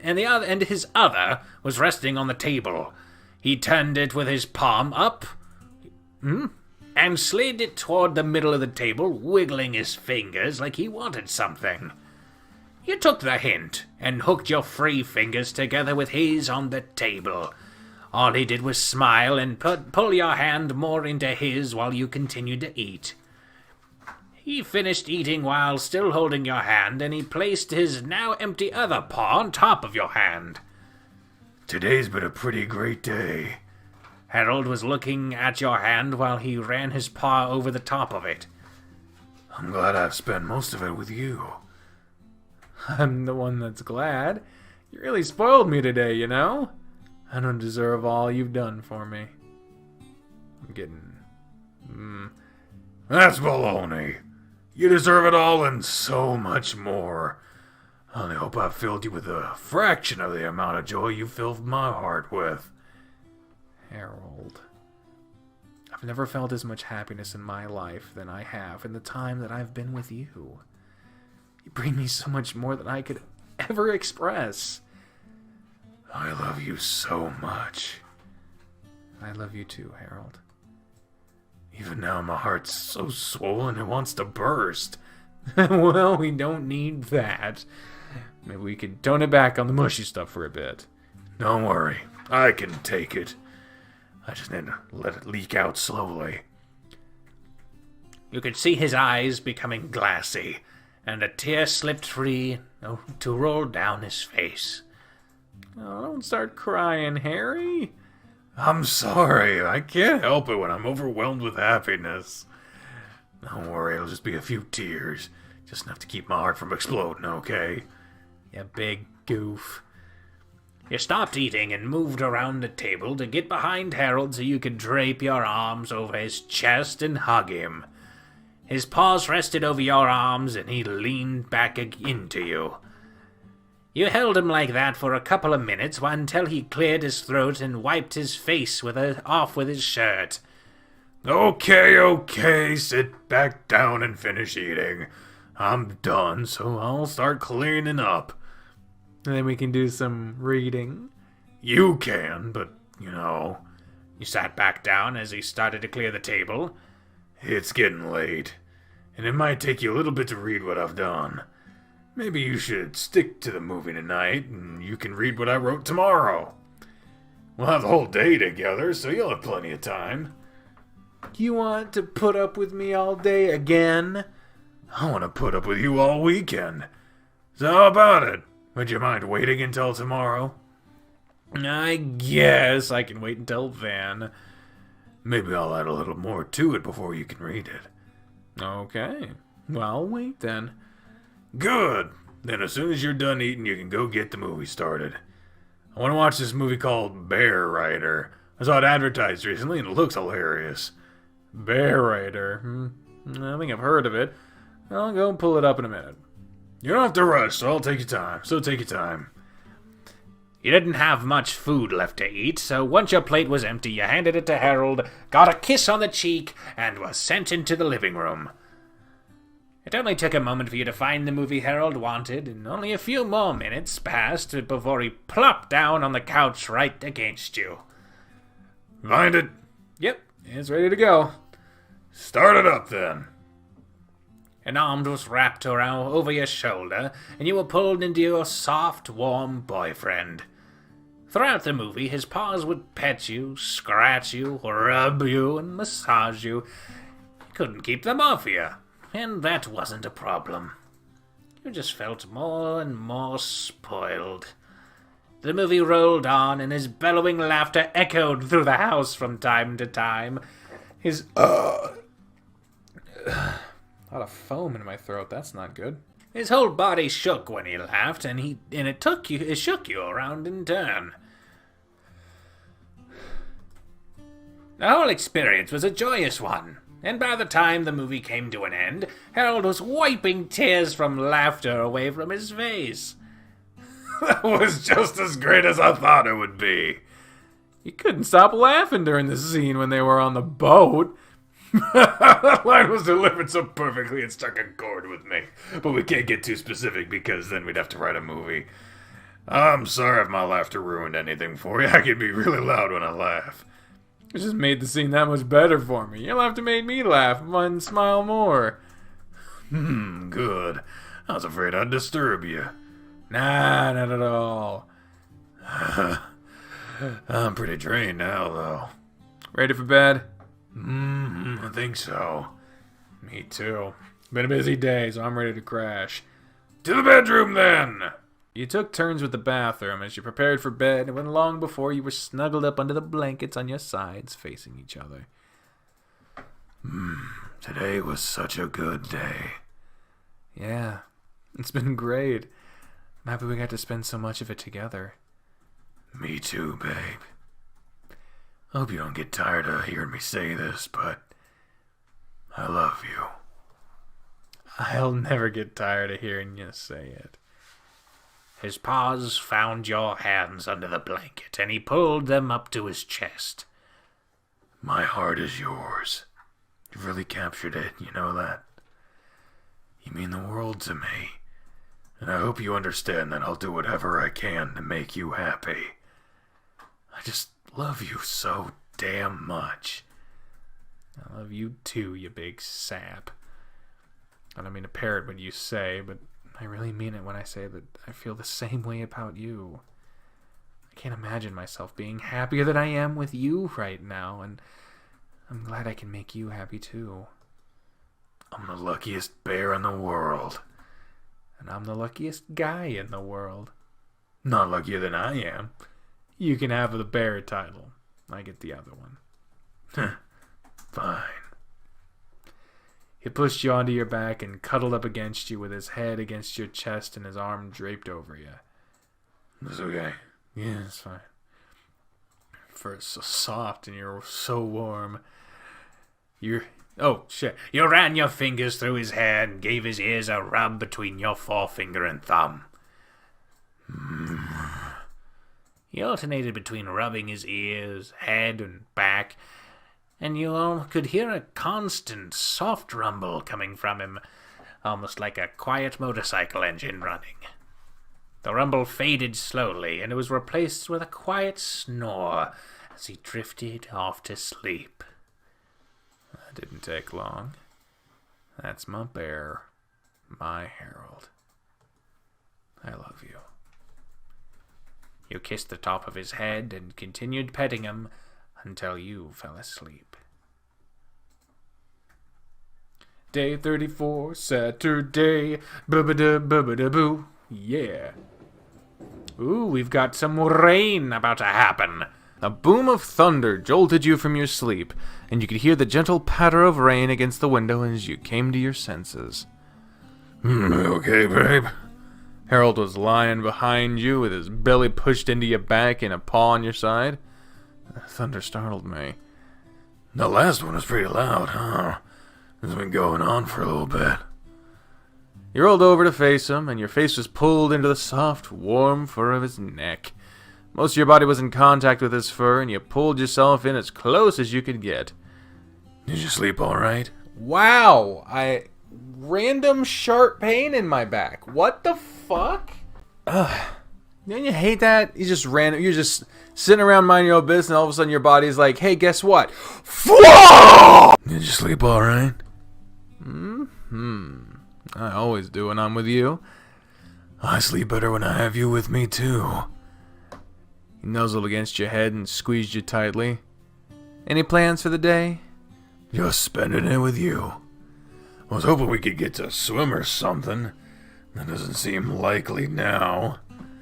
I'm content with just being a lazy bear today. But if you have any ideas, I'm all ears. I have nothing in mind right now, so I'm fine being lazy with you. We can stay here in bed as long as you like. That's dangerous. That's a dangerous thing to say to a bear. A growl vibrated through you after he yawned and nuzzled down under the blankets more with you. We'll stay here until I get hungry, which probably won't be too much longer. I can go make breakfast for us, and you can stay here even longer. You deserve to spend some extra time being lazy every now and then. If you insist, I shan't argue. I have a waffle iron under the cabinet beside the fridge, and there's waffle mix in the pantry. In case you were wondering what you might make. Waffles it is, then. There's some whipped cream in the refrigerator, too. And I have a butter-flavored syrup we can smother them in. Okay, I've never understood whipped cream on waffles. I've seen people do it. I do not get it. Butter-flavored syrup, though. I don't know if that means it's like a liquid butter, or if it's like a maple syrup, but instead of maple, it's butter? That's weird. I don't know what the fuck that's referring to. I'm already salivating thinking about it. How about you let me go, and I'll go get it started then? I'm gonna hold on to you just a little longer. I'm not ready to let you go just yet. Okay, I'm fine with that. Harold nuzzled against your head and rumbled out affectionate growls while rubbing his paws up and down your back. Most of your body was surrounded by his fur, and his sounds mixed with the sound of the weather outside. Most of your body was surrounded by fur, and his sounds, mixed with the sound of the weather outside, was lulling you back to sleep. You were almost out, but a grumble from his stomach, one you felt, signaled it was time for food. Okay, I'm going. Are you talking to my stomach? It's the one making a fuss, so it's time I put some food in it. That it is. He resisted letting you roll away, then pulled you back to his stomach as soon as you rolled over. Thank you, babe. You're welcome, Harry. You can stay here until I call for you. No argument here. You were finally able to get out the bed, and Harold gave you one of his interested growls since you were naked. I should have seen that as a fucking warning sign, but okay. You better put something else on, or I'm not having waffles for breakfast. Would you rather have sausage and eggs? Ha ha ha. I just might. He paused after he said that and flopped over onto his back. My belly has other wants, though. Waffles it is, then. Alright, he put clothes on. All clear. All clear. You gave Harold's stow match a pat, and you rested your cheek against it, rubbing your face around. I'll feed you soon, so don't you worry. Never flicked the top of your head, so after another pat and a laugh, you left to the kitchen. Let's see. He has some bacon in here, too. Looks like he's getting waffles and bacon. I better get to work before his stow match starts to eat itself. Okay, table is set and the food is done. Harold! Food! He popped into the kitchen as soon as your mouth closed, almost like he had been waiting right outside the kitchen. That was quick. The smell was so alluring, I was almost here already. Smells like you cooked bacon, too. I did. So we've got a big breakfast to enjoy. Sounds like you're trying to make me hibernate the day away. It'd make it easier on me. I'm kidding! Damn it, I love this story. If it happens, it happens. I'll be right along with you. Now sit. The food's all on the table, and if there's anything you need, I'll get it. Oh, spoiling me today, huh? What did I do to deserve this? You cooked dinner for me last night, and you've done so much else for me. I wanted to be able to do something for you in return. So, this is just some small way to show my appreciation. Oh, you don't have to do anything like that. I do what I do for you because I love you. And I want to make you happy as I can. As happy as I can. And I want to make you as happy as I possibly can as well. I don't think I could be any happier, babe. You gave him a kiss on his forehead and sat across from him at the table. Dig in. I hope the waffles taste all right. I'm sure they're perfect. They look great, but if they do taste funny, it's something the syrup and whipped cream could fix. Right. He took a bite of the naked waffle first, nodded, and grabbed the syrup. They taste as good as they look. You did a great job. Still gonna slather it in syrup, aren't you? Of course, that's how you eat waffles. After he was done piling syrup and cream on his waffles, you weren't sure if there was any waffles there to begin with. Are you in control, or is your stow match in control? A little bit of both. I know it's a bit much, but enjoy it however you want, Harold. You're just adding more fuel to that love tank. Are you saying I should fill it all the way up? I'm saying it's not a bad idea. A grin was spread across his face while he ate, and his foot was rubbing against yours under the table. His plate was cleaned quickly, leaving nary a drop of syrup to be seen. His finger wiped away any of that was left and licked it clean. God damn it, I can't even pass a Denny's on the street without getting my fucking fingers sticky. I don't know how that shit works, but god damn. There were specks of syrup decorating the fur on his chin, and his tongue slapped all around his mouth, trying to clean any remnants of the sticky liquid. You were surprised to see just how far his tongue reached. None of the syrup was left on his face when he was done. I had no idea your tongue was as long as it is. Bears have long tongues. They're good for all sorts of things. I can only imagine. And while it's on my mind, how would you feel if I wanted to incorporate something like syrup or honey into some foreplay? Oh my. You coughed and had to clear your throat with a long chug of milk before replying. Say that again? How would you feel if I wanted to lick honey or syrup off your body? I could really put my tongue to use. I won't lie, but I've been complimented about how good I am with it. Fucking yeah, he clearly wants to do it. There's no problem with it. I'm always willing to try something new with you. If you want to pour something on me and lick it clean, I'll let you. A perfect use for that bottle of honey I bought. Grinned and bared all of his teeth at you, wagging his eyebrows around. You smiled and shook your head, going back to finish your breakfast. Harold stayed at the table with you until you were done, so you gathered the plates and took them to the sink to rinse them off. You can go back to the bedroom and I'll be in there shortly. Unless you want to be lazy on the couch and watch TV or something. Or we could do something else. Oh my. He wasn't subtle with his hint, reaching around from behind you and stuffing his paw into your underwear to cup your junk. Okay. Breakfast makes him horny. Good to know. What do you have in mind? What do you think? You couldn't keep your body from shuddering when his tongue dragged slowly up your neck. He followed up by blowing on it and growling. He worked his paw over. Okay, let's... YouTube's yelling at me again. I'll see you on the other side of this. I don't know how long it's gonna last. Alright, I believe we're on the other side of this. It was a blowjob, and then he went to go write some more in his book.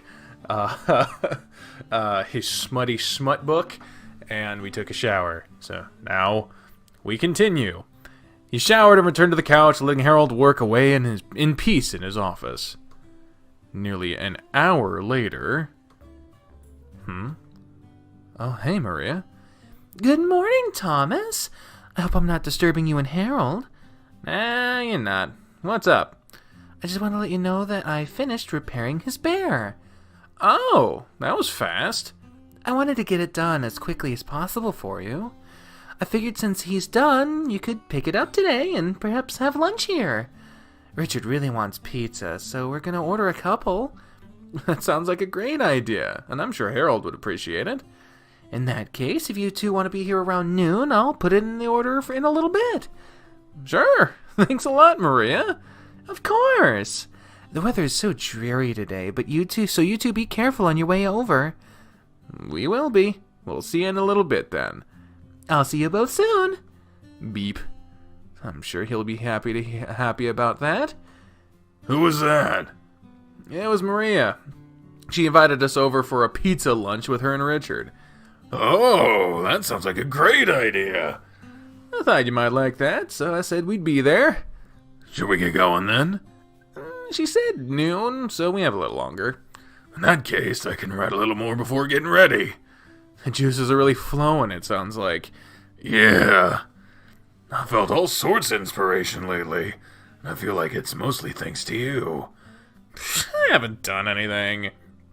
Not true at all. He leaned down from behind that couch and give your cheek a kiss. Okay, back to the office then. Come check on me if I don't come out soon. I might lose track of time. Will do. Glad he's feeling so inspired to write lately. I can't wait to read it. Especially if it's more about mine and Rilgor's adventures. Hey!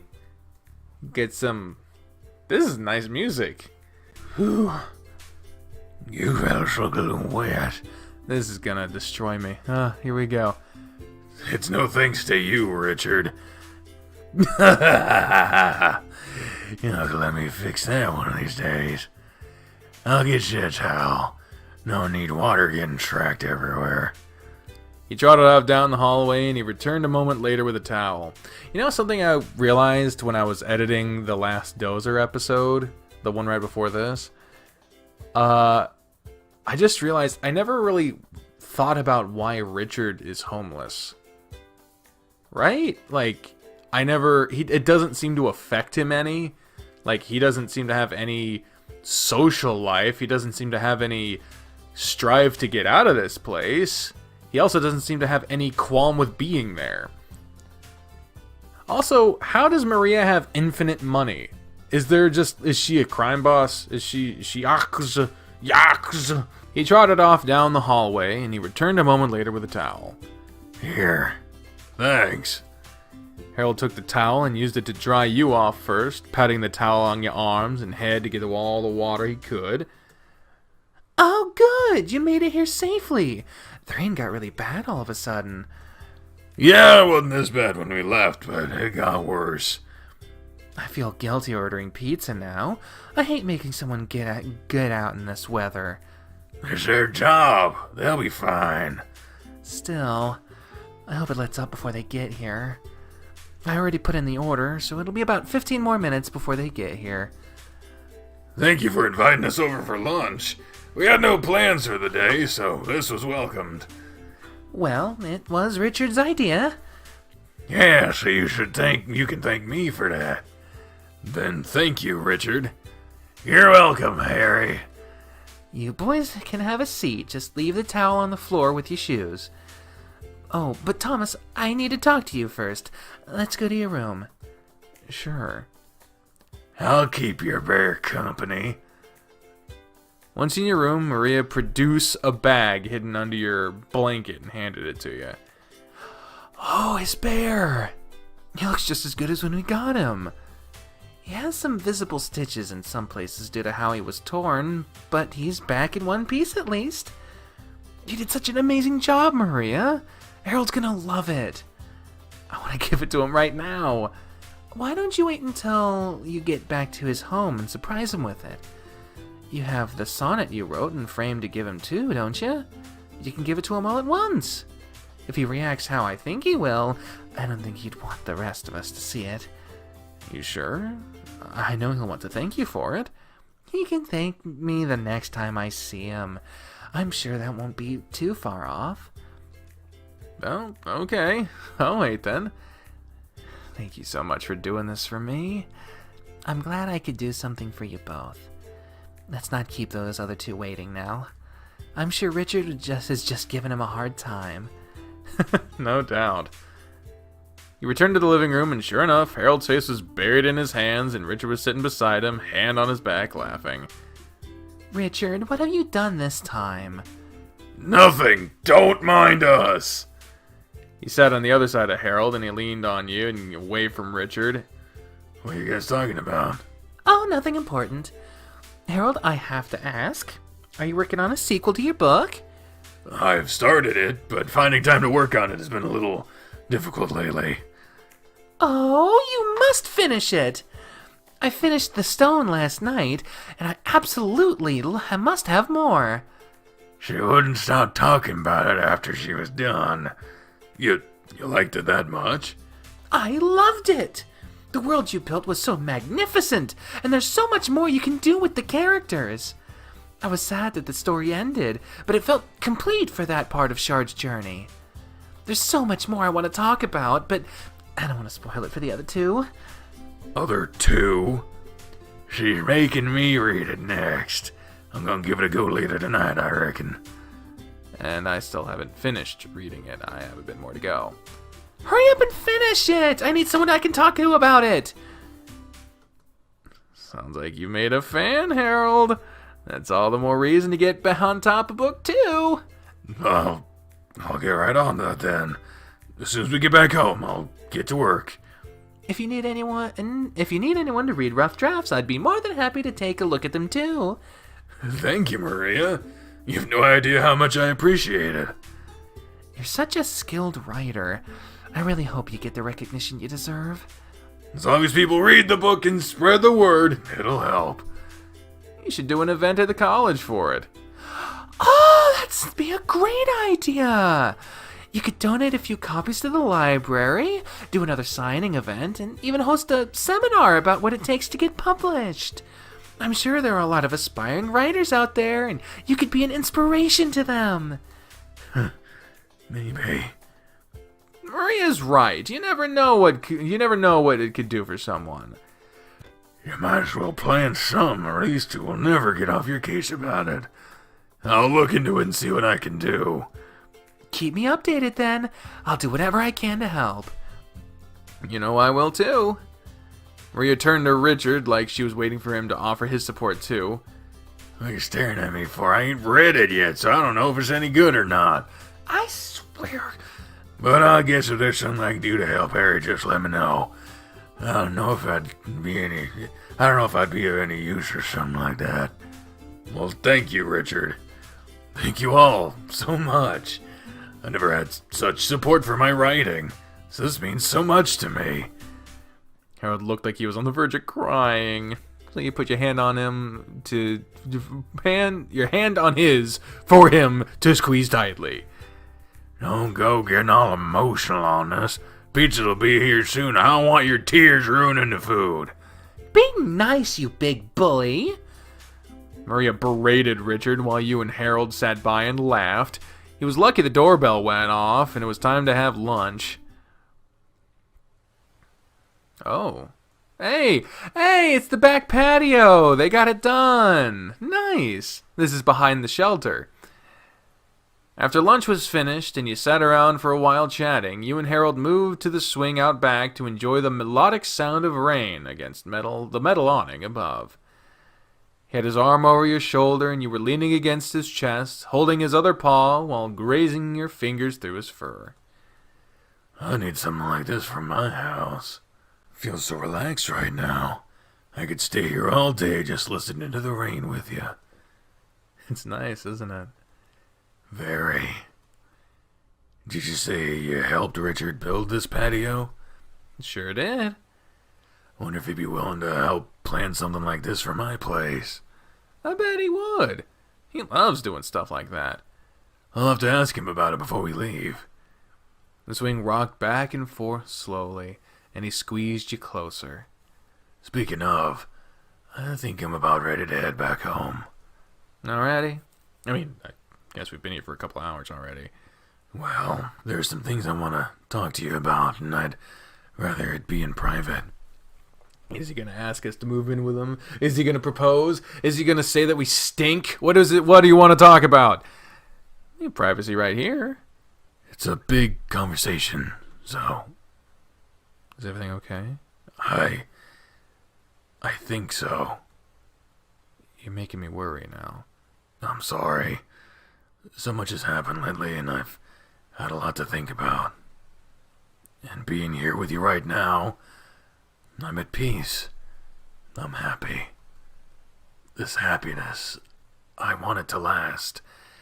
I want to keep experiencing it. I'm gonna have to make some really big choices, though.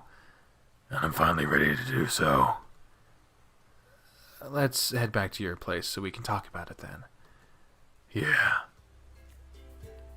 Oh, shit. Hey, guys, we're gonna head back to his place now. You guys just got here, though. They've been here for a while now, Richard. I'm sorry to leave so soon, but I have some things I need to talk about with Thomas. Oh, I see. You two are gonna talk about something. You two go take care of whatever you need to. It was nice having you over regardless. Besides, I want you to have all the time you need to be able to work more on your next book.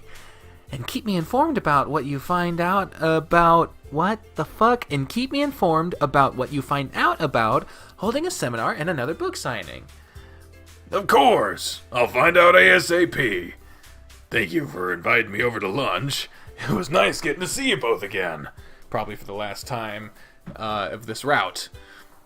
You're always welcome. You're right the fuck? You're always welcome here, Harold. Thank you, Maria. Oh yeah, before we go, Richard. What's up? I was talking to Thomas about your patio, and I was wondering if you'd be interested in helping me plan and do something similar at my house. I'd like to add a patio of some sort, and you did such a great job with Maria's. Oh, that sounds like it could be promising.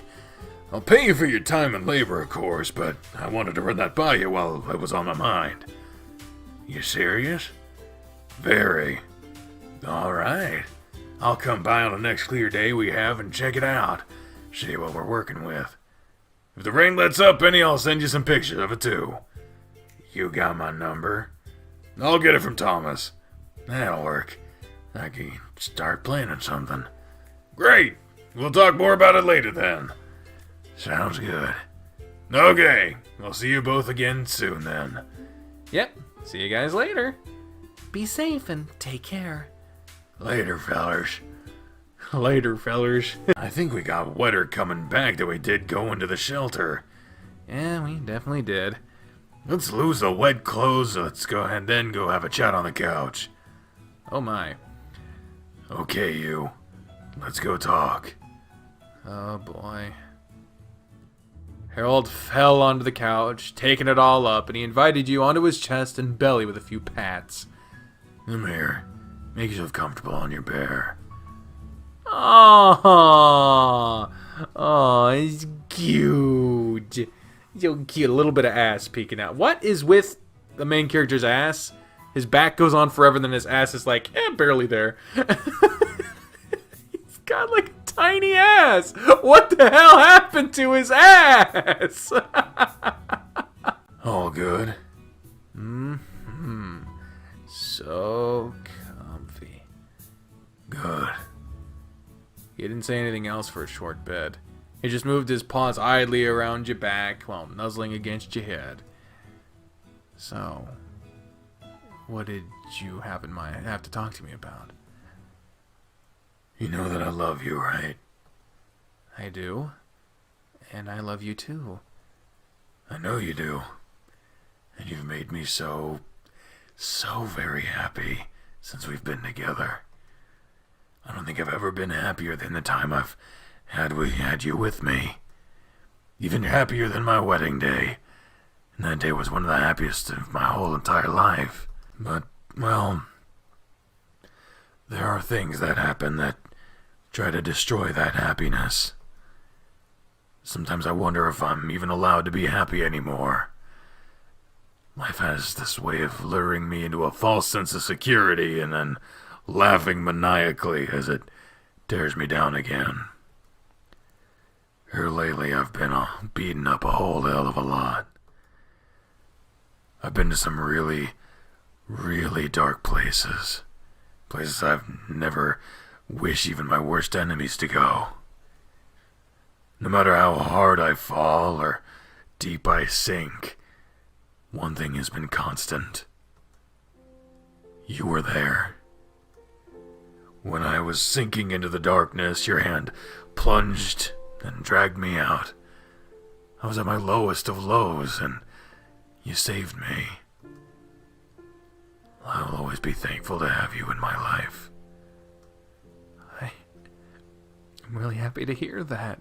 But, you know, it's kind of my fault. You don't. I know I told you once that it was because of you that I fell into a depressive state, and I've regretted saying that ever since. Never blame yourself for my problems. It was never your fault. However, what I'm about to tell you is kind of your fault.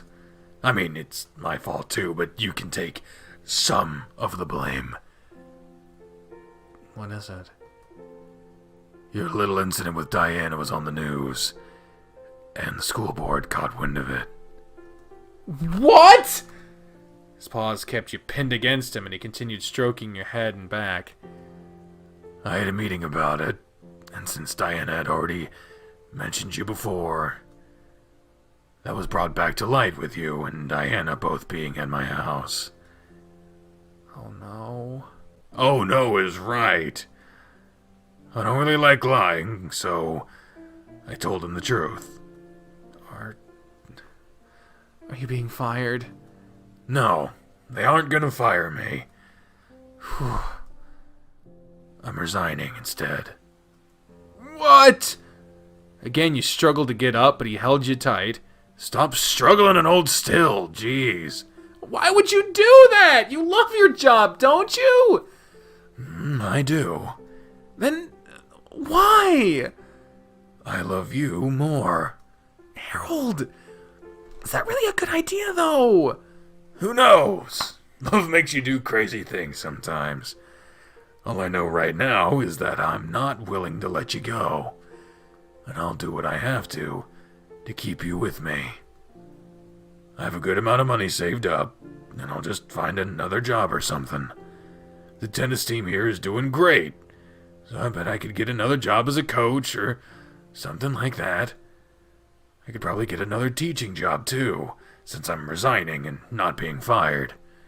I have plenty of options. Are you sure I can't say this is all my fault? It was all my decision, so you cannot. Are you really sure about this? That's a huge decision to make all of a sudden. Can't you take some time to think about it?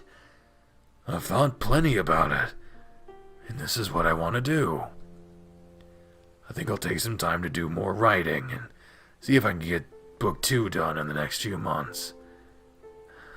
Maria will be definitely excited about that. No doubt, seeing how much you liked the first one. I'll start looking for more work in a couple of months, but I'm not hurting for money right now. Is there any way to talk you out of this? There's no point in trying. It's making me choose between you and my job. There are countless jobs out there for me, but there's only one of you. I'll choose you every time. But you could just lie about me. It doesn't bother me any. It bothers me, though, so that's out of the question. Just accept this. If worst comes to worst, I'll just move into the shelter with you. Oh, jeez. Everything will work out, Thomas. Trust me. As long as I have you by my side, I know everything will be just fine. Okay, then. If you're absolutely sure this is what you want to do, I'll trust you. Absolutely. 100% sure. When will your resignation go through? I'll have to go through mediation with the school board in regards to that. We'll have another meeting on Monday and go from there. I have a solid record, so I'm sure it'll go over smoothly. Are you going to tell the guys tomorrow? No, I don't want to tell them just yet. I want everyone to have fun tomorrow. I'll break the news to them after I get more details about what my resignation will entail. It's going to suck to not have you coaching us anymore. I can still come practice with you guys. I'll need to do something to stay in shape. I think you meant get in shape, because your current shape is mostly round. He laughed as he squeezed you and rubbed his face against your head, shaking you around gently. You calling me fat? No! There's nothing wrong with stating the obvious. Won't you miss this belly, though? It makes a pretty good cushion to rest on, doesn't it? I'm sure I can maintain this shape while staying in shape, if that makes sense. I get what you mean. You sighed and wiggled around to make yourself comfortable again. Thank you, babe. Thank you for staying by my side through everything that's happened. I'll be here with you for everything that'll happen, too. I think you're stuck with me indefinitely. Maybe I should rethink this. Hey, now! Maybe I'm the one that should be rethinking my choices. It's too late for that. I've got you right here. You were wrapped in his legs and arms as you wrestled to free yourself. There was no chance of you getting away from his bare strength. You resigned to your fate with defeated deflation and snorted. He waited for you to give up, and then went back to pushing his paws up your shirt to rub and scratch your back a while longer. Would you mind too much if I spent some time in my office? I want to do some writing, and I'm really feeling inspired today. I don't mind at all, right till your heart's content. Don't tell me that, or I'll be in my office all day. Then go for it. I'll take care of dinner even, so you can stay away until then. Would you really? I'll try. Well, in that case... He inched from under you, leaving you to roll onto the couch. All right, I'll be in the office if you need me. I have a lot of stuff to get out of my head. Good luck. I don't know what to do now. As you settled onto the couch by yourself, you slapped your hand over your face. Damn it! I left a bear at the shelter. I can't believe I forgot it. And my sonnet is in there with it, damn it! I'll text Maria and let her know I'll get it tomorrow. If it wasn't still raining, I'd sneak off and get it now. Oh well. Tomorrow it is then. After sending a text to Maria, you turned on the TV and let your mind wander. I wonder if everyone wouldn't mind playing LNL around lunch tomorrow instead of during the evening. It'd be nice to have the evening for just me and Harold. I want to make sure he has an amazing night to prepare him for the days to come. We have no idea what's in store, so I'm gonna ask him and see what he thinks. Then I'll call everyone else. He knocked on his door and waited until he responded before coming in. What's up, Ed? Sorry to bother you already, but I had something to ask you about. You don't bother at all, so don't say such things. What do you need? Would you be against playing L&L earlier in the day tomorrow? I was thinking maybe we could play in the afternoon, then it would leave the evening for us to spend together. If all the others are okay with that, I'd be more than happy with that idea. I would enjoy having the evening alone with you. Go. I'll go get in touch with everyone and see if it's okay. I'll give you a bear kiss first. You came into my office, so you have to pay the toll before leaving. I didn't have to pay the last time I came in here. New laws have been instated, and you're required to follow. What'll happen if I refuse? You'll be fined and have to pay extra penalties. In that case, he slipped out of his office without complying with his demand. I'll get what you owe me one way or another. I'm looking forward to you trying. Okay, let me call everyone and see if they're okay with meeting earlier. I'm thinking if we meet around 2, we can play for a few hours before I do dinner with Harold. You found yourself sprawled out on the couch again, and for the next hour you were on the phone with your friends, checking to make sure the change in time was okay. Everyone agreed to play earlier with a little explanation needed, but they didn't stop Darius from pestering you about what special plans you had for the evening. You ended up hanging up on him in the end, and he sent a slew of texts to follow with suggestions and ideas on how you could please the bear. Darius, you're such a pain. Maybe I'll try that idea now. Try what idea? No, it's a surprise for you. Oh, a surprise for me. That's exciting to hear. You're so sweet.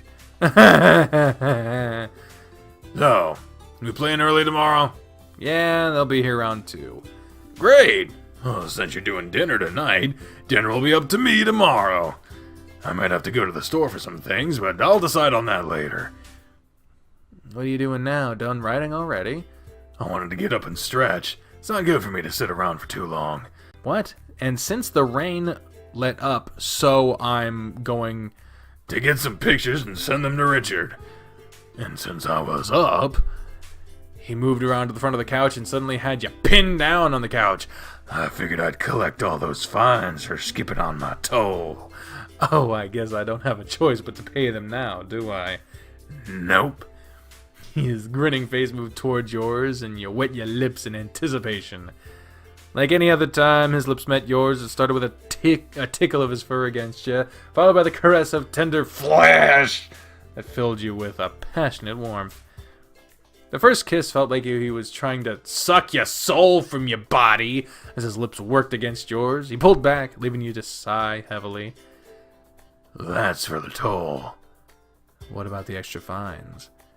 I'll collect on those later. His paw cupped your groin and kneaded it gently. I'll collect interest too. Okay, I'm gonna take those pictures while I have the chance. You're gonna put on some pants first? Don't need them for this.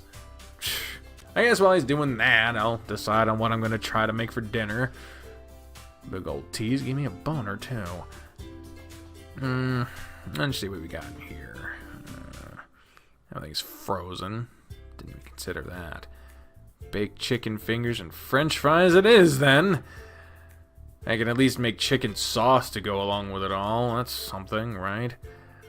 I'll preheat the oven and make the sauce while it's heating up, and when it's all done, it'll be right on time for dinner. Dinner was a simple task for you to handle, and the mess you made was minimal. Less mess meant maximum time with Harold after eating. After waiting for the oven to heat up and for the food to cook, another hour rolled by. I want to give a special shout out to the fucking... The cookie... Whoa, shit. God damn it. The cookie jar bear fucker, this guy right here, so fucking cute. I love him, and I want the best life for him. Everything is done. It's nothing fancy, but it's hot and good food. Harold, come in. You called for him and got plates ready while you waited. Oh, it smells good in here. What'd you cook? Well, everything was frozen, so he presented him pans covered with chicken and fries. Ta-da! Chicken and French fries! Oh my, the chef is treating me well tonight. To kick it up an extra notch, I made some chicken sauce to go along with it. What's that? It's a mixture of condiments with some seasoning added to it. Makes perfect dipping sauce for dinner. He dipped a fry in a bowl of sauce and gave an approving nod. Okay, yeah, that's pretty tasty. Good! Go ahead and fill up a plate and eat. Thank you, babe. With loaded plates and nothing left on the pan, just sat with Harold to eat. How's the writing going? Great. I had a really good stride, so I've gotten a lot done already. For which writing? Relgor or your next big novel? I was working on the novel this time, but who's to say I won't turn the adventure of Relgor and Radovan into an erotic novel? Would you publish something like that? I don't know if I could bring myself to do something like that. I would definitely use a pen name if I ever did. I bet it would be insanely popular if you did. I don't know about that, but maybe I'll give it a shot one day. Writing erotica is fun when I need a break from the more serious tales. With proper inspiration, I really get a lot done. I'll be sure to offer as much inspiration as I can then. Can you imagine Maria reading it? Never! Even the thought of that is making me blush. There's no way.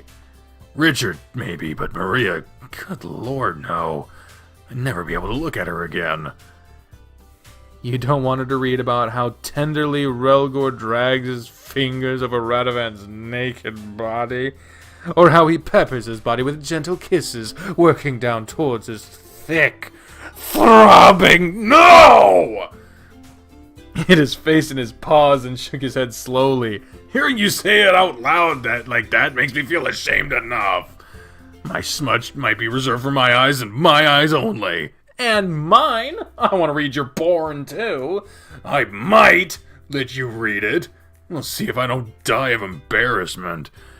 Yes, excellent. Harold's face was flushed, and he kept his eyes on his plate until the rest of his food was gone. So, you have me for the evening. What do you want to do?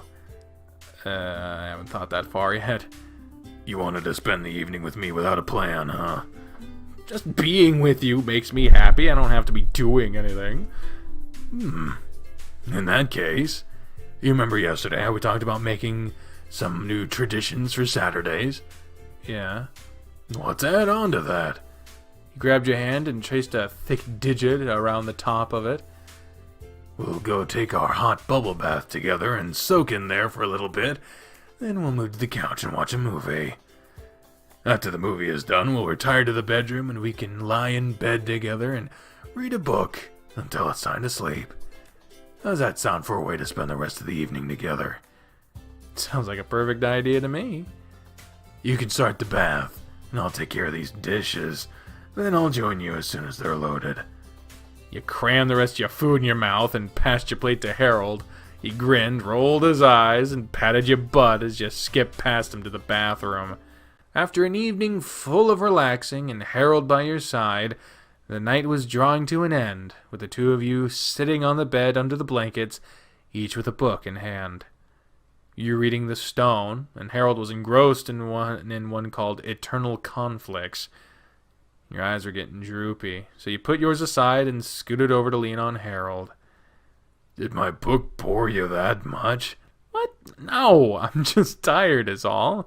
Your book is really good, but I don't even remember the last page I read. What's the book you're reading about?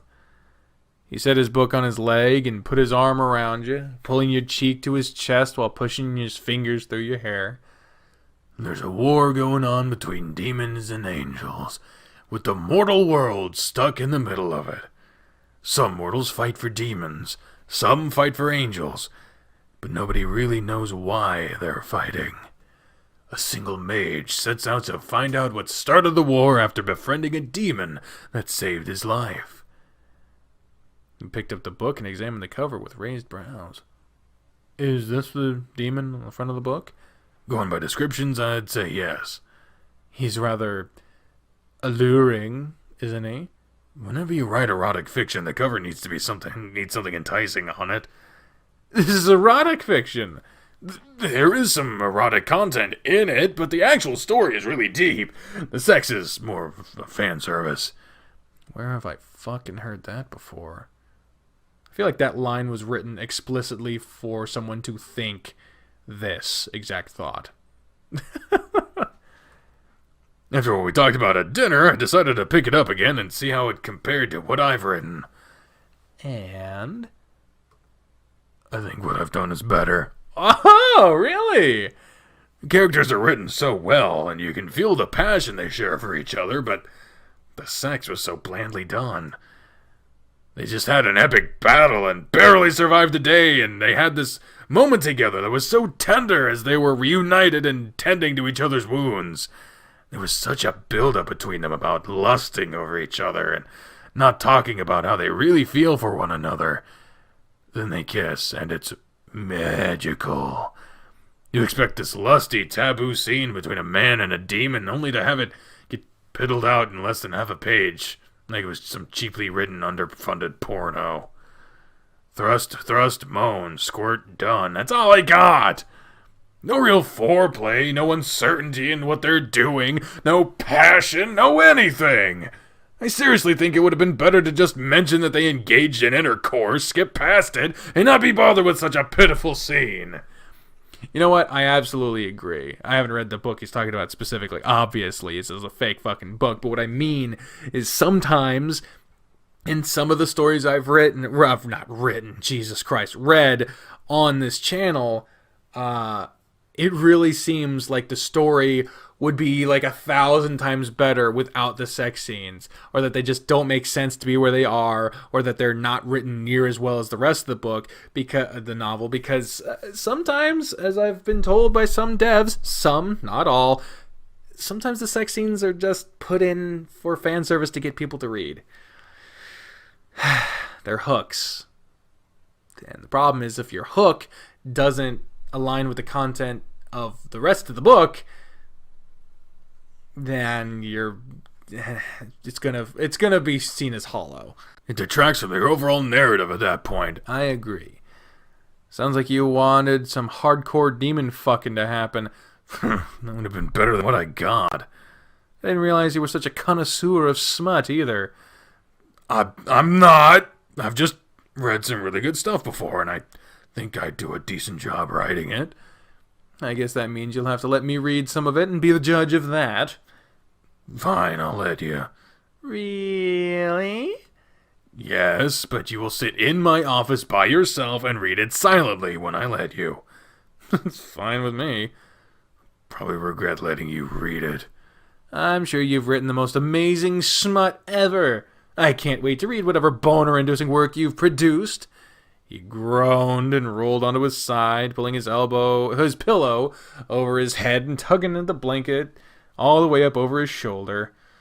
Turn off the lights and let's go to sleep.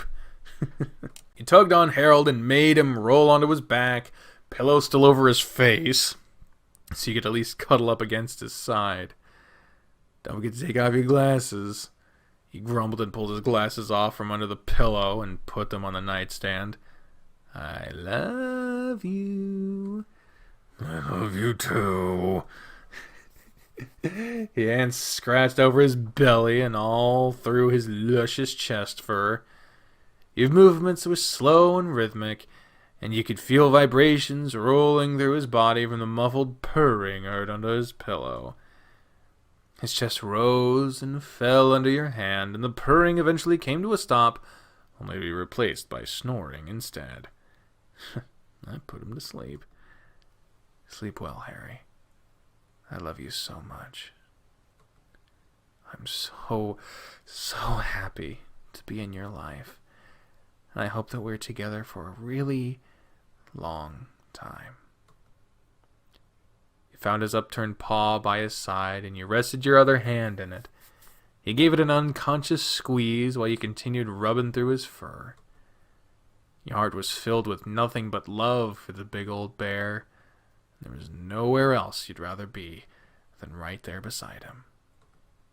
With the warmth of his body and the soft drone of his snores in the rain, you drifted off to sleep against him. You awoke yourself... Bad start, bad start! You awoke to find yourself enveloped in bear. Harold's arms were wrapped around you, and he had curled his body up around you to swallow you in his furry warmth. His snoring was loud, and now that you were awake, there was no chance of you going back to sleep. I wonder how much longer he'll be out for.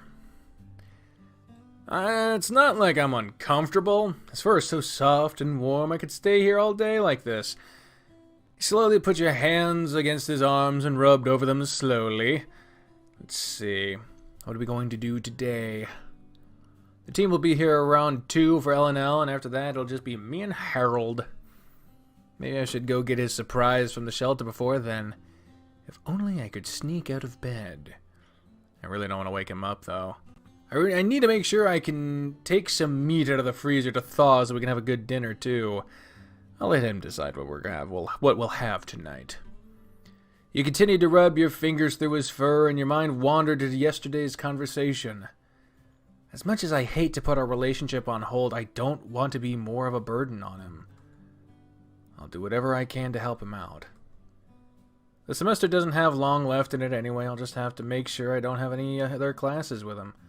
What? Wait a moment. Wait, I thought we had Wait, that doesn't sound like what we chose. He said he was resigning. What the fuck? I'm getting salty. Hold the fuck up. You're not taking the best ending away from me. I earned that shit. For best results, play his route from start to finish. It isn't required, but I did add a new variable for day 27 that'll alter the dialogue on day 35. There were a few tweaks made on day 34, maybe causing some crashes for some people. I played it from the beginning to the end and didn't encounter any crashes myself. So, you mean to tell me that I need to go back all the way to the beginning to avoid getting the neutral ending, even though I did everything right? 35 fucking days? I don't remember what all the goddamn choices were. And the guide sure as shit did not get updated. I got that shit bookmarked. Let's double check. Wait a minute. The guides will be moved to a Patreon tier reward pending poll results? So the guide is gone. So I have to start from the beginning and they took the guides away? I have to start from the fucking beginning. And hope to fuck I get all the choices right. Even though I've been playing this fucking route for the past 4 years, so there's no way in dick that I'll remember all the choices. Oh, I'm not happy with this, man. I'm not happy. I am the opposite of happy right now. Ah, here comes 90 years of fucking skipping shit. Just skip to the next fucking... Skip to the next choice. Oh, you fucking... Come on. Fuck, man. I don't know. This is fucking infuriating. This is goddamn infuriating. No. And so I can't even skip back one screen just to see what the fucking context of these choices are? This is so fucking infuriating. Is it possible? Let me just check. Oh, thank fuck. There's at least a save file for day... There's a save file for day 27. So maybe I don't have to fucking redo everything. Well, it only scrolls back so fucking far, so here's hoping. Do I know his favorite color? Is it red? Purple. Fuck off. Yep, got it right. Whoa. Mine? Shit. I don't know. Purple? Cool. Awesome. Month? Why do I have to do all this, man? I was born on May 26th. Will you please fuck off? This is cool to see again. Because I really like this. But I will say... Oh my god, no, please. I swear to god, if I go through all of these fucking days and all of these choices, I had to redo the L&L game and everything. If I go through all that shit and it doesn't change anything, I'm gonna be pissed. Ah, it changed it! Okay, so I don't know what the fuck changed, but we got the proper fucking... Yeah, I can't help but worry about his decision. I wonder if I can talk him out of resigning. He's put so much into his job. So, okay, so I literally did 30 minutes of fucking backtracking because I fortunately had a fucking old save file from day 27, and I literally have no fucking clue what was different. But okay, we did it right, apparently. Like we did it before they changed it. So here we go. Finally, we can do day 35. Suck my dick. It's a big problem with playing games that are in development. Totally understand. I know it happens. It just sucks when it happens. But it happens, and I can't blame anyone. It's part of what I do. It's what I have to fucking expect and be used to at this point. I wonder if I can talk him out of resigning. He's put so much into his job to just drop it for me. We could just put our relationship on hold until I'm done with his class. Hell, I could even drop his class and take it with another teacher, right? That should be an option. It'll cost me far less than it'll cost him. I should mention that to him at some point today. Harold stirred behind you in a cavernous yawn rumbled from him, and throughout your body, the arms around you squeezed tighter, and the bear nuzzled against your head lazily. Morning, Harry.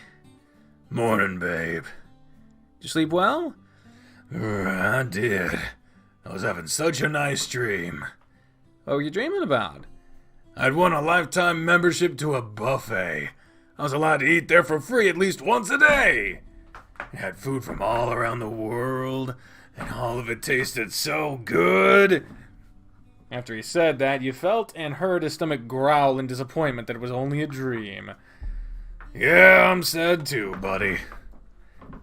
Talking to your stow match again, huh? He's just as sad as I am to learn it was only a dream. How about we do something to make up for it at least? It's time for breakfast, so we can appease him in some way at least. You made breakfast yesterday, so it's my turn to do it today. Go for it. I know whatever you make will be delicious. Decide on what we'll do for dinner, too. You can take the meat out of the freezer to thaw. I'll decide on that, too, then. You did dinner last night, so I'll do dinner tonight. Pfft, my low-effort dinner. It was still good and thoughtful. You were pulled onto your back, and Harold rolled over on top of you, half supporting himself on his hands and knees with his body resting heavily on you. Nothing else was said as he lowered his lips to meet yours for a tender kiss. I'll call you to the kitchen soon. Instead of rolling off you, he started to slide down, kissing your neck and then your chest. He continued to move, his lips tickling over your belly. His fur was stimulating your exposed cork as he slid down, and by the time his lips were against the bottom of your stow match, you were already hard. That was when he chose to roll away. That's when he chose to roll away, leaving your cork, hard and bobbing, untouched. What a bastard. Expect more of this today. More of what? His tail waggled furiously as he walked out of the room without an answer. If he's gonna tease me all day, it better end with him doing something about this. You wagged your hard dick around and sprawled out on your back with a loud sigh. After a minute, you wrapped yourself back up in the blankets and took over his side of the bed until he came for you. Boy, don't you look comfortable. I am. Is breakfast even enough to tempt you out of bed? I don't know about that right now. Would this help? You peeked out from your blanket cocoon and watched him shake his hips back and forth, slapping his meat against his thick thighs. How is that going to encourage me to get up for breakfast and not just coax you onto bed to join me? If you don't get out of bed and come eat the breakfast I so lovingly made for you, you aren't going to get to touch it at all today. So you better get up and come join me. Wait, I'll join you. You scrambled out of bed and hurried off to meet him for breakfast. All it takes is a flash of the goods to get you up and moving, huh? It was the threat of not getting to touch them that got me moving. I guess I know what we'll be doing later. He motioned for you to sit at the table with him, where he had laid out a stack of pancakes and a bowl of scrambled eggs. And speaking of later, what time are we playing L&L again? Everyone will be here around 2. I figured after everyone leaves, we can do dinner. Yeah, that sounds good to me. What did you decide on for dinner? I want to grill steaks tonight. God, I fucking love steaks. I didn't have an actual steak for so long in my life. I feel betrayed. I think it would be nice to grill, have dinner outside, and then dive in the pool after. The weather looks like it'll be all sunny today. Ooh, finally gonna put the grill to use, huh? Yeah, I just have to go get some charcoal. Easy enough. I'll do that after we finish eating breakfast. Sounds good to me. I really like the idea. You continued eating, and midway through the meal, you decided to present your case for Harold keeping his job. So, I was thinking, Harold. About what? About you resigning from your job. You can't make me change my mind, Thomas. I've already settled with the idea. But wouldn't it make more sense if I just dropped your class instead? You could keep your job, and I could just take the class later with another teacher. We could even just put our relationship on hold until the semester's over. It's not that long. Putting our relationship on hold is out of the question completely. My chest hurts just thinking about not having you with me for such a long time. Then what about just letting me drop your class? It's way more efficient. The thought did cross my mind, but I wasn't going to ask you to do something like that. You have a bright future ahead of you, and I don't want to do anything that'll impede that. And you still have a future to think about, too. Or better yet, we have a future together to think about. It's our future, Harry. Our future. He stabbed another pancake and stuffed the entire thing into his maw, chewing slowly while looking up at the ceiling. I guess if you dropped my class, they wouldn't have a case against me. That makes more sense than you just quitting your job. I suppose you're right. Well, I'll think about that and consider it. There's not much to consider. Still, I'll decide today what we'll do. You know as well as I do that'll be a better choice to make. I'll think about it. He looks contemplative now. It's the most logical decision to make, so it should be an easy choice for him. We'll talk about it later, so let's not think about that anymore for now, okay? Let's just enjoy our day together. Okay. All the food was cleared from the plates before long, and you were helping Harold clean the dishes. Alright, let's get dressed and head over to Highs to get what we need. It should be a pretty quick trip. Oh, Richard's calling. Hey, Richard, what's up? Hey, your bear around, he ain't answering his phone. Yeah, he's right here beside me. What's up? I got the pictures he sent, but I figured it'd be easier just to come look. Since it's nice out, I figured now'd be a good time. Not to mention you forgot something here yesterday and I could bring it over. Oh, that's not a bad idea. Harold, Richard wants to just come over now and take a look at the backyard. He said it'll be better than just looking at pictures. Now? Yeah, he has to bring me something too. Well, you can just wait here while I run to Highs. Won't be too long. You sure? Yeah, it's fine. Oh, God. Yeah, it's fine. I know exactly what I'm getting, so you just wait here for Richard. All right. Sure, Richard, come on over now. All right, I'll be there soon. See you then. Click. He'll be here soon, so I guess I'll just get dressed and wait.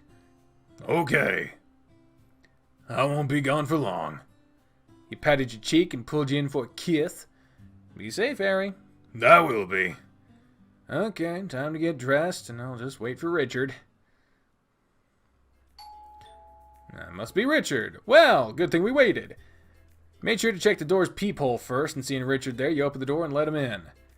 Harry gone, his car ain't outside. When you called, we were about to go to Highs to get something. He told me to stay here and wait for you while you made the trip. He won't be gone too long. Had he waited, maybe I could have gotten started today. I don't know if he'd want to start now. At least come up with an idea and a quote for what it'll cost. Since he's resigning, it might not be something to do right now. I guess you're right. Well, let me go get a look at the backyard and get a better idea what we're working with. You led Richard outside and he stood back to inspect the back door and the surrounding area. He's got some nice space to work with back here.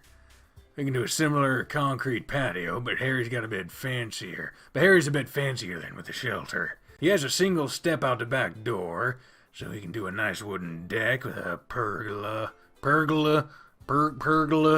over it, unless he wants a covered top.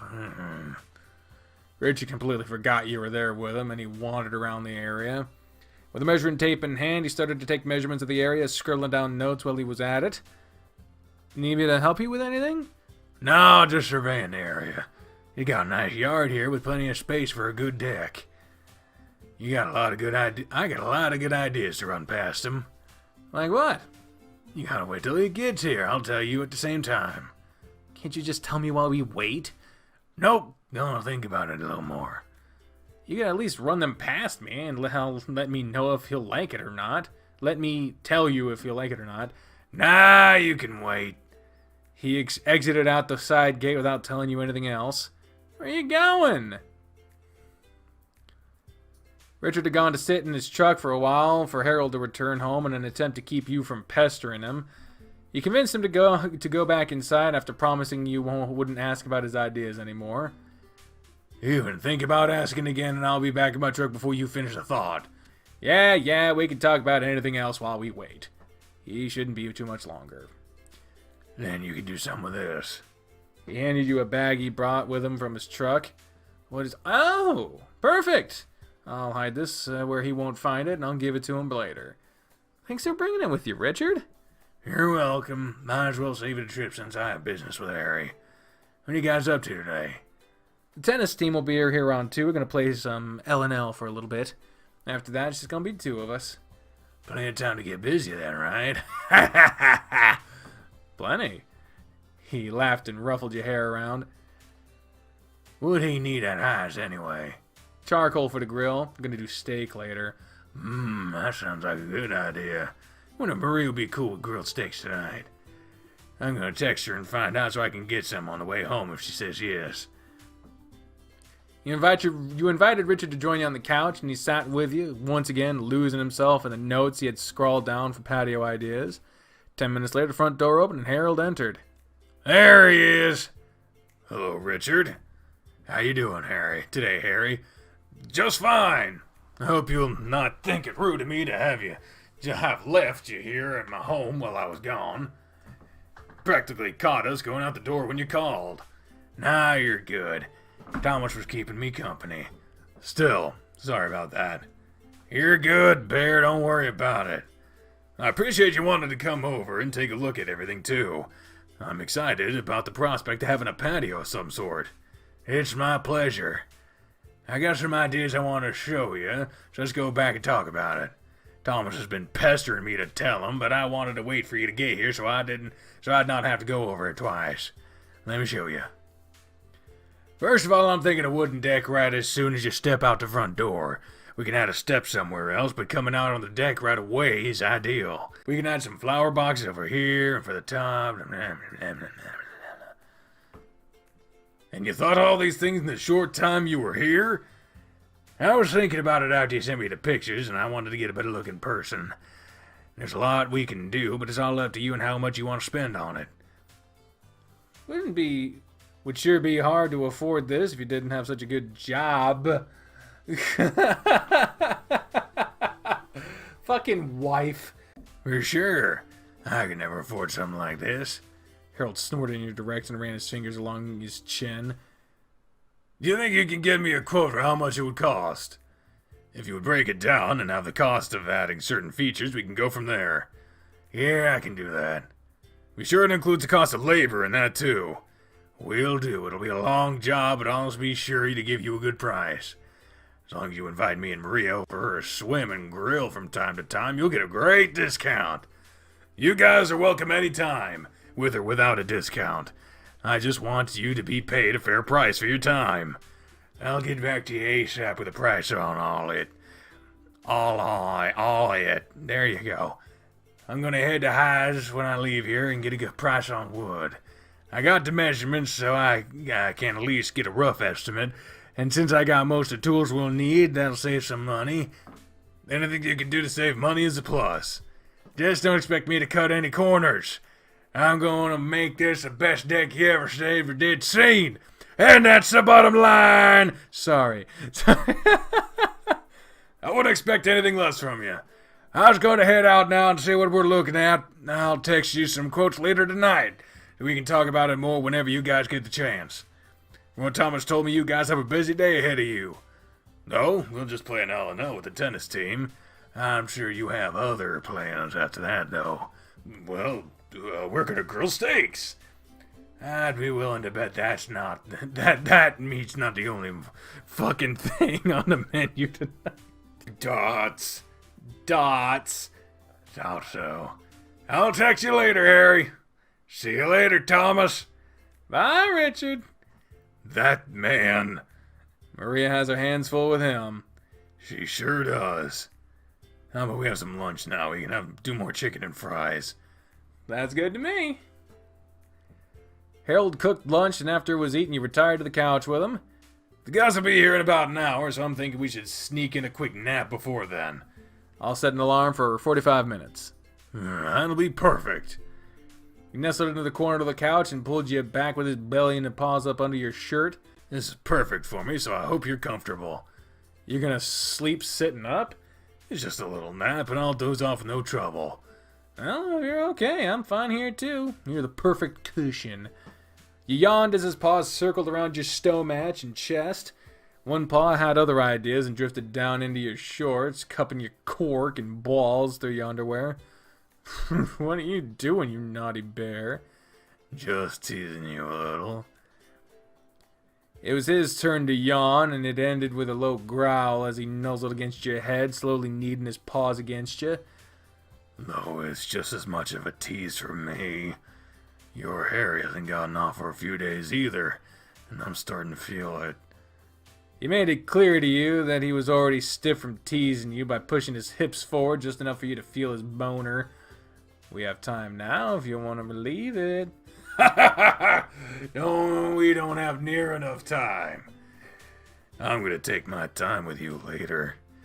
You would barely have enough time to take a shower if I were to shoot a load all over you right now. There's so much spunk stored up in my balls. Jesus Christ, man, do you mind? You would be absolutely coated in bear.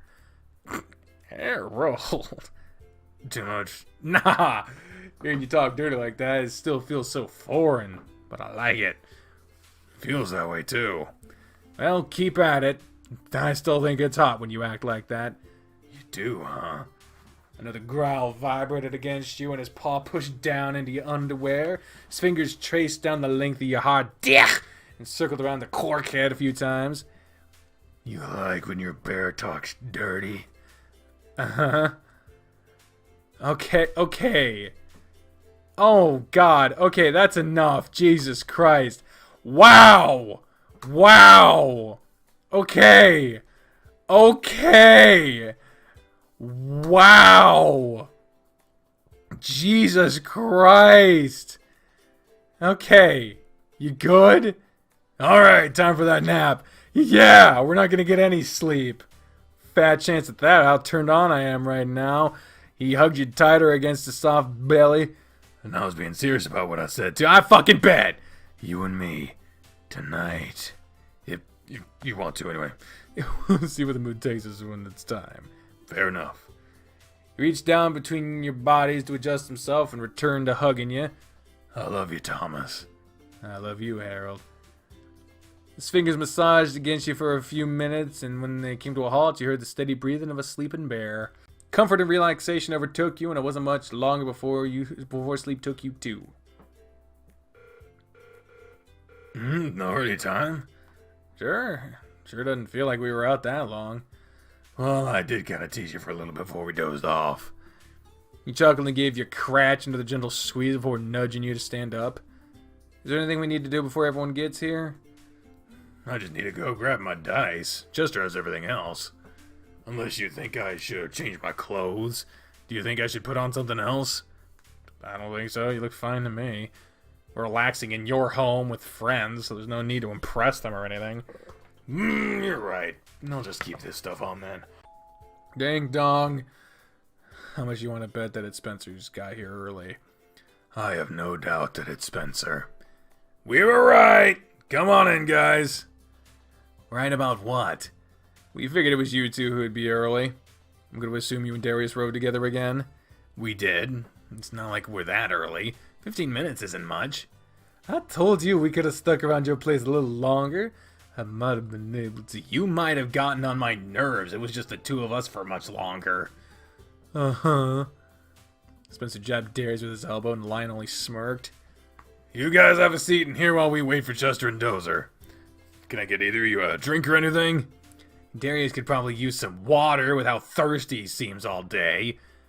Bring Spencer some too, but put it in a bowl on the floor for him. Spencer sat on the couch, and as Darius went to sit beside him, you were grabbed and forced to sit between them. Water in a cup would be just fine, Coach. Right. I've told you before, you could just call me Harold while we're here. You two certainly seem at odds with each other right now. Just some fun banter is all, nothing wrong here. Nothing wrong other than Darius being a pest like usual. Seems to be more so than usual. You could say that. You didn't seem to be bothered by the way I was acting until we got over here. Well, it was just the two of us then. There are others now. Here you go, guys. 2 cups of water. Please refrain from dumping it on each other while in my house. No, that's probably the other 2. Harold stepped away again, and Chester and Dozer followed him back into the living room. Just who we expected it to be. Hey, guys. Woo, everyone's here already. Yeah, fuck, I'm slipping between voices too not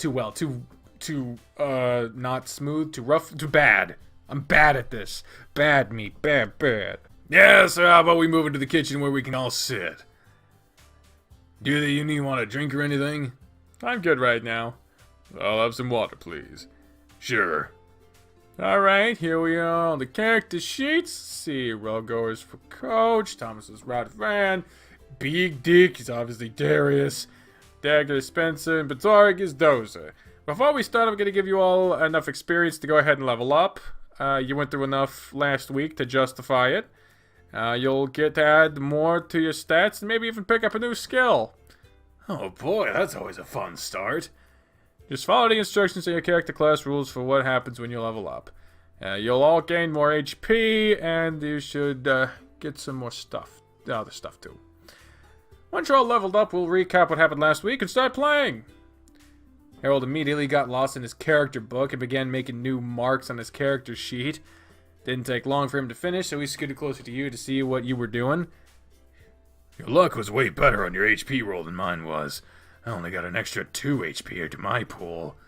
Yeah, I got really lucky with mine. Rolled for the max amount. What new ability did you get? I got Wizard's Fortitude. What does that do? Any attack that would reduce my HP to below 0 will only reduce my HP to 1. That sounds overpowered for a level 2.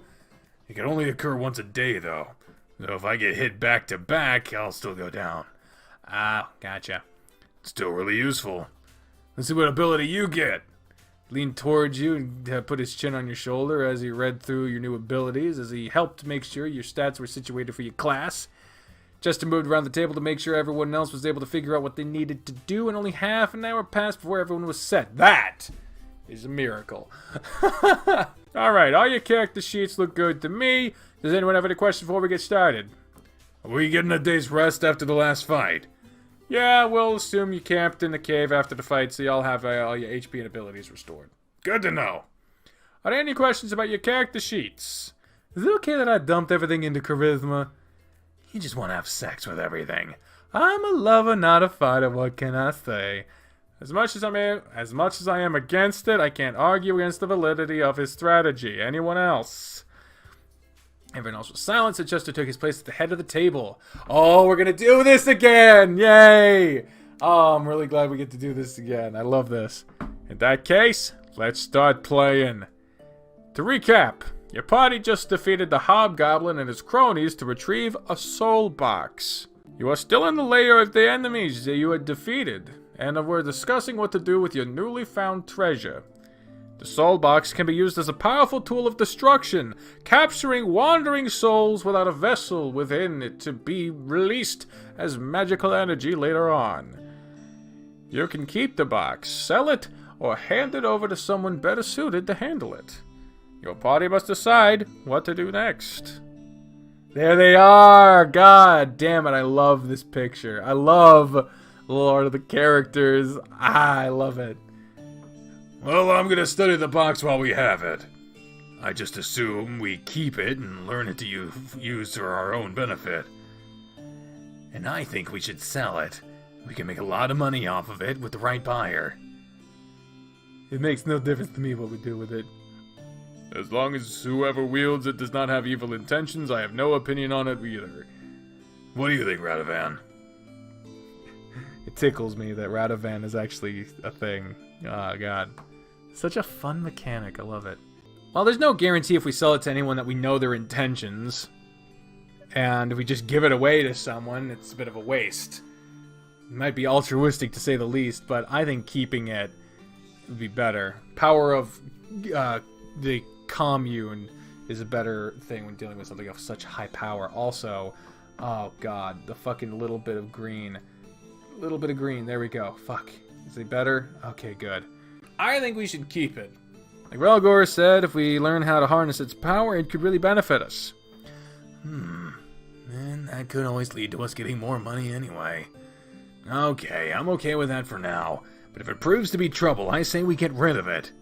I won't argue against that. We could head to the capital city, and I could look through their library archives to see what I could find there. Sounds like a good start. Maybe we can find some new quests to go on while we're there. Are we all in agreement what to do, then? Yes. Yeah, I'm down for that. If the majority is for that, then I'll go along too. Then it's settled. Alright, with your decision made, it's time for your party to head off. Is there anything else in the hideout? I see. Aside from the boss loot, you gathered a week's worth of food, provisions, bedrolls, 2 tents, 10 potions, and a cache of weapons and armor. None of that is better than what you're already using. We were just gonna tell the villagers about it, alright? They can take what we can't carry. Oh yeah, that's right. They can make better use of the stuff. Then it's back to the village we go. So your party decides to head back to the village. The background changes. So cool. The forest between the village and the hobgoblin's hideout is quiet, and there's no fear of assault since you dealt with the threat. Doesn't take long before your party reaches the village, but there's something off. It's still quiet, but it's too quiet. It's quiet. Too quiet. God, it's because we're in space, Einstein. There's not a single villager to be seen or heard. Everything is deathly quiet. Can I do a perception roll? Everyone can. Lots of rolling. I think I'm the highest with 24. You hear a strange humming sound, and you notice that it's coming from Relgor's pack. The soul box seems to be glowing brighter than it was before. It's absorbing souls right now. We should inspect the houses. You begin checking houses, but you find no signs of anyone around. The last building left to be checked is the inn. The door has blood splattered across it, and you notice the stable horses at the side of the inn are dead. Let me check the building to see if there's anything going on. I can look through the windows. Roll a stealth check for me. 16. Through the window, you can see the main lobby of the inn with a diner and a bar. You can see a few monsters lurking around between tables, and you recognize right away that it's kobolds. Do a perception roll for me, too. An 18 this time. You see 4 total, and you notice a couple of bodies on the ground as well. I'll relay all that information to the party. What should we do? I say we lure them out and kill them. Kobolds are generally pretty weak, so we shouldn't have any trouble. But what about the villagers? We haven't seen any of the others. If I had to guess, they're hiding somewhere that we don't know about. We can worry about that after we handle the kobolds. I think I can sneak in and assassinate at least one of them before they realize what's happened. I can't fight them in the building or I'll burn the place to the ground. Like I said, we lure them out. While they decide what to do, I'm going to sneak in through the window. Roll for stealth again. What'd you roll? 11. You managed to make it through the window without them seeing you, but they heard something and are looking for the source of the sound. The rest of the party also sees you slipping through the window as they are talking. Dagger, what are you doing? The shout alerts the enemy that someone is outside.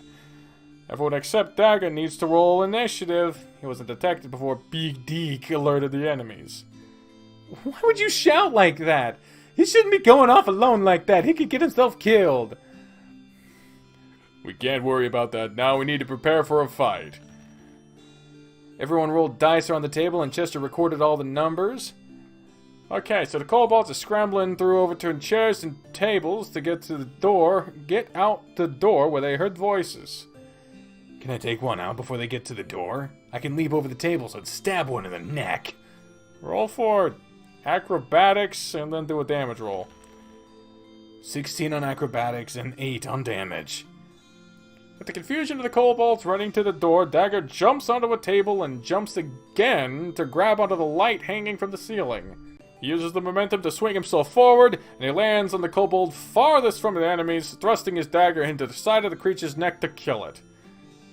There was so much noise from the others, they didn't even realize the companion being slain as the other three burst from the inn. We've got naughty enemies coming up. Swoop. You can't even... I can show you kind of like... That is as much as I can show you, because they got pointuses.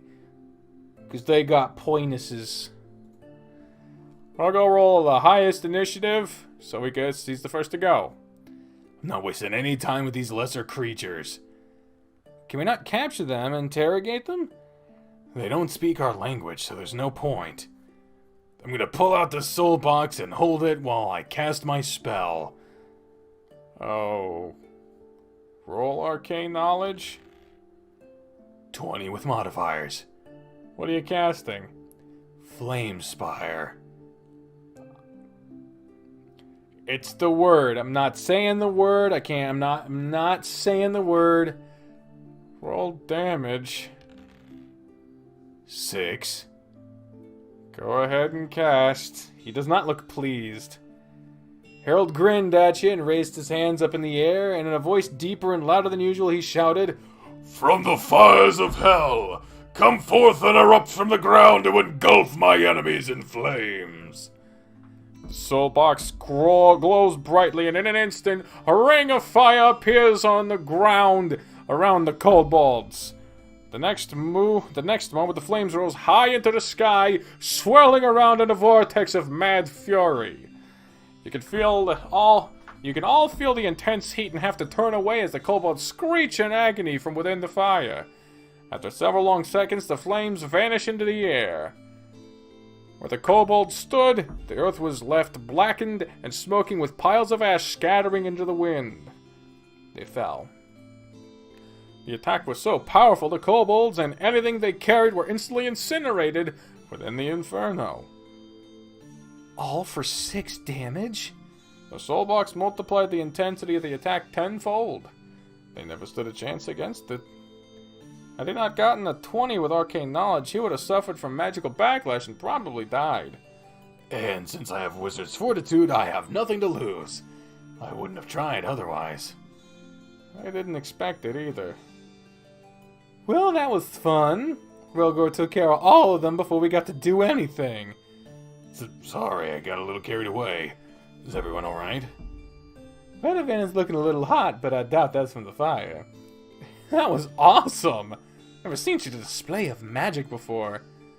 It was mostly because of the soul box.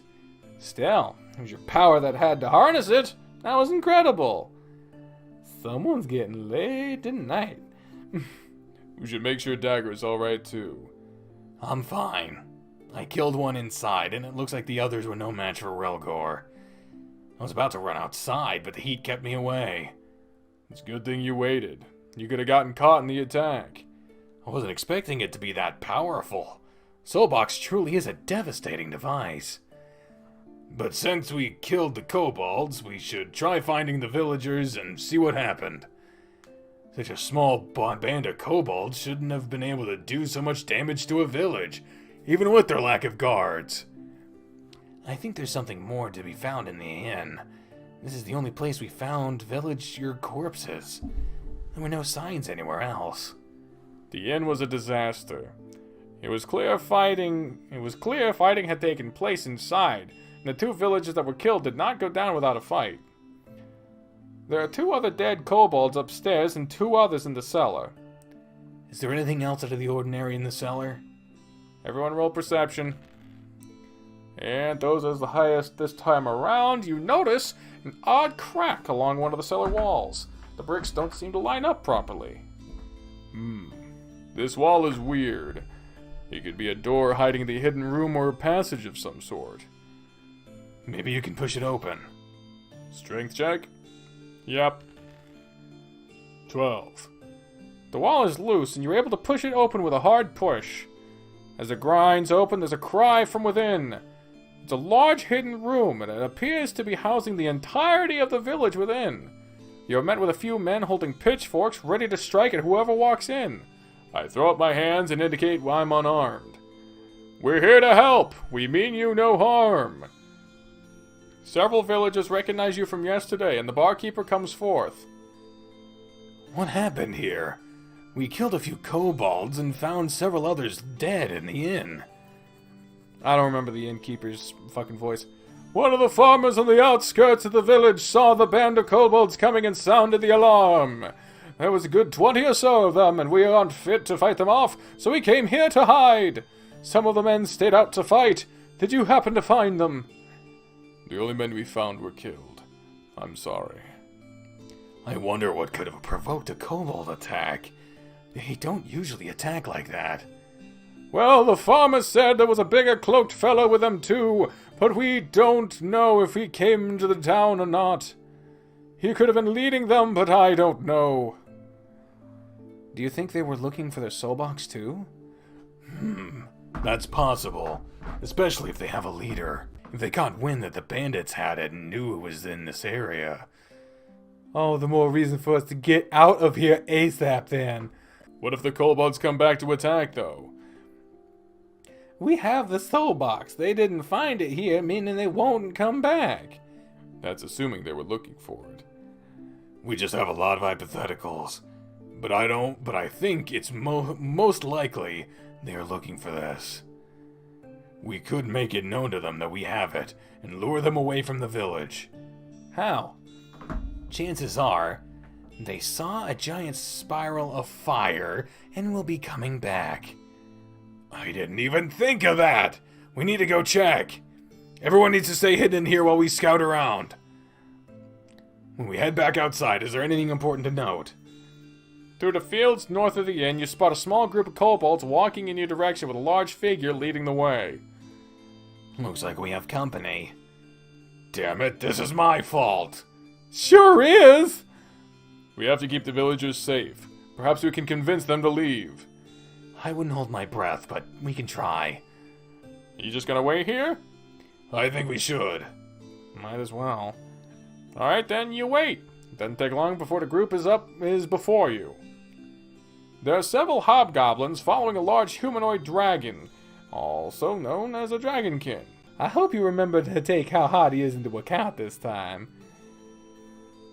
After your description of the hobgoblin commander, I have to say I'm curious too. Chester's embarrassed. He does have something. I already read it. Dozer! I liked it. You should share away. You know they won't let you continue otherwise. Yep, read it! Well, the figure's hunched over and wrapped in a cloak. You can't see much about him. To you, looks like a big kobold. Kobolds are back, but you can see the cloaked figure at least.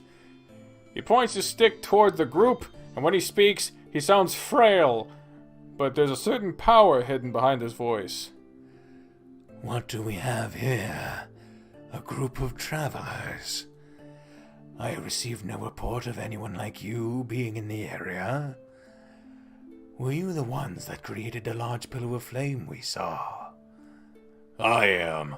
What business do you have with this village? I seek a special tool that was stolen from my master.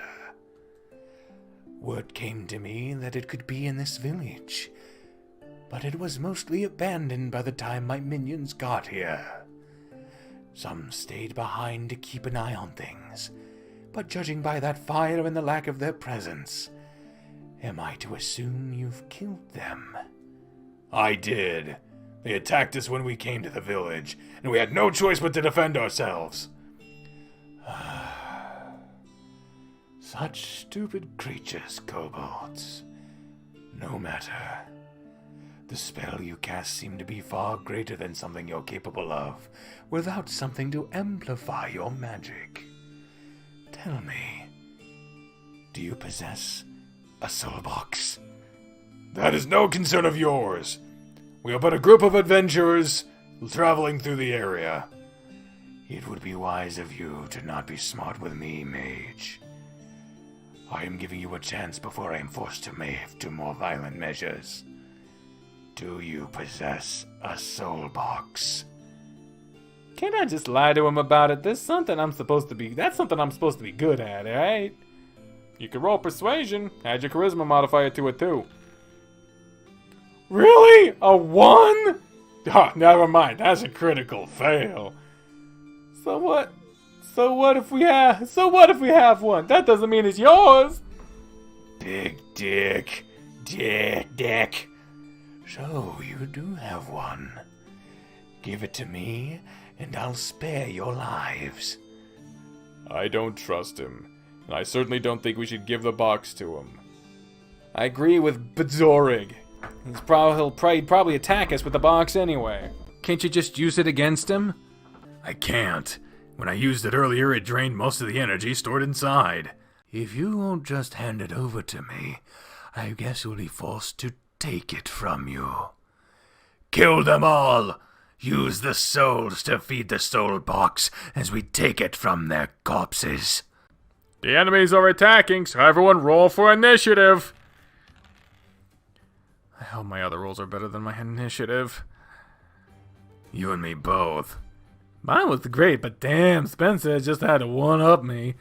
At least you rolled better than I won that time. Stop it! Whoa. Chester rolled his dice and recorded everyone's numbers. They begin to advance, so it's time to fight or die. Dagger, you're up first. Oh god, another fucking D&D battle. I just did the other one. I'm not complaining, mind you, because it's really fun and a really cool mechanic. It's just, I'm still salty about having to go through fucking a whole week's worth of shit just to get here. Just to get back where we fucking were. Dagger attacks Dragonkin with his weapon. The attack hits and deals 1 damage. Gah! Big dick. Roll attacks Dragonkin with his weapon. The attack hits and deals 2 damage. Gah! Kobold 3 attacks. He hits Dagger with punch. Dagger takes 6 damage. Dragonkin attacks. He attacks Relgor with thrust. Relgor takes 6 damage. Zorg attacks Kobold 3 with his weapon. The attack hits and deals 4 damage. Relgor attacks Dragonkin with his weapon. Whiffed! No damage dealt. What will you do? Well, shit. Couple important things to keep in mind, I guess, is that the enemies are rolling really high damage. Also, we were told 2 things about Harold's character being updated. Everyone got more health, but Harold's character only got 2 extra points of health. However, he also got the thing where if he would be killed, he just moves down to 1. So honestly, we only need to heal him if he fucking takes a goddamn mega hit. So with that in mind, I'm gonna heal Dagger because he can't come back from the dead. Kobold 1 attacks.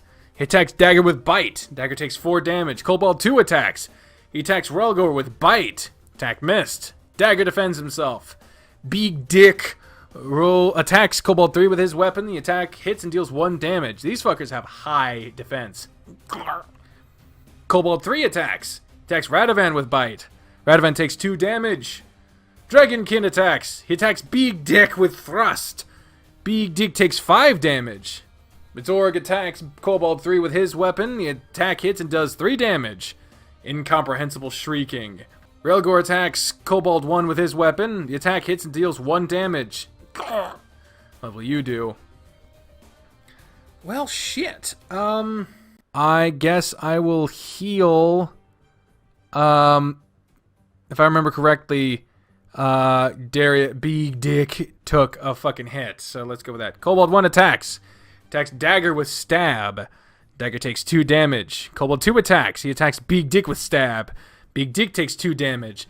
Dagger attacks Kobold 3 with his weapon. He missed the attack. You know, you could always just put down your weapon and come join us instead. I guarantee I know how to treat you right. Let me be your new master. Big Dick tries to charm Kobold 2. Kobold 2 is too flustered to carry on and surrenders. Nice going, Darius. Kobold 3 attacks. He attacks Radovan with Stab. Radovan takes 4 damage. Oh, Jesus. Dragonkin attacks. He attacks Radovan with Tail Swipe. Radovan takes 2 damage. Ooh! But Zorg defends himself. Relgor used a healing potion on Big Dick and restored 3 health. What will you do? We need to heal our goddamn selves.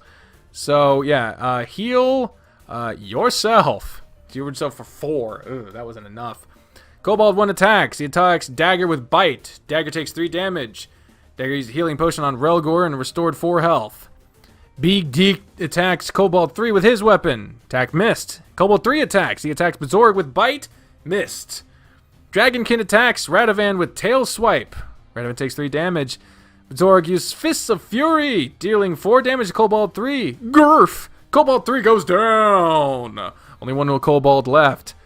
Relgor attacks Dragonkin with his weapon. The attack hits and deals 3 damage. Gah. What do you do? Well, at this point, I think it's a time we attack. So I'm going to use Holy Flash on the Dragonkin. Use Holy Flash on Dragonkin. Dragonkin takes 3 damage. Cloaked Figure, Incomprehensible Shrieking. Kobold 1 attacks. Attacks Bezorg with Bite. Bezorg takes 4 damage. Dagger attacks Kobold 1 with his weapon. It hits. Deals 3 damage. Grr. Big Dick attacks Dragonkin with his weapon. It hits and deals 4 damage. Grr. You're proving to be more powerful than I expected. It's time to reveal to you my true form. Is this the part where we hear how hot he is? Oh, Chester. Chester's... Holy ballsack! The cloaked figure stood tall, and he ripped the cloak away to reveal himself to be a dragonkin.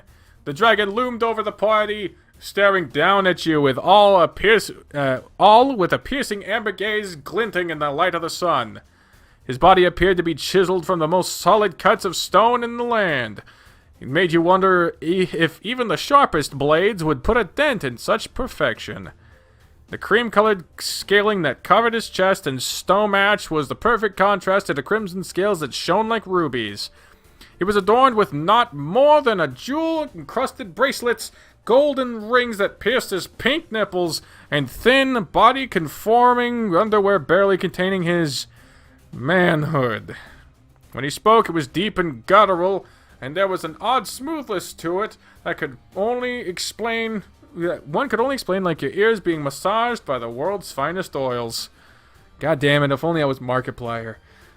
Talk about a transformation. He sounds pretty hot. No kidding.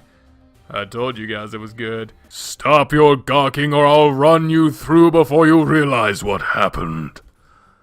The battle continues on. Dragonkin attacks. He attacks Relgor with Tail Swipe. The attack missed. What an anticlimactic moment. Bezorg attacks Dragonkin with his weapon. Whiffed. No damage dealt. Fires erupt from the ground and engulf all who stand in my way. Relgor casts Flame Spire, dealing 3 damage to Dragonkin. Gah! What will you do? Who needs healed? Let's see. Heal. Ooh, everyone needs fucking healed. I'm going to heal Bezorg. You heal Bezorg for 5. Kobold 1 attacks. Attacks Relgor with Bite, takes 5 damage. Dagger attacks Dragonkin with his weapon. Attack hits and deals 1 damage. Big Dick used a healing potion on you and restored 6 health. Thank you, Darius. Dragonkin attacks. Big Dick with Flame Breath. Big Dick takes 4 damage. Bezorg attacks with Precision Strikes, dealing 6 damage to Kobold 1. Grah. Fires are up from the ground and engulf all who stand in my way. Relgor casts Flame Spire, dealing 5 damage to Kobold 1. Glurk. Kobold 1 is down. Now I can take down the banner for now, and you can finally see all of what's going on. I definitely need to heal Relgor. You heal Relgor for 5. Dagger attacks Dragonkin with his weapon. Attack hits and deals 3 damage. Grrr. Big Deke attacks Dragonkin with his weapon. It hits and does 2 damage. Gra. Dragonkin attacks. He attacks Dagger with Flame Breath. Whiffed. No damage dealt. Majorg assaults to the enemy with Gentle Fist, dealing 9 damage to Dragonkin. Glurk. Relgor attacks Dragonkin with his weapon. The attack hits and deals 3 damage. Hell fucking yeah. I think we can go ahead and, Holy Flash this motherfucker. Holy Flash on Dragonkin takes 2 damage. Gra. Dagger attacks Dragonkin with his weapon. Deals 1 damage. Gra. I'm gonna try charming the boss instead of attacking. Roll. Fucking Chester. It's like, god damn it. A nat 20! For a moment you see Chester's eye twitch. It lands. You know you could always put down your weapon and come join us instead. I guarantee I know how to treat you right. Let me be your master. That we already said. You said that before. Well, you really can't resist such a tempting offer. I guarantee I'm way better than your other master. We're probably stronger too. I cannot deny such an offer as yours. There's no need to continue fighting. I will swear myself to you. The rest of you, be gone! The dragon growls something at the surviving enemies, and they flee. Really? You landed a critical success, so I might as well roll with it. It will take some time to become accustomed to serving a new master, but I submit to you, and am your humble servant. Do with me as you please, master. My life is yours to command.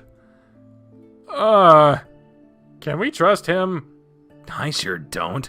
His infatuation could only be temporary. He could kill us all the moment we turn our back on him. According to the spell sheet, it's permanent unless I willingly break the bond. Anyone I charm will do whatever I say. Maybe I could even use that spell on you. Don't you even dare. I'd rather the players not cast spells on each other like that. Fine, I'll only use it on my foes. Anyway, no, my charm is everlasting. He'll do anything I say, isn't that right? Yes, whatever you ask of me, I'll gladly be of service. A bard's ability to enthrall his targets is something to behold. We don't have anything to worry about. In that case, I guess we need to know his name. True, we can't just call him Dragonkin or whatever. You may call me whatever you like, master, but I am known as Asterion. Asterion it is, then. Can you get rid of all the kobolds, too? If my master so wishes, I can have them return home and never return here. Yeah, do that. I'll deliver the order at once, then. And that problem is solved now. Good job, Big Dick. I wasn't sure we'd be able to beat that guy, but now we don't have to worry about it. I was a little worried, too. I'm going to let the villagers know that it's safe now. I guess that means we can continue our journey towards the capital. Yeah. You okay, Chester? You seem a little agitated. I'm fine. Just trying to figure out what to do now. What do you mean? Well... You didn't plan on Darius charming the boss, did you? Good job, Darius. I can't help it that dragon dude found me to be irresistible. Well, I can't tell you guys just yet what the issue is, but this session will be a little shorter than I planned for it to be. One of the joys of being DM. I remember going through that before. I didn't take something like this into account. You'll learn from it and use it for future meetings. Yep, I'll get around it. So, you've thwarted the kobold attacks and subdued their leader. As thanks, the village mayor gives your group 200 gold and fresh horses for your travels. The capital city is at least a week's journey away on foot, but the horses will cut that time down dramatically. Fucking shoot me. Asterion claims to be able to keep up with running alongside the horses, so he won't need one. And so your group sets out towards the capital city with the soul box and the new companion. With that, I'm going to end today's campaign. We've been playing for a while, so I think that's pretty good. That's fucking hilarious. Oh, that happened to me plenty of times, man. And I really do have to redesign some of the plot now, along with planning for future hiccups. Well, I'm enjoying what you've done so far, Chester. You're doing a fine job as a DM. You think so? Completely. Well, I'm open to any feedback you guys might have after session 2. Anything you didn't like or wish was better? I think we need more fighting. The combat is a lot of fun. And I'm not saying that just because I murdered a kobold in a really awesome way. We would have gotten more if someone didn't melt the first group of kobolds we fought. It's true. My bad, guys. I didn't mean to ruin the fun for all of you. It wasn't ruined. It was just so sudden. I'll keep that in mind as I'm planning next week's session then. We're all playing again, right? Definitely. I mean, if everyone else wants to. You know I do. Me too. And I guess you can't play without me. I have a new slave. That means I have to play to keep an eye on Darius. Perfect. Sorry, I saw his tan pants and I was like, why is he naked? But no, okay. I'm sorry we couldn't play more today. I have a lot to fix and plan with the story. Don't worry about it, Chester. You're still doing great. Thanks, Harold. Yeah, I'm having a lot of fun with it. Thank you for doing this. Aw, thanks, Thomas. Oh, I can go ahead and give you guys experience points, too. We can record that and then call it a day. Yeah, Harold and Thomas had some private time to spend together. They couldn't keep their hands to themselves the whole time we played. You just watching us the whole time? It was hard not to notice. Yeah, you guys were pretty lovey-dovey. Oh, sorry, guys. I didn't realize it. It's not that big of a deal. You are boyfriends, after all. He said that with a hint of annoyance, looking away from Darius to Chester. And as the others have said, you're doing a great job with the DM stuff. L&L is never something I would have expected to enjoy, but this has been fun. I'm glad you think so, Spence. Chester seemed more than pleased with himself now. Dozer grabbed Chester's shoulders and squeezed them. I told you everyone would have a good time. You have nothing to worry about. Yeah, it seems you were right. Alright, let's dish out some EXP and call it. Ah, that was fun. Yeah, I think it was another great game day. I still feel kind of bad for torching all those kobolds so quickly earlier. Pfft, you shouldn't. You made quick work of them with such an impressive feat. Too bad you drained the soul box of its power, though. It did add a little more back to it with the kobolds, but it was barely anything. You have to be careful not to let the power go to my head, though. Killing powers up the box, but using the box drains it. So I have to kill more to fill it back up. Soul boxes are known to drive people mad with the craving for more power. Will it affect your character? It might. We'll see what Chester decides. You could make me roll constitution checks to see if there has a negative impact on me. It all depends on on the DM there. I'm not going to mention it if he doesn't. Maybe you using the box today made him consider it. It could be one of the things he's going to look into. I'm certain Darius charming the boss threw his entire plot into chaos. The look on Chester's face when he rolled that 20 said it all. I bet he had some extra plot with chasing Asterion off and then following him to find out more about his master and whatnot. In that case, having Asterion join us would really throw whatever he had planned into chaos. Yep. I had a similar experience while I was DMing a game. There was a person in a bar that was supposed to lead them somewhere and help them with navigating a catacomb, and then it was revealed that this person was someone important to the plot. One of the players started a bar fight and an NPC got killed. I was so mad. I ended up just having another person appear out of nowhere to replace that one.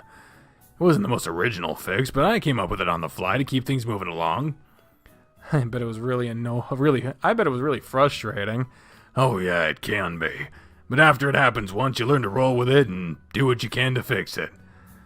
The players will always find a way, albeit inadvertently, to mess up the campaign somehow. After he said that, he gave his belly a pat and a bit of a shake. Now, I don't know about you, but this bear's starting to get a little hungry. I think it's about time for me to fire up the grill and get dinner started. By the time it's all done, I'll be hungry too, so you might as well. Go put on your swimsuit and I'll get stuff started then. You can relax in the pool while I cook, and then we'll swim together afterwards. Do I really need a swimsuit, though? Are you saying you'll just swim naked? Might as well, considering my swimsuit isn't even here. Well, I'm not gonna grill naked, but I'll join you after the cooking's done. At the very least, I'll go out like this. I'll give you something to look at. And I always like what I'm looking at. Do ya? Do ya? Sorry, AEW reference. He cupped his bulge. Of course he did. Raised it up and dropped it, and he repeated the process a couple of times. I do, you big old tease. You know, you're free to touch, too. You aren't limited to just looking. He took what he said to heart and grabbed the bear gently by the balls, feeling the heat radiating from the hefty package. That's better. I bet you like to touch it more than you like just looking at it. I suppose so. I really do enjoy both, though. He let out another rumbling growl when you stuffed your hand into his underwear to feel up his... Okay. Okay, man. If I wasn't so hungry... Oh, I know. It's my turn to tease you.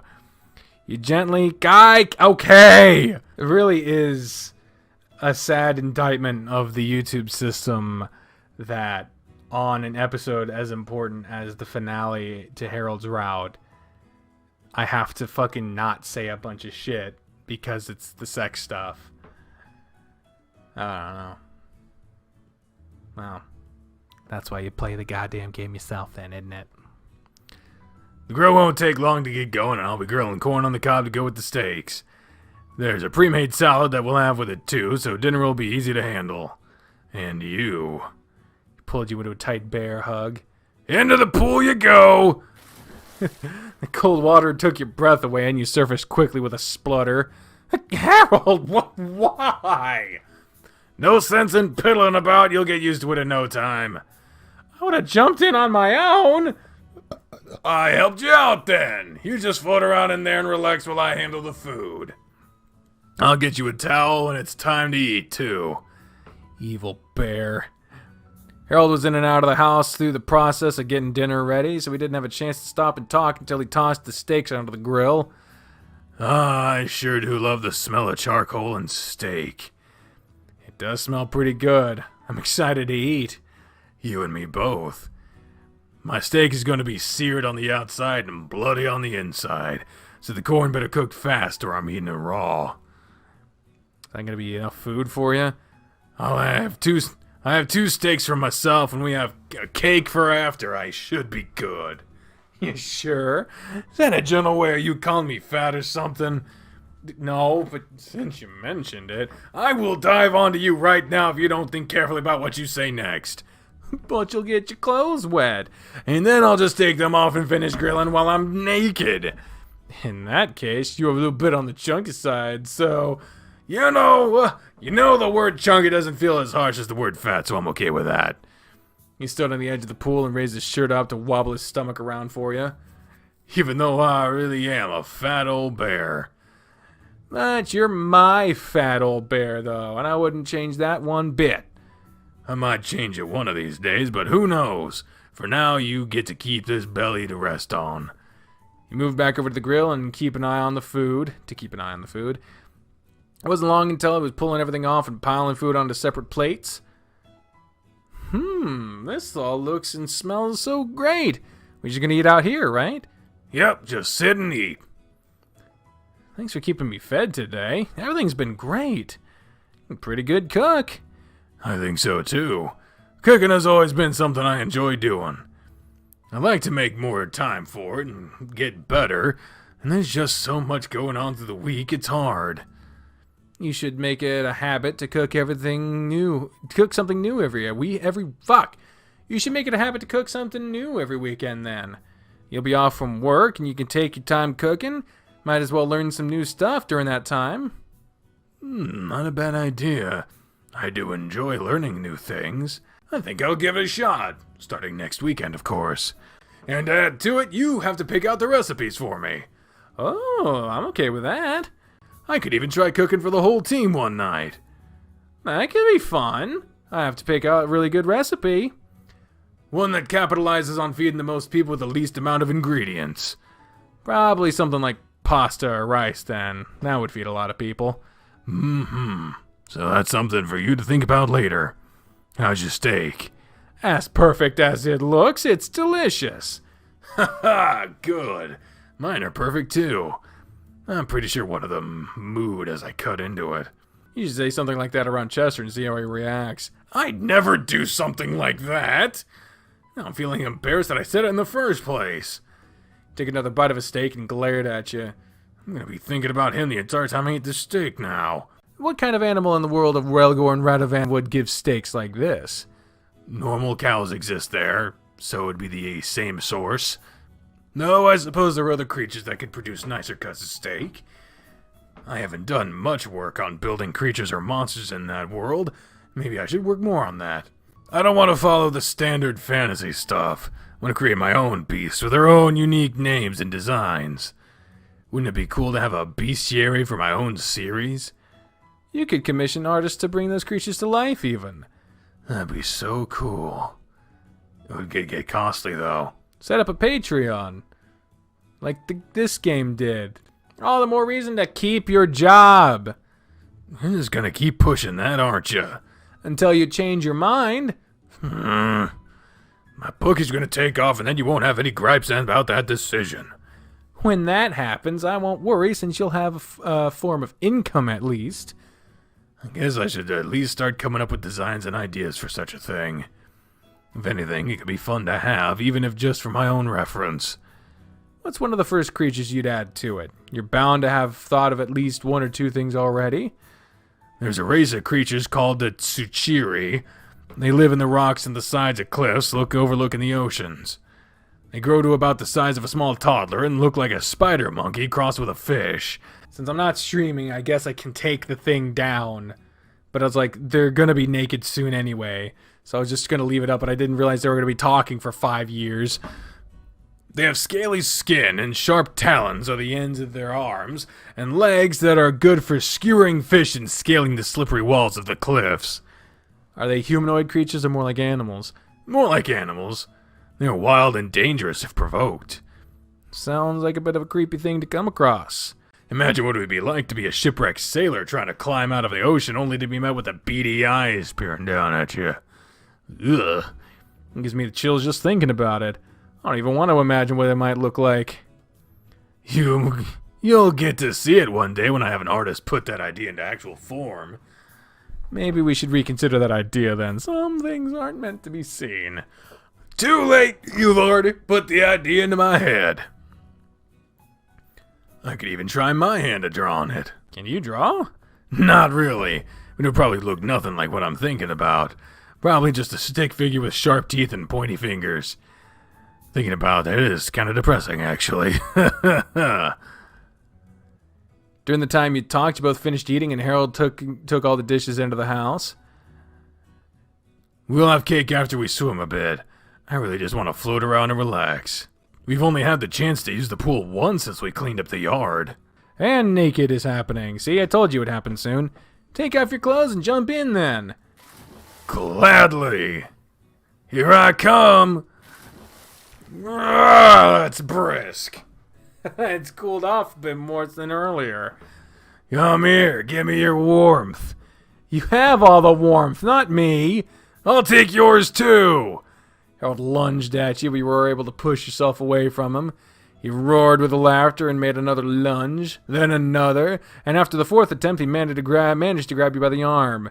You were now unable to escape his superior strength, and you were pulled into a tight bear hug. There, I finally got you. Now all your warmth is mine. And I'm feeling way warmer now than I was before. Does that mean my attack is having the opposite effect then? Maybe I should just chuck you in the deep end. No, don't do that. Just share the warmth. Share it, huh? He put his muzzle into your neck and shuffled around with a growl, pulling you in tighter. I suppose that's a good idea. We'll share. He floated back, holding on to you as he bobbed through the water. This is nice. It sure is. Today has been a lot of fun. I felt so at ease and relaxed all day. I'm really glad you're here with me. I'm glad to be here too, Harry. It's been a pretty perfect day. What do you want to do after we get out of the pool? Take a shower first. Then I think we should retreat to the bedroom for a little bit of you and me time. I've been thinking about it all day, and since the rest of our evening is just us, well, we can do whatever we want. It's been on my mind a lot today, too. There's been a lot of teasing going on, and we're both naked right now. It's hard not to think about. His paws groped around your body, but he avoided going to your private region, sticking to everything around it instead. He was clearly hard, and his boner was pushed up against you. His paws slid along your thighs and slipped under your butt. There was no groping or squeezing, though. With his paws underneath you, he growled and hoisted you up out of the water, thrusting you forward with a splash.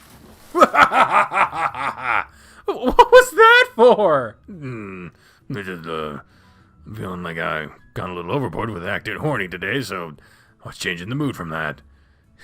You could have just changed the topic. Sorry, babe. Goober bear.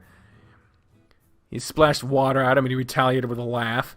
What topic of the conversation would you change it to in a situation like that without it seeming like a strange transition? You could change it to literally anything. All you had to do was stop teasing me. I was nice and comfy where I was. You could always come back then. That trust is ruined now. He looked at you with the most dejected and pitiful face he could muster, folding his ears back and looking away. I see. I should have known that doing something like that would ruin the evening. I guess I'll just go sit in my office alone until you feel like you can trust me again. He turned his back to you and drifted to the staircase, taking his time as he pulled himself from the water with his head down. He took a moment to glance over his shoulder at you. As he reached the final step, you made your move. This time, you reached out for him, grabbing him by his hips and pulling him back. You weren't able to move from under the toppling bear, and he landed on top of you, plowing you down into the water. In a panic, he scrambled to lift you out of the water and stand you upright while you spluttered. Are you okay? Why would you do that? He petted your cheek and looked over you while talking. Yeah, I'm fine. Wasn't really thinking about what was going to happen there. In my mind, I was moving, but I decided I'd rather just be crushed by you instead. Is that some kind of hidden fetish of yours? You want me to sit on you or something? No. While I like being surrounded by bear, I'd prefer it be something more intimate than you crushing me. Really? I don't want you to do that to me. Well, okay. I won't judge you for it. But if you're not ready to admit it... Harold! I'm just teasing you again. Only a different way this time. He ruffled your hair around and pulled you in for another hug. You gave me a little bit of a scare, though. I was afraid I might have hurt you. Sorry about that. You should avoid goofing off too much while around the pool in the future. Only practice safe goofing off. Only as long as it's safe. He released you back into the water and dove into the deeper end of the pool. Then he floated back up to the surface. For a little bit, you moved around in the water in silence. You soon found yourself in his arms again, reclined on the steps in the water. Colors of the sky were fading quickly, and night was upon you before you realized it. Look at all the stars up there tonight. The sky is so clear right now. Looks like there's an infinite number of them. If counting the stars made time stand still, I would lie here and count them for eternity, if it meant you'd always be here with me. Aw, Harold. I love you with all my heart, Thomas.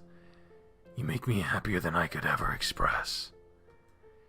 Every moment I get to spend with you is something to be treasured, and I hope that we live a long, happy future together. I can't see things any other way, Harry. Neither can I, babe. I really can't imagine my life without you. It makes me sad just thinking about it. I want to cry at the thought of not having you with me. So, I'll do whatever I have to make sure we can be together. As long as whatever it is involves you being happy too. We're in this together. We're a team. We both should be happy, not just me, not just you, both of us. You're right. He kissed your neck and stood up, taking you in his arms as he did, just in case. Bloop. Let's dry off and go take that shower now. Good idea. It's getting kind of chilly. He carried you just a little ways before putting you down and grabbing a towel. Oh, and after we shower, I have a surprise for you. A surprise for me? Is it kind of surprise I'm thinking about? Judging by the look on your face, I'm going to say no. I think you'll like it just as much, though. I'm sure I'd like any surprise from you, too. Can't wait to find out what it is. How about we get the shower handled? The sooner our shower's out of the way. I'm thinking the same thing. Alright, you let me handle that back first. Gotta get all the chlorine out of your fur. Scrub the front in the meantime. That's just gonna be the standard shower setup. It's the most efficient way to do things. Yup. I'd be too tempted to play with you if you were facing me. Are you saying there's no temptation for you when you're behind me? He wiggled his stumpy tail around and shook his butt, so you slapped your hands against him to give it a hard squeeze. Not at all. There's a ton of temptation here, too. When I say a ton, I'm referring to just how much ass you have. You sank your fingers into his meaty rump, rolling his cheeks and slapping them together as his tail continued to thrash. You're supposed to be washing me, not teasing me. I want to find out what my surprise is. Eager, are we? Yes! I hate surprises for not knowing what they are, but I love surprises for just the same reason. Okay, I'll focus. Good. The smell and feel of the chlorine in my fur just makes me feel gross. Sooner it's gone, the better. I'll take care of you. After another quick bounce of his ass, you grabbed the soap and got to work on his broad back. Oh, yeah, we still have the cake to eat, don't we? Right, I forgot all about that. How did you forget about the cake? Oh, I don't know. Maybe a certain man had my attention instead. Blasphemy. I know what we're doing right after this shower now. You can have your surprise with cake, and after that, we cuddle.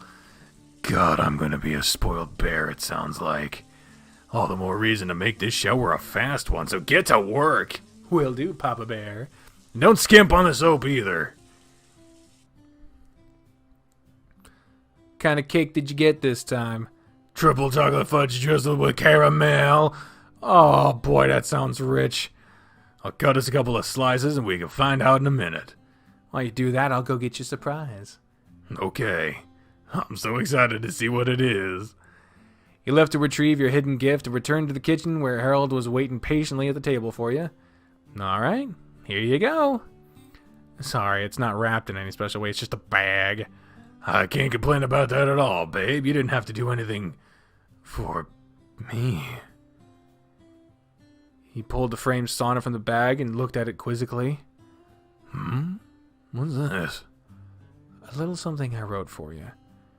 And now I'm suddenly feeling really embarrassed about it. Maybe I should just take it back. He reached for the frame, but he turned away from you and held it out in front of him to look over it. Did you pen this yourself? Yeah. I can't tell you how many times I wrote it over and over to get it to look as good as it does. Used a quill and ink to do it. It looks so fancy and professional. You did an extraordinary job with it. Now stop trying to take it away from me so I can read it. Your hand was smacked away, and he adjusted his glasses so he could read it out loud. Let's see. When flint is struck, the darkness buries a light. Though naked and ephemeral it be. When hearts are struck, the lonely air ignites, emotion bound inside exploding free. A heart heeds not the danger of that flame. Once hurt, it oft will lose its heat and crack. Your brewing heart keeps burning all the same.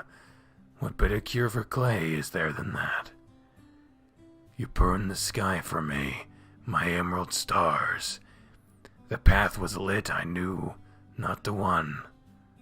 The path was lit when I knew not the one. I pray you take this clay of me to heart, a molten kiln, for stone I now become. A fortress am I, my arms for your shield, and robed in your flames, I'll see your heart healed. He was silent for a few minutes. He appeared to be reading it over it again and again. You wrote this? Yeah. Do you like it? Babe, I love it. Really? He looked up at you with a beaming smile and his eyes glassy from fighting back tears. It's just so deep, and your choice of words builds such vivid emotions. And it's even structured perfectly. I never would have expected you to write something like this. I mean, I've seen your writing. Hey, but this is astonishing. It's really just something else. I have a perfect spot in my office to put it too. He watched as he mouthed the words silently, reading it one more time. You've done an exemplary job, Thomas. I'm so happy with this, and I'm proud at the same time. This is a wonderful surprise. Thank you. I'm glad you like it so much. I really put a lot of work into it. It shows. It could be published in a book of poems, it's so good. I doubt that. No, really, it's that good. You should try writing more. I'd love to see what else you can do. You really think it's that good? My love, I'm an English teacher. I've been doing it for years. I would like to think I know what I'm talking about in regards to writing. Maybe I will try writing more then. Then I get to read it all. I don't know about that. I'll make sure you get to read everything I write too. Including the smut. Oh. I don't suppose I could refuse that. This'll be so much fun. We can even do collaborative stories. Just imagine the stuff we can come up with. That does sound like it could be fun. That's another one of those things we can work into a tradition. We can set time aside to work on something together. I think it'll be a lot of fun. Okay, I'm down for that. We can talk more about it another time. You still have another surprise in the bag. Another? What else could there be? Just find out. From the bag, he pulled the stuffed bear that Maria repaired. This is the bear you got for me from our date to the amusement park. I was so upset that Diana had destroyed it. I had stuffed it into a bag and shoved it under the bed. I couldn't bring myself to toss it out. How? He rubbed his paws over the plush fabric and stared blankly at the bear. Well, I happen to know a very talented woman who was able to stitch him up. He's almost as good as new. He has a few new scars is all. Do you like it? Yeah. It's a wonderful surprise. His voice was quiet, and his eyes were wet. He ran his fingers along the visible stitches from Maria's repairs. It's funny. This bear's a lot like me. Scarred from Diana's abuse. Something she tried to destroy. Thanks to you, though, we're both whole again. Harold. Thank you so much, babe. I love it. I love you, too. I love you, Harry. He pulled you over and hugged you, burying his face into your stone match to hide his tears. You've made me so happy. I can't thank you enough, Thomas. I'll treasure these gifts for the rest of my life, so thank you for them both. You ran your fingers through his fur and rubbed his ears. I'm glad I can make you happy. You deserve all the happiness in the world. He kept you there for a moment, And when he pulled away, he quickly rubbed his paws across his eyes and wiped your stone match with his arm. Sorry, getting a little wet. You're fine, Papa Bear. Let's dig into this cake now. It's just taunting me at this point. Yeah, I feel that too. Alright, hopefully I picked out a good one. I'm sure it's delicious. Looks so moist, it's just oozing flavor. The forkful of cake disappeared into Harold's maw and he nodded enthusiastically as you took your bite. You did make a good choice. This is great. Not as good as what Maria makes, but it's still delicious. I won't argue there. I should ask her to make another one. Ooh, you have to. I would love to have another slice of that. Maybe we can have it for your first new recipe. That's a good idea. It'll help in case whatever I make is a total flop. I'm sure whatever you make will be fine. Wheel thee. Yeah, oh, he had a mouth stuffed with cake and he washed it all down with milk. He shook your head as he looked at you for approval after eyeing the cake for more. Oh, fine. I'm gonna put my gift in the office and I'll meet you in the bedroom. Okay, I'm just about done. I'll check my emails while I wait then. Give you a quick kiss on the head and moved to his office. You finished your cake and rinsed off the dishes to load into the dishwasher. But as you were loading them... Oh my god. He's screaming, Thomas! Thomas! You nearly dropped the dish you were holding and dashed off to the office where Harold was yelling. What is it? Are you okay? He was flapping a paper around in his hand and he had a strange look on his face. This! Look! What is it? I didn't open my mail the last couple of days and I was going through it while checking emails. This was wedged between some flyers. What is it? It's from Blooming Bugs Publishing Company. The biggest, most well-known book publisher in the world. And they want to publish my book! Aren't you already published, though? I'm self-published, so I do all the work myself. The only way I show off my book is by word of mouth. With a company like this picking it up, it'll spread even faster and farther than I ever could on my own. It says here that they want to sell it worldwide, which means it will probably get translated into other languages. And on top of that, we'll put together a royalties contract for these and future novels. Oh, wow, that sounds really amazing, Harold. I sent off letters and copies of the books months ago, and I got a couple of rejection letters. I didn't expect anything like this since it's been so long.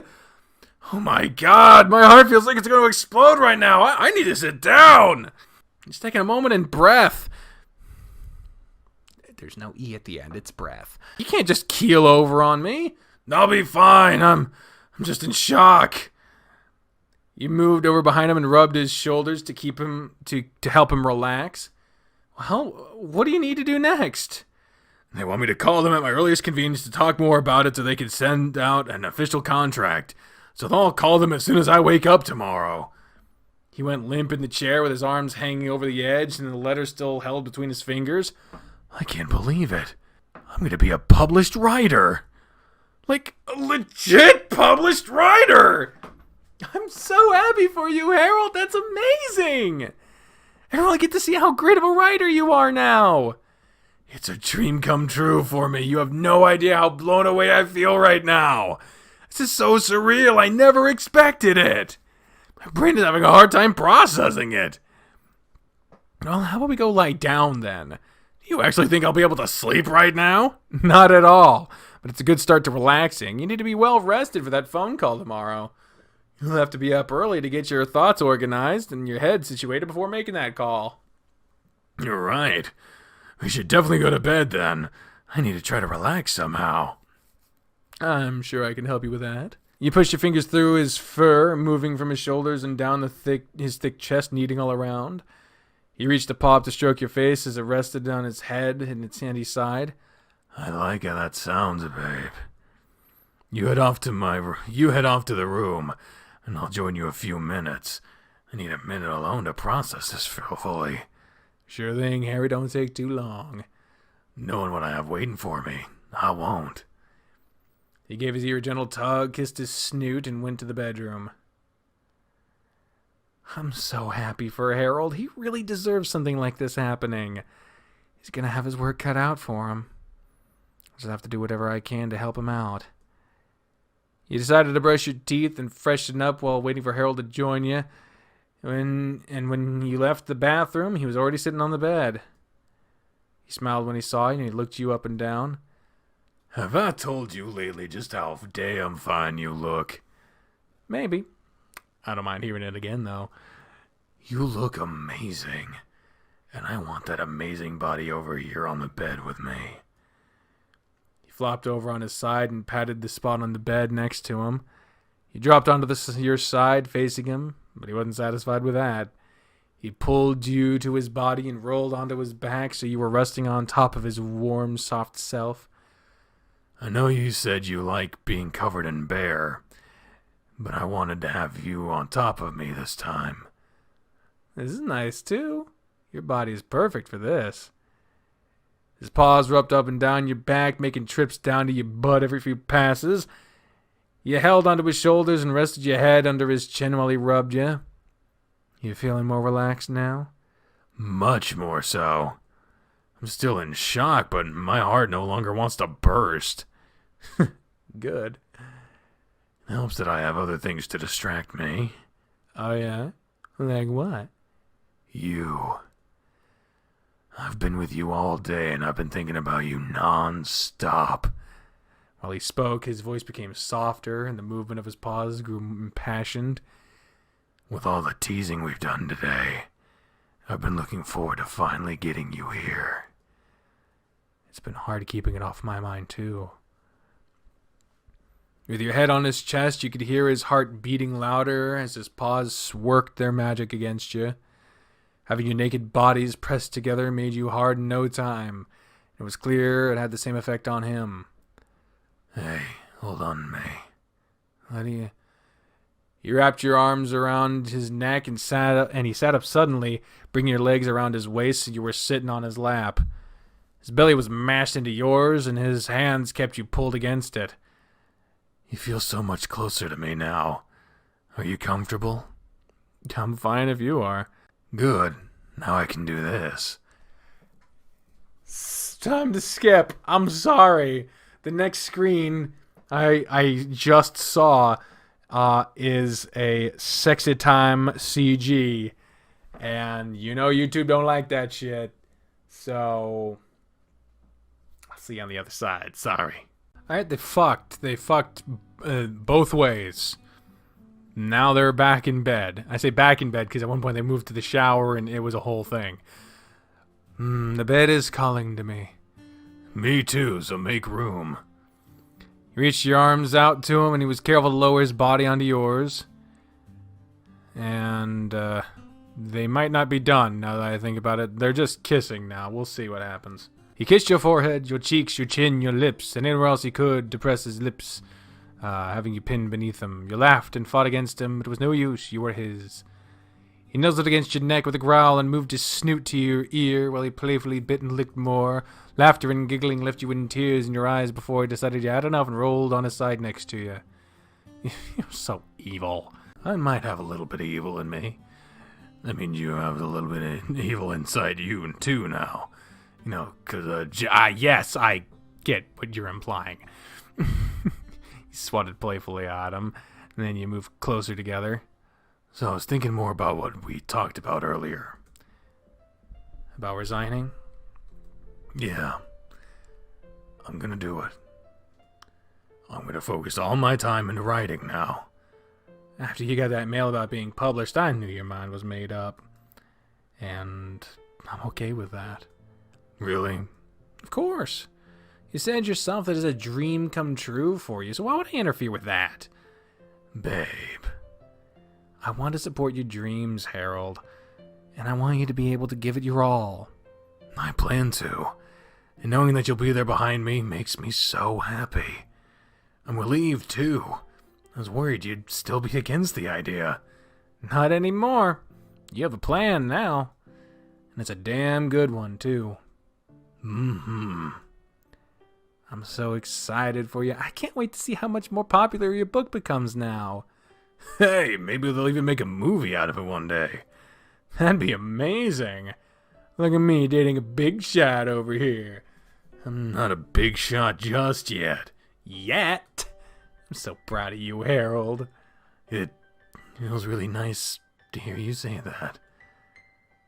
I never had the support from Diana that I get from you, even before she changed. You don't know how happy it makes me to have that with you. I feel like I can do anything with you supporting me.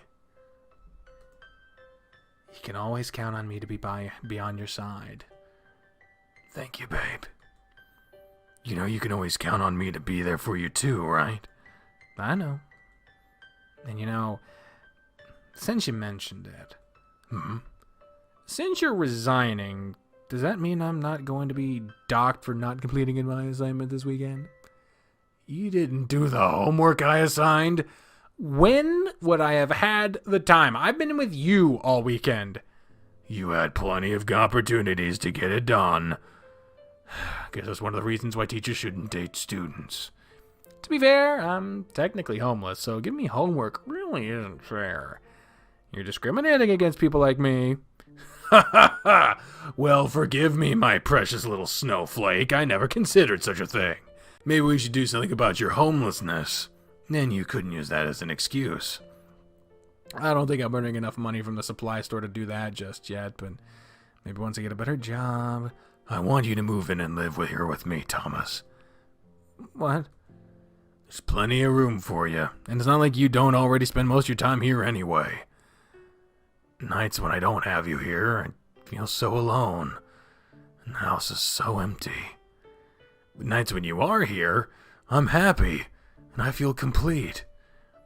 I want to be able to come home every day and have you waiting for me. I love you, Thomas, and I don't plan on never letting you go. So, will you move in with me? Ha! They don't even give you a choice. Hell yeah. Yeah, I will. I'll work on getting a better job soon, and I can't just freeload. Whether you get one or not makes no difference to me.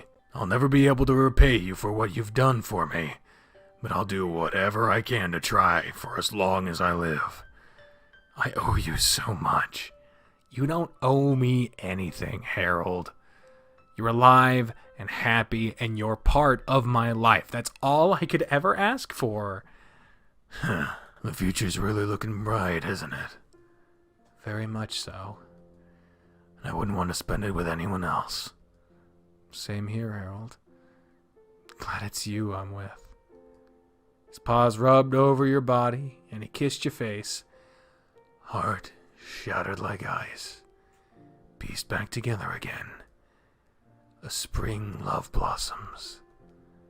Was that haiku? One I recently wrote. Specifically for us. And how I feel about you. This last month has been just a crazy roller coaster of emotions. I've been at my lowest of lows, and now I'm at my highest of highs with all sorts of dips and rises in between. And you've been there with me every step of the way. At one point, I nearly took my own life in an attempt to forget everything and be done with it. And all it took to keep me here was a single message from you. Knowing that you cared was enough to make me stop and remember that there's so much more in my life that I have to live for.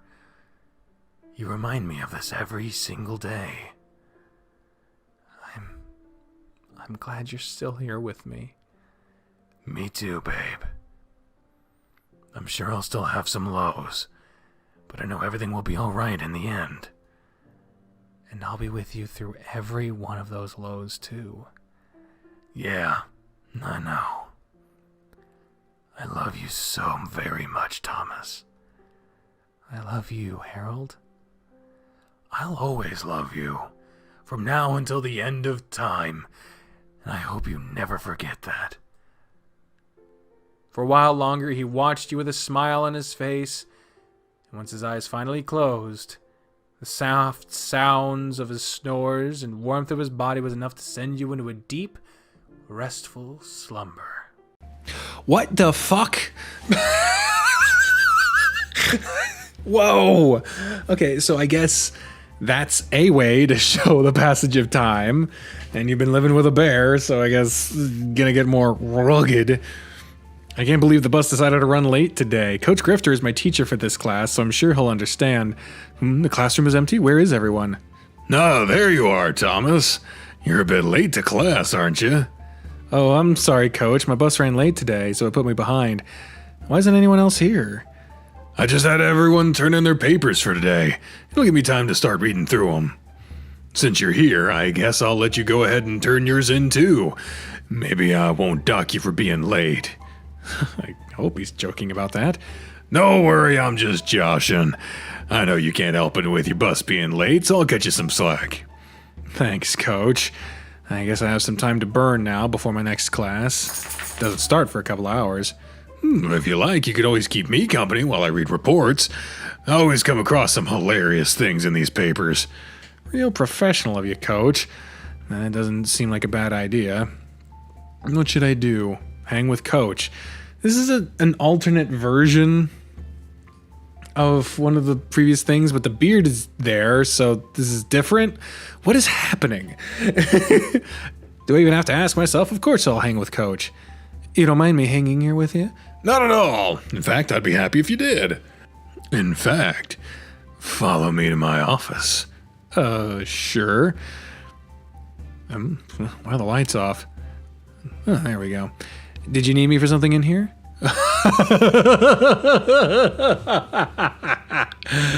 Yep. Okay, so the epilogue will in fact have a version on OnlyFans and a version on YouTube. Holy shit.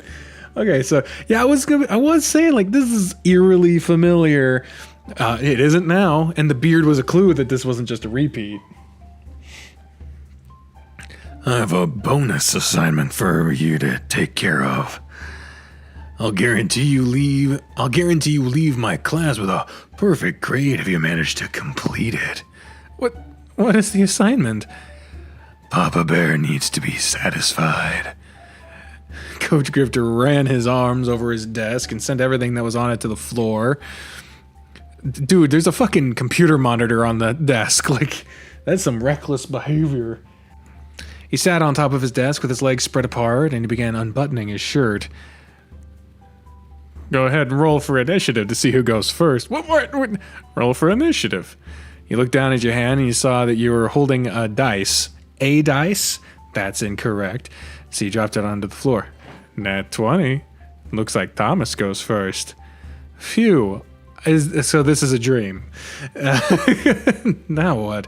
That's up to you. You can do whatever you want on your turn. He's right. Feel free to do anything you want. How do I pass the assignment?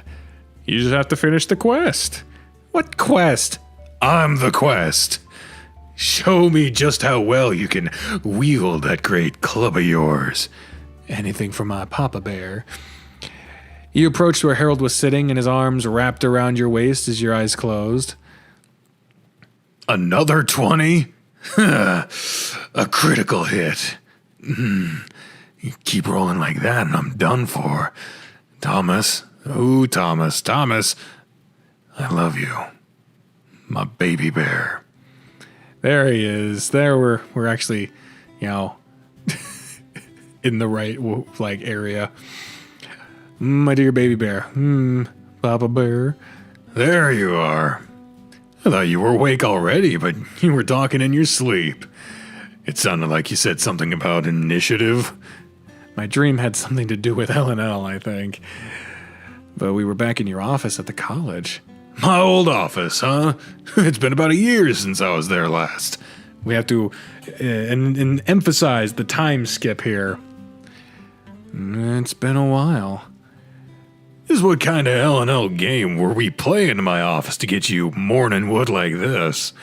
You were belly to belly with the bear, and your erection was obvious to him as it poked his thigh. He reached down under the blanket and gently tugged on it.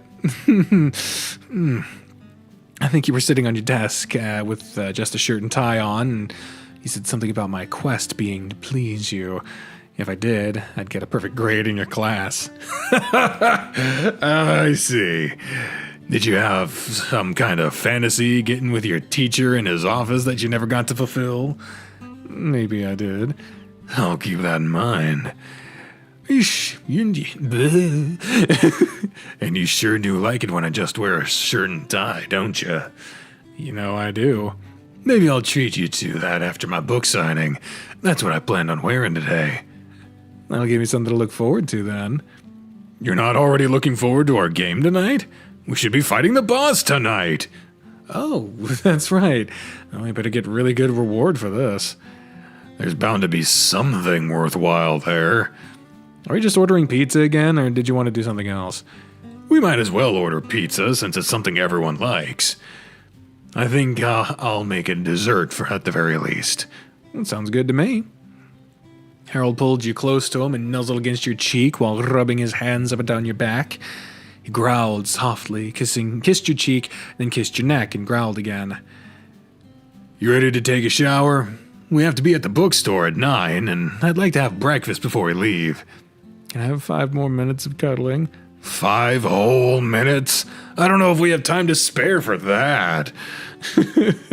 His hold loosened and he started to roll over. You were quick to grab him and hold him tight. We could spend just 5 less minutes in the shower, though. Just 5 more. I suppose I can spare just a few more minutes of my time.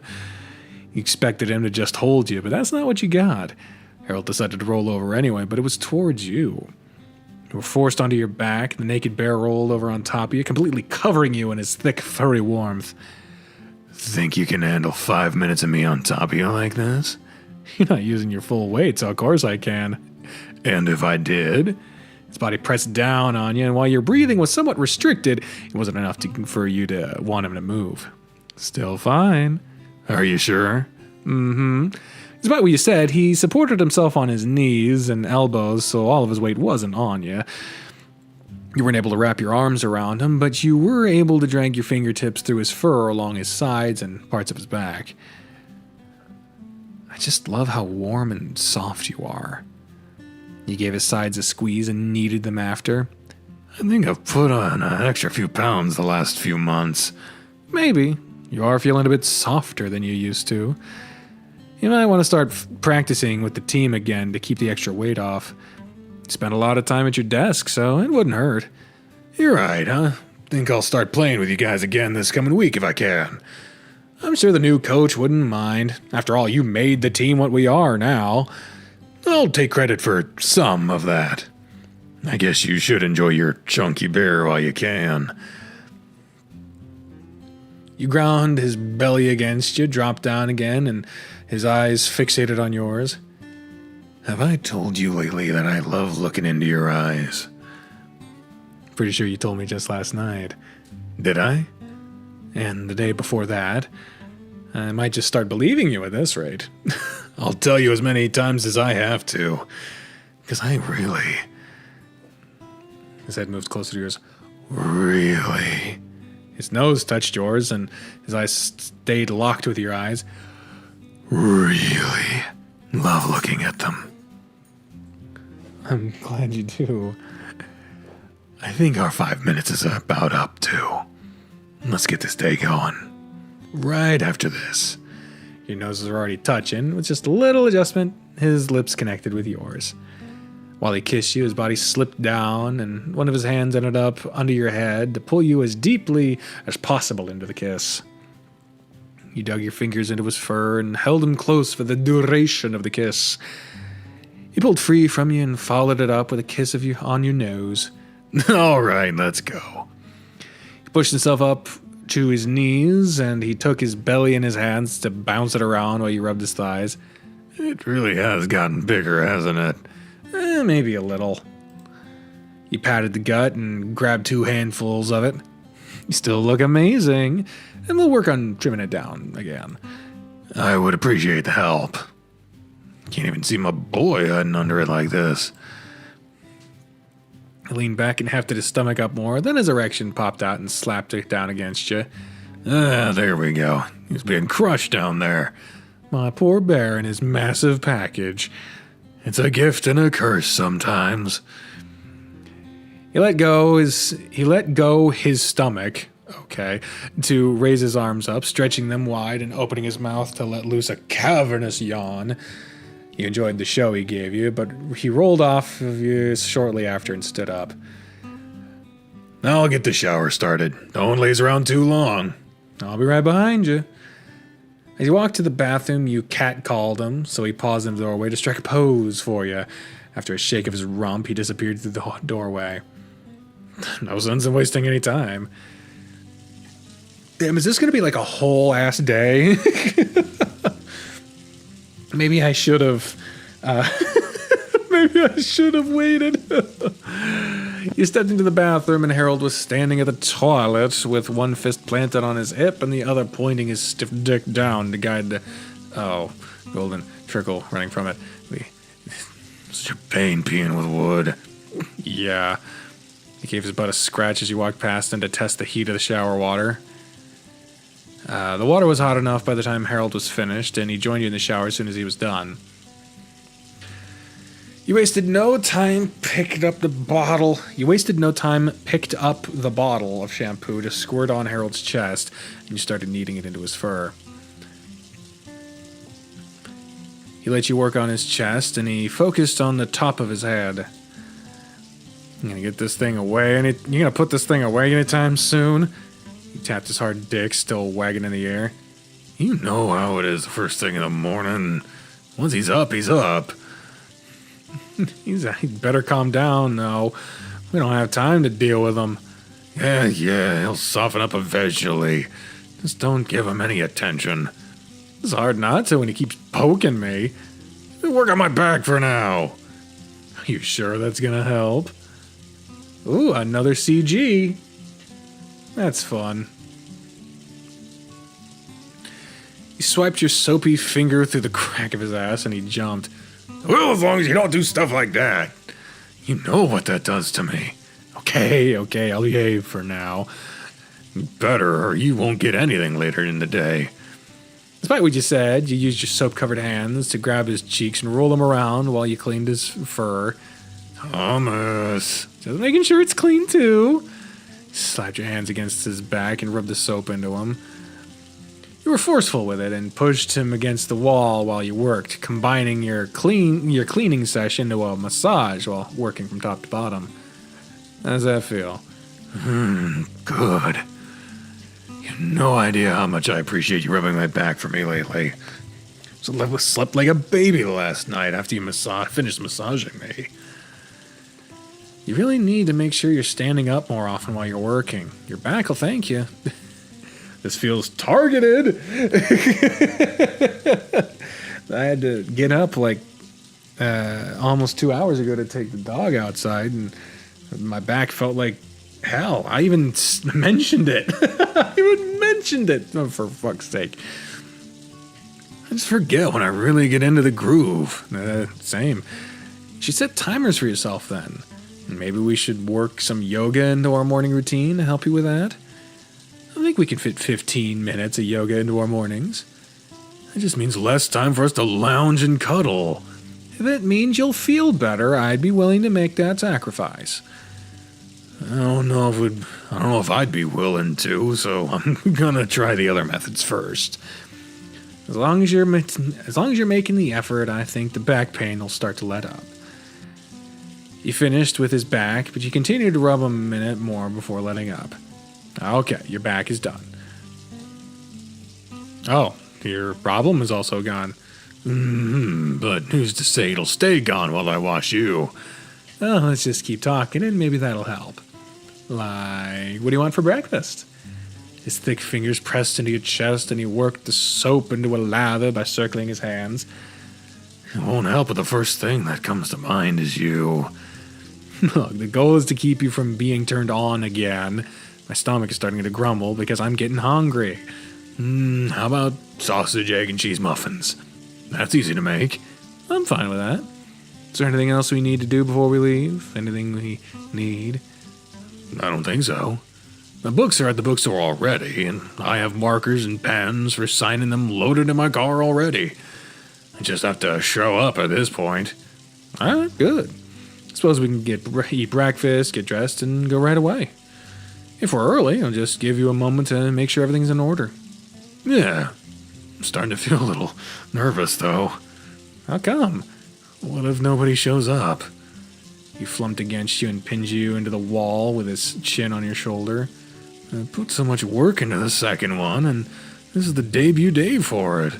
There's a chance nobody around here has even heard of it, and I'm doing a signing the day of the release. His forehead, damn it! His forehead moved to the back of your head, and he hugged you, grumbling something you couldn't understand. Oh, come on. People will absolutely show up. You know, our friends will be there to support you too, and I'm sure there will be more people beyond them too. That'll make me happy. And I'll be there for you. I'll be supporting you for the entire event. You really don't have to. I'll just be sitting at one spot for a few hours. I guess I will be too then. I won't be leaving your side. Thanks, baby bear. Knowing that you'll be with me makes it way less stressful. Good. Now, how about we dry off and go have breakfast? I think we're both clean. Gotta make sure you get plenty of food in that belly before we go. You sure it needs food? Oh, you sure it needs food?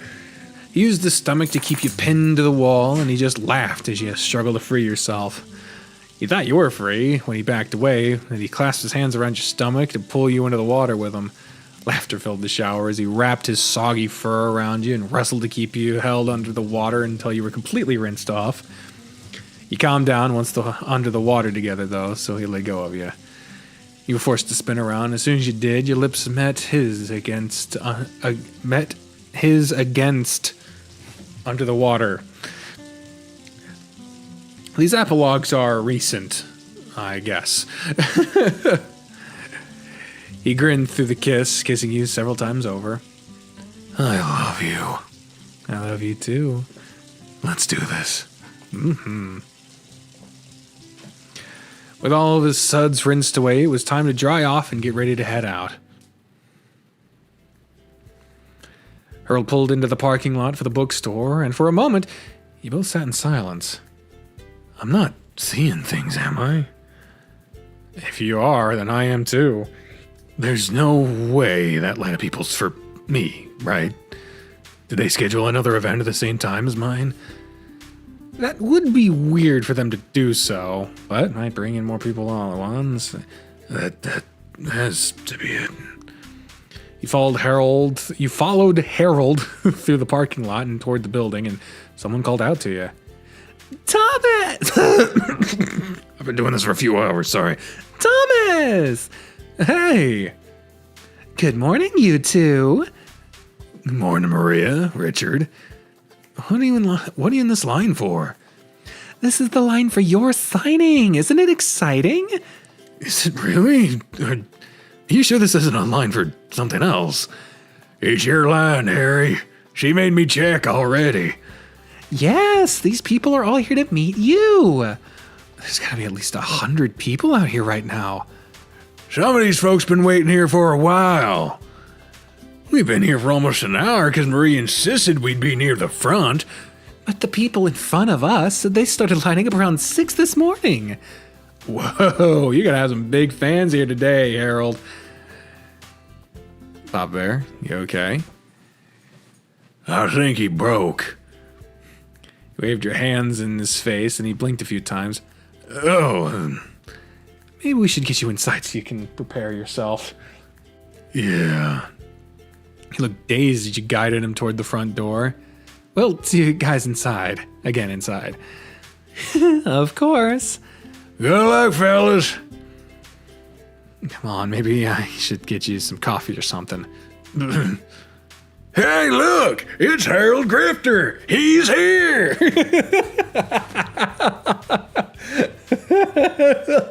Hey, look, fellas!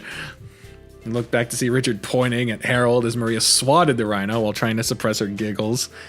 Harold turned, and the excitement of the crowd grew. Clapping and cheers broke out, and Harold hid his flushing face in his hands while you ushered him to the front door. Thank you all for showing up to support Mr. Grifter. He's really looking forward to meeting you all.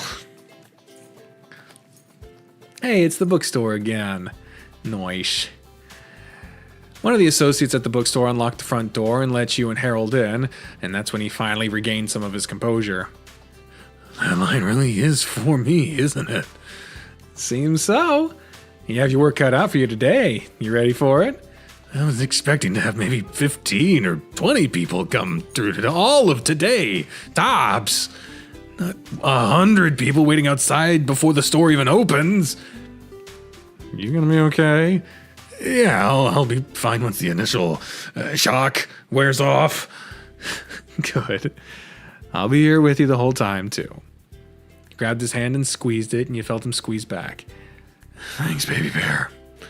You just being here and reassuring me is already putting my nerves at ease. I'm even starting to feel excited. That's more like it. And look! That must be your table set up over there. No, it is. They printed a whole cardboard cutout of the cover, even.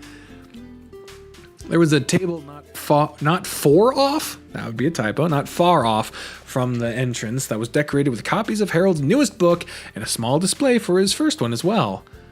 I have my own copies at home, but seeing this in an actual store makes my heart soar.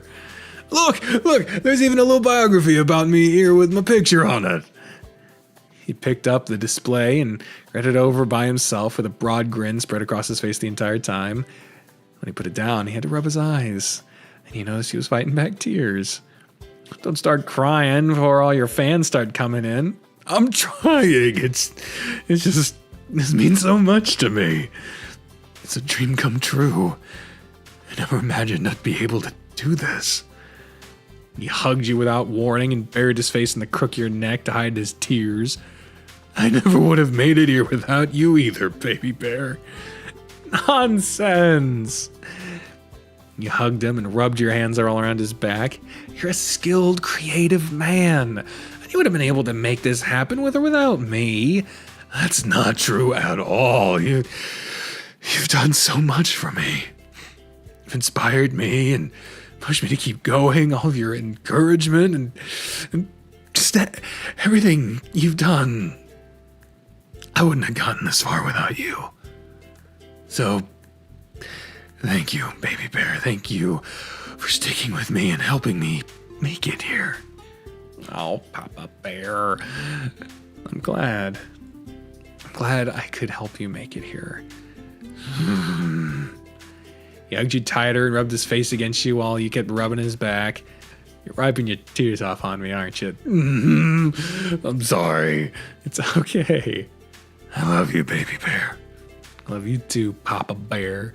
Now pull yourself together. We need to make sure everything's in order and get ready for your adoring fans. He nodded his head and pulled away from you to rub his hands against his eyes. You're right. It's time to get this rolling. Thank you. He leaned in to give you a quick kiss, then sat behind his table to look over everything. Oh, goodness. The manager that helped coordinate the event appeared, and the three of you discussed the details of what would be going on. Oh, fuck me. Everything appeared to be in order, then the store would be opening soon. The manager was going to be working on keeping the line orderly while selling books, and your job would be to stay with Harold and help him with whatever he needed. You all set? I need to pee. You better go now, or you'll be holding it for the next 3 hours. I think he's just from being nervous again, but I think I'll try just to make sure. Harold jumped and rushed away. That bear. He's only away for a few minutes before he returned to his table. Yep, just nerves. You'll be fine, Harold. And the first few people come through, you'll calm down. I hope so. So if anyone wants your signature in the book, they have to have already bought the book or have brought a book from home. The manager will be giving people cards to indicate if they brought one, and I'll be punching them for verification. Then you can sign their book, make some small talk, whatever. And printed covers of my book? Those pictures are for anyone that wants one. You can sign those too. Okay. Thank you for staying to help. I don't know if I'd manage all this on my own. I'll do whatever I can to make things run smoothly. Don't be surprised if people ask for pictures with you, too. A picture with me? Yes. You're officially a famous writer now, after all. I'm not famous, though. I get to tell people I'm dating a famous author. I'll be famous by association. I really don't think I'm famous. You better get used to it quick. It's time for the doors to open. I don't think I'm ready for this. You don't have much of a choice. Here comes your first fan. The doors to the bookstore were unlocked, and people from the line outside were allowed to start forming a line inside the store. You glanced down to see Harold fidgeting in his seat, so you put your hand on his shoulder and gave it a squeeze. I'll be right here the whole time, Papa Bear. Thanks, baby bear. The person at the front of the line stepped forward with 2 books in his hands. Oh, hey, I don't recognize you, but you look cool. Hello. Thank you for coming out today. Hello, Mr. Grifter. It is a pleasure to get to meet you.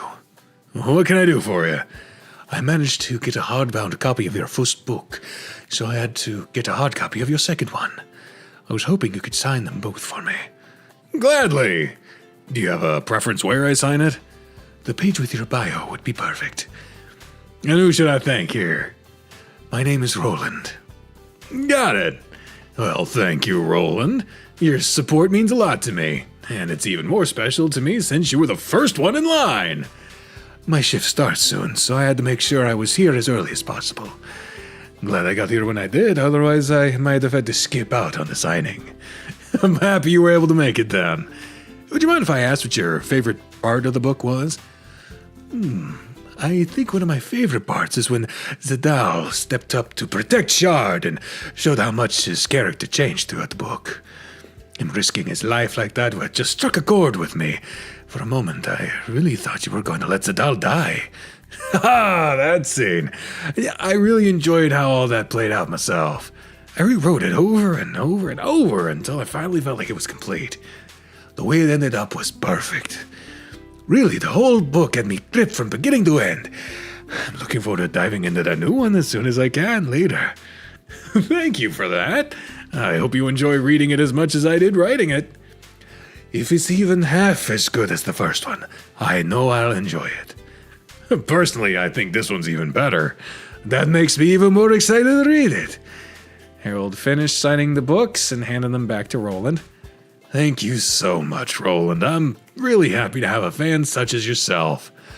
Thank you as well, Mr. Grifter, for writing such captivating stories. You have a lot of people here to show their appreciation, so I won't take up any more of your time. Please, take one of these pictures, too.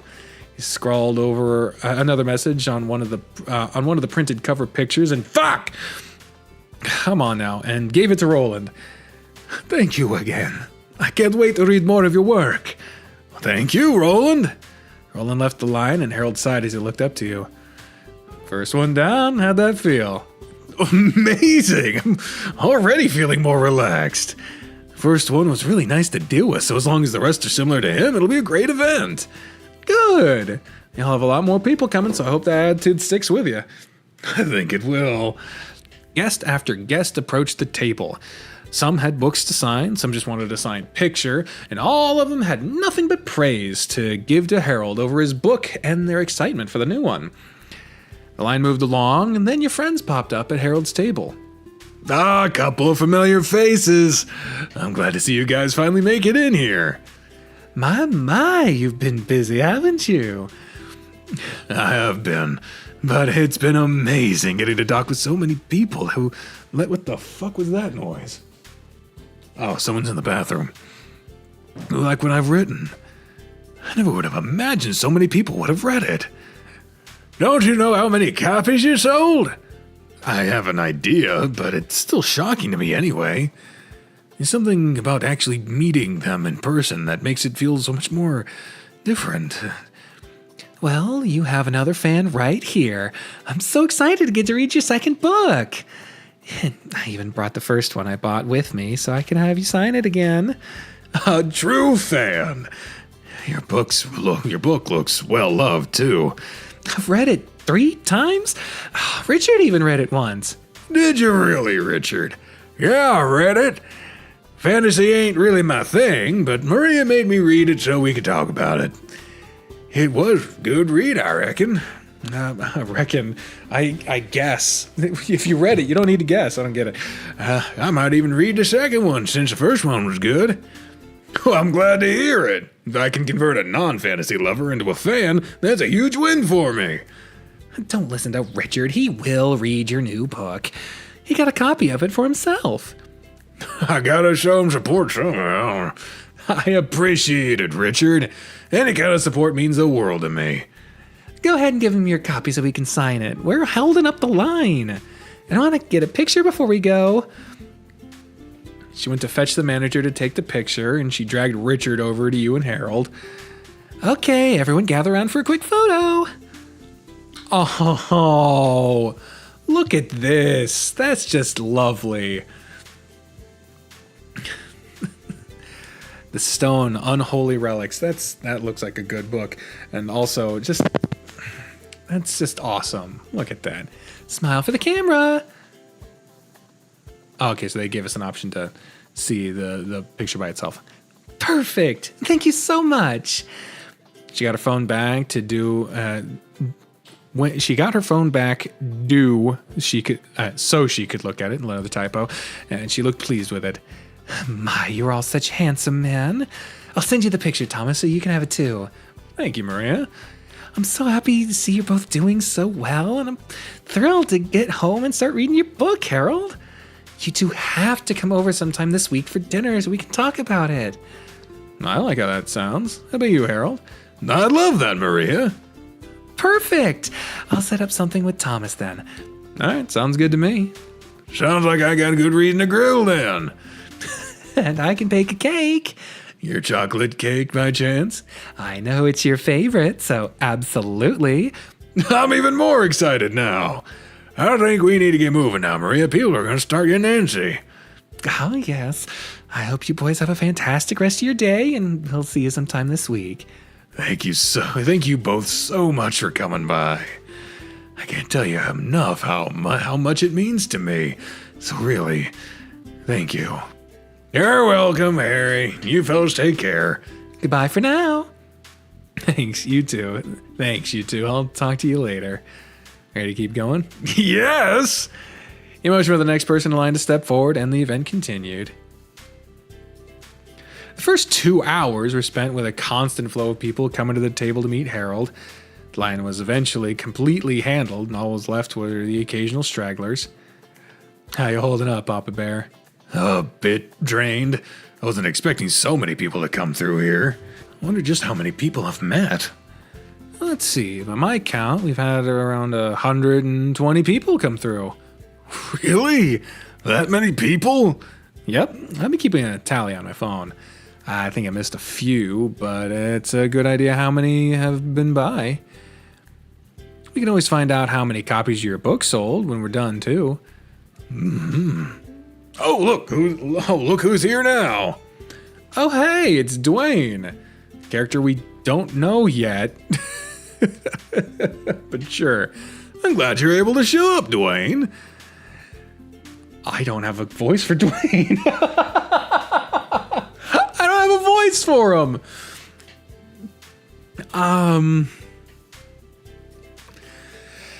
Math teacher, sweater vest. I'm thinking something soft, easy to speak for 35 days in a row.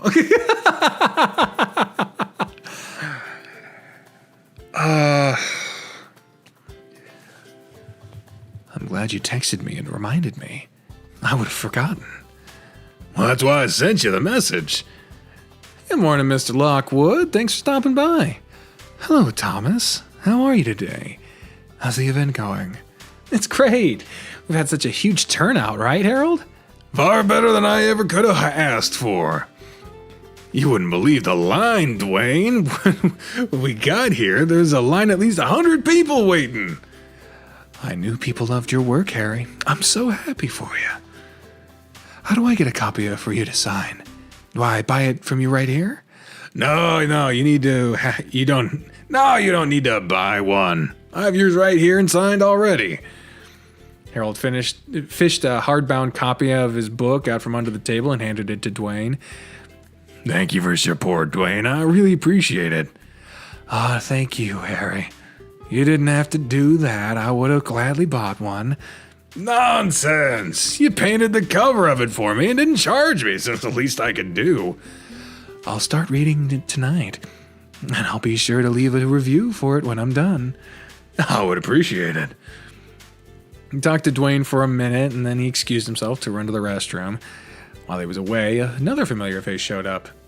Hey, there we go. It's just a rogues gallery of people that we're getting to see. Except the team. I'm sure they'll pop up later. Officer Gurr! It's a pleasure seeing you here. I have no fucking clue what this character's voice was. Good day to you, Harold. Thomas. I haven't seen either one of you since Diana's trial. I hope you two have been well. I'd assume it has been, judging by the looks of things here. In all honesty, things have been amazing. Good to hear. Things got a little emotional during the trial, and I was a little worried about you. I haven't had the chance to reach out lately, though. Yeah, that trial was pretty rough, but we got through it. Between Thomas and my therapist, I've been doing quite well.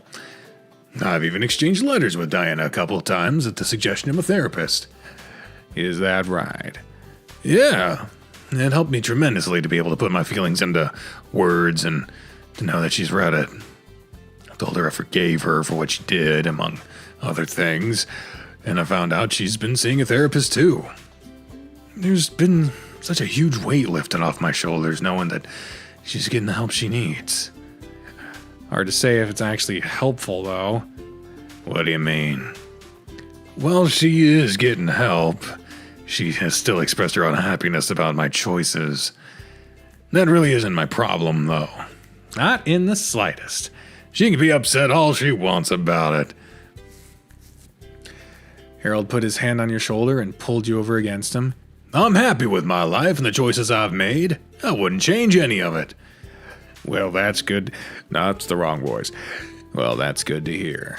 I'm happy for the both of you. Thank you, Gurr. So what brings you here today? You here for my book, too?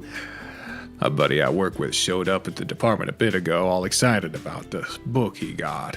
He was boasting about how he was first in line for it. First in line, huh? I remember him. When he showed me the book, I recognized your name and the picture in it. I thought I'd come down to say hello. I didn't realize you were a published author. It's still a recent thing that's happened.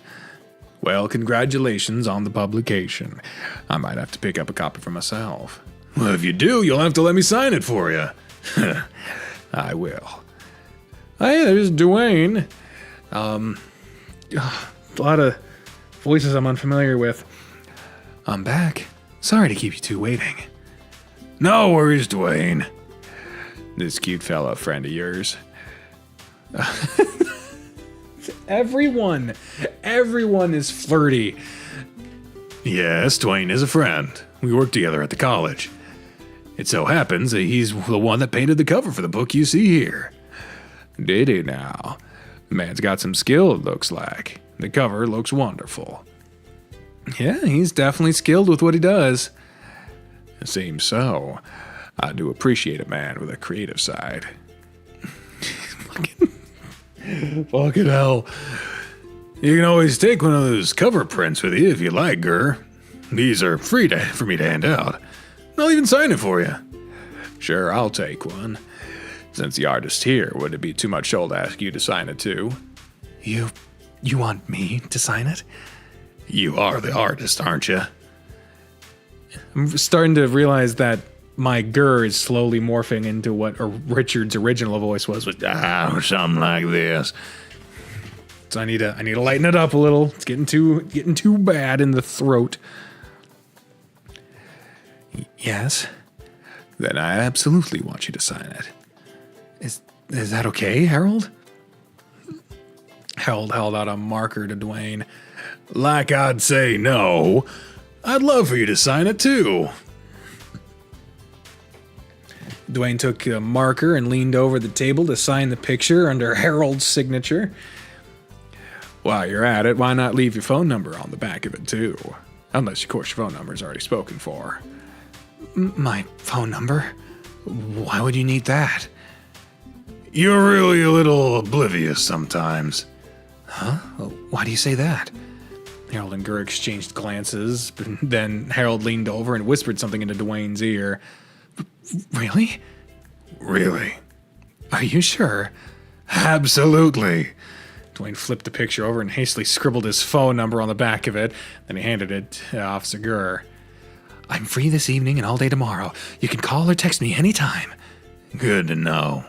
I'm on duty for now, but I'll get in touch with you soon. And speaking of, I should get back to my patrols now. I've spent enough time in here. I'm glad to see things are going well for you both, Harold. We'll have to meet up for coffee or something one day to catch up more. I'd like that. You fellas take care. You too. It's good to see you again, Officer Gurr. And I'll talk to you sometime soon too, Dwayne. He gave the gorilla a wink and walked off. Dude, do you really think he was into me? Oh, he absolutely was, Dwayne. He was definitely interested. He even said you were cute. Well, that's a nice feeling. Gurr's a nice guy.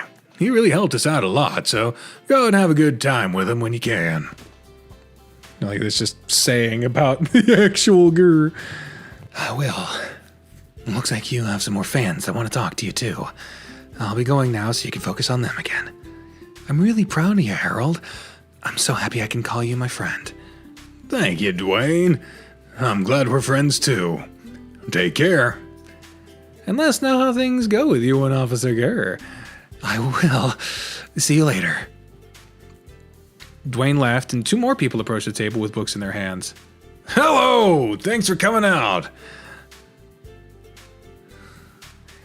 Noon rolled around, so it was time for the event to end. While wrapping up, a few stragglers came up to Harold for his autograph to talk with him. It was nearly an hour after the time to stop before you were ready to go. Really? The team didn't show up? I mean, they're going to be there for the L&L later, but come on, man. All right, looks like everything's in order. We don't have to do anything else? No, manager said the staff would take care of putting the stuff up. We just have to take what we brought with us. Did she tell you how many copies were sold? All in all, she said there were 98 copies of the standard edition and 39 of the hardbound editions. So 137 copies total. Not bad for half a day. That's magnificent. That number matches up with the way my hand feels. I suppose you're done writing for the day, huh? Yeah, my poor hand needs a rest. Do you think you can manage holding a plate full of food from the buffet? Do you even have to ask? My stomach will force it to hold a plate no matter how sore it is. Then shall we be off for some lunch? Celebrate a job well done. Please. My stomach feels like it's already eating itself. Well, let's go before you wither away, then. You hooked your arm into Harold's and left for the nearby buffet. It's been a few months since we came here last. Hope everything still tastes as good as I remember.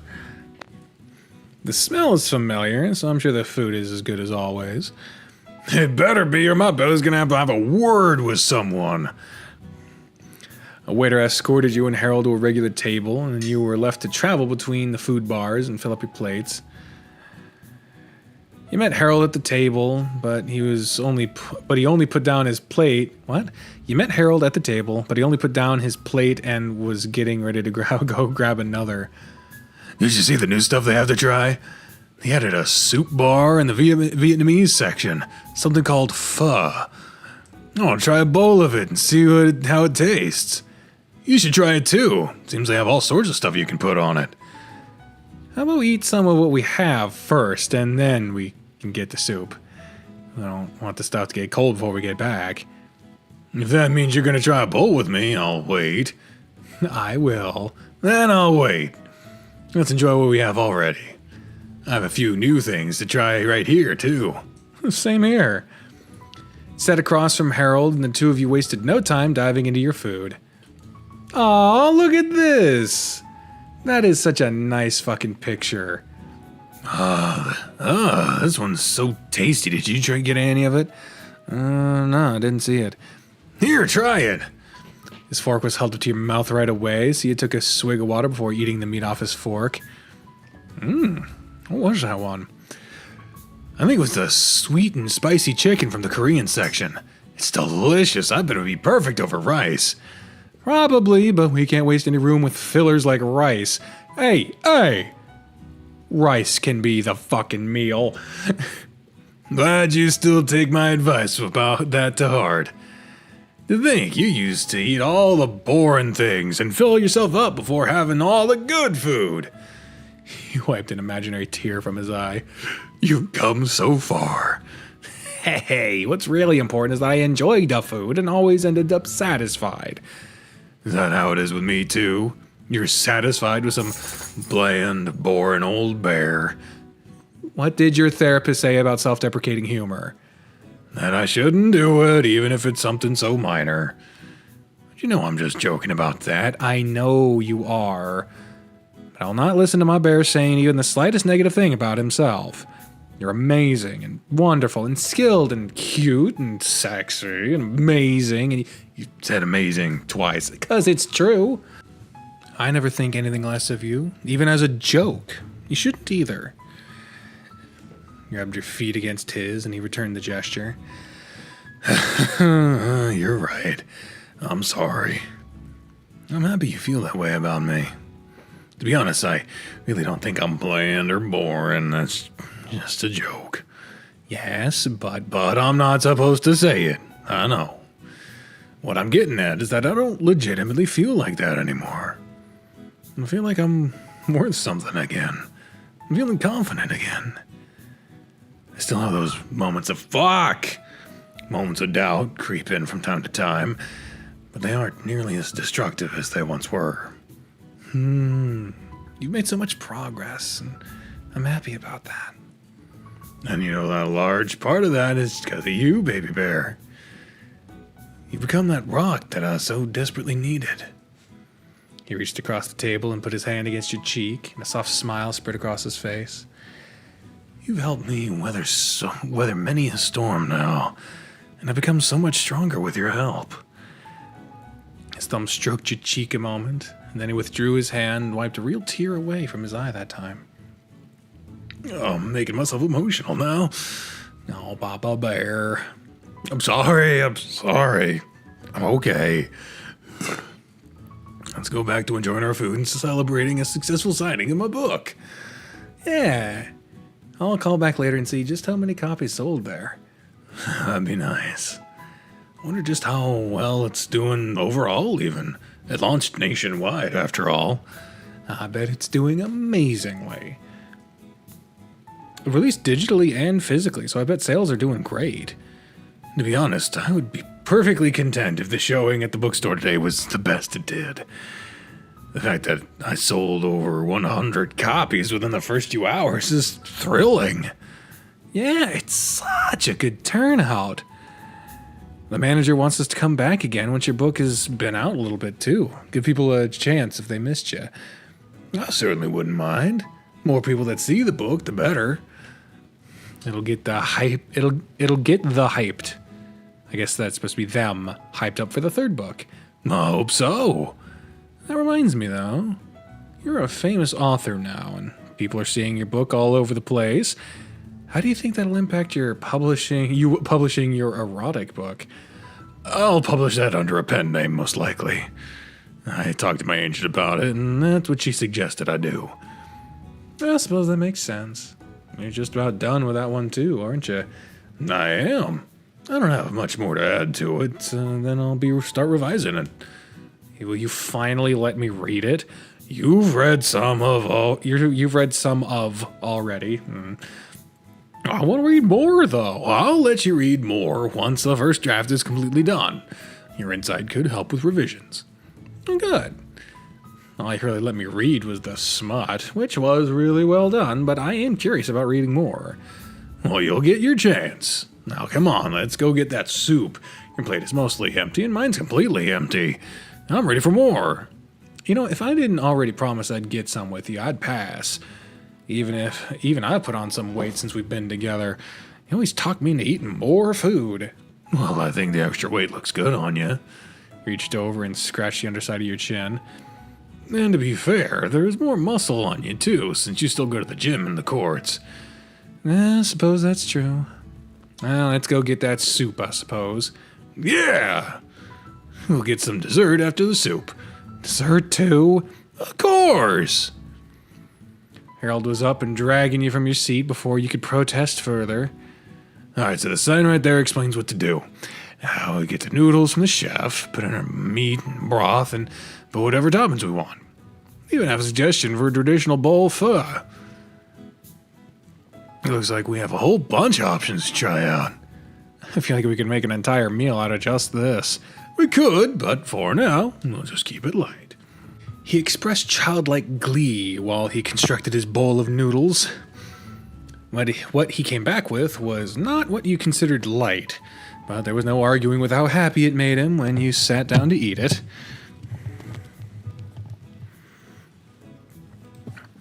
Oh wow, this broth is tasty. It does taste good. Looks like the meat cooked through nicely too, just like the sign said. It was super thin, and the broth is piping hot, so it makes sense. It's pretty nice. It is. You know, I love getting to try new food with you. Same. You think this is something we could make together at home? I don't know. We can always try. We've made some fantastic new dishes together over the last few months, so we can always try adding another success to that. Yeah, I don't think we've ever made anything I haven't liked. Same. Everything we've made so far has been delicious. What do you think your favorite's been? Do you even have to ask? It's Maria's cake, isn't it? It's the best recipe you've taught me, hands down. If I had to choose something that wasn't her cake, though, I'd like a piece of Maria's cake. I think it would have to be us making our own Cajun chicken pasta. That was your favorite thing to get here, wasn't it? It was, but since we started making it at home, it didn't hit the same here. What we make is better. Agreed. Not only does what we make taste better, but I've enjoyed all the time we spend in the kitchen cooking together. It's something I look forward to every Sunday. Me too. Although I look forward to any time I get to spend with you, though. I can say the same about spending time with you, baby bear. His foot tapped against yours, and he continued slurping down his noodles. You both emptied your bowls, and you weren't even surprised that he still had plenty of room for dessert. I wasn't going to let you leave without dessert, but you came back with far less than he did. Did you even get dessert? Your fuel tank is a little bigger than mine, and I don't have a lot of empty space left in it. Are you saying I'm fat? Papa Bear, you're pleasantly plump. That's just a kind way of calling me fat. I don't like straight up calling you fat, though. It just feels mean. But I am fat. Don't give me that look either. I'm not being down on myself about it. It's just the truth. I don't hate myself for being fat, but I would like to trim down again. I want to be able to fit into that rugby uniform for you without it looking like it's about to explode off me. If I'm not careful, I won't be able to wear my suit anymore either. Sounds like it's time to fix that then. You're coming to the courts with me again starting on Monday, and you'll be joining me and the guys in the gym whenever we go. I'd like that. We can do stuff in the pool too. Swimming is a great way to exercise. Well, the weather is warming up again, so we'll be able to do that more often. We could always have more sex too. You can burn a lot of calories that way. That's the best suggestion you've made so far. His foot ran up and down your leg, and he waggled his eyebrows. That's something we can start with tonight, even. I have just the position in mind to give you the best workout, too. Maybe it's best we don't talk about it here, with the pants I'm wearing. If you make me stiff, it'll show. But what if I want to see that? Then at least wait until we're in the car or something so nobody else sees it. Then you can tease me all you want with it. Do I really have to? I can't describe to you how I want to have my face buried in a pillow while you're dead. You may not! Keep those dirty thoughts to yourself, or you can sleep in the bathtub tonight. Okay, I'll just wait till after. He shook his head and went to pop a small cookie into his mouth. You grabbed his wrist before he could get into his mouth, and you pulled his hand to get your mouth to eat it. You got the cookie, but you also got the tips of his fingers. The confused look on his face quickly turned into embarrassment when he realized you were suckling on his finger, and he yanked his hand away. Baby bear, I swear. Sorry, I just had to tease you a little more. I'll behave now. You better. It's been a while since I've slept alone, so I hate making you sleep in a tub. I don't think I could do that to you even if you were mad at me. I don't think I could let you sleep anywhere other than next to me either. I wouldn't get any sleep. I'd have nightmares again. You haven't had any in a while, have you? No, it's been a few months at least. Even those weren't terrible. I was just able to get back to sleep quickly with you cuddled in my arms. He put his fork down, propped his elbow on the table, and rested his cheek in his hand while looking at you. There are a lot of things in my life that have been made better with you, it seems. I could say the same about you. I want to argue with you about that, but I'll resist and just say I'm glad. You know it's an argument you lose, so that's for the best. Your dessert was gone, but Harold had a bit more remaining on his plate. He took his time eating what was left, and despite your protest, you helped him finish it. I think I'm set. Are you sure? Your love tank finally full? He drummed on his belly and he chuckled. It's full enough. To be honest, I'd like to take a nap before we play Ellen all tonight. We had a busy morning, so pair that with my full gut and you have a big sleepy bear in your hands. Well, let's go home and sneak in a nap then. Just a quick nap, though. Maybe an hour or so. Sounds good to me. Harold moved to your side and grabbed your hand. With a firm grip, the two of you left the restaurant together. You want to just cuddle up on the couch with me and watch TV? What about that nap? You know as well as I'll do, I'll doze off. Fair enough. How about we change it to something more comfortable first? How about we just ditch what we're wearing instead? I can't argue in that. Oh, you know what? Before we settle in, I want to go check my emails. Since my book launched today, I need to see if there's anything important. Sure. I'll be in here warming the couch up. You plopped onto the couch and tossed your shirt aside while you were waiting for Harold to return. I noticed that the walls don't have the empty spaces anymore. I hope they're with new pictures. Anyway. Boom. 15 minutes or so passed, then you heard heavy footsteps running down the hall. Baby bear, look at this. He thrust his phone into your face, and you took it from his hand. What am I looking at?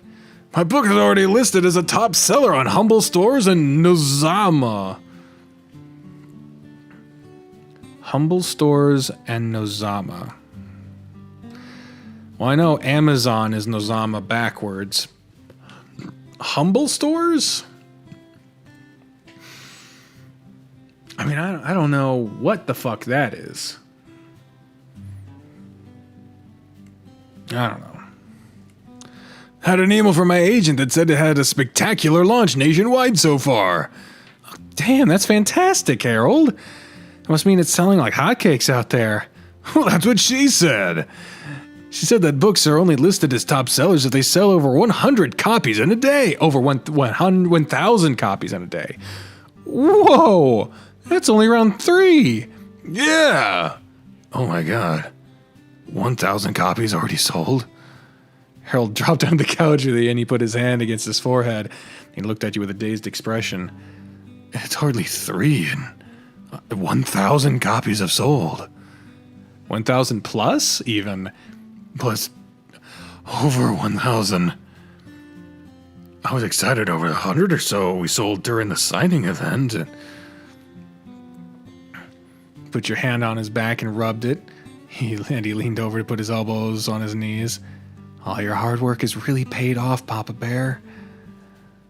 Wait, are you crying? You noticed a tear rolling down his face, and he was quick to wipe it away. You move to him and put your arm around him as more tears rolled out. What's wrong? Why are you crying? Don't worry, it's not because I'm sad. I'm just so happy. I never would have imagined in my wildest dreams that the book I wrote would be that popular. It's a little overwhelming, it's all. Okay, good tears then. He sniffled and wiped his eyes over and over, and he turned to hug you. I couldn't have done it without you either, baby bear. No way. You've got such a knack for writing. I bet this would have happened no matter what.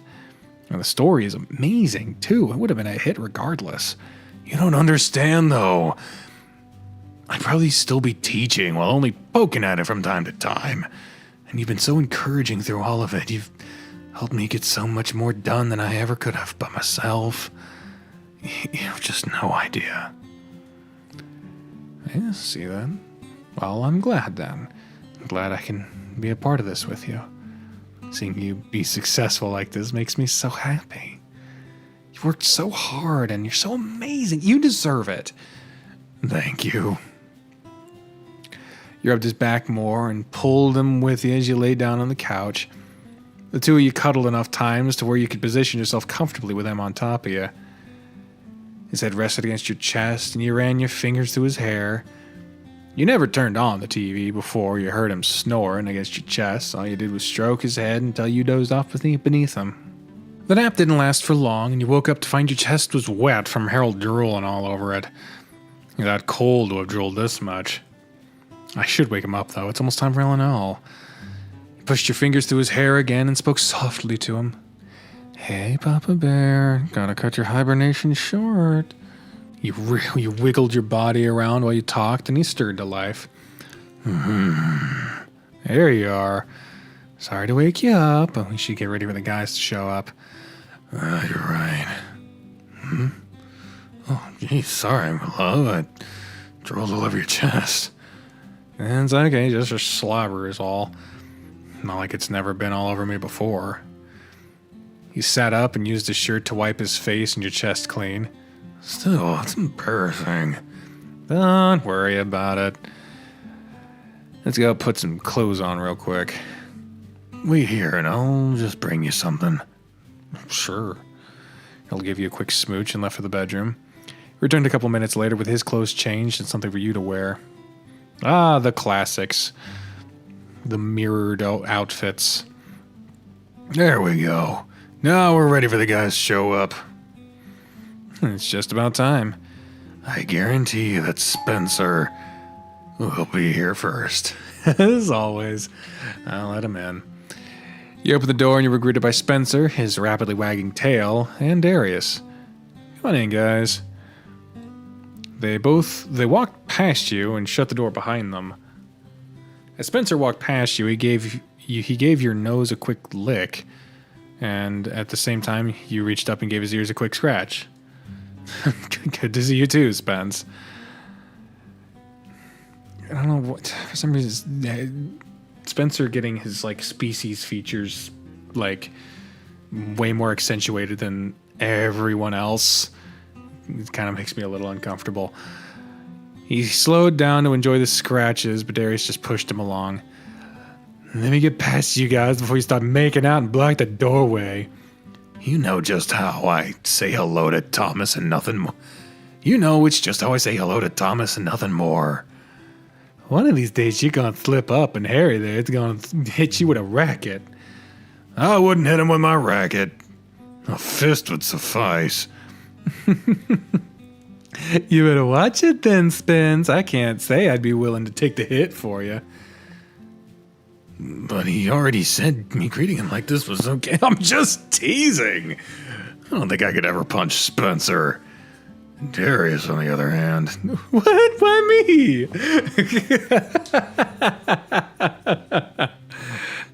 Because if anyone happened to overstep their boundaries, it would be you and your wandering hand syndrome.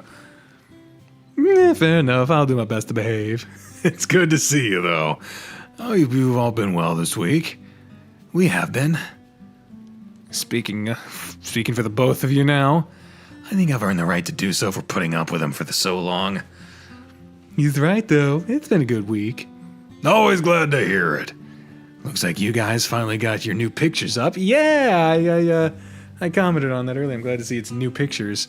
We did. It didn't take long, but Thomas poked me long enough that I finally hunkered down and did it. Looks so much better than having all those holes in the wall, don't you think? Much better. How was your book signing today, Harold? I'm sorry we missed it. No need to apologize. I remember you telling me you two wouldn't be able to make it. The turnout was unbelievable, though. He had well over 100 people in line when we first showed up. He was talking to people and signing books for the entire time he was there. It was mind-blowing to me. Well, that's great. That's great to hear. Did you remember to keep copies set back for us? Of course. I have a copy for each of you that I'll give you before you leave tonight. Do you have any extras that I can buy here? I can give them to people I work with, and maybe something good come from that. Book 1 or 2? Both. I have copies of both if you want them. Cool. I don't know if any of them can have read the first, so I might as well give them as a pair, just in case. Book 1 was great, so I look forward to reading Book 2. I'd almost be willing to skip tonight's session just to read it. The night session is way too important to skip, though. Yeah, we need everyone for the fight we should be encountering. Oh yeah, I guess there's the fight, too. What are you talking about if not the fight? Darius. What? I can't look forward to the story and how it unfolds for everyone. Yeah, I guess that is really important too, huh? The course of our lives could be altered forever. True. I'm actually excited to see how things turn out. Me too. Same here. Ah, I see. Well, I think things are going to turn out perfectly. You think so, huh? Yeah. I was thinking the same thing. That must be the other two. Let's go to the kitchen. Spencer and Darius took a seat, and Harold came in shortly after with the others. Hi, everyone. I haven't been here for a while. Fucking... I haven't done this fucking voice in god damn a while. Dozer held up his hand in greeting and let Chester talk. Hope y'all ready for tonight's session. I feel like it's gonna be one of the best nights yet. You have some big plans for us? You have no idea. That makes me even more pumped about it. I'll go ahead and start getting stuff ready. I need to read over my notes again to make sure I have everything in order. Coach, can we compare notes? I have a few things I want to make sure I recorded correctly after our last session. Chester, how many times have I told you to just call me Harold now? I'm not your coach anymore. It's just habit. You're still kind of like a coach to me, because you helped me out with stuff when I needed. I'll go grab my stuff from the office. I forgot to get it already. I'll just come with you. What have you guys been up to today? Ugh, fuck. What have you guys been up to today, Dozer? I had to work. Fuck! All this fucking stuff, my lower register's gone. I had to work at the clinic this morning, and Chester worked at the morning shift at the office. The office? Oh, I guess he got that, the gaming job, even if we weren't there to encourage him. So work is about all we've been up to today. This will be a nice way to relax. How was Harold's event? I managed to swing by on my lunch break, but the line was still pretty long when I got there. I didn't have time to eat lunch and wait in line. It was great. The line was pretty long for a while. We stayed busy the entire time and had people there even after the event ended. Well, that's good. I'm glad to see his writing's taking off. Sheila, our receptionist, is a fan of his first book, and she was looking forward to getting book 2 when she got off work. We have to tell Harold about that. He loves hearing about that stuff. Do you think he would sign her a book if I brought it to him? He definitely would. You could give it to me at school or practice, and I'll have him sign it so I can give it back. Or you can always bring it next weekend. Sounds good. I'll probably do that. I'll ask him about it before we leave tonight just to make sure. Sounds good. You guys know where the cups are, so if you want to drink, feel free to help yourself. What kind of host makes his guests get their own drinks? A host whose friends are familiar enough with his home to know that they can take care of themselves. I'll get you a drink, Darius. Ah, you're such a good boy. What do you want to drink? Water's fine. Would you be a good boy and bring me a glass too? Spencer's tail wagged uncontrollably, and he did as he was requested of him. All right, everything's in order for the game. What's going on with Spencer? Why's his tail going like it is? The tail stopped and continued to twitch as Spencer failed to keep it under control. Oh, he's just being a good boy and fetching some water for me and Doza. I see. Spencer delivered the water and took his seat next to Darius. If everything is in order, perhaps we should start the game. Give me like 5 minutes to set the table up and I'll be ready to start. That gives me a chance to ask you something, Harold. What is it? What is it? Fucking WKRP in Cincinnati episode where they have the radio competition. Guy answers the phone like half to death and he says, "What is it?" It's fucking funny. Dozer explained his request to Harold about signing his coworker's book. Of course, I wouldn't mind doing that at all. I'll always be happy to do stuff like that for a fan. It makes me feel good. It feels so good to know I can make someone's day better by doing something like that. Cool. I'll bring it to you next weekend then. I think she'll be thrilled. All right, I'm set up. You guys ready to start playing? Let's get started then. I'm as ready as I can be. All right, let's recap what happened last week then. Damn it, we actually have to play. The thing is, the LNL is fun and creative, and it's enjoyable. It's just long. When we last left off, our heroes were in the depths of the lair of the feared Lich Queen Anaid. Oh, Diana. That's on the nose a bit, isn't it? Just finished dispatching a horde of knife-wielding Grimbos. You know, these people lived through this shit. You find yourself in a seemingly safe room to rest after your previous battle, but your break was interrupted. The floor opened up when the floor opened up and swallowed you all. Now you find yourself surrounded in darkness and suspended in the air by some sort of magic. You can still move your body. It's like you're just flailing around in place in the air. How will you proceed? Hey, are these updated fucking outfits?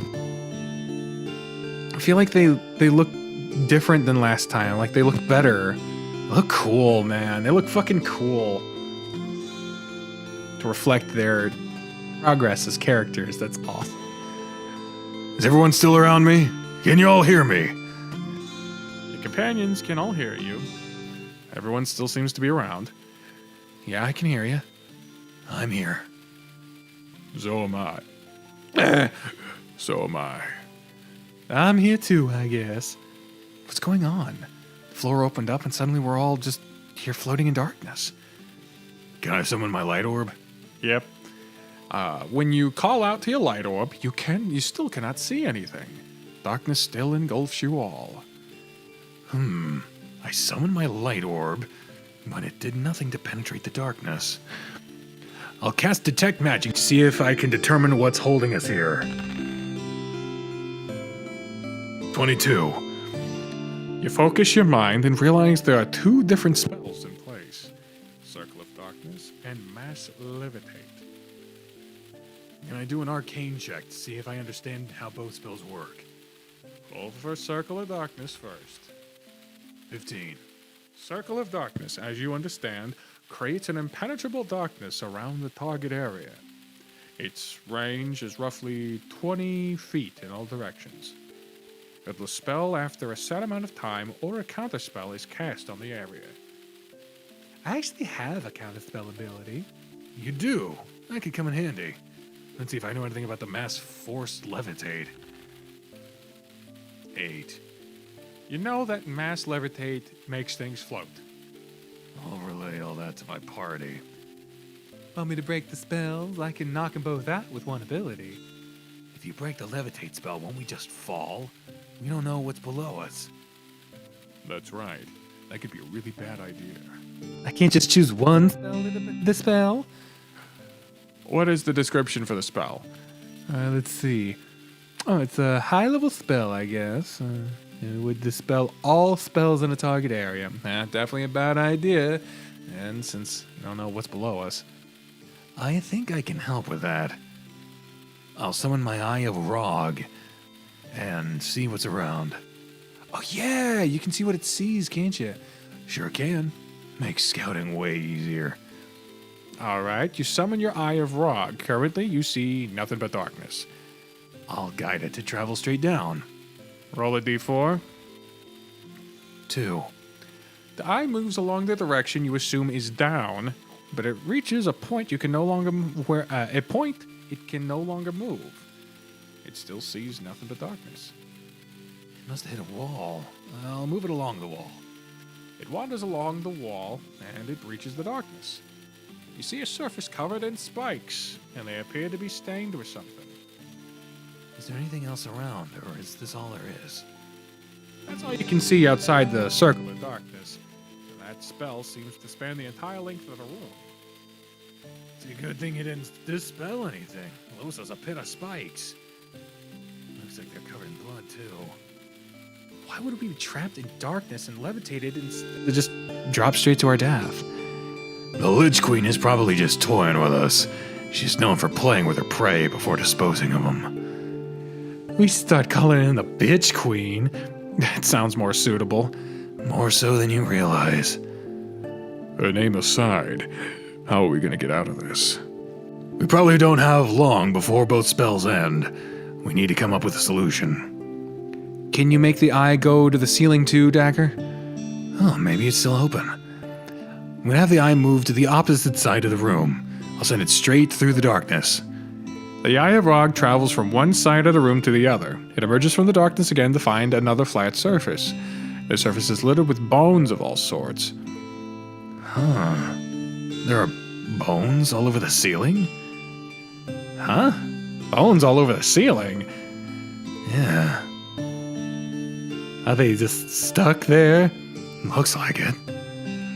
Are you sure that's the ceiling, though? Well, the floor was covered in spikes. Wait a second. You see what I'm getting at? There were no bones with the spikes, right? No, there wasn't. Are you implying the room is upside down from what would you think it is, then? Yeah. We can just drop something and see where it lands. We won't see which way it falls, though. The eye will see where it lands. I'll drop a copper piece then. Just watch for it. You drop a copper piece in the darkness. Sure enough, the Eye of Rog sees it fall into the pile of bones. Why wouldn't the levitate spell affect the coin? Oh, whatever. The coin landed in the bones. We must be upside down or something. Does that mean I can dispel all the magic and get us down? I think it'll be okay now. What do you think, Relgor? It should be fine. There were only 2 active spells in here. What does everyone else think? Seems safe to assume we'll fall into the bones. Yeah. Well, in that case, dispel away. Okay, so I'm gonna use my dispel area spell where I'm at. Alright, use your dance's melody to dispel. Darius stood up and put his hands on his hips and he swirled them around and spoke. In the air, the magic fucking... What the fuck was that? In the air, the magic's thick. To dispel it all, I wave my dick. The darkness dissipates around you, and at the same time, you feel gravity pulling you toward the ground. Everyone needs to roll dexterity saves. Anyone that rolled less than 12 takes 6 damage from falling as you land on the pile of bones. There we are. That's what I get for not being very dexterous. Relgor is the only one that failed his roll, it seems.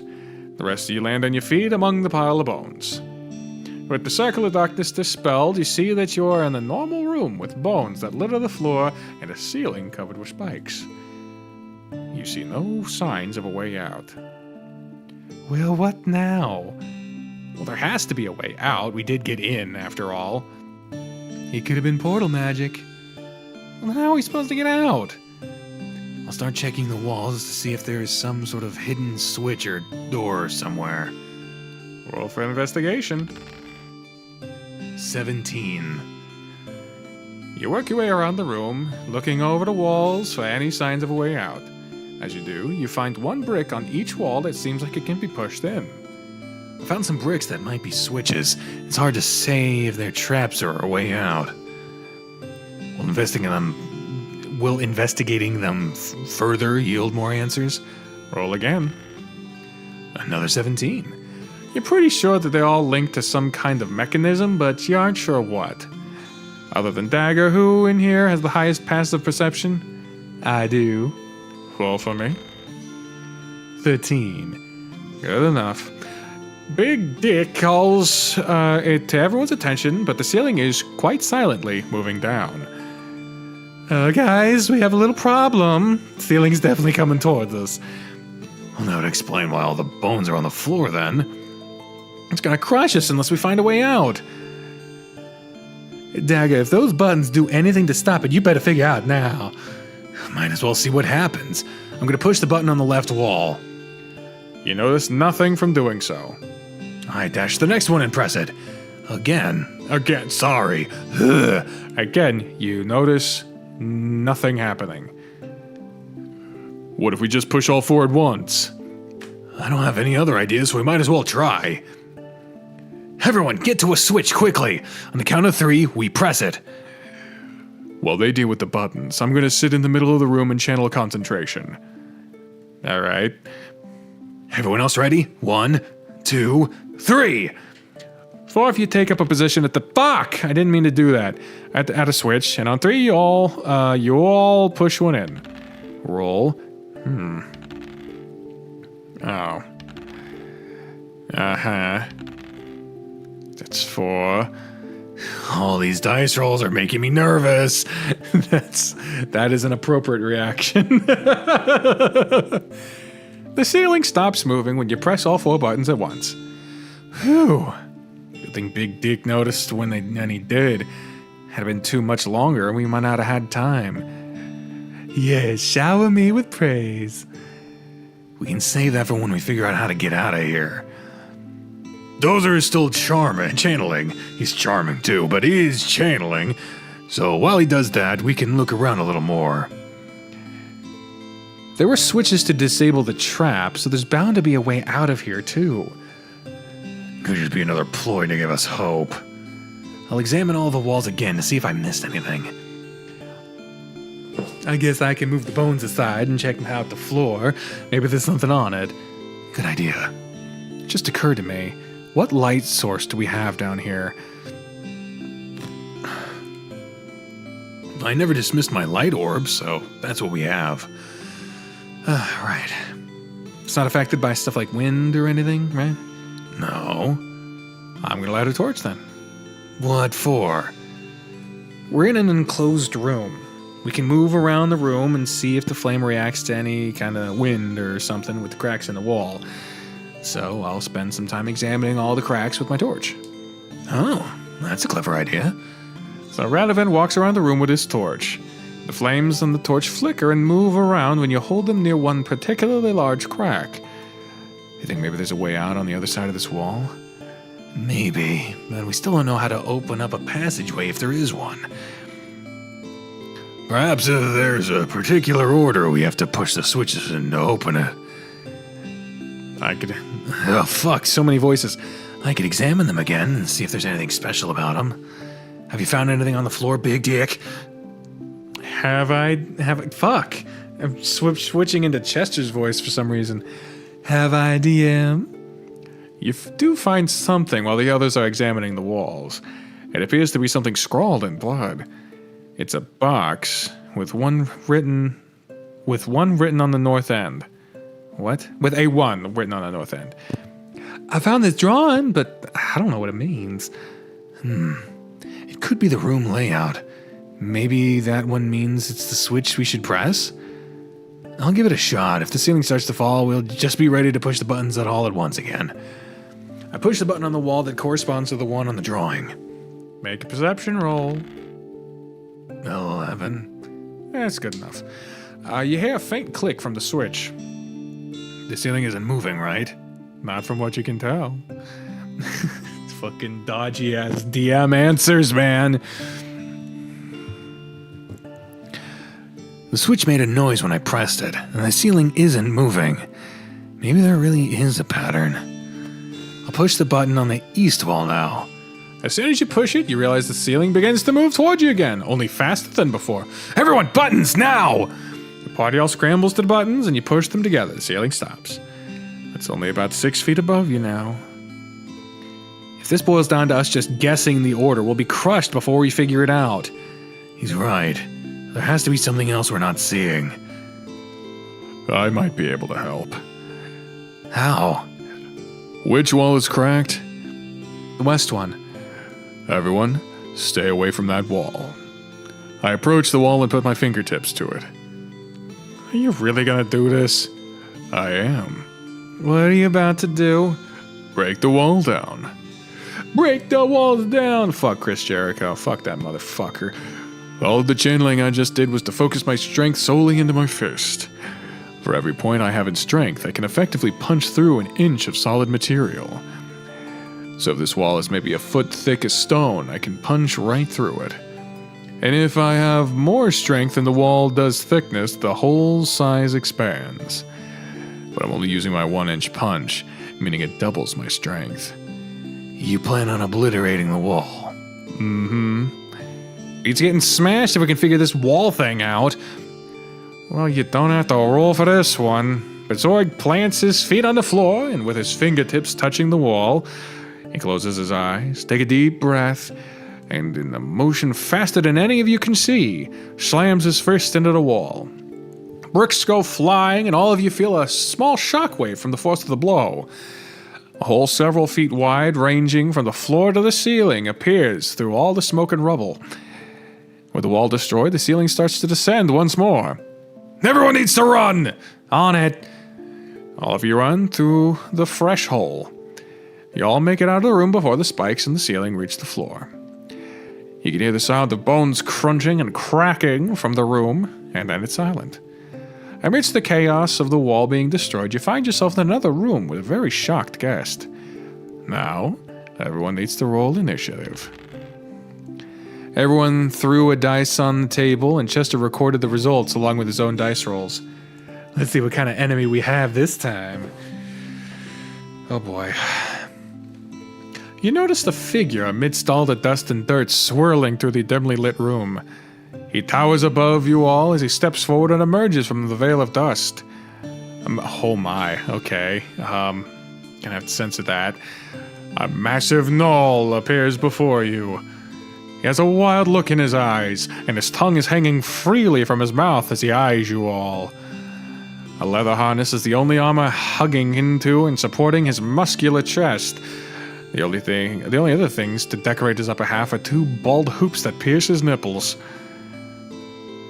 One other harness adorns his body, and it was the one, I guess, that he wore like a jockstrap, missing the pouch. This free-balling hunk of meat sees no need to hide the gifts the gods blessed him with.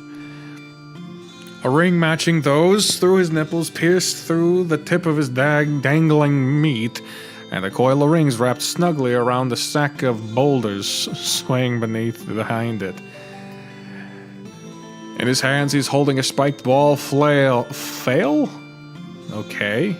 I'm gonna go with flail. That he's swinging in circles. There's a lusty hunger hidden in the madness of his eyes. Looks like some fresh meat has just presented itself to me. You lot will make a fine addition to my toys to play with. Sounds kinda hot. Gonna have to do some Wasting no time, huh? So there's a way. Looks like you got a nice toy to play with, too. Why don't you put down your weapon, and then you could put me down on your bed. Roll persuasion. Thoughts? Well, 2. Fucking 2. Wow, he fucking fucked that one up to match him succeeding last time. My toys a bit more like a runt, bit more than a runt like you can handle. It split you in two. Now, if you all don't want to be split like that, then surrender to me. I'll make sure you're treated as well as my toys. If you're lucky, I won't bite hard enough to kill you right away. Big Dick fails to seduce the Gnall, and it's time to fight. First up in the turn order is Relgor. Feel the fury of my wrath as it burns through your flesh. Relgor casts Burning Hands, dealing 13 damage to Harness Knoll. I'll tear you to shreds for that. Look at me. Oh, sorry. Look at me. Look at me. It's time to die as I stab you in the eye.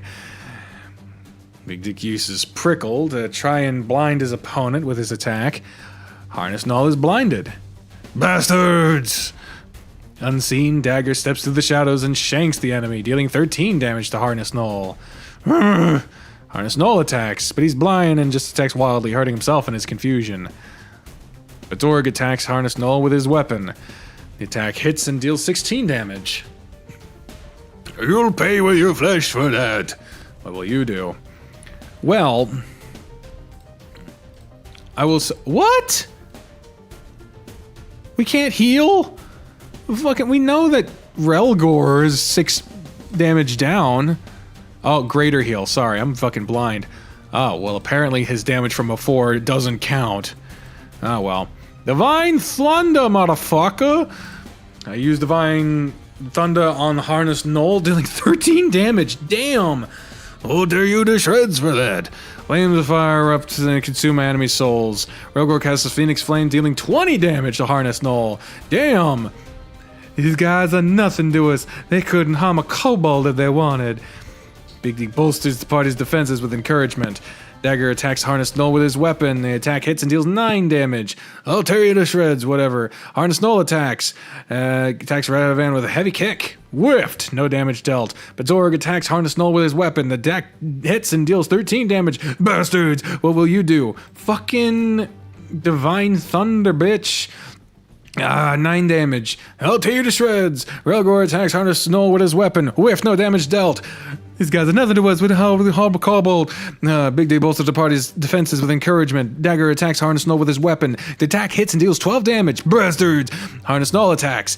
Zorg with heavy kick. But Zorg only takes 10 damage due to the increased defense. Zorg assaults the enemy with imploding fist, dealing 18 damage to Harness Knoll. Rough. Grr. Playtime is over. My mistress will punish me if I don't end this now.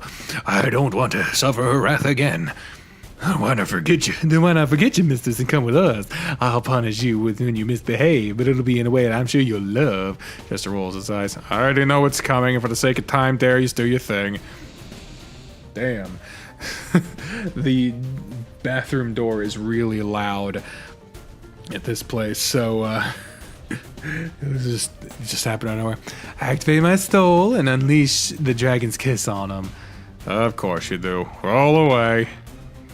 Look at that. I rolled a 19, so with my bonuses added in, I get a 29. Everyone on the table laughed, and Chester dragged his hand down over his face. Due to the effects of the dragon's kiss and your stupidly high seduction stats, the Knoll seems to contemplate your offer.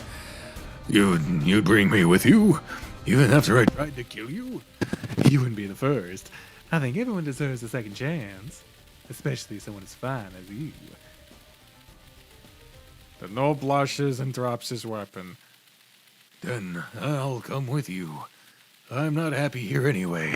The mistress treats me like I'm some kind of monster. I just wanted to live a happy and peaceful life somewhere, not a life like this.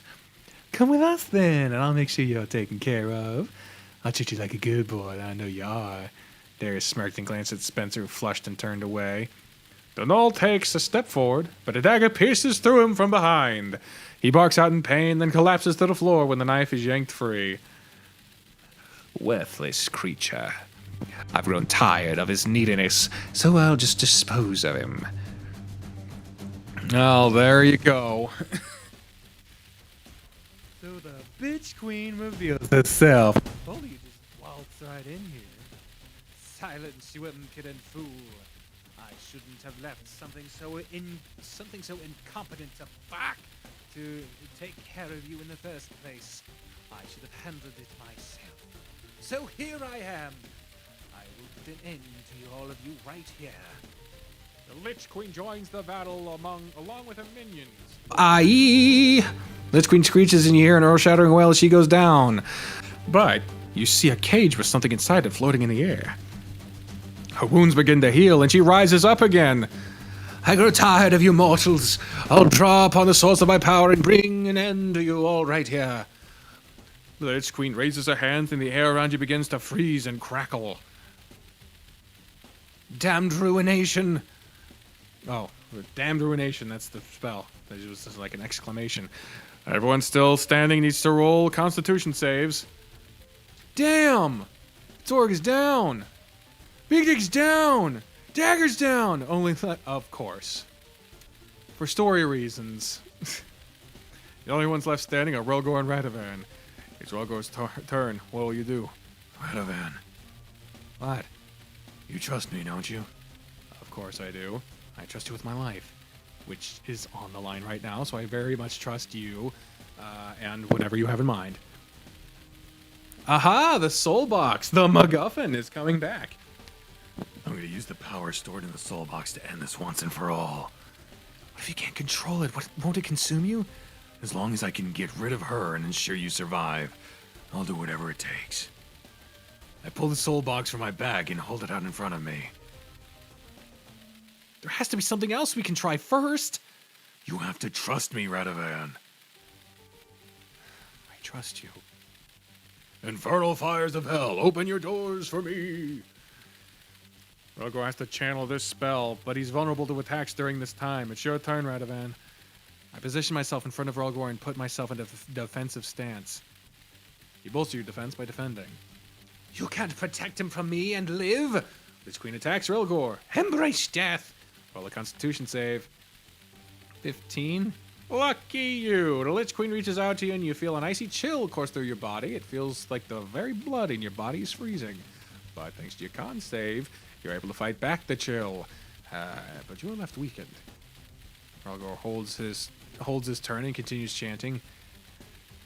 Back to you, Radovan. You better hurry, Relgor. I can't take much more of this. I defend against... Bitch, you are a healer. Heal yourself. Dummy. You bolster your defenses by defending.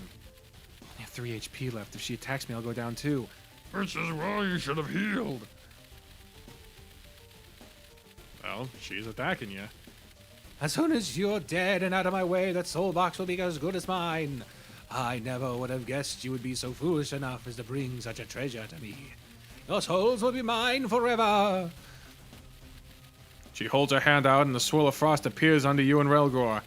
Defrost eruption! Dots.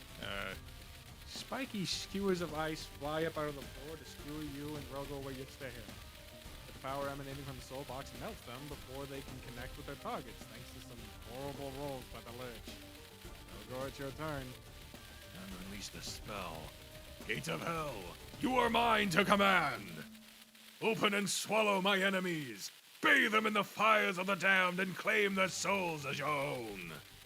Infernal fires of retribution! After multiple hours of recording, I really didn't need that, but I had to do it properly, damn it. Oh, I'm a professional unprofessional. When Relgor finishes his spell, the soul box vibrates and explodes with blinding light. When that happens, a vortex of fire appears out of nowhere and consumes the Lich Queen. She lets out a blood-curdling wail as the fires destroy her body and the bodies of her 2 minions. You can't kill me that easily, Relgor. I'll be back, and I will kill you all. You are bound to me in the depths of despair and misery, and I will feast on that. The screeching melts away as the fire turns her body to ash. In another brilliant flash, the fires vanish, leaving nothing more than ashes strewn around the room. Ashes and the small cage that's glowing with magic. Relgor collapses to the ground, leaving only Radovan standing. Relgor! I'm fine. Just exhausted. I just need some rest. You need to tend to the others and make sure that cage doesn't go anywhere. What is it? Her power. It's how she plans to revive herself. She won't truly be dead until it's destroyed. Oh, I see. Can I just destroy it now? I'll need to do it. I'll have to break the barrier on it first. I guess I'll give Bazorg a potion to stabilize him and let him handle the others while I watch the cage. You are a healer! Heal them with your mighty smoke ball! Is the hunky dude dead or is he still alive? The Null is bleeding out on the floor, but he is still alive. First aid and a potion will keep him from dying. A dagger, help me tend to him. Another addition to our harem. A suitable one to add, don't you think? He'll fit in right at home. Dagger and Big Dick tend to the wounds of the Null, and Bazorg helps with Relgor. Meanwhile, Radovan guards the caged heart. Nothing has happened with it beyond the ominous glow it emits. As soon as I've had a moment to rest, I'll go examine the cage. Due to your knowledge of the arcane arts, among other things, you have no need to make any rolls in regard to the Anaid's heart. The Anaid. It's finally time to end this. I'm gonna break the barrier around the cage. Alrighty. Relgor chants a spell while waving his staff over the caged heart, and the barrier melts away. A voice cries out from it when the barrier is gone. Relgor! Don't do this! We can still be together. It's not okay, man. No, Anaid. We cannot. You lost yourself long ago, and there's no coming back. But you can always join me. Be mine again. No. I will no longer be bound by you. Huh? What do you mean? This heart. It's mine. What? How? Forbidden magic she used on me to try to keep me at her side forever. She's had it bound in this cage for years, but no more. I deserve to be free from her grasp. What are you gonna do? My heart is what keeps her alive, and it's bound inside this cage with magic. Once I destroy the cage, my heart will be freed. It isn't going to kill you, is it? It could, but I should be all right. I know what to do. You can't do this to me, Relgor. Chains of the past, bound to me no more. Please, I beg you. Release me from that which has no fuck. Release me from that which has no more sway over me. Relgor, you can't. You won't. You're nothing without me. You're weak. You're pathetic. You can't be rid of me. Not now. Not ever. Relgor chants his spell, and the cage begins to dissolve into a magical light that fades away. Relgor! Goodbye, Anaid. The cage fades away, and the heart is left floating in the air. It begins to fade away as the cage did, but the light instead moves to Relgor. It circles around his head for a moment, and then it showers down upon him, leaving his body with a soft glow that is slowly absorbed into him. Relgor, your true heart has been returned, thus completing your personal quest. You get some stat changes to your character sheet, but we can go over that later since the session's almost done. For now, none of you notice anything different about Relgor, but he might feel different.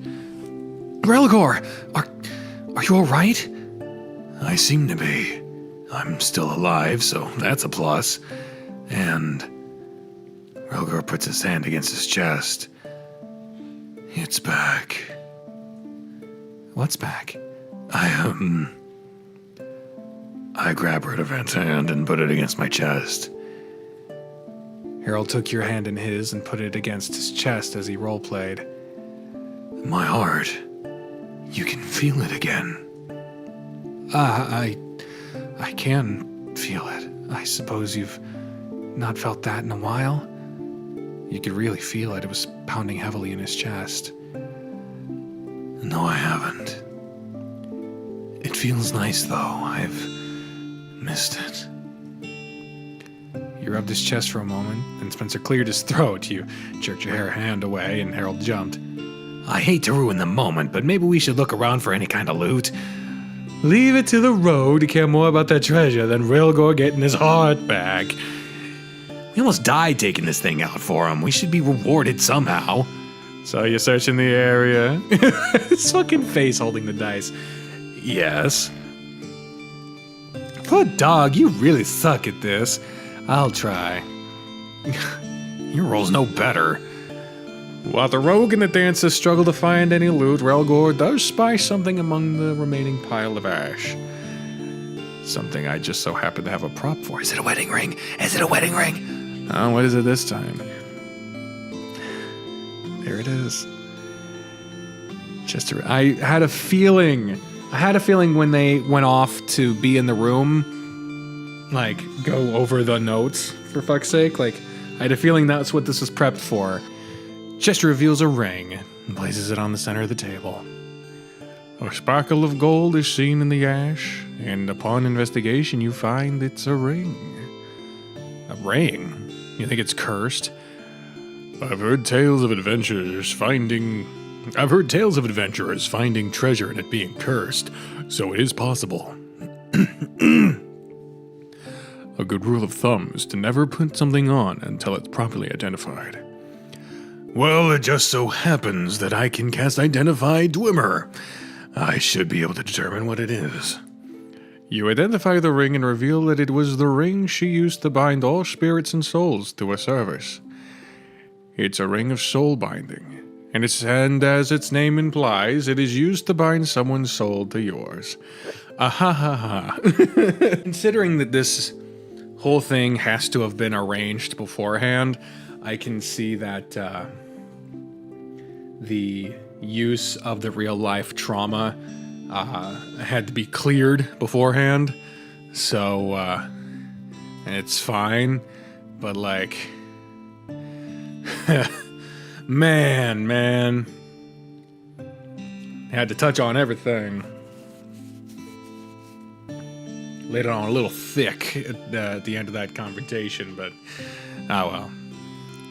Usually the spell only lasts for 1 day, and it increases the power of those bound by it. But if the souls are willing, the bond can be made permanently, also increasing the stats permanently. Well, that sounds useful. Well, in that case, I use the Ring of Soul Binding on Thomas. Not even Radovan. He just... Alright, illusion shattered. Here we go. Fucking In a rushed, very awkward, and quite clumsy motion, Harold slid out of his chair and onto his knee on the floor. Your chair was forcefully turned to face him, and he took your hand in his with the ring held in the other. And that's what the others were like hinting at. Like, I look forward to the story playing out. Yeah, that's so lovely. Which brings me to my question. Would you like to be bound to me permanently? Harold, where did the game stuff go? The table's blank. What the fuck? I'm sorry, I'm just picking. I love you more than words will ever be able to express, Thomas. I was drowning in a darkness that I felt I would never free myself from, and you were the light that reached out and saved me. You set my heart free and showed me that I'm worthy of love still, and nothing in the world would make me happier than for the two of us to be together for the rest of our time. Are you asking me to... I am. Baby bear, will you do me the honor of making me the happiest bear on earth and marry me? Harold's eyes were fixated on yours, and they had a glassy sheen to them while he smiled up at you. His hand squeezed yours, and you felt your head nodding involuntarily. You knew what you wanted to say, but the single words struggled to form for a moment. Oh, I wonder which one I'll choose this one. Yes. Yes, Papa Bear, I will. His grin grew broader, and your friends clapped and cheered around the table as Harold slid the ring onto your finger. He pulled your hand to pull you closer, and his hand slid along your cheek, and he pulled you in for a kiss. I love you, baby bear. I love you, Papa Bear. You felt hands clapping on your back and shoulders. Congratulations, guys! Yeah, congrats to you both. A snout pushed against you at the top of your head, and Spencer's nose appeared next to your ear. Congrats, Thomas. I'm really happy for you. Spencer, you're always making these scenes kind of complicated emotionally.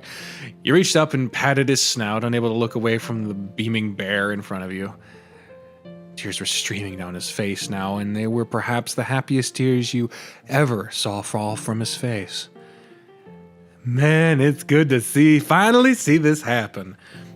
It's been killer keeping it a secret. You were all in on it, weren't you? Every one of them. It's been in the making for a few weeks now. It's been so hard keeping my excitement under control these last few sessions, you have no idea. He's literally talked about it non-stop since Harold first brought it up. I couldn't help it. I wanted to make sure the sessions were perfect. You did a marvelous job, Chester. You have no idea how much I appreciate what you've done. Really. And that goes for all of you. Thank you all for helping me do this. I'm glad we could be a part of it. Look at them all grinning. They're grinning. This really does feel like an epilogue. You guys can leave the bachelor party to me. I know exactly where to go. You wouldn't. Oh, Spencer's Club. I would. Might as well make sure he gets a special kind of treatment from someone. You had better make sure they're both okay with it first. Aw, he's secretly, wanting to still dance for the main character. You will never... See, that's what makes these pairings when they're not, with the main character, kind of awkward. Because Spencer very clearly still has his emotions and attraction for the main character. And even with Darius, he still has complicated emotions about Spencer. And Spencer's much less to a degree about Darius. And this is less so for Dozer and Chester because they don't have any previous, longing for the main character before that. So it genuinely feels like when those two get together, Dozer and Chester, it feels more natural. But anytime you're not with Spencer, it feels awkward knowing that his whole heart isn't in whatever pairing he winds up with. And that's complicated because it's real. That really happens. There are a lot of situations where a person can be in a relationship and, want to, and still long to be with someone else, but they know they can't. It's a horrific feeling. And it's not one I enjoy seeing in Spencer. Anyway. I'll ask one of them. Whatever you're planning sounds devious. Oh, it is.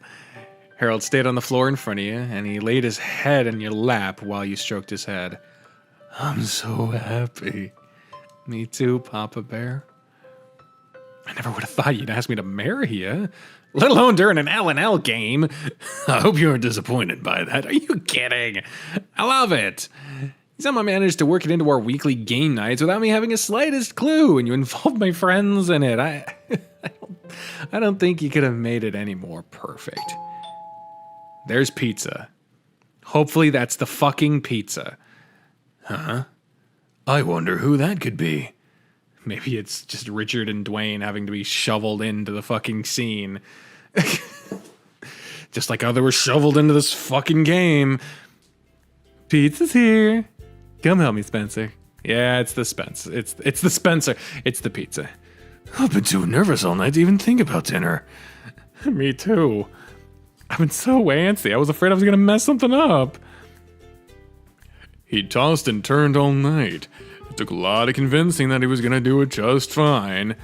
You did everything perfectly, Chester. Thank you so much. Everything went smoothly, even better than I could have imagined. I'm relieved. Here's dinner.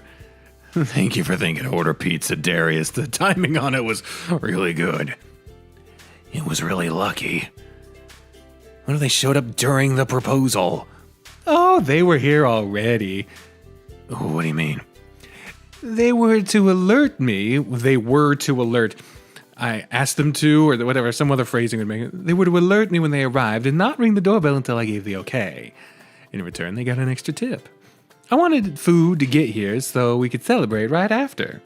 You know, as a delivery driver, not specifically for a pizza place, but for DoorDash, I can honestly tell you that I am one of the fucking rare ones that actually listens to the customer directions. Like, don't knock, do ring the doorbell, leave it at this specific door of the house. Like, I listen to that shit. But if I had one where it was like, text me when you arrive, but don't ring the doorbell until I tell you, I would give them 5 minutes.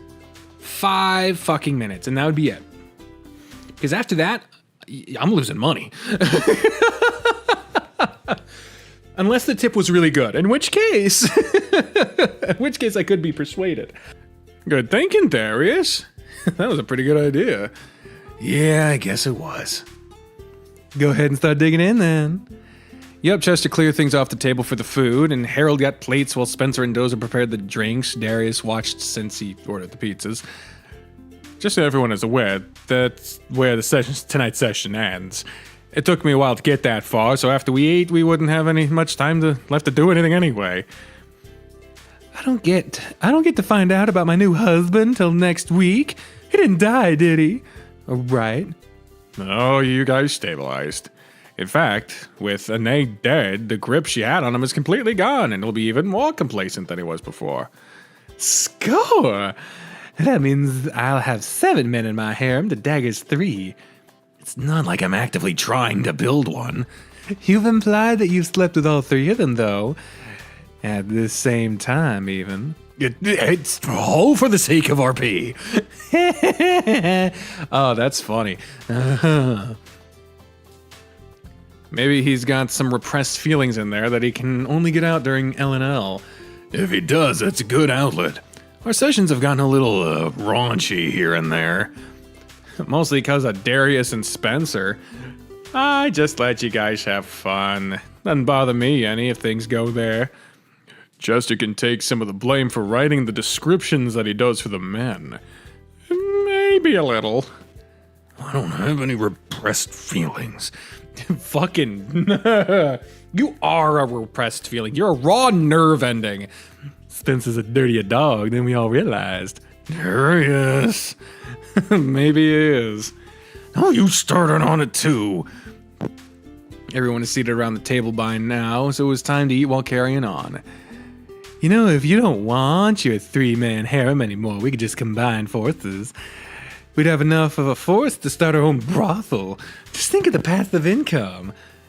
There are calculations for people running a side gig to determine how much money they make on a daily basis from that. If you guys want to do something like that, I'll come up with a plan for next week. You can earn passive gold for time passed in the game. Whether Spencer joins or not, I'm down. I have 7 guys that I could use, so give me a rate and we'll go for it. Will do. I guess I'll talk to my guys too and see if they're interested. I'll even split the profits 50-50 with you, since I'm such a good guy and all that. Deal. That'll be fun to set up. I'll have to figure out what town and where it'll be most profitable. You sound really excited to start a brothel in this fantasy world. You never know what kind of other ideas something like this can inspire. He's right. Inspiration can strike from the strangest places. You guys should collaborate and write a steamy romance novel about our up-and-coming brothel. You could make one of those, you can make, what? Oh, for fuck's sake. While I'm trying to figure out what the line that I'm currently bungling, my eyes skip around trying to figure out why I'm stumbling, and it leads to the end of the line. You can make it one of those things you enjoy, Chess. What is it? A visual novel.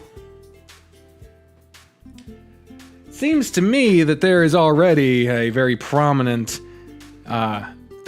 visual novel concerning a harem. Well, not concerning a harem, but it is the name of the fucking vision. I'm talking about The Smoke Room. Yeah, it sounds like a plot for one. Unless this is a... Wait a minute. I haven't read Minotaur Hotel or House of Beef, but maybe that's an allusion to that. I really don't know. I don't have a fucking clue if those have to do with hotels that you get down and dirty, and I really have no idea. But anyway, I'm moving on before I say something about stuff I don't know about. There you go. You get to get together and write some best-selling smut. I said that a little louder than I intended. I'm sure he's got more than enough on his plate already. He is working on something steamy. Is that right? Well, yes. What's it about? You and Thomas? So how's practice been going for you guys? I'll take that as a yes. Is your new coach doing all right? I was thinking about coming out to play with you guys again. He's not bad. He's a little more strict than you were, but otherwise he's doing a good job. Spencer's still better than he is. Spencer's still better than he is, too. The new coach hasn't been able to beat him yet. I don't recall being able to beat Spencer either. You did once when we first started playing together, but it never happened again after that. Is that right? Well, I don't remember the first one, but I'll take your word for it. We do a lot of boring drills, and it makes us run around the courts way more than you ever did. I guess that isn't the worst thing, though. I've lost a few pounds because of it. It really seems like I need to get out there and practice with you guys then. I wonder if the new guy would mind. Come on out on Monday, and we'll put in a good word for you. It'd be nice to have you with us again. I need to be more active than I have been lately. Typo again. Found the weight that Chester lost. I've noticed, but I wasn't gonna say anything. You watch Spencer elbow Darius. Ow! What's a big idea? He said it. You don't have to be rude about it. Yeah, he's right, though. I put on some weight since I stopped being your coach. I need to do something about it. You're free to join me and Chester at the gym if you like. We go 3 times a week at the same times. Yeah. We got a really good schedule for it. You can always come with us. You just have to be prepared for those that'll push you to your limit. That kind of encouragement could really help out. I would take you guys up on that offer if you don't mind me tagging along. Not at all. Spencer and Thomas both join us from time to time. It's cool to have more with us. That's right. Thomas mentioned going with you guys from time to time. I'll sit down and make myself a real schedule to follow. If you guys will let me know when you go to the gym, I'll work that in. I've really just been going day to day without much of a plan, and that needs to change if I'm going to do this long term. Having structure to your days will help out tremendously. Sounds like I need to get on your case about it, huh, Papa Bear? You might have to. You were done eating, so you put the plate on the counter and stood behind Harold with your hands on his shoulders. You reached back and rubbed your hand as he leaned over to whisper in his ear. If all else fails, we have one surefire method to getting your exercise. Just remember what we talked about at lunch. What did you talk about at lunch? Oh, we were talking about the bit of weight gain while we had lunch and how we can help it. Judging by the look on Harold's face, it's probably the two of you fucking. That's a tried and true method of way of losing weight. So, if you ever feeling fat, Spence, do you want to walk home? But I drove. No, I drove. Well, it's my car. I have your keys. You really gonna... No, what the fuck? I was really trying to keep up that rhythm there. You really think those two want me to stay here while they're trying to bone? Harold put his face in his hands and shook his head. Please don't leave him here, Spence. We wouldn't get any peace with him asking to watch every 30 seconds. Thomas, please don't encourage him. He's right. You might as well take me home and deal with me yourself. If by deal with you, you mean just leave on the side of the road somewhere, I can happily oblige to that. He has such an odd way of showing his affection. Maybe we should start cleaning up so we can let the newly engaged couple enjoy the rest of their night together. I know what I'd be doing if I was at home and freshly engaged. Okay, if you guys are getting dozering on this conversation, I think it's gone far enough. I'm sure he's gonna take Chester home and do the same thing as soon as they leave. Well, if Andrew isn't around. Dozer! That's the wrong voice again. Why am I mixing up Chester and Darius? Dozer! It's because I think it's from roughly the same place in my throat, just with way different pitch and intonation. See? He's got the right idea. Darius, I swear. He's just gonna keep going, Spencer. There's no stopping it. Oh, there's one way. What do you think he could do? Spencer grabbed Darius by the shirt and... Oh, wow. Pulled him in for a kiss. It wasn't a quick kiss either. When Spencer let go, Darius had a dazed smile spread across his face. Fair. I think that's a signal that he wants to leave. I just want you to be quiet and stop being a perv. You're being a bad influence on everyone. But we really should leave and give those two some privacy after the big proposal. I think Darius is right for a change. We should let them enjoy the rest of the night together. You guys are welcome to stay a bit longer if you'd like. He's right. I enjoy having you all over. You're all welcome to hang out and chat. Everyone wants to fuck. And Thomas is like, oh, we could keep chatting. You anyone for charades? Like, fucking... I'm sure. But I think it would be rude for us to impose any longer. He whispered in Harold's earring again. I highly doubt that our privacy is what's on Darius's mind right now. It's probably the same thing that's on my mind. He squeezed his shoulder and put your face into the crook of his neck to kiss him. Okay, I'm more than inclined to agree with Darius, believe it or not. I think I'll sit around for a few more minutes and then we'll head out. Chester, help me clear the table. Okay. You guys don't have to do that. You're the host. Let us take care of this. Yeah, we'll just rinse everything and put it in the dishwasher. No big deal. I'll go toss the empty pizza boxes, too. Trash is out the back door next to the gate, right? It is. Thank you all. You want to help me, Spence? I think you have it under control. Can you at least open the door for me? I'm already standing. I'll get it. Oh, but Spencer could have helped. Just take the boxes out like you offered. You opened the door for Darius and he vanished. He was only gone a moment before he returned. All right, trash is handled. Those in Chester done with the dishes. Spencer, I'm sure you're okay to stand up by now. It's time for us all to leave. Let these two lovebirds retire to the nests. I'm sure Papa Bear is craving some honey right about now. At this rate, I think he'll just be glad to be rid of you. I wouldn't put it quite like that, but I am looking forward to relaxing with Thomas for the rest of the evening. Yeah, relax then. You don't know what Spencer did, but Darius jumped and looked to be pulled backwards. Yeah, could fucking guess. Okay. Thank you for hosting us for L&L as usual, Harold. And thank you for the game, Chester. It was fun. Extra special thanks for all you did these last few sessions. To all of you. I can't tell you how much you all mean to me and how happy I am to have gotten to know you all so well. As your teacher, as your coach, and as your friend. Thank you. And that even goes for you, Darius. Harold moved towards Darius and grabbed him in a bear hug. You might be a deviant and a pervert, but I'm still glad to know you. Whatever, you don't think I'll stab you about it.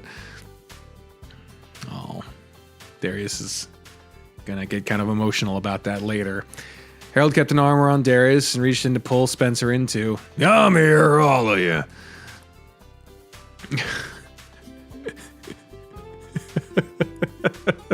I was just saying, like, this placement in particular, I think the only person that would object would be Darius. He'd prefer to be at the back. Anyway, you moved in and you were smashed in Harold's arms along with Darius and Spencer, leaving Chester and Dozer to come in from the outside and wrap you all up in a giant group hug. Thank you all so much for being here with me. How did I end up in the middle of all this? Just shut up and enjoy it. Oh, I'll enjoy it, all right. Darius, you watch that hand or you will lose it. I love you all. I love you guys too. You're squeezed even tighter together with your friends, and after a moment of enjoying the group embrace, everyone backed away. Come on, Chess, let's get going before we're given a reason to stick around any longer. Yeah, we should go. Don't keep going in circles like this. Like it hasn't already been going in circles for a while now. Huge congrats to you two for becoming engaged. I certainly hope we'll be invited to the wedding. We'll both need groomsmen, so I'll keep you all posted on the details as we work them out. Congratulations on your second book releasing too, Harold.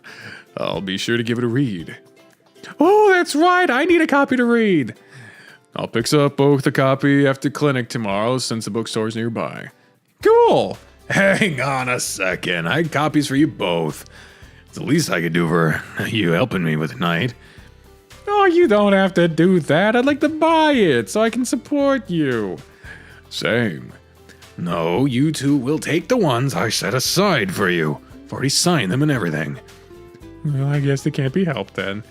Nope. Wait here and I'll get the books. I need to get Spencer's and Darius's too. Harold ran off and returned a moment later with the books for everyone. Thanks, Harold.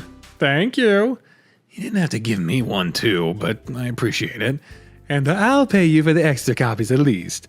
That I'll accept, Darius, but that's the only payment I'll take. Deal. Thank you guys so much too, for everything. It's like the third or fourth time he said thank you all for everything.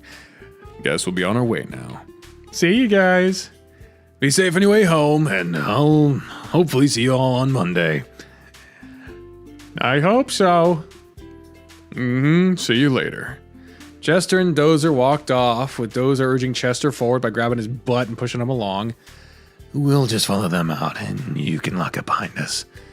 I'm really happy for both of you, and I hope you are both truly happy with each other. Thank you, Spence. Harold put his hand on your back and pushed you towards Spencer, and Darius moved out of the way to shove Spencer into you. You two couldn't make eye contact, but Darius gave Spencer another shove and forced him into you. You didn't need any more encouragement to wrap your arms, him. Imagine that's arms around him to hug him as tightly as you could. Really, Spencer, thank you. Of course, Thomas. Ooh, his hands clutched your back and he put his face against you to kiss your neck. You take care of this bear, all right? I will. And he'd better take care of you, too. He will. Don't worry. He nodded his head and squeezed you tighter. He held you for a couple of minutes before he let go, quickly rubbing his hands over his eyes after. Okay, we should let you guys be to yourselves. Congratulations to you both. And congrats again on the second book release, Harold. Thank you, Spencer. Let's go, Darius. Yeah. Congrats all around for the success. I'll spread the word around work and see if anything comes of it. I appreciate it, Darius. Sorry, I said the line weird. He saw Darius and Spencer out of the door, and Spencer gave you one more hug and another quick kiss on the cheek before walking off with Darius. Darius, being Darius, grabbed Spencer's butt, receiving a prompt swat from Spencer, but you could see the dog's tail wagging all around all the while. He even put his arm around Darius' shoulder. With the house empty, Harold grabbed you and pulled you into him, draping his arms down over your shoulders. Now that everyone's gone, it's time for Papa Bear to get that honey from his baby bear. Everyone talking about it is really embarrassing, but it Sure left an impact on me. Leave it to Darius to steer things in that direction. You know you didn't help the cause any. While you talked, your hands were roaming around his body, and they found their way up his shirt to drag through the warm, soft fur of his belly. I know, but that's okay. Uh-huh. Why don't we take this back to the room? He growled and gently bit your neck before kissing it. I really want that, honey. Gladly. Better get a wet towel ready, too. Oh, I will. He took his shirt off of him and tossed it aside as you followed him off. You made a quick stop by the bathroom to get a damp towel, and Harold was waiting for you, standing at the foot of the bed. Words weren't needed between you anymore as you let your body speak for you.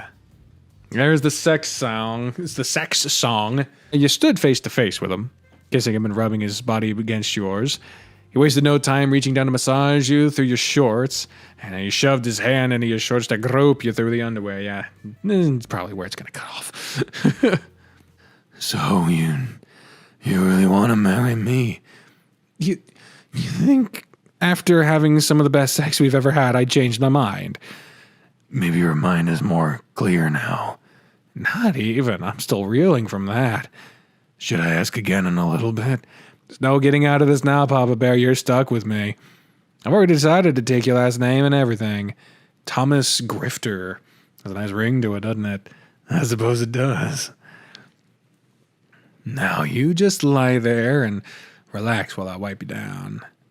I don't think the single towel is going to cut it. It'll be fine. We can just shower in the morning and wash everything if we have to. I just don't think I can get up and stand for a shower right now. My legs are like jelly. I could stand, but I don't want to. This bear is done. You're in luck. You just have to suffer with the cold towel. You retrieved the prepared towel from the floor. The floor? You have night tables, for fuck's sake. Anyway, beside the bed and sat next to Harold while you wiped his body down. Man, your fur is a disaster. You know how I am when you're hitting me like that. Such a slow build-up, too. You were going for so long. I took my time. Wanted to make the moment last. In my own cheesy and horny way, you could take that like I'm in this for the long run with you. I'm going to be with you for a long time. And I'm going to make it as good as possible. That is really cheesy and horny, but it's sweet in its own way. You did the best you could with Harold, wiping away as much of the sprunk as you could, then wiped yourself off, tossed the towel, and lay down against him. All right, that's as good as it's going to get for now. Thanks, baby bear. He kissed your forehead and pulled you close. It sure has been a day, hasn't it? It's catching up to me. It's catching up to me all at once. It was a loaded day. We were going almost nonstop all day. Yeah. I never would have thought that the L&L session was going to end with you proposing to me. You held your hand up to your face to admire the ring on it. You really had no idea, huh? Not even in the slightest. It wasn't until you were there on the floor in front of me that I even realized what was going on. Good. How long have you been planning it? About a month. You fell asleep facing me one night when I was scratching your beard, and I looked at you and I realized this is the man I want to spend the rest of my life with. I know it's not exactly the first time I felt this way about someone, but I really mean it when I say that. I meant it back then, too, but no, stop. I'm done with dwelling on the past. I'm going to focus on the now, on my future. Our future together. Pulled your hand to his chest and held it there. You know, I started by asking Spencer if I could propose to you first. You did? I know how close you two are, and it only felt right to me to make sure he was on board with it before I asked. He gave me his blessing, and he was really encouraging about it. Helped me feel more confident about it. That really makes me happy to know. Thank you, Harold. Of course, baby bear. Is that just for all the people who are like sad for Spencer, like me? Well, I'm happy for these two. I honestly, Harold's my favorite route. Usually I'd ask your parents, but yeah, I suppose I'll have to introduce you guys at least once before the wedding. Whenever you feel ready, I'll be there with you. I know you will be. It does make me really happy to know Spencer was supportive, though. Out of everyone, his opinion matters the most to me. It's a really sweet gesture from you to have asked him, too. It means so much to me. I never understood that gesture personally, but whatever. I'm glad to hear it. You ran your fingers through his thick tuft of fur on his chest, and you looked up to see him watching you. Aw, look at these two. So happy. Yes? Just admiring the view. I thought you were cute when we first got together, but ever since you let this grow out, his fingers grazed your beard, now you're a downright fucking stud. Harold, it's true. And don't take it the wrong way, baby bear, but damn, do you look fine with that face of yours covered in fur.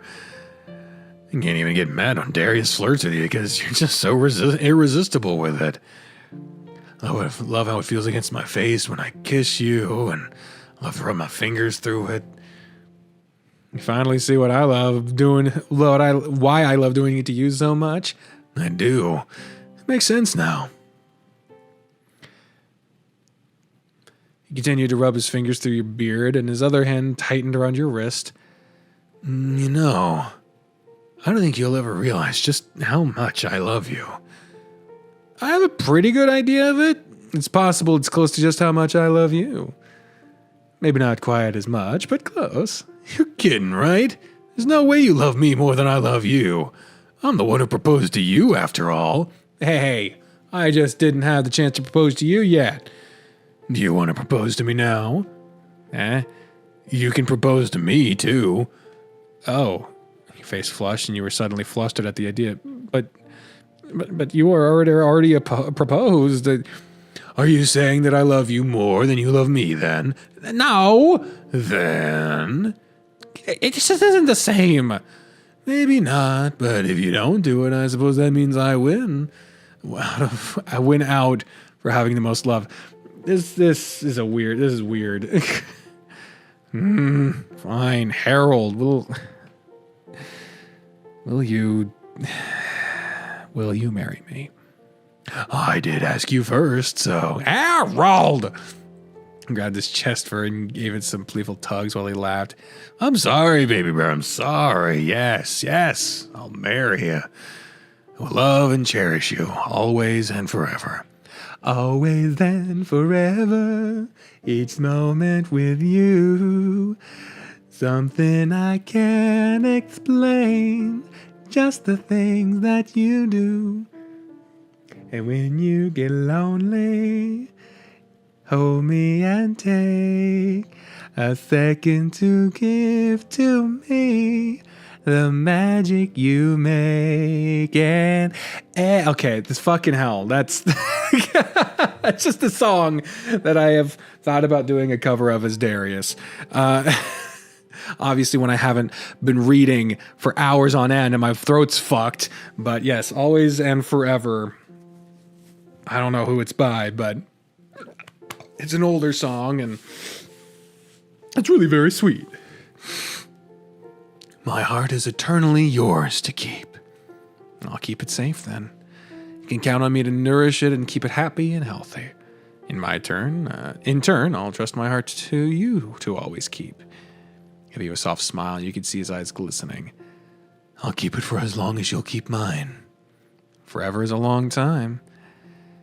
It's not long enough. He moved his head down to kiss you and rubbed his damp eyes against your forehead. I love you, baby bear. I won't let a day go by where I don't tell you that. You're the piece of my heart that was missing. You've helped me so much to heal and to become whole again. It's taken a long time. A lot of time, sorry. And you've been through so many ups and downs with me. You've stuck it out, though, and for that, I will always be grateful. Of course I'd stick it out. You mean the world to me, Papa Bear. Papa Bear. You can always count on me to be here to support you. I'll do whatever I can for you. Thank you, Thomas. Thank you. His chest rose and fell with a content sigh, and he continued to smile down at you. Okay, can we wrap this up, guys? I'm looking forward to spending the rest of my life with you. I'm really looking forward to it, too. There's so much out that I can't wait to experience with you. Same here, baby bear. You rubbed his chest and leaned into him. You were content, and you weren't going to be awake much longer. Love, an endless sky. Wash over us like spring's warmth. Empty hearts made whole. Ah, haiku, you brought it back. You brought it back. You brought the fucking theme back. That was good. That was satisfying. Haiku? Mm-hmm.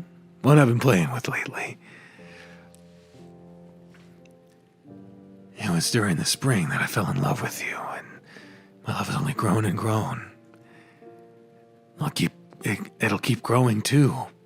It'll keep growing too, endlessly. You'll have to say it to me again. You yawned and nuzzled in close to him, and he lowered his head to speak softly to you. Love and endless sky, watch over the spring's warmth, empty hearts made whole. Yeah, there we go. He gave your head a soft kiss and pulled you into his warm body. I like it. I'm glad. It's quiet a moment. Thomas Grifter. You're really gonna get married, huh? Mm-hmm. I have butterflies in my stomach thinking about it. Where should we have the wedding? How long from now should we plan it? Do you think Maria will make her cake? For sure. There's so much to consider. So much to look forward to. A life together with you, my baby bear. Forever yours, Papa Bear. Forever mine. He held you close to him, and his hands wandered around your body, offering a gentle rub or scratch wherever his fingers were. The day finally caught up to you, and you were left feeling drained. But you were happy. Nothing could describe the feelings that swirled around in your head. Harold kept talking to you. All you could do was smile and nod. He talked about the moment he first realized he loved you, and he talked about how you encouraged him to keep going. Your head grew clouded, and his words became fuzzy. For a moment, you were gone. At least, it only felt like a moment. You heard him talking again, but now it was about his dreams of the future together with you. It was hard to make out everything he said, but you could feel the happiness in his voice as he spoke. He was excited. You shared that happiness with him, and you felt at ease. Between listening to him talk, the exhaustion of the day, and the comfort of being there with him, sleep was there for you. I love you, baby bear. I will always love you, and I hope you will always remember that. Thank you for everything you've done for me from the bottom of my heart. Thank you.